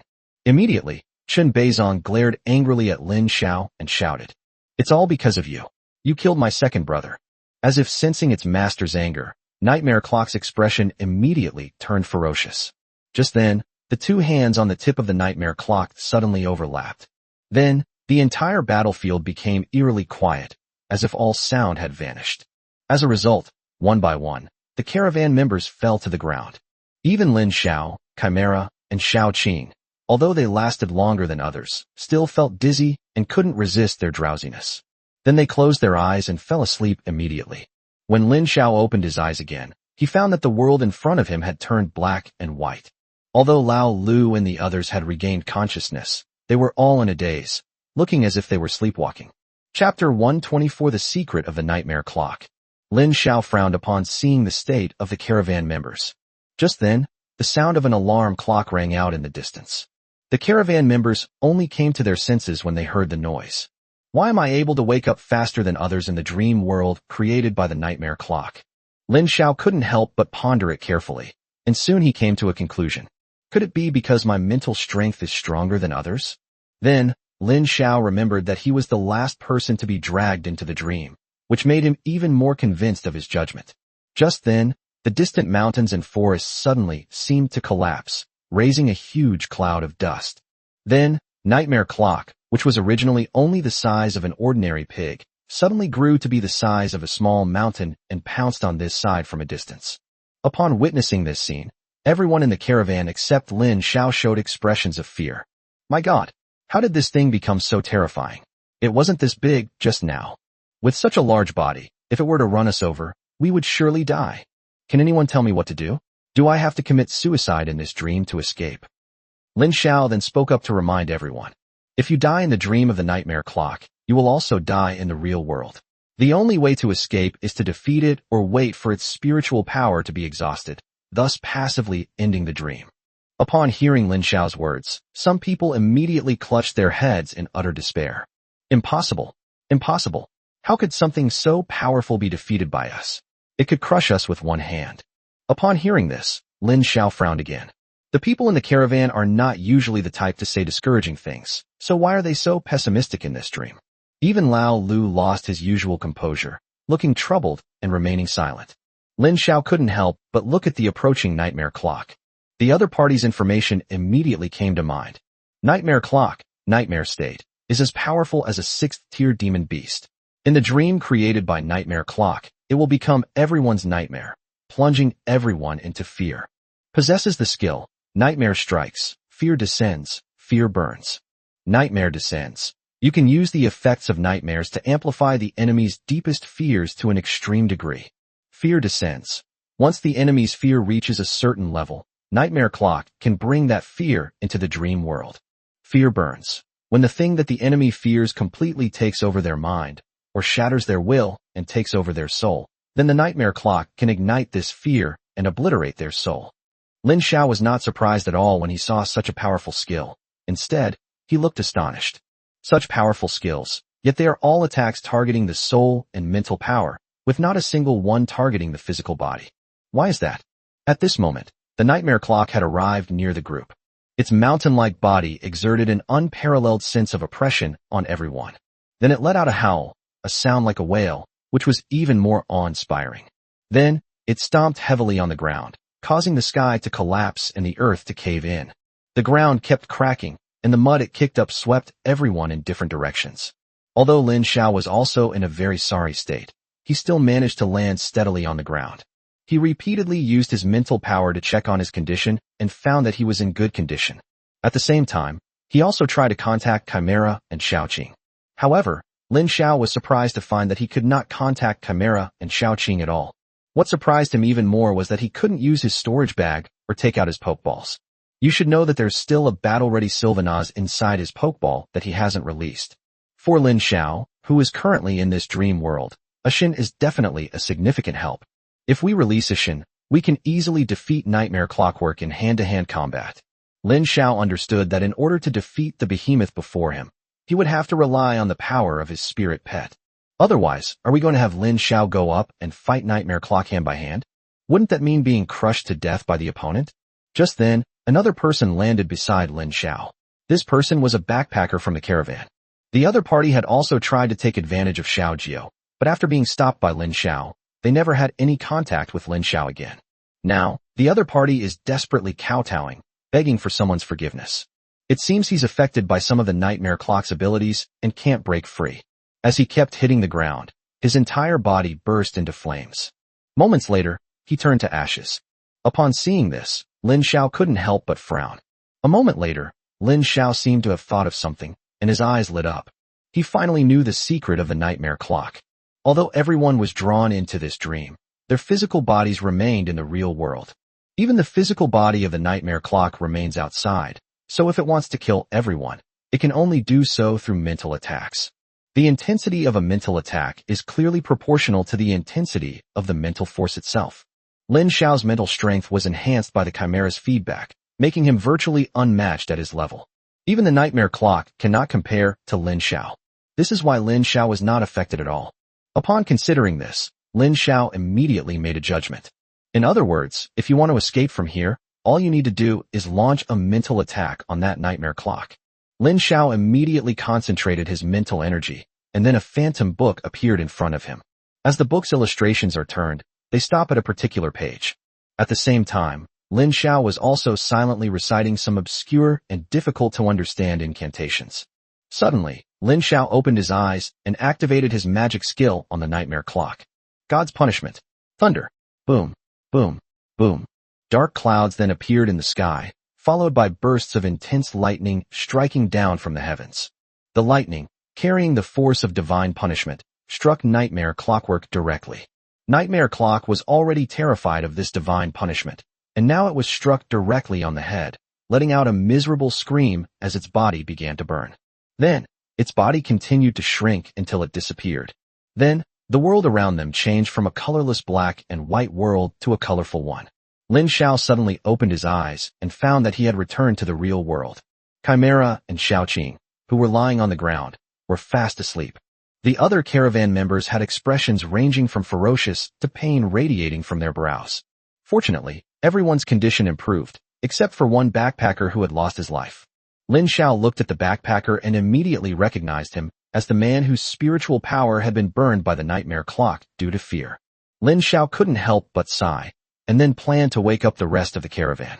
Just then, Lin Xiao suddenly felt a murderous aura coming from behind him. Chapter 125 Young people are quick to settle scores and don't hold grudges overnight. Faced with danger, Lin Xiao immediately reacted and quickly kicked something behind him. Immediately afterward, Lin Xiao heard a muffled groan. Then, Lin Xiao turned around and saw Chun Beizong clutching his stomach in pain. However, even though his stomach was in great pain, Chun Beizong still held a dagger tightly in his hand. It seems that Chun Beizong was planning to ambush Lin Xiao from behind. Why? How could you break the nightmare world of the Nightmare Clock? Lin Xiao looked at Chun Beizong, but did not answer his question. Then, Lin Xiao flicked his sleeve, and the bone knife immediately slipped into his palm. Speak. Do you have any last words? Chun Beizong actually knew he was doomed after being killed by Lin Xiao in the Nightmare Clock world. Originally, the backlash from the soul contract had already caused him immense pain, and Lin Xiao's combat power was truly formidable. In the end, Chun Beizong could only sigh. I've failed. It's just a pity I can't avenge myself. Lin Xiao looked at Chun Beizong with a cold expression, and after hearing what the other party said, he couldn't help but ask a question in return. Do you really expect me to avenge you? Upon hearing this, Chun Beizong immediately gave a self-deprecating laugh. How could I possibly have such unrealistic ideas? Besides, you're no match for the Lin family. Upon hearing this, Lin Xiao couldn't help but frown. Your enemy is the Lin family? Upon hearing this, Chen Beizong immediately nodded. That's right. 20 years ago, my sister was kidnapped. It took me 20 years to find out that the Wang family of Suyang City was behind it all. So, I joined the Wang family as a wild beast tamer. Afterwards, I took revenge on the Wang family. As a result, I discovered that the Wang family was just a lackey of Lin Xiaodian and his son from the Lin family. So, I plotted to ambush Lin Xiaodian. But how could I possibly be a match for someone from a powerful family like the Lin family? I was just a frog in a well. In the end, I could only use the nightmare clock's nightmare world to drag everyone into the dream world and escape in the process. After hearing Chen Beizong's account, Lin Xiao asked in surprise, "What did you say?" Lin Xiaodian is very strong. Chen Beizong nodded upon hearing this. That's right. Lin Xiaodian is incredibly strong, terrifyingly so. When facing my 5th-tier demon beast, Nightmare Clock, he didn't even need to use his full strength to toy with me. If it weren't for Nightmare Clock's special abilities, I probably would have died in front of him long ago. Lin Xiao nodded immediately after hearing Chen Beizong's words. Do you know anything else about the Lin family, father and son? Upon hearing this, Chen Beizong shook his head. All right, you can go on your journey in peace. Don't worry, I'll take care of the Lin family father and son for you. Upon hearing Lin Xiao's words, Chen Beizong looked at Lin Xiao with disbelief. You have a grudge against them too? Lin Xiao did not answer, but simply raised the bone knife, indicating that he was about to make his move. Upon seeing this, Chen Beizong gave a wry smile. Okay, I understand. Only the dead can keep secrets. After saying that, Chen Beizong stood in front of Lin Xiao with the middle door wide open, letting Lin Xiao do as he pleased. Lin Xiao then plunged a knife directly into the heart of the other man, and Chen Beizong immediately died.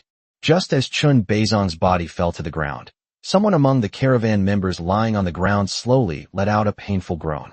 Lin Xiao looked in that direction and found that it was old Lu who had woken up first. He rushed over to check on Lao Lu and found that Lao Lu was not seriously injured, but was just a little distracted. But the opponent was quite strong, and within just a few breaths, he had recovered to about 70 to 80%. Then, Wang Tao, Gao Peng, and the others also woke up, and their condition had almost recovered. Only a few individuals are still experiencing some fear due to the influence of the nightmare clock. After learning what had happened, old Lu looked at Lin Xiao with disbelief. You killed the nightmare clockwork? How did you do it? Lin Xiao then told a lie that couldn't be more true. I'm not quite sure either. I just had a chaotic battle with the other person in my dream, and then the other person died. Upon hearing this, old Lu touched his head and nodded in disbelief. It still has to be young people. At this moment, Wang Tao suddenly asked, Old Lu, what do we do now? We've already eliminated these people. Should we leave immediately, or go? As he spoke, Wang Tao pointed in the direction of the dense forest. Clearly, he was referring to Li Sanbao. After all, Li Sanbao is currently deep inside a cave in the dense forest. Old Lu thought for a moment, then looked at Lin Xiao. Brother Qiao Wang, what are you thinking? Lin Xiao didn't answer the question directly. Instead, he looked at the backpacker's corpse beside him and said, We have a team member who died. Should we avenge this? Upon hearing this, old Lu immediately smiled and then pointed at Lin Xiao with his finger from a distance. Hurrah! Young people are quick to settle scores and don't hold grudges overnight. As he spoke, old Lu stood up from the ground. Let's go? We'll go get Li Sanbao's head. After saying that, the three of them headed straight into the depths of the dense forest. This operation was carried out with only a few people, including Lin Xiao, Lao Lu, and Wang Tao. Gao Peng was left with the caravan to calm the others down. Xiaoqing and Chimera were left in the caravan because Lin Xiao didn't want Lao Lu to suspect their identities. The fact that they couldn't fight alongside their master made Xiaoqing and Chimera a little unhappy.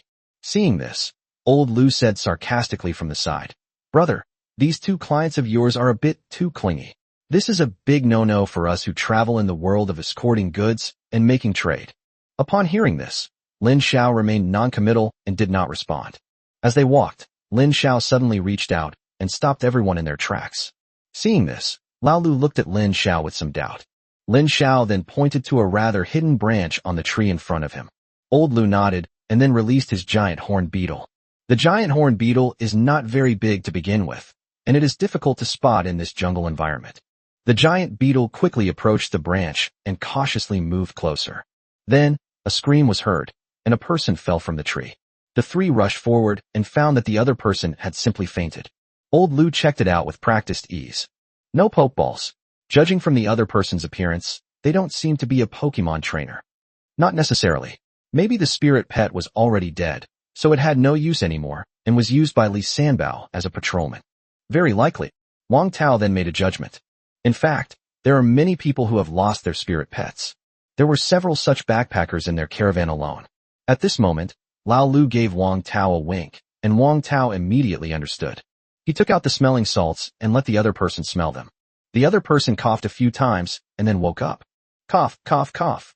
The moment he opened his eyes, Wang Tao covered his mouth, and Lao Lu then took out a dagger and held it to his throat.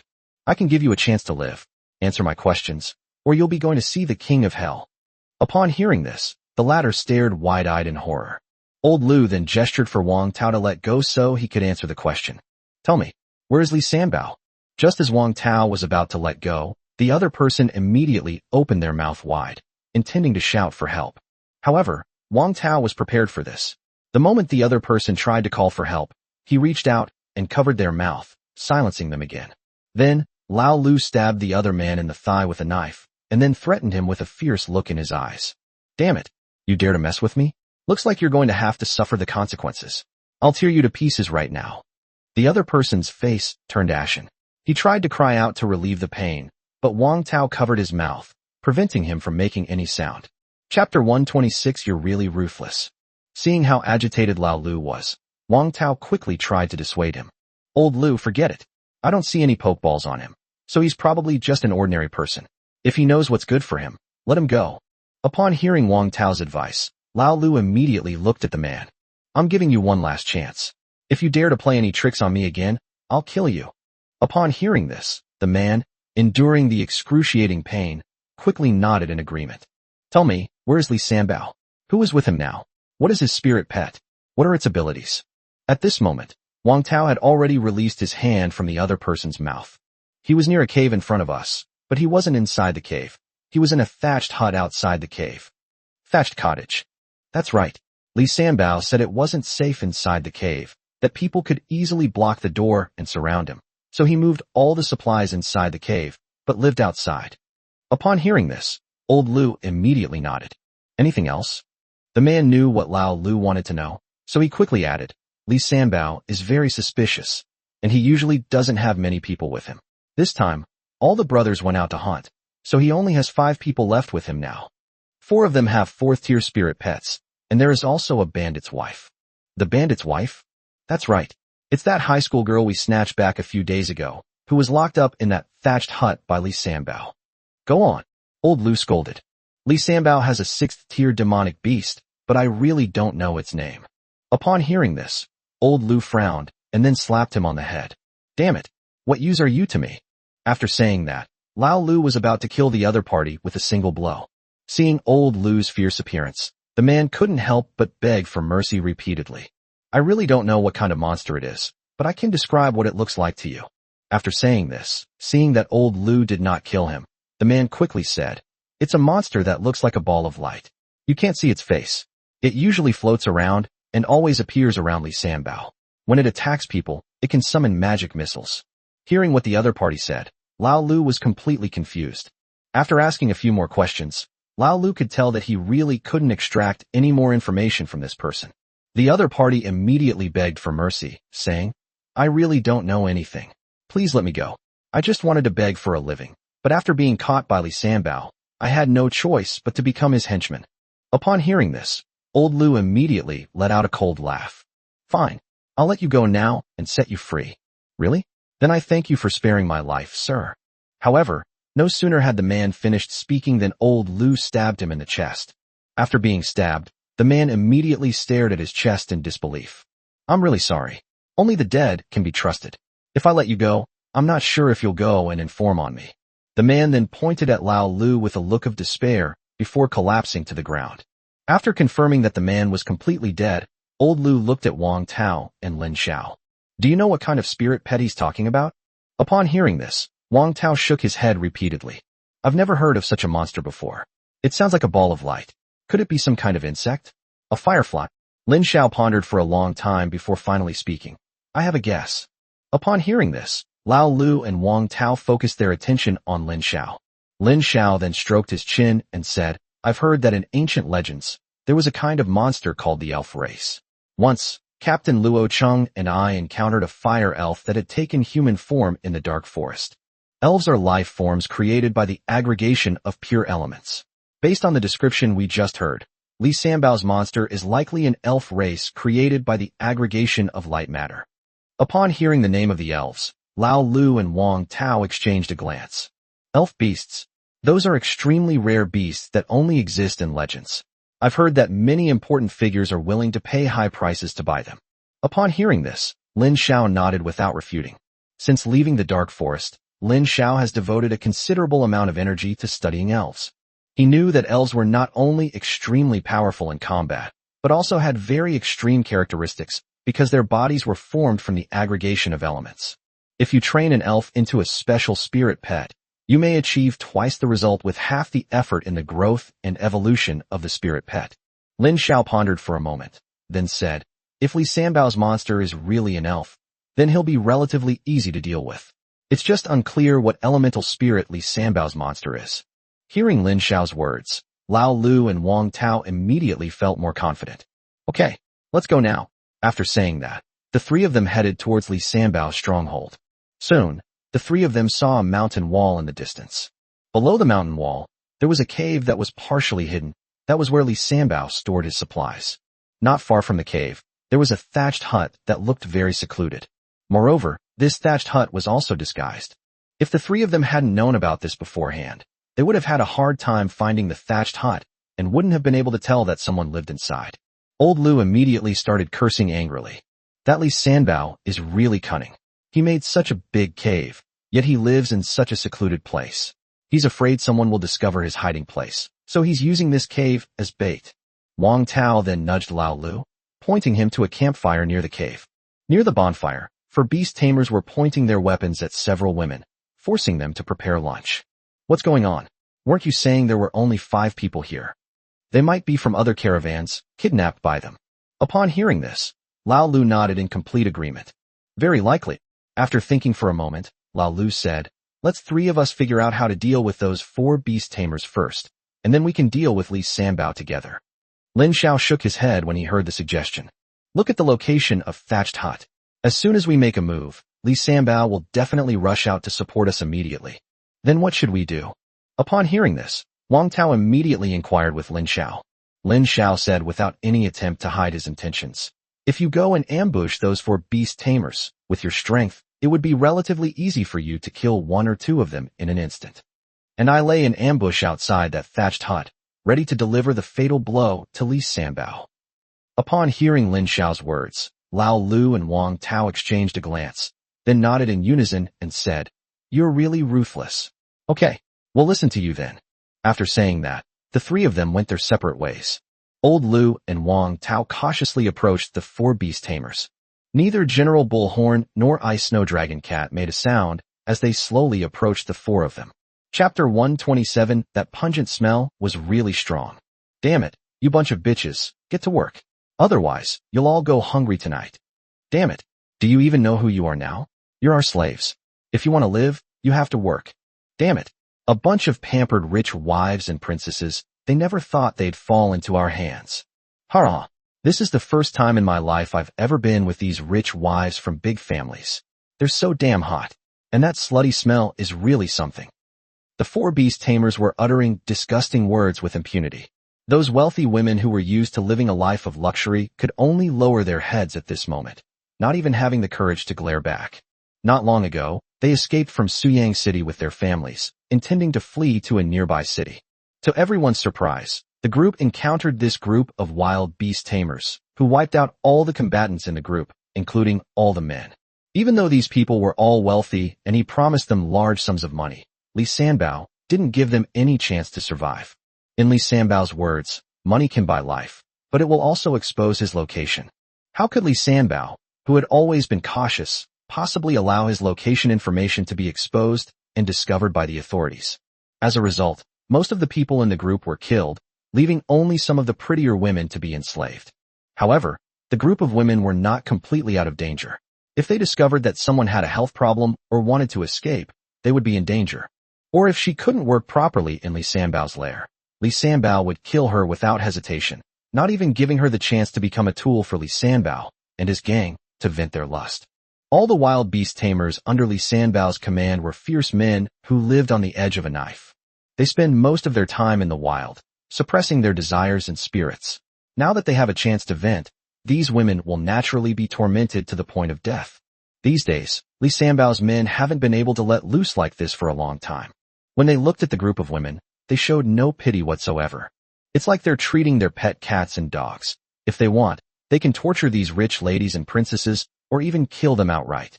The four of them were still savoring the pleasure that woman had brought them the previous night and deciding which one they would continue to torment tonight, completely unaware that danger was closing in.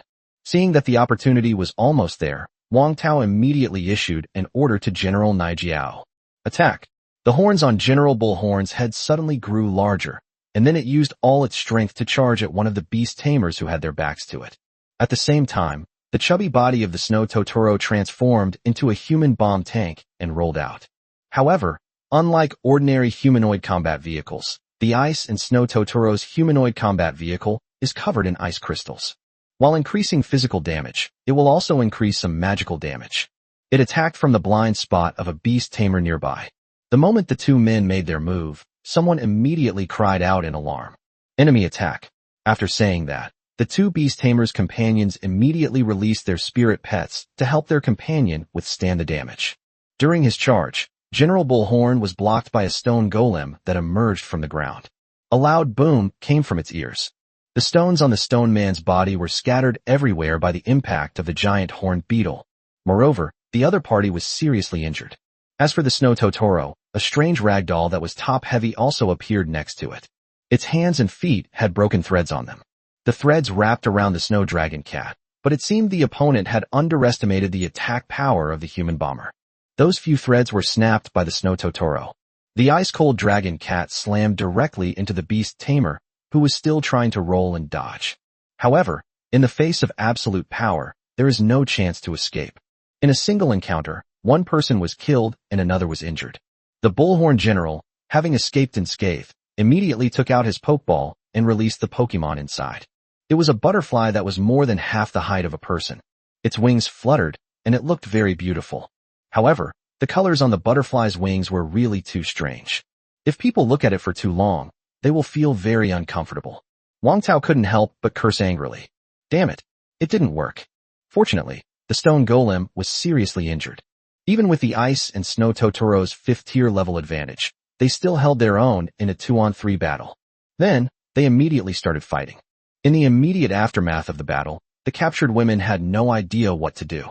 They stood there, stunned, even in the mood to watch the spectacle. If it weren't for the fact that some of them were almost injured by the aftershocks of the attack, they might have stayed there until the end of the battle. Just then, old Lu shouted repeatedly, "What are you waiting for? Find a safe place to hide." The women then said, "Oh," and hurriedly fled towards the cave. Meanwhile, in the thatched hut on the other side, there was no movement at first after the battle began. However, Lin Xiao, who was hiding in the shadows, could clearly sense a pair of eyes looking out from the window. It seems the other party is observing something. Then, the door of the thatched hut was suddenly opened. Then, a ball of light emerged from inside and floated on the ground. 5 small orbs of light surrounded it. Those orbs of light were constantly rotating, just like satellites orbiting the host star. Then, information about this spirit pet appeared in Lin Xiao's mind. The Guardian of Light, an S-rank, Tier 6 spirit pet, is the purest embodiment of light energy. Its attack power is not high, but its sustained damage is very strong. At the same time, its healing ability is also very strong. All its attack damage is doubled against dark attribute monsters. Possessing skills, soul chains, healing links, stars of light, and the radiance of the earth. Soul chains. The 5 stars on the body of the light spirit guardian can transform into chains, shooting out to bind enemies and inflict mental damage that can reach the soul. Healing chains. The 5 stars on the light spirit guardian can transform into chains to link with friendly units and heal them. The amount of healing depends on the light spirit guardian's status and the light spirit guardian's master's mental strength. Stars of light. The 5 stars on the guardian of light will automatically begin to rotate. Anyone who gets close to the Guardian of Light will be considered a target, and the stars will attack the target by rotating in their orbits, causing damage. The Land of Light is protected by the Guardian Spirits of Light, who can radiate a large amount of light energy by burning a star and launch an indiscriminate attack on all targets within a 360-degree radius for an extremely long duration. After the skill ends, the Light Spirit Guardian can replenish its stars by replenishing its energy. Chapter 128, What a Cunning Old Fox. Lin Xiao was somewhat surprised after learning about the information on the Light Elf Guardian. It really is an S-rank spirit pet. I just didn't expect the attribute panel to be so powerful. Moreover, the opponent's skills are truly overpowered. Soul Chains can be described as a dual skill that combines both attack and control. The Healing Chains is an even more terrifying skill with virtually no upper limit to healing output. Imagine if Li Sanbao possessed the same mental strength as Lin Xiao.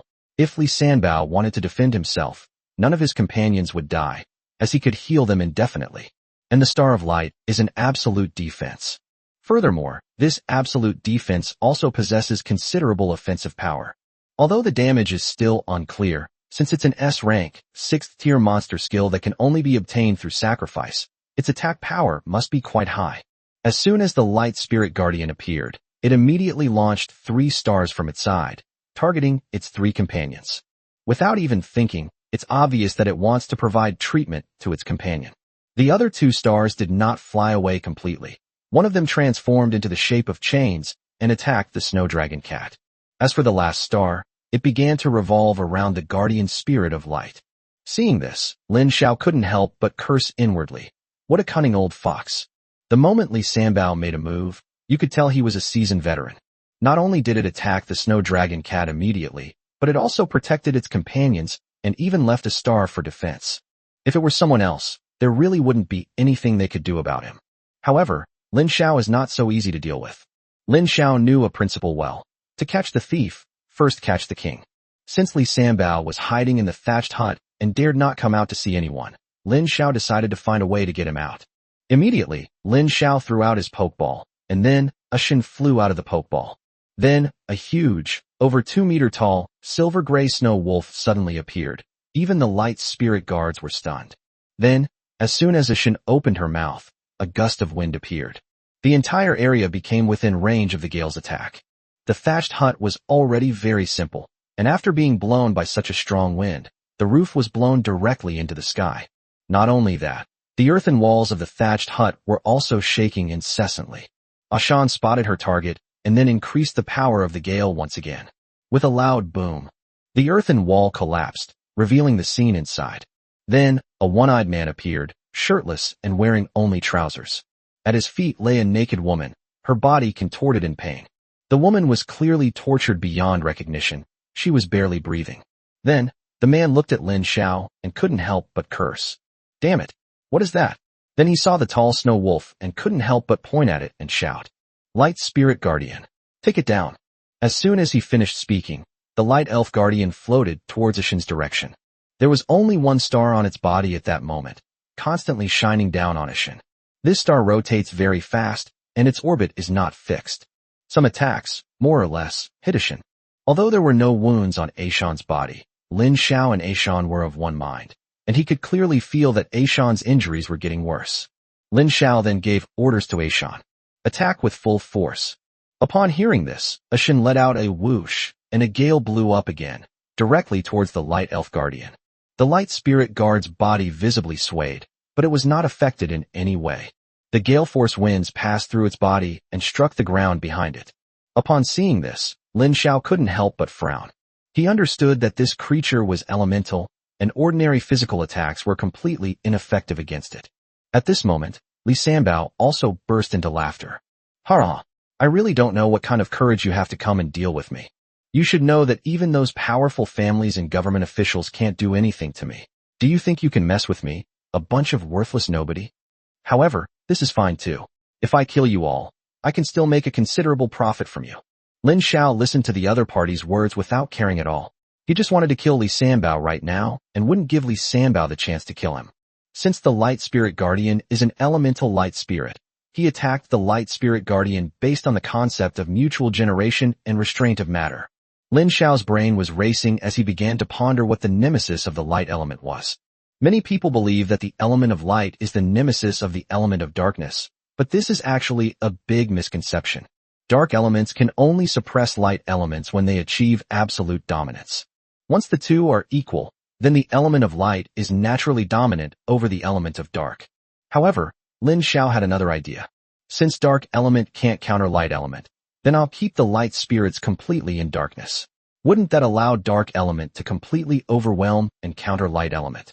Thinking of this, Lin Xiao immediately stretched out a hand and summoned a phantom book in front of his chest.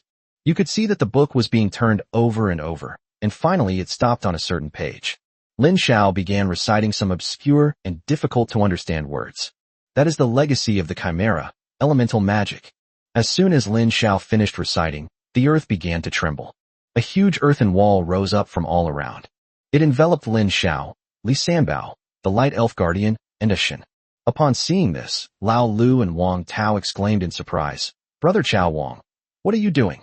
Because of the three beast tamers on the other side, who were constantly being healed and supported by the light spirits, the two of them had already fallen into a disadvantageous position.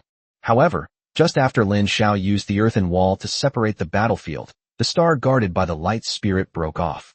Having lost Li Sanbao's support, the three beast tamers instantly returned to being lambs to the slaughter. However, Lin Xiao risked his life alone to deal with Li Sanbao, who possessed an S-level spirit pet. This made Lao Lu and Wang Tao extremely anxious. Defeat them quickly, then go and support Chao Wang. After the earthen wall completely enveloped Lin Xiao, Li Sanbao, and their spirit pets, their entire world seemed to suddenly darken. Lin Xiao then coldly recited the name of the spell. An earthen dungeon.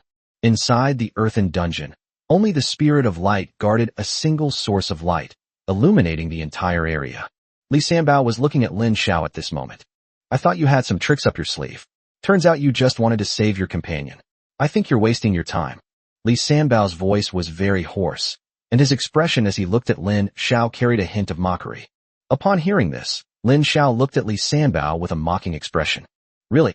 After saying that, Lin Xiao snapped his fingers. Then, a pure flame appeared in Lin Xiao's palm. Chapter 129 Now, I'm going to show you what despair truly is.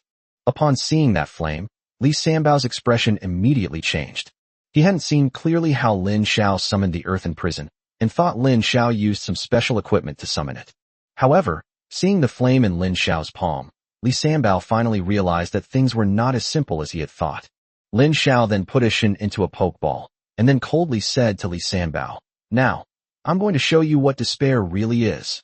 After saying that, Lin Xiao unleashed the full power of his heavenly fire. This was the first time he had done this. Then you could see that his entire body was engulfed in flames. Then, Lin Xiao floated into the air like a human made of fire. The air around Lin Xiao was also scorched and boiled by Lin Xiao. The temperature in the entire space began to rise. Then, the flames on Lin Xiao's body suddenly exploded, filling the entire space with an aura of violence.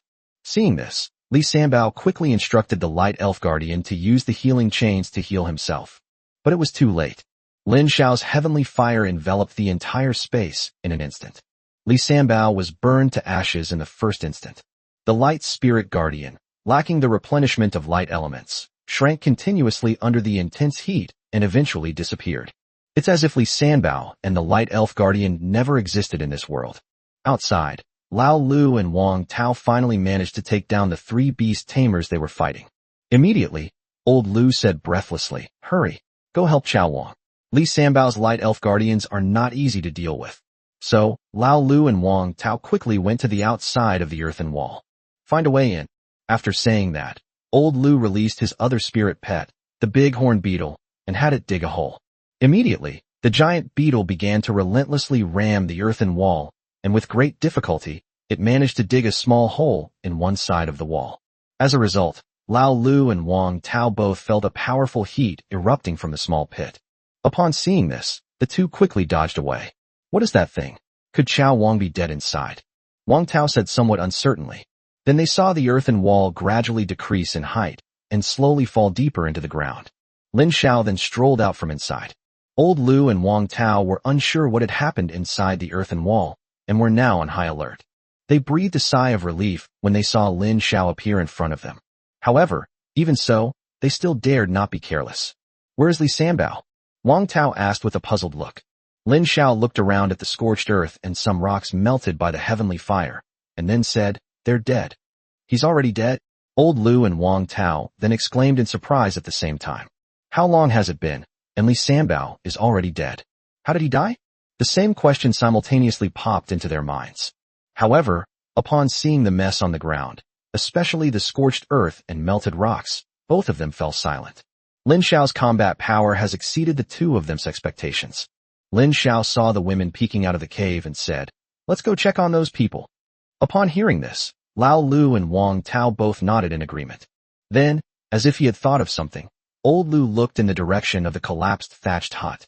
Inside that nearly ruined thatched hut, a woman lay severely injured. Old Lu went closer and took a look, and his eyes widened immediately. "How could it be you?" Upon hearing Lao Lu's words, Lin Xiao and Wang Tao also entered the thatched hut. After careful examination, they discovered that the person was actually Lu Weiwei. Lu Weiwei has been tortured beyond recognition, her body covered in bruises from being beaten and tortured by Li Sanbao. Even the area beneath her was now a bloody mess. Her chest was also swollen terribly. It was as if someone had used extremely cruel methods to torture me. Some organs are already deformed. Such a tragic scene would make anyone feel uncomfortable. Old Lu then took out some healing medicine from her pocket and gave it to Lu Weiwei. After a long while, Lu Weiwei slowly opened her eyes. When she first saw Lin Xiao, Lao Lu, and Wang Tao, she could hardly believe it. "Where am I? Is this hell?" Upon hearing this, old Lu sighed and said, "You're saved." After saying that, Lao Lu found a piece of clothing and draped it over Lu Weiwei's shoulders. Then, Lao Lu helped Lu Weiwei up and led her towards the cave. The mud walls of the thatched hut had collapsed beyond recognition, and old Lu wanted to find a cliff face for Lu Weiwei to lean against. That way, Lu Weiwei will feel more comfortable. However, when they arrived at the cave entrance, the women inside the cave were filled with resentment and malice upon seeing Lu Weiwei. Old Lu sensed something was wrong and asked, somewhat puzzled, "What kind of looks are you giving us? We're here to rescue you." The women remained silent, only staring at Lu Weiwei with predatory eyes.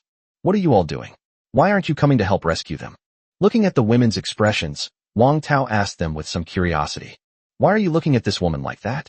What grudge do you have against her?" A woman who appeared elegant and dignified said in an undisguised tone, "A festival? Bah, it's an irreconcilable hatred." After that woman spoke, the other women followed suit. "Why, this woman killed my husband and my son. I want to devour her alive. She's the one who killed my daughter. That kind of bitch shouldn't be allowed to live." Lin Xiao, Lao Lu, and Wang Tao exchanged puzzled glances upon hearing this. Finally, it was Lin Xiao who spoke. "Please don't panic. Tell us what happened." Only after Lin Xiao spoke did the woman begin to explain to the three of them. It turned out that a beast tide had appeared in Suyang City at that time. Some large families were afraid that if the beast tide broke through Suyang City, there would be heavy casualties in the city, and their families would also be doomed.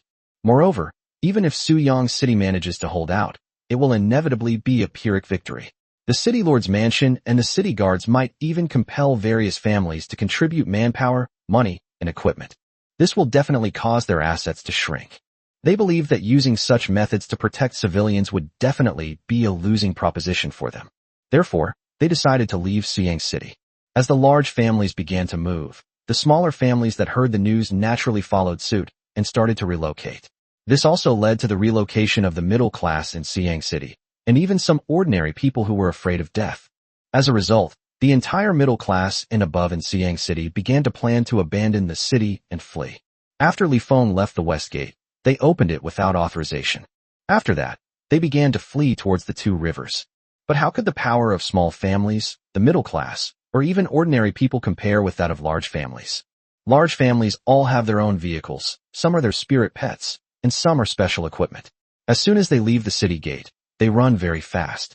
Meanwhile, smaller families also had their own resources and subsequently used various channels and methods to break away from the main group.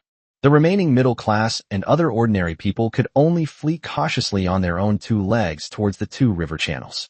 They didn't know what the situation was like on the other side of the two rivers, but they felt that it was closer to the inland, and there shouldn't be any beast tides there. Moreover, I've heard that there are even god-level beast tamers in the Two Rivers region.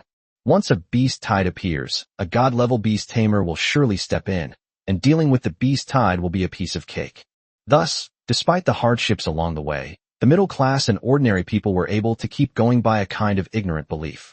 However, such an escape will definitely cause chaos if there is no strong order to maintain it. Soon, some people fell behind halfway, some died on the road, and some were killed by their companions. The journey was nothing short of horrific. Lu Weiwei gained the trust of these women by playing the victim halfway through their journey. She was brainwashing these middle-class women by saying that women should help women. Then, after gaining their trust, he lived a life with plenty of food and drink. Then, she used her body to seduce the husbands of middle-class women and gradually took their place. And so, these so-called sisters began to break apart. Furthermore, Lu Weiwei later personally killed several women who wanted to settle scores with her. But if things only go this far, then it's really not a big deal. Unfortunately, their group encountered Li Sanbao and his band of beast tamers on the road. Chapter 130. The treacherous and vicious woman will eventually get her comeuppance. Originally, their group had already paid the toll, and Li Sanbao was planning to release them. But then, Li Sanbao spotted Lu Weiwei in the crowd. Li Sanbao was immediately attracted by Lu Weiwei's beauty. Lu Weiwei knew she couldn't avoid it any longer. So she resorted to betraying her companion in an attempt to gain a chance at survival. She not only told Li Sanbao about all the assets of everyone she knew, but also revealed them to him. Furthermore, Lu Weiwei also gave Li Sanbao some advice. They said they couldn't let these people go. They could lock them up and make them build a base for Li Sanbao. These women are all rich and powerful, and can be used by the brothers as sexual objects. Moreover, she also told Li Sanbao where all of their husband's storage equipment was located. When Li Sanbao found out, he was overjoyed.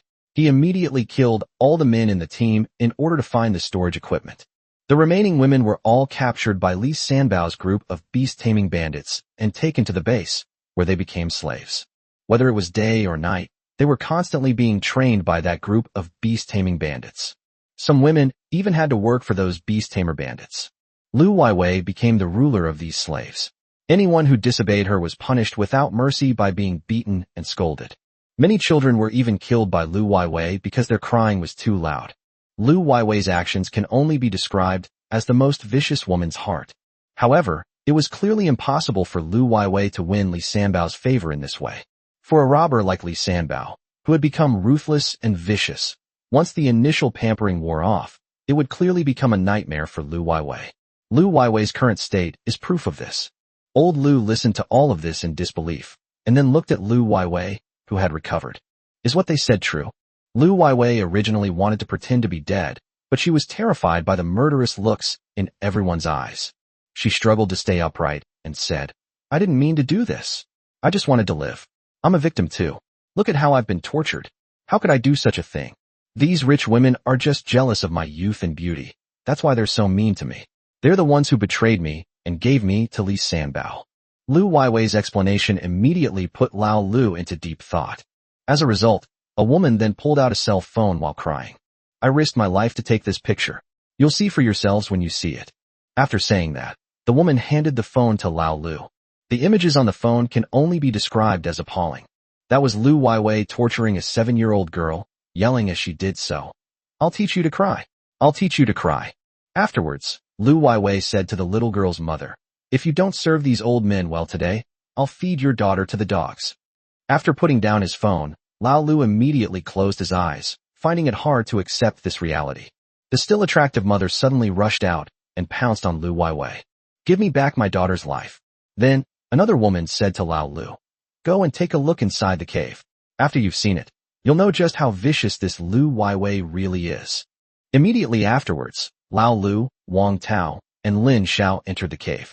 Inside the cave was a warehouse, filled with supplies of all sizes. These supplies were clearly looted, as they were packaged in very ordinary ways and mostly consisted of necessities such as dry food and clothing, which would be used for traveling. Further inside, there were some straw mats, which looked like they were for people to live in. However, as they continued walking inside, a foul stench emanated from them. The three looked closely and discovered that there were more than a dozen corpses lying haphazardly inside, all of them female corpses that had been tortured beyond recognition. There were even children among them. Moreover, It is clear that all of these corpses were beaten to death. At this moment, a woman who had followed them and said, in order to please Li Sanbao, Lu Weiwei didn't care about these people's lives at all. She killed many people in various ways. Some people were deliberately tortured to death by her after they spoke ill of her. Her methods were extremely cruel. Some people were even murdered by her. At this point, she suddenly vomited.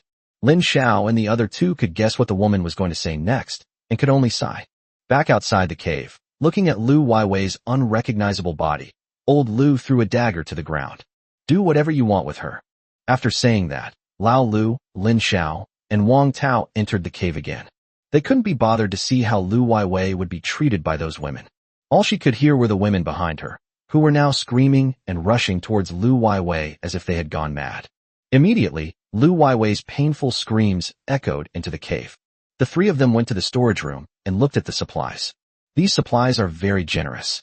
After all, these represent the entire fortune of some insignificant small families and middle-class individuals in Siang City. Perhaps only a small fraction of what ordinary people who escaped Siang City possessed. However, in the end, Li Sanbao managed to seize all of these supplies by himself.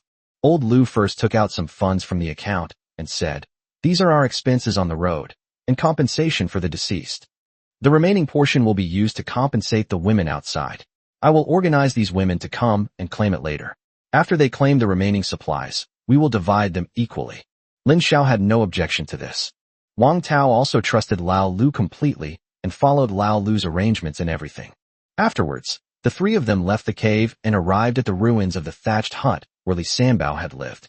The three of them found 3 storage units inside, which were filled with all sorts of supplies. However, those supplies were more valuable than those in the cave, as they were considered strategic resources. At this point, Lu Weiwei had already been dismembered by those women. Lu Weiwei's body lay on the ground, her flesh mangled and bloody. Insidious and vicious wicked women will eventually get their comeuppance. The three then helped the women carry the bodies of the other people out of the cave. Then they dug a pit and buried the bodies. A total of 27 corpses. Only 8 women survived. Among them are university professors, renowned scholars, film actresses, and even well-known entrepreneurs. These people all have one thing in common. They have no family background or connections. Once those families, big and small, left the city, they didn't take people like them seriously at all, and they were the first to run away by various means. To put it bluntly, people like them are nothing more than cannon fodder used by those large and small families to force Li Feng to open the west gate of Siang City. Once the city gates are opened, people like them will become useless. Those families, big and small, who can leave Siang City quickly won't care about the lives of others. Then, Lao Lu brought out the supplies from the cave and placed them in front of the 8 women. Old Lu then said to the 8 women, "Ladies, you can come and claim any of the supplies here that belong to you." Most of the 8 women were young, with the oldest being only in her 30s. When they came to claim these supplies, they had the strange feeling of being in a shopping mall.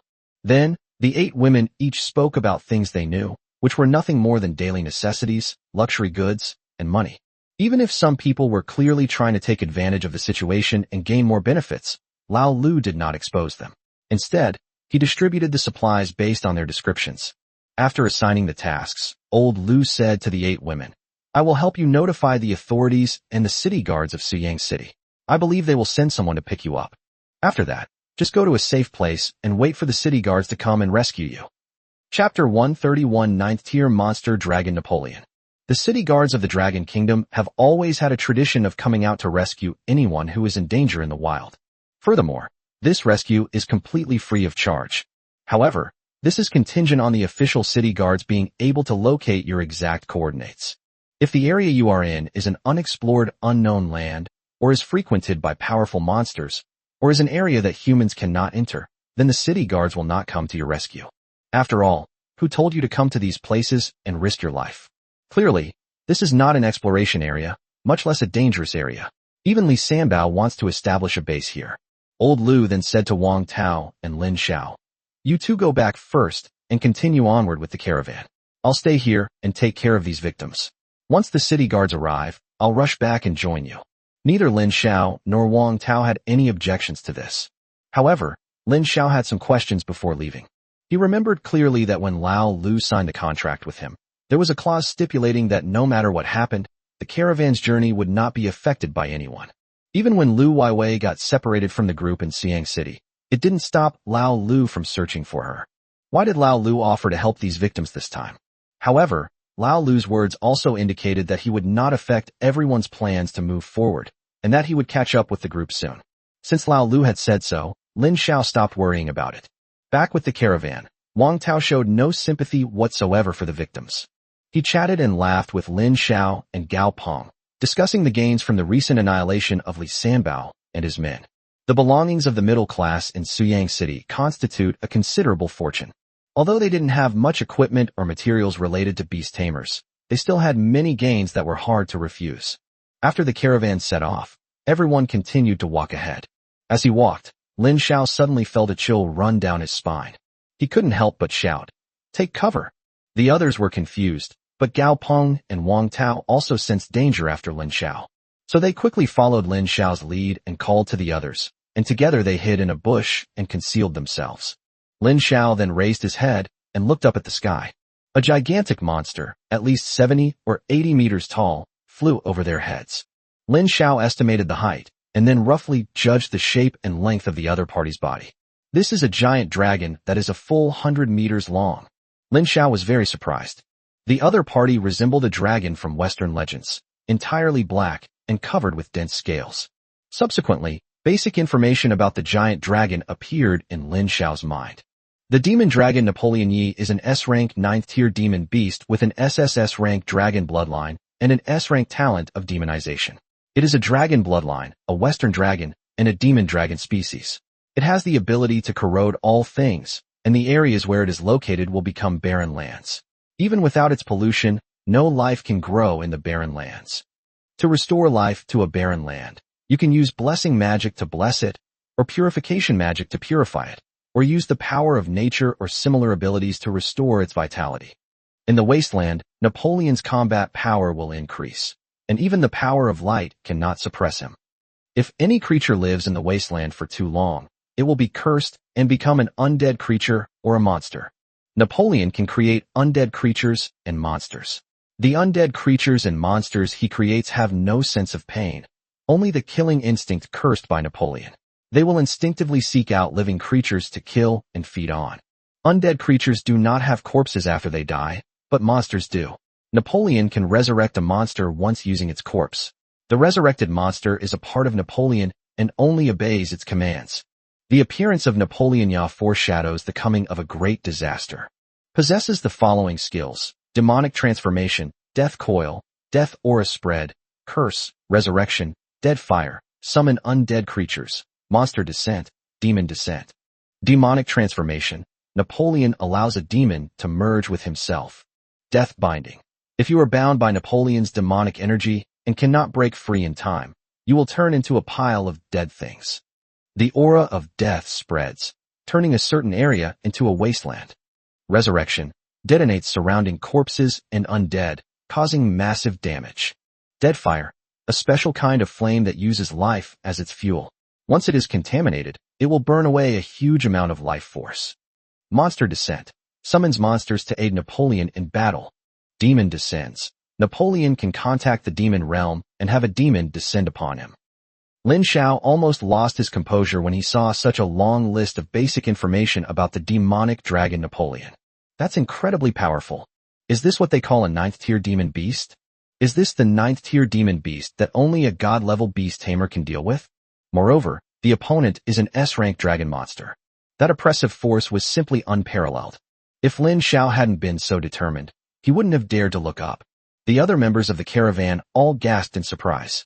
Some people were already prostrate on the ground, too afraid to raise their heads. Lin Xiao then looked at Gao Peng, who was standing to the side. Gao Peng, did you see that just now? Gao Peng nodded upon hearing this. Was that a dragon that just flew by? As he said this, Gao Peng still had a look of disbelief on his face. Of course, not only Gao Peng, but also the other members of the caravan, did not understand why a dragon would fly over there so recklessly. After all, if Napoleon were to fly so openly, it would soon be discovered by the Dragon Kingdom, which would then send a divine-level beast tamer to confront it. If possible, the Dragon Kingdom would not sit idly by and wait to be killed. It would kill it right here. The Dragon Kingdom will not allow any destabilizing factors to exist within its territory. However, Lin Xiao's thoughts went a step further than others. The last time the Loach appeared, the complete monster encyclopedia reminded him that the Loach symbolized disaster. Once the Loach appears, a large number of living people must be sacrificed to it. Otherwise, disaster will surely occur. And so, the beast tide appeared in Siang City. This time, the creature that appeared was an S-rank, 9th-tier demonic dragon named Napoleon. Does that mean that an even more terrifying disaster awaits it? Lin Xiao felt that his university reporting trip this time would be quite dangerous. However, Lin Xiao's lips slowly curled up again. Since we can't avoid it, let's enjoy it. I wonder who's tougher. Lin Xiao slowly clenched his fist. Just then, Lin Xiao caught a glimpse of Xiao Qing out of the corner of his eye. He noticed that Xiaoqing's eyes were not filled with fear, but with greed. Lin Xiao asked with some doubt, Xiao Qing, what do you think of that dragon? Xiao Qing lowered her head, thought carefully for a moment, and then answered Lin Xiao somewhat shyly. I think it must taste delicious. Chapter 132. Those rich women were so enthusiastic. I want to come back soon too. Upon hearing Xiaoqing's words, Lin Xiao couldn't help but reach out and cover her face. I wonder why the girls around him have all become so eccentric. They're all top-tier beauties, so why are they all foodies? My first thought upon seeing any monster is that it must taste delicious. Xiaoqing then wiped the drool from the corner of her mouth and whispered in a voice only she and Lin Xiao could hear. Master, I really wasn't joking. That demonic dragon's bloodline is extremely mixed and filthy, and it doesn't belong to our dragon lineage, so it doesn't suppress my bloodline at all.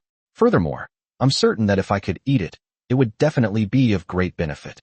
Looking at Xiaoqing's serious expression, Lin Xiao couldn't help but fall into deep thought. He quickly understood why Xiaoqing had said that. Napoleon is a Western demonic dragon, while Xiaoqing belongs to the Jiaolong lineage. There is absolutely no connection between the two. That's why Xiaoqing has no fear of it. This is similar to humans and gorillas. Both are apes, but gorillas can only be kept as animals, while humans are already the kings of the world. This gorilla is like a Western dragon. Once discovered, it will be hunted down and killed, or it will surely cause trouble. However, the Jiaolong lineage is different. Although some members of the Jiaolong lineage commit heinous crimes, once a Jiaolong transforms into a dragon in a river, it can protect the land and water. Lin Xiao nodded, then said jokingly, in that case, when I have the chance in the future, I'll get you a few Western dragons to fill your teeth. After hearing Lin Xiao's words, Xiaoqing looked at Lin Xiao and smiled. Master, you'd better keep your word. Lin Xiao immediately responded with an expression that said, I will definitely do it. Because Xiaoqing's voice was very soft, Wang Tao and Gao Peng did not hear what she said. They only heard Lin Xiao say that he would catch a few Western demon dragons to fill everyone's teeth. They couldn't help but smile immediately. Brother Chao Wang, you really know how to talk. I don't have your kind of boldness. Yeah, I wouldn't dare to catch that dragon either. After saying that, the caravan continued on its way. Over the next few days, the caravan traveled very smoothly and encountered no danger for 3 consecutive days. Along the way, some ignorant monsters attacked them, but they were all easily dealt with. One backpacker even acquired a spirit pet. This is absolutely wonderful news for that backpacker. After that, Lao Lu caught up with the caravan. When Lao Lu returned to the caravan, everyone was very happy. Old Lu, why did it take you so long to catch up? I thought you'd been taken care of by some rich woman. As soon as Gao Peng saw Lao Lu, he immediately put on a mocking expression. Old Lu was already used to such jokes, and he would even take the opportunity to make fun of himself, thereby enlivening the atmosphere of the caravan and making everyone more lively. Sigh, a man is in his prime at 40. Those rich women are just too enthusiastic. I want to come back soon too. Upon hearing this, everyone burst into laughter. Then, Lao Lu took out several more bank cards. After sending those women back, I also took the opportunity to visit the city lord's mansion and redeem the bounties for some of the fugitives killed by the caravan. After saying that, Lao Lu handed Lin Xiao a bank card. Chao Wang, you received the second highest bounty. Then, Lao Lu tossed Gao Peng a bank card. You have the most. This was exactly what Lin Xiao had expected. After all, Lin Xiao had previously made a deal with Gao Peng, exchanging Li Yan's bounty for the corpse of the 6th-tier demonic beast, the ancient bird, which was a very worthwhile deal for Lin Xiao. This is why Gao Peng received the most cash. After receiving the bank card, Gao Peng kissed it. Hurrah! With this money, I can rest easy for the next few years. Upon hearing this, Wang Tao quickly reminded him, your spirit pet and cultivation methods are very expensive. I advise you to come out and take on some missions whenever you have free time. Gao Peng held the bank card, thought for a moment, and then said, we'll see. These past few years, living a life of constant danger has really taken its toll. At this moment, old Lu suddenly interjected, Gao Peng, if you complete this mission perfectly, you'll never have to worry about food or drink for the rest of your life. Upon hearing this, Gao Peng sighed and said with some melancholy, Old Lu, you're giving me a hard time. At this point, Gao Peng fell silent, seemingly caught in a dilemma. Lin Xiao was somewhat confused by Gao Peng's words, but he didn't ask any further questions. The caravan then continued ahead. A few days later, everyone could see the outline of Hanzhou City in Lianjiang Province. Old Lu glanced at the distance to Hanzhou City and said, we won't rest in the wilderness today. Let's try to enter Hanzhou City before dark. After saying that, he led everyone to further increase the caravan's speed. Actually, the caravan members were getting tired of the wilderness and wanted to get into Hanzhou City as soon as possible, find an inn, take a good bath, eat some delicious food, drink some fine wine, and rest. During this period, the continuous battles in the wild and the hardships of sleeping outdoors have put a lot of pressure on the mental health of many people. Especially after the battle with the beast tide in Xiang City, they were initially excited and joyful after the victory, which supported them to continue their journey. However, once the joy faded, all that remained was exhaustion. After everyone's efforts, the caravan finally arrived at the city gate of Hanzhou. The city guards at the city gate and Suyang City formed a stark contrast. Although the city guards here weren't particularly strict, they were still very thorough in checking everyone's identification. The caravan then entered Hanzhou City without any problems. As soon as Lin Xiao stepped into Hanzhou City, he sensed that this city was extraordinary. It turns out that Hanzhou City is located in the basin of two rivers, and the Langjiang River flows directly through the city. Unlike other bodies of water, although there are a large number of underwater monsters in the Langjiang River, for some unknown reason, none of these monsters have entered Hanzhou City. Instead, at a fork in the road far from Hanzhou City, they swam off on another body of water.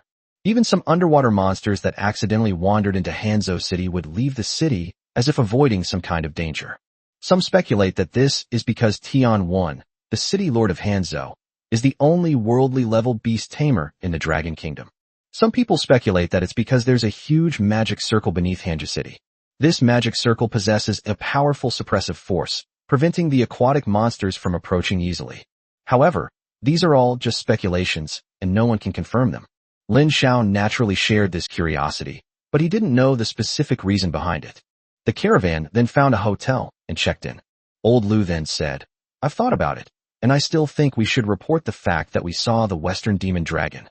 After saying that, Lao Lu looked directly at Lin Xiao. Xiao Wang, you're coming with me. Upon hearing this, Lin Xiao nodded and went to the city lord's mansion with Old Lu. Chapter 133. Can you afford the risk of spreading rumors? Lin Xiao followed Lao Lu and soon arrived at the city lord's mansion. Old Lu stepped forward and rang the doorbell of the city lord's mansion. A moment later, a staff member came out from inside the door. The city lord's mansion is similar to the functional departments Lin Xiao had before his transmigration. It not only houses the city lord's office, but also many other official departments, which also operate there simultaneously. After exchanging a few words with the other party nodded and then went into the city lord's mansion to report. After a while, Lao Lu and Lin Xiao were invited inside and brought to the reception room. A waiter brought over 2 cups of tea, placed them in front of the 2 men, and then left. After that, no one paid any attention to the 2 of them. I don't know how much time passed, but finally a staff member walked in. He had slick back hair and a very smooth appearance. This is Zhou Mingwei, the receptionist from the city lord's mansion. You can report to him if you have any questions. As soon as Zhou Mingwei walked in, he glanced at the clothes of Lin Xiao and Lao Lu. It was obvious at a glance that Lin Xiao and Lao Lu were caravan guards who made a living in the wild. Then, a hint of disdain appeared in his eyes. However, since they were in the city lord's mansion, Zhou Mingwei still greeted them warmly for appearance's sake, saying, Where are you 2 beast tamers from? Do you have any discoveries to report to the city lord's mansion? Old Lu quickly said, We are a caravan from Shanghai, and we just met them on the road. Before he could finish speaking, Zhou Mingwei interrupted him. Oh my, you came from Shanghai? That's a long way. And I heard the road isn't safe, with many fugitives roaming these mountains, and there's even been a beast tide near Xiang City. Upon hearing Zhou Mingwei's words, old Lu frowned. He swallowed his previous words and quickly exchanged pleasantries with the other party, saying, "That's right. The journey has indeed been turbulent. Our caravan has been reduced from 30 people to 16. So many people died? That's a huge loss. I really admire you escorts. I'm not like that. I can only live out my life quietly in this city lord's mansion." After he finished speaking, the other party even showed a look of admiration. Lin Xiao frowned upon seeing the other party's attitude, but he knew he couldn't continue to joke around like this. The purpose of our visit to the city lord's mansion is to report some intelligence. Upon hearing this, Zhou Mingwei couldn't help but become curious as well. Intelligence? What intelligence? Did you find traces of some fugitive and want to exchange it for information at the city lord's mansion? Old Lu shook his head and said, "No, we saw a dragon in the wild." Dragon? Upon hearing Lao Lu's words, Zhou Mingwei immediately frowned. In comparison, there are many records about dragons in the world. Moreover, many dragons live in human-dominated areas. For example, Su Yalin's Charmander and Yao Cheng's Yuzaguman both belong to the dragon race. Not only that, there are other fire elemental, water elemental, and other spirit pets and monsters, which are actually all dragons. Therefore, dragons are not uncommon in this world. Zhou Mingwei clearly didn't understand why Lao Lu and Lin Xiao came to the city lord's mansion to report after seeing the dragon. In fact, Zhou Mingwei felt that Lao Lu and Lin Xiao were completely wasting his time entertaining them. Old Lu thought for a moment, but didn't know what to say, so he finally let Lin Xiao explain. Lin Xiao nodded, then continued from where old Lu left off, saying seriously, "The dragon we're talking about isn't an ordinary dragon, but the demonic dragon Napoleon Yi, a 9th-tier demonic beast."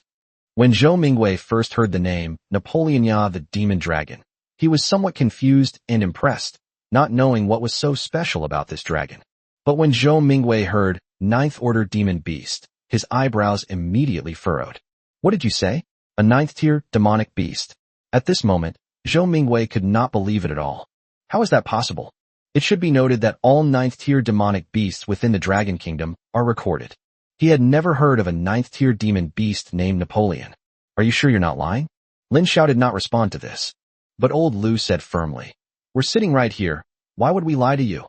Seeing Lao Lu's serious expression, Zhou Mingwei immediately stood up and paced back and forth. After a while, Zhou Mingwei nodded and said, "Wait here. I need to report this matter." After saying that, Zhou Mingwei quickly walked out. After an unknown amount of time, the door to the reception room opened again. Zhou Mingwei hurriedly ran in, then closed the door behind him and gestured for him to enter. Looking at him, Lin Xiao felt as if he were one of the ancient eunuchs he had seen in TV dramas before he traveled through time. "Lord Tianwan, this way please."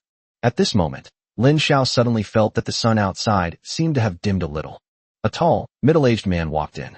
The other person was wearing a sharp suit, but no tie. 2 buttons on his shirt were undone, revealing a corner of his tattoo. He had a thick head of long hair that fell naturally over his shoulders, but he didn't have a trace of effeminate air about him. Instead, a kind of masculine savagery emerged.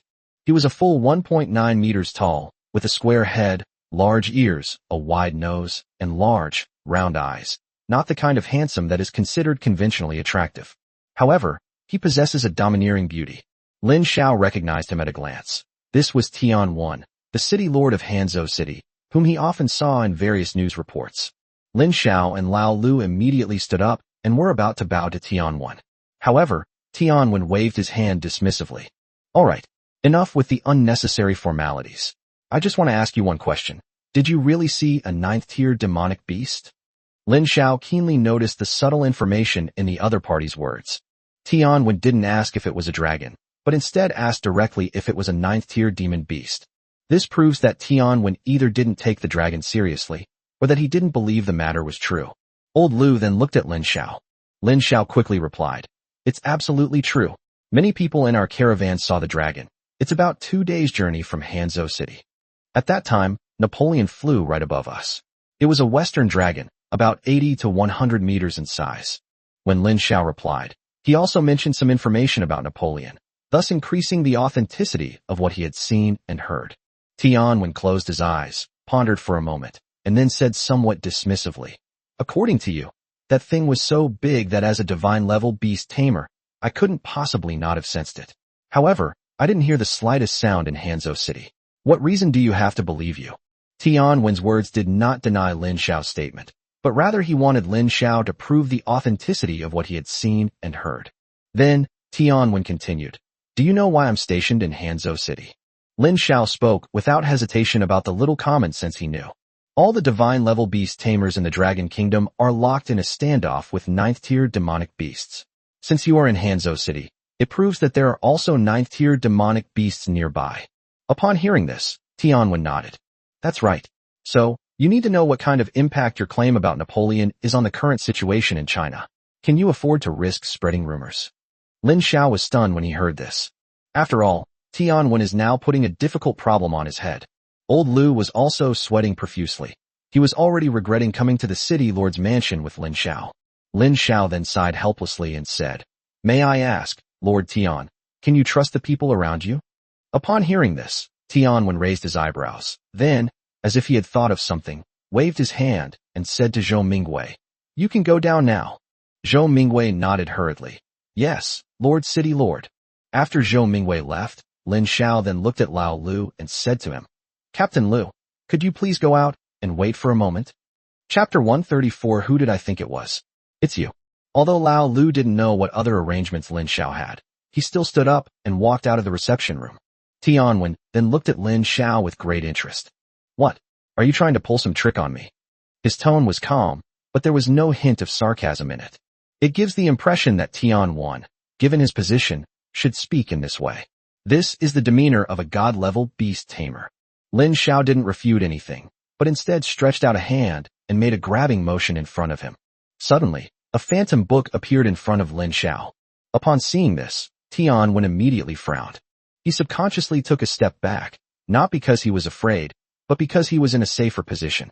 As a result, Tianwen discovered that the magical fluctuations in front of Lin Xiao were not directed at him, and he was relieved.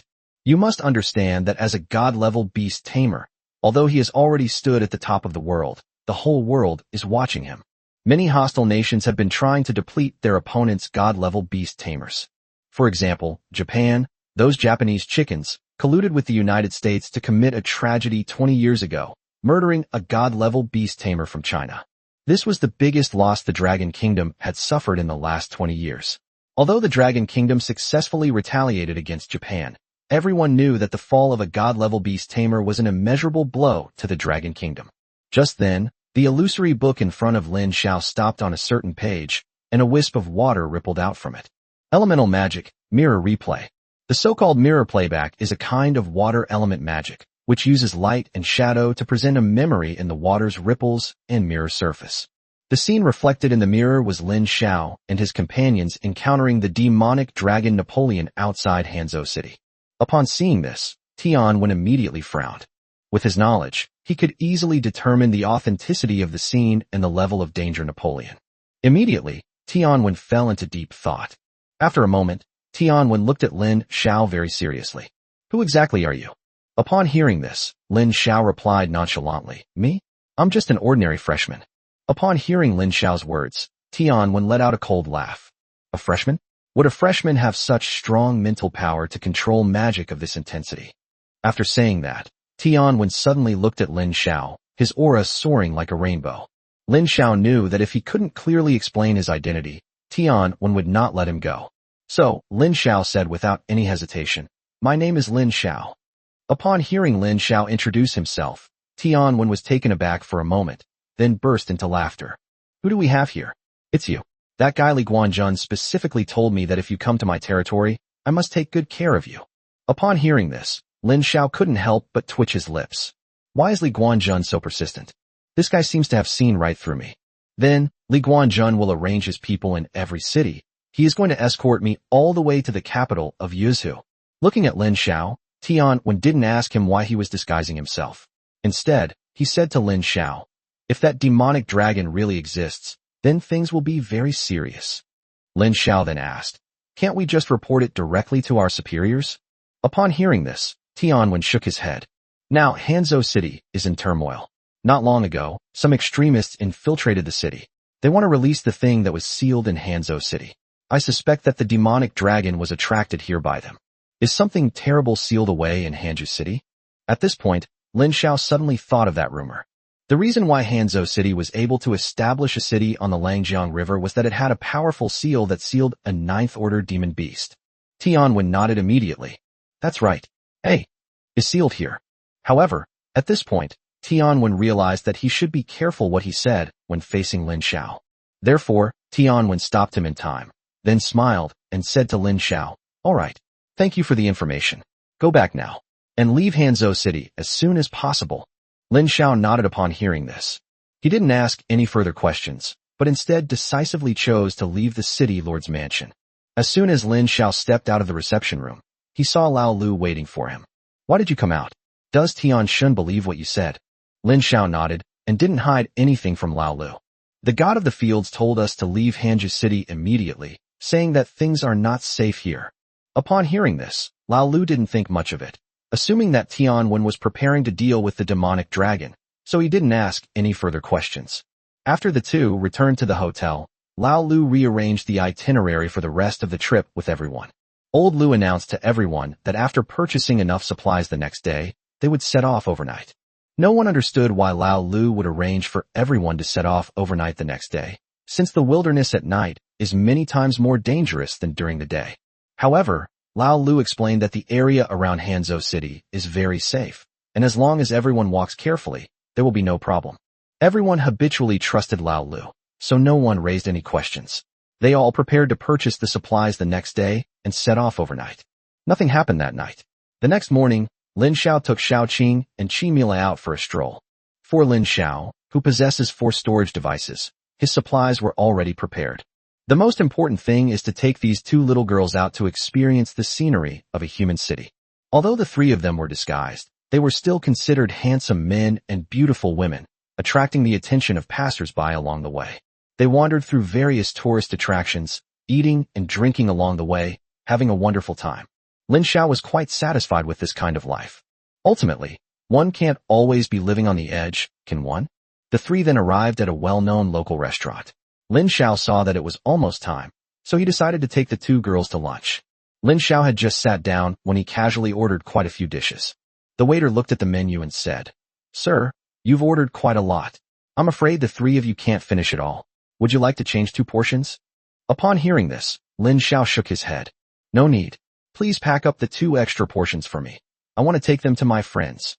Upon hearing Lin Xiao's words, the waiter quickly agreed.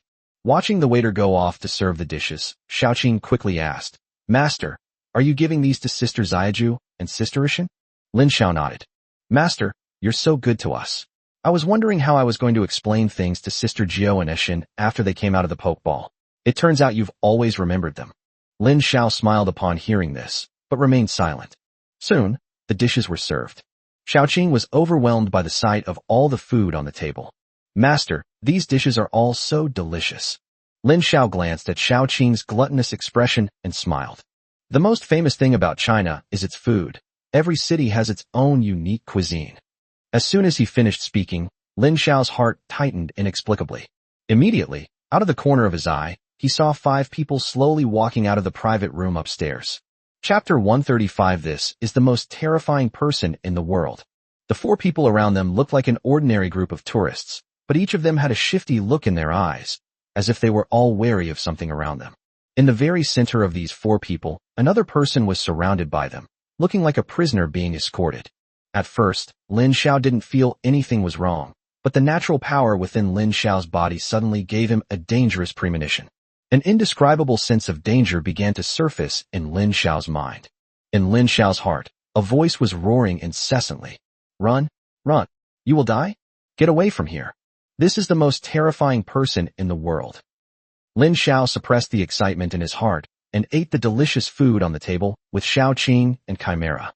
After the 5 people had walked away, Lin Xiao looked at them seriously. As you can see, the person surrounded in the middle is wearing a black hoodie, with his face covered by the hood. His gait was somewhat stiff, as if he were being led by the other 4 people. Only after the 5 people disappeared from the restaurant entrance did Lin Xiao's premonition of danger completely subside. Chimera noticed that Lin Xiao was acting strangely and quickly asked, "Master, what's wrong?" Upon hearing this, Lin Xiao shook his head, indicating that he was all right. Now, Lin Xiao is starting to consider whether or not to leave Hanzhou City ahead of schedule. This city always gave him a very terrifying feeling. He then thought that the appearance of the dragon was a harbinger of disaster. A beast tide brought by a 6th-tier demon beast is enough to destroy a city, so what would a 9th-tier demon beast bring? Lin Xiao simply couldn't imagine it now. After finishing his meal, Lin Xiao lost all interest in shopping. He had already experienced everything he wanted to buy and do. Lin Xiao then planned to go straight back to the hotel and wait for Lao Lu and the others to return. With the packed food in hand, Lin Xiao, Xiao Qing, and Chimera returned to the hotel. Lin Xiao glanced at Xiao Jio's evolution status and realized that it was still a long way off. Therefore, he could only silently send Xiao Jio his blessings and good luck in his heart. As for the 2 meals he packed, Lin Xiao could only take out a pokeball, release Aishan, and let Aishan enjoy the 2 meals by herself. So much delicious food. My owner is so kind. It's so delicious. Shan happily enjoyed the meal for 2, and only after finishing did she contentedly enter the pokeball. Next, Lin Xiao planned to leave Hanzhou City ahead of schedule, and then wait in the wilderness for Lao Lu and the others to leave the city so that they could meet up and continue their journey. He packed his luggage quickly. As soon as Lin Xiao opened the door, he was greeted by a person wearing a black hoodie with their face covered by the hood, standing blankly at his doorway. The other person was clearly the one who made Lin Xiao feel dangerous at the restaurant. Lin Xiao immediately realized something was wrong and was just about to close the door to figure out what to do next. However, the other party pushed Lin Xiao in the chest, sending him back into the room. At the same time, Xiaoqing's forked tongue protruded, her neck transformed into a snake's body, her fangs were revealed, and her beautiful face exuded a resolute air. She immediately bit the man in black.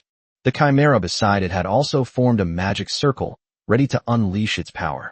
Lin Xiao stopped them in time. Stop it, all of you. The warning signs of danger in Lin Xiao's mind kept reminding him not to act rashly. He calmed himself down and looked at the man in black opposite him, saying, "Who are you? What do you want with me?" The man didn't answer. He just stared intently at Lin Xiao. Lin Xiao then gave Xiao Qing a wink, and Xiao Qing immediately transformed back into human form and closed the door. At this moment, the man in black spoke in a voice as if grinding his teeth. "You made a very correct decision." Upon hearing this, Lin Xiao frowned and looked coldly at the strange person in front of him. "Who are you? What do you want with me?" The man said again in a grinding, teeth-like voice, "You probably don't know how special you are." "Special?" Upon hearing this, Lin Xiao looked at Chimera and Xiao Qing on either side of him with some confusion. "Can you sense anything special about me?" Upon hearing this, both women shook their heads simultaneously. The man in black then let out a cold laugh. "You're so young, and you already have 2 demonic beasts that can take human form. Aren't you special enough as spirit pets?" Lin Xiao was immediately puzzled. These 2 humanoid spirit pets were benefits brought about entirely by his cheat system. So how could they be related to him? The man in black then said with a sneer, "Since you don't know anything, that's for the best, so as to avoid causing unnecessary trouble for both of us." Lin Xiao replied somewhat impatiently, "What exactly do you want? If you have nothing else to say, please leave. My companions and I are in a hurry to get going.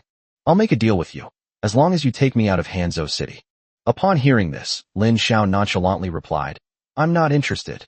Upon hearing this, the man in black let out a cold snort, revealing his undisguised killing intent. "If you reject me, I don't recommend treating you like food." After saying that, he took off his hood, revealing a deformed face. When Lin Xiao saw this face, his scalp tingled and his heart pounded. It was a completely asymmetrical face. He or she had a snake-shaped head with 3 eyes on one side and a mouth on the other. The other person has a ram's horn on their forehead and a cow's horn on the other side.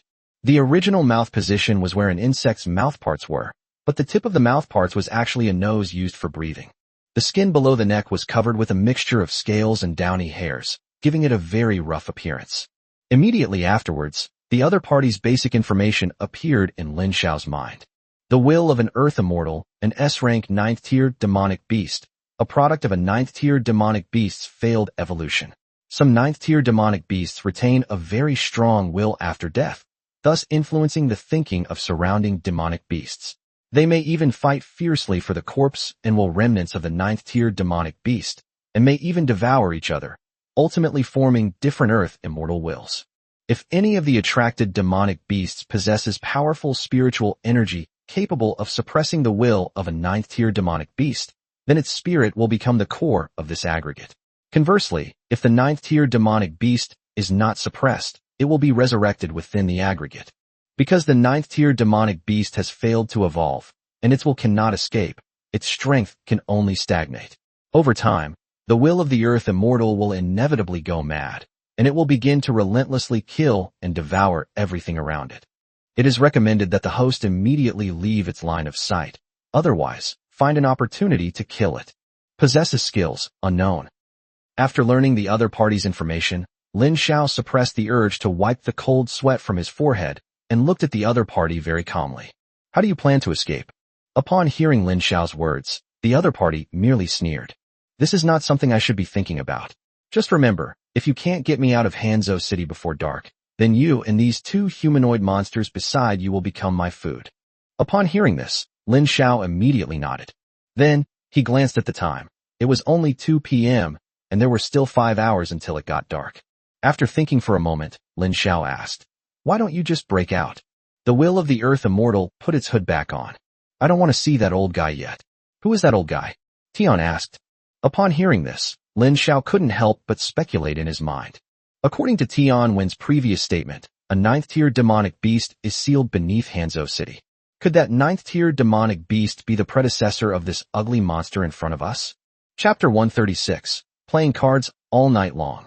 Lin Xiao really couldn't think of any other ninth-tier demonic beast that could appear in Hanzhou City.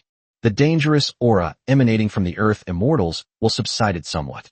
Then, Lin Xiao walked out of the room. However, the Earth Immortals will ask very warily, "Where are you going?" Lin Xiao acted as if nothing had happened, saying, "I'll go say hello to my companions, and I'll wait for them outside the city." Lin Xiao arrived at the door of Gao Peng's room, where Gao Peng was fast asleep. Last night, he went to a bar in Hanyang City, got completely drunk, and even paid a high price to find 2 attractive female card players to play cards with. This trip was a huge financial success for Gao Peng, transforming him from a poor man into a successful businessman. Those socialites and female college students who usually disliked him and frequented bars and nightclubs immediately became his sycophants after seeing the large sums of money. The 2 female card-playing friends wholeheartedly accompanied Gao Peng, playing cards all night long. Lin Xiao knocked on the door several times before Gao Peng, still half asleep, opened it for him. "What's wrong? Aren't we supposed to meet at night?" After seeing Lin Xiao, Gao Peng didn't pay much attention to him. Lin Xiao smiled and said, "Go tell Lao Lu that I've met an old friend and need to leave the city ahead of schedule. I'll be waiting for you outside the city tonight. Also, have Lao Lu help me collect the bounty." Gao Peng nodded, and then, fearing he might have missed something, asked, "Are all your bounties with Lao Lu?" Lin Xiao nodded upon hearing this. "I gave the body and the documents to Lao Lu. Just tell him not to forget them. I got them at the cost of my life." After saying that, Lin Xiao left Gao Peng's room, but he didn't close the door when he left. After returning to his room, Lin Xiao did not linger. Instead, he left the hotel with Xiao Qing, Chimera, and the will of the Earth Immortal. Gao Peng, still half asleep, watched Lin Xiao's retreating figure and then shouted, "Don't fall behind tonight." Lin Xiao didn't turn around, but waved his hand with his back to Gao Peng to indicate that he understood. After Lin Xiao left the hotel, Gao Peng's sleepy expression suddenly turned serious. He quickly took out his phone and dialed Lao Lu's number. "Old Lu, something bad has happened. Chao Wang just came to my room and said something strange to me. He said he wants to leave Hanzhou City ahead of schedule, and he also asked me to tell you to go and collect the bounty for him." Upon hearing this, Lao Lu was immediately very surprised. "Haven't we already divided up Chao Wang's bounty?" "I don't know. He just came to see me and said he ran into an old friend." "An old friend?" Old Lu began to think about this matter constantly. Soon, Old Lu realized something and exclaimed in alarm, "No way. Lin Xiao couldn't have encountered that thing, could he?" Just as Lao Lu finished speaking, the city guards of Hanzhou City suddenly mobilized, and the city gates were closed. A majestic voice also rang out above Hanzhou City. "Listen up, all citizens of Hanzhou City. Return to your homes and await orders. Imperial spies have been discovered within Hanzhou City, and the city guards are apprehending them. If anyone outdoors is accidentally injured, the city guards will not be held responsible." No sooner had these words been spoken than the entire city of Hanzhou was plunged into panic. "What? A spy? That's unlikely, isn't it? Our Hanzhou City is inland, not a border city like Shanghai. Could there be spies here too? What are they doing in our Hanzhou City? Are they here because of that rumor?" People began whispering among themselves, speculating about what had happened. Just then, a figure was running rapidly toward the city lord's mansion. This man is none other than Old Lu. Old Lu had only run a short distance when he was stopped by 2 city guards. "Stop! Where are you going?" Old Lu quickly explained. "My lords, I have urgent business to attend to at the city lord's mansion to meet with City Lord Tianwan." Upon hearing this, the 2 city guards frowned and said sternly, "Meet the city lord? Not now. The city lord has important matters to attend to and cannot meet with anyone. If you can't wait, you can report to us, and we will report it for you once the city lord is finished." Upon hearing this, Old Lu's expression changed. He knew something terrible must have happened at the city lord's mansion. However, the information Lin Xiao left him was very likely related to the safety of the entire Hanzhou city. Old Lu pondered for a moment, his eyes darting around, and an idea immediately came to him. He said with a serious expression, "You 2 soldiers, this matter concerns the safety of the entire Hanzhou city. If it is delayed, can you take responsibility?" The 2 city guards were also following orders. Seeing that Old Lu was unyielding, they immediately took out their pokeballs. "Whether or not we can shoulder the responsibility is our business, and it has nothing to do with you." As they were talking, they were about to attack Old Lu. Upon seeing this, Old Lu shouted loudly, "This matter concerns the safety of all the people in Hanzhou city." Old Lu's voice was so loud that even the owners of several shops that were closing nearby heard it, and they all poked their heads out to watch the commotion. The 2 city guards were somewhat embarrassed after hearing this. Just then, a lazy voice sounded behind them. What happened?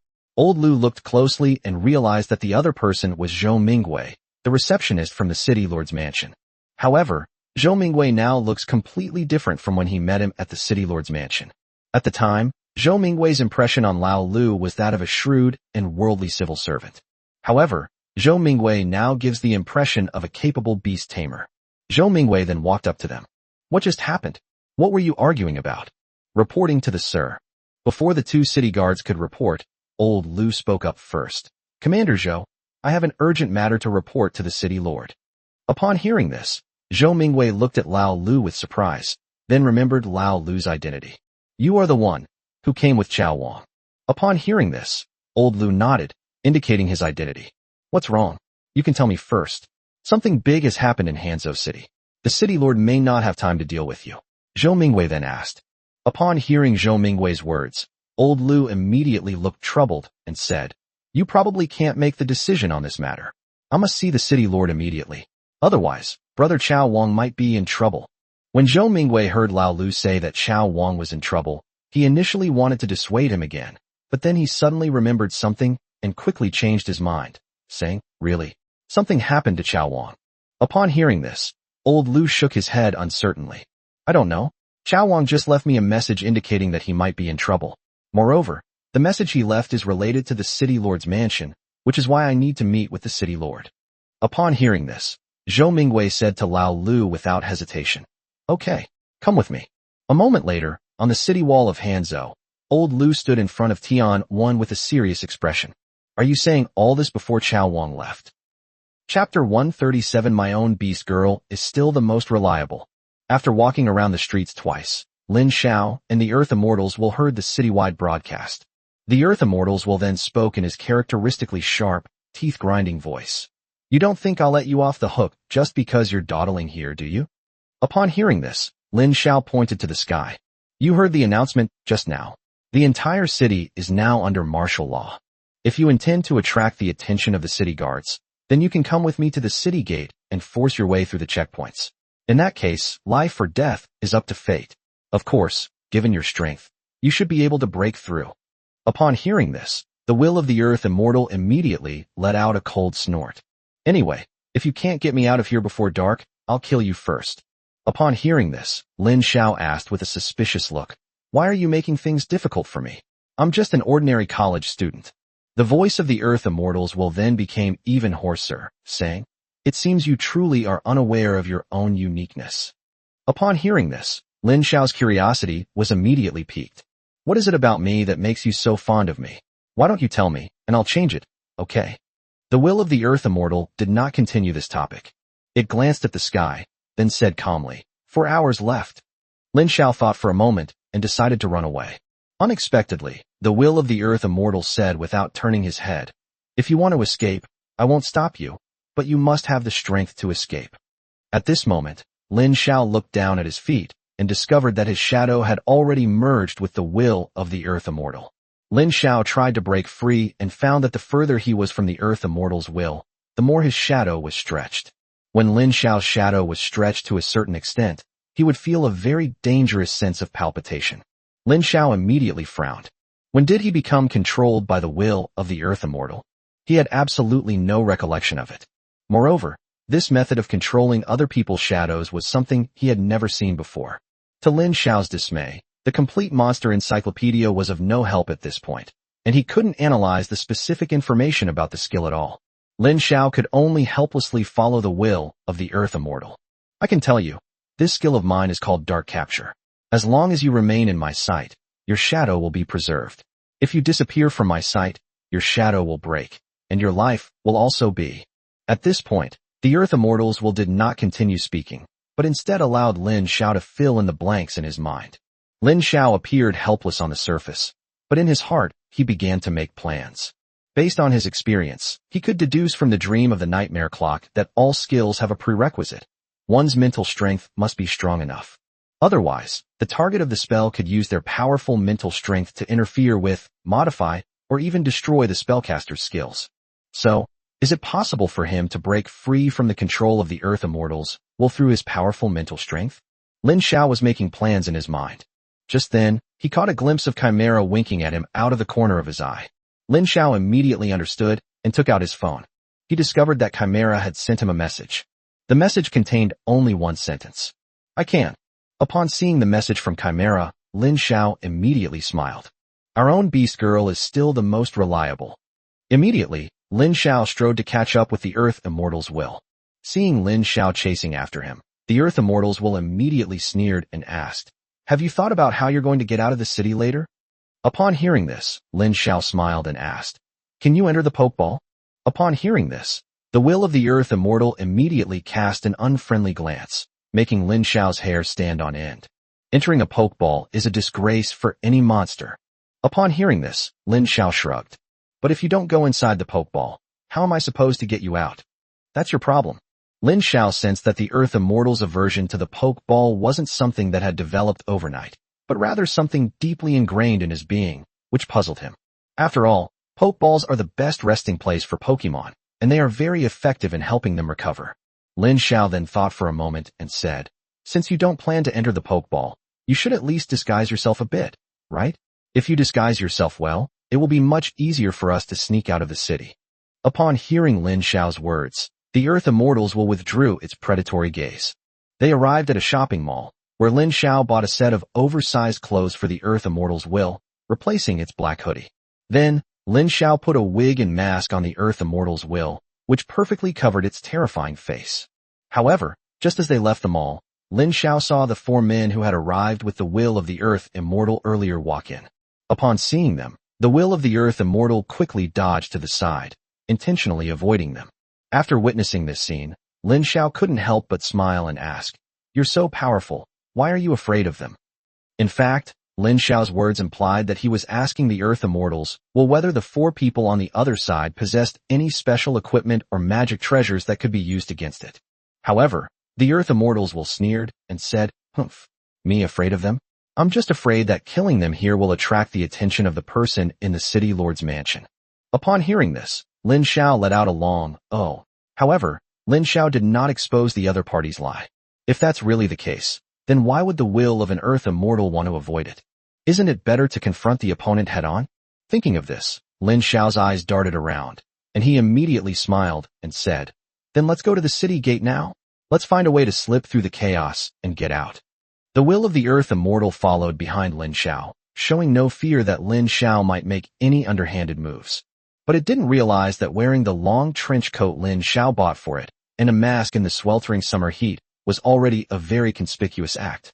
The four men saw the Earth Immortal's will from a great distance, and then quietly followed him. Of course, Lin Xiao bought this set of clothes for the Earth Immortal's will in order to report his whereabouts to the City Lord's mansion. After all, at such a critical moment, it's quite easy to find someone to embarrass you in the city. Upon arriving at the city gate, A large crowd had indeed gathered there. Among them were members of large and small families in the city, merchants rushing out of the city, and ordinary people who simply came out to watch the excitement. Similarly, among these people, there are also spies and traitors with guilty consciences. Why can't we leave the city? This is a violation of our human rights. We're leaving the city. We don't care if there are spies. Damn it. You dare to delay my money-making? Believe me or not, I'll wipe out all of you dogs from the city lord's mansion. They were unrestrained and used extremely offensive language. Little did they know that the lowly city guards they spoke of were doing this precisely for their own safety. Otherwise, Hanzhou City might have been razed to the ground long ago. Chapter 138 Master. He actually saved so many people? Soon, a man who looked like a city guard commander rushed over. Then, the commander said to everyone, "Gentlemen, I know you plan to leave the city, but there are spies in the city right now. To ensure they don't escape, please cooperate with us. Wait a moment. We will verify your identities one by one and register them. Once we have confirmed that everything is correct, we will let you through." After he finished speaking, the city guards on site began to organize everyone to line up and register. With the city lord's mansion's endorsement, everyone actually started to abide by the law. Everyone breathed a sigh of relief when they saw that the person at the front of the line was indeed allowed to pass after registering. The four strange men were following Lin Xiao not far behind. They looked very inconspicuous, as if they were deliberately concealing their figures, trying their best not to let the will of the Earth Immortals discover their whereabouts. At this moment, Lin Xiao arrived at the registration desk. He smiled and said, "My name is Lin Xiao, and these are my identification documents." This time, Lin Xiao did not use Chao Wang's identification to register. Instead, he took out his own identification and handed it to the city guard who was registering him. Then, Lin Xiao pointed at Xiao Qing and Chimera and said, "These are my humanoid spirit pets." As he spoke, Lin Xiao pointed to the will of the Earth Immortal. "This one too." The other person carefully examined Lin Xiao's identification, then lowered his head and said seemingly casually, "You're a college student heading north, right? That road isn't safe now. You'd better head west for a while after you leave the city. The city guards dealt with the monsters there not long ago." Upon hearing this, Lin Xiao nodded, seemingly out of gratitude. "Thanks for reminding me. I'll remember." After saying this, Lin Xiao and the Earth Immortals will prepare to leave the city. Unexpectedly, at that moment, the four strange men behind them suddenly sprang into action and pounced directly on the Earth Immortals' will. The four people simultaneously threw out something resembling a pokeball, which then enveloped the Earth Immortals' will from the four directions: east, west, south, and north. However, the Earth Immortals' will surged instantly, and his aura soared. Upon seeing this, Lin Xiao couldn't help but curse. Damn it! Why did this have to happen at this time? Then, Lin Xiao heard a loud boom. The body of the Earth Immortals will suddenly grew larger, transforming into a monster nearly 10 meters tall. This monster looked neither like a human, nor a snake, nor a cow, nor a wolf. It could be said that the other party was the ugliest thing Lin Xiao had ever seen in his life. Its body even has quite a few heads, each with the head of a different animal on it. It's as if its body is a Frankenstein's monster made up of a bunch of pieces of flesh, with different creatures inside trying to crawl out. Those who were waiting to leave the city were stunned by what they saw. Those who were slightly better off also hurriedly fled in a panic. However, their shadows were drawn into the will of the Earth Immortal and then dragged into that body. The shadows of Lin Xiao, Chimera, and Xiao Jiu were also affected by the other party, constantly being pulled toward the other's body. Upon seeing this, Chimera quickly summoned a phantom book, flipping through it while chanting incantations. A moment later, the Chimera suddenly opened its eyes. Break! In an instant, the shadows of Lin Xiao, Chimera, and Xiao Qing returned to their original state. Then, Lin Xiao felt a strange sense of constraint within his mental energy, which suddenly disappeared. However, the shadows of the others were still under the control of the Earth Immortal's will. At this moment, the Chimera already showed signs of fatigue. This magic is a kind of resurrection spell, which is still quite a burden for the current Chimera. Without hesitation, Lin Xiao turned to the same page as Chimera and discovered the existence of the soul return technique. Then, he began chanting incantations and activated the spell. At this moment, many people around had already been drawn into the body by the will of the Earth Immortal. Their bodies were devoured by the will of the Earth Immortals, and their spirits were assimilated. The screams were chilling.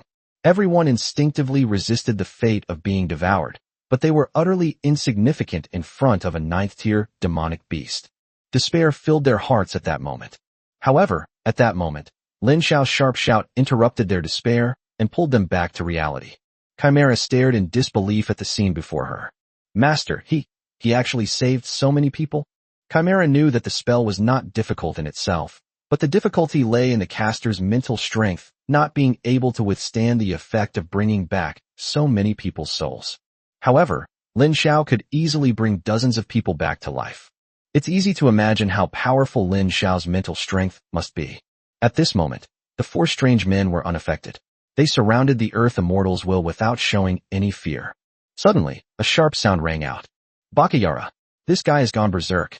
The Dragon Kingdom's god-level beast tamers will definitely be here soon. What do we do now? Another voice then cursed. Fools. We made a solemn pledge before His Majesty the Emperor that if we fail to bring back the will of this Earth Immortal, we will all have to commit seppuku.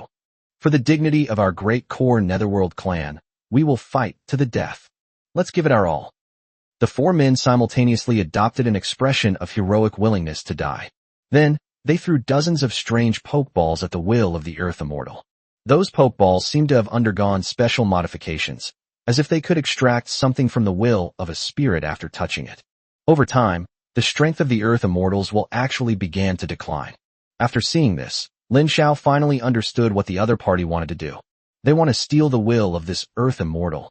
From the language and content of their speech, it was easy to determine that they were from Japan. When the Earth Immortal sensed that its body was becoming weak, it couldn't help but roar repeatedly. It's like dozens of different creatures and hundreds of different humans simultaneously uttering different syllables. That sound was unsettling.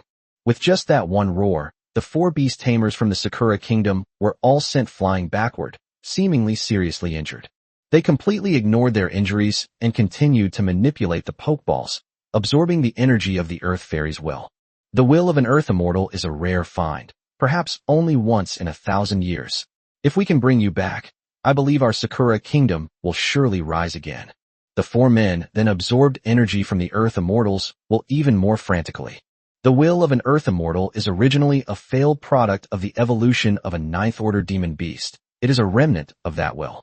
He possessed the cultivation level of a ninth-tier demon beast, but lacked its combat power and quickly found himself at a disadvantage. Upon seeing this, the four men from the Cherry Blossom country burst into laughter. Hurrah! We're finally going to succeed. We originally wanted to bring your original body back intact, but it seems this result is not bad. Just then, a loud explosion suddenly occurred in the distance. With a loud boom. Then, the entire city wall of Hanzhou City began to move. The city wall of Hanzhou, which was 7 or 8 meters high, turned into a long stone serpent, winding and coiling, and slowly straightened up. Upon seeing this, Lin Xiao felt a chill run down his spine. At the same time, information about a demonic beast appeared in Lin Xiao's mind. Stone Dragon Viper, an S-rank, 9th-tier spirit pet, possessing the bloodline of a stone dragon. Chapter 139, this is practically a natural disaster. After calming his mind, Lin Xiao was no longer disturbed by the giant stone snake, and then focused on checking the information about the Stone Dragon Viper in his mind. Stone Dragon Viper, an S-rank, 9th-tier spirit pet, possessing the bloodline of a stone dragon. The stone dragon bloodline is not the bloodline of the dragon race, but a special elemental life form that can repair itself by absorbing the power of the earth after being injured.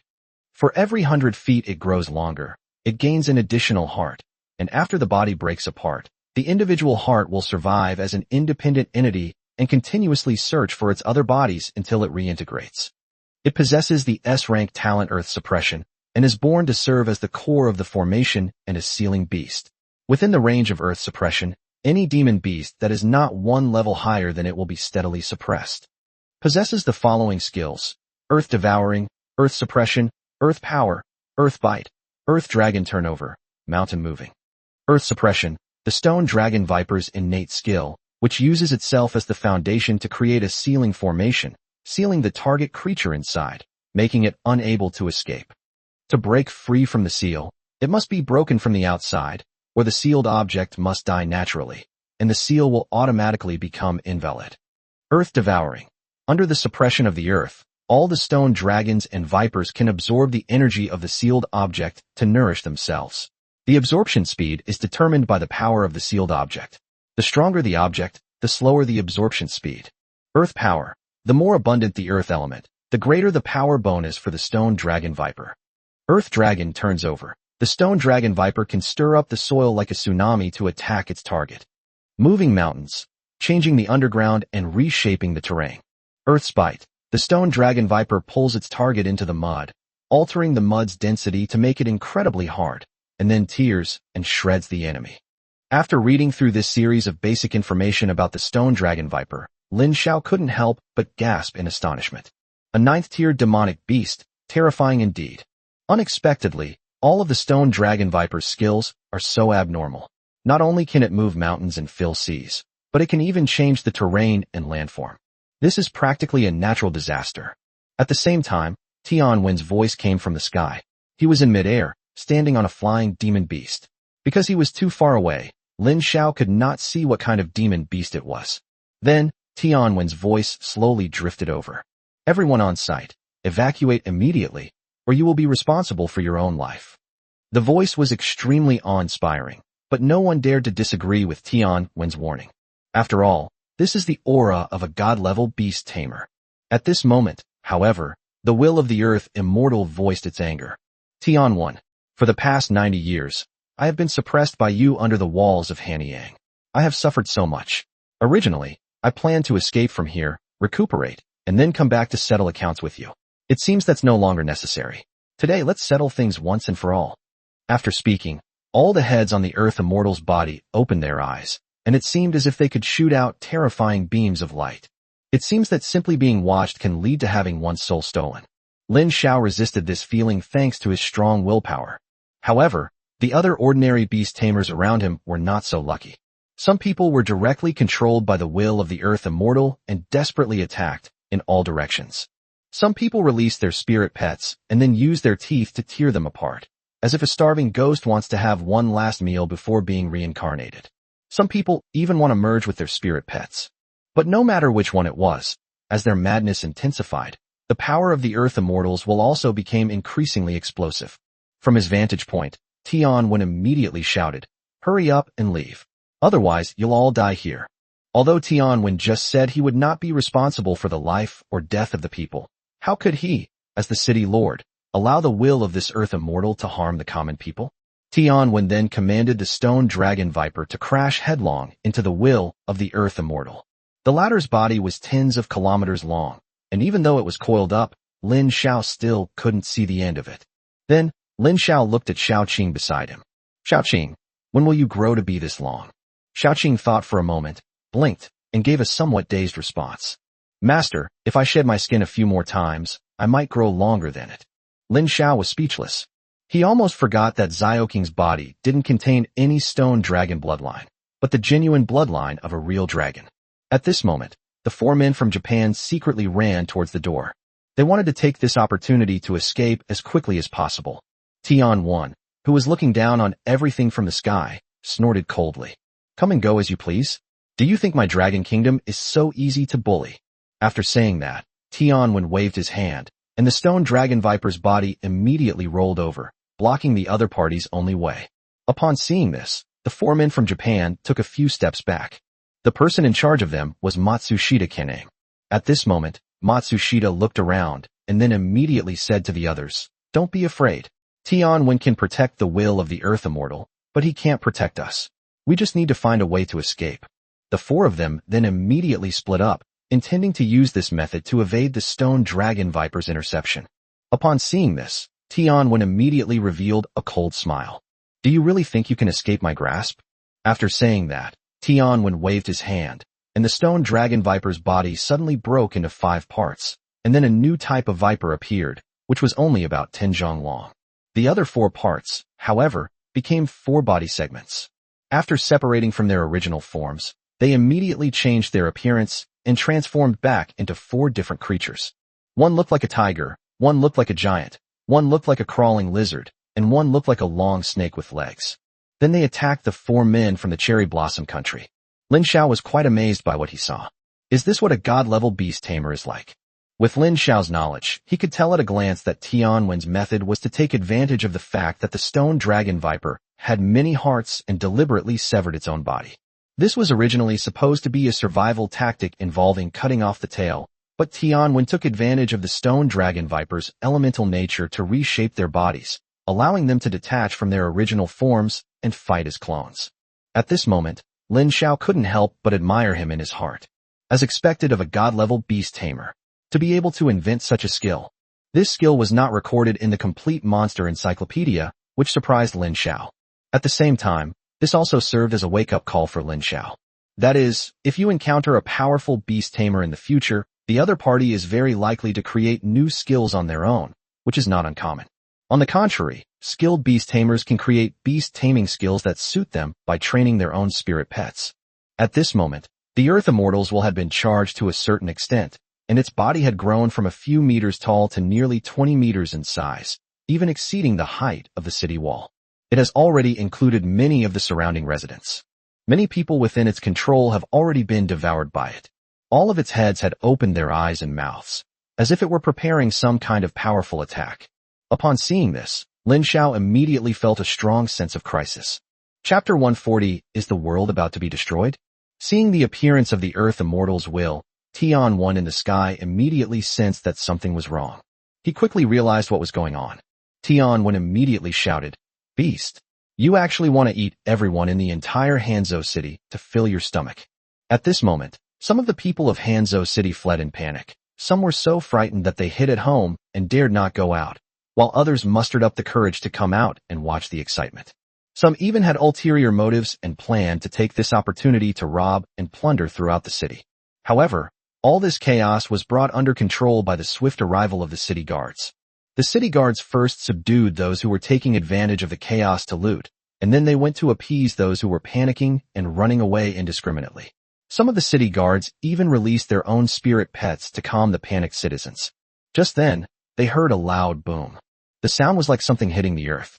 Then, there was another loud bang. The entire earth began to tremble. Then they discovered that the enormous stone dragon-like serpent had burrowed directly into the ground. Immediately, they felt the earth shake violently, and the entire city of Hanzhou began to tremble. Is an earthquake coming? Is the world about to end? Is the entire city of Hanzhou really going to be devoured by that monster? Many people sensed something was wrong at this point, and these terrifying thoughts kept creeping into their minds. However, the next moment, they discovered that Hanzhou city had not been destroyed, nor had an earthquake occurred. Instead, the entire city of Hanzhou came to a stop. The entire city of Hanzhou had actually moved a full 10 kilometers to the side from its original location. The will of that Earth Immortal remained in place at this moment. Although 10 kilometers is not much for a city, it may just be a matter of a taxi stepping on the gas a few more times. But this distance is just right so that the influence of the Earth Immortals can stay outside the boundaries of Hanzhou city, preventing innocent people from being harmed. This is the power of a god-level beast tamer. With a mere wave of their hand, they can change the world. Even Lin Xiao was taken aback by Tianwen's extravagant gesture. Originally, even Lin Xiao himself didn't know how to get out of this danger zone. As a result, the next second, he appeared 10 kilometers away. It's as if hundreds of millions of people in the entire city of Hanzhou were all sitting on a conveyor belt that stretches for 10 kilometers. Moreover, it moved a full 10 kilometers in a very short time. Even the houses in the city did not collapse. Only a portion of the city wall collapsed because of the appearance of the stone dragon viper. At that moment, Tianwen's voice came from behind. All city guards should go and resettle ordinary civilians. Special personnel should be assigned to guard the collapsed city walls of Hanzhou city to prevent a beast-tide attack. In addition, all beast tamers in Hanzhou city must fully cooperate with the city guards' actions. After saying this, Tianwen stopped talking, and everyone in Hanzhou city had no objections. One by one, the beast tamers obediently came out of their rooms and then approached the city guards or the city lord's mansion to ask if there was anything they could help with. This is truly the power of absolute strength. Think back to Suyang city before, when it was already on the verge of collapse. Many of the beast tamers in Suyang city were still thinking about how to protect themselves. With Tianwen in charge, all the beast tamers in Hanzhou city obeyed his every command. Just then, Matsushita and the other three released their spirit pets. Lin Xiao's expression immediately became somewhat solemn. The spirit pets they released were actually an A-level Tier 7 spirit pet Kappa, an A-level Tier 7 spirit pet Nightmare Eater, an A-level Tier 7 Spirit Pet, Flying Ghost, and an S-level Tier 7 Spirit Pet, Green Face. Such a configuration is undeniably luxurious. While a 7th tier demonic beast is easy to find, an S-rank 7th tier demonic beast is extremely rare and hard to come by. Lin Xiao was immediately certain that the 4 men from Japan were all star-level beast tamers from Japan. Although the 4 spirit pets were only at the 7th level, they cooperated very well and fought fiercely against the 4 clones of the Stone Dragon Viper. Tianwen was entangled with the will of the Earth Immortal in the distance and had no time to compete with them. This led to the 4-star level beast tamers from the Sakura Kingdom gradually gaining the upper hand in the battle with their spirit pets. The 4 clones of the Stone Dragon Viper were fighting entirely on instinct, lacking any combat experience or willpower. It looked like it was about to escape. Just then, a unified sound came from afar. A large number of city guards and their spirit pets are running in this direction. Among the city guards, there are quite a few experts. Upon seeing this, Matsushita Kaname immediately shouted to his 3 other subordinates. Now is the time for us to sacrifice ourselves for our country. Everyone, listen to my command and attack those city guards who are coming. Although we cannot kill Tianwen, nor can we take away the will of the Earth Immortal, we can use our lives to prove ourselves to the world. Let us sacrifice ourselves for the Emperor. Long live the Emperor. The other 3 quickly echoed his sentiments. Long live the Emperor. After saying that, the 4 of them simultaneously commanded their spirit pets to burn their life force along with them. Their spirit pets then all unleashed a powerful aura they had never experienced before. The entire area was swept up by the spiritual energy storm generated by their burning life force. No one around them dared to approach. Upon seeing this, Matsushita burst into laughter. See that? These Chinese are afraid of us. Charge. We're going to take them all down with us now. Then, Matsushita Kaname led his men and rushed towards the direction of the city guards. Upon seeing this, Zhou Mingwei immediately cursed. Damn it! These Japanese lunatics. After saying that, he simply waved his hand. Scatter! These guys are at their last gasp now, let them fend for themselves. With Zhou Mingwei's sharp eyesight, he could immediately recognize that the 4 men from Japan were using the same method they were known for, a suicide attack that burned their lives. The city defense troops were already mentally prepared for the suicidal attack power of the Sakura Kingdom. They immediately created distance and sent their strong defensive spirit pets to the front row to distract the enemy's attack. Meanwhile, their ranged attack pets were constantly whittling down Matsushita and the others in places where Matsushita and the others' pets couldn't reach. Just then, another loud boom rang out. Everyone's attention was immediately drawn to Tianwen and the will of the 9th tier demon beast Earth Immortal in the distance. They were a full 10 kilometers apart. Although it was impossible to see anything clearly with the naked eye, some people with strong mental abilities could still detect some details. That was the will of the Earth Immortal and the Stone Dragon Viper, which had now vanished. Only Lin Xiao, with his powerful mental strength, had already observed the entire situation. Just now, the will of the Earth Immortal had gone completely mad, and it began to devour everything around it, including the Stone Dragon Viper. The Stone Dragon Viper did not retreat, but instead kept a safe distance. It opted for a more aggressive playing style. As you can see, the Stone Dragon Viper has coiled itself around its boundless body. Then, it used a sealing technique to pull the Earth Immortal's will into the Earth, and then sealed the Earth Immortal's will, using the power of the entire Earth to suppress the opponent. At this moment, the ground in that area was churning up dirt, and even lava was gushing out, looking like boiling water that was constantly churning. However, the magma, upon contact with air, did not have time to cool before returning to the ground. Chapter 141 You're forcing me to take action against you. Soon, that area began to shake. Then, everyone watched as the battlefield 10 kilometers away began to collapse and sink. Furthermore, this area is constantly expanding, slowly spreading towards Hanju City. Upon witnessing this scene, everyone was shocked and horrified. Upon seeing this, Zhou Mingwei immediately shouted, "We have to evacuate the crowd quickly. Otherwise, this place might be completely razed to the ground." No sooner had he finished speaking than the distant collapse of the sky and the sinkhole rapidly approached Zhou Mingwei. The 10-kilometer distance seemed to be reached in the blink of an eye, and even a section of the city wall and gate of Hanzhou City had collapsed. Matsushita and the others panicked after burning their lives. On one hand, life is constantly slipping away. On the other hand, there are scenes resembling natural disasters. They were doomed to die anyway, But now, the city garrison was keeping their distance and on guard, leaving them no chance to even take others down with them. Fortunately, Matsushita Kaname had a quick wit and immediately said to his 3 other subordinates, "Let's attack the civilians.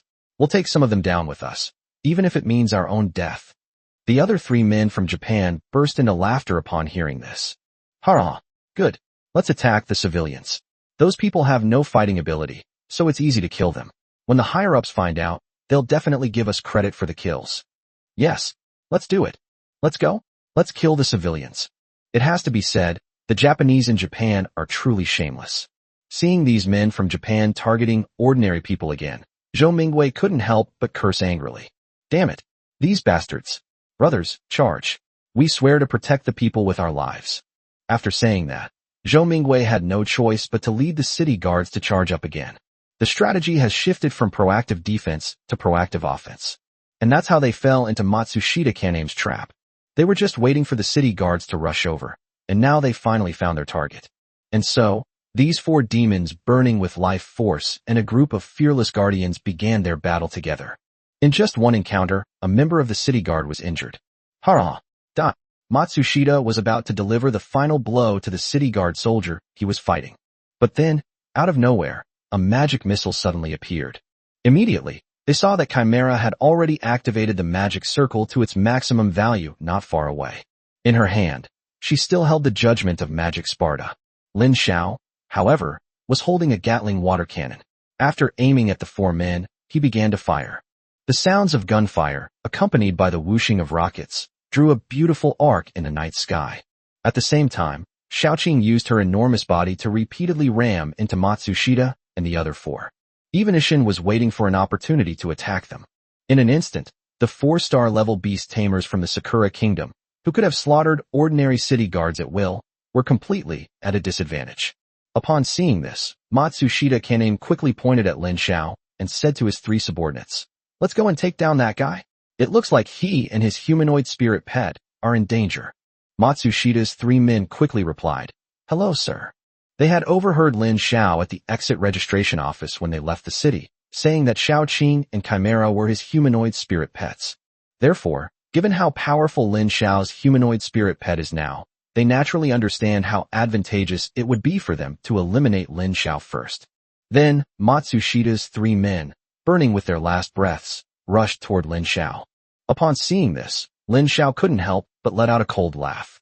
Immediately, a 2-meter-thick ice wall appeared around his body, blocking the 3 people from the Sakura Kingdom outside.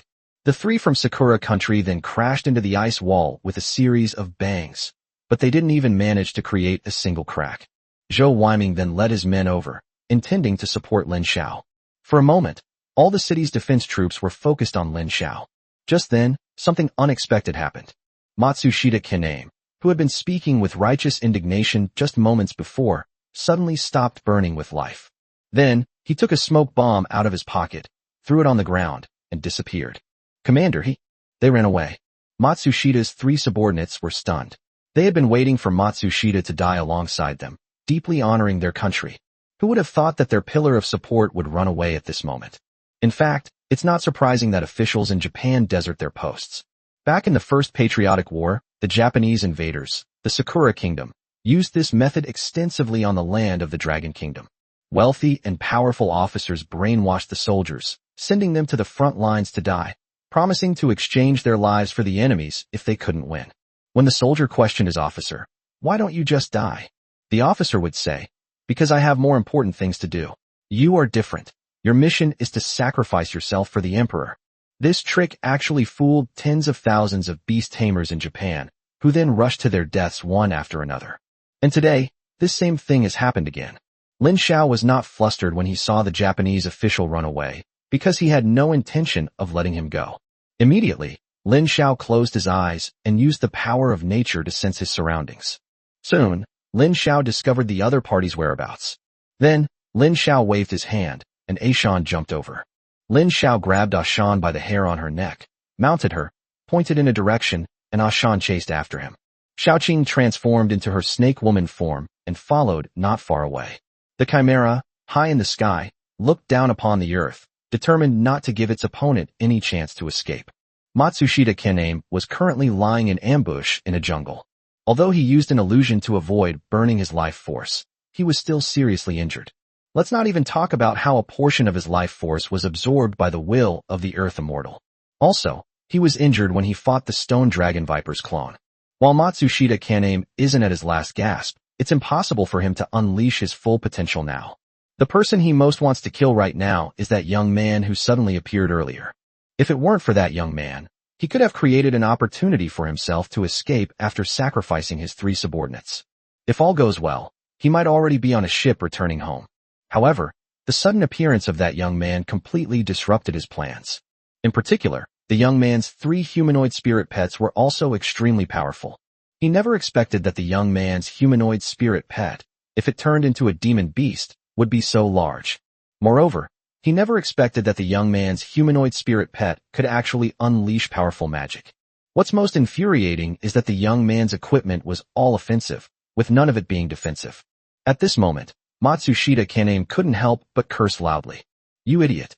Once I get back to my country, I'll definitely find out about you, and then send an assassin to kill you." Matsushita never expected that during this trip to China, he would not only fail to kill his nemesis Li Guanjun, but would also gain another enemy. However, the moment his murderous intent arose, Lin Xiao's natural power sensed his malice immediately and accurately determined his direction. "Over there." As Lin Xiao spoke, he directly aimed the Gatling water cannon at the bushes where Matsushita was hiding. "Bakayuru." Upon seeing this, Matsushita Kaname immediately cursed angrily and then rushed out of the bushes. The place where he had been hiding was immediately turned into a mess by the Gatling water cannon. Upon seeing this, Matsushita Kaname couldn't help but curse again and prepared to attack Lin Xiao to vent his anger. "You idiot. You're forcing me to hit you." However, Matsushita Kaname had not yet had a chance to make a move against Lin Xiao. At this point, Chimera had already begun the Spartan trial against him. Chapter 142 Schrodinger's Strength. "You attacked your master. I sentence you to death." After Chimera finished speaking, he pulled the trigger forcefully. The cannon of the Spartan trial then burst into a blazing light, aimed at Matsushita Kaname, and flew over. Upon seeing this, Matsushita immediately let out a cold laugh. "Oomph, a mere trick." With a simple turn, Matsushita easily dodged the Chimera's attack. "You greenhorn, you know nothing about the power of our great core Netherworld clan." After he finished speaking, the blue-faced figure emerged from behind Matsushita Kaname. At the same time, information about Qing Mian also surfaced in Lin Xiao's mind. Blueface, an S-rank 7th-tier demonic beast, is a variant product of Miyamoto Musashi, the famous con artist from Japan, after his death, when he fused with his spirit pet. Miyamoto Musashi, the master of deception in the land of cherry blossoms. He was originally an ordinary samurai and beast tamer, but through his deception skills, he packaged himself as an unparalleled samurai and beast tamer. Not only that, those who could see through his disguise did not expose him, and even tacitly helped him act, which led to his rise to fame. After his death, his spirit pet dog mask merged with his physical body, evolving into the blue face. The blue face is extremely deceptive and is a very special spirit pet. It cannot act alone and must rely on its beast tamer. A beast tamer's perception determines its strength. The stronger a beast tamer believes in its own strength, the higher its potential will be. If a beast tamer's vision is not broad enough, then its potential will also be limited. Possesses the following skills: Fusion, Absolute Defense, and Flame Spray. Fusion, blue face can fuse with beast tamer. After fusion, beast tamer can gain Miyamoto Musashi's abilities. Absolute Defense. After the azure face grows larger, it can transform into a shield to protect the Beastmaster. Spraying flames. Emphasizing the attack of flames. Those who are burned will experience a decrease in IQ, cognition, vitality, and will be more easily trusting of others. After seeing King Mian's basic information, Lin Xiao couldn't help but twitch his lips. This blue-faced spirit pet is just too bizarre. Ultimately, this is a spirit pet that relies on boasting and deceiving itself to increase its strength. Regardless of my actual strength, as long as I exaggerate enough and someone believes me, then I am that strong. Looking at the 8-star Beastmaster badge on the other person's chest, Lin Xiao couldn't help but think to himself, could this guy's Beastmaster level have been faked too? Then, he saw the blue face float automatically in front of Matsushita Kaname. "You idiot. The Dragon Kingdom only sent a junior like you to hunt me down. This is an insult to me. I will use your head to avenge the Dragon Kingdom." After saying that, Qing Mian opened his mouth and spewed out dark red flames, which flew directly towards Lin Xiao, Chimera, Ashin, and Xiaoqing. Lin Xiao knew about the special effects of the flames spewed by the blue-faced man. It has little lethality, but a bizarre effect that is incredibly idiotic. It's not a good thing to hurt anyone. What if this intellectual damage is irreversible? Therefore, Lin Xiao quickly said, "Whatever you do, don't touch this flame. There's something wrong with this flame." Lin Xiao and Xiao Zhou both possess heavenly flame. Even Lin Xiao said there was something wrong with this flame, so Chimera, Ashin, and Xiaoqing would certainly not underestimate its existence. So they quickly dodged away. After that, Lin Xiao used the Gatling water cannon and began to fire continuously. Seeing Lin Xiao attack, Matsushita Kaname quickly picked up the green mask, which immediately grew larger, becoming an exceptionally large mask that acted as a shield to protect its owner. Lin Xiao's lips twitched involuntarily when he saw this scene. So, the way the other party protects himself is to become a big, embarrassing face. So, is his absolute defensive strength just due to his thick skin? Lin Xiao couldn't help but complain again. Then, Lin Xiao said to Ashin, "Ashin, use Gale Tornado." At this moment, Ashin had already revealed its true form. Upon hearing Lin Xiao's command, it immediately let out a roar and howled to the sky. Then, a whirlwind appeared in the sky. The whirlwinds grew larger and denser. Ultimately, this resulted in a tornado. Initially, Matsushita Kaname didn't take it seriously. Then, the entire sky was quickly enveloped by the tornado. You should know that tornadoes are gales, the purest winds between heaven and earth, capable of dispersing all evil winds, and are the nemesis of evil spirits and demons. The moment the strong wind appeared, it blew Qing Mian off balance. The enormous face contorted in pain, and it even opened its mouth to howl. Upon witnessing this scene, Matsushita knew he had to find a way to escape from the tornado, or he would surely die inside. Without hesitation, Matsushita Kaname said, "Blue face, come with me and break out of here." Upon hearing its master's call, Qing Mian immediately understood. "Understood, master." It spoke in human language, then flipped in midair and shrank to the size of a regular mask, which it then put on Matsushita's face. Matsushita's aura suddenly became profound and elusive. Then, a loud boom was heard, and a powerful aura began to be released from his body. This aura was just as strong as the aura emanating from Tian 1, and it directly dispersed the Gale Tornado. Even Lin Xiao leaped far away to avoid the pressure of this aura. Lin Xiao frowned as he looked at Matsushita Kaname, who was wearing a mask. "You forced me to this. Since you want to die, then I'll give you a quick death." After saying that, Matsushita Kaname took out 2 samurai swords, one long and one short, from his storage space. He tucked the short katana, Weikaizushi, under his armpit, and then the long katana into his waist. Then, it drew its katana with great ceremony. Afterwards, Matsushita Kaname said to Lin Xiao in a serious tone, "You are very lucky to have forced me to use this demon sword."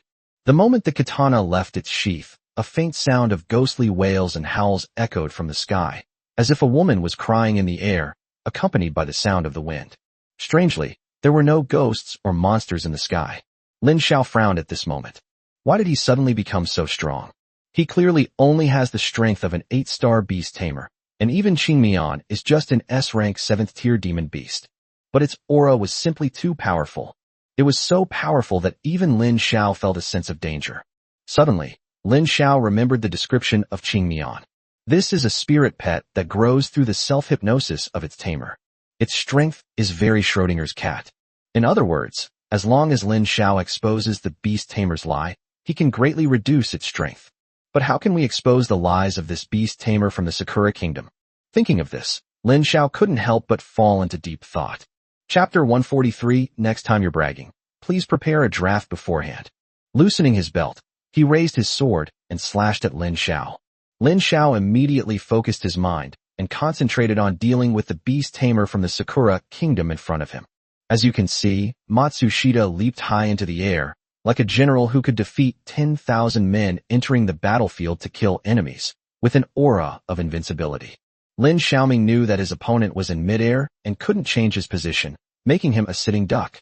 However, his premonition of danger kept telling him to run away quickly, or he would die a terrible death. Without saying a word, Lin Xiao immediately dodged and turned to the side. Then, Lin Xiao heard a loud boom behind him, as if he had been hit by a cannonball. Then, Matsushita turned around and chased after Lin Xiao. Lin Xiao's danger warning was frantically alerting him, urging him to escape immediately. But this time, Matsushita was faster and moved more quickly. Fortunately, at this moment, Xiaoqing, in her green snake form, had already floated over. Its body, as thick as a water tank, stood directly in front of Lin Xiao, taking the blow for him. Upon seeing this, Lin Xiao was greatly alarmed. Based on the opponent's strength, this strike would have been enough to sever Xiaoqing's body. However, the demon sword did not sever Xiaoqing's body. Instead, a metallic clang resounded from the point where it touched Xiaoqing's scales. With a crack, Xiaoqing's scales broke, but its flesh was not damaged. Matsushita Kaname held the demon sword in both hands and looked at Lin Xiao. Although his face was covered by the blue mask, he still had a human-like expression, as if he were looking contemptuously at a defeated opponent he was about to kill. How about that? Kid, are you scared now? You should know that I, Matsushita Kaname, am the strongest samurai in Sakura country, a hero of our nation. To die by my blade is already an honor for you. You should be grateful for it. After hearing the other party's sarcasm, Lin Xiao did not reply. Instead, he touched Xiaoqing's cleaved scales and showed a pained expression. Xiaoqing then transformed back into human form. Lin Xiao asked Xiaoqing gently, "Are you injured?" Xiaoqing shook her head, then pointed to the hem of her light blue robe and said, "It's just a hole here. It's nothing." Lin Xiao looked at the hole in the clothes, which was about the size of a fingernail, and felt even more distressed. That was close. You were almost hurt. Xiaoqing shook her head upon hearing this. What are you saying, master?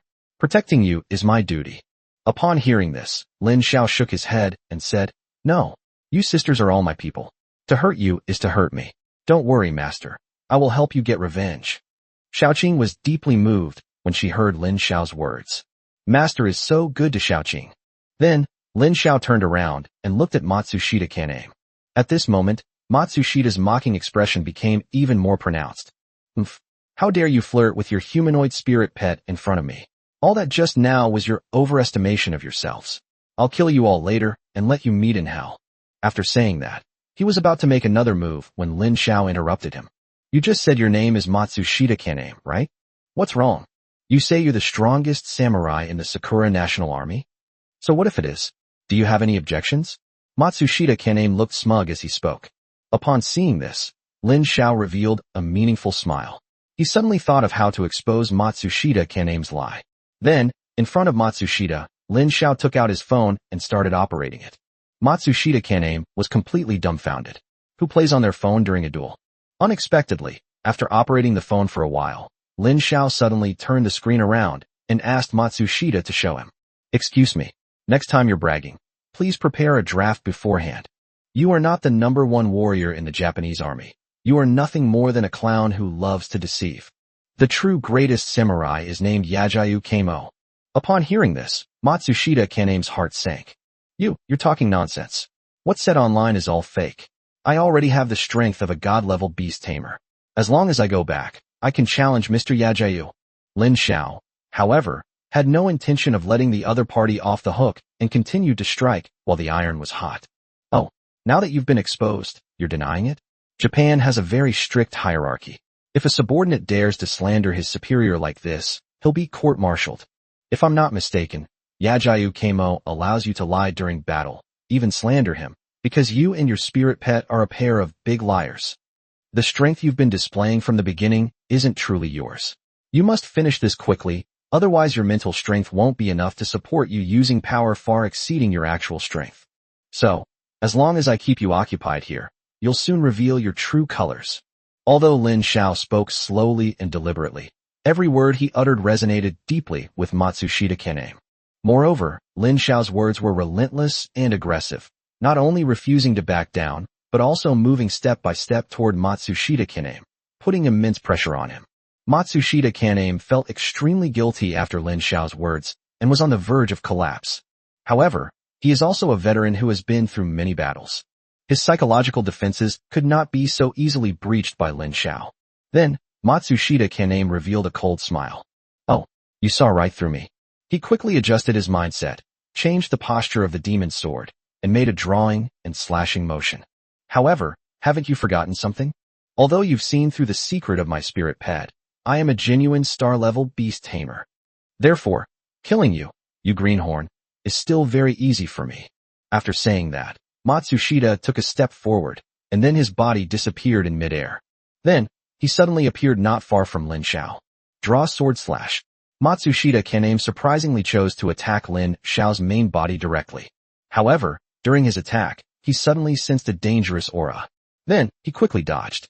At the same time, right beneath his feet, a sudden explosion occurred. What's going on? Matsushita looked up at his head. A shell had just flown by right there. Seeing this, Lin Xiao smiled and said, once Sparta's judgment convicts you of a crime, all its attacks will be aimed at your physical body. Of course, Lin Xiao had something else he didn't say. The individual strength Matsushita was going to bring would also be weakened. Then, Lin Xiao snapped his fingers. Then, Chimera, who was already floating in midair, once again made the Spartan judgment in her hand shine. As you can see, the Chimera is pulling the trigger repeatedly with a series of boom boom boom. Bakayara, a dozen or so magical cannonballs, each a Spartan judgment, then flew toward Matsushita Kaname. Xiaoqing did not transform into her true form, but instead opened her soft and alluring lips and exhaled a breath of green gas. The gas was clearly highly toxic, and it completely filled the surrounding space. On the outermost layer, Ashin also stirred up another gust of wind and tornado. Chapter 144. I have never seen such a shameless person. As you can see, the Gale Tornado and Xiaoqing's poison gas merged together, forming a Gale Poison Tornado that directly trapped Matsushita Kaname inside. Matsushita attempted to break through the wind barrier of the venomous tornado twice, but was forced back both times by the terrifying snake venom. However, before Matsushita could adjust his mindset again and think about how to break the deadlock, he was still in a difficult situation. The Chimera's magical projectiles were already upon him. Matsushita knew that while being hit by this magic cannonball wouldn't kill him, a true master, it would severely injure him. At the same time, Lin Xiao slowly raised one of his hands. Then, a phantom book appeared in front of him. The book slowly opened automatically, and then Lin Xiao began to recite the incantation without any hesitation. Lin Xiao's voice then echoed within the tornado. Matsushita Kaname had a vague feeling that something bad was about to happen. Just then, while his attention was focused on Lin Xiao, he heard a whoosh sound. Under the cover of Lin Xiao's chanting of incantations, an arrow was silently chambered and fired, striking Matsushita Kaname squarely in the shoulder. Matsushita Kaname didn't notice the arrow. On the contrary, he tried to dodge it. However, he discovered it too late and could only watch helplessly as the arrow struck him. He pulled out the magic arrow, which turned into starlight and scattered in the air. If you shoot me in the heart, then you might pose a little threat to me. Matsushita Kaname simply regarded the wound as a superficial injury. But he didn't know that this arrow would have the special effect of the divine crossbow, armor penetration. Once hit by this arrow, his defense will be greatly reduced, or even reduced to 0. Then he saw the Chimera reload, and then another magical arrow appeared in the crossbow's mortar. Then, the divine crossbow suddenly began firing continuously. Matsushita's assessment of the divine crossbow did not make him take the continuous firing of the Chimera seriously. He was now focusing more of his attention on the swirling tornadoes and the magical projectiles. As for the arrows, he planned to deflect them directly with his demon sword. But then, with a thud, an arrow pierced right through his body. How is that possible? Matsushita Kaname stared in disbelief at the bloody holes in his body. Then, the sound of blood splattering could be heard continuously. His body was then riddled with more than a dozen large holes. However, thanks to his strong physique, Matsushita was able to hold on and did not collapse. However, the magical projectiles that Lin Xiao had launched after chanting the incantation arrived as expected at that moment. The continuous explosions completely engulfed Matsushita Kaname. Is it over? Upon seeing this, Lin Xiao muttered to himself. No. Lin Xiao's natural power was giving him a frantic warning. Then, he saw a sword light shoot out from the smoke and dust. Lin Xiao quickly dodged. Then he saw Matsushita Kaname's body gradually shrinking and aging. It was as if he was being possessed by another person. Hooray! I never thought I'd be alive again after all these years. This body is still pretty good, but it can't withstand my full power, which is a real shame. Lin Xiao was somewhat surprised to hear this, as this was actually another skill of the green face, fusion. It seems that Matsushita Kaname has already merged with Miyamoto Musashi. But he never expected that this fusion would be like possession, giving up control of Matsushita Kaneme's body. As expected of Japan, the land of cherry blossoms. Even the skills of spirit pets are so sinister. Miyamoto Musashi then looked at Lin Xiao. Is this the body you wanted to kill me with? It looks so young. Well, that's fine. Let your blood celebrate my rebirth. Upon hearing this, Lin Xiao looked at Miyamoto Musashi with a mocking expression. All skills are ultimately based on the same principle. Since Miyamoto Musashi's body was housed in Matsushita Kaname, his strength could not possibly exceed that of Matsushita Kaname. Otherwise, the opponent's mental and physical strength would probably have collapsed long ago. So, Lin Xiao glanced at Ashan and immediately snapped his fingers. Ashan understood immediately, and the poisonous gas in the gale suddenly dissipated. Then, the gale force tornado began to contract, and in the blink of an eye, Miyamoto Musashi had nowhere to escape. Upon seeing this, Miyamoto Musashi burst into laughter. You think you can kill me with skills of this level? Watch me slice through this gale with a single sword strike. Lin Xiao, however, said dismissively, keep fooling me. Puff. Miyamoto Musashi suddenly coughed up a mouthful of blood. How could my body be so fragile? Upon hearing this, Lin Xiao couldn't help but sneer. Even an 8-star beast tamer can't withstand the divine crossbow's city-destroying and armor-piercing effects. Upon hearing Lin Xiao's words, Miyamoto Musashi immediately roared in anger. I am the #1 samurai in the Sakura Kingdom, capable of slaying dragons. How dare you commoners compare yourselves to a noble samurai like me? Sakura country is a country with a very strict hierarchy. In this country, all commoners work for samurai and the general's mansion. For ordinary people to achieve upward social mobility, they must first become ronin or soldiers, win in various battles, and then be judged by the general's office. Once he gains the approval of the general's mansion and receives the title of warrior, his status will be greatly elevated. Miyamoto Musashi was such a person. In order to obtain the title of samurai, he did not participate in various battles, but instead relied on boasting and making up stories to gain the recognition of the shogun's mansion. Now, he has used this method again, attempting to imagine himself as the #1 expert in the Sakura Kingdom. To everyone's surprise, Lin Xiao immediately started cursing. Shameless brat, how dare you spout such nonsense here? Your utter rubbish is unheard of. I have never seen such a shameless person before. Miyamoto Musashi was so angered by Lin Xiao's insults that he spat out a mouthful of blood. Lin Xiao felt that it was about time, so he gave Ashan a wink. Immediately, Ashan's gale tornado began to contract, directly engulfing Miyamoto Musashi. Then, from the center of the tornado, came Miyamoto Musashi's pitiful voice. He hadn't initially taken the tornado seriously. But the gale is the purest wind between heaven and earth, and it is the nemesis of all demons, monsters, evil spirits, and monsters. He, a dead man, now occupying the body of a living person, is exactly what the gale can counter. In a mere instant, Miyamoto Musashi's soul was torn to pieces by the gale and disappeared from Matsushita Kaneme's body. The storm subsided, leaving behind a scene of devastation. Everywhere there were craters left by explosions and traces of various battles. Lin Xiao approached Matsushita Kaname. At this moment, his eyes were vacant, and he looked like he was barely breathing. Matsushita wanted to attack Lin Xiao again, but his hands were too sore to hold the knife. Chapter 145. Let's give it a shot and see. The green face is a very peculiar spirit pet. It can enhance its owner's strength, but this enhancement comes at the cost of overdrawing their resources. After it all ended, Matsushita Kaname had to endure a backlash he could not accept at all. Now, his pupils are dilated, and his life is on the countdown. Matsushita wanted to draw his sword again, wanting to escape the Dragon Kingdom and return to the Cherry Blossom Kingdom. I don't want to die. I'm getting a promotion as soon as I get back, and then I can earn more money and sleep with more high school girls. Lin Xiao couldn't bear to listen any longer. He wondered what these Japanese officers were thinking.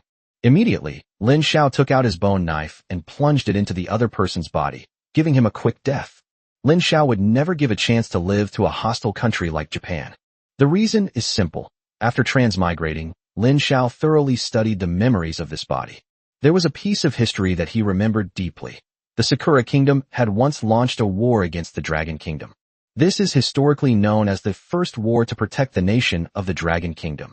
This war was extremely fierce, because at that time, the main force of the Dragon Kingdom was tied down by the 9th-tier demonic beast and could not free up their bodies. Taking advantage of this opportunity, the Sakura Kingdom, led by its divine beast tamers, annexed the Dragon Kingdom's territory and massacred its people. Finally, with the Dragon Kingdom's determination to die rather than surrender, they launched a full-scale counterattack and defeated the Sakura Kingdom.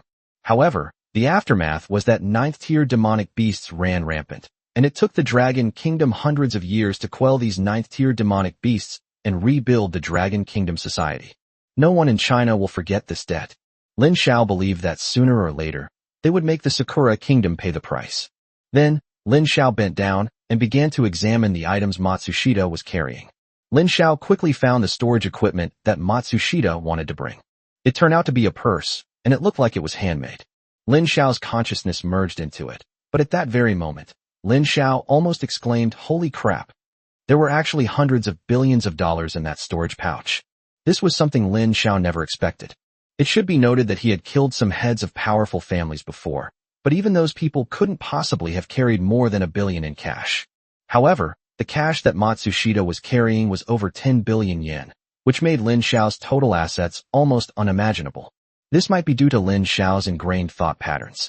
Due to issues with national ideology, the entire nation of Sakura serves military officers, who are the highest authority in the country and naturally enjoy the highest level of privilege. Furthermore, almost all the officers in Japan were using their power to amass wealth. Therefore, in Japan, becoming an officer means having access to countless and inexhaustible resources and money. Lin Xiao put the cash aside and then began to examine the other items. What came into view was a mountain of high-grade materials. This includes not only the essence extracted from the dead spirit pets. There are also some demon beast spirit cores, and even a large number of rare ores. Many of the ores were high-grade ores that even Lin Xiao, a well-traveled and academically gifted student, had never seen before. After that came a large quantity of medicine. Lin Xiao only glanced at it casually, but found that there were many precious medicines of the 7th or even 8th rank inside. You should know that this kind of medicine is extremely rare and hard to come by. It wouldn't be an exaggeration to say that it can save lives in critical moments. Lin Xiao couldn't help but breathe a sigh of relief. This time, the harvest was truly abundant. Then, Lin Xiao found a combination lockbox in his storage pouch. Lin Xiao took out the briefcase and examined it carefully. He found the combination lock to be ingeniously designed, and despite trying several methods, he was unable to find a way to open it. Lin Xiao then looked at Chimera. "Let's give it a shot and see." Upon hearing this, Chimera nodded and took up the Spartan judgment from a distance. After thinking for a moment, Chimera then delivered the judgment. "You refused your master's inspection, which shows you have a guilty conscience. You are guilty." Then, Chimera pulled the trigger. Lin Xiao's lips twitched involuntarily when he heard Chimera's extremely far-fetched and unconventional judgment. Immediately afterwards, Lin Xiao heard a loud boom.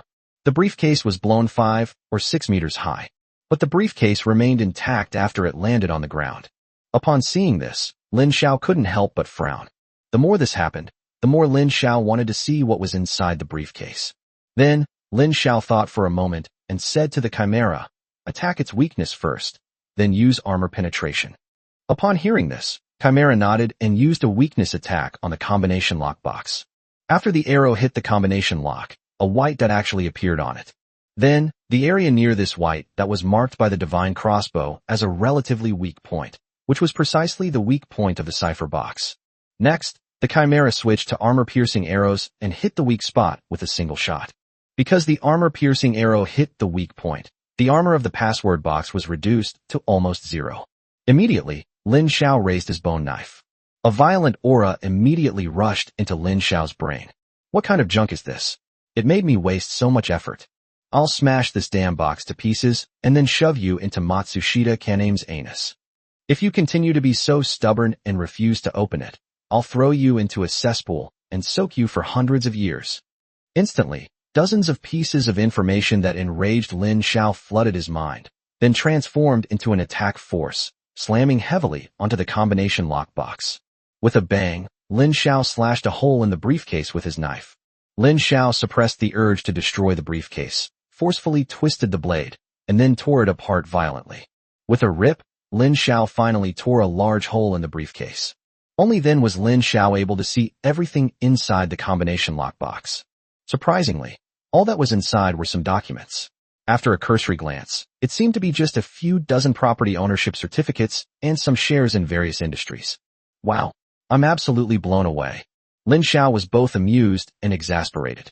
He had originally thought the briefcase was something extraordinary, but it turned out to be just some gold and silver. Since he can't possibly live in Japan, these property deeds and shares naturally can't be liquidated in his hands. Left with no other choice, Lin Xiao could only put away the property deeds and shares with some disappointment, leaving them to gather dust in his storage bag in the future. However, just as Lin Xiao was carefully sorting through the documents, he discovered 4 unusual document bags mixed in with the others. When Lin Xiao opened the first file folder, he was immediately filled with surprise. I never imagined this was a military secret from Japan targeting China. Chapter 146. Inside Hanzhou City, there was actually a spy from the Sakura Kingdom? The first folder contains some military secrets from Japan targeting China. The document on the first page contains the true purpose of Matsushita Kiname and others' operation. Lin Xiao began to read carefully. It turns out that the Japanese are researching a special kind of artificial monster. Inspired by mechanical creations, they wanted to invent a weapon that would allow monsters to evolve infinitely, based on their ability to devour each other. However, ordinary monsters can only strengthen themselves by devouring each other, just like humans eat and drink. However, the will of the Earth Immortal is different from that of the product of a 9th-tier demon beast after its evolution fails. It can indeed fuse with other demonic beasts. So they searched the world for the will of the Earth Immortal. Not long ago, Matsushita Kiname, who was attempting to infiltrate the territory of the Dragon Kingdom on the outskirts of Shanghai, suddenly obtained information from a spy that a 9th-tier demon beast was sealed in Hanzhou City of the Dragon Kingdom. This 9th-tier demonic beast was already on its deathbed. In a few decades, it would likely exhaust its lifespan. The higher-ups in Japan speculated that if they released the sealed 9th-tier demon beast and exploited its fear of death, it might desperately evolve. After all, this 9th-tier demon beast can only escape aging and death by using this method, but there is a high chance that it will perish during the evolution process, thus generating the will of an Earth Immortal. So, Matsushita Kiname led the other 3 and they secretly infiltrated the territory of the Dragon Kingdom. Then, with the help of an insider who had long infiltrated the high command of the Hanzhou City military, the 4 of them made contact with the core of the Hanzhou City Seal and established contact with the 9th-tier demon beast.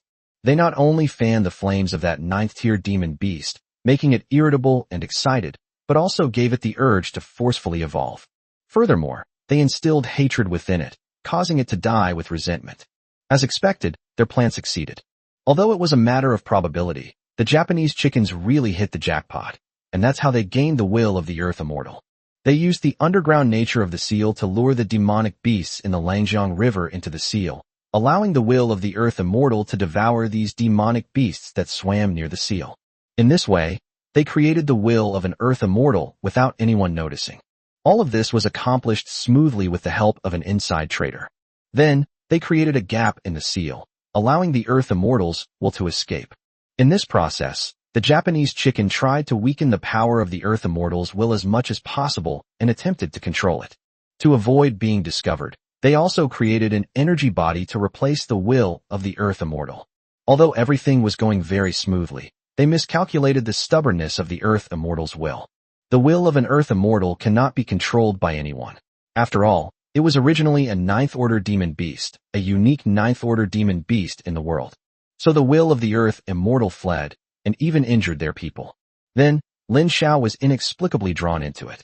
Lin Xiao looked at the information in the document and fell into deep thought. There's actually a spy from the Sakura Kingdom inside Hanzhou City. Judging from the looks of it, the spies aren't low-ranking either. They might even be high-ranking members of the City Lord's mansion. Otherwise, they wouldn't have been able to access the seal on Hanzhou City.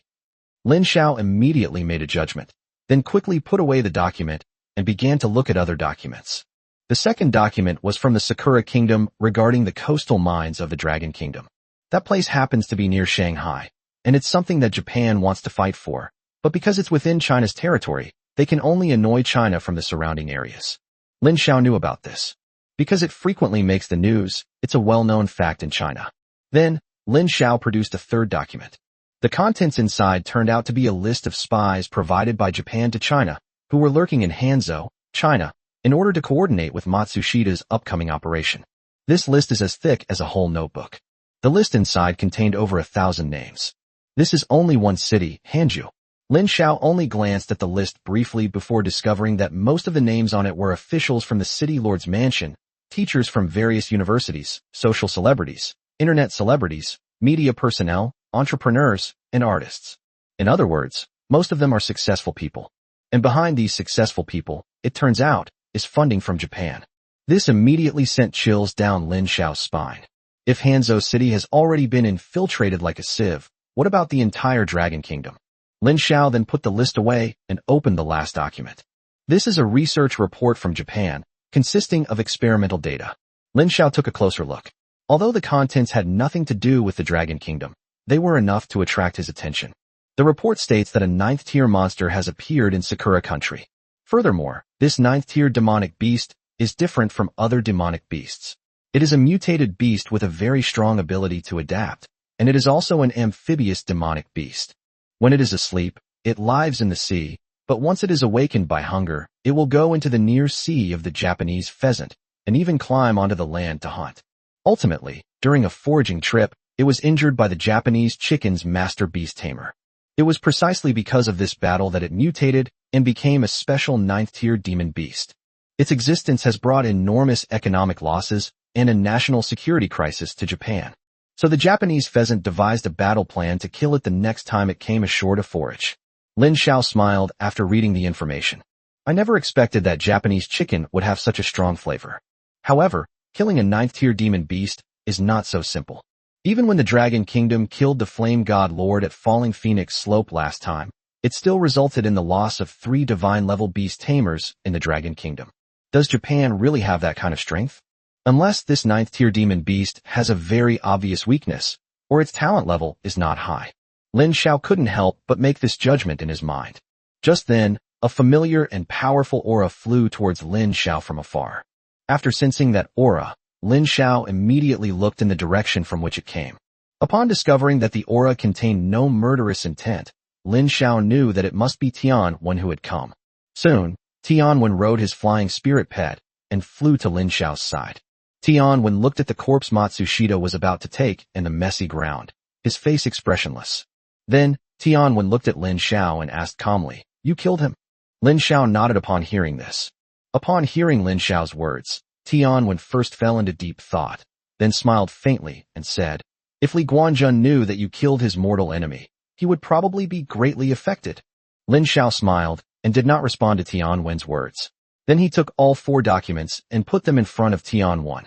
Chapter 147 The higher one's position, the more arrogant one becomes. Looking at the 4 documents, Tianwen couldn't help but ask curiously, "What are these?" Lin Xiao did not give a direct answer. "You'll see when you see it." Tianwen took the 4 documents and initially just glanced at them. However, it was just a glance. Tianwen's eyes were glued to the content above. After looking at it carefully, he closed his eyes, as if he was calming down, or perhaps reviewing the events. After a long while, Tianwen finally let out a long sigh of relief. "All right, I understand about this matter. Consider this a favor." When Tianwen spoke the last word, merit, he gritted his teeth, as if he were suppressing his anger. Clearly, Tianwen saw many names on that list that he could not have imagined, and even some of his old acquaintances. This made Tianwen feel betrayed, and he was furious. The higher one's position, the more arrogant they become, especially when it comes to one's own decisions and one's ability to judge people. They habitually use their own experience to judge whether a person is good or bad. This kind of experience is their source of confidence. But once someone betrays them, it's like shattering their confidence and causing their self-esteem to suffer. This is something no one in a position of power can tolerate. Then, Tianwen looked at the corpse that Matsushita was going to take. "You killed him?" Tianwen's unspoken question was, "Why did you kill him instead of leaving him alive?" Lin Xiao replied nonchalantly, "You won't get anything useful out of this scum." Upon hearing this, Tianwen nodded in complete understanding. Indeed, most of the Japanese spies who are active in the outside world don't actually know much. People like Matsushita, who carry top-secret documents, are extremely rare. Tianwen could also guess that Matsushita probably only knew the contents of these documents at most. Afterwards, Tianwen did not linger there, but instead carried the body that Matsushita was carrying. Then, Tianwen took the two samurai swords that Matsushita was carrying off his body and threw them to Lin Xiao. Finally, Tianwen turned and left. Lin Xiao watched Tianwen's retreating figure and immediately revealed a satisfied expression. You're quite good at handling people. Lin Xiao looked at the two samurai swords that Matsushita was going to bring in his hand. The short Wakaizushi looked very small and exquisite, but it did not trigger any system alerts. This indicates that the knife did not meet the system's requirements. Then, Lin Xiao looked at the demon's sword and saw that the words Muramasa were written on the blade. Upon seeing this, Lin Xiao immediately raised his eyebrows. This is actually the famous cursed sword Muramasa? Lin Xiao sighed. No wonder the system hadn't given any upgrade notification. The so-called demon sword Muramasa is not some remarkable sword, but rather an extremely sharp blade. The internet today exaggerates the power of Japanese samurai swords, making them seem almost mythical. This is largely due to Japanese propaganda efforts. In this respect, one has to admit that Japan's propaganda is incredibly effective. They can exaggerate something as trivial as a sky full of stars. The so-called katana is actually a very useless weapon. It has strong destructive power, but poor practicality because holding it with both hands will affect the attack range. The curvature of the blade also contributes to its weak armor-piercing ability. But why do we always see accounts in various sources of samurai swords slaying hundreds or thousands of enemies? The reason is simple. They didn't have armor, making it easier for them to kill on the battlefield. Furthermore, the samurai of the Sakura Kingdom are short, so they cannot wield more lethal two-handed swords or one-handed swords. Because they couldn't lift it, and they might not even be as tall as the sword, the samurai sword was completely unsuitable for use on the international battlefield. However, the katana is very beautiful and makes a great decorative piece. Muramasa is a prime example of this kind of useless weapon. It is called a demon sword, not because it is too sharp, but because it is too famous. Famous generals and samurai all bought it, which led to the deaths of daimyo or generals under Muramasa's sword, as if Muramasa and daimyo had a grudge against each other. Therefore, people habitually call it the demon blade. Now, Lin Xiao held the Muramasa in his hand, lost in thought. Although this thing is rather useless, it is still a decent weapon. Lin Xiao then flicked Muramasa's sword. Then, the blade made a ding sound.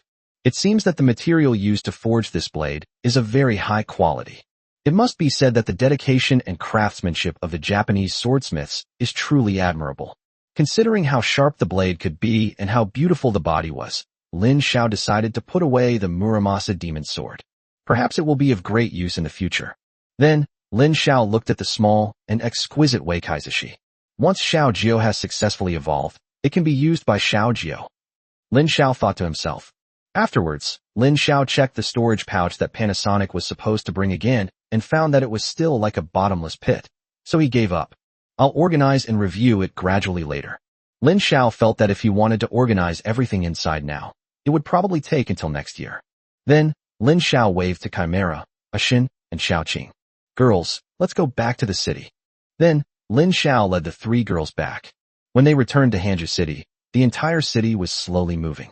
However, this time the movement speed was much slower than during the battle, as if they were sitting on a large teleportation tunnel. 2/3 of the city wall has simply disappeared. Lin Xiao deduced that, in addition to the part of the city wall that was destroyed in the previous battle, another part was the body of the stone dragon viper. However, the stone dragon viper had already disappeared. Lin Xiao deduced that the stone dragon viper was currently transporting the city underground. It is not impossible to continue living in the place where Hanju City was moved to. However, Hanju City used to span the Langjiang River, and many of its docks were still in use. If Hanzhou City isn't moved back, not only will those docks need to be abandoned, but people might also speculate that Tianwen's abilities have declined. Lin Xiao then changed back into Chao Wang's face, put Aishan away, and then walked into Hanzhou City. He did not return directly to the hotel, but went to the city lord's mansion first. At this very moment, inside the city lord's mansion, Zhou Mingwei was handling official business. Lin Xiao could tell that Zhou Mingwei was already quite overwhelmed. Although we won this unusual encounter, the losses to Hanzhou City were enormous, and it was entirely an undeserved disaster.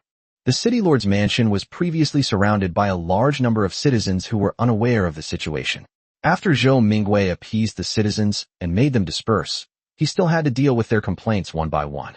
Upon seeing Lin Xiao arrive, Zhou Mingwei immediately put down his work and hurriedly ran to Lin Xiao with a smile. Brother Lin, Xiao Wang, you finally arrived. I just happened to have something to discuss with you. Judging from Zhou Mingwei's words, it was clear that he knew about Lin Xiao's situation. Lin Xiao didn't mind the change in address, and instead asked Zhou Mingwei directly, "You need something from me? What is it?" Zhou Mingwei then pulled Lin Xiao aside, and carefully took a box out of his pocket. "Because you killed Matsushita Kaname and provided important information at a crucial moment, the Lord of the Castle has given you a special reward." After saying that, Zhou Mingwei opened the box directly. Inside the box, a medal lay quietly. Chapter 148, I don't care. I just want to stay by my master's side. Special commendation? Upon hearing this, Lin Xiao immediately raised his eyebrows. The badge had a strange pattern engraved on it. Lin Xiao recognized the design. It was the military emblem. Lin Xiao looked at Zhou Mingwei with some confusion. "What is this? A commendation from the military?" Zhou Mingwei said with some envy. "You must keep this badge safe. It's very important." Lin Xiao picked up the badge and examined it carefully. Then, looking puzzled, he asked, "What's the use of this badge? What benefit does it bring me?" Zhou Mingwei, however, wore a look of longing on his face. "Well, I can't say yet. You'll have to confirm with the military yourself." Upon hearing this, Lin Xiao frowned. He didn't like empty promises. He preferred tangible rewards, even if it was cash. Seeing Lin Xiao's expression, Zhou Mingwei seemed to sense Lin Xiao's confusion.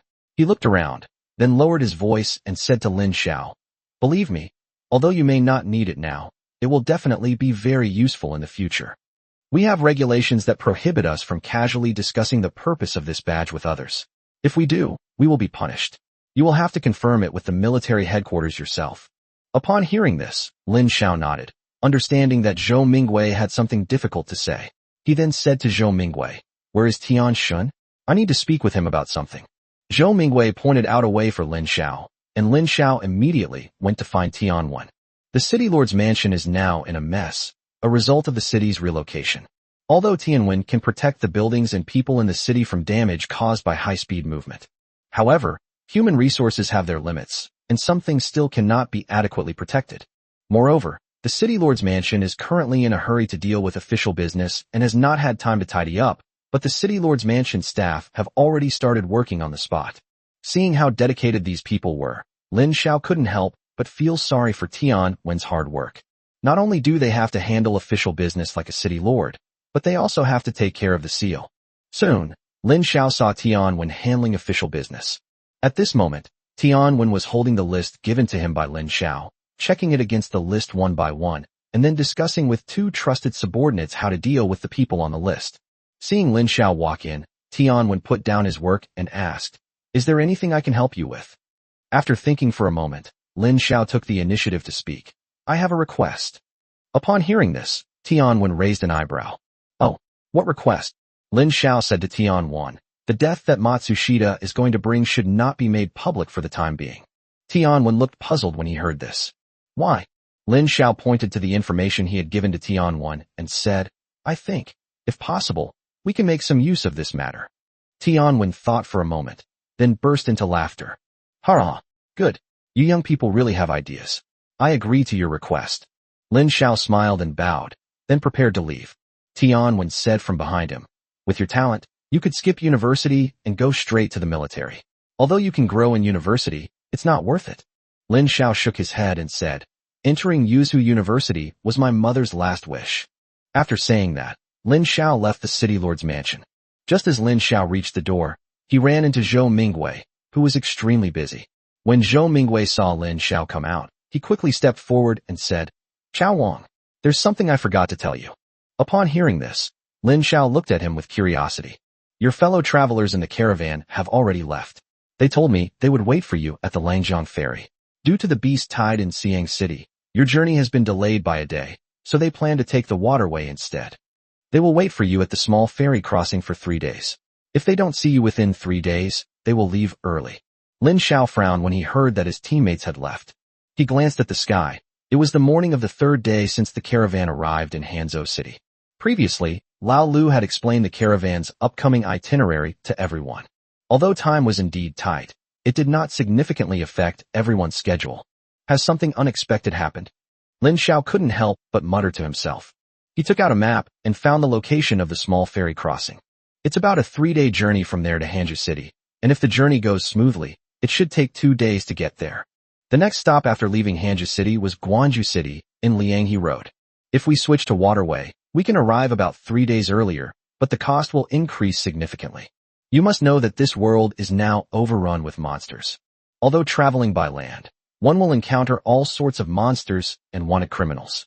But at least traveling by land is much safer than traveling by air or water. After all, waterways and air transport cannot hide their whereabouts.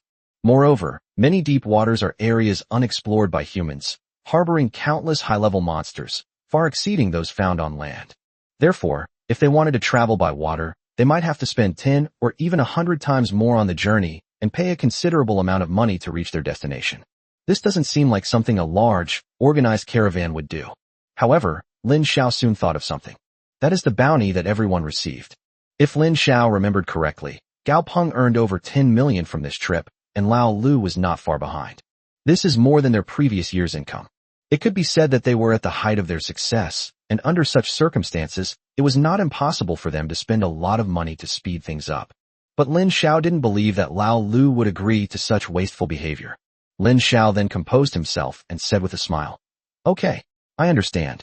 After saying that, he left with Chimera and Xiaoqing. As soon as they stepped out of the city gate of Hanzhou, Lin Xiao released Ishin out of the pokeball again. When Ishin saw the light of day again, she let out a woof and excitedly jumped around on the ground before throwing herself into Lin Xiao's arms. "Master, I've missed you so much, even though it's only been a short time since I left you." Upon hearing this, Lin Xiao couldn't help but laugh and pat Aishan's head. "Go away, go away, go away. Didn't we just release you during the battle? Don't pretend to be all sympathetic here." Aishan, however, still clung to Lin Xiao and wouldn't let go. "No, fighting is fighting. Aishan just wants to stay with her master." Lin Xiao then pushed Aishan away. "All right, with you two sisters here, are you afraid I'll get ripped off?" Upon hearing this, Shan still clung to Lin Xiao's arm and acted coquettishly. "I don't care. I just want to stay by my master's side. From chapter 149 onwards, you'll be our family's money god." Seeing Aishan's coquettish manner, Lin Xiao said with a smile, "We've already passed the halfway mark of the journey. After passing one more town, we can release you." The next town Lin Xiao mentioned was Guangzhou City. What Lin Xiao was most worried about on this trip was Lin Xiaoshan's revenge. Based on his and Luo Cheng's assessment, once they passed Guangzhou City, if Lin Xiao focused all his efforts on his journey, they wouldn't have to worry about Lin Xiaodian returning to retaliate against him. On the way, Aishan revealed her true form. Lin Xiao lay on Aishan's back, with his head resting on Xiaoqing's knees. That looked incredibly pleasant.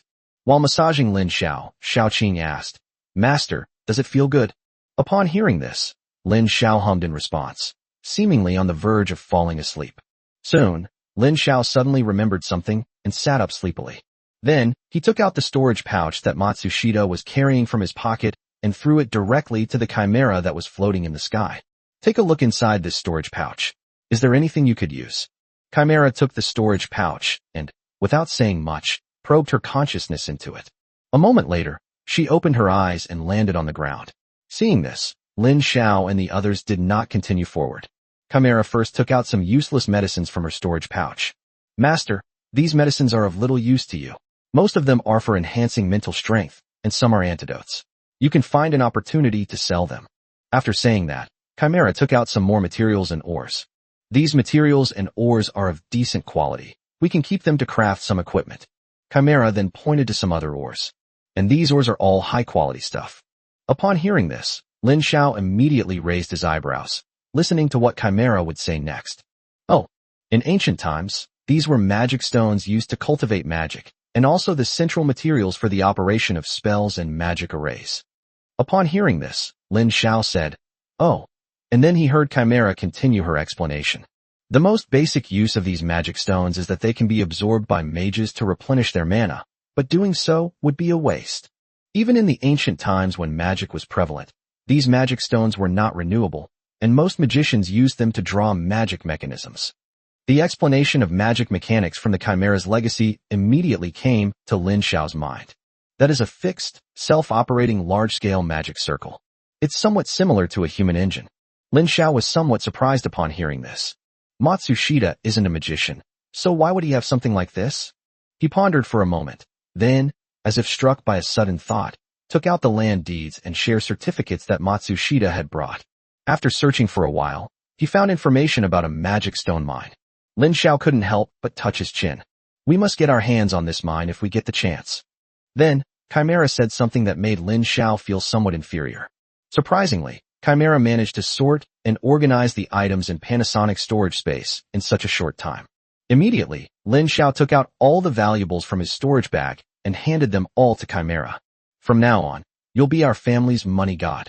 Chimera was immediately taken aback upon hearing this. Give them all to me. At this moment, Xiaoqing said with a coquettish smile, Sister Chimera, managing the money in a family is a sign of being the head of the household. You're not allowed to monopolize the master's position or bully the younger sisters in the future. Upon hearing this, Chimera quickly waved her hand. No, no, no. The head of our family is still the master. I dare not. Besides, all the sisters are led by ninth sister. I dare not overstep my bounds. Upon hearing this, Lin Xiao immediately adopted a serious expression. No one is more suitable than you. Even if Xiao Jio were here, she wouldn't say anything. Seeing that Lin Xiao had said so, Chimera had no choice but to accept Lin Xiao's property as he suggested, and then began to sort and classify it on her own. Lin Xiao gently patted the Chimera's little head before lying back down on Xiaoqing's lap. They then continued on their journey. Ashan didn't actually walk very fast. Even so, we arrived at the ferry crossing a whole day earlier than expected. Firstly, Lin Xiao's mind had been under too much tension lately, and he had also suffered some major battles, so he wanted to take some time to relax. Secondly, Lin Xiao wanted to review the recent events. Returning to the caravan too early would affect his thinking. After an unknown amount of time, Xiaoqing's stomach rumbled with hunger. Lin Xiao rolled off Ashin's back, then took out food from his storage bag and shared it with everyone. They sat down together and began to eat.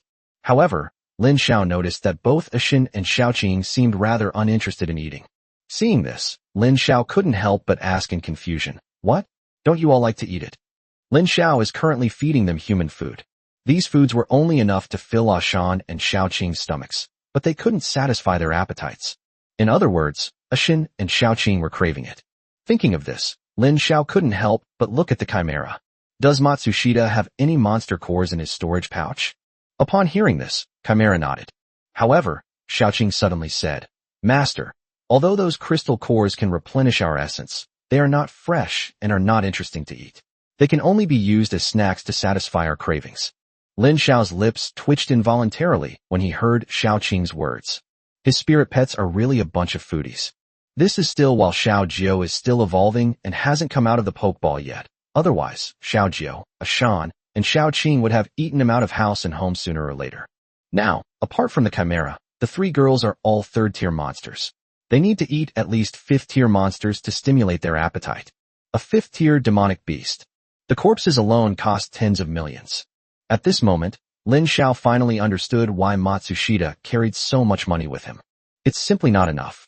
Lin Xiao then said to Ashan with a helpless expression, Go into the jungle and hunt some game. Upon hearing this, Ashin immediately let out a woof, and then jumped up from the ground with great joy. Sister Xiaoqing, wait for me to come back. I promise I'll find prey that will satisfy you. After saying that, Shan disappeared into the woods in a flash. For Ashin, who possesses the power of nature, hunting prey in the jungle is something she is very familiar with. The powerful vitality in those places is also immediately apparent. In addition, with Ashan's extraordinary sense of smell, her prey is even less likely to escape her keen eyes. Soon, the jungle stirred again, but Ashin returned empty-handed, her brow furrowed. Seeing this, Lin Xiao asked with a puzzled look, What's wrong? Didn't you find any prey? Ashin shook her head. Was the prey too strong, and you couldn't beat it? Ashin shook her head again, and then she said, Master, I have encountered a very strange thing. Then, Ashan told Lin Xiao about what had happened after she went into the jungle. It turned out that after entering the jungle, Ashin quickly discovered a fourth-tier monster. However, the other party had a strong premonition. Originally, they planned to hide in the shadows and ambush Lin Xiao and his group when the opportunity arose. But after Ashin found it and showed it her intentions, it ran away immediately. Shan could only follow closely behind. As a result, after turning a few corners, the monster ended up in a strange house. As soon as they entered the house, the life force of the demonic beast vanished instantly. Just then, Shin caught up with them and arrived nearby. Looking at the strange house in front of her, Shin did not choose to go in directly, but immediately returned to Lin Xiao to report the matter. Lin Xiao frowned after hearing what Shan said. After thinking for a moment, Lin Xiao said, Let's go take a look. Chapter 150 The Unscientific Strange House. Lin Xiao and his group then followed Shan to that strange house. Looking at the wooden house surrounded by fences, Lin Xiao couldn't help but fall into deep thought. Why is there a house like this here? It seems that the owner of this house has a lot of taste. After he finished speaking, he looked at the surrounding terrain and couldn't help but be a little surprised. To Lin Xiao's surprise, the house was actually facing a large mountain. However, a layout that is straightforward and direct is not considered good in feng shui. However, the house's scenery and style are top-notch, which is somewhat contradictory. Lin Xiao thought for a moment, then stepped forward. Is anyone inside? After about a dozen breaths, there was still no answer. Then, Lin Xiao knocked on the door, but still no one responded. At this moment, Shin pointed to the door and said, Master, I saw that fourth-tier demon beast crawl in through here. At that time, this door could be pushed open directly. Upon hearing this, Lin Xiao said, Oh, and then pushed hard. Then they heard the door creak open slowly, as it had been in disrepair for many years. Lin Xiao looked at the pushed open door and said, This house looks like it hasn't been lived in for a long time. Then, Lin Xiao led the three girls inside. As soon as they stepped inside, they heard a bang, and the door slammed shut automatically. This scene caught them off guard, and they quickly turned around to check. But after discovering that nothing strange had happened, they all breathed a sigh of relief. Lin Xiao looked around. Strangeness. What's wrong, master? Xiaoqing countered with a question to Lin Xiao. Look around this room. It's exactly noon now, when the sun is at its brightest. Moreover, although the windows in this room are clearly very large and open, no light comes into the room at all. At this moment, the three girls looked around and found that, as expected, the room was dark and gloomy. Although there was plenty of light outside, the windows seemed to block out a lot of it. The thin gauze curtains blocked out the remaining light. It looks like a thin layer of light mist seeping in, just enough for everyone to see the path inside the room, so they won't bump into anything because of the darkness. Filled with curiosity, the group began to examine the furnishings in the room. Before them was a small entrance hall. Several pairs of shoes were placed haphazardly on the shoe rack next to it. There were adults, children, men, and women. There should be a family of four living here. Lin Xiao made a judgment and then picked up one of the men's shoes. Lin Xiao examined them carefully, then frowned and said, That's strange. There's no dust on these shoes, but they're already tattered, as if no one has worn them for decades, or even centuries. Could someone have cleaned the room in the last 100 years? Lin Xiao then checked the other pairs of shoes and found that they were free of dust, but the shoes were all worn out. Some of the lower quality shoes, although still very clean, were already weathered. It shattered into pieces on the ground with just a light touch from Lin Xiao. As I left the entryway, the wooden floorboards under my feet creaked and groaned. This teeth-grinding sound always makes people feel uneasy. As Xiaoqing walked, a crack sound suddenly came from under her feet. They quickly looked down at Xiaoqing's feet and found that she had accidentally broken the wooden floorboards in the room. Shan had even bared her fangs and nails. She thought some kind of enemy had appeared. Lin Xiao couldn't help but sigh and said, Everyone, relax. This house has been here for who knows how many years. It's so dilapidated. If we move it even slightly, it might collapse. Upon hearing this, the three girls nodded immediately, like chicks pecking at rice. Even the chimera floated up and stopped touching anything in the room. Lin Xiao then walked into the living room. As soon as he entered, Lin Xiao felt a modern atmosphere. Although the building is still made of wood, it is fully equipped with everything from televisions to air conditioners. Lin Xiao tried to turn on some of the electrical appliances in the room, only to find that they were all out of power. The sofa has also weathered over the years, with both the leather surface and the inner foam showing varying degrees of damage. Lin Xiao examined it carefully and soon found a production certificate on the air conditioner. Upon closer inspection of the production date, Lin Xiao was surprised to discover that this place had existed for 200 years. Lin Xiao checked other places and found that any evidence that could prove the existence of this place over time indicated that the house and everything inside it were from 200 years ago. This eliminates the possibility of someone moving in later and replacing the furniture. Then, Lin Xiao pinched his chin and said, It's been 200 years. Some of the furniture here has weathered away. Even the best wood will rot due to years of neglect. But this house has been able to stand here without any monsters invading it. That doesn't make sense. A house built in the wild, even a villa, no matter how good the building materials used, will still be taken over by monsters. Lin Xiao had just checked the building materials here and found that they weren't high-quality wood, so there was definitely something fishy about this house. Just then, Sean suddenly sniffed. What's that smell? It smells so good. The others quickly looked towards the living room door and, sure enough, discovered a strange fragrance wafting in, as if someone was cooking. Immediately, they followed the scent to the kitchen. The kitchen door was closed, but the aroma could still be smelled through the crack in the door. After thinking for a moment, Lin Xiao opened the kitchen door. The three women stood ready, waiting for some kind of monster to jump out from inside so they could start a battle. As soon as they opened the kitchen door, they were surprised to find a woman dressed in a classic maid's dress cooking food inside.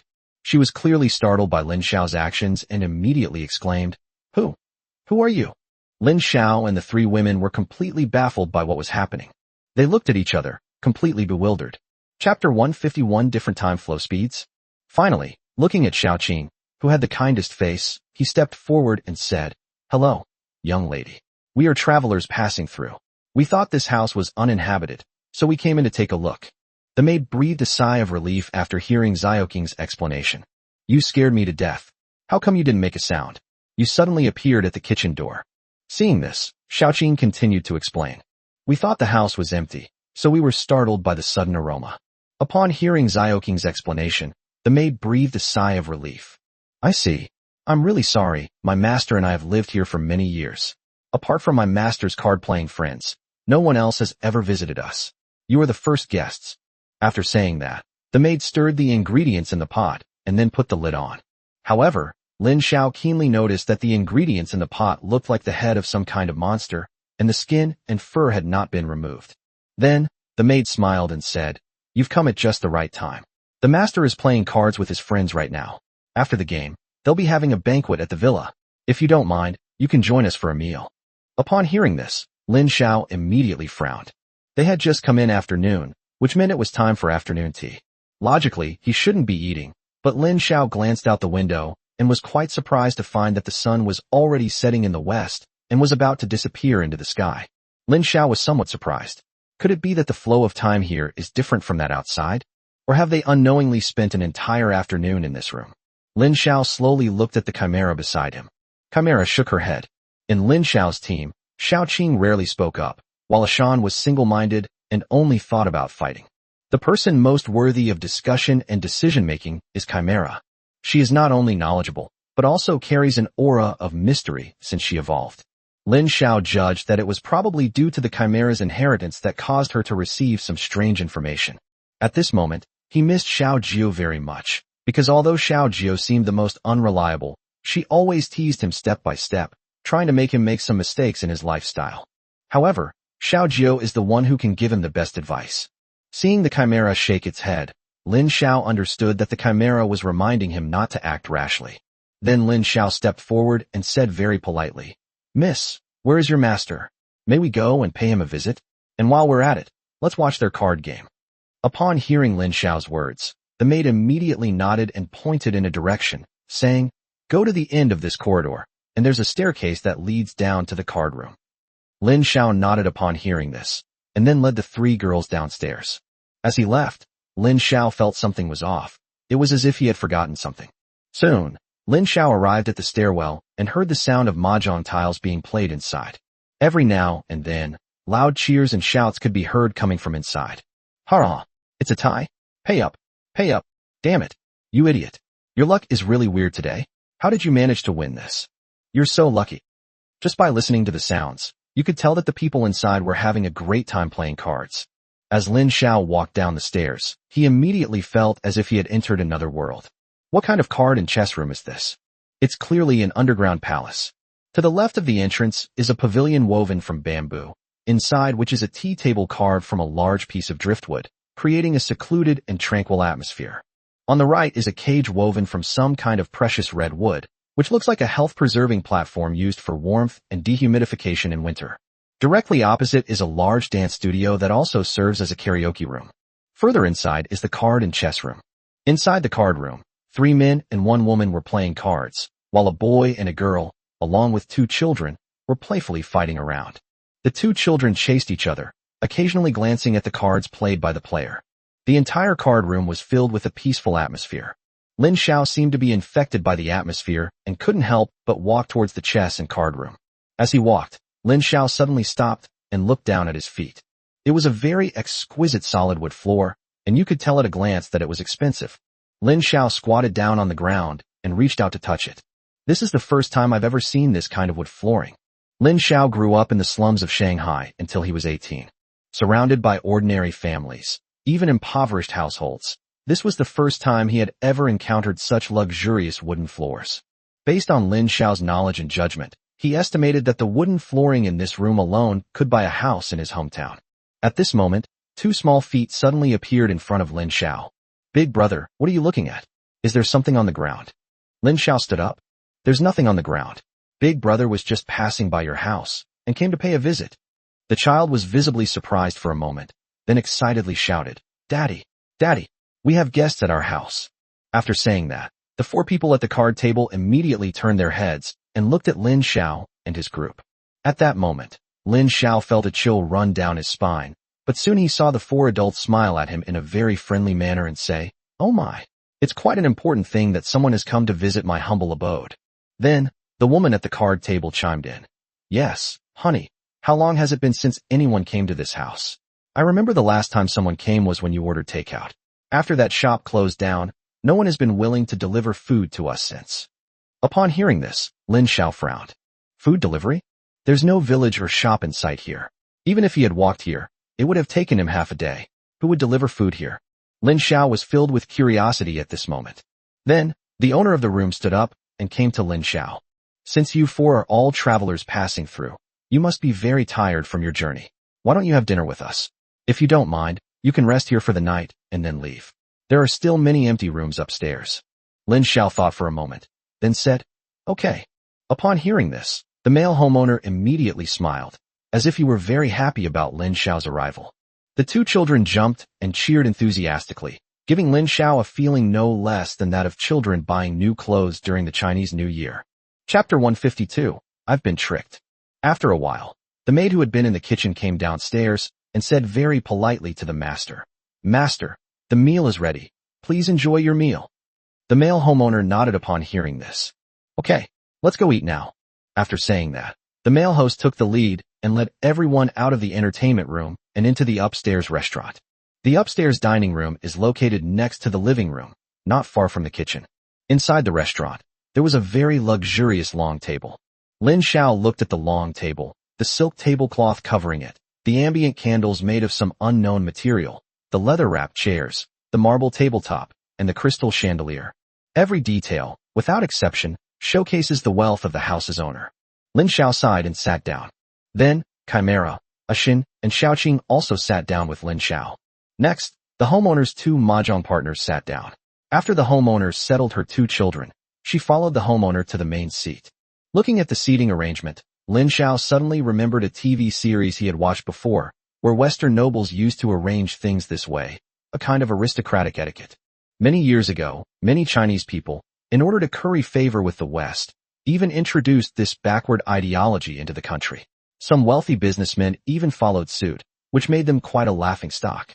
When it comes to etiquette, no one understands it better than the people of China. The etiquette of the Dragon Kingdom is not only solemn and sacred, but also universally applicable. Every gesture and movement has a different meaning and can even express different ideas. However, the purpose of these Western etiquettes is not for the sake of etiquette. It was simply a way to highlight the owner's status. It was a form of class division. Just then, the master gently pressed a bell. Hearing the bell, the maid seemed to receive a signal and pushed a serving cart out of the kitchen to the dining table. Then, she slowly opened the lid of the food cart, revealing the corpse of a monster inside. After a simple cooking process, she divided the monster's corpse into several pieces. Then, the maid placed a portion on each person's plate. Upon seeing this, Lin Xiao couldn't help but frown. You should know that in this world, especially in the current environment, many wealthy people eat the flesh of monsters to enhance their physical fitness. After all, the bodies of demonic beasts contain a large amount of spiritual energy. Although it cannot be directly absorbed by the body, long-term consumption can still improve one's constitution. There are also people who live in the wild for a long time, and they often eat the flesh and blood of monsters to replenish their energy. However, regardless of the method, there is no precedent of simply cooking the flesh of a monster, cutting it up, and serving it to people. Especially if they don't even cut it in advance and just serve it to people to eat. It won't make them look appetizing. Especially for wealthy people who are very particular about their food, it's even less likely that they would eat like this, especially in front of guests. If I actually did that, I would be laughed at. Seeing Lin Xiao's brows furrowing deeper and deeper, the hostess keenly observed this. She suddenly turned her face towards Lin Xiao and asked, "What's wrong? Doesn't the guest like the food?" Lin Xiao suddenly had a bad feeling, but he didn't show it on his face. Instead, he smiled and replied, "No, I'm just curious how this meat is made, what ingredients are in it, and why it smells so unique." Upon hearing Lin Xiao's words, the male host burst into laughter. "What did I tell you? Our maid's cooking skills are unparalleled. I didn't like the food before, and it didn't look appetizing at all. But after I tried it, I loved it." After saying that, the male host looked at the other two card players. Even these two card players didn't want to eat it at first, and even refused on the spot, which made me lose face. But later, after the maid fed them some, they liked the taste. Look how happy they are eating it now. Upon hearing this, Lin Xiao looked at the two card players and immediately saw them stuffing a whole piece of monster meat, bones and all, into their mouths like wild beasts, then chewing it vigorously. They even crushed the bones, making a crunch, crunch sound. Lin Xiao then turned to look at the chimera and saw that the chimera's brows were also furrowed, as if it was thinking about something. After noticing Lin Xiao's gaze, a Shen lay down beside him and said, "Master, this is the monster that ran in at noon." In an instant, it felt as if something inside Lin Xiao's heart had been unlocked. It was only then that Lin Xiao realized some of the problems. "Wrong. I think I've forgotten something." "No, it's not that I forgot. It was my oversight. My thoughts were being intentionally manipulated, and I simply ignored it." Lin Xiao kept thinking about what exactly had been overlooked. Soon, Lin Xiao raised his head and looked at the chandelier above him. He carefully examined the antique-style chandelier. In an instant, Lin Xiao noticed a detail. The light bulb had a trademark, expiration date, and production date engraved on it. Although looking directly at this incandescent bulb is very glaring, Lin Xiao's mental strength allows him to easily see through the light and discern the production date. It says there, 200 years ago. Suddenly, Lin Xiao understood many things. He knew exactly what was wrong. When they entered, the entire villa was dilapidated, but after they smelled the aroma of cooking, the room miraculously became perfectly intact. Inside the house, all the electrical appliances were old and out of service, and even the basic electricity was cut off, but the downstairs recreation room was brightly lit and even had the air conditioning on. Moreover, it was clearly noon when they came in, so how come it's evening now? They need to turn on the lights for illumination. Lin Xiao then realized that they had unknowingly fallen into a trap. He then put down his knife and fork. Seeing Lin Xiao's actions, the host frowned and looked at Lin Xiao, asking, "Guest, why aren't you eating? Don't you like it?" As soon as he finished speaking, everyone else turned to look at Lin Xiao. Their eyes had turned hostile, and even a hint of murderous intent had appeared. Even the two card players who were enjoying their meal were staring intently at Lin Xiao, as if they wanted to devour him alive. Lin Xiao smiled and shook his head, saying, "I am very interested in the food you have provided, so I would like to visit the kitchen and see how this delicious food is made." Hearing Lin Xiao so frankly praise the family's food, the male homeowner's face immediately lit up with joy. Chapter 153 Guest, Eat Up. Eat Up. Then, the male homeowner summoned the villa's maid. "Quickly show the guests how you cooked the food, what seasonings you put in it. The guests are very satisfied with your food, so don't hide anything, understand?" Upon hearing the master's order, the maid immediately showed a clearly troubled expression. Upon seeing this, the male homeowner's expression immediately turned stern. He was clearly displeased and kicked the maid in the stomach. The maid immediately cried out in alarm and then collapsed to the ground. But the master still felt it wasn't enough and continued to stomp on and kick the maid. While hitting him, the male homeowner said in a lecturing tone, "Don't you listen to what I say? Have you forgotten that I am the head of this household?" Meanwhile, the woman of the house also became cold and unapproachable. "You're just a maid, our family's private property. You do whatever we tell you to do. If it weren't for your excellent cooking, we would have fired you long ago." Tears welled up in the maid's eyes. She wiped them away, stood up, nodded, and said, "Yes, master." After saying that, the maid turned around and was about to lead Lin Xiao to the kitchen. Anyone who saw this would not stand idly by and would definitely stop this family from doing such a thing, but Lin Xiao did not do so. Because Lin Xiao knew that there was something wrong with this house, and that there was something wrong with everyone in this house. If he were to act carelessly, he, Chimera, Ashin, and Xiaoqing would all die here. After the maid finally wiped away her tears, Lin Xiao glanced at her expression and found that she had no complaints and didn't even look a little aggrieved. She seemed relieved. It was as if her owner had only beaten her and hadn't done anything else to punish her. This outcome seemed to make her very fortunate. Seeing her like this, Lin Xiao couldn't help but be a little surprised. Because this is so illogical. When everyone arrived at the kitchen, Lin Xiao was surprised to find that the male and female hosts had not followed them. They simply stayed where they were and continued eating. The male host felt Lin Xiao's gaze and explained with a smile, "We are an old aristocratic family. It would be impolite for us to follow the maid into the kitchen." Lin Xiao nodded, and at that moment, the maid opened the kitchen door. Lin Xiao had been here before and was familiar with the layout. The kitchen layout is very simple. As soon as you enter, there is a work table for preparing ingredients, placed in the very center of the kitchen. On the left is a sink, and on the right is a quaint refrigerator. Beyond the worktop are the stove and oven, with a huge window in the middle. By this time, it was already evening outside the window, and the moon had risen. The moonlight streaming in through the window didn't create a sense of tranquility. On the contrary, it carried a hint of eeriness. The maid first pointed to the control panel. "This is where I prepare the ingredients. I wash them first, and then I cook them." Lin Xiao couldn't help but think of the food that had been served with fur and felt a little nauseous. Next, she went to the refrigerator, reached out, and opened the door, inside which was a large amount of food.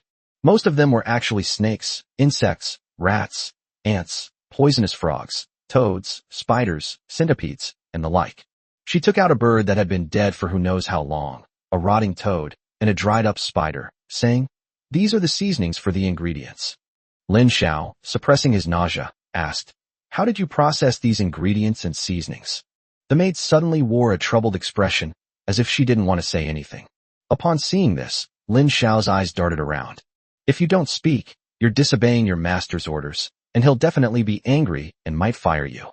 Upon hearing Lin Xiao's words, the maid immediately looked anxious and pleaded, "Please don't tell my master. I'll demonstrate how to cook for you right now."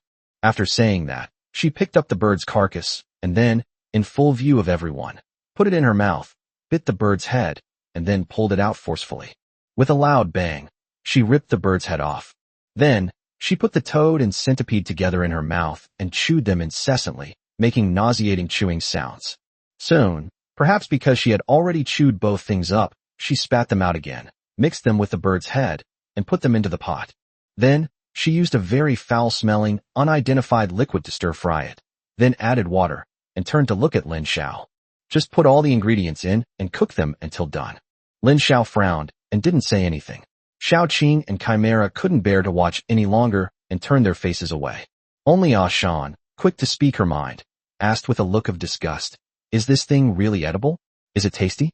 Won't it kill someone?" To everyone's surprise, the maid looked proud after hearing Ashan's words. "Of course it's delicious. My master kept me on because he ate the food I made. I spent a long time researching and discovering this recipe. Anyone who eats it will say it's delicious. They'll get addicted and come to my house every day. If you don't believe me, just look at my master's 2 card-playing friends.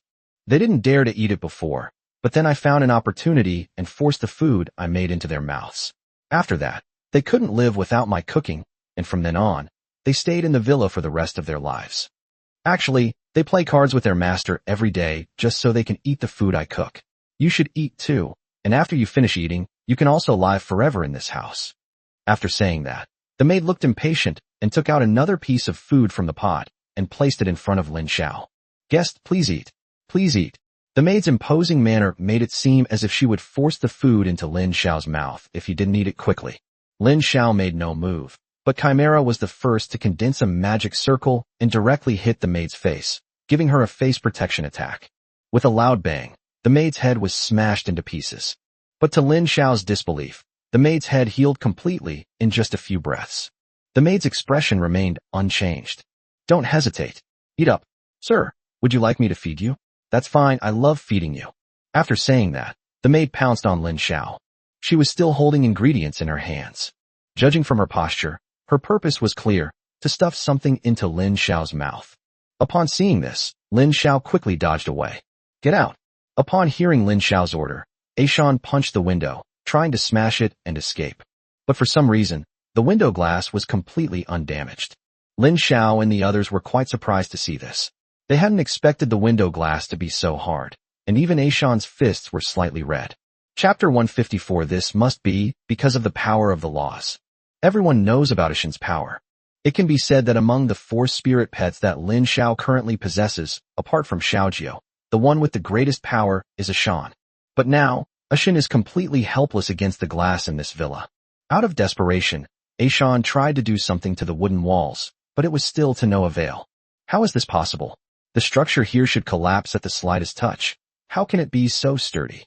At this moment, Lin Xiao, along with 3 girls, quickly retreated from the kitchen, avoiding the maids.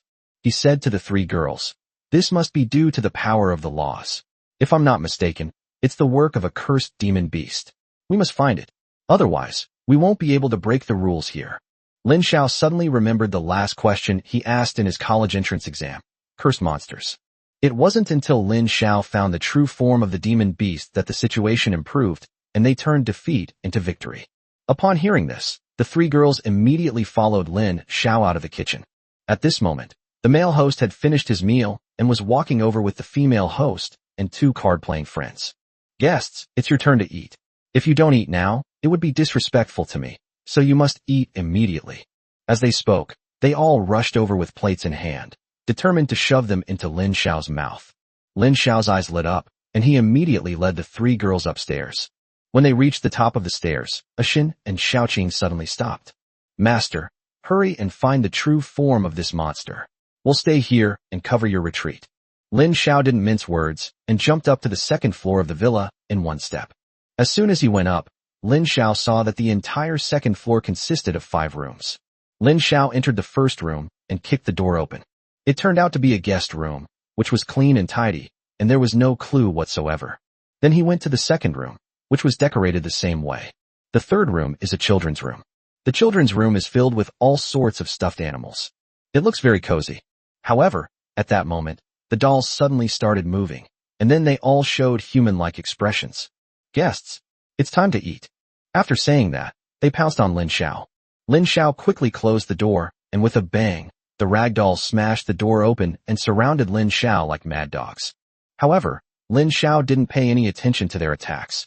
Because Lin Xiao's body was optimized to the extreme after he possessed the power of the Heavenly Fox, coupled with the combat techniques he learned at school, even a 5th-tier demon beast would be killed on the spot if he fought it one-on-one. Before Chimera, a phantom book appeared, and she began to chant incantations. Soon, a huge magic circle appeared on the ground, encompassing Lin Xiao and all the rag dolls. Then, a large number of tentacles stretched out from within the magic circle, holding the rag dolls in place. "Master, you must leave quickly. Don't linger in the fight. We need to find the source of this curse first." Lin Xiao grunted in agreement, and, without hesitation, immediately jumped out of the magic circle. Then, Lin Xiao hurriedly ran to the innermost part of the room. That's the master bedroom of this villa. However, as soon as he arrived at the door of the room, Lin Xiao was stunned and stood there. He suddenly remembered something and carefully reviewed everything they had just experienced in the villa. The owner of this house was clearly a wealthy person from 200 years ago who greatly admired the lifestyle of Western aristocracy. People like this are very fond of copying and learning from the practices of Western aristocracy.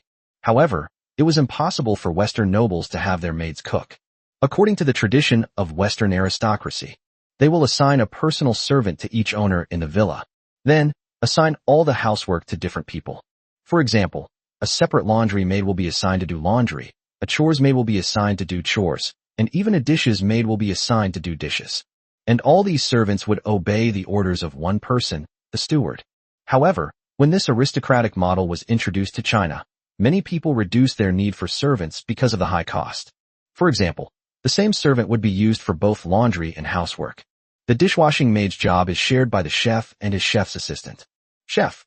As Lin Xiao thought about this, he suddenly realized that something was wrong with the place. That's right. He's a chef. Maids are not allowed to participate in cooking. The only person who can participate in cooking is the head chef. There was no chef in this house. Where did the chef go? Upon realizing this, Lin Xiao immediately understood. That's right. Looking for the chef's room. The cooks and servants lived in different places. Personal servants typically lived on the other side of their master's room, which helped them respond to their master's commands more quickly. The chefs often live on the lowest floor of the villa, in the room closest to the kitchen. Thinking of this, Lin Xiao quickly turned around and gave up the idea of checking the master bedroom. Then, he strode over the rag dolls and quickly made his way to the stairwell. At this very moment, Ashin is engaged in a fierce fight with the owners of the house. Xiaoqing has even revealed her snake scales and tail. Because the space was too small, neither of the girls could reveal their true forms. The male owner's head was already floating in midair, supported by a spine that connected to his body. His body had now transformed into the shape of a ginseng spider's legs. The woman's body had been transformed into a bird. With each movement she made, large feathers would fall from her body. These feathers are all highly toxic and corrosive. If they stick to the floor will make a rustling sound. Seeing this, Lin Xiao immediately flipped over and jumped down from the second floor, landing steadily on the wooden floor on the first floor. Seeing Lin Xiao jump down, the two children had already transformed into toads and were making croak, croak sounds. Upon seeing Lin Xiao, they immediately opened their mouths and jumped towards him. As soon as they opened their mouths, two sticky tongues shot towards Lin Xiao. Lin Xiao knew without even touching the two tongues that if he were to be touched by them, he would be unable to escape and might even be in mortal danger. Lin Xiao quickly dodged to the side, then rolled over and arrived at the stairwell leading to the underground entertainment room. Then, Lin Xiao leaped to the bottom floor of the villa in one step. Looking around, you can see the luxurious entertainment room. But Lin Xiao knew there must be another hidden door here. He turned around and went down the stairs, where he immediately discovered that there were two hidden doors. Immediately, a smile appeared on Lin Xiao's face. He didn't rush to open the door, because he knew that all the secrets lay there. So he activated his magic, releasing two magic missiles at the same time, which opened the two doors simultaneously. Chapter 155. You finally succeeded in evolving. As the two doors were opened, Lin Xiao saw that one of the rooms was empty, with only the corpses of countless strange creatures inside. Without exception, they were all snakes, insects, rats, and ants. It's exactly the same as the refrigerator in the kitchen.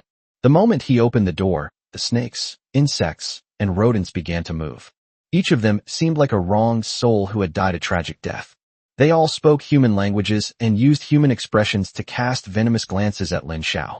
Then, they all started crawling out of the room, trying to devour Lin Xiao. I'm going to eat you. Come and become our companion. Hurrah! As long as we become our companions, we can be resurrected. Eat him. Fresh humans are the best to eat. Seeing this, Lin Xiao stepped directly into the second room. As soon as he entered, he closed the door, keeping the snakes, insects, rats, and other ingredients outside. Then, he looked around the room he was in. Lin Xiao immediately smiled. Because he was right, he saw a man nailed to a huge cutting board. He held a kitchen knife in one hand and a spatula in the other. A large hole had been ripped open in his stomach, and his internal organs spilled out onto the ground. What's even more terrifying is that his wounds were covered with teeth. The teeth were locked together, but his mouth had been sewn shut with fishing line. Lin Xiao then recalled the monster's basic information. The cursed chef Pelosa, an S-rank, 6th-order cursed monster, was originally the head chef of a grand hotel, possessing exceptional skills and renowned far and wide. Later, he was noticed by a famous local tycoon and hired to work in his home as the head chef. Because the owner was a gourmet, Pelosa had a very high status. Therefore, Perosa was able to manage all the servants in the villa. One of the maids caught his eye. This maid was clumsy and couldn't do anything right. So one day, Perosa decided to fire her, but the maid knelt down and begged for mercy, making up many lies, which made Perosa give her one last chance. However, the maid was not grateful for this, but instead harbored resentment towards Perosa. She then obtained a recipe for black magic through a sacrificial ritual. Anyone who eats her food becomes addicted and can't eat anything else. As a result, the master started to distance himself from Perosa and relieved her of her position as head chef. After Pelosa discovered the truth, she wanted to expose the maid's conspiracy, but she was framed by the maid and ended up having her heart and abdomen ripped out, becoming a sacrificial offering. However, the villa's feng shui was bad, which caused Pelosa's resentment to grow, eventually turning him into a cursed monster. The entire villa became a cursed place because of him, and everyone inside would die a miserable death. Even if they die, they cannot be reborn. They will live their entire lives relying on instinct, confined to the villa. Possesses the following skills: corrosion, bite, slash, cooking, burning fire, and curse. Lin Xiao had just finished reviewing Palassa's basic information when he heard a click. The chopping board behind Palassa suddenly shattered. Then, Perosa's body fell to the ground with a thud. He slowly raised his head, and the crack on his stomach began to wriggle like a mouth. Then, Lin Xiao heard a sound that made his teeth ache. You're all accomplices that wretched woman found, aren't you? In that case, you can all die. After saying that, Palassa brandished the cleaver and slashed at him. Lin Xiao dodged, and with a loud boom, the door was cleaved open by his sword. The snakes, insects, and rodents outside rushed in as soon as they saw the door open, and then pounced on Lin Xiao. Seeing this, Lin Xiao sneered indifferently. Damn it, since you want to collude with that slut, then I'll grant your wish. After saying that, Perosa waved the spatula in his hand, scooped up a centipede, and put it into the mouth on his stomach. After chewing twice, the enormous mouth sprayed out a large amount of venom with a poof. Lin Xiao quickly dodged, and the venom splashed onto the wall, instantly corroding it and creating a huge black hole. However, Lin Xiao could tell that the wall was not damaged in any way. It was just a characteristic of the venom. Then, Perosa continued to stuff things into his stomach. Palassa sneered. A fragile human dares to oppose me. I will drown you in these poisonous creatures. Upon hearing this, Lin Xiao showed an indifferent expression. Really? Then bring it on. Then, the mouth on Palossa's stomach opened wide, and a strange flame shot out from it. The flames were black. Lin Xiao sensed two attributes from the flames: explosive and vicious. Palassa yelled and roared, Die! Die with that bitch! At the same time, a massive amount of crimson flames surged from Lin Xiao's body. This flame is the purest and noblest flame in the world. The moment it came into contact with this flame, Palassa's poisonous fire seemed to encounter the heavens and earth and immediately withered away. Meanwhile, the snakes, insects, rats, and ants that had been reveling all retreated to a corner, trembling with fear. After that, the whole world seemed to become an ocean of fire. With a loud boom, flames exploded, filling the entire space. The snakes, insects, and rodents immediately fled in panic towards the door. However, by then it was too late for them to leave. As you can see, the flames surged from the basement into the hallway, forcing all the villa's owners to retreat. Then, the flames surged up to the second floor, burning all the rag dolls to ashes. Then, the flames slowly dissipated. A woman appeared, wearing a red cloak, her breasts half exposed, her snow-white skin like fine jade, and her jade-like neck like the most perfect work of art. Even without seeing her face, you would know she is a stunning beauty.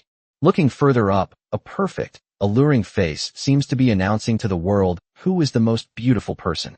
Just one glance at it is enough to make you feel like you can't resist. She's absolutely gorgeous, so incredibly tempting. Behind her, 3 fiery red tails were swaying and shaking. Immediately afterwards, Xiaojio's clear and alluring voice rang out. Ha ha ha. How dare you say such things to your master, you ugly thing. You really have no shame. After saying that, Xiaojio's spotless jade feet immediately stood on the ground. Looking at Xiaojio's retreating figure, Lin Xiao immediately smiled and said, You've finally evolved successfully. Chapter 156 Being a beast tamer is really troublesome. Upon seeing Xiaojio, Lin Xiao immediately recalled Xiaojio's basic information. A 9-tailed celestial fox in its 3-tailed state, an SSS-level spirit pet, possessing celestial fox bloodline and inheritance. After evolving into a 3-tailed fox, the 9-tailed celestial fox's columnistic and menacing nature will begin to emerge. Wherever she appears, it may bring good fortune or natural disaster. Her power has undergone a qualitative change. Every word she speaks carries weight and can influence everyone around her. Possesses the following skills: bewitchment, charm, words of wit, heavenly fire, heavenly fox power, and world destruction. Bewitchment. One can use words to bewitch or manipulate one's opponent. The mantra of cherishing words. A mantra spoken under any circumstances can influence the mind of the target. When used in conjunction with charm and bewitchment, its power can be enhanced. It is particularly effective against enemies with weak mental strength. Cataclysmic destruction marks enemies in advance and after a 5-second incantation period, a fiery explosion will occur at the feet of the marked enemy. Lin Xiao was somewhat surprised after seeing Xiao Jiu's attributes. In a sense, Xiao Jiu's evolution didn't significantly increase its attack power, but its improvement in its overall strength and realm was simply unimaginable. Aside from the addition of a devastating attack that requires a 5-second cast time, there are no other enhancements. However, the casting time for this skill is quite insignificant. However, when used in conjunction with Chimera's control skills, it's incredibly satisfying and can completely achieve an instant kill.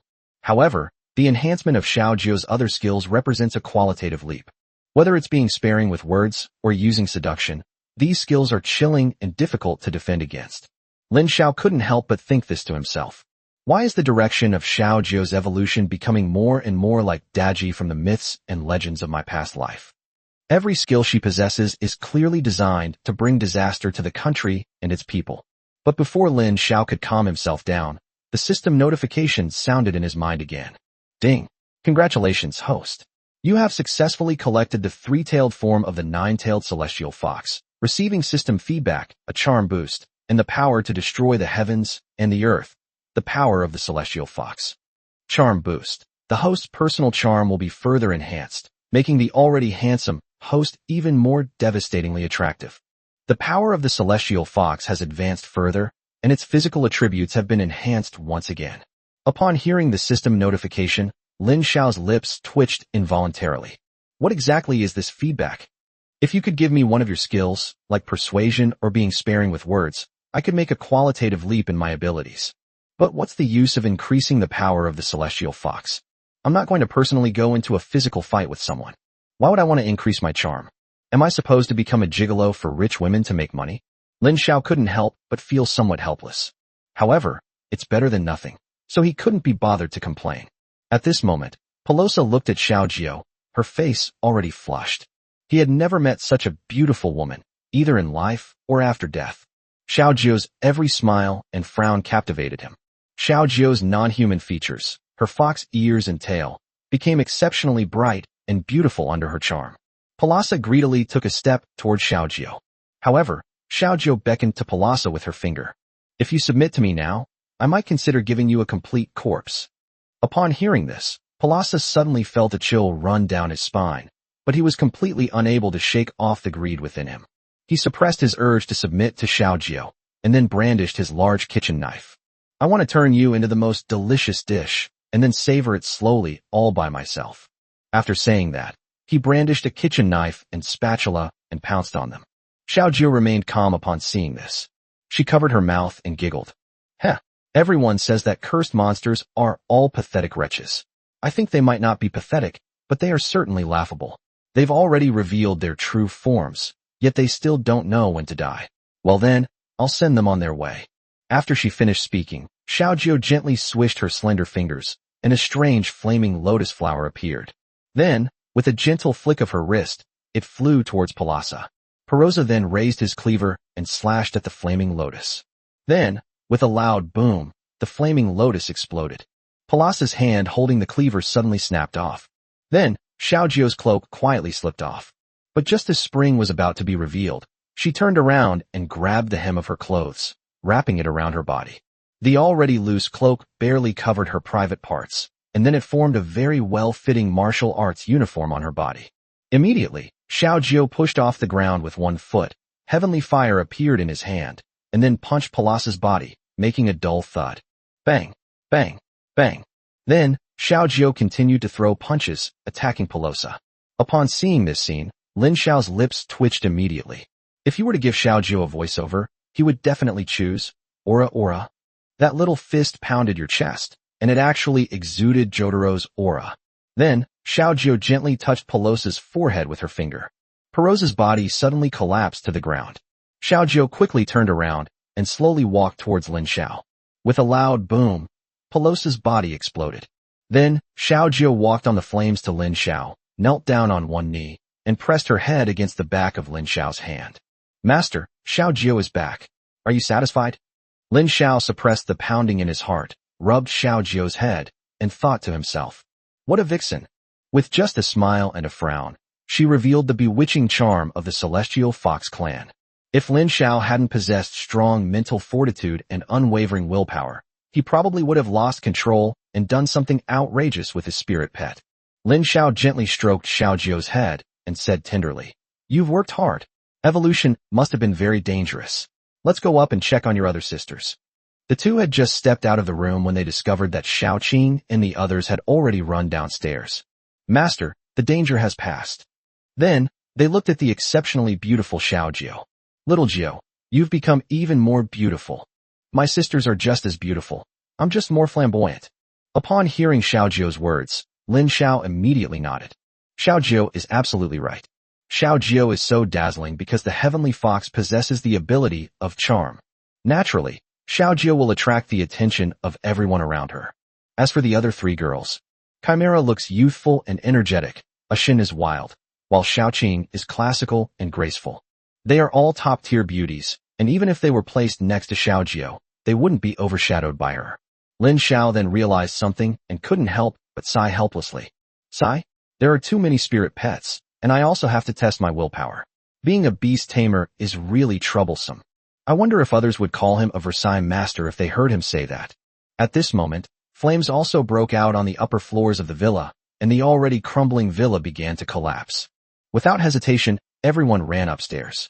While running, Lin Xiao took a special look at his surroundings. They discovered that the family of four and their mahjong partners who were originally in the room had all turned into skeletons. Moreover, judging from their appearance, they must have been dead for 100 or 200 years. The once splendid furniture and decor have been replaced by the dilapidated state they saw when they first entered the villa. Chapter 157. Something's not right about our adventure this time. At this moment, the fire had become fierce, and Lin Xiao quickly led the four girls out. As soon as they stepped out of the villa, a ray of intense sunlight hit Lin Xiao's eyes. Lin Xiao clearly remembered that it was already evening when they were having dinner at the villa. It seems that the flow of time inside the villa is indeed different from that outside. Just then, the already crumbling wooden villa suddenly shook and then collapsed with a crash. Looking at the smoke and dust from the burning flames and the ashes from the house itself, Lin Xiao couldn't help but sigh and said, "Let's go." Just as Lin Xiao was about to leave, his premonition suddenly kicked in. He turned back and looked carefully at the ruins of the wooden villa. After thinking for a moment, he said to Xiao Jiu and Xiao Qing, "Find a way to put out the fire." Although neither of the two women knew what new discovery Lin Xiao had made, they carried out Lin Xiao's orders without any hesitation. Xiao Jiu used his heavenly fire to suppress the myriad fires, minimizing the flames. Then, Xiaoqing immediately summoned a heavy rain that targeted only the villa, extinguishing the fire. Only after seeing that the flames had been completely extinguished did Lin Xiao return to the ruins. He carefully examined everything in the ruins. Xiao Jiu walked up at this moment and asked with some confusion, "Master, what's wrong?" Chimera also floated curiously beside Lin Xiao. Lin Xiao pondered for a moment, then said with a serious expression, "I have a feeling that something is wrong with this adventure. Just now, I suddenly thought of a crucial question. Although Pelosa is cursed, he is not a monster. He is a living, breathing human being."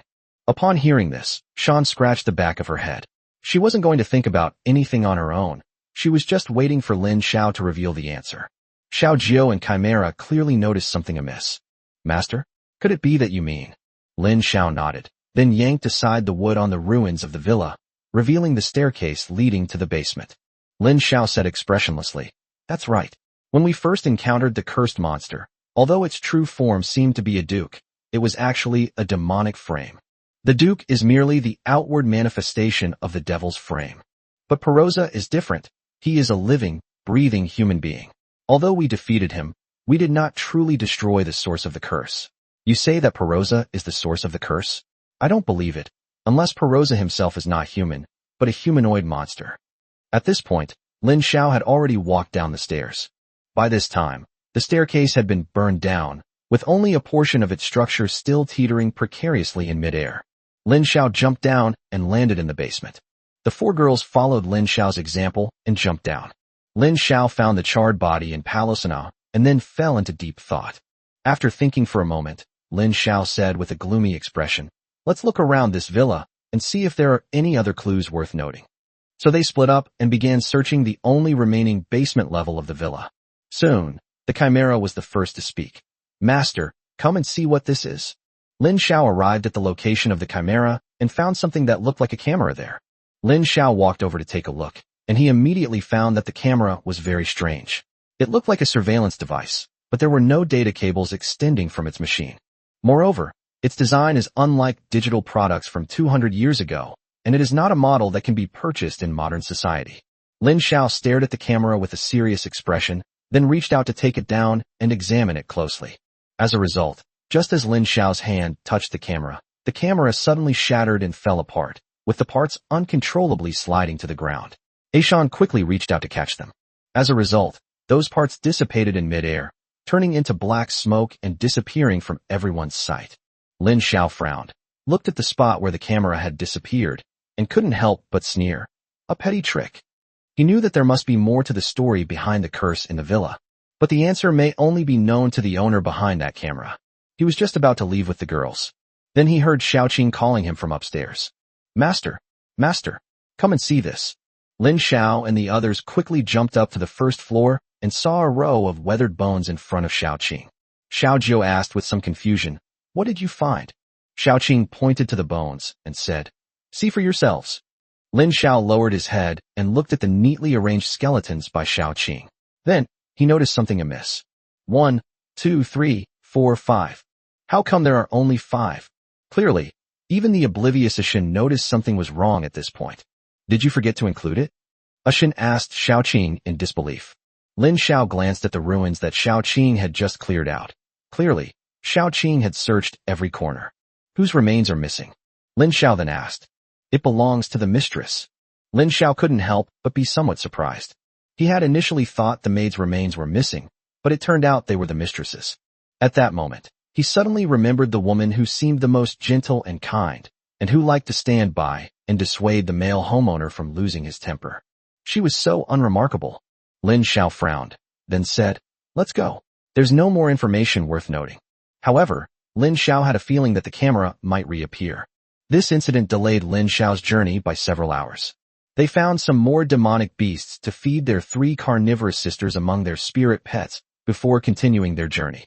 In the evening, Lin Xiao lay in Xiaojiu's arms, with her 3 fluffy tails beneath him. Lin Xiao stretched comfortably, preparing to go to sleep. At this moment, Chimera suddenly said to Lin Xiao, "Master." Lin Xiao asked in confusion, "Is there something wrong?" Chimera pondered for a moment, then said somewhat uncertainly, "I have a conjecture that hasn't been confirmed yet, and I'm not sure if I should say it." Lin Xiao smiled and nodded upon hearing this. "Just tell me." Chimera sat down, hugged his knees, and said, "In my inherited memories, I clearly remember someone who was once as famous as the magician Chimera, named the god of food, Luo Tao. He is a gourmet and a top chef. He can make any kind of dish, and these dishes have different effects, such as healing injuries, controlling minds, and altering taste." Lin Xiao frowned immediately upon hearing Chimera's words. "You mean? I suspect that what happened inside that wooden villa might be related to him." Chapter 158, Because you couldn't control yourselves. What do I care about the god of cookery or the god of Thor? If he's friendly to us, I don't mind trying his cooking. If he wants to be my enemy, then I'll turn him into a dish and feed him to the pigs. The 4 women immediately burst into laughter upon hearing Lin Xiao's words. Chimera covered her mouth and laughed, finally managing to catch her breath. "Master, you can't feed him to the pigs. You have to save him for the sisters. What if the god of food is also a high-level demon beast?" Lin Xiao nodded upon hearing this. "I'm just worried it won't taste good." Ha ha ha ha. The 4 women couldn't help but burst into laughter again. They then drifted off to sleep amidst laughter and chatter. Early the next morning, Lin Xiao and his group had already embarked on their journey to Xiaoduqiao. Thanks to Aishan's tireless efforts, Lin Xiao was able to see the small ferry crossing in the distance after only half a day. Although this place is called Xiaoduqiao, Little Ferry Crossing, the ferry crossing itself is quite large. Legend has it that this place was once a ferry crossing developed by a powerful family in Hanzhou City for their own trade. Later, for reasons unknown, he joined forces with the powerful families in Hanzhou City, expanded the scale of the entire ferry crossing, and used 30% of the profits to hire the city lord's guards for security measures, which led to its current scale. Lin Xiao looked towards the ferry crossing in the distance, which resembled a small town. Lin Xiao jumped off Ashin and then put Ashin back into the pokeball. Xiaojiu bowed to Lin Xiao, then disguised herself and walked into the small ferry crossing alone. Lin Xiao then led Chimera and Xiao Qing in another direction. Unlike main cities like Hanzhou, there was no one registering people at the entrance. On the contrary, it looked like people were coming and going, as if they were browsing a market. Of course, that's the reality right now. Today, Xiaoduqiao is a large market. Because the actual control here is in the hands of powerful families in Hanzhou City. A black market has formed here that is independent of the city lord's control. Many wild beast tamers come here to sell their spoils after they have made a fortune in the wild. As soon as Lin Xiao led the two girls into the small ferry crossing, they attracted everyone's attention, because the three of them were just too naturally beautiful. Although the two girls were disguised, they were still very attractive. Lin Xiao, needless to say, with the added charm of the heavenly fox, exudes a strong masculine aura that can pique the interest of anyone, and even make them fascinated. Lin Xiao didn't rush to find Lao Lu and the others to meet up. Instead, he found a restaurant with Xiao Qing and the Chimera sisters and sat down for a leisurely meal. Where are you guys from? You look unfamiliar. Are you here for the ghost market too? While Lin Xiao was eating, he heard people talking to each other nearby. Everyone who comes to Xiaoduqiao now isn't here for the ghost market? Who says otherwise? It's all because the ghost market caused such a commotion this time. I heard that someone in Hanzhou City obtained a crystal core dropped by a 9th-tier demon beast after it died. Really? That can't be. Hanzhou City is a city with the god of the fields in charge. Shouldn't he be the first to discover something this good? How could someone else sell it in the ghost market? You don't know this, do you? Some time ago, the 9th-tier demon beast sealed in Hanzhou City escaped, but it actually escaped secretly. In order to escape, what it left in the seal was a clone of itself. Tianxin later killed the main body and took away the crystal core that the main body dropped, but after its clone died, it also formed a crystal core, which was later taken out by someone. Lin Xiao listened while eating. After he finished his meal, he paid the bill and left, as if he hadn't heard anything. As soon as the three of them left the restaurant, Lin Xiao immediately hailed a taxi. Once inside, he completely changed his demeanor, acting like a young master who had come to enjoy the scenery. He said to the driver, seemingly casually, "To the ghost market." Upon hearing this, the driver was taken aback, then looked at Lin Xiao with some surprise. "Boss, the ghost market isn't open yet." "Oh, when does it open?" Ghost market. Just from the name, you know it only opens at night." Upon hearing this, Lin Xiao nodded. "I heard while I was eating that there are some good things for sale at the ghost market. I don't know if it's true or not, and how can I participate?" Lin Xiao's every move seemed like that of an ordinary passenger, and did not appear to be intentional. The driver was quickly fooled by Lin Xiao's age and performance, and he said earnestly, "Young man, I know you young people are curious, but I advise you not to go to the ghost market." Lin Xiao, however, became interested and asked with some confusion, "Oh, why do you say that?" Drivers in any city are like all-knowing gurus, always trying to appear profound and mysterious, like keyboard warriors. There's nothing they can't talk about, only things you can't imagine. Because you can't control yourselves. Lin Xiao was a little puzzled. The driver looked at Lin Xiao's young but very kind face with the kindness of an elder and said, "This ghost market is actually a large trading market, similar to a rural fair. But everything traded in the ghost market is based on skill. It's all about mutual willingness to buy and sell. It's a cash-on-delivery transaction. Even if you get cheated, it's your own problem and you can't blame the seller. Furthermore, although the security measures inside the ghost market are very good, once you leave the ghost market, no one will be responsible for anything that happens to you. Do you understand now?" Lin Xiao nodded upon hearing this. In other words, trading in the ghost market is purely based on individual skill. Even if you die, no one will collect your body. Lin Xiao thought for a moment, then asked, "How do we get into this ghost market?" The driver pulled up in front of a hotel and pointed at it, saying, "The ghost market is always held on the banks of the Langjiang River. But you need the endorsement of this hotel to participate. Once you're inside, just tell the front desk your purpose, and they'll arrange it for you." Having obtained the information he wanted, Lin Xiao nodded, then paid the fare and got out of the car with Chimera and Xiao Qing. Then, Lin Xiao entered the hotel, and the receptionist in the lobby very politely stepped forward. "Excuse me, are you three guests here for a stay or a meal?" Lin Xiao, looking like a rich second-generation tourist who had come here, casually said, "I'm here to participate in the ghost market." Upon hearing the term ghost market, the hostess's expression remained unchanged. Instead, she greeted Lin Xiao and his party as if they were ordinary guests, leading them to the front desk and proceeding with the registration and handover process as usual. The whole process seemed very ordinary and smooth, without any surprises, as if the hotel was completely used to receiving guests like Lin Xiao. Chapter 159: The Ghost Market with Abundant Goods. Once everything was ready, a waitress came over. "Please come this way, my 3 guests." The waitress spoke very politely to Lin Xiao, Chimera, and Xiao Qing. Upon hearing this, Lin Xiao nodded and followed behind the other person. They took the elevator together and went up to a private room. "Please wait here, guests. After dark, when it's time, our hotel will arrange for you to go to the ghost market." Lin Xiao smiled and nodded to the waitress, indicating that he understood. "All right, have a pleasant trip." After saying that, the waitress left the room and closed the door. As soon as the other party left, Lin Xiao's nonchalant expression immediately turned serious. He then snapped his fingers, and Chimera and Xiaoqing immediately understood and began to check the room. After confirming that no one had tampered with the hotel, Lin Xiao took out his phone and began searching for information about the hotel. According to the information he received, this small ferry crossing was controlled by the powerful families of Hanzhou. If a trading place like the ghost market really existed, he should have received some information about it when he was in Hanzhou City. However, it seems that the Hanzhou City Lord's mansion is unaware of this matter. At the very least, if Zhou Mingwei or Tianwen knew, they would definitely have reminded him. The Hanzhou City Lord's mansion is currently unaware of the ghost market. This could be because the ghost market has not yet been discovered by the Hanzhou City Lord's mansion, or because the ghost market has already been discovered but the Hanzhou City Lord's mansion has not taken it seriously at all. However, Lin Xiao still felt that he needed to be careful now. After all, it was quite strange that such a ghost market was not under the jurisdiction of the Hanzhou City Lord's mansion. Soon, news about Xiaoduqiao was discovered. However, to Lin Xiao's surprise, the hotel was backed by the Wang family of Hanzhou City, a family he had hardly ever heard of. Lin Xiao pondered for a while, but found no memory of the Wang family. He then searched for related news about the Wang family, and quickly discovered that the Wang family had connections with many other families. This even includes the Lin family from Shanghai.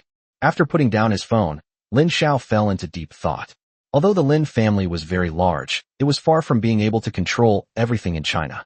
It should be noted that in the Dragon Kingdom, there are actually many families as large as the Lin family in any region or province. But why is it only the Lin family in Shanghai that is acting so strangely? Is the Lin family of Shanghai able to extend their influence so far because they have a veteran general like Lin Baxian? Lin Xiao couldn't help but feel a bit bewildered but impressed. Next, he searched for news about other large families in Xiaoduqiao, all of which were publicly available information that could be found online. Soon, Lin Xiao put down his phone and began to close his eyes and ponder. He began to gather all the information in his mind. Lin Xiao didn't know how much time had passed when someone knocked on his door. "Excuse me, are you Mr. Chao Wang? The ghost market is about to begin. I'll guide you there." Hearing the sound, Lin Xiao slowly opened his eyes. At this moment, Lin Xiao's eyes were clear, as if he had figured out something. Soon, he transformed back into the carefree rich kid he was during the day, arriving at the door with 2 female companions. After opening the door, he saw a waitress holding 3 cloaks and 3 white masks. "Please change your attire before heading to the ghost market. All transactions within the ghost market are conducted anonymously, so your cooperation is appreciated." Upon hearing this, Lin Xiao shrugged indifferently, then put on cloaks with Xiaoqing and Chimera, pulled the hoods up to their faces, and then put on the most ordinary white masks. The waitress then led the 3 of them out of the hotel through the back door. After wandering through the streets and alleys, they arrived at the bank of the Langjiang River. Langjiang is a waterway that runs through the Dragon Kingdom. Its origin is in an unknown region. After stretching for tens of thousands of kilometers, it finally flows into the sea. It can be said to span the entire Dragon Kingdom. This includes Hanzhou City and Suyang City. However, it suddenly headed south from Suyang City and did not enter the sea in Shanghai. Only a small tributary passed through Shanghai. Upon reaching the riverbank, the waiter suddenly stopped. She then turned to Lin Xiao and said, "The 3 of you, please note that you only have 1 chance to enter the ghost market. After purchasing the items you want, do not leave the ghost market area easily, because once you leave, you will never be able to enter again." After she finished speaking, she looked at the open space in front of her and said, "Please." Lin Xiao and the other 2 girls exchanged a glance, and then took a step in the direction the waiter pointed out. Immediately, they felt a dizzying sensation, as if they had passed through some kind of barrier and arrived in another world. Just moments ago, they were enjoying the river breeze on the banks of the Langjiang River, but the next second, they found themselves in an antique world. Everything here is arranged like a tourist attraction. Although it was very unique, Lin Xiao felt it was quite ordinary. After all, in every ancient city in his previous life, there was actually such an ancient town, which looked completely the same and had nothing new. In this ancient city, every house is brightly lit, and all kinds of vendors are calling out their wares. If Lin Xiao hadn't known beforehand that this ancient town was a ghost market, he would have really thought these scenes were full of life. At this time, many people had already flocked into the ghost market. Lin Xiao then followed the group to the first shop. This shop sells the corpses of monsters. Selling the corpse of a 7th-tier demonic beast, General Crocodile, for 50 million each. Eating it can enhance your physique. Lin Xiao then looked at Xiao Qing, but Xiao Qing shook her head. We still prefer to eat the prey we catch ourselves. Lin Xiao nodded upon hearing this, deciding not to buy food for his spirit pets. Lin Xiao continued walking forward and discovered that the goods sold in this ghost market were indeed unusual. While not all items found in many pet shops are available here, you can find comparable substitutes. Moreover, the prices of the items available here are much cheaper than those in the pet shop. Moreover, there are many items here that cannot be purchased at the spirit pet shop. For example, information about a wanted criminal, relics left behind by certain beast tamers in the wild, or materials that are not allowed to be sold on the market. It has everything. However, the latter's price in the ghost market is often higher than the market price. Moreover, there is no agency here to verify authenticity, so whether a buyer will be deceived depends entirely on their own judgment and luck. Lin Xiao looked around, then couldn't help but purse his lips. For most of the items sold in the ghost market, there are actually affordable alternatives that can be found in his storage bag. His alternative items included not only gifts from the Liu family patriarch, but also generous donations from Matsushita Kane. It was thanks to their contributions that Lin Xiao was able to acquire so many alternative spoils. It can be said that Lin Xiao's current net worth is probably much greater than that of many small families. As Lin Xiao walked, he came to a shop that sold materials. The store was very small, and there were hardly any customers lingering at the entrance. However, the products sold in this store did pique Lin Xiao's interest. Mechanical hearts for sale. Chapter 160. That's brilliant. You fooled me again. Lin Xiao frowned as he looked at the items displayed in the store, and then entered the store. Boss, how much is this mechanical heart? Lin Xiao's tone remained the same as before, portraying himself as a carefree rich second generation, with even his tone of voice carrying a hint of frivolity. At this moment, Lin Xiao seemed to have no cunning whatsoever, like a landlord's foolish son who went out with a lot of pocket money, not knowing what to buy. The shopkeeper was also wearing a white cloak, but his mask was different. The shopkeeper's mask was black, the opposite of the customer's. The boss looked up at Lin Xiao, then gave an awkward laugh, a sound that was old and somewhat tooth-aching. The customer wants to buy mechanical hearts. They're all cheap here. The ones you have are all 1 million each, where you can exchange them here with metal materials of equal value. 100,000 per pill over there. As he spoke, the boss pointed to the person next to him. But my mechanical hearts are much more valuable, costing 5 million each. Lin Xiao was taken aback when he saw the mechanical hearts the other person was pointing to. Then he asked in a mocking tone, Boss, isn't the price of these mechanical hearts a bit off? After hearing Lin Xiao's answer, the boss immediately asked a question in return. Oh, it seems you have some knowledge of mechanical artifacts. Lin Xiao did not answer directly. In fact, his method of judging the price of these mechanical hearts was very simple. By comparing them with spirit pets of equal value, we can arrive at a preliminary conclusion. However, Lin Xiao wouldn't answer like that, as he wanted to avoid showing his ignorance. Then, Lin Xiao said nonchalantly, How would I know anything about mechanical creations? I just know a little about them. Upon hearing this, the boss immediately snorted coldly. Then why did you come here to ask about prices? Did you come to me just for fun? What a waste of your time. Get out. Get out. Get out. Lin Xiao was puzzled when he heard this. Did the boss not intend to do business? Then, Lin Xiao smiled and asked in return, Oh? What? Can I buy a few mechanical hearts to play with?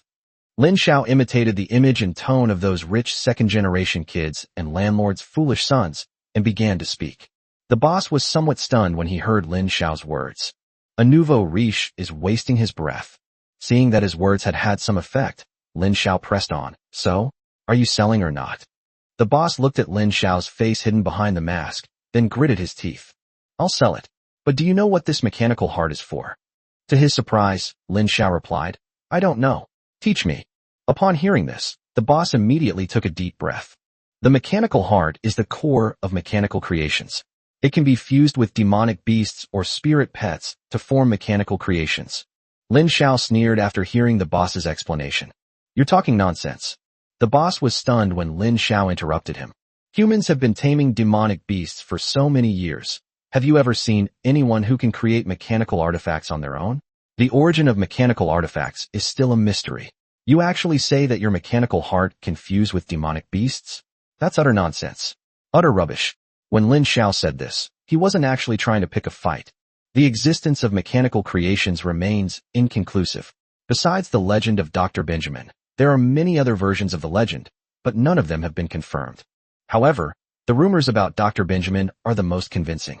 Lin Xiao knew that the boss was bluffing, but he discovered that among the boss's mechanical hearts, there was one that caused the entire monster encyclopedia to react. First order mechanical heart initial form. Development potential SSS level. Ability, unknown. Function, unknown. Source, unknown. It can merge with certain demonic beasts to form mechanical creations. Apart from that mechanical heart, none of the other mechanical hearts caused any unusual activity in the complete monster compendium. Lin Xiao wanted to know where the other party got these mechanical hearts, so he deliberately sabotaged them and used reverse psychology to force them to comply. Sure enough, the boss fell for his trick. He looked at Lin Xiao, his tone carrying a hint of hostility. You idiot, are you going to buy it or not? If not, get out of here. I originally wanted to buy it, but now I want to expose this fraud. Since I've run into a swindler like you on my first visit to the ghost market, I'm going to show you what I'm capable of. Upon hearing Lin Xiao's words, the shop owner realized he had encountered an amateur and could only helplessly twitch his lips as he said, I developed all these mechanical hearts myself. Do you think I don't know whether they're usable or not? After saying that, he took out a pokeball. Then there was a ding sound, and a beetle about the size of a palm flew out of the pokeball. This is a Tier 1, Rank E monster beetle, the kind of spirit pet that has no combat ability whatsoever. The boss then took out one of his mechanical hearts, placed it on the beetle, and saw the mechanical heart make many click, click sounds before it was attached to the beetle. The beetle instantly transformed from a beautiful reptile into a majestic and imposing creature. Moreover, its originally clumsy body seemed to be able to fly, and it even tried to flap its body. After seeing it, Xiaoqing couldn't help but exclaim wow. He looked completely naive and unsophisticated. Master, I want it. Xiaoqing then said to Lin Xiao with great eagerness. Upon hearing this, Lin Xiao looked at Chimera again. Chimera nodded as well. Lin Xiao then looked at the two girls and shrugged. All right, since you want them, I'll buy 2 mechanical hearts for each of you.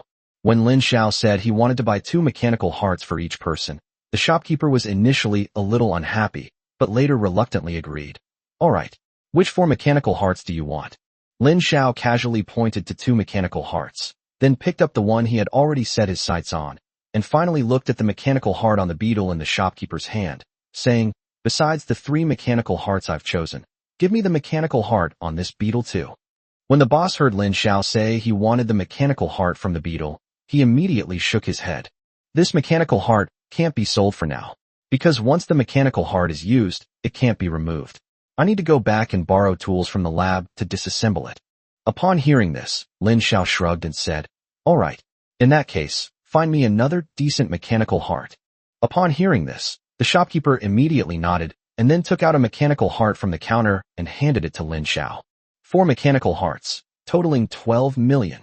When Lin Xiao heard this number, he didn't blink on the surface, but in reality, his heart was bleeding. These 4 pieces of junk cost 12 million. When he was in school, it took him several months to earn 10,000 yuan. Although he had already made a lot of money through continuous seizures, this 12 million was not much to him now, but he still felt a great pain in his heart. However, Lin Xiao did not show his true thoughts on his face. Then, Lin Xiao nonchalantly took out a large amount of banknotes from his storage space, threw them directly on the counter, and immediately turned and left. He looked very dashing. The shop owner quickly stood behind Lin Xiao and said, thank you for your review. After seeing Lin Xiao walk away, the shopkeeper chuckled and then took out the beetle. Then, the boss casually yanked it, and with a snap, the mechanical heart that the boss had been using immediately detached from the beetle. The beetle then fell to the ground, looking as if it were dead beyond any doubt.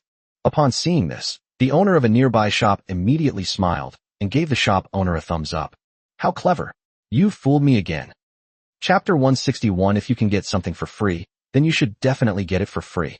Upon hearing the shop owner's words, the shopkeeper who sold the mechanical heart to Lin Xiao couldn't help but chuckle. Only a foolish son of a landlord who has never seen the world would fall for it. Besides, it's a matter of one willing to hit and the other willing to be hit, so there's nothing we can do about it. As he spoke, the shop owner immediately closed the shop and left, ignoring the other customers who had come to buy things. He had always been very cautious in his business dealings. Once he's fooled one person, he'll never fool a second. Because people who come to the ghost market won't come a second time, he'll rent another store to scam people when the ghost market opens again.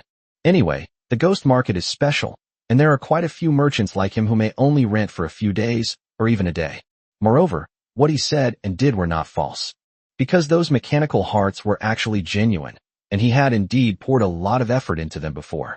However, none of these mechanical hearts could stably merge with the demon beasts. The mechanical heart will collapse within a very short time after contact. At the same time, the monsters that merge with the mechanical heart will die because they cannot bear such a heavy burden. After a lifetime of research, his research funding was already stretched thin, and he had made little progress. This made him completely lose hope in his research results and feel extremely disappointed. Even now, he has been reduced to working as a swindler in the ghost market. He then packed all his belongings, slung his bag over his shoulder, and left the ghost market. A whopping 12 million in cash. That's enough for me to live a carefree life for the rest of my days. In this world, 12 million is enough for an ordinary person to live a life free from worries about food and clothing. However, if you're raising spirit pets or researching mechanical creations, a few days might not be enough. On the other side, Lin Xiao, after leaving the store, didn't rush to check what he had bought. Instead, he said to Xiaoqing beside him, "Have you two marked them?" Xiaoqing nodded upon hearing this. "I've already released snake venom into the money beforehand, so we can just follow the scent and find it." Chimera nodded in agreement, saying, "I also marked the cash so I can use tracking magic to pinpoint his location later." Upon hearing this, Lin Xiao immediately smiled.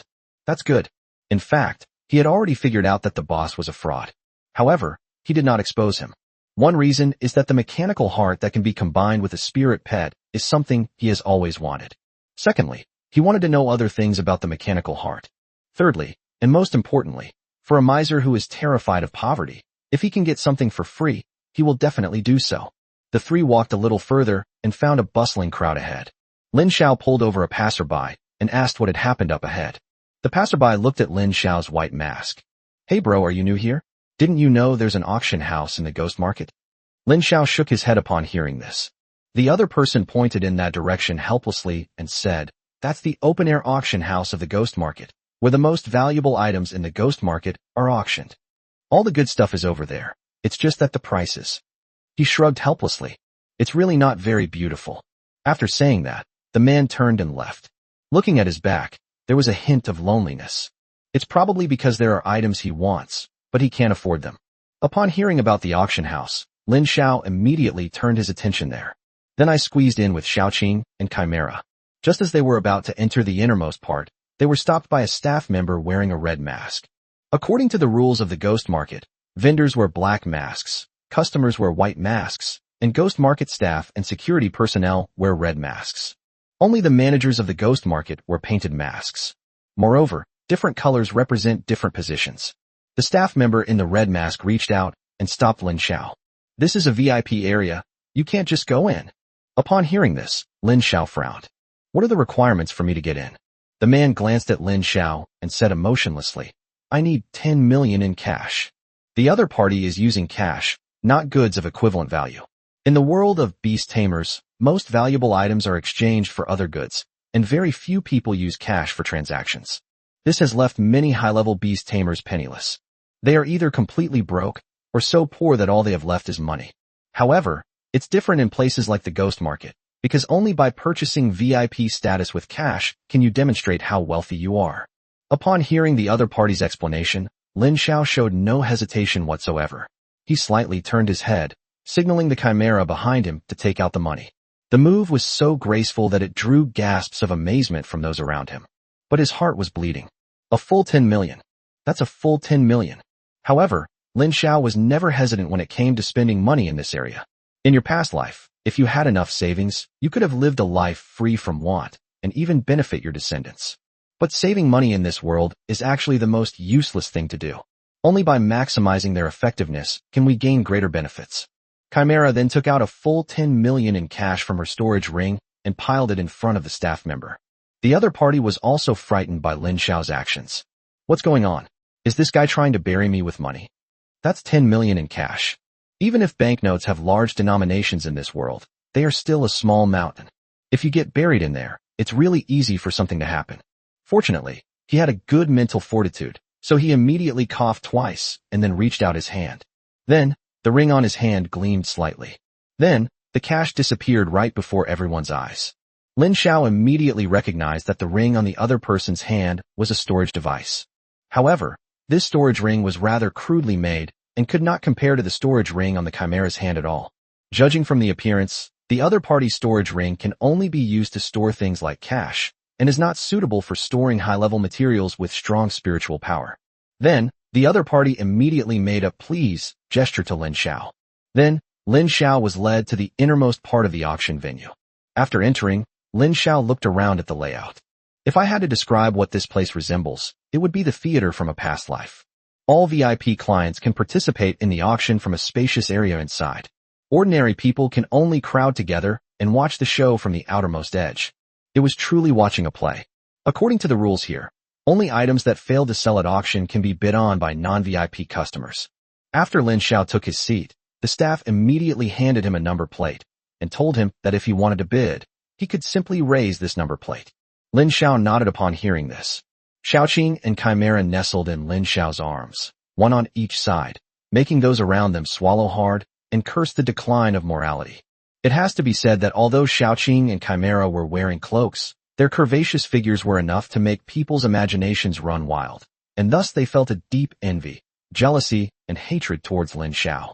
Chapter 162, Is This the Game for the Rich?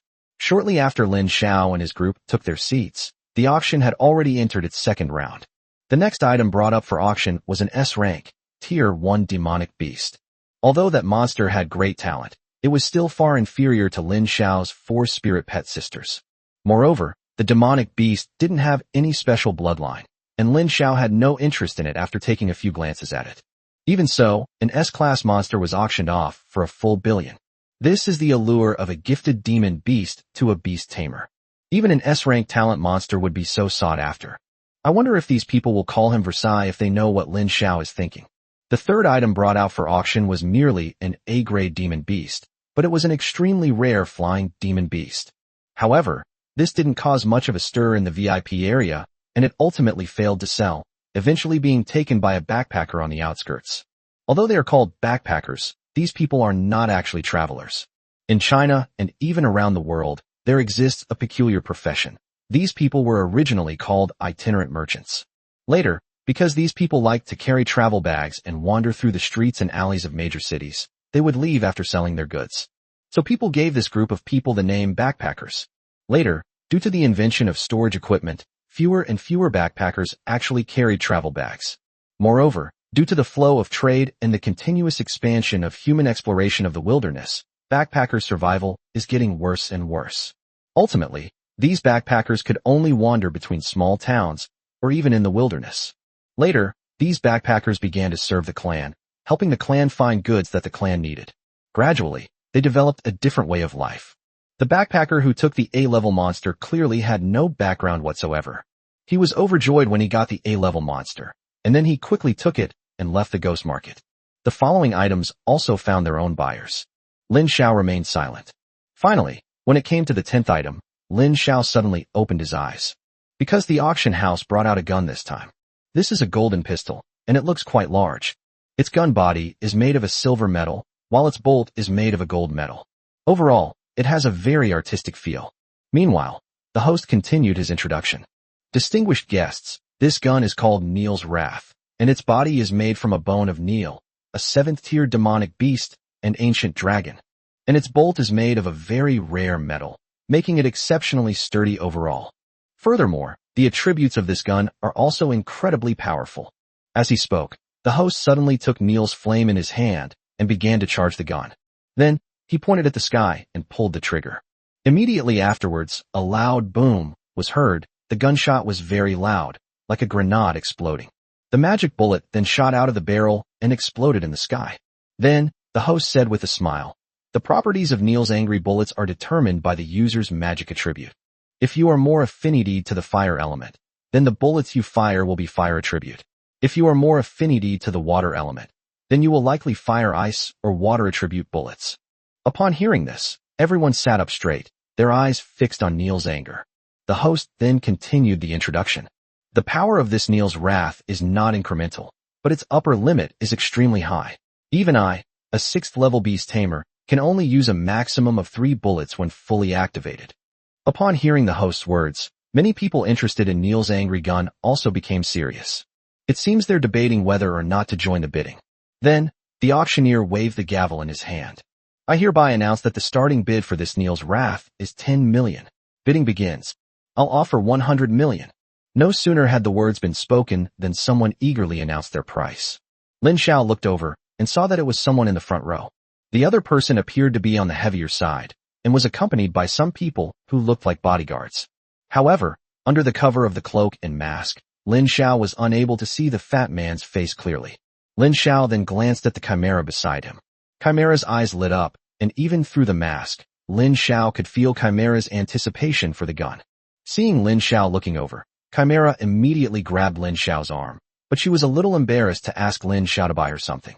Lin Xiao smiled and patted her head. Then, Lin Xiao nonchalantly raised his hand. 200 million. The fat man's offer of 100 million had already caused an uproar in the audience. Just as the fat man was feeling smug, Lin Xiao's voice suddenly rang out, immediately plunging the scene into an awkward silence. All eyes of the onlookers were now focused on Lin Xiao. The fat man then stood up, glanced back at Lin Xiao, who was looking quite pleased with himself, and couldn't help but laugh. "Okay, sure. Since you want to play, I'll play with you. I offer 300 million. Upon hearing this, the scene erupted into another frenzy, with everyone discussing the value of Neil's wrath gun. Wow, Neil's wrath has been bid up to 300 million. Even a living 7th-tier demon beast would only fetch that price, right? What nonsense are you talking about? Do you think you can catch a 7th-tier demonic beast? From my perspective, Neil's wrath is actually quite valuable. But don't forget, it's just a gun. Do you think you, as a beastmaster, would rush in and fight a monster? Do you think you're a god-level beastmaster? That's right. If that's the case, this thing is just a rich man's toy, and it looks like it's only worth 300 million at most." In just a few words, everyone determined the value of the pistol. At this point, many people felt that Lin Xiao would not raise the price any further. To everyone's surprise, Lin Xiao nonchalantly raised his hand again. 500 million. Wow. The entire audience erupted in uproar. The entire venue erupted in cheers after Lin Xiao uttered those words. Holy crap. Is this the game for the rich? I can't imagine what the point of spending 500 million to buy such a piece of equipment. The key is that this gun isn't even an upgradable type. Yes, 500 million could buy a top-grade S-rank monster. Everyone stared at Lin Xiao in shock, not understanding why he was asking for such a high price. Many people seemed to realize something, and their gazes toward Lin Xiao carried a strange undertone. They looked at Lin Xiao as if he were the foolish son of a landlord. Looks like this guy is just a rich kid with money to burn. He sees something nice and wants to buy it without considering its market value at all. Let's see what he does when other good products come out. Yeah, no matter what, the Neil's wrath gun isn't worth 500 million. He doesn't even care about spending money that isn't his own. I wonder if his dad will be furious to death seeing him squander money like this. Chapter 163, Are you sure you want to bid 10 billion? The fat man in the front row became even angrier after Lin Xiao raised the price again. Fine, fine, fine. Since you want to play with the Lin family, then I'll play along to the end. As he spoke, the fat man surnamed Lin raised his hand. I'll offer 550 million. Upon hearing this, Lin Xiao nonchalantly replied, I'll offer 600 million. Although the fat man surnamed Lin's face was covered by a mask, Lin Xiao could already feel that his body was trembling. The look in his eyes as he gazed at Lin Xiao now carried a sense of predatory intent. But in the end, he just snorted and sat down. It seems he's preparing to back down. Once the bidding was over, the auctioneer immediately brought down his gavel. Then, someone carried a tray and took Neil's anger away from Lin Xiao. Lin Xiao knew the rules here. Cash on delivery. Because every auction house is required to take a cut according to the rules, and this cut is paid entirely by the buyer, Chimera, the little housekeeper, immediately took out a full 720 million in cash from her storage ring, as per the rules. With a boom, a total of 700 million yuan in cash fell to the ground, piling up into a small mountain. This caught the staff member carrying the tray completely off guard. The other party was directly buried under the cash. From inside the cash, cries for help came one after another. Help! Help! Someone's going to die. Because 700 million in cash is simply too much. If this were Lin Xiao's previous life, it would weigh about 8 tons, enough to fill an entire villa. In this world, 700 million in cash, if all of it were in 1,000 denomination banknotes, would be enough to fill an entire room. Then, many staff members rushed over, some even releasing their spirit pets, and finally rescued the staff member. Lin Xiao assessed the strength of the auction house staff and felt that even if he robbed and looted here, probably no one could stop him. I just don't know if there are any powerful figures in charge of this auction house. Without them, these staff members alone wouldn't be enough to keep the beast tamers in check. After the staff member was rescued, he was still holding Lin Xiao's Niels Rage in his hand. With the help of his companions, the other person finally recovered and then handed Niels' anger to Lin Xiao. Sir, these are your items. Lin Xiao reached out and caught Niels' anger, then, in full view of everyone, tossed it to the Chimera as if it were an insignificant toy. Your Chimera's small face, hidden beneath the mask, instantly lit up with joy. At this moment, she looked like a child who had finally gotten her favorite toy and buried her head deeply in Lin Xiao's arms. Thank you, master. You're so good to me. Upon hearing this, Lin Xiao patted Chimera's little head but didn't say anything. This scene, however, left the onlookers completely astonished. They were already shocked by Lin Xiao's casual gesture of taking out more than 700 million yuan. In particular, the 720 million yuan in cash buried a grown man underneath, almost crushing him to death. This kind of visual impact is not something that ordinary people can withstand. Little did anyone know that the more than 700 million yuan Lin Xiaohua spent was merely to win a smile from a beautiful woman. This immediately caused some of the people who had just been cursing Lin Xiao for being a spendthrift to lose their composure. Even if someone is extravagant, no one is as extravagant as Lin Xiao. What they didn't know was that the reason Lin Xiao was willing to spend 720 million to buy Niels' Rage was that the gun was absolutely worth the price for him, or more accurately, for Chimera. Because of this type of firearm that can use magical bullets, as long as its limit allows, both Lin Xiao and Chimera can fire indefinitely. Both of them possessed ridiculously strong magical and mental powers. Moreover, this gun could use elemental bullets. Wouldn't that mean that if this gun were in Lin Xiao's hands, its potential would be limitless? It's a pity that Niels' anger cannot be evolved by the system. Otherwise, it would definitely have allowed Lin Xiao's combat power to reach a new level. However, the audience members surrounding Lin Xiao were unaware of this. All they knew was that Lin Xiao spent double the price to buy a piece of equipment that looked powerful but was actually quite useless, and gave it to his female companion. Instantly, those who had just called Lin Xiao a spendthrift felt like clowns themselves. Lin Xiao doesn't care about this little bit of money at all, and you still say he's a spendthrift? At the same time, the host brought out another tray. The auction items on the tray were covered with a red cloth. Ladies and gentlemen, the next item to be auctioned is the last item of the evening, and also the highlight of this auction. Upon hearing the host's words, everyone present couldn't help but crane their necks in anticipation. Most of these people came specifically for this item, and even many people in the VIP area were quite excited. This item is... With a whoosh, the host first pulled back the red cloth, then shouted. The crystal core of a 9th-tier demonic beast avatar. Inside the red cloth was a black, writhing sphere sealed with a strange magic circle. Holy crap! Is this the crystal core of a 9th-tier demon beast? What's the point of this thing? It looks really violent. If I make this into equipment, will I be invincible below the level of a god-level beast tamer? Not necessarily. But if you can make this into a pill, it would be enough for you to become a 9-star beast tamer. I wonder who will end up buying this.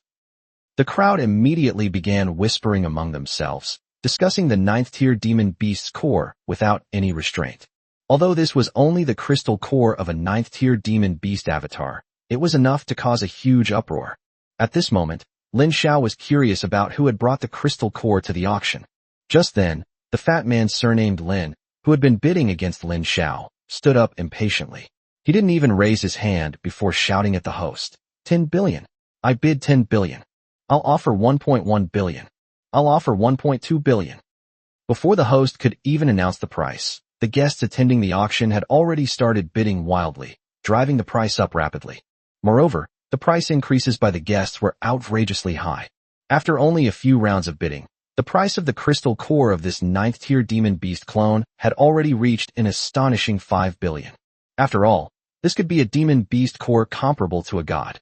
Although it is merely the crystal core of a 9th-tier Demon Beast avatar, if it is bought and properly utilized, it could potentially transform a small or medium-sized family into a large one. Lin Xiao watched as the bidding reached 5 billion, and some people began to back down. He then smiled. It's about time he made his move. Seeing that the time was right, Lin Xiao raised his sign. I'll offer 10 billion. Boom. Some people present were so shocked by the price Lin Xiao quoted that they lost their balance and fell off their chairs to the ground. How much? 10 billion. That's impossible. Auctions in the ghost market require cash payments. Where would he get 10 billion? Exactly. Even some powerful families wouldn't be able to come up with that much cash all at once if they didn't have enough liquid funds. You're kidding. Can this guy really come up with that much money? Immediately, some people exclaimed in surprise, questioning whether Lin Xiao actually had that much money. The host was stunned when he heard Lin Xiao's bid. Coming to his senses, the host thought for a moment, and then couldn't help but remind Lin Xiao. Sir, our ghost market auction house does not allow credit. Even bartering is not permitted. Are you sure you want to bid 10 billion? Chapter 164 No credit allowed. In response to the host's question, Lin Xiao nodded and said nonchalantly, Didn't I make myself clear enough? Upon hearing this, everyone present immediately became agitated. What? 10 billion? That's probably the entire annual income of some large families. Bullshit. Our Dragon Kingdom can only earn a little over 1 trillion a year. Do you know what 10 billion means? Some big families may not even have 1 billion in reserves. Most of their money is actually in fixed assets, not that much liquid capital. That's right. Only a top family like the Lin family would have that much money. Those who offered billions earlier probably don't even have that much. They probably used their own assets or some special materials in the ghost market as collateral. The people present began to assess the financial strength of each family, one after another. Actually, what they said wasn't wrong, because the financial resources of the major families were indeed not very strong, and the amount of liquid funds they could come up with at one time was actually limited. However, each family has its own inherent advantages in cultivating talent. This is also due to the values of the Chinese nation, which emphasizes sustainability, unlike other countries. Foreign high-ranking figures are a group of ruthless demons who devour people without spitting out the bones. People like Matsushita, once they've secured all the benefits they can plunder, will no longer care about the lives of others. Therefore, Panasonic can carry around 20 billion yen in cash. Lin Xiao later estimated that the contents of the storage pouch that Matsushita was going to take were worth at least 50 billion. With so many assets, one could easily build a middle-class family and live a carefree life for many years. Therefore, this 10 billion is not a significant blow to Lin Xiao at all. Although Lin Xiao loves money and seems like a miser, he is never hesitant when it comes to spending money where necessary. Even taking the crystal core of this 9th-tier demon beast back for research would be well worth it. Just then, the fat man surnamed Lin gritted his teeth and looked at Lin Xiao. Who are you? Why do you have so much money? Upon hearing this, Lin Xiao looked at the fat man surnamed Lin with disdain, as if he were looking at a mentally challenged person. Do I need to tell you? The fat man surnamed Lin was speechless after Lin Xiao's words, unable to utter a word for a long time. Then, the fat man surnamed Lin gritted his teeth and said, Fine. As he spoke, he took out a pokeball from his storage equipment. This is a spirit pet I just bought. It hasn't signed a contract with anyone yet, so it's very difficult to tame. It's an S-rank spirit pet, the Holy Lance Ranger. I think most people who want to know about it have heard of it. Upon hearing the name, Holy Gun Ranger, another uproar erupted in the audience. What? The Holy Gunner? Isn't that the legendary spirit pet used by the Gun God? That's right. There's no mistake. Gun God Shockley, the military bigwig guarding the westernmost part of the Dragon Kingdom, is also the most powerful beast tamer in the Dragon Kingdom. His S-rank, 9th-tier spirit pet, the One-Eyed, is the initial form of the Holy Lance Ranger. I never expected the Lin family to be able to obtain even the Holy Lance Ranger. It seems that their family will soon produce another god-level beast tamer. Lin Xiao was also somewhat surprised when he heard the name Holy Gun Ranger. It's important to know that although the Holy Lance Ranger is only S rank, its combat power is extremely strong, making it arguably the strongest among S-rank spirit pets. It is precisely for this reason that Shockley has the reputation of being the #1 god-level beast tamer in the Dragon Kingdom, and has been included in textbooks, becoming a household name and a great hero.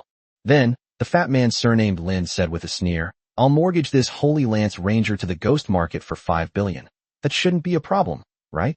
Although the ghost market does not allow payment in any form other than cash, guests attending the auction can use materials or goods they already possess as collateral in exchange for equivalent amounts of money. Although this practice may seem no different from paying with non-cash items, it is not redundant. Because not every guest will receive the ghost market's consent to use materials or goods as collateral.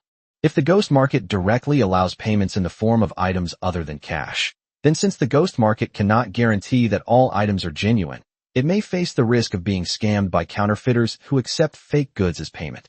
However, if guests are allowed to use materials or goods as collateral in exchange for cash, then the people running the black market can eliminate the possibility of guests using counterfeit goods as collateral at the source. After all, people in the ghost market can refuse to mortgage someone they don't know. If any of the people in the black market use counterfeit goods on-site and are not discovered, then once the people in the black market find out later, they can directly go to their door to recover their losses. Clearly, this fat man surnamed Lin was well-versed in the ways of the ghost market. And that's not all. Since the Lin family are also shareholders of Xiaodu Cow and Ghost Market, even if he mortgages his property, he can get a premium for it, and afterwards he can also get a share of the profits, which is entirely beneficial. The host on stage frowned upon hearing what the fat man surnamed Lin said. But since the other party was a member of the Lin family, he couldn't say anything. After pondering for a moment, he nodded in agreement. "Can." The fat man surnamed Lin looked smug, knowing that he now had a full 12 billion yuan in cash on him. After seeing his appearance, everyone couldn't help but curse the shameless Lin family member in their hearts. While the Holy Gun Ranger is valuable, it also requires the skill and luck to develop it. Moreover, raising an S-rank spirit pet is extremely difficult. It's practically a money-devouring beast. A slight mishap could ruin the entire account. Therefore, this thing is worth at most 2 billion on the market, but this guy was able to mortgage it for 5 billion, which clearly means he used connections.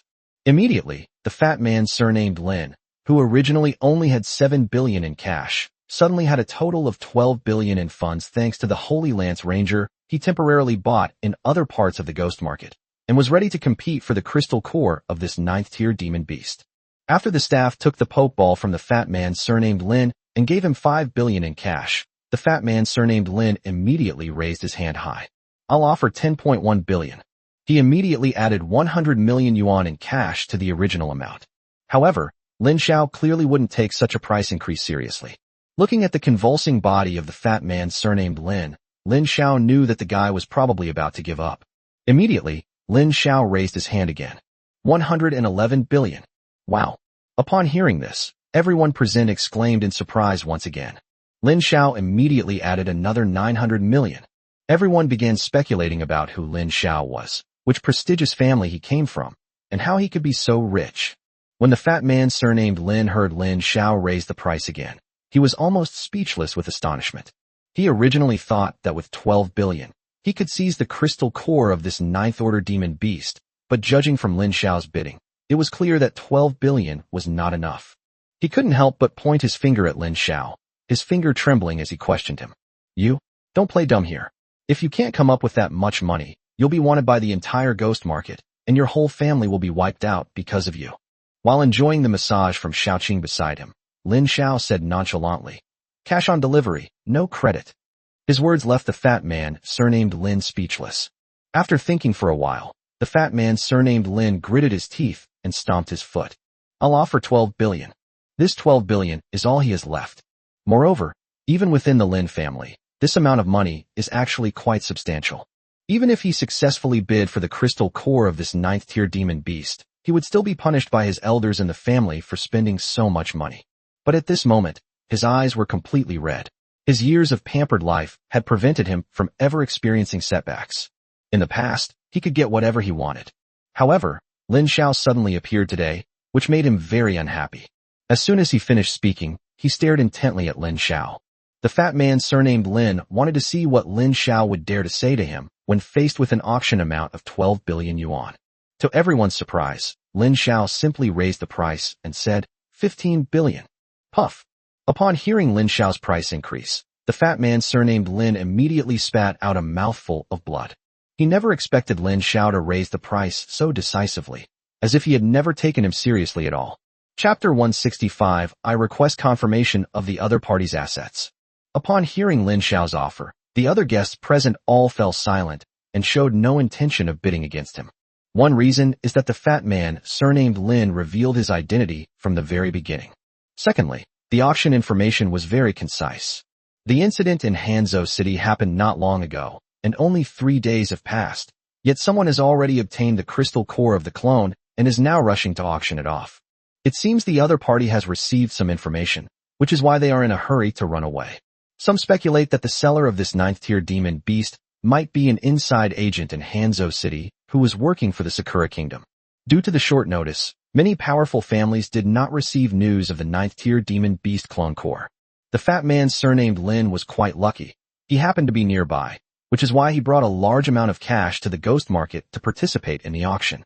What he thought was already his, Lin Xiao has now snatched away. This caused him to break down. A total of 12 billion was not enough to buy a 9th-tier demon beast. The fat man surnamed Lin wiped the blood from the corner of his mouth, then pointed at Lin Xiao and hysterically screamed, You're lying. How could you possibly have so much cash? You must be lying. Host, I request verification of the other party's assets. Upon hearing this, the host hesitated for a moment, feeling that this matter was of great importance and that the amount Lin Xiao reported was indeed too high, so it was best to confirm it. So, the host looked at Lin Xiao and said, This buyer, because the goods are so valuable, we have the right to ask you to cooperate in confirming your true financial situation. This is not something that goes against the rules, because many people impulsively buy auction items that they cannot afford. In contrast, auction houses rarely involve cash on delivery. Typically, the buyers who participated in the auction are allowed to take the goods first, and then the money is paid in installments. This also reflects the auction house's trust in its members. However, some people are unable to pay, resulting in the item failing to sell at auction, and the auction house has to bear the loss itself. There are even people who simply refuse to pay, and in such cases, the auction house has to resort to other means to resolve the issue. Due to its unique nature, the ghost market does not have a long-term membership system, which is why money is exchanged for goods on the spot. Even so, if Lin Xiao cannot afford to pay, the goods will fail to sell at auction, and the reputation of the ghost market may even be affected. That's why the host asked Lin Xiao to demonstrate his financial resources to confirm whether he could afford the money. Lin Xiao didn't care when he heard this. He casually took a grape from Chimera's hand, and then leisurely popped it into his mouth. Then, Lin Xiao simply gestured to Chimera with his eyes. Upon seeing this, Chimera immediately understood and then gently waved his hand. Then, all the VIP users who participated in the auction felt as if a huge mountain had risen up in front of them. It's important to know that VIP users have access to a lot of space. There is enough space between each person to avoid interfering with each other and to protect the privacy of both parties. As a result, Lin Xiao suddenly produced a total of 18 billion yuan in cash, filling the space around everyone without them being prepared. This caused trouble for those sitting near Lin Xiao. They were buried under the mountain of money that Lin Xiao suddenly conjured. Cries for help and screams of agony immediately filled the auction house. What was supposed to be a perfectly good auction turned into an unconventional disaster relief event thanks to Lin Xiao's actions. They saved some rich people who were almost killed by money. Soon, a large group of auction staff, along with their spirit pets, rushed out. They all thought someone was causing trouble in the ghost market. However, when they arrived, they saw a towering mountain of money lying on the auction floor, and they were all at a loss. Among these people, some of the more agile ones managed to escape the dangerous area first. However, those who were not skilled were not so lucky. They quickly summoned their spirit pets to save themselves. Upon seeing this, the host quickly took out his storage equipment and, while collecting the cash, shouted, "Sir, no need. No need. We believe you have the financial means." However, the Chimera had not yet taken all the money. More money was still falling from the sky. Even including the commission Lin Xiao is obligated to pay to the auction house, collecting a total of 18 billion in cash would take a considerable amount of time. The host's speed in collecting money couldn't keep up with the speed at which the Chimera was pulling out money. Before long, the money mountain grew even taller. The customers trapped underneath were on the verge of death. Seeing this, the host could only shout repeatedly in a panic. "What are you all still waiting here for? Hurry up and fill up the money." After that, the other staff members took out their storage equipment and quickly began collecting money. Although many hands make light work, it is quite difficult for many people to pick up money. It took an unknown amount of time before they finally collected all 18 billion. Some people even filled their own storage space to the brim, only to sigh at the sight of money. Several customers buried underneath were in a terrible state. Some of them, who were in poor physical condition, almost died from being crushed by the mountain in front of them and had to be carried away by medical staff. The fat man surnamed Lin was escorted to a safe distance by his bodyguards. Seeing Lin Xiao still leisurely flirting with the two girls, the fat man surnamed Lin's lips twitched. Then he snorted coldly and left. Lin Xiao glanced at him out of the corner of his eye, then fell into deep thought. Why are the Lin family members here? Moreover, the other party is a high-ranking person who can carry so much cash with him. Lin Xiao never overlooks any detail. In this dog-eat-dog world, if you're not careful enough, death is likely to await you. At this moment, the host had already taken down the crystal core of the ninth order demon beast and respectfully handed it to Lin Xiao. "Sir, these are your items." Lin Xiao didn't make any move, but Chimera took it directly and put it in her pocket. Xiao Qing didn't even look at it, and just kept massaging Lin Xiao, the author. Lin Xiao couldn't help but let out a comfortable sound. The host was so angry watching this. Is this what happiness is for the rich? With every gesture, they spend 18.7 billion, yet they can still be content. Whose young master is this? Could he be a descendant of one of the most prominent old men in the Dragon Kingdom? He simply couldn't imagine it. The auction came to an end, and Lin Xiao was able to leave the ghost market as he had wished. According to the rules of the ghost market, anyone who comes to the ghost market on the night of its opening can leave at any time. However, once they leave the ghost market, they can never come back, whether they are sellers or buyers. Lin Xiao didn't care at all, and watched as she walked confidently out of the edge of the ghost market. Countless eyes were watching him along the way. The guests present openly whispered among themselves, discussing Lin Xiao's true identity. Chapter 166, whose jungler can earn hundreds of billions. Who is this guy? How can he be so rich? Yes, he doesn't even give the Lin family face. I think he might be purged by the Lin family. You don't know anything. This kind of big family is probably on par with the Lin family, so of course they're not afraid. I don't think so. After all, this is the Lin family's territory. Look at this guy. He doesn't seem to care at all. Either he's fearless, or he hasn't realized the seriousness of the situation. After all, the Lin family is known for being vengeful. Yeah, let's see how he leaves the ghost market. Lin Xiao ignored these voices. He then took Chimera and Xiao Qing for another stroll in the ghost market, bought gifts for his 4 spirit pets, and finally left the ghost market in a secluded corner. As soon as Lin Xiao reached the edge of the ghost market, he felt a dizzying sensation. Fortunately, he and his spirit pets possessed strong enough mental power to handle spatial magic with ease. Lin Xiao felt no discomfort at all upon landing. If it were anyone else, they would probably collapse and vomit uncontrollably. After they landed, their cloaks, clothes, and masks vanished into thin air. Lin Xiao nodded as if he had thought of something. I see. As soon as he put on the cloak, he noticed a faint fluctuation of spiritual energy inside, indicating that someone had tampered with the cloak and mask. It is highly likely that some spirit pets with spatial teleportation skills use their characteristics to lock onto these cloaks and masks. Once the people wearing cloaks and masks leave the ghost market, it's equivalent to losing the control of the spirit pets over them. The 3 of them checked their bearings, found the way back to the small ferry crossing, and then leisurely walked towards it. At that moment, Lin Xiao's lips curled up involuntarily. So they really came? Then, a whoosh whoosh whoosh sound was heard. Soon, 5 people appeared in front of Lin Xiao. The person in the lead was the fat man surnamed Lin. Without the cloak to conceal him, Lin Xiao could finally see the fat man surnamed Lin's figure clearly. Although the other person's figure looks bulky, he looks very imposing, giving people the feeling that he has a powerful explosive force and aura.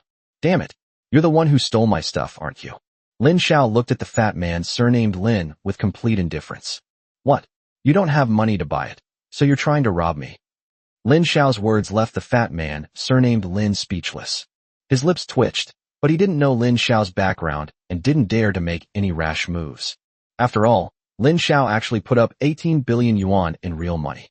With that kind of wealth, it's hard to say how deep Lin Xiao's background really is. If the other party is a descendant of those old guys from the Dragon Kingdom, then things will get complicated. Then, the fat man surnamed Lin looked at Lin Xiao with a solemn expression. Speak up, brother. Draw a line. If I say I absolutely need the crystal core of this 9th-tier demon beast, what will you offer in exchange? We're all from various powerful families, and we'll be seeing each other all the time. Maybe we can even become friends. Please give me some face. Upon hearing this, Lin Xiao looked at the fat man and immediately let out a contemptuous laugh. You don't need to test me. I'm not from any big family. All my money comes from my own farming. Upon hearing this, the fat man surnamed Lin was taken aback. Play jungle. The fat man surnamed Lin wasn't completely clueless. He quickly realized that Lin Xiao meant all his money came from hunting and capturing animals in the wild. Are you kidding me? What jungler can earn billions? Did you shoot down a Russian bank's armored truck in the wilderness? Immediately, the fat man surnamed Lin was furious, feeling that Lin Xiao was insulting his intelligence. But every word Lin Xiao said was true. After all, the money was indeed obtained by him from hunting in the wild, and he didn't mean to play a trick on this Lin. You don't believe me, so be it. After saying that, Lin Xiao showed a helpless expression. Seeing Lin Xiao like this, the fat man surnamed Lin was so angry that he trembled all over. From initially being crushed by Lin Xiao with money, then being publicly humiliated, to now being teased by Lin Xiao in this way. He felt as if Lin Xiao was shattering his self-esteem into several pieces. Immediately, the fat man surnamed Lin's mouth twitched. Fine. Since that's how it is, then you can die. I'm going to kill you and throw you into the wild to feed the monsters. At this point, the fat man surnamed Lin waved his hand. Kill them. As soon as he finished speaking, the 4 beast masters brought by the fat man surnamed Lin simultaneously took out their respective pokeballs. The pokeball flashed, and 4 Pokemon landed on the ground. Blazing Dragon, a rank A, tier 6 spirit pet. After evolving to tier 6, the little fire dragon finally gained the ability to fly. The flames on its tail are a manifestation of its vitality, and it can even burn in water. Possesses the following skills: Flying Demon Flame, Tail Attack, Fire Rope, and Fire Breathing Attack. Totem Divine Ox, a 6th tier A-level demonic beast. Oxen have had a close connection with the earth since ancient times. With their feet firmly planted on the ground, they can easily harness the power of the earth.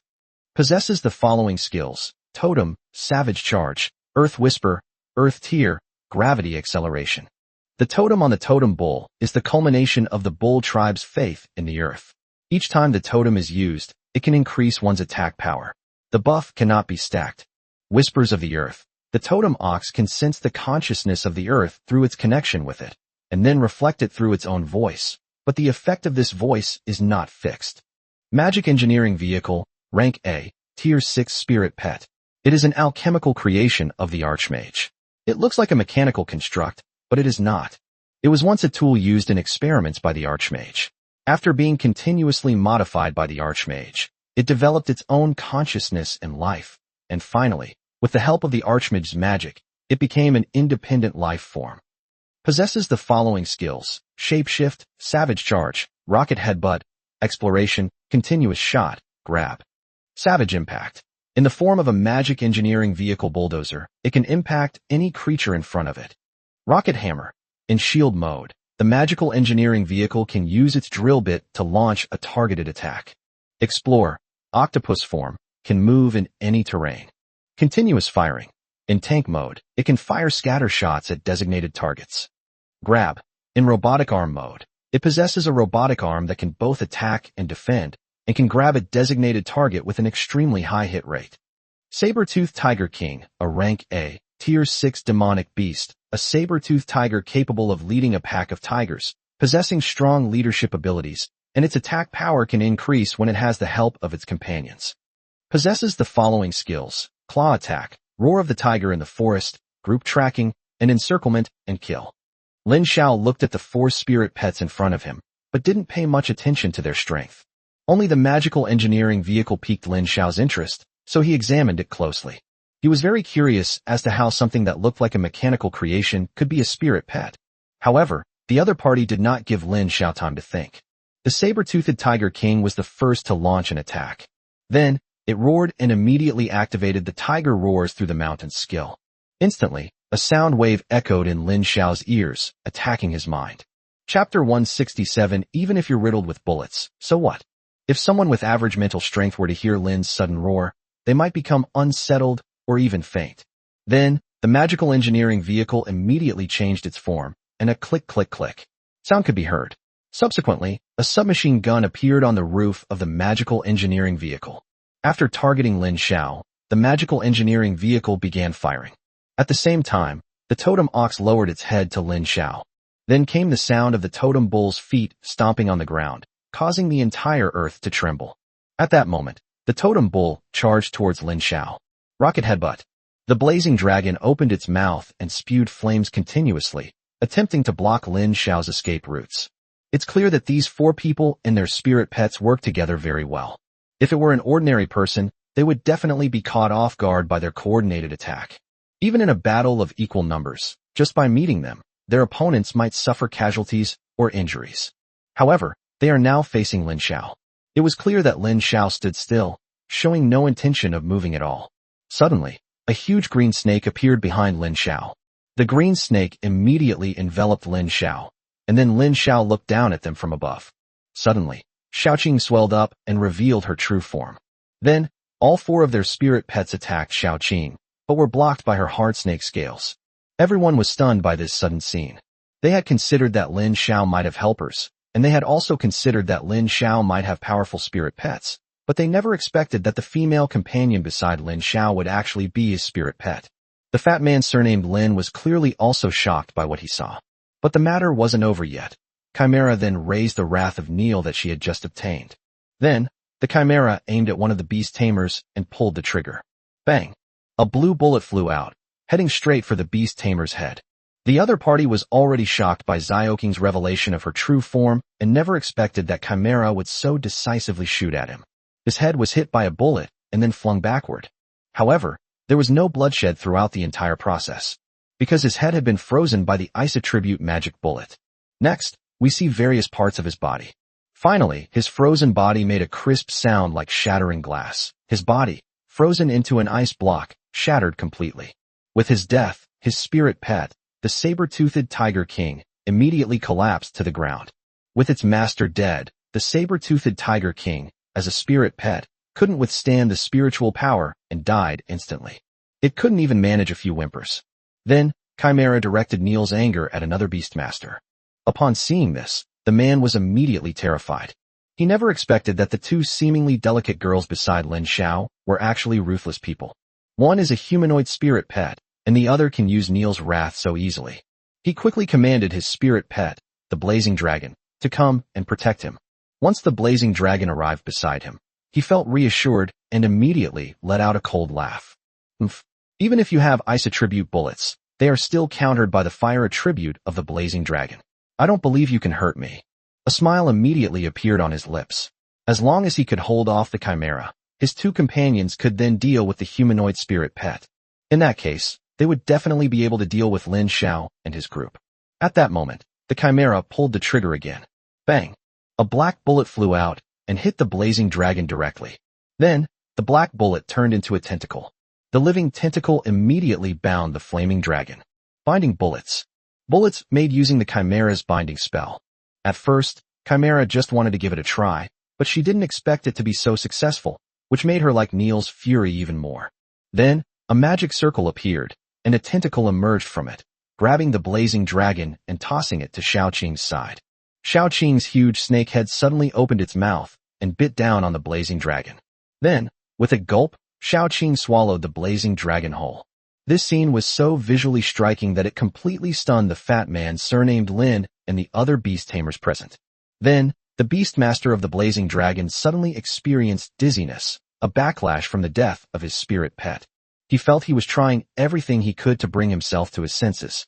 But before he could think of a solution, he heard a bang, and the Chimera pulled the trigger again. Then, a bullet emitting flames struck him. Then, his body suddenly exploded. Under the night sky, it formed a dazzling firework display. Seeing this, the other two beast tamers cried out in alarm and immediately commanded their spirit pets to attack Lin Xiao. As you can see, The totem bull's hooves are raised high and then fall heavily to the ground. Gravitational acceleration. This is a very strange skill. The larger the totem bull is, the faster it moves. After applying this buff to itself, the totem bull's originally clumsy body became exceptionally agile. It charged straight at Lin Xiao. During the journey, the totem on its back suddenly lit up, giving itself another totem buff. In this way, its attack power increases exponentially. It refused to believe that even after all this, it still couldn't break through Xiaoking's defenses. Unfortunately, this method is indeed ineffective in breaking through Xiaoking's defenses. It's important to know that even Matsushita, with his 8-star beast tamer, couldn't break through Xiaoking's snake scales. He was merely a 6th-tier demon beast. Xiaoqing aimed her tail at his head and swung it forcefully. With a boom, the totem bull's body was sent flying by Xiaoqing's whip. The strain on the totem bull's body caused by its excessive speed eventually came to a head. Then came the sound of bones breaking. Crack, crack. The totem bull was completely unable to move and could only lie on the ground, watching its master be poisoned to death by the poison spewed out by Xiaoqing. The magical engineering vehicle then transformed into a shield and charged directly at the chimera. As a life form that appears to be a mechanical creation, it is not afraid of bullets at all. Therefore, it felt that even Neil's anger was powerless against it. Even if you're riddled with bullets, so what?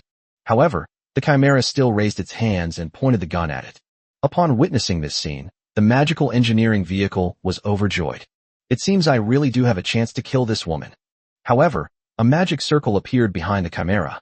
Within that magic circle, 3 tentacles appeared.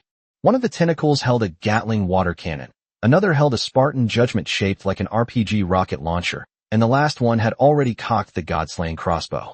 At this moment, even the magical engineering vehicle felt that this world was a little unreal. What's going on? Where did you get so many weapons?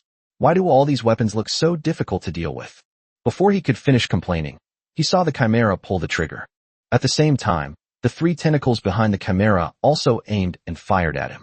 For a moment, the sounds of rocket launchers, Gatling guns spraying water, crossbow bolts whistling through the air, and pistol shots filled the night sky, creating a beautiful symphony.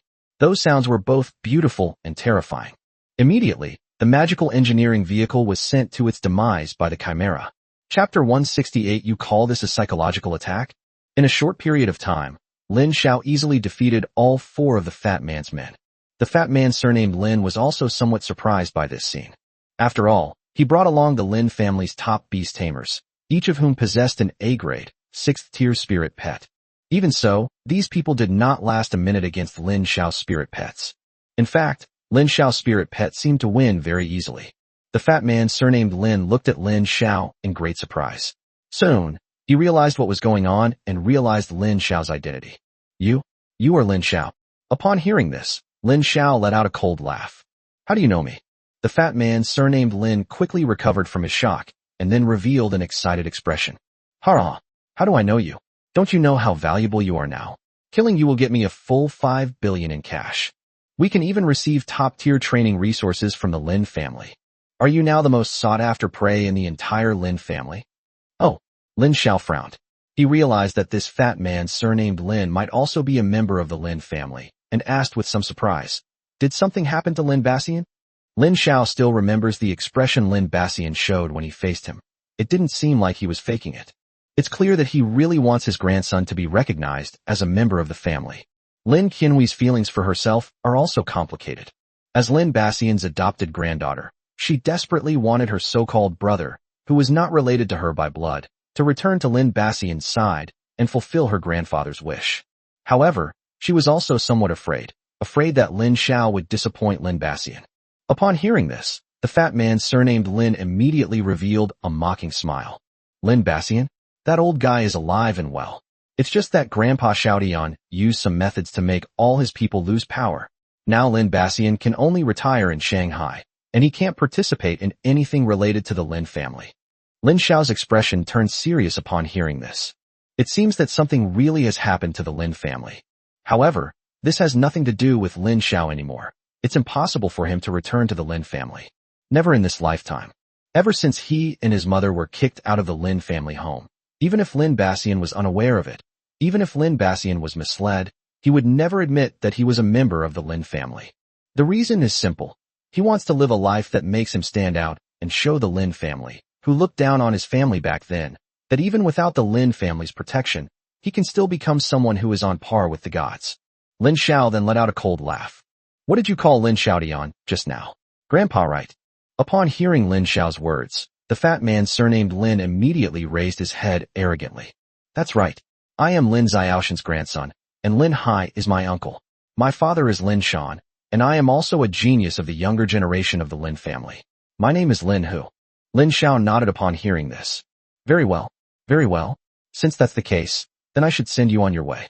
Consider this a warning to Lin Xiaotian. Don't think that just because you have the Lin family's name, you can do whatever you want. Upon hearing Lin Xiao's words, Lin Hu burst into laughter. You think your humanoid spirit pet is so powerful? Let me show you my spirit pet. After saying that, Lin Hu's pokeball slipped from his hand. Then, a strange creature that looked like an ET alien appeared in front of Lin Xiao. Information about this spirit pet immediately appeared in Lin Xiao's mind. Cosmic Traveler, an S-rank 7th-tier demonic beast, possesses the innate memory palace. Cosmic travelers are extraterrestrials traveling in the universe. They can survive on any planet they land on. After fully understanding the civilization of this planet, we will embark on another journey. Memory Palace. Because space travelers need to understand the civilization of a planet, they must live on that planet silently. Once discovered, their lives will be threatened. Therefore, they will have someone who sees through their life essence change a memory of the other person unconsciously in order to protect themselves. Possesses the following skills: consciousness manipulation, mental attack, demonic speech, and cosmic ray. Distort consciousness. In battle, all your thoughts will be revealed to the space traveler, who can then manipulate your consciousness to gain victory. Mind attack. Space travelers can brainwash enemies, causing them to give up resistance. Demon voices. Space travelers can emit sounds that do not belong to this world, causing enemies to become lost in his voice. Cosmic rays. Space travelers can use cosmic rays to alter the bodies of their enemies. Lin Xiao looked at the attribute panel of the space traveler, and his brows furrowed even more deeply. The abilities of space travelers are somewhat extraordinary, not in terms of sheer power, but rather in their sheer terror. Imagine that someone is unconsciously altering your memories and consciousness. Even though you want to kill the other person, they can change your subconscious to make you feel friendly towards them. The other party clearly wants to kill you, but he can make you give up resistance without you even realizing it, and feel that being killed by the other party is not so bad. Such an ability is enough to send chills down your spine just by imagining it. However, upon thinking about this, Lin Xiao couldn't help but fall into deep thought. Is there really no way to deal with such an incredible ability? If not, wouldn't that mean even SSS-level monsters can't compare to it? Wouldn't that be too overpowered? Just then, a powerful mental attack exploded directly in Lin Xiao's mind. At the same time, Lin Hu's voice also reached Lin Xiao's ears. Hurrah! In the face of the space traveler, all your attacks will be in vain. You simply cannot withstand his power. Give up. Otherwise, you won't even leave behind a complete corpse. Such sounds and such ideas kept assaulting Lin Xiao's mind. And the space traveler's mouth began to move slightly. As a voice that did not exist in this world exploded in Lin Xiao's mind, Lin Xiao did not feel any harm to him, which made him somewhat surprised. What's going on? What are you doing? Singing, dancing, and rapping? Looking at the now hysterical Lin Hu and the bewildered space traveler, Lin Xiao asked with some curiosity. Lin Hu was laughing wildly when he was interrupted by Lin Xiao's words, leaving him looking at Lin Xiao with a bewildered expression. You? How could you be completely unharmed after being subjected to the space traveler's mental attack? Why can you still talk to me normally? Lin Xiao felt a slight contempt as he experienced the insignificant impact in his mind. You call this a psychological attack? After saying that, Lin Xiao's mental power erupted, directly expelling the mental power that did not belong to him from his mind. At the same time, the space traveler's head suddenly swelled up, looking as if it was about to explode. The space traveler clutched his head in pain, letting out a cry of agony that was unlike anything a creature from Earth would make. Awoo, awoo, awoo. Chapter 169. Earth is too dangerous. I want to go back to space. Although he couldn't understand the space traveler's words, Lin Xiao could still sense the meaning behind them. It hurts so much. It hurts so much. Earth is too dangerous. I want to go back to space. How can there be such a terrifying person? His mental strength is so strong. I want to go home. Let me go home. After sensing the space traveler's emotions, Lin Xiao finally understood why the space traveler's attacks were ineffective against him. That's because Lin Xiao's mental strength is just too strong. The space traveler's attacks are all mental attacks, and the prerequisite for all of its mental attacks is that its mental strength must be higher than that of the enemy. As a result, the ever-reliable space traveler encountered a strange character named Lin Xiao this time. As a result, the space traveler was directly attacked. After witnessing the tragic state of the space travelers, Lin Xiao lost all interest in exploring its mysteries. Then, Lin Xiao waved his hand, and the chimera immediately understood, shooting the space traveler in the head. The latter exploded, splattering its brains everywhere. The battlefield had become utterly disgusting, with green blood everywhere. Lin Xiao looked at Xiaoqing, who had already transformed into human form, and then asked Xiaoqing curiously, "Why don't you go and eat it?" Upon hearing this, Xiaoqing rested her head on Lin Xiao's shoulder and frowned. "It doesn't look appetizing."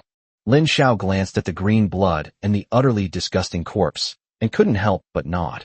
It really is a bit disgusting. On the other side, Lin, who had already collapsed to the ground, clutching his head with both hands, his body trembling uncontrollably. Logically speaking, someone who can control an S-rank 7th-tier demonic beast should not suffer such a severe backlash. However, this space traveler was truly exceptional. Its mental strength was incredibly powerful. Lin, who had finally managed to sign a contract with it and cultivate it to the 7th rank, which was already a heavy burden on Lin, whose mental strength. Now, Lin, who has suffered a backlash that almost turned him into an idiot. When it comes to the evolution of spirit pets, the most difficult part is not raising or nurturing them. Rather, it is the mental pressure that the spirit pet brings to its owner after it continues to evolve. The master's mental strength must be stronger than that of the spirit pet in order to control it. Otherwise, if the spirit pet's mental strength is stronger than the master's, it will become the master of the spirit pet. The spirit pets became the masters, and the humans became slaves. However, many spirit pets lack intelligence and are driven entirely by instinct. Once freed from human constraints, they may become even more brutal and bloodthirsty. This is why when the owner dies, the spirit pet will immediately suffer a backlash and die, but when the spirit pet dies, the owner will only suffer from the loss of spiritual power. Seeing Lin Hu crying with his head in his hands, Lin Xiao smiled and squatted down. His voice was calm, as if two long-lost friends or relatives were reuniting and calmly sharing their experiences over the years. "Why did you come to Zidikao?" Lin Hu ignored Lin Xiao. Lin Xiao couldn't help but smile upon seeing this. "Don't play dumb with me. I know you're still conscious and not so much so that you've lost the ability to answer questions." Upon hearing Lin Xiao's words, Lin Hu trembled slightly, then shook his head and said, "Kill me. I won't tell you." Upon hearing this, Lin Xiao immediately sneered and placed one hand directly on Lin Hu's head. But his other foot was already stepping on Lin Hu's knee. "Fine. Then I'll see just how stubborn you are." With a crack, Lin Hu's kneecap was crushed by Lin Xiao's foot, and Lin Hu immediately let out a painful scream.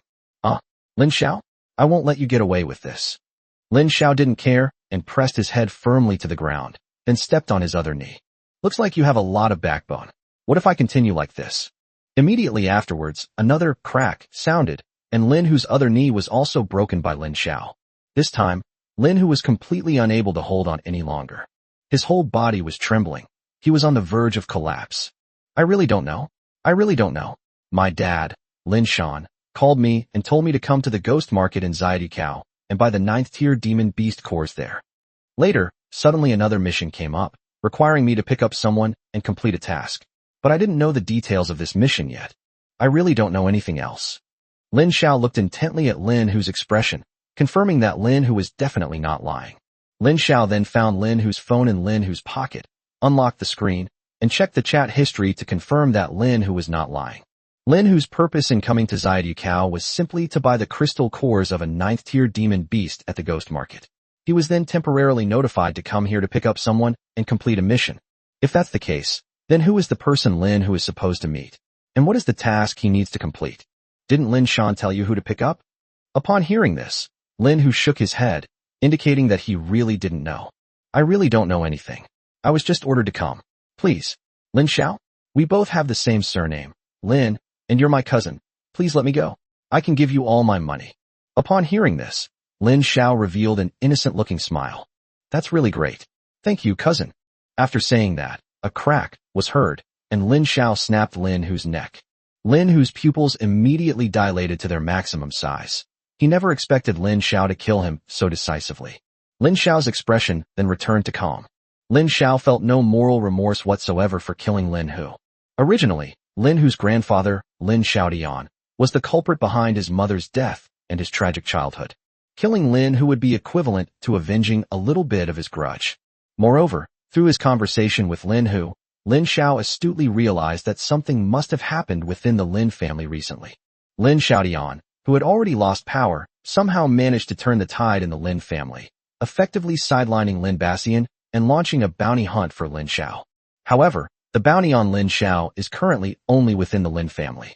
Lin Xiao understood that Lin Baxian had been sidelined, and now he couldn't expect anyone to stop the Lin family from offering bounties for his capture. It seems he will have to be more careful in the future. With that in mind, Lin Xiao began to examine the spoils of the battle. As before, he first removed all the valuables from Lin Hu's body. However, to Lin Xiao's surprise, Lin Hu did not have any equipment on him. No wonder, any equipment requires mental energy to function.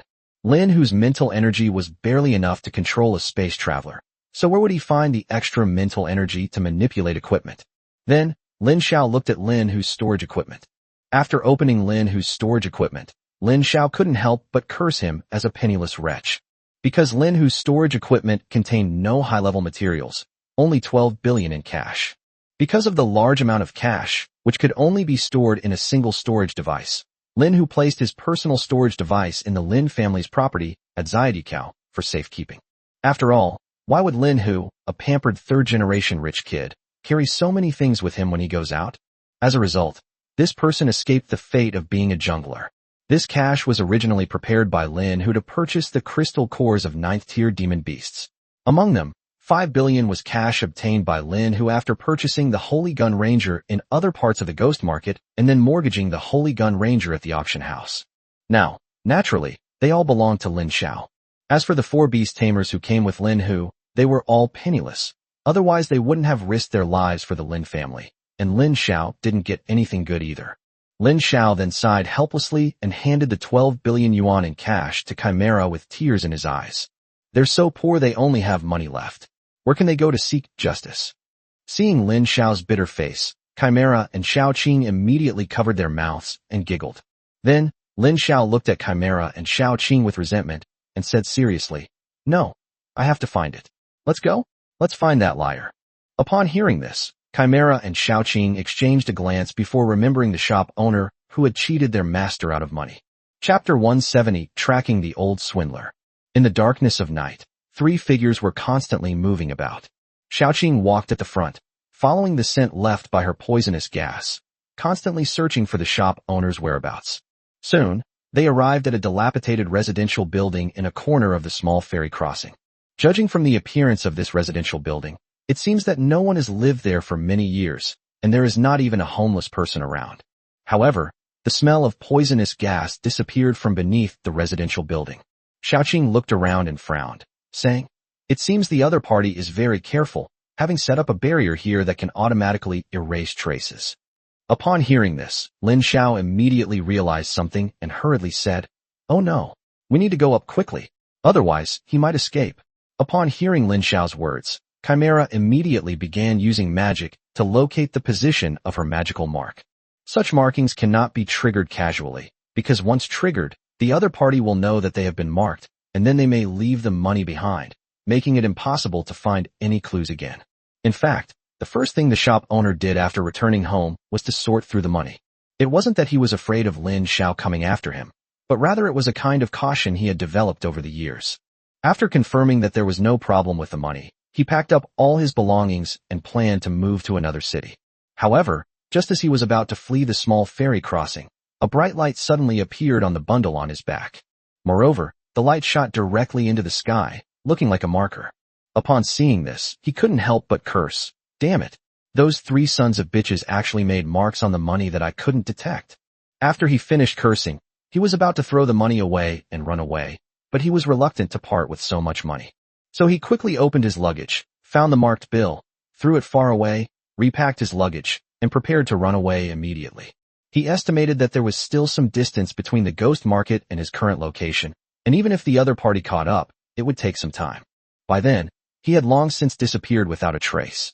What kind of rich kid is he? He's just a landlord's stupid son. If you want to cause trouble for me, you'll have to wait until your next life.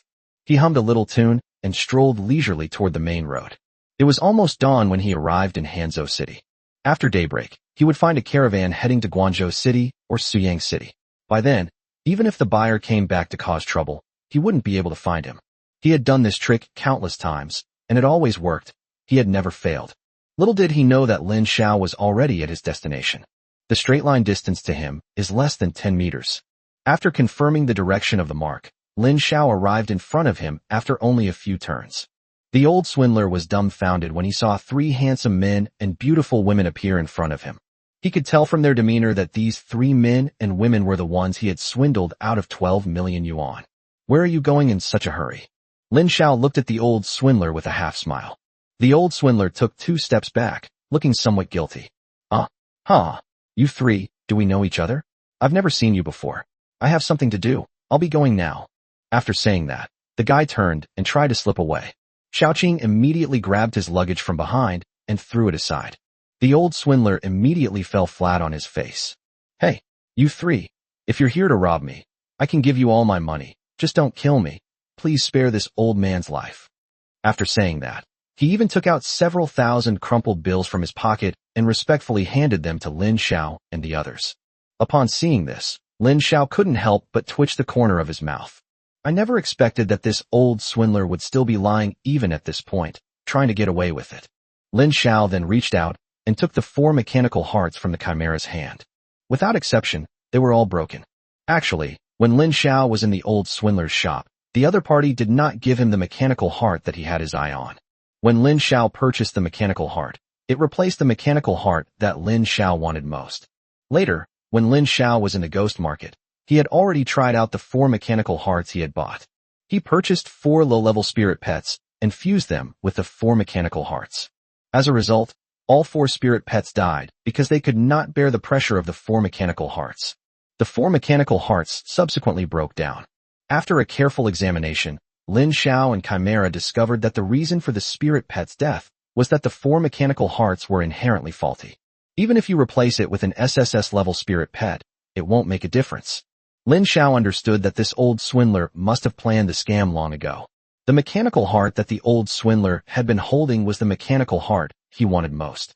When the old swindler saw the 4 mechanical hearts that Lin Xiao threw out, he immediately became guilty and hurriedly begged for mercy from Lin Xiao and the other 2. Oh dear. Ladies and gentlemen, I really didn't lie to you. These 4 mechanical hearts really do work. It must be a problem with your spirit pets. It's really not my fault. If you don't believe me, you can try mine. Seeing that the old swindler was about to die, but was still spouting nonsense in front of him, Lin Xiao had no choice but to feign anger and say, "Is that so? Then why don't you try it yourself?" The old swindler was completely dumbfounded upon hearing this. Me? How am I supposed to try? Lin Xiao immediately revealed an innocent smile. He pointed at the old swindler's head and said, "Let's fuse your body with these mechanical hearts and see if you can become a robot." After hearing Lin Xiao's words, the old swindler finally stopped and begged you. Have mercy. Have mercy. You can't experiment on people. Human experimentation is taboo. These mechanical hearts are indeed failed products, but I had no choice but to survive by deceiving people. Seeing that the time was right, Lin Xiao looked at the old swindler and asked with a serious expression, "Tell me, where did you get these mechanical hearts?" The old swindler's psychological defenses had been breached by Lin Xiao, and he dared not hide anything any longer, so he quickly answered Lin Xiao's questions. These mechanical hearts are truly the products of my experiments. Chapter 171. You have no right to make any demands of me. Hearing the old swindler's words, Lin Xiao frowned, somewhat doubtful of what he had said. The old swindler could tell that Lin Xiao didn't believe him, so he quickly pulled out a very worn-out document from his pocket and handed it to Lin Xiao. I used to be a researcher at a large family's research institute, specializing in how to cultivate mechanical creations. To successfully cultivate an ordinary spirit pet, you just need to follow the theory and cultivate and evolve it normally. But mechanical creations are different. There is still no specific direction for the development of mechanical creations if they want to evolve. Later, Someone suggested that we could work on the materials used in mechanical creations, so our research institute put all its efforts into tackling this problem, but we haven't had any results yet. During the research process, I discovered a phenomenon. Mechanical creations and living organisms can survive for a period of time after being separated from each other. But it only lasts for tens of seconds, or even a few minutes, and then they all die.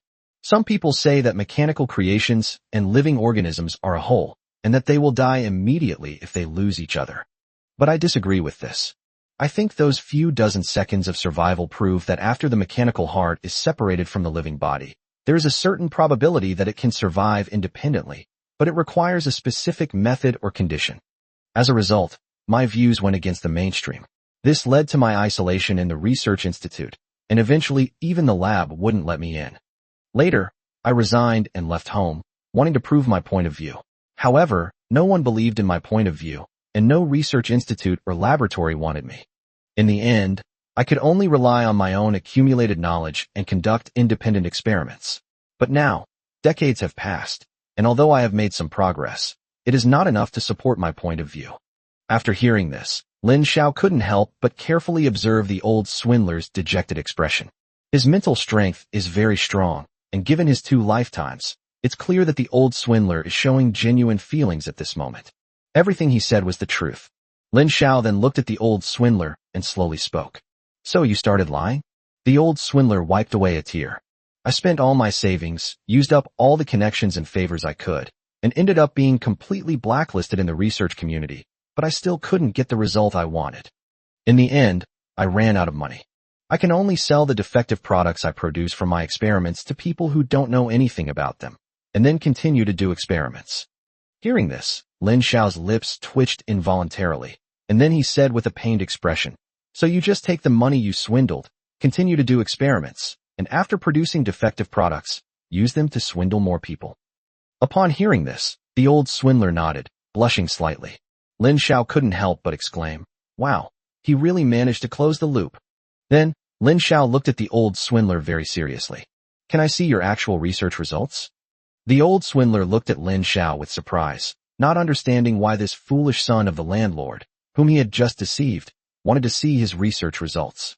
But his life is in danger, so he has no choice but to do as he is told. Then he took a book out of his pocket. That was actually a storage device. Who would have thought that an old con man who was so poor that he could only resort to swindling would actually possess a superior storage device? The old swindler then took out a mechanical heart from the storage book. Lin Xiao then asked, how far have you progressed in your research? The old swindler then demonstrated the function of the mechanical heart to Lin Xiao. He then took out an F-level spirit pet from his pocket to use as a lab rat. Then, he put the mechanical heart and the spirit pet together. A series of click, click, click sounds were heard, and the two were combined. Looking at the scene before him, Lin Xiao couldn't help but stare at the old swindler as if he were a fool. Didn't you say you could prove that a mechanical heart and a living being can survive each other after being separated? But that's not the research you mentioned. Upon hearing Lin Xiao's words, the old swindler quickly offered an explanation. I call this the reverse reasoning method. If a mechanical heart can merge with a random life form to create a mechanical creation, then can't we use this method to manufacture a large number of mechanical creations? Wouldn't that prove my point? These words were like a wake-up call. Lin Xiao immediately understood the old swindler's point of view. Lin Xiao couldn't help but look at the old swindler very seriously. This old guy is definitely not as unreliable as he seems on the surface. This guy not only wants to prove his point of view, but also wants to directly change the current landscape of spirit pets and mechanical creations. If he actually succeeds, he might very well change the world. Lin Xiao looked at the old swindler and then took his mechanical heart. After thinking for a moment, Lin Xiao said, give me a few of these mechanical hearts. Upon hearing this, the old swindler was completely dumbfounded, and then quickly begged for mercy. Sir, please let me go. This is all the result of my decades of hard work. If I give it to you, I won't even have a reason to live anymore.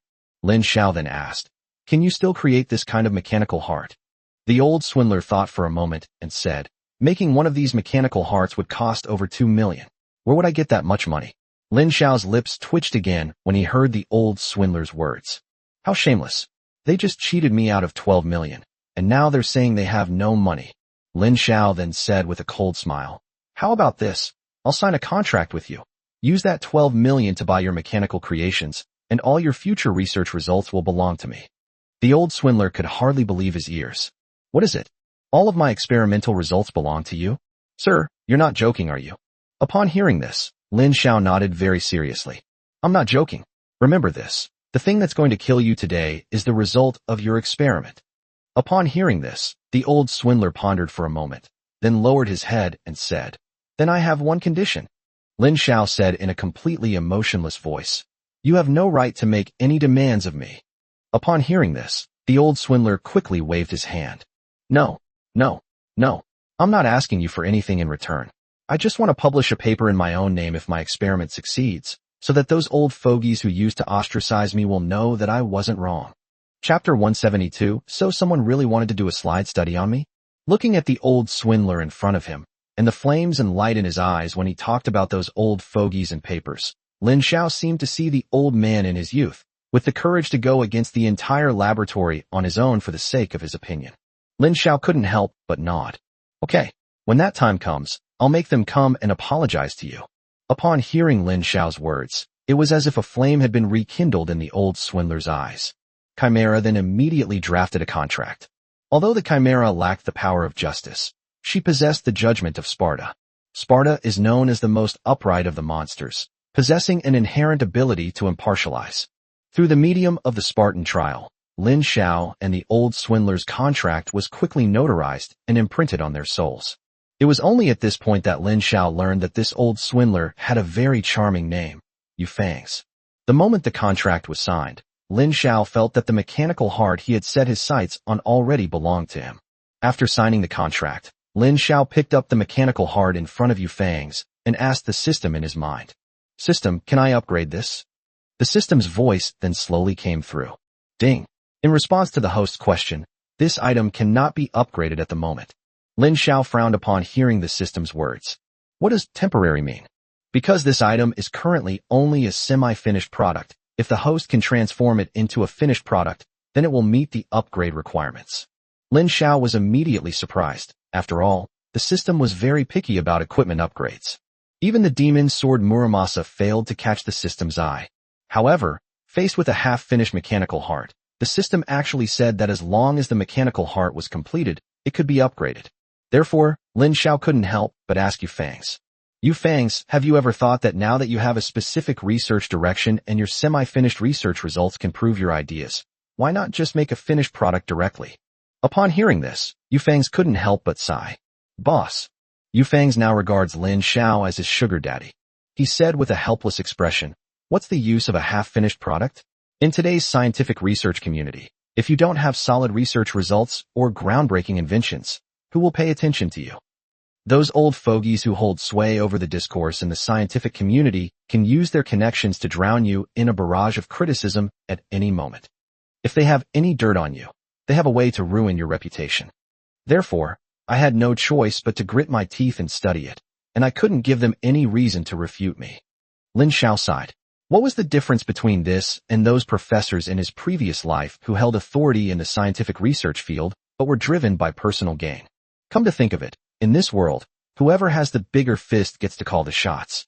No matter how impressive Yu Fang's research is, he has no voice in the scientific community and cannot prove his research ideas. Without further ado, Lin Xiao then said, Then I can give you a direction. You first need to create a finished mechanical heart, and then give it to me. I will help you find an opportunity to see if anyone is willing to accept you. Lin Xiao's underlying intention was to help Yu Fangs find investment. After all, as long as there is a profit, someone will be willing to invest money in Yu Fangs. Upon hearing this, Yu Fangs said somewhat uncertainly, You mean, why are we so fixated on recognition from the scientific community? Why not seek market acceptance directly? Upon hearing this, Yu Fangs suddenly understood that Lin Xiao wanted to force the scientific research community to bow down through market recognition. Okay, how should I contact you then, boss? Lin Xiao replied, It's very simple. You can come to Yuzhu Spirit Pet University to find me, or you can send it over. After saying that, Lin Xiao wrote down his address and contact information and handed it to Yu Fangs. Upon seeing the name, Lin Xiao, Yu Fangs immediately realized something and stared wide-eyed in disbelief. Are you this year's top scorer in Shanghai? What? Am I famous in Lianjiang province? Yu Fang smiled when he heard Lin Xiao's words.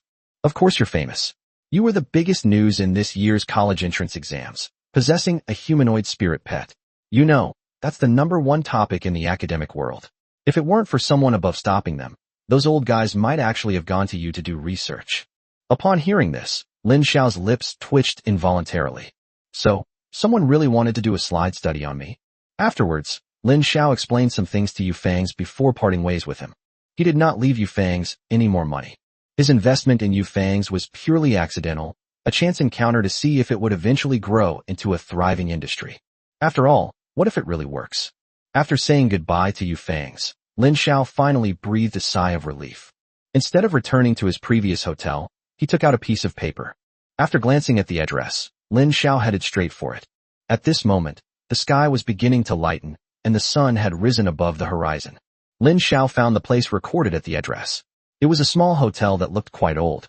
When Lin Xiao walked in, the receptionist was dozing off. Inside the hotel, there was no one to greet guests, which made it look rather cheap. Lin Xiao then walked to the counter and knocked on it. The receptionist must have worked a full night shift yesterday and was still half asleep. He struggled to open his eyes a crack. Who is it? Checking in so early in the morning. Lin Xiao didn't show any anger at the receptionist's impatience.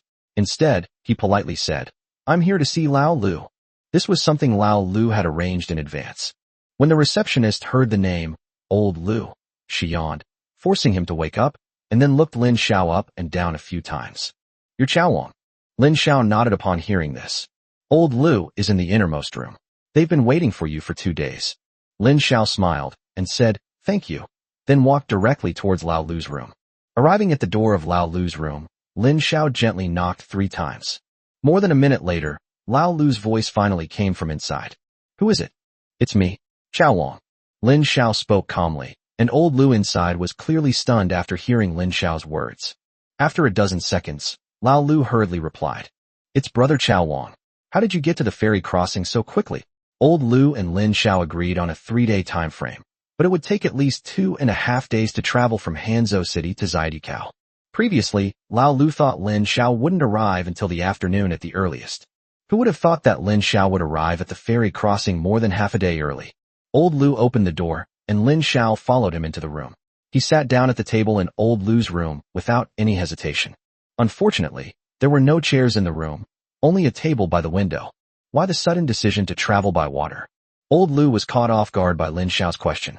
After a moment of stunned silence, he finally managed to organize his thoughts and answer. We've already covered half the distance, but it's taken longer than the original 3-day trip was planned. By taking the waterway to our next destination, Guangzhou City, we can arrive 3 days earlier, which will make up for the delays we caused earlier. Chapter 173 or something else. You've gone to such lengths to save money. After listening to Lao Lu's words, Lin Xiao nodded. It must be said that this is indeed Lao Lu's style of doing things, considering the overall journey of the caravan. After thinking for a moment, Lin Xiao asked, how many people are left in the caravan? Lin Xiao clearly remembered that the caravan had 31 people when it set off from Shanghai. After surviving the beast tide in Xiang City, there were 18 people left. When they arrived in Hanzhou City, there were only 16 people left. Upon hearing this, Old Lu couldn't help but sigh. This caravan trip didn't go well. Many people died, and some of our destination was Hanzhou City. So now, there are only 7 of us left in our caravan. Lin Xiao was somewhat surprised, not expecting the caravan to now have only 7 people. Old Lu then said with some helplessness, this incident in Hanzhou City resulted in the deaths of 3 members of our caravan. The loss and compensation are not small. You should know that in the past, when I went on a delivery mission, at most 3 people would die. Nearly 10 people have died this time, and I've lost all the profits from this escort mission.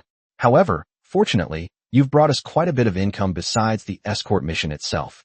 The implication is that it refers to those bounties. This not only made me a fortune, but also made me famous in the industry. Do you know what they said about me? Lin Xiao looked at Lao Lu, who then said to himself, they all say I've made something of myself, that I managed to encounter so many wanted criminals and not get wiped out. So, this group of people are all planning to follow me wholeheartedly from now on. Upon hearing this, Lin Xiao couldn't help but smile. I actually hope I never run into a single fugitive in the future. Old Lu laughed when he heard this.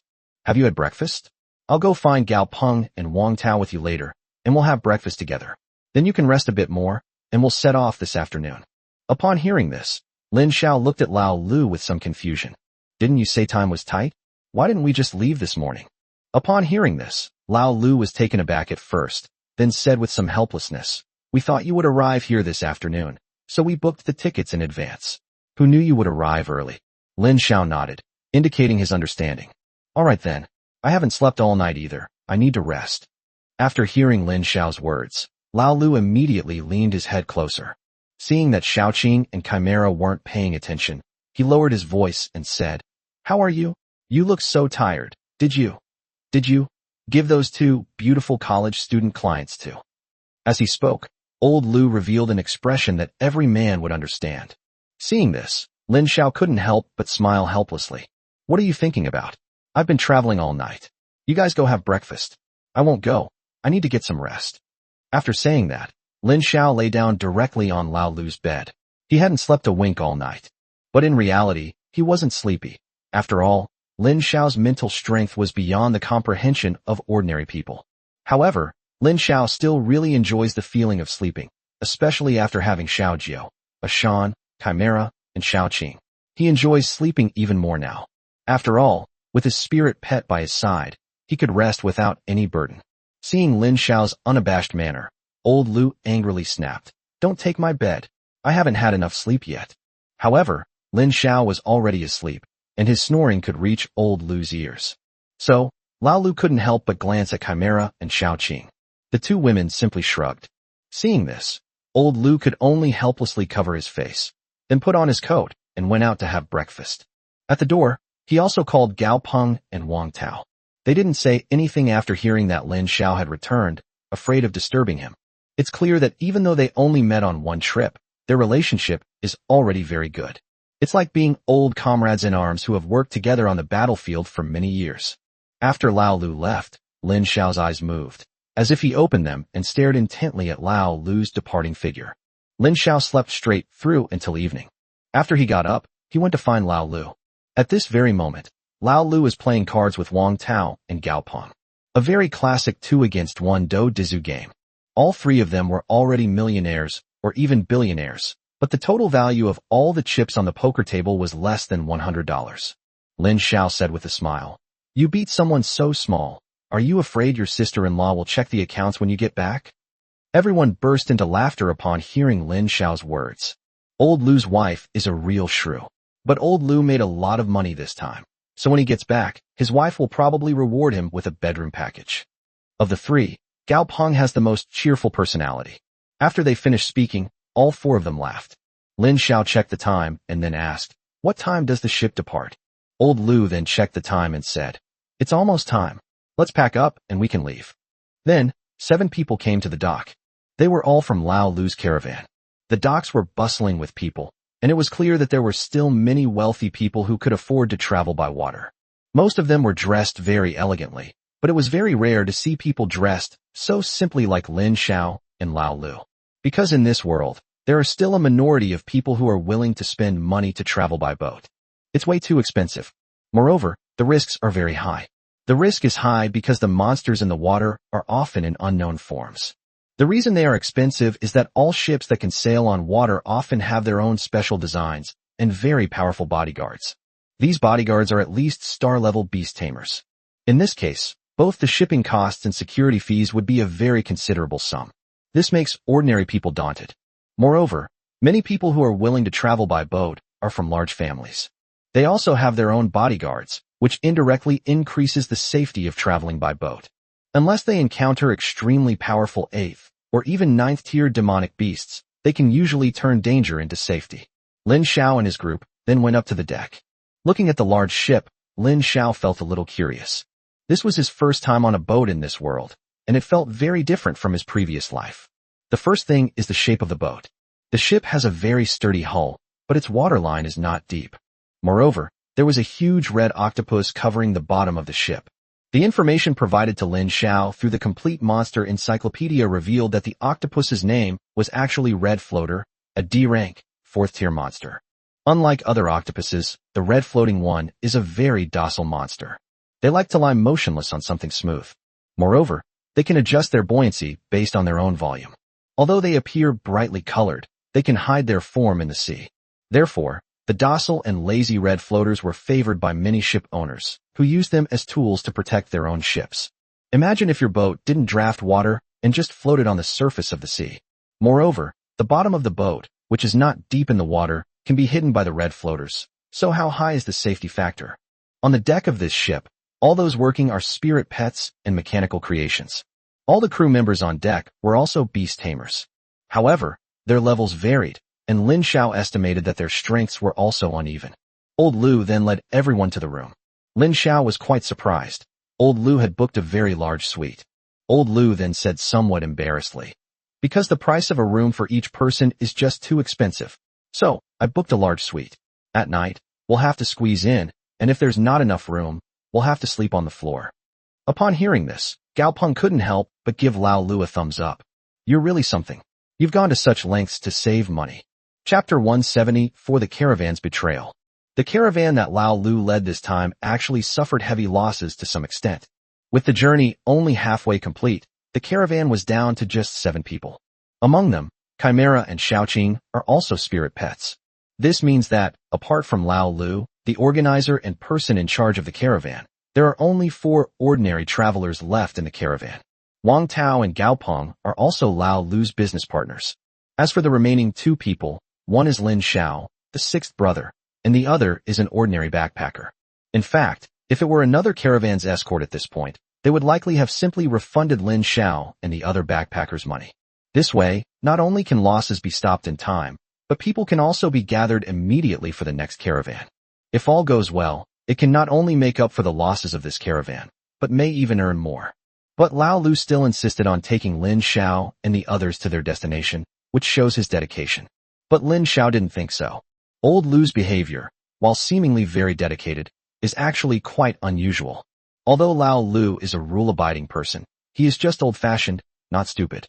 This can be seen from the way Lao Lu and Lin Xiao and others kept arguing about the various bounties. Lao Lu is not a rigid person who doesn't know how to be flexible. On the contrary, he is actually very flexible in handling things.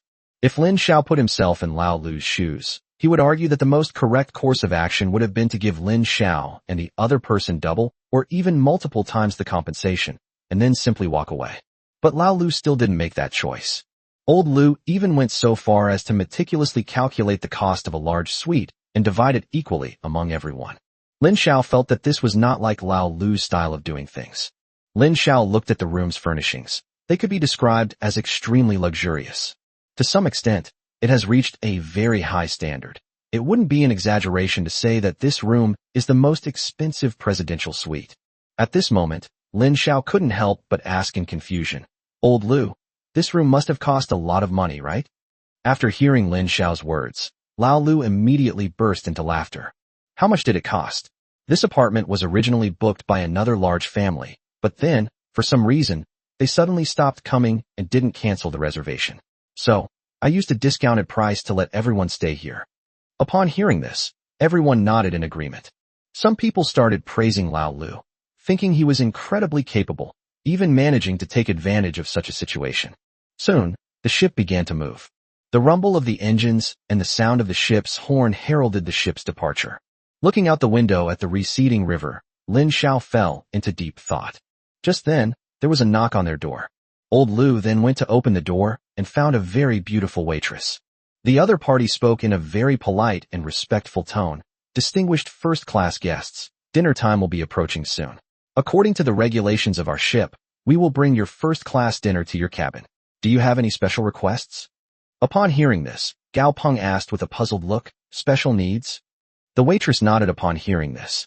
"That's right. For example, what are your dietary restrictions? Do you prefer rice, noodles, or bread? Do you like your barbecue well done, medium rare, or medium well? And what kind of alcohol do you like to drink?" The waitress kept talking non-stop, leaving everyone present stunned. Wow, first class is such a great experience. No wonder wealthy people from large families like to live in such expensive rooms. Old Lu had no idea how to answer, but in the end Lin Xiao stepped forward and handled the waitress's question with great ease. After the waitress left, Lao Lu and the others looked at Lin Xiao with great surprise. "Brother Chao Wang, how do you know so much about these things?" I've never even heard of many of the foods she mentioned. Lin Xiao didn't want to answer the question truthfully, so he could only give a vague answer. I saw my employer answer these questions when I was on a mission before. Lin Xiao said this, but the truth was that he had read a lot of Mary Sue and domineering CEO novels in his previous life, which contained many such idiotic plots. He never expected that he would actually encounter it in this life. He finally understood what it means for art to originate from life. So those five-star hotels really do provide services just like in novels. After the waiter brought dinner, everyone sat down at the table and began to feast. Even Lao Lu and Wang Tao abandoned their composure at this moment. The food in first class isn't very tasty, but there's so much variety. Who said that? That Wellington steak is pretty good, isn't it? Delicious, my ass. The beef wasn't even cooked through, it just tasted like that sauce. Everyone shared their opinions on the first-class dinner. Lin Xiao watched their discussion, his expression somewhat complicated. At this moment, Lao Lu suddenly raised his glass to Lin Xiao. Brother Qiao Wang, we really owe you a lot for this trip. I think I should offer you a separate toast. Upon hearing this, Lin Xiao picked up his wine glass, smelled the wine, smiled, and then drank it all in one gulp. Upon witnessing this scene, Wang Tao exclaimed in praise, "Great! Brother Qiao Wang is truly generous. I'll toast you then." Immediately afterwards, Lin Xiao also clinked glasses with Wang Tao. As everyone clinked glasses and chatted, it was already late at night. Lin Xiao, slightly drunk, nestled on the sofa. Xiaoqing and Chimera didn't take care of Lin Xiao. Instead, they slept peacefully in their sleeping bags nearby.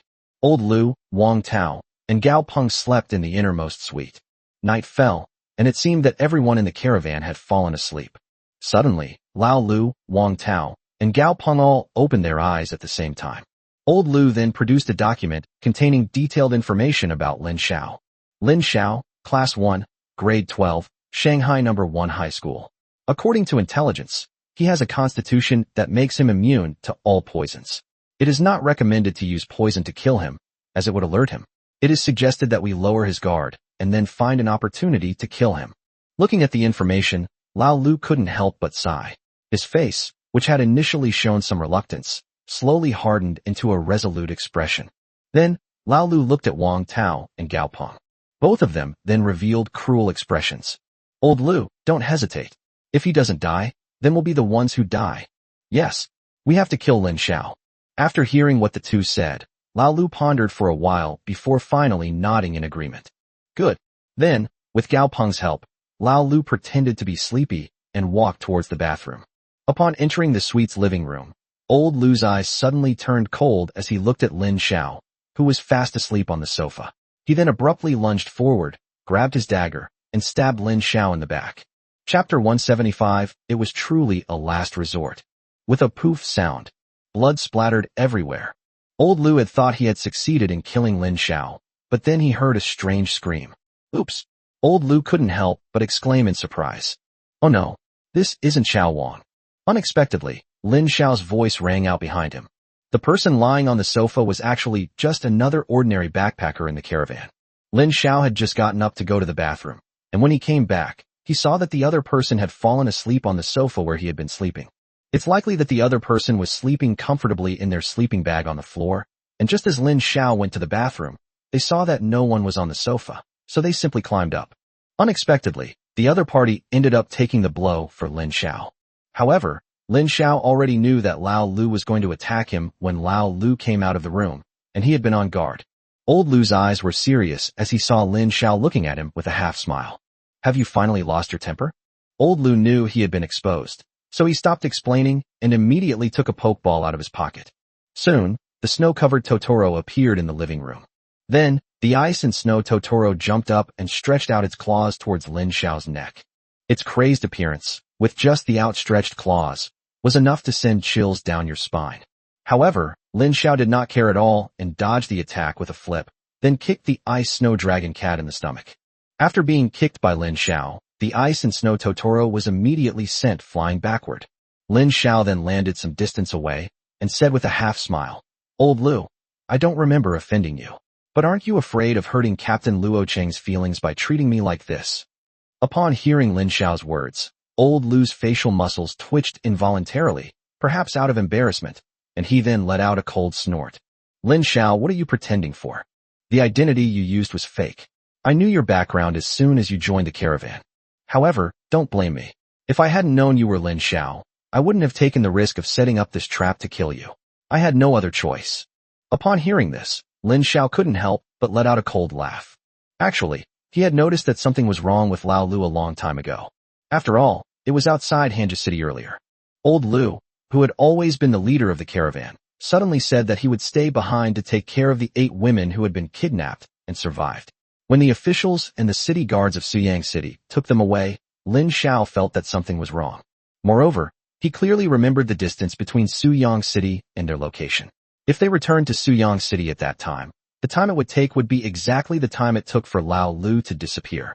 Especially when Lao Lu came back, he tried to cover it up by saying that he had been delayed on the way. Therefore, Lin Xiao later guessed that Lao Lu had actually returned to Suyang City during that period. As for what he would do back in Suyang City, Lin Xiao didn't care. However, Lao Lu's various actions in Hanzhou City were not right.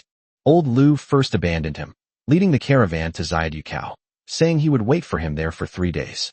But Lin Xiao knew that Lao Lu would never let one person affect the caravan's overall route. Just like when Lu Weiwei and 2 other people disappeared outside Sing City, Old Lu did not send anyone to search for them. Therefore, Lin Xiao felt that Lao Lu's behavior was very abnormal. Upon arriving at the small ferry crossing, Lin Xiao learned that the Lin family was among the shareholders of the ferry crossing.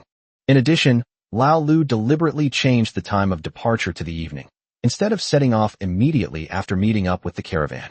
Lin Xiao was immediately certain that Lao Lu must have made arrangements for the evening. The clue that ultimately led Lin Xiao to confirm that Lao Lu was involved was Lin Hu. The Lin family ordered Lin Hu to wait for someone at the ferry crossing. But who was Lin Hu waiting for? Has anything major happened in Xiaoduqiao recently? Aside from the ghost market, there probably isn't anything else, right? The only plausible explanation is that it's related to Lin Xiao. After all, the Lin family has already put an internal bounty on Lin Xiao. As a result, Lin Xiao's wariness of Lao Lu immediately increased. During the meal, Lin Xiao did not find any signs of poison in the food or drinks. At the time, Lin Xiao thought he was overthinking things, but he didn't expect that Lao Lu actually wanted to get him drunk so that he would relax before making his move. At this moment, Gao Peng also charged out with his spear, his momentum unstoppable. He thrust his spear at Lin Xiao. Lin Xiao's body didn't move at all. Behind Lin Xiao, a slender hand suddenly appeared and grabbed Gao Peng's spear. Gao Peng looked at the owner of the hand in great surprise, never expecting that it was Shao Qing, who had the most delicate appearance and seemed to be powerless. Of course, Gao Peng actually knew that the woman in front of him was Lin Xiao's humanoid spirit pet. He tried to pull his spear out, but no matter how hard he tried, it was no use. Shao Qing then smiled at Gao Peng, but her eyes suddenly turned into snake pupils, and 2 fangs appeared in her mouth, making her look very creepy. Her snake tongue also protruded from her mouth. As you can see, Xiaoqing's forked tongue is constantly licking her lips, as if she has already regarded Wang Tao as her prey. Just then, Wang Tao's bullhorn general appeared behind Lin Xiao.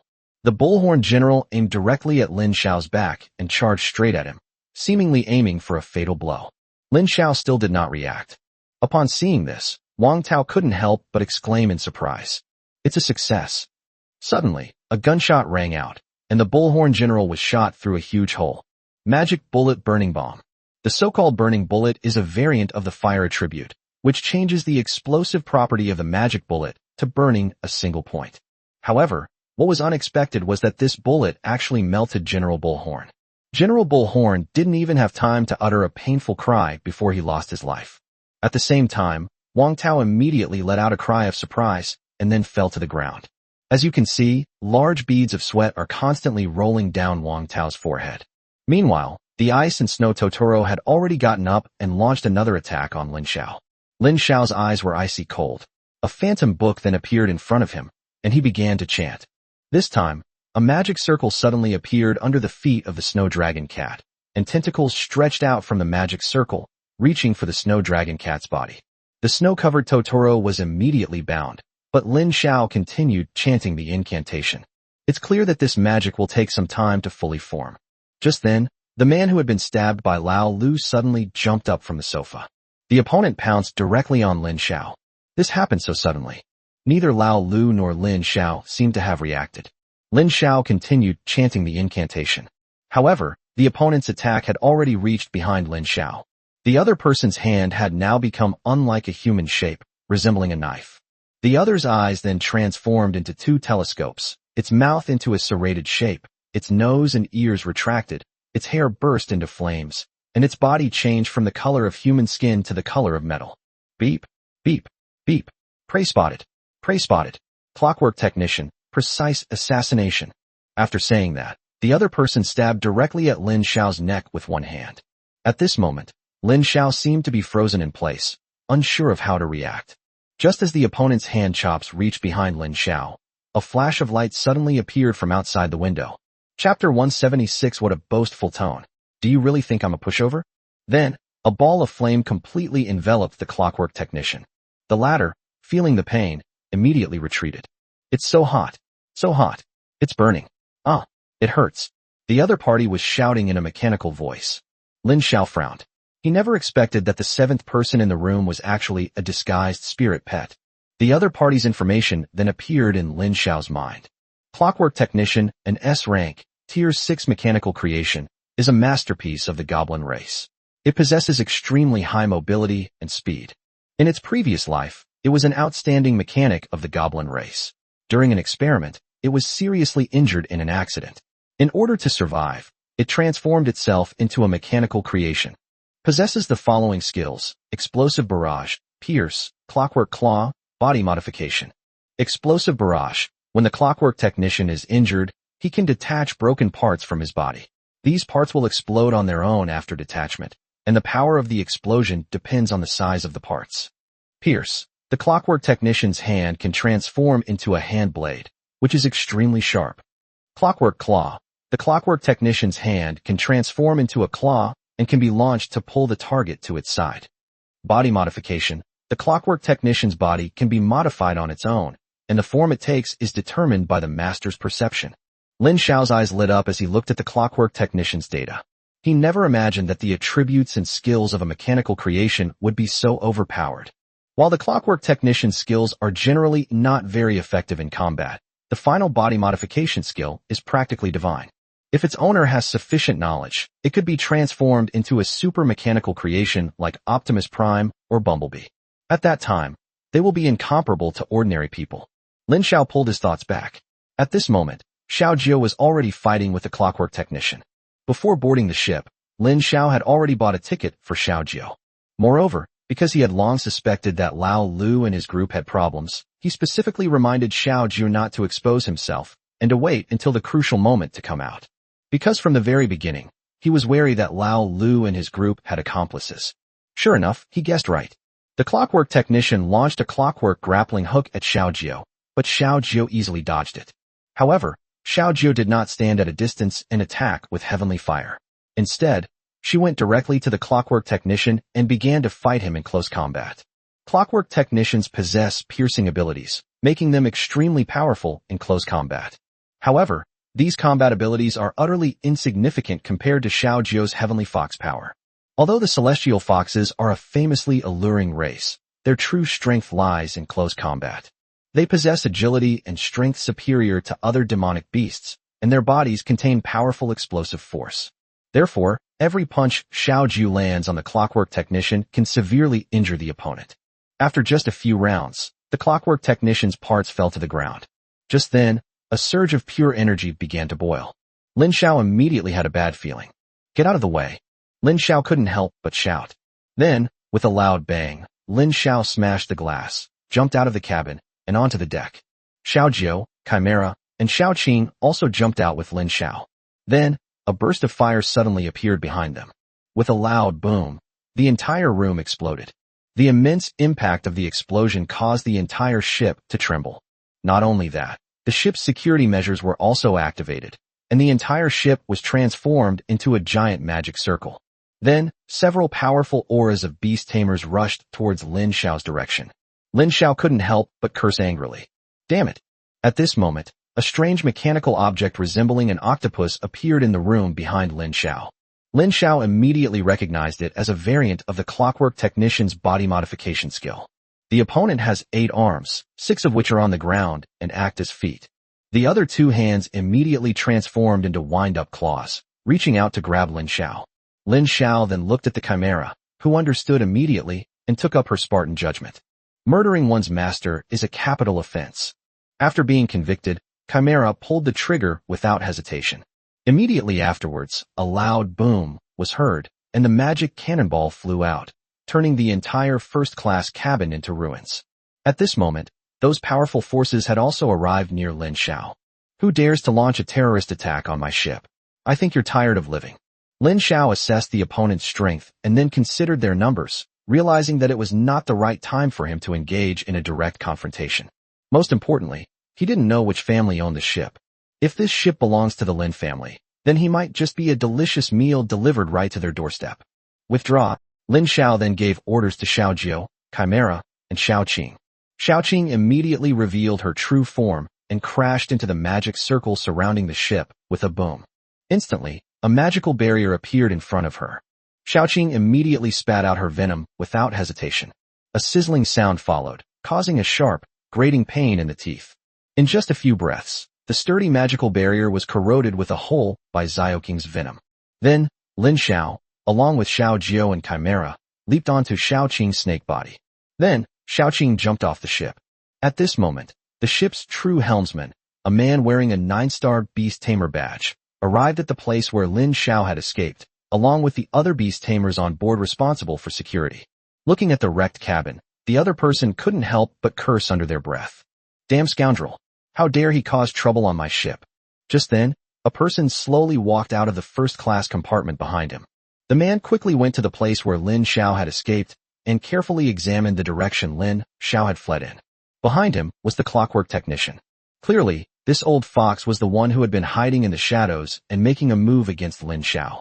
Then, he snorted coldly. Trying to run? Chase after me. The clockwork technician immediately transformed into the shape of a ship. Another body modification.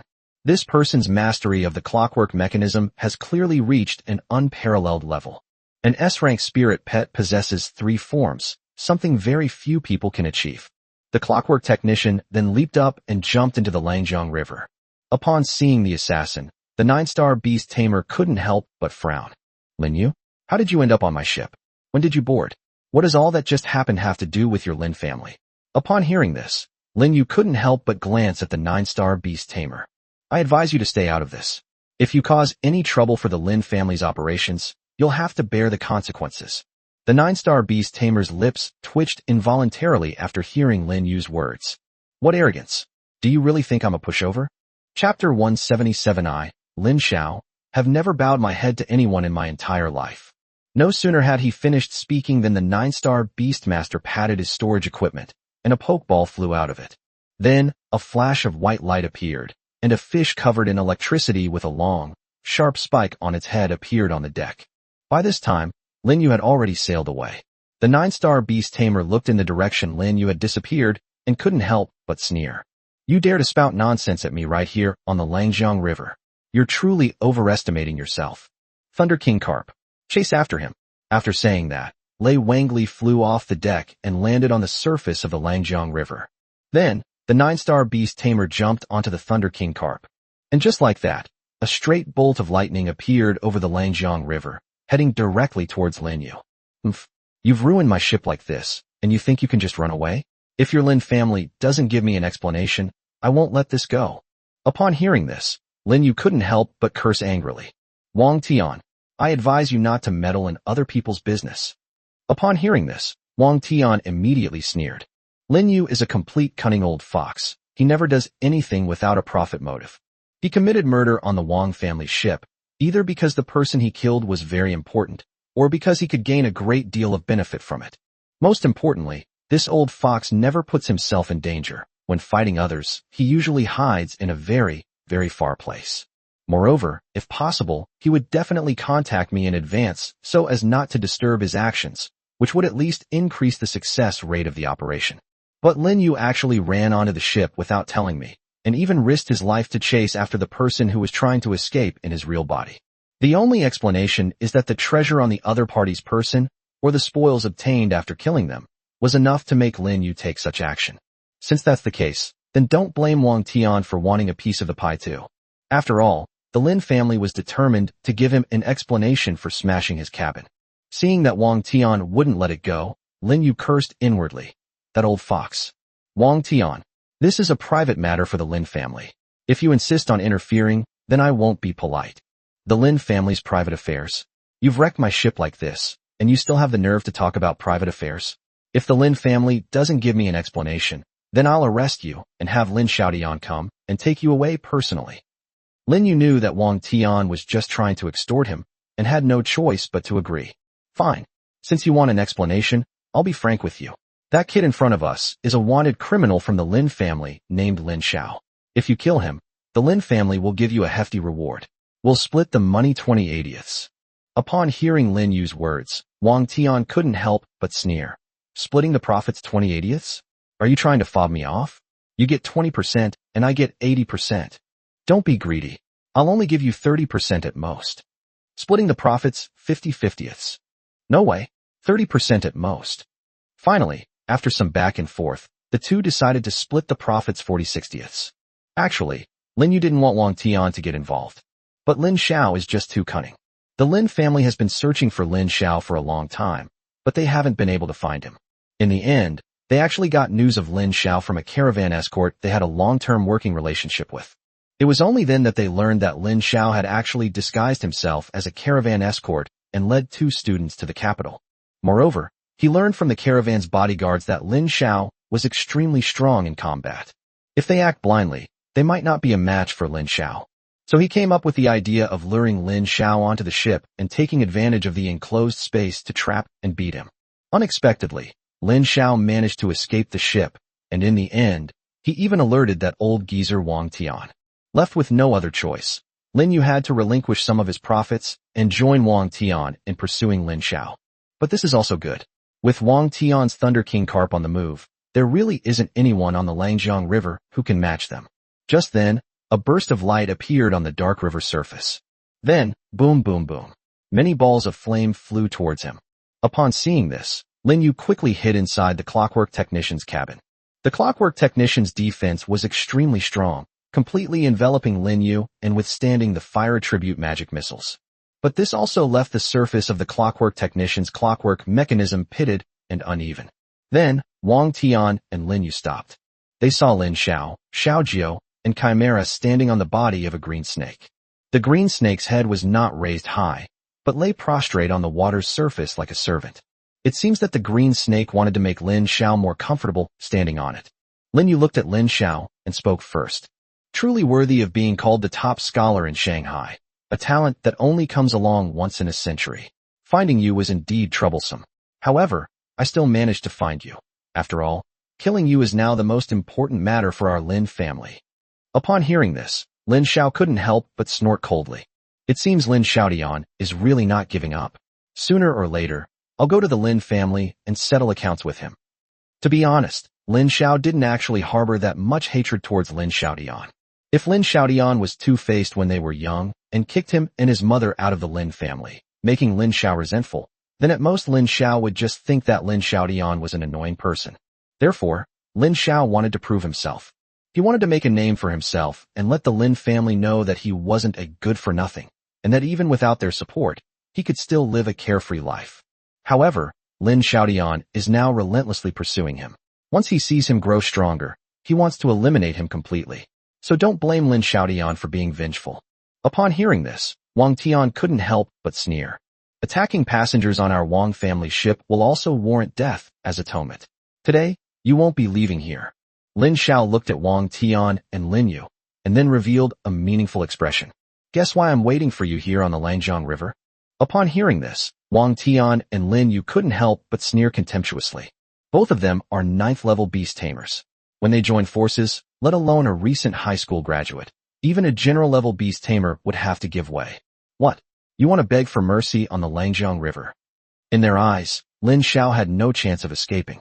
Firstly, the Langjiang River is extremely wide, and it would take several hours to swim to the shore. Secondly, it's because of their 2 spirit pets.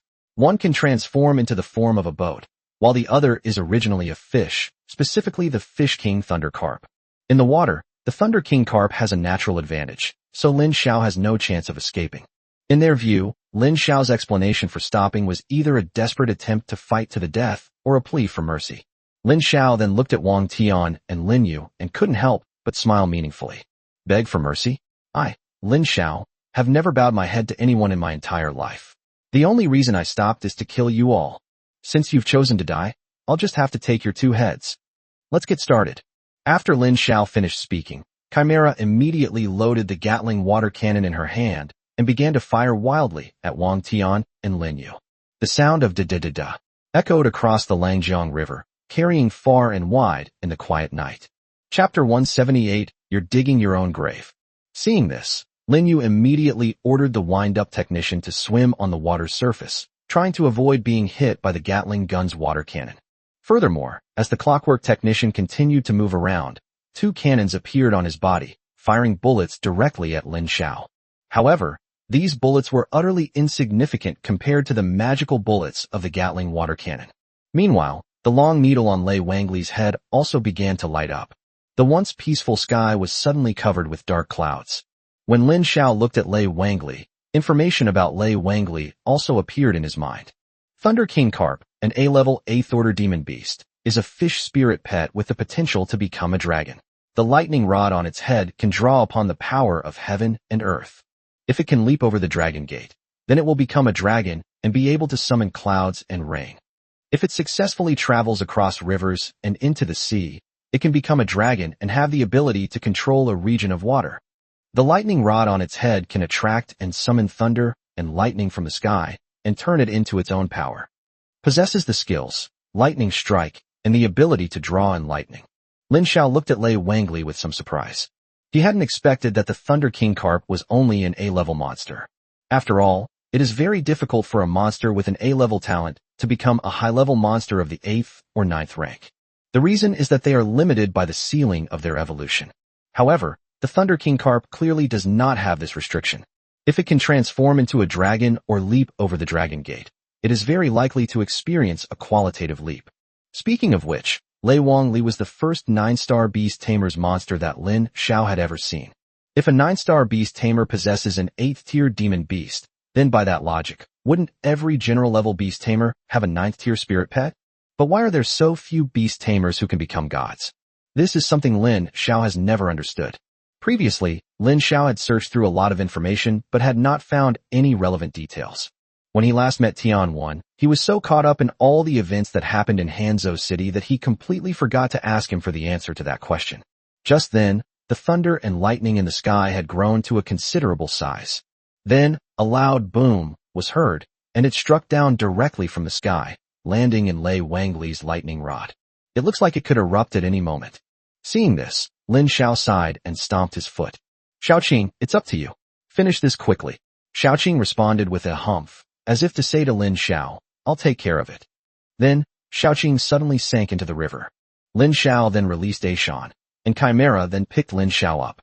Xiao Jiao and Ashan exchanged a glance, and then revealed their true forms.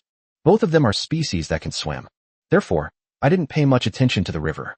When Wang Tian saw Lin Xiao's expression, he couldn't help but sneer. Lin Xiao, are you still going to resist? You're digging your own grave. My Thunder King Carp's full force attack is something even a 9th-tier demon beast might not be able to withstand. Just wait to be reduced to ashes. At that very moment, a powerful eddy suddenly appeared on the surface of the Langjiang River. Lin Xiao and his companions were suddenly pulled away by a rapid current of water, seemingly from nowhere. Upon seeing this, Wang Tian immediately snorted coldly. Trying to run? No way. After saying that, Wang Tian was about to go after him. However, just as the Thunder King Carp was about to swim forward, a whirlpool appeared in front of them. Furthermore, the vortex grew larger and larger. Then Wang Tian's Thunder King Carp and Lin Yu's Clockwork Technician were also dragged into it. The current in this whirlpool is particularly strong. Even a fish-like monster like the Thunder King Carp couldn't maintain its balance in the whirlpool, let alone a Clockwork Technician. Wang Tian instinctively gripped Lei Wangli's back tightly, his heart filled with terror. How could such a huge vortex appear? This doesn't make sense. Seeing that the center of the whirlpool was already leading to the bottom of the Langjiang River, Wang Tian was extremely anxious. At this moment, the Clockwork Technician began to change its shape again with a click, click. Soon, the The clockwork technician transformed into a small helicopter. Lin Yu sat inside the helicopter, still shaken. They were still under Lin Xiao's attack, and he didn't want Wang Tian to die. Therefore, Lin Yu immediately ordered the clockwork technician to use the clockwork grappling hook skill to rescue Wang Tian. With a whoosh, the wind-up grappling hook grabbed Wang Tian. Wang Tian then wanted to take the opportunity to recall Rui Cao into its pokeball.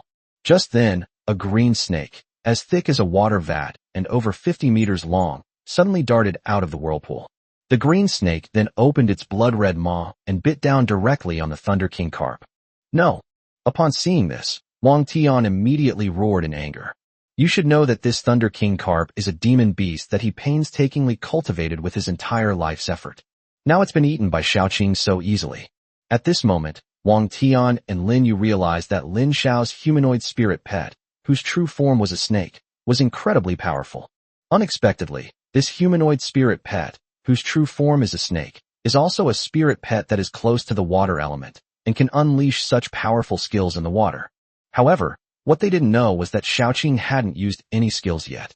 Xiaoqing simply used her physical strength to stir up the water, causing the 8th-tier demon beast, Thunder King carp, to lose its balance in the water.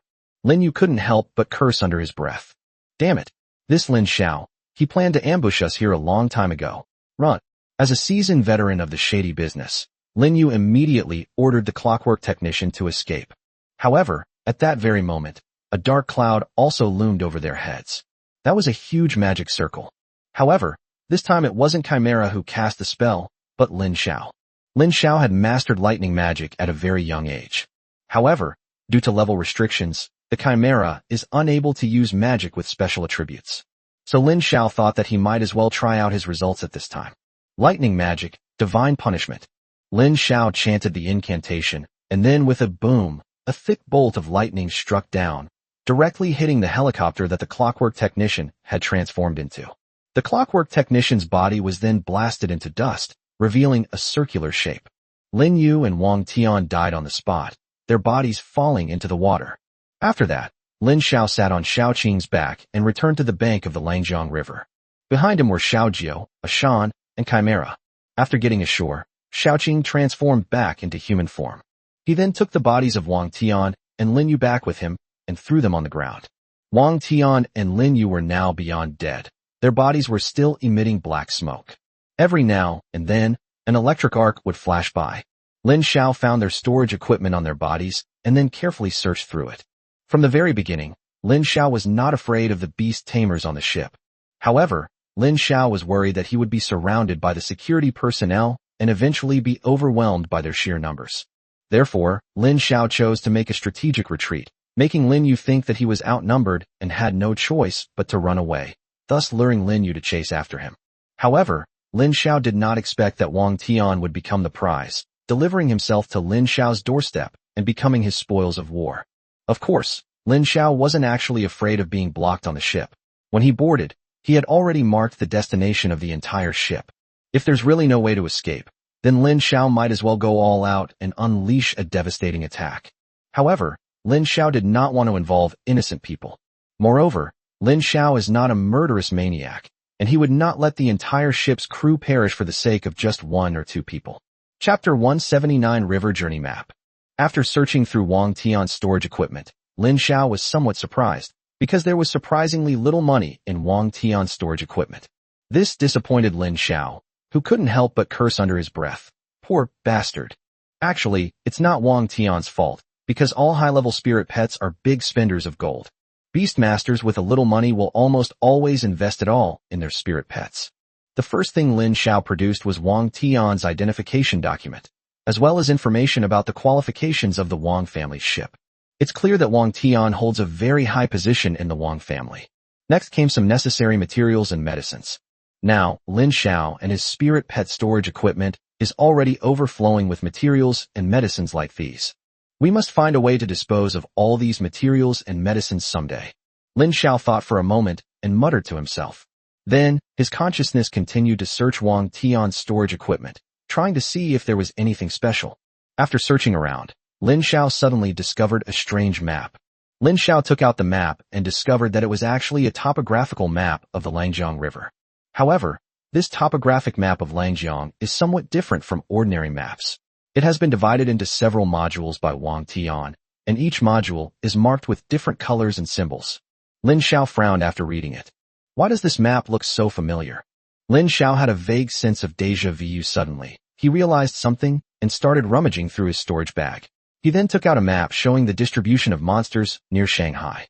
It was a map showing the distribution of monsters near the Demon City, drawn by beast tamers and adventurers. This map showing the distribution of monsters marks areas around Shanghai that have been explored by humans using a special method. Lin Xiao placed the two maps side by side and compared them. Although the way the two maps were marked was completely different, the effect was indeed the same. Is this the Wang family's navigation map? It doesn't seem like it. A large family like the Wang family has fixed routes for sailing, so they don't need this map to help them at all. Looking at the map in his hand, Lin Xiao couldn't help but mutter to himself. At this moment, Xiaoqing walked over. She looked at the map in Lin Xiao's hand and then fell into deep thought. Then, Xiaoqing suddenly had an idea and her eyes lit up. This is the river journey map. Upon hearing this, Lin Xiao looked at Xiaoqing with some curiosity. What is the walking along the river map? Although Xiaoqing tried her best to calm herself down, her tone was still somewhat agitated when she spoke. For a creature like the Jiaolong to transform into a dragon by traversing rivers, it must have experienced traversing major rivers. If it does not have the opportunity to leap over the dragon gate like a carp, then it can only use the most primitive method, heading south to the sea. After entering the sea, the powerful water vapor and spiritual energy wash over your body, and you are eventually reborn as a member of the dragon clan. Once it transforms into a dragon, it will take away a portion of the world's water transport. Therefore, all the dragons along the way do not want to see their kind successfully cross the river. They will do everything they can to stop their kind from traversing the river, and this river traversing map shows the distribution of the dragons in the Langjiang River. As long as we follow the route marked on this map and avoid the territory of our kind, the success rate of traversing the river will be greatly increased. After hearing Xiaoqing's words, Lin Xiao immediately understood something and then looked at Xiaoqing abruptly. Xiaoqing, your true form is a green snake. Does that mean you also want to follow Jiang Hualong?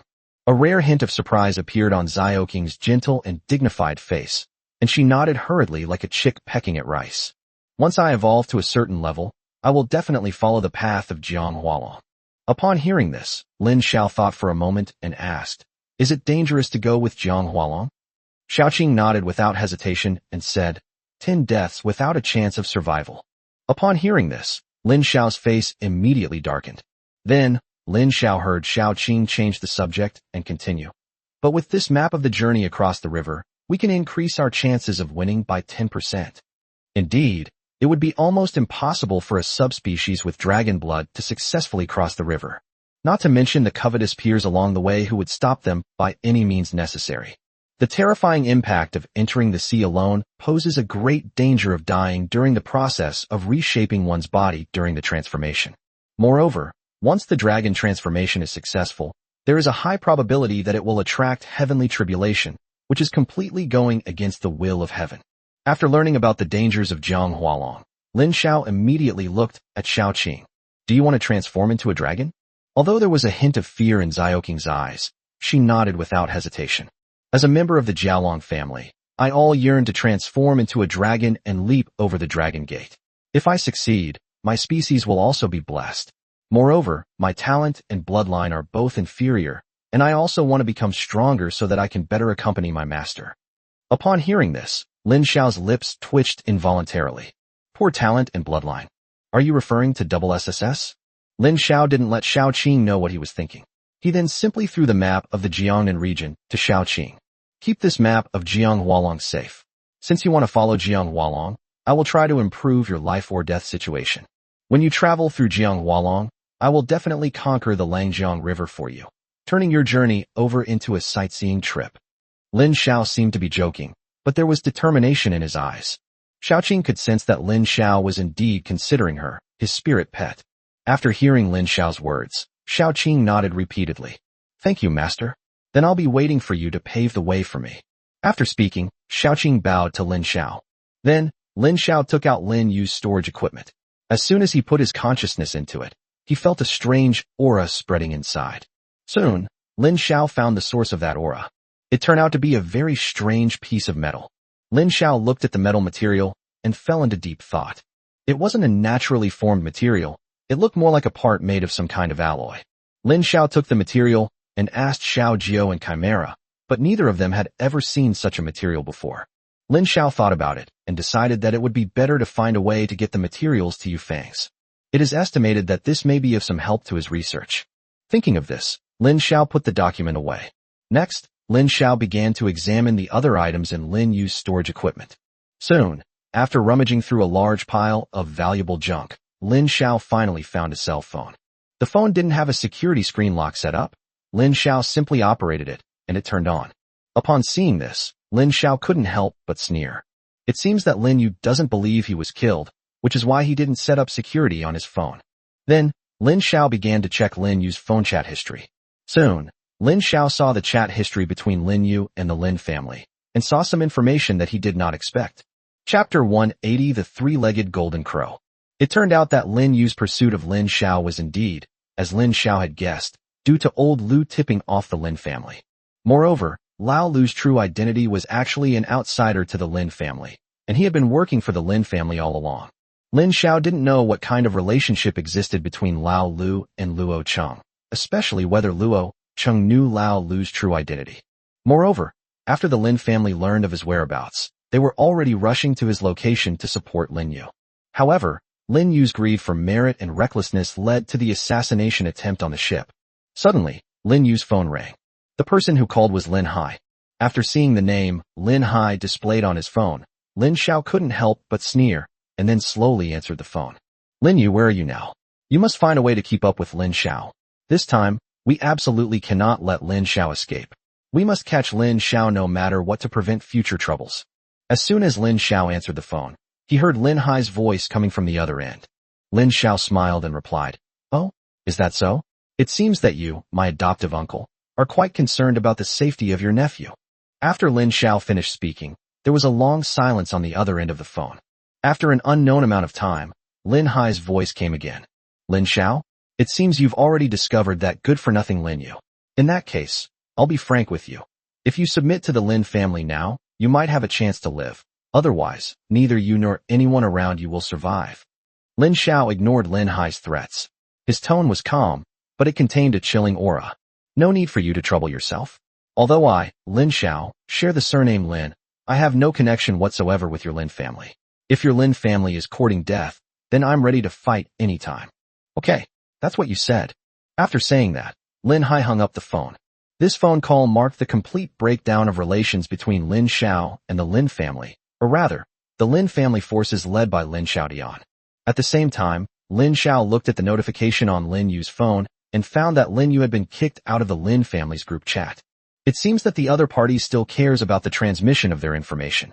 Lin Xiao carelessly burned Lin Yu's phone with his heavenly fire, and then began to check Lin Yu's other belongings. After searching high and low, Lin Xiao couldn't find anything that interested him. Left with no other choice, Lin Xiao had to leave Lin Yu's storage equipment aside. He watched the ship disappear from sight and couldn't help but sigh. If I go back now, will I be able to get Lao Lu's and the others' bodies? There should be some things in their storage equipment that I can collect. However, Lin Xiao quickly dismissed the idea. Although Lin Xiao loves money, he is not a miser, nor is he someone who cannot distinguish between what is important and what is urgent. He glanced at the sky. It was already late at night, and it wasn't a good time to travel in the wilderness. Immediately, Lin Xiao said to the 4 girls beside him, "Let's camp here tonight, rest for the night, and set off again tomorrow morning." The 4 girls hadn't been together for a long time, and now they were chattering away nonstop. Upon hearing Lin Xiao's suggestion to set up camp here, they immediately agreed. Then, they each took on different tasks. Chimera went to find timber, Ashin went to hunt in the wild, Xiao Jiao was starting a fire, and Xiao Qing was setting up a tent. They didn't give Lin Xiao any chance to do anything. Soon, Lin Xiao and the others sat happily around the campfire, with Xiao Qing grilling meat to prepare a late-night snack for everyone. Shan's eyes were shining as she waited for the food to cook. Xiao Jiao was giving Lin Xiao a massage, while Chimera was reading a book nearby. And so, in this peaceful atmosphere, the night had deepened. Just as Lin Xiao was about to go back to his tent to sleep, an energy fluctuation occurred in his storage bag. There was a pure and powerful force, as if it were about to burst out of the storage bag.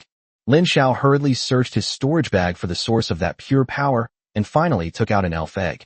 Upon seeing the Pokemon egg, Xiao Jiu exclaimed excitedly, Master! Master! This Pokemon egg is about to hatch. Xiao Jiu had been keeping this elf egg safe and feeding it heavenly fire regularly. During the time that Xiao Jiu was preparing to evolve, the elf egg was entrusted to Lin Xiao for safekeeping. After Xiao Jiu successfully evolved, Lin Xiao did not return it to Xiao Jiu. Lin Xiao continued to feed the fairy egg, Tianhuo, according to Xiao Jiu's instructions, at fixed times and in fixed quantities every day. Now, their efforts have paid off, and the fairy egg is finally ready to hatch. Soon, cracks appeared on the elf egg. Furthermore, the cracks are getting bigger and bigger. At the same time, a violent aura emanated from the crack. This aura felt to Lin Xiao as if it were capable of destroying the world. Suddenly, there was a loud boom. Suddenly, flames shot into the sky from the gap in the fairy egg. A powerful flame shot directly into the sky, instantly illuminating much of the already darkened sky. The flames quickly subsided. But whether it was just his imagination or not, Lin Xiao felt that the sky seemed to have become even darker. Then, Lin Xiao looked at the elf egg, wondering what would be inside. Could it be a phoenix? Lin Xiao thought of the former fiery god. To everyone's surprise, when the firelight faded, what appeared in Lin Xiao's hand was a crow that was completely black. When Lin Xiao saw the crow, the corner of his mouth twitched involuntarily. How could it be a crow? Does the so-called rebirth from the ashes mean that only after a crow has gone through a calamity can it become a phoenix? However, Lin Xiao soon discovered what was special about this crow. It has 3 legs. 3 legs. Could it be? Lin Xiao's heart was pounding with excitement. Sure enough, just as he thought of that name, information about the crow appeared in his mind. The 3-legged golden crow, a mythical SSS level tier 1 demonic beast, possesses the SSS level talent Great Sun and the SSS level bloodline, the Golden Crow bloodline. The Great Sun, the Golden Crow is the embodiment of the sun, a symbol of both disaster and abundance. It possesses an essence that is both good and evil. The Golden Crow can transform into the sun, shining upon the earth, bringing favorable weather for crops, or it can cause drought, resulting in a complete crop failure. Golden Crow bloodline. The Golden Crow is a fierce divine bird. The Crow clan are divine birds that drive the sun chariot, bringing light to humankind. They are the embodiment of all the fires of heaven and earth, and the embodiment of the sun. At the same time, it is also the nemesis of dragons and similar creatures, as it feeds on dragons. Seeing this, Lin Xiao couldn't help but look at Xiaoqing beside him. As expected, Xiaoqing started trembling when she saw the 3-legged golden crow, as if she had seen her natural enemy. Next, Lin Xiao continued to examine the basic information about the 3-legged golden crow in his mind. The 3-legged golden crow is the embodiment of the sun of heaven and earth, rising with the sun and resting with its setting. As long as it exists, light will surely remain between heaven and earth. Chapter 181: The Great Sun and the Crimson Crow. Upon seeing the information about the 3-legged golden crow, Lin Xiao was immediately overjoyed. This 3-legged golden crow's abilities have already reached their peak. If he were to evolve it once more, wouldn't it be able to take off? Immediately, Lin Xiao took a deep breath and prepared to sign a contract with the 3-legged golden crow. At this moment, Lin Xiao was already feeling uncontrollably excited. It should be noted that this 3-legged golden crow was already an SSS level monster when Lin Xiao first obtained its initial form. If he were to upgrade again, what kind of being would he become? At this moment, Lin Xiao didn't even dare to think about it. His spiritual power had just made contact with the 3-legged golden crow when he sensed its jubilation. The little 3-legged golden crow jumped back and forth twice in Lin Xiao's palm, then excitedly said, "Daddy, Daddy, Daddy, is that you? Daddy." Lin Xiao was stunned upon hearing this. What's going on? How did I suddenly become a father? Lin Xiao was immediately confused. Then, Lin Xiao heard the thoughts of the little 3-legged golden crow again. It was you, Dad, who kept feeding me when I was still inside the egg, allowing me to hatch so early. Lin Xiao understood upon hearing this. It turned out that because he took the initiative to feed the golden crow heavenly fire, the little 3-legged golden crow was grateful to him and even thought of him as its father. This immediately put Lin Xiao's mind at ease. It should be noted that the 3-legged golden crow is an extremely fierce divine bird, and also very unruly. Otherwise, there wouldn't be the legend that it would fly into the sky at the drop of a hat and bring disaster to mankind. If he hadn't been shot down by Yi in the end, humanity might have been wiped out. Lin Xiao then put on a kind and benevolent fatherly expression and said to the little three-legged golden crow, "By the way, do you want to sign a contract with your father?"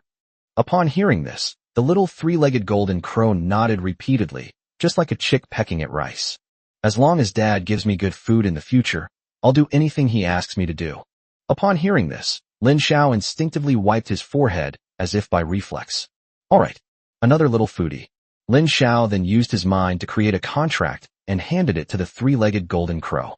The little three-legged golden crow immediately signed a contract with Lin Xiao, showing that it trusted Lin Xiao very much. Instantly, Lin Xiao felt a portion of his mental energy being drained, which was much more than the total mental energy he had used in the previous 4 contracts. Then, the system's prompt immediately appeared in Lin Xiao's mind. Ding! Detected that the host possesses a spirit pet capable of evolving and upgrading, the three-legged golden crow. Would the host like to upgrade? Without a second thought, Lin Xiao immediately chose to upgrade. Then, Lin Xiao felt as if the entire system had trembled. It seemed that upgrading an SSS-level monster was a heavy burden for the system. Then, Lin Xiao saw a flame suddenly appear on the body of the little three-legged golden crow. The flame then slowly rose into the sky. Suddenly, in the middle of the night, a fiery red sun rose in the east. That's right. The night is dark, and the sun rises. The entire earth was instantly transformed into daylight. Immediately, the sun and the three-legged golden crow merged into one. This is an extraordinary phenomenon from the heavens. Lin Xiao couldn't help but exclaim in surprise. Then, the fiery red sun suddenly transformed into pure flames, scattering in all directions. After the flames subsided, a crimson three-legged raven appeared in the sky. Crows swooped down from the sky. Then, the sky finally returned to calm. The bright moon returned to the sky, and the night seemed to have grown even deeper. After landing on the ground, the fiery red crow flapped its wings twice, and then transformed into a little girl who was only about 7 or 8 years old. The little girl was wearing a red hanfu, and had her hair tied in 2 buns. Her big, bright eyes sparkled, as if she looked at everyone with great curiosity, making her incredibly cute. As Lin Xiao looked at the little girl, the system's voice came at just the right moment.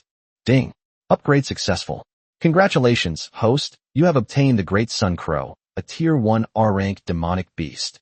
The Great Sun Crow, she is a divine bird that lives inside the sun, the embodiment of fire, and can freely control the rising and setting of the sun.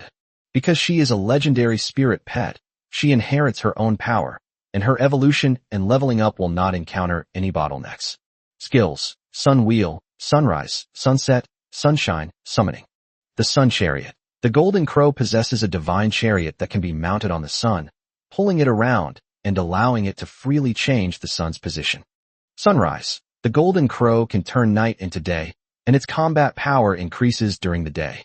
Sunset. The golden crow can turn day into night, and during the night, its regenerative abilities are enhanced. Bright Sunshine. The golden crow can manipulate the sun in the sky, amplifying its sunlight and raising the Earth's temperature. It can also transform into the sun itself, radiating intense sunlight to scorch its enemies. Summoning. The golden crow can summon its brothers and sisters. Hiss. These 5 skills made Lin Xiao's scalp tingle. After all, 4.5 of the 5 skills are unusable. Putting aside everything else, any skill that can alter the state of the sun is capable of destroying the world. Imagine if the golden crow prevented the sun from ever rising. Then humanity would live in a long, dark night. If sunlight were to intensify and temperatures were to rise by 10 degrees, all crops worldwide would fail. If every one of the summoned golden crows could control the sun, or even transform into the sun, the world would be in even greater chaos. Lin Xiao felt somewhat fortunate to have met this little girl. Otherwise, if this little girl were to hatch naturally from the fairy egg, then all of humanity might die at her hands. At this very moment, the system's feedback mechanism also emerged. Ding! Detected that the host has successfully collected the R-rank, Tier 1 Great Sun Crimson Crow from the encyclopedia. Therefore, it is being fed back to the host, Crimson Bow, and Plain Silk. Lin Xiao was somewhat confused when he heard the system notification. Why isn't it any of the skills of the Great Sun Crow? Then, a red bow and a quiver filled with white feathered arrows appeared in front of Lin Xiao. There were exactly 10 arrows in the quiver, no more and no less. Lin Xiao took the bow and arrow, and the basic information about the bow and arrow immediately appeared in his mind. It turns out that this bow and arrow set was the one used by Yi the archer to shoot down the suns. As long as Lin Xiao draws his bow, he can possess a magical feather arrow. However, if one uses the white feathered arrows from the quiver, one can possess the power to shoot down the sun. Lin Xiao then took several deep breaths to calm himself down. Shoot through the sun. I just don't know if it's the sun from mythology or the sun in the physical sense. If what the system says is true, then doesn't that mean Lin Xiao could destroy the world with a single arrow? At this moment, the system's voice came again. The crimson bow and white arrows are a gift from the gods to the wise and virtuous Yi, enabling him to govern the human world and bring blessings to all people. If the host can act on Yi's behalf, the gods will be able to see it. Lin Xiao's lips twitched. You mean, the gods can locate me through this bow and arrow? After taking the bow and arrows, Lin Xiao thought for a moment and then asked, System, can this bow and arrows be upgraded? Chapter 182 Complete Equipment Guide. Ding. System notification. This bow and arrow can be upgraded. Lin Xiao was overjoyed when he heard the system notification. This is a divine artifact from mythology. I never expected it could be upgraded. Lin Xiao immediately chose to upgrade without hesitation. Ding. Upgrading, please wait. 1%, 2%, 3%, 10%, 20%, 30%, 98%, 99%, 100%. Upgrade successful. Congratulations, host, you have obtained the Annihilation Bow and the Annihilation Arrow. The Bow of Annihilation. Its bow is made from the divine Tree Fuzang, possessing ancestral protection and the power to ward off evil spirits. Its bowstring is made from dragon whiskers, possessing the power of divine punishment. When it is pulled, the sound alone can ward off evil spirits and drive away countless malevolent beings.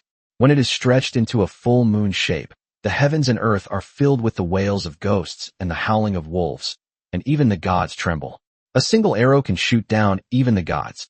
The god-slaying arrow. Its shaft is made of lightning-struck wood, its arrowhead is made of dragon fangs, and its fletching is made of the tail of a celestial phoenix. Whenever the god-slaying arrow appears, a god will surely fall. The arrow never misses its mark. Wherever it goes, evil spirits are annihilated, and the target has nowhere to hide. When used in conjunction with the Bow of Annihilation, it possesses the power to pierce through dimensions and even destroy worlds. To draw the Bow of Annihilation, the user needs the power of a dragon and an elephant, a righteous heart, the incense offerings of the people who support them, and merits recognized by heaven and earth. Lacking any one of these, it cannot unleash its full power. Looking at the latest equipment information he had received, Lin Xiao was somewhat at a loss. This is just too outrageous. Is this what they mean by everything produced by the system is guaranteed to be of high quality? Looking at those outrageous statistics, Lin Xiao felt that he had reached the pinnacle of his life. What about destroying gods and destroying the world? However, Lin Xiao finally breathed a sigh of relief after seeing the prerequisites for using these two pieces of equipment.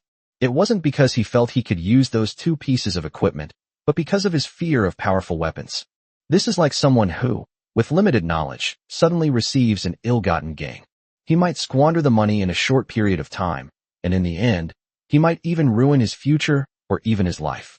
When a person's level of understanding and the amount of money they possess are aligned, they have the opportunity to reach a higher level and make reasonable use of the resources at their disposal.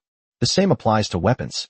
When you are weak, if you possess a powerful weapon, it is easy to become dependent on it, and even to do outrageous things, ultimately leading to your own demise. Lin Xiao was very grateful that the Annihilation Bow and Annihilation Arrow gave him a chance to recover. Otherwise, Lin Xiao really couldn't imagine what he would do next. The surprises the system brought to Lin Xiao were far from over. Ding! The complete monster encyclopedia has been unlocked because you have collected 5 monsters. Full equipment guide. Special equipment can be upgraded in a special way, and unexpected rewards will be obtained after the upgrade. Lin Xiao was somewhat surprised when he heard the system notification. He hadn't expected to have such an unexpected gain. After carefully examining the complete equipment encyclopedia, Lin Xiao felt that the descriptions were somewhat vague. The system seemed to have also realized Lin Xiao's question, and thus began to explain. Because numerous factors determine the quality of equipment, and the choice of each material can alter its quality and function, the requirements for collecting equipment blueprints are extremely demanding and varied, resulting in highly unpredictable rewards. Upon hearing the system's voice, Lin Xiao couldn't help but let out an "oh." In other words, the system cannot provide a fixed standard, it can only adapt to local conditions. Thinking of this, Lin Xiao suddenly wondered if his Destruction God Bow and Destruction God Arrow could be included in the Complete Equipment Encyclopedia. Ding! In response to your question, the Annihilation Bow and Annihilation Arrow cannot be added to the Complete Equipment Encyclopedia because you cannot use them yet. Upon hearing the system's reply, Lin Xiao's lips twitched involuntarily, and he roughly understood what the system meant. It seems that for him, mastering this Complete Equipment Encyclopedia is still a long and arduous task. He needs to improve his strength immediately. Lin Xiao then took the two pieces of equipment in his hands. He symbolically tried to draw the Bow of Destruction. However, with only the power of a third-tier celestial fox, he is not yet able to fully draw the Destruction Divine Bow. Lin Xiao could only pull it open a little bit, and then he heard a creaking sound, which was very jarring. Furthermore, the sound seemed to involuntarily cause one's heart to flutter. Lin Xiao tried several times, but couldn't draw the bow. Helpless, he had no choice but to put away the God-slaying bow and God-slaying arrow. However, to Lin Xiao's surprise, he couldn't put these two pieces of equipment into his storage bag. Lin Xiao thought for a moment and said, "Could it be because the level of the Annihilation Bow is too high? That's causing all the storage equipment to be overwhelmed." Thinking of this, Lin Xiao could only sigh helplessly, and then found a piece of animal hide in his storage bag, which was a 6th-level animal hide, the highest grade. Afterwards, Lin Xiao had Xiao Qing make a bag out of animal hide to hold his bow and arrows, and then he carried it on his back. The way he carried the bow and arrows made him look incredibly dashing. Lin Xiao nodded in satisfaction with his new image. However, what Lin Xiao didn't know was that just now, in the dead of night, the sun hung high in the sky, turning day into night, which had already shocked the whole world. In the distant city of Hanzhou, Tianwen sat atop his stone dragon viper, circling high in the sky, trying to find the source of the strange phenomenon that had just occurred, but he couldn't find it no matter what he did. Strange. What just happened? Why did this strange phenomenon suddenly appear? Could it be that a 9th-tier demonic beast has successfully evolved? It should be noted that even the emergence of a 9th-tier demon beast may not necessarily cause such a wide-ranging celestial phenomenon. The stone dragon viper kept circling in the sky. A moment later, two more figures rode a huge gi and flew over. Those were Bai Yi, the city lord of Shanghai, and Li Guanjun, the #1 person on the Shanghai coastline. The two of them had actually traveled thousands of miles to Hanzhou City. Upon seeing Tianwen, the two immediately saluted Bai Yi from the back of the devouring pelican. "I didn't expect Tianxin to be here too." Tianwen looked at the two of them and said with a serious expression, "You also sense the strange phenomenon from the sky?" Upon hearing this, the two nodded in unison. Upon seeing this, Tianwen immediately fell into deep thought. Judging from the extent of this celestial phenomenon, it is very likely that it has reached the level of a 9th-order demon beast evolution, or even higher. The implication is that a demon king may have been born.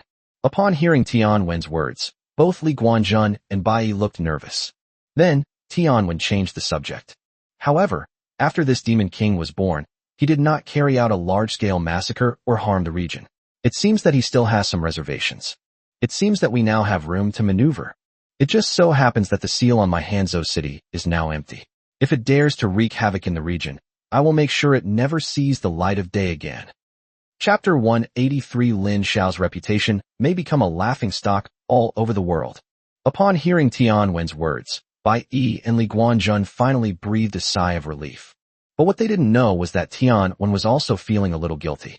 The reason Tianwen said these things was actually to calm Bai Yi and Li Guanjun down. Bai Yi and Li Guanjun are both leaders in important border towns. If these two were to cause trouble, the consequences would be unimaginable. The Dragon Kingdom is fortunate to have a pillar like Tianxin. Li Guanjun then saluted again. Upon seeing this, Tianwen simply waved his hand. "All right, you should all go back now. I'll guard this place. Nothing will happen." Seeing that Tianwen had already given them the order to leave, Li Guanjun and Bai Yi quickly saluted and took their leave. Watching the two leave, Tianwen's expression suddenly turned serious. What kind of monster could it be? Tianwen frowned deeply, looking very worried. And on the distant sea, on a massive mechanical construct, a blonde-haired white youth, draped in a cloak, gazed at the sky, which had returned to darkness, and fell into deep thought. A middle-aged man wearing a cloak then appeared beside him. The middle-aged man had a pair of deep blue eyes that looked profound and beautiful. Edward, did you notice the strange phenomenon just now? That's right, but we don't need to take this to heart. Our purpose in setting sail this time is to find suitable monsters for you to participate in the International Spirit Pet Competition. As for other matters, you don't need to worry about them. Upon hearing this, the young man who had asked the question immediately nodded. Then, he looked at the sky for a long time before saying, "However, I have a feeling that if I don't figure out the source of this strange phenomenon, I might suffer a great loss." The capital of the cherry blossom country, located across the sea. The emperor was sitting upright on the tatami mat, looking at the documents handed to him by his subordinates. What's going on? Why haven't we heard from Matsushita-kun yet? Could it be that something bad has happened to him? One of his attendants quickly shook his head and said, "I don't know. There was a strange phenomenon in the Dragon Kingdom just now. I think it's very likely that a 9th-tier demon beast has appeared. Judging from the direction, it's very likely heading towards Hanzo City. If that's the case, then it might mean that Matsushita-kun has succeeded." Upon hearing his attendant's guess, the emperor burst into laughter, then slapped his thigh forcefully. "Hurrah! In that case, Matsushita-kun has done a great service. When Matsushita-kun returns, I will personally reward him." Beside the Langjiang River in the Dragon Kingdom, Lin Xiao was packing his luggage. Lin Xiao said to his spirit pets, "Don't sleep tonight. The strange phenomenon just now has probably disturbed the experts around here, and some of them may already be on their way." After saying that, Lin Xiao patted the little head of the great sun crow beside him. The little girl looks only 7 or 8 years old, which is the cutest age. She rubbed her head against Lin Xiao's hand very comfortably. "My dad is so good to me." Upon hearing this, Lin Xiao was completely dumbfounded. "I'm only 18. How did I end up with a daughter like you?" Then, Lin Xiao said to the little girl, "You'd better not call me dad anymore. Just call me master." However, after hearing Lin Xiao's words, the little girl shook her head vigorously. "No, you are my dad, the best dad to me." Left with no other option, Lin Xiao could only say, "Why don't you call me brother?" Upon hearing this, the little girl shook her head and refused once again. "No, I want to call him dad." Left with no other choice, Lin Xiao could only rub his temples and say, "Fine, whatever." But this little girl was just too clingy to him. No matter what he was doing, she would pester him. Although Lin Xiao has lived 2 lives, he had never had any experience raising children in his previous life. Left with no other choice, Lin Xiao could only look to Chimera with pleading eyes. At this moment, Chimera was packing her luggage. While Aishan was helping out, the 2 girls seemed to have no intention of helping Lin Xiao share his burdens at all. Lin Xiao knew that it was impossible to rely on the 2 of them. One seemed unreliable, and the other was a typical science girl. Left with no other choice, Lin Xiao could only turn his gaze to Xiaoqing. However, after searching around, he was surprised to find that Xiaoqing had suddenly disappeared. After searching for a long time, Lin Xiao finally found Xiaoqing hiding behind a big tree, looking at the scorching sun with some timidity. Her eyes were filled with pity, helplessness, and wariness. Sensing Lin Xiao's gaze, Xiaoqing quickly looked at him, her eyes conveying the message, "Master, save me, save me, save me." It was only then that Lin Xiao remembered something. The true form of the Great Sun Crow is a 3-legged golden crow, and the crow tribe feeds on dragons. Xiaoqing is a type of dragon, which means that the Great Sun Crimson Crow is a form of innate bloodline suppression for Xiaoqing. Who knows, maybe that little girl got so hungry that she ate Xiaoqing like a spicy snack. Lin Xiao then looked at Xiao Jiao, who was smiling at him from the side, as if she had been prepared all along. "Does Master need my help to ease his burden?" Upon hearing this, Lin Xiao shrugged and gave Xiao Jiao a look that said, "You take care of this little girl." Xiao Jiao nodded and then walked over very naturally. "Little Golden Crow, do you want to play with your sister?" Upon hearing this, the Great Sun Crimson Crow carefully examined Xiao Jiao, and after a moment, suddenly blurted out, "Are you, Mom?" With a puff, Lin Xiao almost spat out a mouthful of salty water when he heard De Ri Chi Wu's words. Logically speaking, the Great Sun Crow was also fed by Xiao Jiao when it was young, so it should have some affection for Xiao Jiao. However, Lin Xiao spent more time feeding Xiao Jiao, thus covering up the previous feedings. But Lin Xiao never expected that the Great Sun Crow would mistake Xiao Jiao for her mother. If word got out that Lin Xiao and his spirit pet had a child, Lin Xiao's reputation would become a laughingstock all over the world. Fortunately, upon hearing this, Xiao Jiao simply smiled and said very gently, "Little Golden Crow, you can't say that. We are all Master's spirit pets." "Master?" Is that my father? Yes, it's your father. Oh, then I'll call you older sister. Upon seeing this, Lin Xiao couldn't help but give Xiao Jiu a thumbs up, indicating that it was still you. Xiao Jiu's eyes suddenly lit up. Master, we haven't named the little golden crow yet. Would you like to give her a name?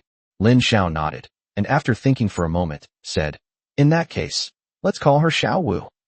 Upon hearing that he had a name, little Wu was so happy that he spun around in circles. The little girl's two buns bounced around, making her look especially cute. Then, Xiao Jiu continued, come on, let me introduce you to some of the older sisters. Xiao Jiu first brought Xiao Wu to Chimera's side. Little Wu, this is Chimera. You can call her Sister Chimera. Little Wu immediately bowed very politely to the Chimera. Hello, Sister Xiaoqi. Upon hearing this, Chimera's eyes crinkled into crescent moons with laughter. She patted Little Wu's head repeatedly and said, Little Wu is such a good boy. Then, Xiao Jiu pointed at Ashan and said, this is Sister Ashan. Xiao Wu then bowed to Ashan, who shyly touched her head, unsure how to respond. Then, Xiao Jiu brought Xiao Wu to Xiaoqing. When Xiaoqing saw Xiao Wu approaching, her legs began to tremble uncontrollably. Chapter 184 You're not allowed to bully Sister Xiaoqing. Xiaoqing wanted to escape, but she felt that her legs no longer belonged to her. Without hesitation, Xiaoqing wanted to reveal her true form and escape. But Xiaoqing's intuition told her that if she revealed her true form, she would definitely become the little girl's meal after she had just hatched from the egg. Xiao Jiu, holding Xiao Wu's hand, arrived in front of the big tree where Xiaoqing was hiding. Xiaoqing, come out and meet our little sister. Xiaoqing then peeked out from behind the big tree. Xiaoqing was so frightened by just one glance at Xiao Wu that she broke out in a cold sweat. This young lady, Xiaoqing, seems a little nervous. Xiao Jiu nodded upon hearing this. Yes, Sister Xiaoqing is a bit introverted and doesn't dare to talk to people she doesn't know well. Oh, what should we do then? You must play with Sister Xiaoqing more often in the future, so that Sister Xiaoqing will become more and more lively. Is this really okay? You really can. But you have to remember, Sister Xiaoqing is very kind. Not only can you not hurt her, you also have to protect her and not let anyone bully her. Understand? Upon hearing Xiao Jiu's words, Xiao Wu immediately started waving her little fists. As long as Xiao Wu is here, no one can hurt Sister Xiaoqing. Looking at Xiao Wu, it really seems like she treats Xiaoqing like her older sister. Lin Xiao knew that Xiao Jiu had inadvertently used bewitching techniques while talking to Xiao Wu earlier. Then, Xiao Wu turned around and walked towards Xiaoqing. Sister Xiaoqing, come out. I'm here. No one will bully you anymore. Xiaoqing listened to Xiao's words and finally came out from behind the big tree. Looking at Xiao Wu's sincere expression, she felt it wasn't fake. At this moment, Xiaoqing's courage inexplicably grew. Then, Xiao Jiu slowly came to the two of them. Xiaoqing, no matter what, Xiao Wu is just like us, a spirit pet of our master. Without our master, we would never be where we are today.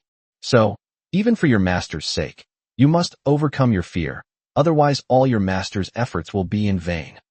Xiaoqing recalled how, years ago, she was surrounded and captured by the Lu family in the wild, and in that moment of crisis, her master suddenly came to her rescue when she was on the verge of death. Then, she finally mustered up her courage, nodded, and emerged from behind the tree. Then, Xiaoqing followed closely to Xiao, reached out, and patted Xiao's head. Little Wu seemed to really enjoy being treated like that, and rubbed against her very comfortably. Then, Xiao Wu took Xiaoqing's hand. Watching this harmonious scene from afar, Lin Xiao couldn't help but nod to Xiao Jiu. As expected, Xiao Jiu has the makings of a first wife. No, she should be the makings of an eldest sister. Just as Lin Xiao was admiring the harmonious scene before him, suddenly, the water in the Langjiang River churned, as if something terrifying was about to emerge from it. Suddenly, a huge wave appeared, reaching a height of over 10 meters.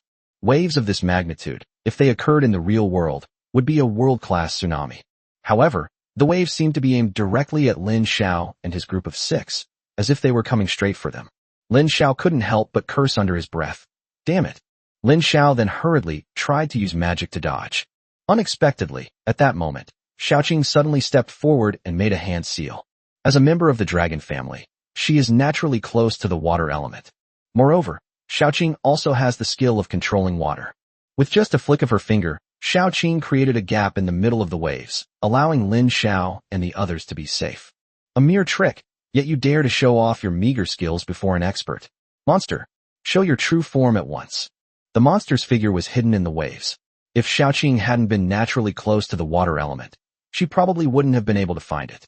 Then, Xiaoqing made another hand seal and used her water control technique, wanting to fight the monster in the waves. Just then, the monster in the waves suddenly let out a deep roar. The sound was melodious and lingering, as if it came from ancient times. Xiaoqing was immediately affected by the roar, and her body swayed involuntarily. Just then, the monster in the waves revealed its form. That was actually the tooth of a blue water fish. At the same time, information about the azure water fish tooth quickly appeared in Lin Xiao's mind. Azure water fish tooth, a C-rank, 8th level demonic beast. It is extremely cruel and likes to relentlessly pursue and attack its prey until it is dead. Its 5 senses are extremely sharp, especially in water. It is fully aware of all unusual movements within a certain range. If the scale of the unusual movement is large enough, it will come to investigate no matter how far away it is. It is a type of dragon, but it doesn't have much of a desire to travel through rivers and seas. It will continuously accumulate strength in its own territory, waiting for the dragon gate to appear. Possesses the following skills: Fish Roar, Sea Tornado, Water Song, Leap over the Dragon Gate, and Bite. Fish Roar. The azure water fish tooth possesses a highly developed vocal cord system, which can be used to imitate the sound of a dragon, thereby confusing its opponents. This skill is very effective against other dragons, but it has no effect on real dragons. Sea Tornado.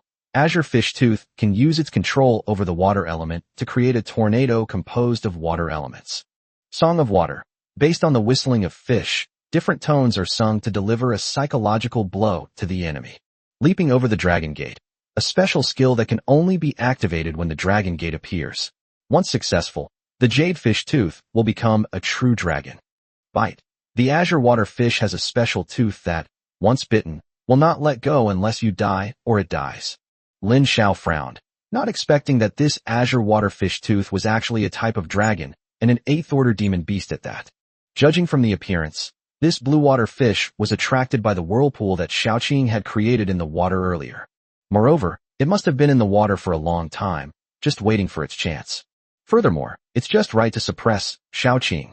At this moment, Xiaoqing was trying her best to control her magic, constantly competing with her opponent in terms of control over the water element. Suddenly, many water columns appeared in the sky, intertwining with each other as if vying for ownership. Just then, the eyes of the blue water fish suddenly turned red, and then emitted a strange musical scale. Song of Water. As expected, although Xiaoqing had the upper hand in magical power, her opponent's realm was far superior to hers, giving him an innate advantage. And the jade fish tooth finally revealed its entire body from the Langjiang River. That was a giant carp that was over 10 meters long. Its body is jet black, but it has a huge red tooth in its mouth. Then, with incredible speed, it rushed towards the unsteady Xiaoqing. And then it opened its mouth, ready to bite. It seems that this blue water fish intends to swallow Xiaoqing whole. Upon seeing this, Xiao Jiu was about to make a move. To everyone's surprise, a petite figure suddenly stood in front of Xiaoqing. Then, that petite figure opened her arms wide and shouted, "You're not allowed to bully Sister Xiaoqing." Chapter 185. There's no other way. This is bloodline suppression. Seeing Xiao Wu suddenly rush over, the azure water fish tooth looked even more ferocious, as if it sensed the unique aura emanating from Xiao Wu. It felt very familiar with this aura. It had a premonition that the girl in front of it was very peculiar, and that if it could devour this little girl, it would definitely reach a higher level. So it opened its blood-red maw even wider, and aimed its most powerful weapon, its special tooth, at Little Crow, ready to swallow it whole. But the next moment, Xiao Wu's eyes suddenly turned red, as if some ancient primordial power had awakened within his body. After sensing this aura, the azure water fish inexplicably felt a sense of fear hidden in its bloodline. It seems like it's gotten really aggressive. The little girl in front of him, although she looked only 7 or 8 years old, seemed to be a god who had enslaved him for thousands of years. At this moment, the blue water fish had only one thought: to escape as quickly as possible. If he doesn't escape now, he won't be able to advance any further. He'll probably lose his life here. However, once Xiao Wu had already decided to kill, how could this jade fish tooth possibly escape? Xiao Wu gently tugged at the whiskers of the blue water fish with one hand, then pulled hard. The blue water fish tooth was like a mouse that had seen a cat. It plopped, and landed on the shore. An 8th-tier demonic beast, and then it didn't dare to move an inch. Lin Xiao then saw Xiao Wu walk step by step to the azure waterfish tooth, grab the tooth of the azure waterfish tooth with her small, not yet grown-up hands, and then pull hard. With a snap, the jade fish's tooth was ripped out by Little Crow. Lin Xiao's lips twitched involuntarily. This scene was simply too surreal. After all, the teeth of the azure waterfish were the hardest part of its entire body, and they were also very thick, even larger than the body of the Little Crow. But then Xiao Wu, still holding that huge tooth, came to Xiaoqing. Sister Xiaoqing, this tooth tastes delicious. Come and eat it. After you eat it, you'll never be afraid of this guy again. Everyone present was at a loss for what to do when they saw Xiao Wu's actions. Even Xiao Jiu didn't expect Xiao Wu to do this. Xiao Jiu immediately ran over, rubbed Xiao Wu's head, and said, Xiao Wu is such a good boy. He knows how to protect Sister Xiaoqing. Don't worry, Sister Jiu. I will definitely protect you all. Then, Xiao Jiu glanced at Xiaoqing and gestured for her to come and do something. Xiaoqing understood immediately and cautiously approached Xiao, mimicking Xiaoju's actions by gently rubbing Xiao's cheek. Little Wu is the best to his sister. Come on, let's eat together. Upon hearing this, Xiao Wu immediately nodded. Then, Xiao Jiu invited everyone to sit around the campfire and start enjoying a hearty meal. Even Lin Xiao, a true gourmand, had to admit that the meat of the jade waterfish tooth was incredibly delicious. Of course, the one eating the most heartily was Xiao Wu, who was practically wolfing down his food. It looks like this child must have been starving inside the fairy egg. After all, she was inside the fairy egg and couldn't eat anything delicious. She could only absorb energy from the heavenly fire. After trying this cooked food for the first time, she really couldn't resist. Looking at the surface of the Langjiang River, Lin Xiao felt a little bit of anticipation. Looking at Lin Xiao, Xiao Jiu couldn't help but ask curiously, Master, what are you looking at? You seem a little disappointed. Upon hearing this, Lin Xiao immediately sighed. Yes, I am a little disappointed. How come there isn't even a dragon in the Langjiang River? Otherwise, we could have Little Wu catch one and bring it ashore for a taste. Upon hearing this, everyone burst into laughter, and even the usually composed Chimera almost couldn't hold back. Master really knows how to enjoy himself. The dinner ended amidst laughter and cheerful conversation. However, they were unaware that countless dragons, drawn by the sight of Xiao Wu, lurked beneath the surface of the river, trembling with fear. They were all at a higher level than Xiao Wu, yet none of them dared to lay a hand on him. There's nothing we can do. This is just bloodline suppression. In ancient times, the Wu tribe originally fed on dragons. Because the Wu tribe were born as divine birds, they were born with the aura of divine children, so the dragon tribe was always crushed and defeated. The Little Crow in front of them, although only at the first level and just born, is still a subspecies of the dragon clan, and none of them have awakened their pure dragon bloodline, so they dare not make a move. We must find a way to get rid of that little girl no matter what. Otherwise, our dragon race will never be able to hold our heads high. Deep within the Langjiang River, a 9th-tier dragon secretly made up its mind. After finishing their midnight snack, Lin Xiao decided not to change campsites. Lin Xiao wanted to see if any more foolish underwater monsters would be attracted to them and become their food and materials.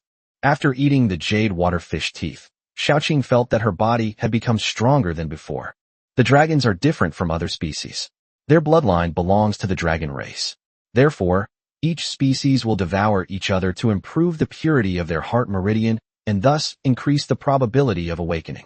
When Xiaoqing looked at Xiao again, there was no longer so much fear in her eyes. On the contrary, she felt that Xiao Wu had a very good personality, even kind. Is this because it stays by its owner's side? At night, Lin Xiao, Xiao Wu, and Xiao Jiu squeezed into the same quilt. Little Wu slept like a baby, very soundly.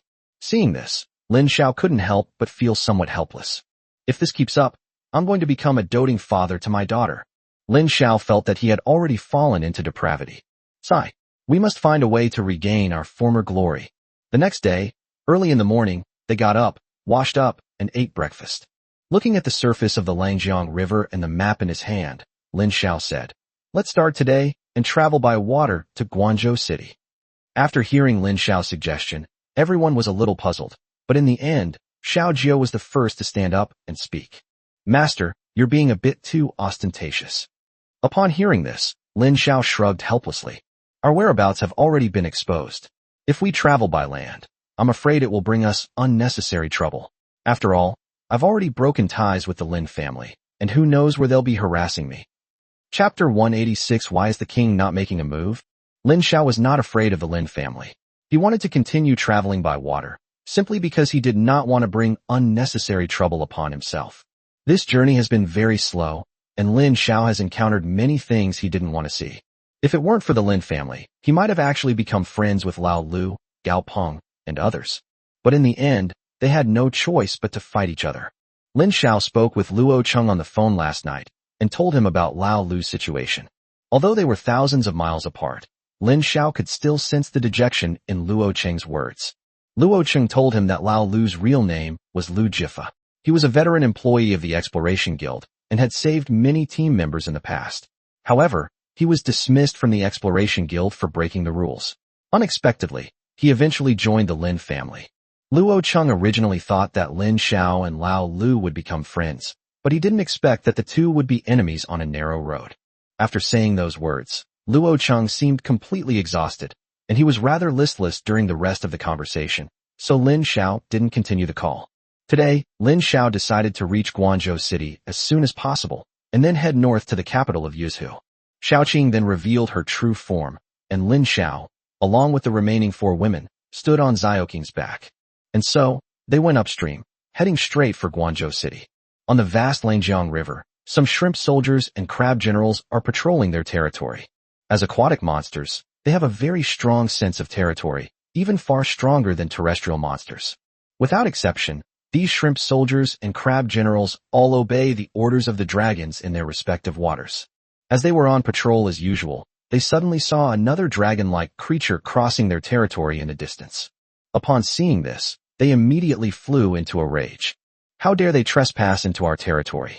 They must have a death wish. As they spoke, they moved forward to stop and attack. But when they sensed the terrifying aura emanating from Xiaoqing, they all fell silent.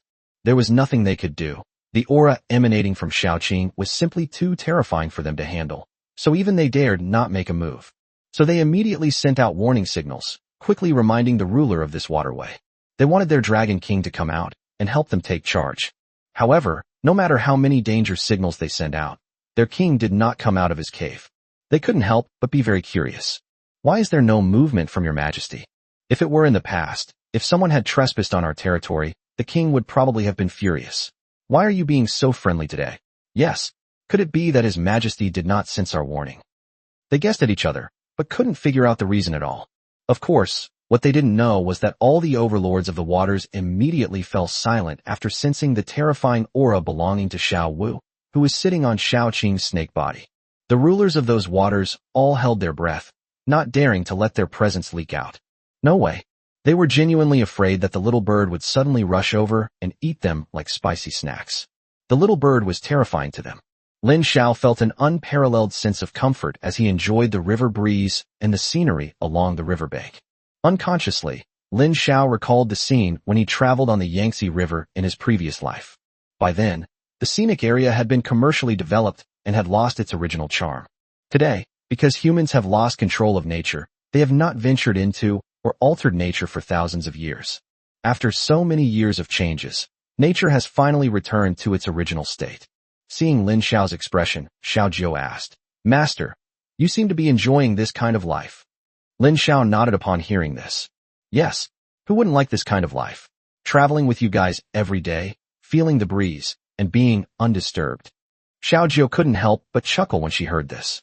On the surface of the Langjiang River, a ship is being attacked by a group of large monsters. The ship's security personnel are putting up a fierce resistance, and the entire ship is now riddled with holes. Hurry, hold on. The chief beast tamer will repair the ship's defensive array soon. Then we won't have to fear these beasts' attacks anymore. During the recent battle, the ship's defensive array suddenly malfunctioned and became ineffective. During the voyage, encountering attacks from monsters was common, so the group didn't initially pay much attention to it. It wasn't until someone discovered that the defensive array was malfunctioning and hadn't been repaired for a long time that everyone began to sense something was wrong. As the crew members were killed one by the monsters, the remaining crew members finally learned to be afraid. But what can we do? They have no way to cope now and can only fight back desperately.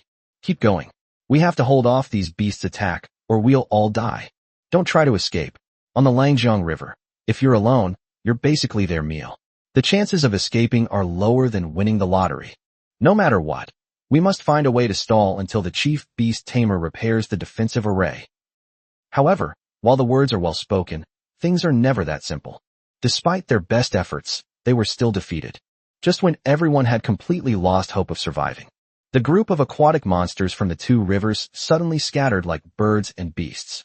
This left the surviving crew members completely bewildered, looking at each other with utter confusion, having no idea what had happened. Could it be that the chief beast tamer repaired the defensive array? That doesn't seem right. Those monsters don't appear to be afraid of our defensive formation. Could it be that those monsters have found other prey and abandoned us? The surviving crew members were somewhat bewildered. Just then, someone suddenly pointed in a direction and shouted, "Look!" Upon hearing this, the others immediately looked in the direction the man was pointing. As a result, they saw a handsome boy wearing a cloak sitting with 4 girls on the vast Langjiang River. They were riding on some kind of vehicle that could navigate smoothly on the Langjiang River.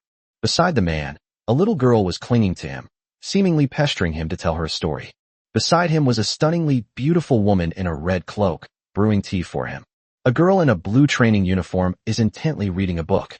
Behind them, a dark-skinned woman was carefully observing the water, seemingly trying to catch fish.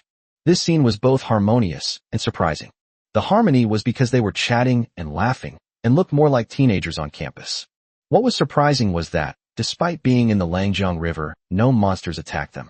Could it be that they have special equipment to conceal their presence? Everyone was completely baffled. Someone couldn't help but take out their phone, snap a picture, and post it online. The title of the name is The Wonders of Langjiang. As a result, the photo immediately went viral and became a trending topic. Netizens began speculating about Lin Xiao's identity. Some thought he might be a young master from a powerful family, while others thought he was a recluse. However, since no one could clearly see Lin Xiao's appearance, no one dared to draw any conclusions. Then, another related topic also trended on social media: Lin Xiao's identity. Netizens immediately began to mobilize their connections to search for Lin Xiao himself. Chapter 187: My Pokemon doesn't like staying in a Pokeball. After drifting on the Langjiang River for 3 days, Lin Xiao could no longer resist. Do we want to eat fish again today? Little Wu nodded its head like a chick pecking at rice. Fish is the best. Dad, don't you like to eat fish? Upon hearing this, Lin Xiao couldn't help but rub his forehead. This great sun crow really loves to eat fish. But my little darling, can't you try something different? Even eating something human would be fine, just to have a treat. Xiao Jiao chuckled to herself, then thoughtfully came over and handed Lin Xiao a self-heating hot pot. Master, please have some of this. I'll take little Wu to eat fish. When Lin Xiao saw the self-heating hot pot, his first feeling was that the world was a little unreal, and he quickly gave Xiao Jiao a grateful look. He had been eating fish for 3 days, and he really couldn't resist anymore. Xiao Jiao pulled Xiao Wu to the water's edge to catch fish. The way the little blackfish catches fish is very simple. As long as she stares at her target with her lovely, lively eyes, the latter will be so frightened that they dare not move. Xiao Jiao then used the harpoon she had just made to spear the fish and pull it up from the water. Soon, the group had eaten and drunk their fill. Just as everyone was doing nothing, Lin Xiao suddenly saw a towering city in the distance. Lin Xiao was overjoyed, for that place was Guangzhou City. Immediately, Lin Xiao made up his mind that the first thing he would do after entering the city was to find a big hotel and splurge on some delicacies. Because Xiao Wu eats fish every day, Lin Xiao now dreams about fish all the time. Soon, Xiaoqing led everyone to the shore. Lin Xiao didn't want others to see his high-profile behavior. After they arrived at the shore, Xiao Jiao first gave everyone some simple camouflage. Apart from Lin Xiao and Xiao Wu, everyone else wore loose robes or clothes that concealed their figures. In this way, at least they won't attract attention because of their great figures. And so they arrived at the gate of Guangzhou City. Guangzhou City was different from other cities that Lin Xiao had seen. This is not a newly established city, but the first city that the Dragon Kingdom reclaimed from the hands of the demonic beasts. Therefore, some ancient buildings have been preserved. Although the city wall has been renovated, traces of battles with monsters still remain on it. It looks tragic and retro. Lin Xiao led the group to the registration office at the city gate. After Lin Xiao presented his identification, the city guards of Guangzhou City did not make things too difficult for him. However, after confirming Lin Xiao's humanoid spirit pet, the two sides had a disagreement. There are regulations in Guangzhou City that beast tamers cannot release their spirit pets at will, in order to protect the safety of ordinary people. Lin Xiao explained to him that his spirit pet did not want to stay in the Pokeball, but the other party still refused to grant him special privileges, saying that if Lin Xiao insisted on his own way, he should either not enter the city or apply for permission. Lin Xiao then went to the window for applying for free movement of monsters and found that there were not many people there. Most of the people who came to apply were there for special work reasons. For example, mechanical constructs carrying goods, or healing monsters treating the wounded. Without exception, they all had their own legitimate reasons. When the staff asked Lin Xiao for his reason, Lin Xiao was stunned. He had no reason to tell the truth, and after much thought, Lin Xiao decided to do so. My Pokemon doesn't like staying inside its Pokeball. Upon hearing Lin Xiao's reason, everyone, from the staff to those waiting to apply, couldn't help but chuckle. Haha, young man, I understand how you feel right now, but you must remember, the first rule of raising a spirit pet is to establish rules for it. You won't be able to raise a spirit pet well if you do it this way. A female beast tamer who looked to be in her 20s patted Lin Xiao on the shoulder and said with a smile. Lin Xiao ignored the other party and looked at the staff instead. The staff member, barely suppressing a laugh, was about to reject Lin Xiao's application. But at that moment, Xiao Jiu suddenly spoke up. Sister, my master and I will only be staying in Hanzhou City for 2 days. Please consider us as people who have just arrived in this world and want to get acquainted with human life. The female staff member wearing glasses was stunned when she heard this. She had never seen such a beautiful girl before. Although Xiao Jiu had wrapped herself up tightly, she still managed to captivate the female staff member. Finally, the female staff member nodded repeatedly. Okay, then you must leave on time tomorrow. After she finished speaking, the female staff member approved Lin Xiao's application. Those who were watching the spectacle were stunned when they saw what happened. What? This is possible. It's important to know that Guangzhou City has very strict regulations regarding the management of spirit pets.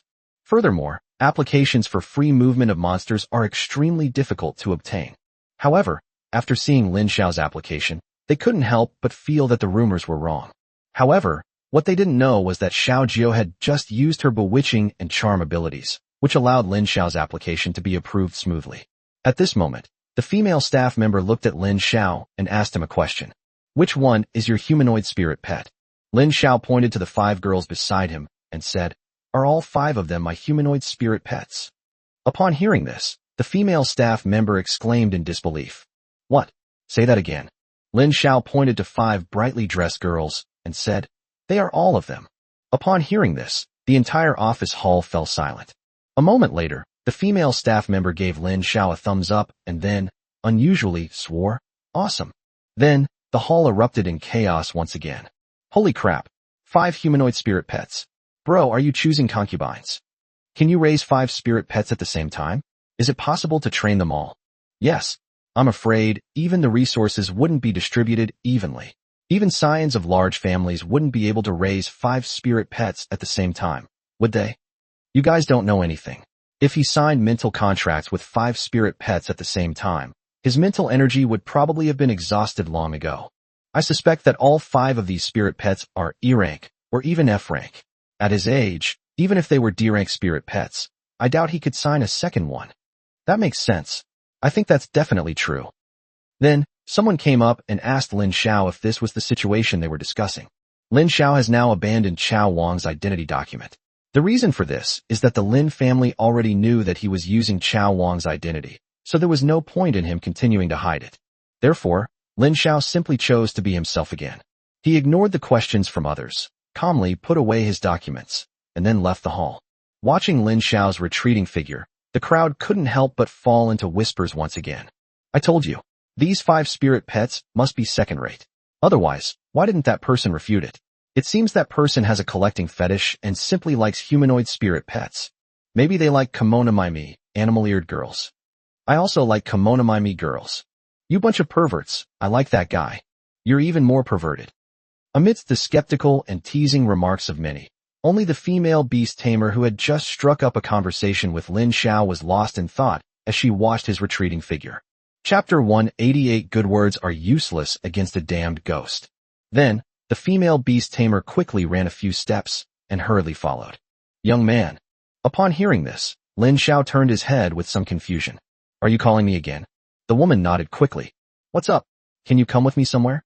Lin Xiao frowned, stared at the woman, and after a moment, shook his head and said, No time. Are you kidding me? I don't even know you. Why would I go with you?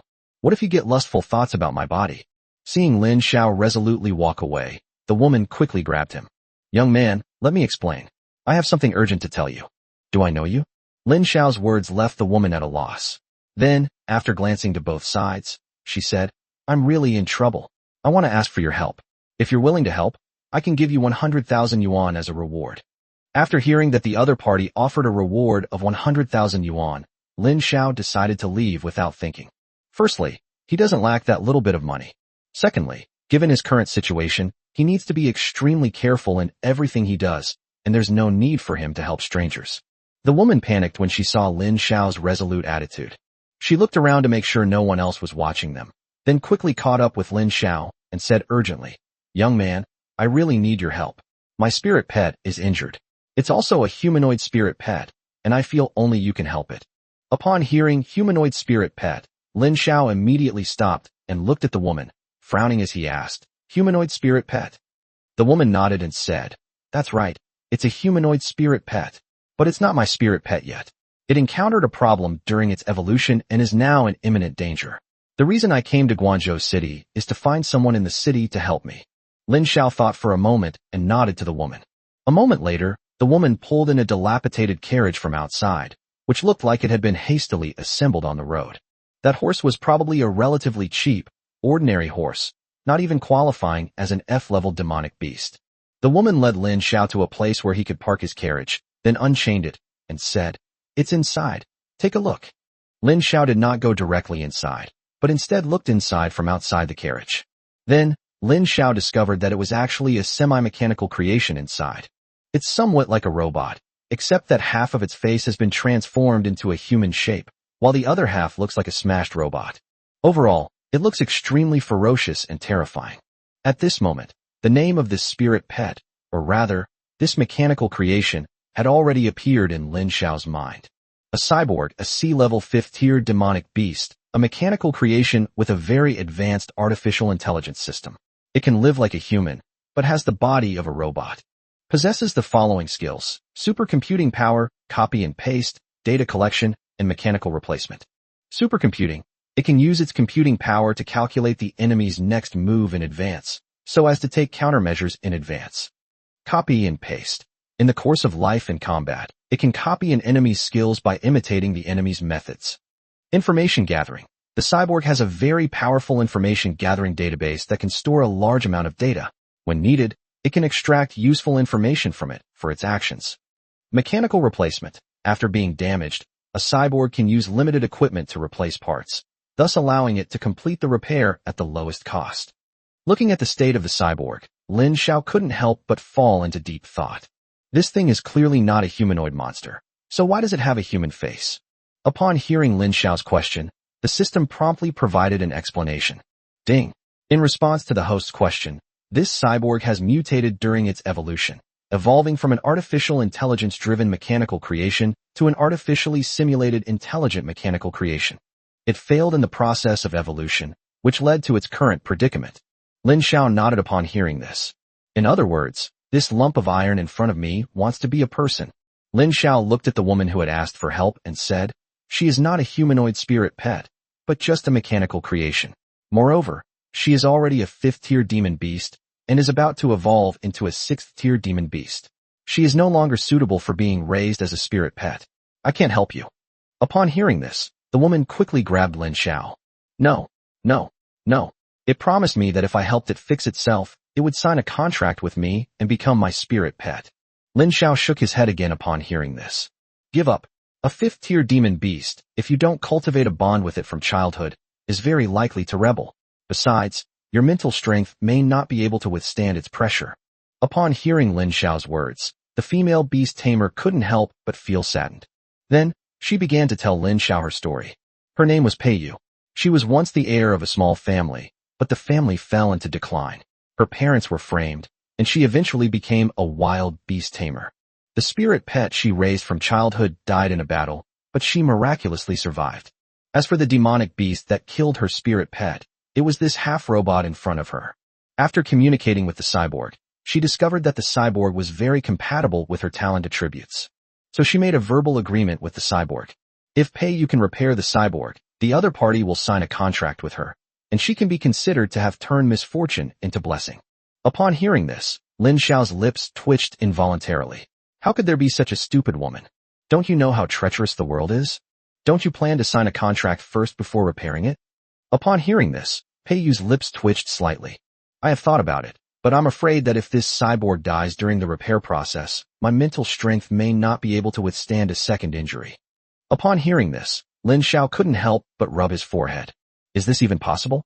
Then, Lin Xiao heard Pei-Yu say sincerely, I really don't know what to do. I see that you have a humanoid spirit pet, and this cyborg said that it will soon become a human, so I am asking for your help. Lin Xiao looked at the woman helplessly, wondering if she was being overly compassionate, wanting to save the demon beast that killed her spirit pet, and even sign a contract with it. Isn't this just like a cuckoo taking over a magpie's nest? It's like treating your enemy like a god. You can't reason with a damned devil. Lin Xiao then casually uttered a sentence. Just look where it's broken and replace that part. After saying that, Lin Xiao turned and left. Upon hearing Lin Xiao's words, Pei-Yu was stunned for a moment, but then she seemed to realize something and quickly thanked Lin Xiao. I know what to do. Chapter 189 My Master. You will be my last master. What Lin Xiao was talking about with Pei-Yu was actually the mechanical replacement skill of the cyborg. This skill can actually be called a divine skill. Furthermore, this skill also brought some questions to Lin Xiao's mind. If an ordinary C-grade mechanical creation were to replace its broken parts with B-grade or even S-grade parts after being injured, would that enhance its abilities? Just as Lin Xiao was thinking this, the system's voice sounded again. Ding. In response to the host's question, it depends on the mechanical creation's own performance and the data in its artificial intelligence database to see if it can withstand such changes. Upon hearing the system's prompt, Lin Xiao let out an, oh, but then he suddenly realized something. System? Why have you been so active lately? Ding. The system has been upgraded and the proactive response function has been updated. Lin Xiao nodded, but he didn't want to be reminded by the system all the time. So Lin Xiao said, all right, go back now. In the future, if I don't call you, it's best if you don't make a sound. Ding. Received. The system is making adjustments. Afterwards, Lin Xiao ignored what had just happened and headed to the hotel with his humanoid spirit pets. After Lin Xiao left, Pei-Yu quickly contacted the cyborg and obtained all the parts that needed to be replaced before heading to the spirit pet shop. In the pet shop, there are special mechanical parts available for purchase. Without hesitation, Pei-Yu bought the best parts and planned to go back and replace them on the cyborg. The reason is simple. The cyborg in the future will be her spirit pet, so Pei-Yu will definitely replace the best parts for his beloved spirit pet. She spent almost the entire afternoon shopping, eventually spending all her savings to buy the parts she needed. Back in her carriage, Pei-Yu and the cyborg found a secluded corner. She didn't have any extra money to stay in a hotel, so she had to sleep in the carriage. Using her limited knowledge of mechanical creations, and with the cyborg's instructions, she managed to open the cyborg's outer armor hatch and begin replacing parts. Cyborg, don't worry. I will definitely heal you. Thank you. You will definitely be a very good owner. Of course, now that I've cured you, you must keep your promise and sign a contract with me. In the future, I will provide you with better parts for maintenance. Please rest assured, master. My master, you will be my last master. Upon hearing this, Pei-Yu was taken aback. The last owner? A faint smile seemed to bloom on the cyborg's expressionless mechanical face. Yes, from now on, we'll be the best team. Upon hearing the cyborg's reply, Pei-Yu immediately smiled. She seemed to see a glimmer of hope, finally able to improve her life and no longer have to endure the elements in the wild. Pei-Yu replaced or upgraded all the parts of the cyborg that needed replacing and finally closed the cyborg's outer armor hatch. Alright, try to see if you can move again. The cyborg's eyes then emitted a red light, as if it were restarting. Then, the cyborg actually stood up miraculously. It stretched its limbs and then said to Pei-Yu, thank you. I'm completely repaired. Pei-Yu was overjoyed and said to the cyborg, then can we sign a contract? A strange smile appeared on the cyborg's humanoid face. Sure. Then, their mental powers linked, and they began to sign a contract. In fact, mechanical creations also possess spiritual power. It's just that the form is different. The spiritual power of humans and other living beings emanates from the soul. The spiritual power of mechanical creations is a special kind of signal. The two then signed a contract. Pei Yu suddenly felt a powerful mental pressure explode in her mind, making it hard for her to breathe and even causing a splitting headache. That's not right. My previous spirit pet was also a 5th-tier demon beast, and it's about to upgrade to a 6th-tier one. Why do I still have such a big burden? At that moment, the cyborg walked over. Master, what's wrong? You look unwell. Upon hearing this, Pei Yu waved his hands repeatedly. It's nothing. I'm just a little tired and need to rest for a while. Then, Pei Yu took out a pokeball. Why don't you go back into your pokeball and rest for a bit? As a result, just as Pei Yu was about to open the pokeball, she was grabbed by the cyborg. Master, this won't do. You're so weak. How can you control me? Why don't I help you take control of your body? Pei Yu was taken aback when he heard what the cyborg said. Help me control my body? What do you mean? A humanoid smile once again appeared on the cyborg's humanoid mechanical face. It means exactly what it says. Then, Pei Yu felt that the mental pressure in her mind had increased even more. Pei Yu involuntarily crouched down in pain, then clutched her head, convulsing and screaming. Master? Master? What's wrong? You don't look well. You can't be like this. Are you suffering from heat stroke? Do you want me to take you to the river? After the cyborg finished speaking, Pei Yu was horrified to discover that the cyborg had opened the repair bay, the one whose parts she had just replaced. That evening, after Lin Xiao had eaten and drunk his fill, he took 5 young girls for a stroll on the street. I must say, the scenery in Guangzhou City is truly beautiful, because it has existed for a long time and was a city that humans reclaimed from the hands of monsters. Many of its buildings are quite unique. In his previous life, Lin Xiao loved to visit historical sites with cultural significance, especially those with a strong humanistic atmosphere. Although such tourist attractions have become somewhat commercialized, the culture within them has still been preserved. Culture is the root of a nation. Some people abandon their own ethnicity and culture to worship foreigners. That is to be rootless. Lin Xiao was showing 5 girls around the sites, attracting the attention of many passers-by along the way. Everyone noticed that the 5 girls were all different in appearance. Some people have rabbit ears, some have vertical pupils, some have foxtails, and some have wolf ears. The only one that seemed somewhat normal had a head of fiery red hair. The most abnormal one was Lin Xiao, who looked the most human, and he was surrounded by 5 girls, making him look like a monster leader. In the end, many people can only come to one conclusion. This group of people must be cosplaying. Otherwise, there's no way to explain how these 6 people with such different appearances came together. Just then, Lin Xiao suddenly noticed a figure flash past in front of him. That person was Pei Yu. Pei Yu's demeanor was completely different after they broke up that afternoon. She seemed much more energetic. Although her eyes were still somewhat lifeless, even dull, she walked with a vigorous stride, her gait showing signs of good health. Upon witnessing this scene, Lin Xiao suddenly sensed that something was amiss. Why would a healthy person's eyes look so dull? Chapter 190. Which eye of yours saw me stealing? Looking at Pei Yu, Lin Xiao frowned even more deeply. A person's demeanor is directly proportional to their health. If a person is unhealthy, the first problem to appear is their demeanor, which is also the observation aspect of the observation, auscultation, inquiry, and palpation method often mentioned in traditional Chinese medicine.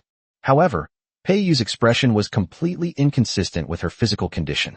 Lin Xiao had a vague feeling that Pei Yu might be in trouble, so he quickly went to chase after her. Without Lin Xiao reminding them, the other girls quickly followed. After passing several intersections, Pei Yu's figure suddenly disappeared. Lin Xiao looked at the spot where Pei Yu had disappeared and couldn't help but let out a cold smile. Trying to run? No way. It should be noted that Lin Xiao's most common tactic these days is tracking. Whether it's Lin Xiao's devastating marking skill, the Chimera's magic circle marking, or having Ushin smell the scent, all these methods can help locate Pei Yu. Lin Xiao then used the devastating marking skill without hesitation. The devastation skill is different from other marking skills. It can only be used to mark living targets. Because these things are enemies that need to be destroyed. Out of precaution, Lin Xiao marked Pei Yu with the World Destroyer mark that afternoon. Now it's just the right time to put it to use. However, just as Lin Xiao activated his devastating marking skill, he suddenly discovered that the mark on Pei Yu's body had disappeared. Lin Xiao couldn't help but frown. The world-destroying mark cannot be removed unless Lin Xiao removes it voluntarily or activates the world-destroying skill once. The former fears being accidentally injured, while the latter is limited by the devastating skill's design, since it can destroy everything, including its own mark. Besides these two scenarios, there is a final one that Lin Xiao never even considered. The marked target is already dead. Lin Xiao thought it over and over, and said with great doubt, "That's impossible.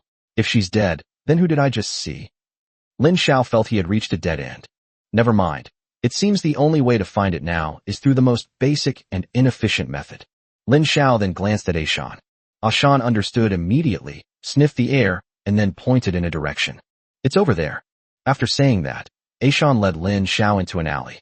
After winding their way through the alley, they finally emerged from the alley, only to find themselves at the sewage treatment plant of Guangzhou City. Asin covered her nose, pointed to a sewage ditch, and said, "She went down there." Upon hearing this, Lin Xiao's lips twitched involuntarily. What does she want to do? Pei Yu's actions are inconsistent with what he told Lin Xiao that afternoon. Could it be that Pei Yu is a spy who infiltrated Hanzhou City? Lin Xiao then decided to investigate. Then, Lin Xiao reached out and lifted the sewer cover. To everyone's surprise, Chimera was the first to go down. Lin Xiao didn't ask Chimera why she did that, because as soon as they went down, they discovered that Chimera had already used her purification magic to cleanse away all the dirt along the way. Lin Xiao is not someone who can endure hardship. On the contrary, he is extremely hardworking, both in his past life and this one. However, since Chimera had already cleaned up, Lin Xiao didn't say anything more. Chimera walked at the front the whole way. She helped Lin Xiao find Pei Yu's whereabouts and cleaned up the unclean things on the road, so that Lin Xiao and his group did not get contaminated by the filth in the sewers. As they walked, the Chimera led them to the bottom of an exit. Above them was a sewer manhole cover, which was still closed and intact, but Lin Xiao could tell at a glance that it had just been opened. So Lin Xiao forcefully opened the manhole cover, and as soon as he poked his head out, he saw that the outside was already full of people. In addition to spirit pets, there are also heavily armed city guards. "Don't move. Hands up." Upon seeing this, Lin Xiao's lips twitched involuntarily. However, Lin Xiao did not act rashly. Instead, he cooperated with the city guards and the security department and was led into the security department's premises. Just as I entered the police station, a female police officer, who looked to be about 25 or 26 years old, walked in. She threw the documents in her hand onto the interrogation table and began to interrogate Lin Xiao. "Name: Lin Xiao. Gender: male. What's your profession? College student." Upon hearing this, the woman couldn't help but look up at Lin Xiao. "At school." Lin Xiao shook his head and said, "I'm on my way to register at the university." The female sheriff was clearly stunned. She never expected Lin Xiao to answer her like that. Then, she said with exasperation, "You've already gone astray right after graduating high school? You actually went to steal things from the spirit pet shop." Upon hearing this, Lin Xiao looked at the other person as if they were an idiot. "Which eye of yours saw me steal something?" Upon hearing this, the female sheriff gave her an expression that said, "I've seen right through you. Stop making excuses. If you weren't there to steal something, then why were you in that sewer?" Hearing this, Lin Xiao felt that the woman was crazy. "My spirit pet and I got separated while chasing someone, not while stealing anything." As soon as Lin Xiao finished speaking, a loud bang was heard. The female sheriff slammed her hand on the table and said in a very stern tone, "I think you won't learn your lesson until you're faced with the truth. Your spirit pet? Aren't those women your accomplices? Tell me, where did you put the stolen goods?" Upon hearing this, Lin Xiao frowned, wondering if he had encountered a boxer. "I'll explain one last time. I was looking for someone, and I just came out of the sewer and saw you."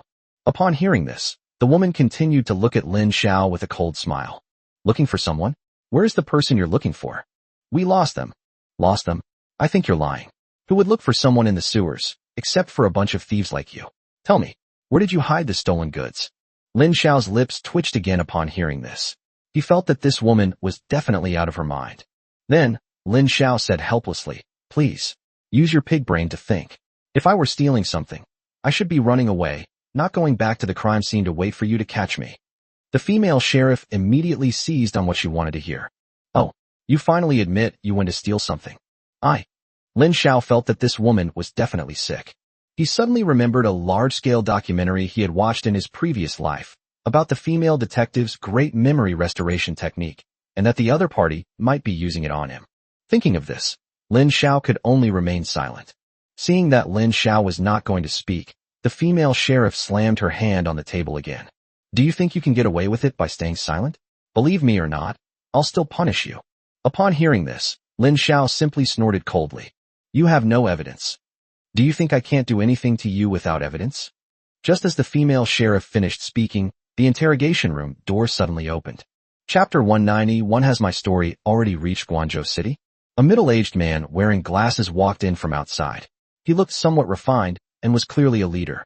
The male sheriff, presumably the woman's superior, said to her, "Xiaonia, the matter has been investigated and it's clear that they didn't steal it. You can let them go." Upon hearing this, Nie Fenfen said incredulously, "Captain Su, how is this possible? I could tell this man didn't look like a good person at first glance. How could he not have stolen it?" Su Man said with a serious expression, "We are sheriffs. How can we judge whether someone is guilty based on our subjective opinions? We need evidence. The surveillance video has been retrieved, and it is indeed unrelated to them." Nie Fenfen still didn't believe it. "So what if there are surveillance cameras? Can you be sure they didn't fake them?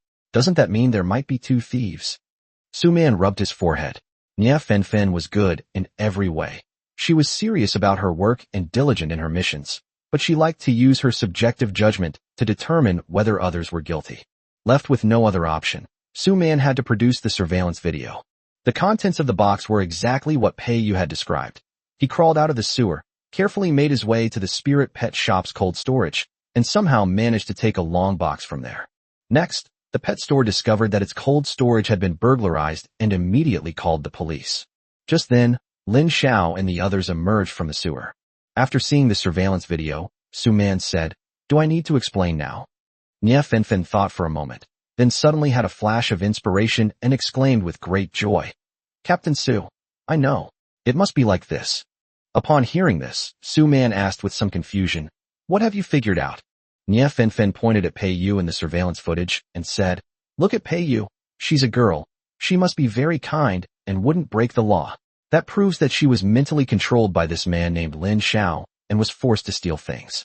So Lin Xiao is the mastermind, and we need to intensify our investigation into Lin Xiao." Bang! Su Man covered his forehead, feeling that Nie Fenfen was beyond saving. Then, Su Man lowered his hand from his forehead and shouted sternly, "Nie Fenfen, let me tell you, the work of the Public Security Bureau is sacred and inviolable. We are the most objective and evidence-oriented agency in the Dragon Kingdom, not a place for you to make up stories. Listen to me clearly. If you continue to act unreasonably, I have the right to dismiss you from all your posts." Hearing Su Man's stern voice, Nie Fenfen was immediately filled with resentment, but in the end she turned her head to the side. Seeing that Nie Fenfen remained silent, Su Man then looked at Lin Xiao. "You must be Lin Xiao. I've seen you on TV. The top scholar from Shanghai who has 3 humanoid spirit pets." Lin Xiao was somewhat surprised upon hearing this. "Has my deeds already reached Guangzhou City?" Upon hearing this, Su Man immediately burst into laughter. "It's not just Guangzhou City, the entire Central Plains, and even the capital. Your legend is already widespread. You're a big celebrity now." Lin Xiao remained non-committal after hearing the other party's words. "So can I leave now?" Su Man then smiled kindly and said, "You can leave the security department now. However, you cannot leave Guangzhou City yet." "Why?" Lin Xiao asked back. "I know you're rushing to the capital of Yuzhou to report, but with such a big case, we're in a difficult situation too. No one involved can leave Guangzhou City."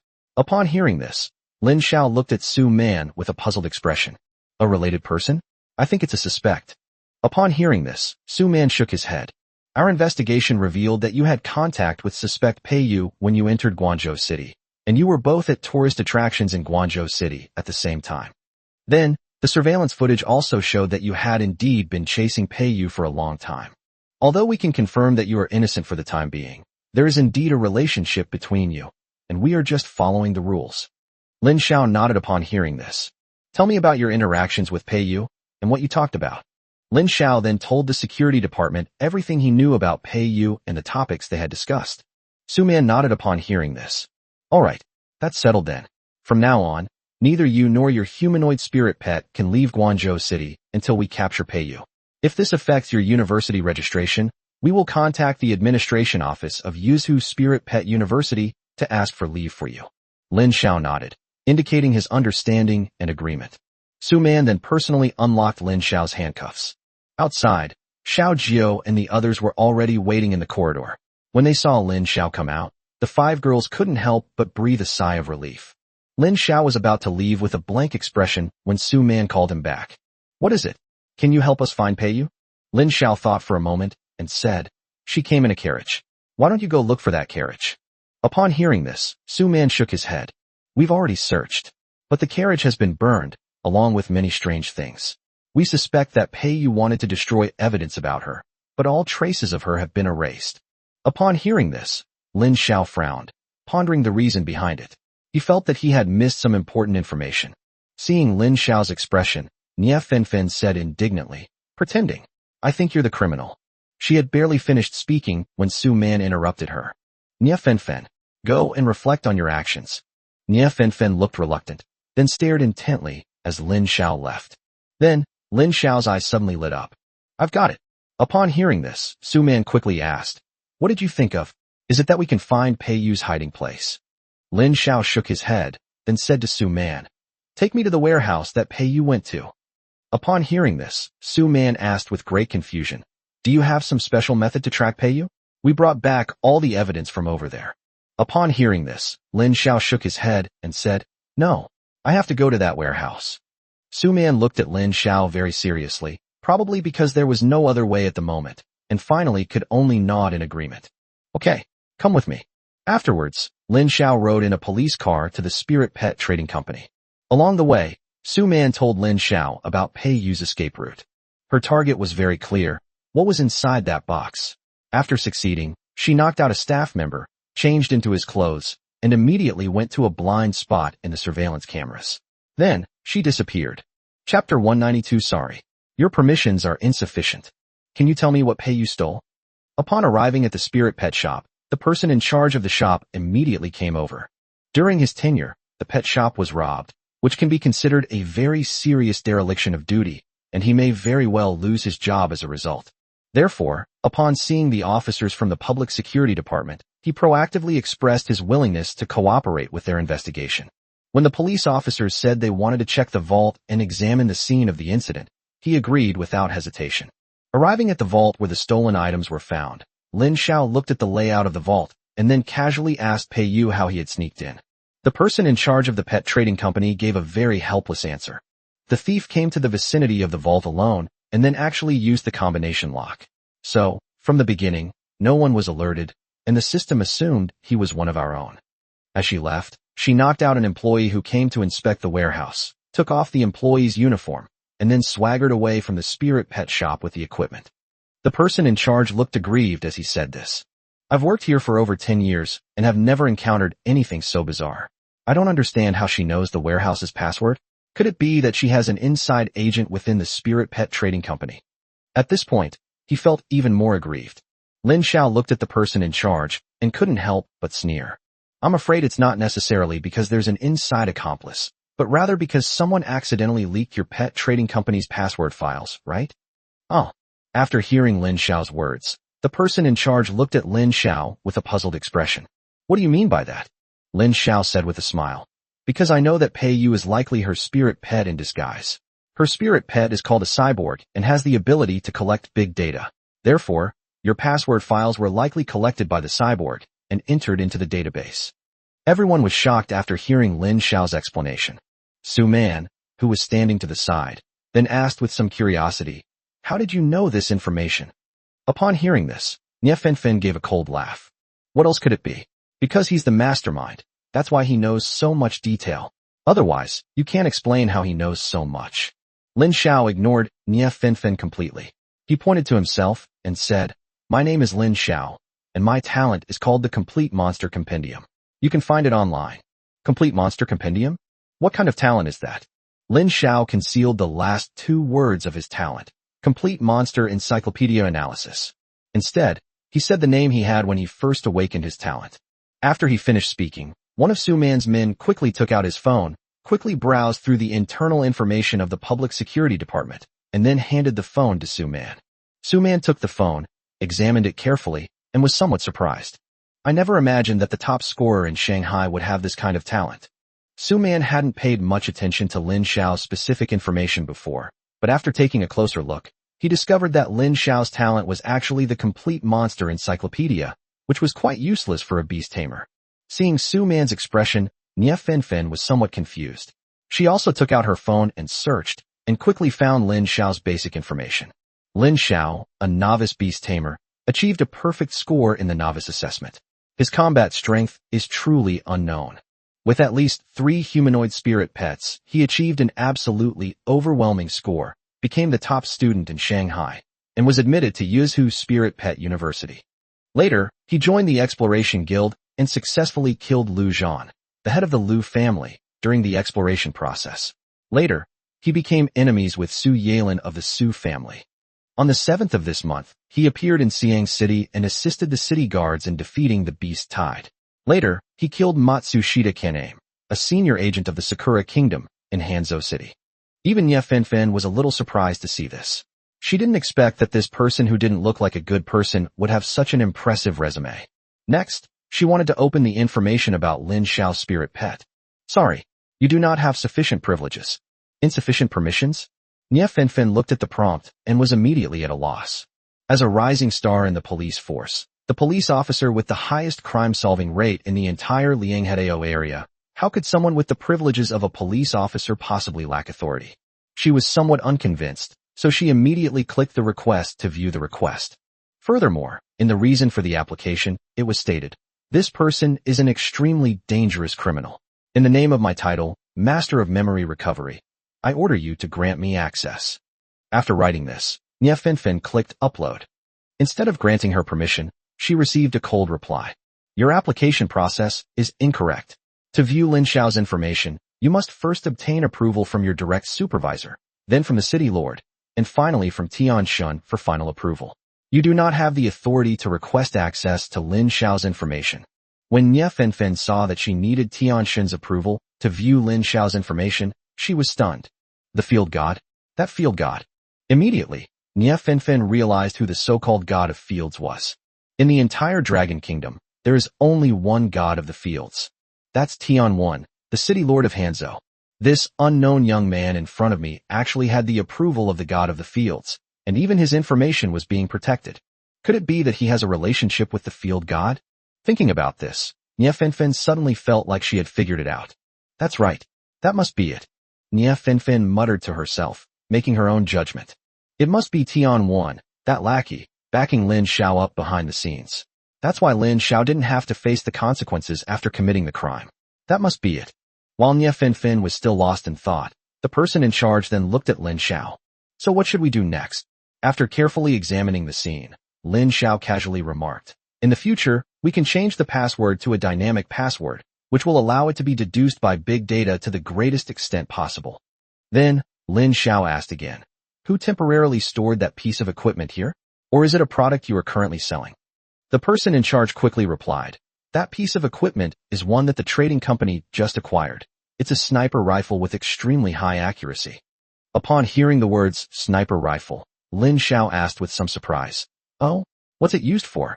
That gun is called Golden Legend, a sniper rifle made from an S-rank, 8th tier demonic beast, Golden Strike.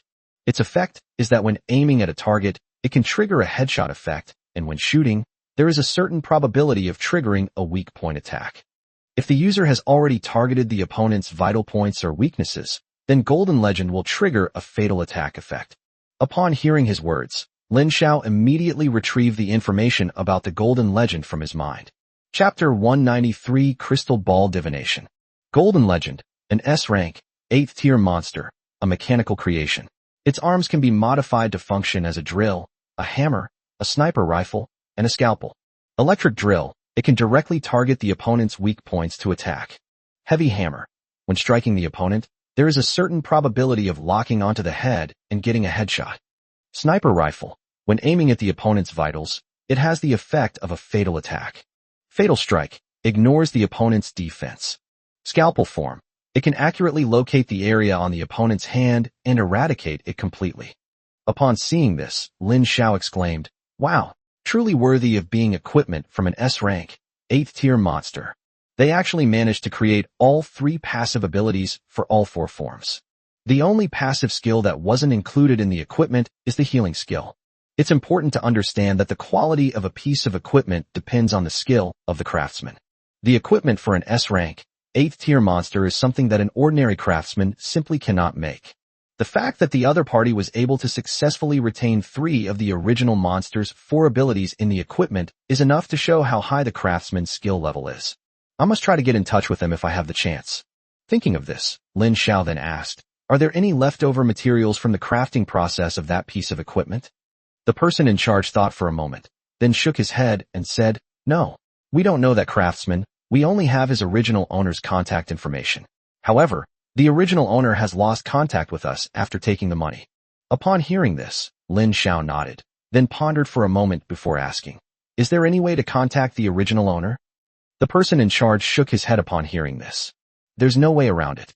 Company policy dictates that we maintain a single-line contact with all sellers to ensure we don't harass customers, unless they are long-term partners or VIP users." Lin Xiao nodded. He suddenly remembered that the Yao family's spirit pet trading company had never bothered him. Then, Lin Xiao asked, "Is there any item that is related to that equipment? For example, a sample, a bullet, or a registration?" The person in charge thought for a moment and then nodded quickly. "There really is one." After saying that, the person in charge left quickly. A moment later, he came back with a laptop and a booklet in his arms. Lin Xiao watched as the person in charge turned on the computer, operated it a few times, and pulled up a document containing a gleaming golden sniper rifle. The person in charge then pointed to the computer screen and said, "We register all our products, including this gun." After speaking, the person in charge opened the booklet in his hand and pulled out a document. "This is the paper version." Lin Xiao looked at the photos on the paper document and then finally smiled. He handed one of the photos to Chimera, who was standing next to him. "Can this be found?" Chimera glanced at the photo and nodded uncertainly. "I need to give it a try." After saying this, Chimera chanted a spell. Then, a phantom crystal ball appeared in front of the Chimera. This is a basic form of magic from the Chimera tradition, crystal ball divination. Divination can be considered the most basic spell for all magicians, and it is also a spell for testing and practicing mental strength and magical power. If a magician is exceptionally talented, they can easily divine what they want, but this has certain limitations. The Chimera held the photograph and kept repeating some kind of incantation. Finally, it seemed as if she was praying to some powerful person to tell her where the sniper rifle in the photo was. However, Chimera saw a blurry image inside the crystal ball. It seems the golden legend is located in a certain room. Chimera examined it carefully, then said helplessly, "The level of the golden legend is too high. With my current abilities, I can only get a blurry picture. Moreover, there are too few prerequisites. Although the golden legend is unique, it is still too difficult to pinpoint its true form." Lin Xiao nodded in agreement. He also has the lineage of the Chimera, so he can understand what the Chimera is saying. In other words, the golden legend, as an S-rank, Tier 8 sniper rifle, inherently possesses the ability to counter divination. To know its exact location, one must be at least of a higher rank than it.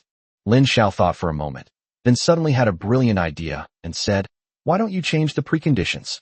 "Change it to what?" Chimera asked with some confusion upon hearing this. "Can you divine which house the sniper rifle stolen by Pei Yu is in?" Upon hearing Lin Xiao's words, Chimera hesitated for a moment, then nodded repeatedly and said, "Okay, I'll give it a try." Chimera then immediately tried again.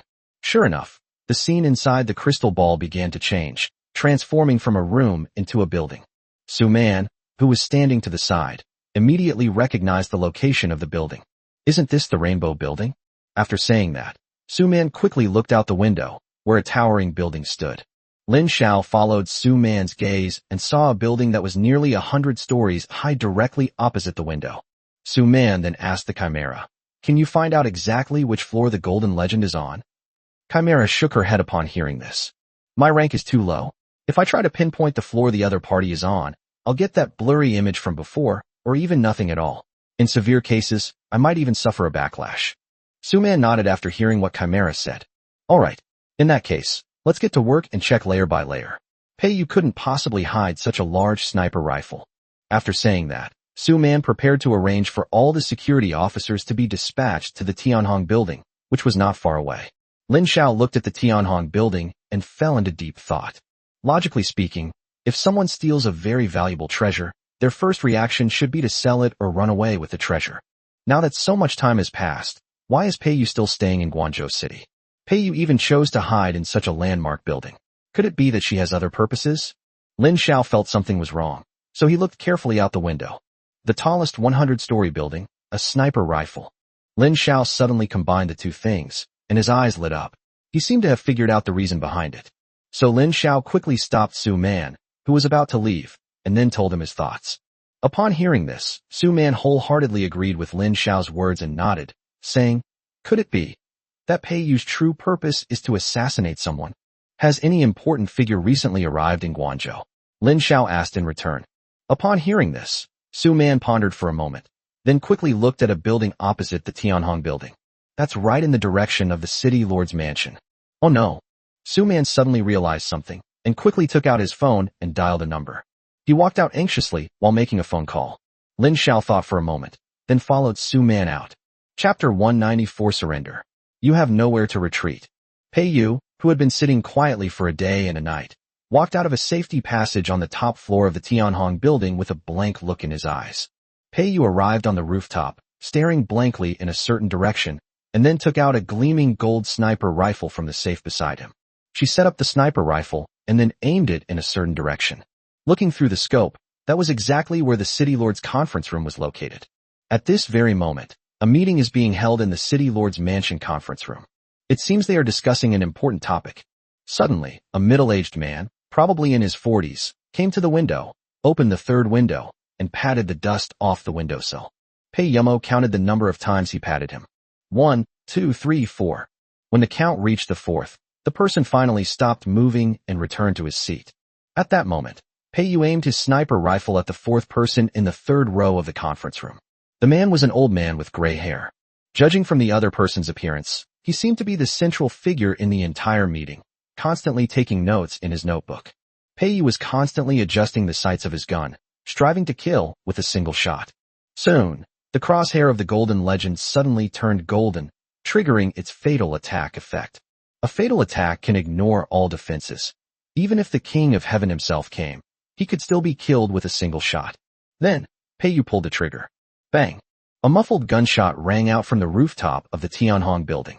Even Pei Yu's figure was pushed back a bit by the recoil of the Golden Legend. Then, a golden bullet, trailing flames from its tip, flew toward the white-haired old man. The bullet spun like a drill, creating a piercing sonic boom in the air.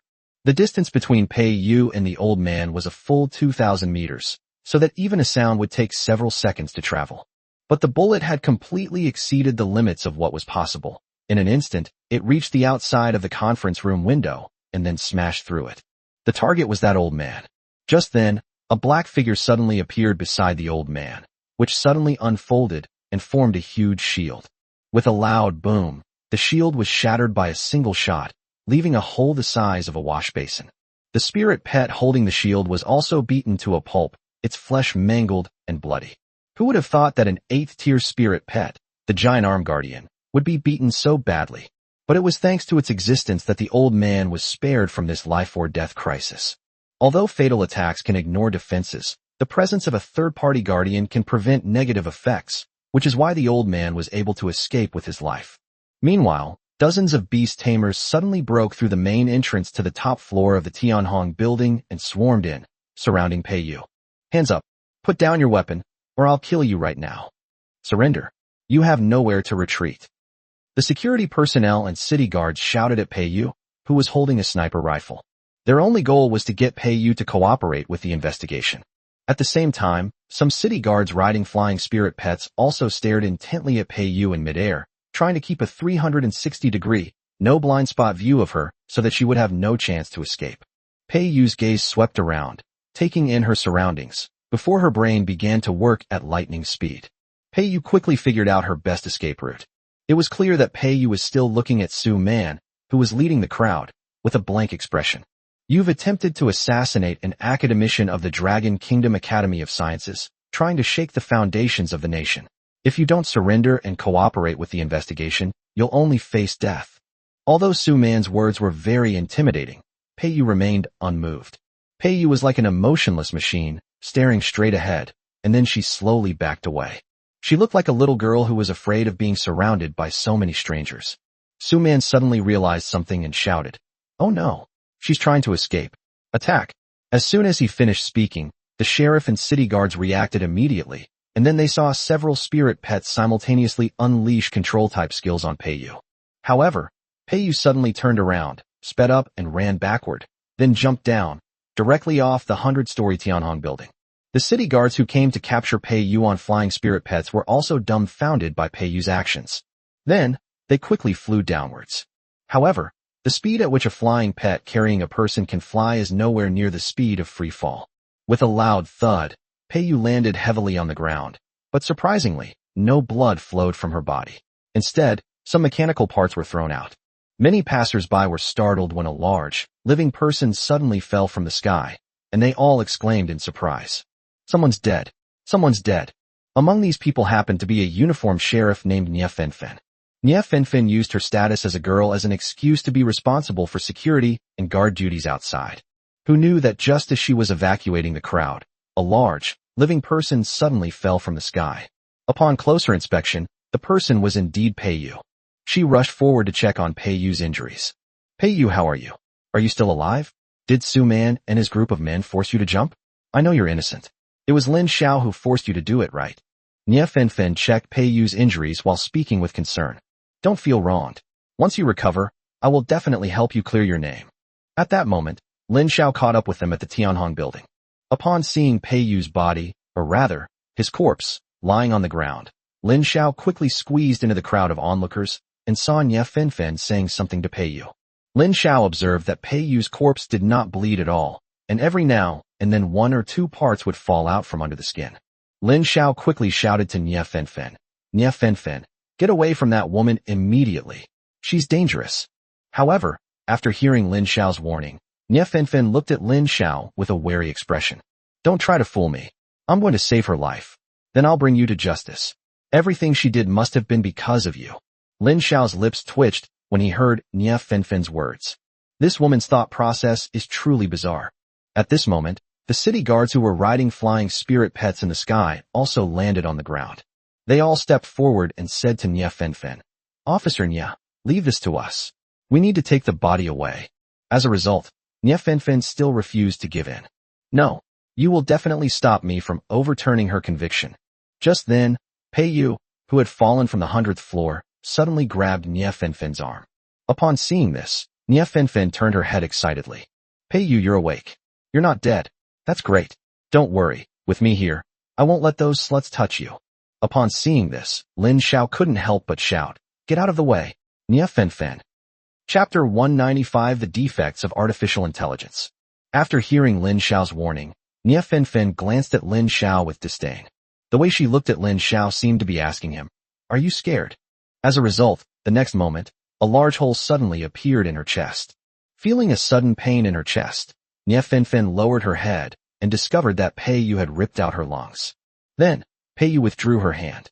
At the same time, a hatch suddenly appeared on Peiyu's chest, which looked like a metal inspection port. Then, Peiyu put Nie Fenfen's lungs inside. After that, Peiyu continued to repeat her actions. In just a few breaths, she had completely ripped out Nie Fenfen's internal organs and thrown them back into her body. Finally, Peiyu's body trembled a few times, and then some broken human organs fell out of her body. Even Lin Xiao couldn't help but twitch his lips a few times upon seeing this scene. "That's so cruel." Then, Peiyu said in a hoarse voice, "Repair complete. Now proceed with the mission, retreat." After saying that, Peiyu picked up the sniper rifle and started to run away. She moved with the speed of a cheetah, and in a flash, she was far away. Meanwhile, the city guards around them had no way of catching up with Peiyu. Seeing this, Lin Xiao quickly shouted, "Go and call for reinforcements." Then, Lin Xiao made Ushin reveal her true form, and he and the other girls rode on Ushin, quickly chasing after Peiyu's figure. After navigating several streets and alleys, Lin Xiao finally found Peiyu beneath a city wall. At this very moment, Peiyu was digging continuously in the corner of the wall. Moreover, Peiyu's digging speed was extremely fast. Judging from the situation, if Lin Xiao is even a minute or two late, Peiyu will dig a dog hole here and escape from Guangzhou City. Seeing this, Chimera did not hesitate to pull the trigger of the Spartacus trial. Obstructing official business, attempted murder, and framing your master. You are guilty of these crimes, and I sentence you to death. With a boom, the magic missile was launched and exploded directly into the dog hole. Peiyu immediately dodged the fatal attack, but the dog hole she had painstakingly dug was destroyed. This means that she has no chance of escaping. After her brain raced, she stopped trying to escape and instead focused her attention on Lin Xiao. You are preventing me from escaping danger, therefore, you must die. After he finished speaking, Pei Yu's body underwent a change. You could see that her originally dull skin began to peel off. A moment later, a robot appeared in front of Lin Xiao. The robot was very strange. It had a mechanical body, but its key parts were made up of human internal organs. At the same time, basic information about the other party also appeared in Lin Xiao's mind. A semi-finished human-machine body, a B-grade, 8th-level demonic beast. It is a demonic beast that is very good at disguise. It can use its mechanical structure to disguise itself as a low-level demonic beast. Furthermore, it will use the information stored in its own storage to communicate with humans without barriers, and its brain will automatically run the design based on the information commands implanted. Once a command is implanted, even if it escapes human control, it can still complete the task by instinct. Once the task is completed, it can return to its original owner's side on its own. Possesses the following skills: body replacement, precise navigation, supercomputing power, disguise, body modification, and feigning death. Body replacement. One can repair their own body by taking human organs. Precise navigation. No matter how far apart you are, you can find the owner of the product. Supercomputing power. Once a command is input, it can calculate the best course of action based on its own known clues. Disguise. Can disguise itself as any mechanical creation supported by big data, and once the disguise is successful, can use the skills of that mechanical creation. Body modification. Used in conjunction with disguise to modify one's own body. Feign death. After death, one can feign death to repair the body. After reviewing the information on the semi-finished human body mechanic, Lin Xiao's expression turned serious. As long as the disguise is successful, the skills of the corresponding disguise target can be used. This is simply a natural disguise master. Moreover, the other party also possesses supercomputing capabilities. If it disguises itself as a human, it could very well pass for the real thing. Lin Xiao finally understood why he hadn't recognized Pei Yu in disguise immediately. It turned out that it was through disguise and physical modification. This is far superior to Xiao Jiu's disguise skills. Xiao Jiu only achieves her goal through makeup and illusion, while it can directly transform into another person. At this point, the human's semi-finished mechanical body began to be continuously modified, automatically transforming into a form that was more advantageous for combat. A flamethrower appeared in one of its hands, while its other hand transformed into a long knife. I'll kill you. Then I'll run away. After saying that, it charged straight at Lin Xiao. The conclusion that killing Lin Xiao would allow them to escape was actually calculated by a semi-finished human-made machine. It knew that if it didn't kill Lin Xiao wouldn't let it go. Without dealing with it, Lin Xiao would not be able to leave Guangzhou City. Lin Xiao had no intention of taking a publicly funded trip in Guangzhou City. Then, Lin Xiao snapped his fingers. Ushin immediately understood and pounced on him. The human machine's semi-finished product immediately raised the flamethrower in its left hand and sprayed flames at Ushin. However, Ashan's body transformed directly into a human shape, just in time to dodge the opponent's attack. Then, Ushin suddenly opened her mouth, and with a whoosh, a gale force wind howled as it attacked the human machine's semi-finished product. Instantly, the human machine's semi-finished product was caught off guard by the invisible wind blades, and even the flamethrower on its left hand became ineffective. Then, a brass knuckle suddenly appeared in Ushin's hand. It was the first gift Lin Xiao had given her, the Gale Fong. She assumed a boxing stance and quickly moved to the side of the human machine's semi-finished product. The steel knife in the right hand of the human machine's semi-finished product is constantly being swung. Instead of throwing a punch, Ashan dodged back and forth, trying to find an angle to attack. However, what surprised Ushin was that the attack patterns of this human-machine half-finished product were flawless in both angle and rhythm. What she didn't know was that this was the power of artificial intelligence. It could use its computing power to do things as perfectly as possible. The battle between the human-machine's semi-finished product and Ushin at this moment is a perfect example of a predictable pattern. Ushin couldn't help but feel a little angry, because in all her life, she had never fought such a battle against the odds. So, Ashan decided to go all in and, at the cost of injuring the enemy 1,000 while losing 800 of her own, launched a counterattack. Despite the opponent's attack, Ashan threw a powerful punch. At the same time, her teeth suddenly grew longer. With a clang of metal on metal, Ashan bit down on the blade of the opponent's counterattack. By this time, Ashan's fist had already punched a dent into the latter's chest. After this incident, Ashan felt that the opponent's intense offensive had become chaotic. At this point, the shortcomings of artificial intelligence are exposed. Artificial intelligence cannot provide timely remedial measures for unexpected situations. Chapter 196 directly challenges the fundamental laws of beast tamers. Ashan's attacks ultimately rained down on the human-machine semi-finished product like a storm. After a burst of frantic output, Ashan almost dismantled the human-machine semi-finished product. Parts, along with all sorts of organs, were scattered all over the ground. Seeing that it was about to be completely destroyed, Lin Xiao decisively stopped Ashan's house-destroying operation. In this situation, even a human-machine semi-finished product can no longer feign death. This skill requires having enough parts to repair the malfunction. Just then, some city guards riding spirit pets arrived from the sky. The sirens on the ground grew louder as they approached, and soon city guards and security personnel arrived. Su Man took the lead and went first to stand in front of Lin Xiao. "Where's Peiyu?" Upon hearing this, Lin Xiao pointed to the large pile of parts on the ground and said, "It's right there." When Su Man saw those parts, he was immediately stunned. Lin Xiao then took a cell phone from Chimera's hand and opened a video that had just been recorded, which was the entire process of the fight between Ashan and Peiyu. Even the details of Peiyu's transformation are shown in great detail. This is the entire battle. As for what kind of spirit pet it is, you can look it up yourself. If you can't find it in the information, you can call me. Su Man already knew about Lin Xiao's innate skills, so he did not doubt Lin Xiao's words. Then Lin Xiao said, "All right, now that I've cleared my name, can I leave Guangzhou City?" Su Man shook his head upon hearing this. "Lin Xiao, I know this is very unfair to you, but I still have to trouble you to stay in Guangzhou City for a day or two." Lin Xiao didn't care about this. After all, he originally planned to spend 2 days here with the 5 girls to relax and have some fun. After enduring wind and rain for so long, they were all quite exhausted. The next morning, while Lin Xiao was still asleep, there was a knock on his door. Lin Xiao finally managed to get out of bed, get dressed, and open the door. He noticed 2 people standing outside the door. One was Su Man, and the other was the manager of the Spirit Pet Trading Company. After letting the 2 in, Lin Xiao looked at Su Man and asked, "Can I leave Guangzhou City now?" Su Man nodded upon hearing this. "That's right.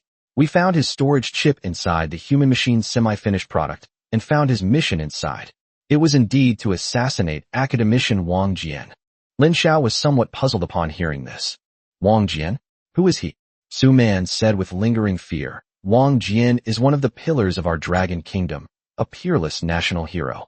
His current research topic is how to ensure the survival of spirit pets after their masters die.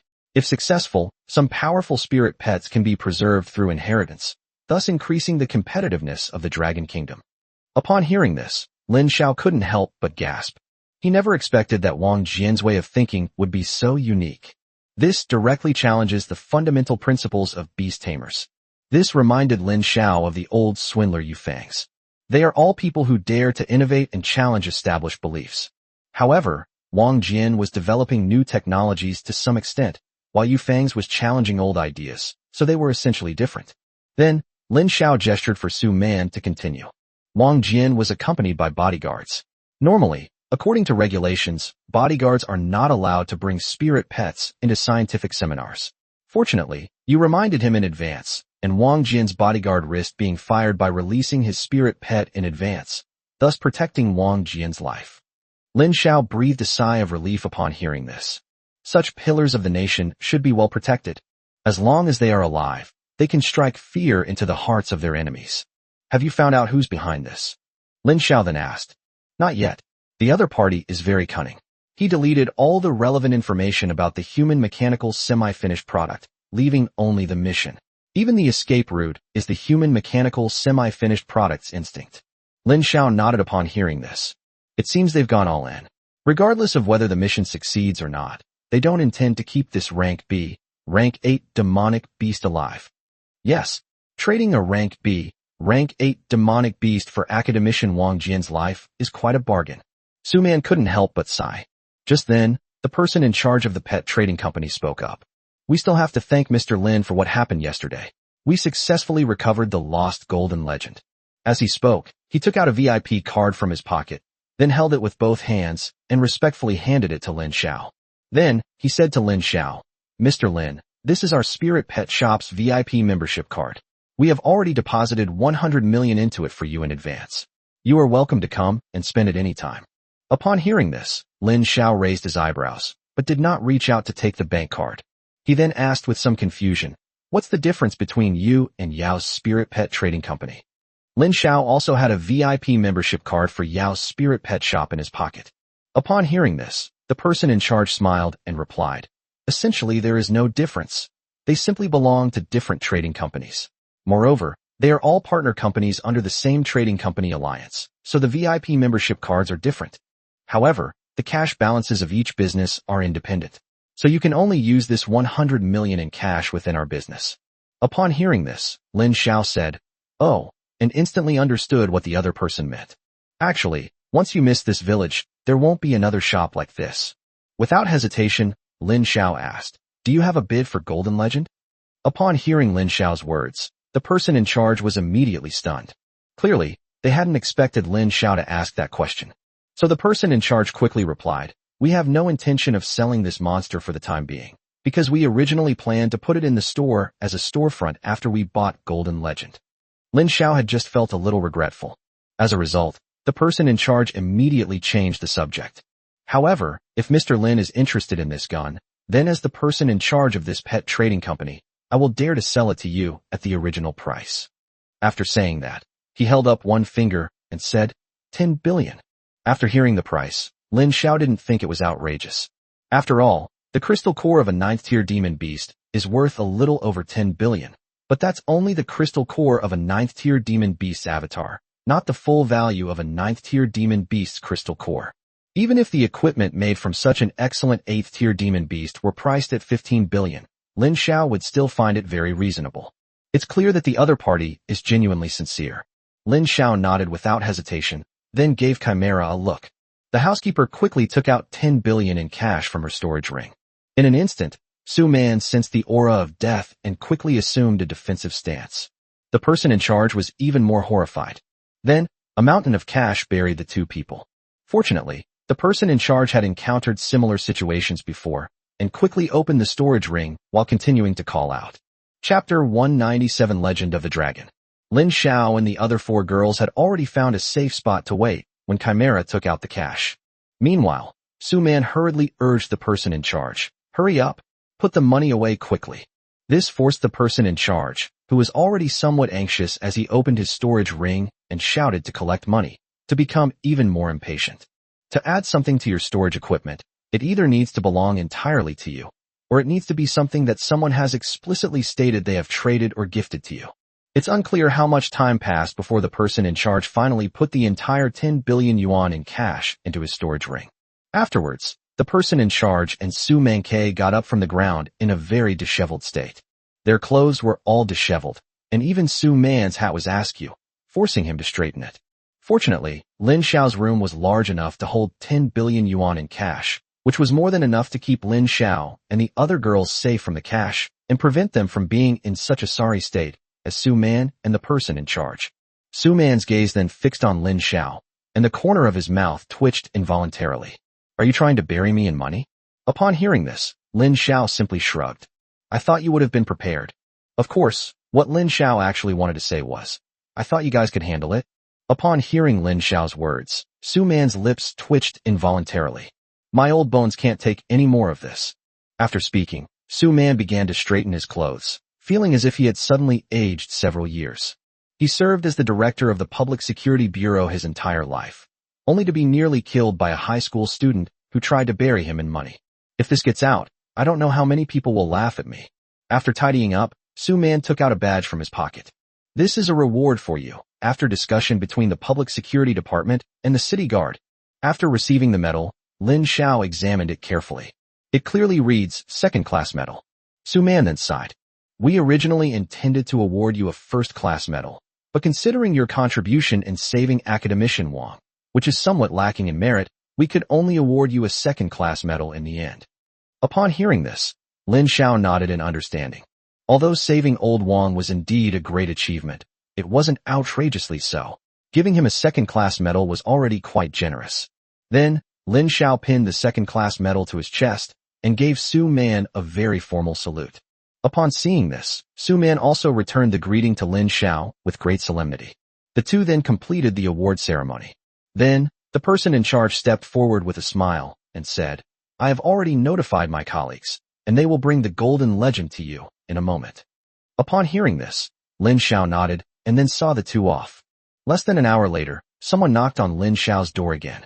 Lin Xiao opened the door, and the person on the other end was a deliverer man from the Spirit Pet Merchant Guild, who was carrying a long, rectangular box. After entering the room, the other person respectfully placed the box in front of Lin Xiao. "This is the golden legend you just purchased. Please check it."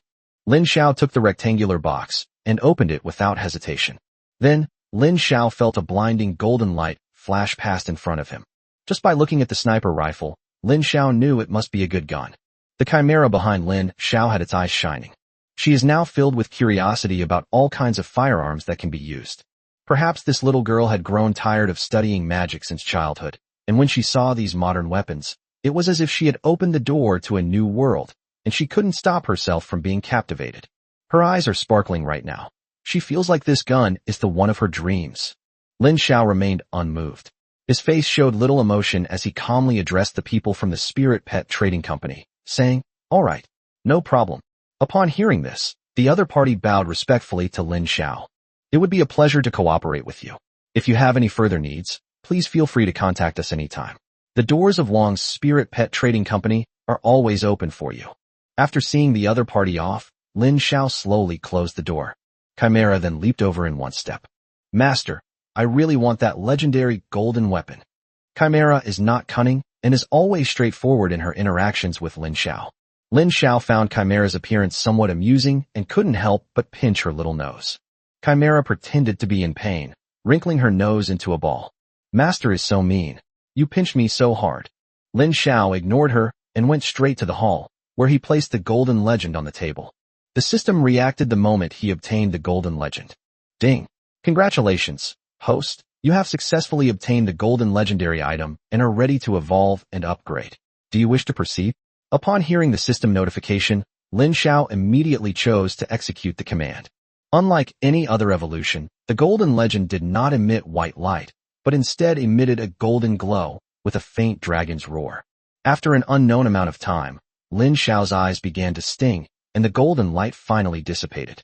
Then, Lin Xiao saw that the golden legend on the table had turned into a golden dragon-shaped gun. Its gun body is covered with dragon scales, and a giant dragon is tattooed on the gun body. Even the muzzle is a dragon head with its mouth wide open. Lin Xiao examined the gun carefully and discovered that it was actually made of 3 dragons. Without thinking, Lin Xiao took a deep breath. It's a gun made by 3 dragons. That's way too cool. Little did he know, the shock the system had given Lin Xiao was not over yet, and another system notification entered his mind. "Congratulations, host, on obtaining the SSS grade Tier 8 equipment, Dragon Legend. Legend of the Dragon, legendary equipment, possessing the power of dragons and inheriting their abilities. This is a piece of equipment created from the aftermath of a battle between 3 ancient dragons, which ended in mutual destruction. It possesses the characteristic of being alive. Possible abilities: Dragon's Roar, Dragon's Breath, Dragon's Wrath, Dragon Scale Armor, Weakness Exploit, Ignore Defense, Headshot, Devour. The Roar of the Dragon. Legend has it that every time a bullet is fired, a dragon's roar is heard, a sound that can intimidate the target. Dragon's Breath. When firing bullets, you can use the breath attack state to deal massive area damage to the target. Dragon's Wrath. Can lock onto a single target and deliver a fatal blow. Dragon Scale Shield. This is a shield forged from the scales of a dragon. It effectively protects the user when using Dragon Legend. Chapter 198: The Legend of Feeding the Dragon. When Lin Xiao saw the attributes of this legendary dragon, he couldn't help but gasp. "I never imagined that the Golden Legend would be so incredibly powerful after its evolution. Even the core skills of the previous Golden Legend have been changed to skills related to dragons. The Dragon's Roar, Breath, and Fury. These 3 offensive skills completely cover disruption, area of effect attacks, and single target attacks, making it almost a perfect weapon. In addition to these 3 offensive skills, Dragon Legend also possesses an incredible defensive effect, Dragon Scale Shield. The question now is how high the defensive power of this dragon scale shield is. If the strength is high enough, then Lin Xiao or Chimera can use this dragon legend as a frontline sniper rifle. Lin Xiao stroked the dragon legend sword, quite fond of it. The Chimera's eyes were practically bulging out of their sockets, just like Xiao Jio's eyes when she saw food. Suddenly, Lin Xiao noticed a word in the information about the legend of the dragon. It has the characteristics of being alive. What does that mean? Lin Xiao pondered for a moment, then silently asked the system in his mind. As an SSS grade tier 8 equipment, the dragon legend has developed its own consciousness, devouring. Devouring is not an active attack skill, but rather the nature of demonic beasts. They can become stronger by devouring other demonic beasts. Upon hearing the system notification, Lin Xiao suddenly realized what was going on. It's like the four girls, Xiao Jio, Ashan, Xiao Qing, and Xiao Wu, eating. If they are fed powerful monsters, they can become stronger and even evolve. Lin Xiao quickly asked, "Then what should I feed the dragon?" Ding. In response to the host's question, the legend of the dragon, as a piece of equipment, cannot devour the flesh and blood of ordinary monsters like ordinary monsters. Instead, it devours other materials or crystal cores. The method involves finding artisans to melt down high-level materials and crystal cores and incorporate them into the equipment. Forging with high-level materials can increase the attack power and strength of equipment, while forging with the crystal core of a demon beast has a chance to upgrade the equipment, but the risk is extremely high, and it may even destroy the equipment. Lin Xiao's lips twitched when he heard these notification sounds. Wasn't this just about finding a craftsman to reforge the dragon legend? Moreover, it is a high-level, powerful piece of equipment. The craftsmen who can forge equipment of this caliber are probably national or even world-class. Where can Lin Xiao find them? However, just as Lin Xiao was thinking this, the system suddenly added a sentence. However, dragons are said to be alive. If they find materials that interest them, they will devour them on their own. Puff. This time, Lin Xiao really couldn't hold back and spat out a mouthful of salty water. Lin Xiao stared blankly at the legend of the giant dragon, but in his heart, he was asking a question. How do I feed the legendary dragon? Host, please find a solution yourself. After that, the system stopped speaking. Lin Xiao took a deep breath and quickly took out his storage bag. He took out the materials he had obtained from the Lu family, the Su family, Matsushita, Wang Tian, and others, and laid them out on the table one by one. The variety of items alone filled an entire room, yet there was still not enough space, but Lin Xiao was not in a hurry. Then, Lin Xiao picked up the muzzle of the Dragon Legend gun, pointed it at a piece of material, and said, "Want some or not?" The Legend of the Dragon did not respond. Then Lin Xiao aimed the Dragon Legend's gun at another piece of equipment, but the Dragon Legend still didn't react. And so it went, repeating itself. Lin Xiao probed one by one, looking as if he were leading a dog around, constantly sniffing out the scent of something. The five girls standing nearby were quite surprised by this scene. Little Wu tilted his head, looking innocent and adorable, and said, "Daddy, what are you doing? Walking the dog? But this isn't a dog, is it?" Upon hearing this, Lin Xiao's lips twitched involuntarily, and he looked at the Legend of the Dragon with a helpless expression. I thought to myself, these aren't dogs, these are 3 dragons. But then he remembered that Xiao Wu was the great sun crow that specifically ate dragons, and he was really afraid that if he told Xiao Wu the details of the dragon legend, this little devil might eat his gun one day. Lin Xiao then rubbed Xiao Wu's head and said, "Good boy, I'm making you something delicious." Little Wu's eyes lit up immediately when he heard there was something delicious to eat. Her eyes looked exactly the same as Ashan's and Xiao Jio's when they saw food. Soon, Dragon Legend had smelled all the materials in the room. However, the Legend of the Dragon still did not respond. Lin Xiao thought to himself, something's not right. The ingredients here already cover a wide variety of types, so why isn't there any reaction at all? Could it be that I'm feeding them the wrong way? After pondering for a moment, Lin Xiao suddenly realized something and muttered to himself, could it be that the quality of the materials I'm feeding them isn't high enough? With that in mind, Lin Xiao gathered all the materials and then searched his storage bag for higher level materials and monster cores. He first took out the crystal core of a 7th-tier demon beast and placed it in front of the muzzle of the Dragon Legend gun. There has been no response from Dragon Legends. It's already at the 7th level. Why is there still no reaction? Lin Xiao thought for a moment, then took out a D-grade, 8th-order demon beast core and placed it in front of the Dragon Legend's gun. However, the Legend of the Dragon still did not respond. Lin Xiao felt he could give up. Even the crystal core of an 8th order demon beast hadn't reacted, so he probably wasn't feeding it the right way. Thinking of this, Lin Xiao put away the crystal core of the 8th order demon beast, and then prepared to leave Guangzhou City with the 5 girls. Just then, Lin Xiao saw that Xiao Wu was chewing something, but she still ran over and said, "Daddy, where's the delicious food you said you'd get?" Upon hearing this, Lin Xiao said to Xiao Wu very gently, "Good boy, eat whatever aquatic monsters you like today. Once we leave Guangzhou City, I'll find you some high-level aquatic monsters." At this moment, Lin Xiao couldn't help but feel the difficulty of raising a child. This one daughter, whom they only have, costs tens of thousands of yuan a day just to eat aquatic monsters, and there's no upper limit. Lin Xiao felt that even if it was a 7th or 8th order demon beast, Xiao Wu could eat it up in just 2 bites. However, the usually well-behaved Little Crow pouted and said, "But Little Crow has been eating low-grade fish for several days. They're not tasty at all, and they don't keep me full." Upon hearing this, Lin Xiao frowned and said, "Didn't I feed you a 7th-tier aquatic monster before?" Logically speaking, a 7th-tier aquatic monster should be enough for Xiao Wu to digest for a long time. So why does Xiao Wu feel hungry? Upon hearing this, Xiao Wu said reluctantly, "Its talent is too poor. It's probably only D rank, not enough for me to eat it all." Upon hearing Xiao Wu's words, Lin Xiao suddenly realized something, and felt as if a light flashed through his mind. Yes, the talent is too poor.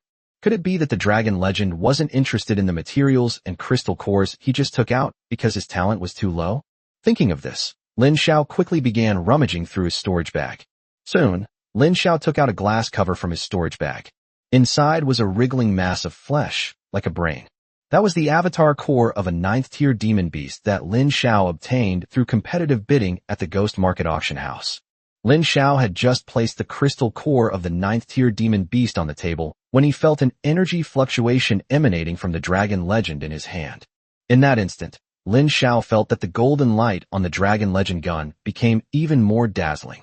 Chapter 199, 3 Dragons Soaring to the Sky. Looking at the golden light before him, Lin Xiao knew that he had guessed correctly this time. Then, Lin Xiao aimed the muzzle of the dragon legend gun at the avatar core of the 9th-tier demon beast.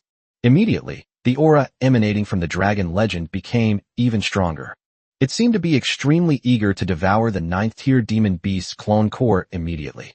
No matter what Lin Xiao did, arranging it in various positions, even pressing the 9th-tier demon beast's clone core against the dragon legend, he still couldn't get them to fuse. Lin Xiao stroked his head, thinking it over and over. Do we really have to find a blacksmith to fuse them together? As soon as Lin Xiao finished speaking, he felt another fluctuation in the dragon legend in his hand. It's like the other person is saying, "Stop dawdling, it's too much trouble." However, Lin Xiao really didn't know how to handle this situation. In the end, Lin Xiao felt like he had thought of every possible way to handle it. However, there is still no sign of fusion between the dragon legend and the avatar core of the 9th-tier demon beast. Lin Xiao pondered for a while, then muttered to himself, "Does this mean I have to dismantle the 9th-tier demon beast's clone core into 8 pieces?" After saying that, Lin Xiao took out the demon sword Muramasa. Looking at the knife, Lin Xiao seemed to have thought of something. The demonic blade. It recognizes its master by blood, and chooses its victim to devour. Lin Xiao suddenly opened his eyes. That's right. That's it. Lin Xiao suddenly remembered a legend that some divine weapons need to drink human blood, otherwise they will turn against their master. The word drink here uses the same technique as devour in the Legend of the Dragon. Immediately, Lin Xiao followed his idea, suddenly raising the legend of the giant dragon and aiming it at the avatar core of the 9th-tier demon beast. Then, Lin Xiao pulled the bolt, and the magic power in his body continuously gathered into the magazine of the dragon legend, slowly forming a bullet that was more than 10 centimeters long. The moment the magic bullet was formed, Lin Xiao felt the excitement of the legend of the dragon. Lin Xiao seemed to hear a dragon's roar in his ear. Next, Lin Xiao aimed his crosshair at the avatar core of the 9th-tier demon beast. Then, Lin Xiao pulled the trigger without hesitation. Roar. Although it was the sound of gunfire, it conveyed the imposing aura of a dragon soaring through the sky. Lin Xiao felt as if countless thunderclaps were exploding in his ears, and even with his current mental strength, he still experienced noticeable tinnitus. After it was fired, the magic bullet was like a cannonball, directly tearing the 9th-tier demon beast's clone core to shreds. But miraculously, they did not explode. Even after the bullet shattered the 9th-tier demon beast's clone core, it did not pass through the core and simply disappeared on the spot. Then, the entire 9th Order demon beast's clone core began to petrify rapidly, its spirituality vanishing in an instant, becoming like trash. At the same time, golden light once again shone from the legendary dragon. The entire gun began to tremble with excitement, and then Lin Xiao heard the dragon's roar once again. That was a true dragon's roar. Roar! At the same time, 3 golden dragons flew directly into the sky, tearing open the entire top floor of the hotel. Guangzhou City is an ancient city, the capital since ancient times, and the location of one of the dragon veins of the Dragon Kingdom. Now, 3 dragons are soaring into the sky. This is almost a miraculous sight. Many devout elderly people, upon witnessing this scene, immediately knelt on the ground and began to kowtow. Then, the 3 giant dragons suddenly disappeared and fell into the ball of light in front of Lin Xiao. Then, a voice suddenly rang in Lin Xiao's ears. "Who is it? Who is calling me? Awaken me from my slumber." Then, Lin Xiao saw a tall woman wearing golden armor and with dragon horns on her head emerge from the ball of light in front of him. At this moment, Lin Xiao couldn't help but feel a chill run down his spine, because he sensed an unprecedented aura of violence emanating from this woman. At the same time, a system notification suddenly rang in Lin Xiao's ears. Ding! Detected that the host has obtained SSS grade Tier 9 equipment. Dragon Slayer, Legend of the Dragon. The Legend of the Dragon Slayer. Dragons are greedy creatures. 3 ancient dragons lived in the same area, causing them to fight each other for thousands of years without a clear victor. Finally, in the throes of extreme violence and hatred, the 3 dragons perished together. After their deaths, their wills merged, forming the source of the calamity. At that moment, the Dragon Slayer appeared, using his own body as a sword to seal the fused will of the 3 dragons within himself. He ultimately sacrificed himself to protect the peace of the land. After the Dragon Slayer fell, only this sniper rifle remained. She possesses the extreme ferocity of 3 evil dragons, as well as the compassion of a Dragon Slayer. She is a divine weapon that is both righteous and evil. Special effects: Dragon's Roar, Dragon Slayer technique. Dragon's Roar. Every shot she fires is the full force strike of an ancient dragon, possessing all the attributes of a dragon. Dragon Slaying Technique. Dragons are the strongest creatures in water, and the Dragon Slaying Technique is specifically designed to slay evil dragons. Lin Xiao no longer knew what his expression was. He had begun to feel numb. He never imagined that the sniper rifle he bought for 10 billion would bring him such a big surprise. After 2 consecutive evolutions, it transformed from an ordinary Tier 8 sniper rifle into a stunningly beautiful woman clad in armor. However, at this moment, Lin Xiao suddenly realized something and quickly looked at Xiao Wu. However, Lin Xiao noticed that Xiao Wu's gaze towards the Dragon Slayer was not that of someone looking at prey. On the contrary, Xiao Wu was somewhat wary. The Dragon Slayer showed no fear, even while being stared at by the Great Sun Crow. Lin Xiao asked with great confusion, "Isn't this Dragon Slayer afraid of the Great Sun Crimson Crow? Isn't she afraid of being eaten? You should know that the Great Sun Crow specifically eats dragons." Ding! In response to the host's question, the Dragon Slayer is not a dragon. She has merely fused with the will of an evil dragon. Upon hearing the system notification, Lin Xiao couldn't help but let out an "oh." It seems this Dragon Slayer is indeed extraordinary. At this moment, the Dragon Slayer took a few steps forward, came to Lin Xiao's side, and then knelt on one knee. The Dragon Slayer bows to its master. "Thank you for awakening me. Please use me as you see fit." Lin Xiao almost lost his composure when he heard the Dragon Slayer's opening remarks. Looking at the Dragon Slayer's tall yet beautiful face, Lin Xiao asked, "Do you have a name?" Upon hearing this, the Dragon Slayer nodded. "My name in life was God Sniper." Upon hearing this, Lin Xiao's lips twitched involuntarily. He thought to himself, "Why don't you call yourself Sniper God or 98K? After thinking for a moment, Lin Xiao said, "From today onwards, you will be called Little Dragon Girl." Upon hearing Lin Xiao's words, the Dragon Slayer was first taken aback, then looked up at Lin Xiao and said sincerely, "Thank you for bestowing this name upon me, Master. I, the Dragon Slayer, will never abandon you, and will dedicate myself to you until my dying breath." Seeing this, Lin Xiao quickly waved his hand, then helped Xiaolong up.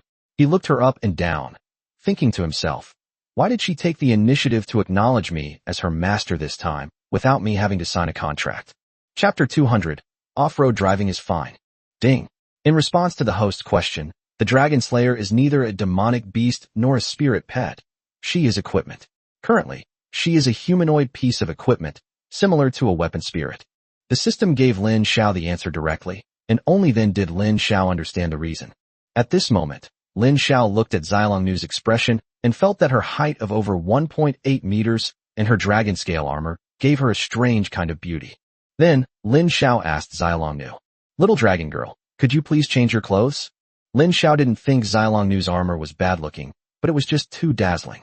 If she wore it out, it would definitely attract attention. Upon hearing Lin Xiao's words, Xilongnu glanced at the dragon scale armor on her body and then nodded. "I see." After saying that, a flash of light appeared, and the dragon scale armor disappeared, replaced by a piece of underwear worn underneath. It looks like it's made of some very precious material. After changing into this outfit, little dragon girl said, "I have already put away the dragon scales, but if I want to be like a normal person, I still need Master to prepare a set of clothes that a normal person should wear." Upon hearing this, Lin Xiao's lips twitched. His height of over 1.8 meters is almost the same as Lin Xiao's. Left with no other choice, Lin Xiao could only take out a piece of clothing that he had never worn from his storage bag. After receiving Lin Xiao's clothes, Xilongnu found a room and changed them. When she came out, everyone present, including Lin Xiao himself, was surprised by her stunning appearance in men's clothing. At this moment, Xilongnu was wearing blue jeans and white sneakers. A wide leather belt cinched her slightly loose waistline just right, and the hem of her white shirt was tucked into her jeans, making her look both capable and sexy. It perfectly accentuated her slender waist. Looking up, there are towering peaks that seem to be trying to pop open the buttons of the white shirt. With her snow-white neck and beautiful face, she looked like an innocent and naive older sister. Her golden hair was tied into a high ponytail, giving her a youthful and beautiful appearance. Even Lin Xiao, who had seen countless women, was amazed by Xilongnu's ethereal beauty. It wasn't because of her beauty, but because of Xilongnu's wonderful temperament. Is this the reason for possessing the power of the dragon race? The group then sat down and discussed the matter thoroughly, deciding not to waste any more time in Guangzhou City. Now that we've taken care of the other trivial matters, let's set off directly for our final destination, the capital city. The capital, also known as the capital of the Dragon Kingdom, is located within the territory of Yuzhou. However, after passing Guangzhou City, the group could no longer continue by water. Although major rivers flow through the area where the capital is located, going upstream from the Langjiang River requires taking a very long detour. In that case, it would be better to go directly by land. However, the awkward thing now is that Shan's body size is limited. Now, Lin Xiao's team has a total of 7 people. Chimeras can float in the sky, and Xiao Wu and Xiao Jiu will definitely be with Lin Xiao. Xiaoking's movement speed on the ground is limited, and Xilongnu is merely an equipment, so it's impossible for her to reveal her true form. Moreover, her true form is not some kind of monster, but a gun. This is a bit awkward. Finally, after discussing it, everyone decided to go on foot anyway. Although the journey will be relatively slow, fortunately, Guangzhou City is already very close to Yuzhou. With their speed, they could reach their destination within 10 days. If they could buy a suitable means of transportation, they might be able to arrive in the capital a few days earlier. Once the decision was made, everyone set off immediately without further hesitation. They first went to the 4S store, wanting to buy a car. After all, it's easier for them to keep watch if they're together, so they won't be wiped out by dangers on the road. When the 4S store clerk heard that Lin Xiao wanted to buy a large Jeep capable of off-road driving, he was immediately in a dilemma. "Sir, it's not that we don't want to sell you an off-road vehicle. But as you know, it's just too dangerous to be out in the wild right now. It's been a long time since anyone has taken off-road vehicles out for adventures. Sales of off-road vehicles are very poor, and many car companies have stopped selling off-road vehicle models." Lin Xiao immediately realized what the other person meant after hearing their words. Nowadays, off-road vehicles are almost nowhere to be seen in major cities. Only the military still uses them for operations. Ordinary people either use their own transportation or pets when they go out, or they go out with a large group. This would lead to off-road vehicles almost being phased out of the market. Seeing Lin Xiao standing there in a daze, the sales assistant quickly offered him some advice. "If your budget allows, you can definitely buy a vehicle-type spirit pet. For 7 people, I recommend the Ghost Driver, Nightmare Train, and Flying Carriage." After finishing speaking, The other party went on and on to introduce Lin Xiao to dozens of spirit pets with relatively strong carrying capacity. Lin Xiao was somewhat dazzled by what he heard. This made Lin Xiao sigh. Are all sales assistants these days so versatile? With that kind of knowledge, she could even give lectures at a school. However, what Lin Xiao least wants right now is a transportation pet. One reason is that while transportation pets are not very powerful in combat, they are extremely expensive. Moreover, the warning capabilities of the transportation spirit pets are poor, so ultimately the warning still depends on him and his shin. Just think about the cattle and horse drivers Lin Xiao had met before. They almost poisoned an entire squad to death inside the carriage. However, Lin Xiao doesn't have a more suitable option right now. Seemingly sensing the difficulties faced by the bird, the sales assistant continued to say to Lin Xiao, "If you don't like spirit pets that serve as transportation, then you can buy a few motorcycles." Upon hearing the sales assistant's words, Lin Xiao suddenly had a brilliant idea. Yes, why not buy a motorcycle? Motorcycles are well suited for unpaved roads in the wild, and they are fast and very agile. Most importantly, it's cheap. The most expensive off-road motorcycle is around 200,000 yuan. For off-road vehicles, 200,000 yuan is not even the entry-level price. For 7 people, 2 or 3 motorcycles are enough. Without further ado, Lin Xiao led the 6 girls toward the motorcycle dealership. As soon as they entered, they saw a dazzling array of motorcycles displayed in the lobby. Most of the people who come to buy motorcycles are young people. Although it's not possible to cycle outside the city, it's still a decent mode of transportation within the city. The sales assistants at the motorcycle dealership were overjoyed when they saw Lin Xiao and his group.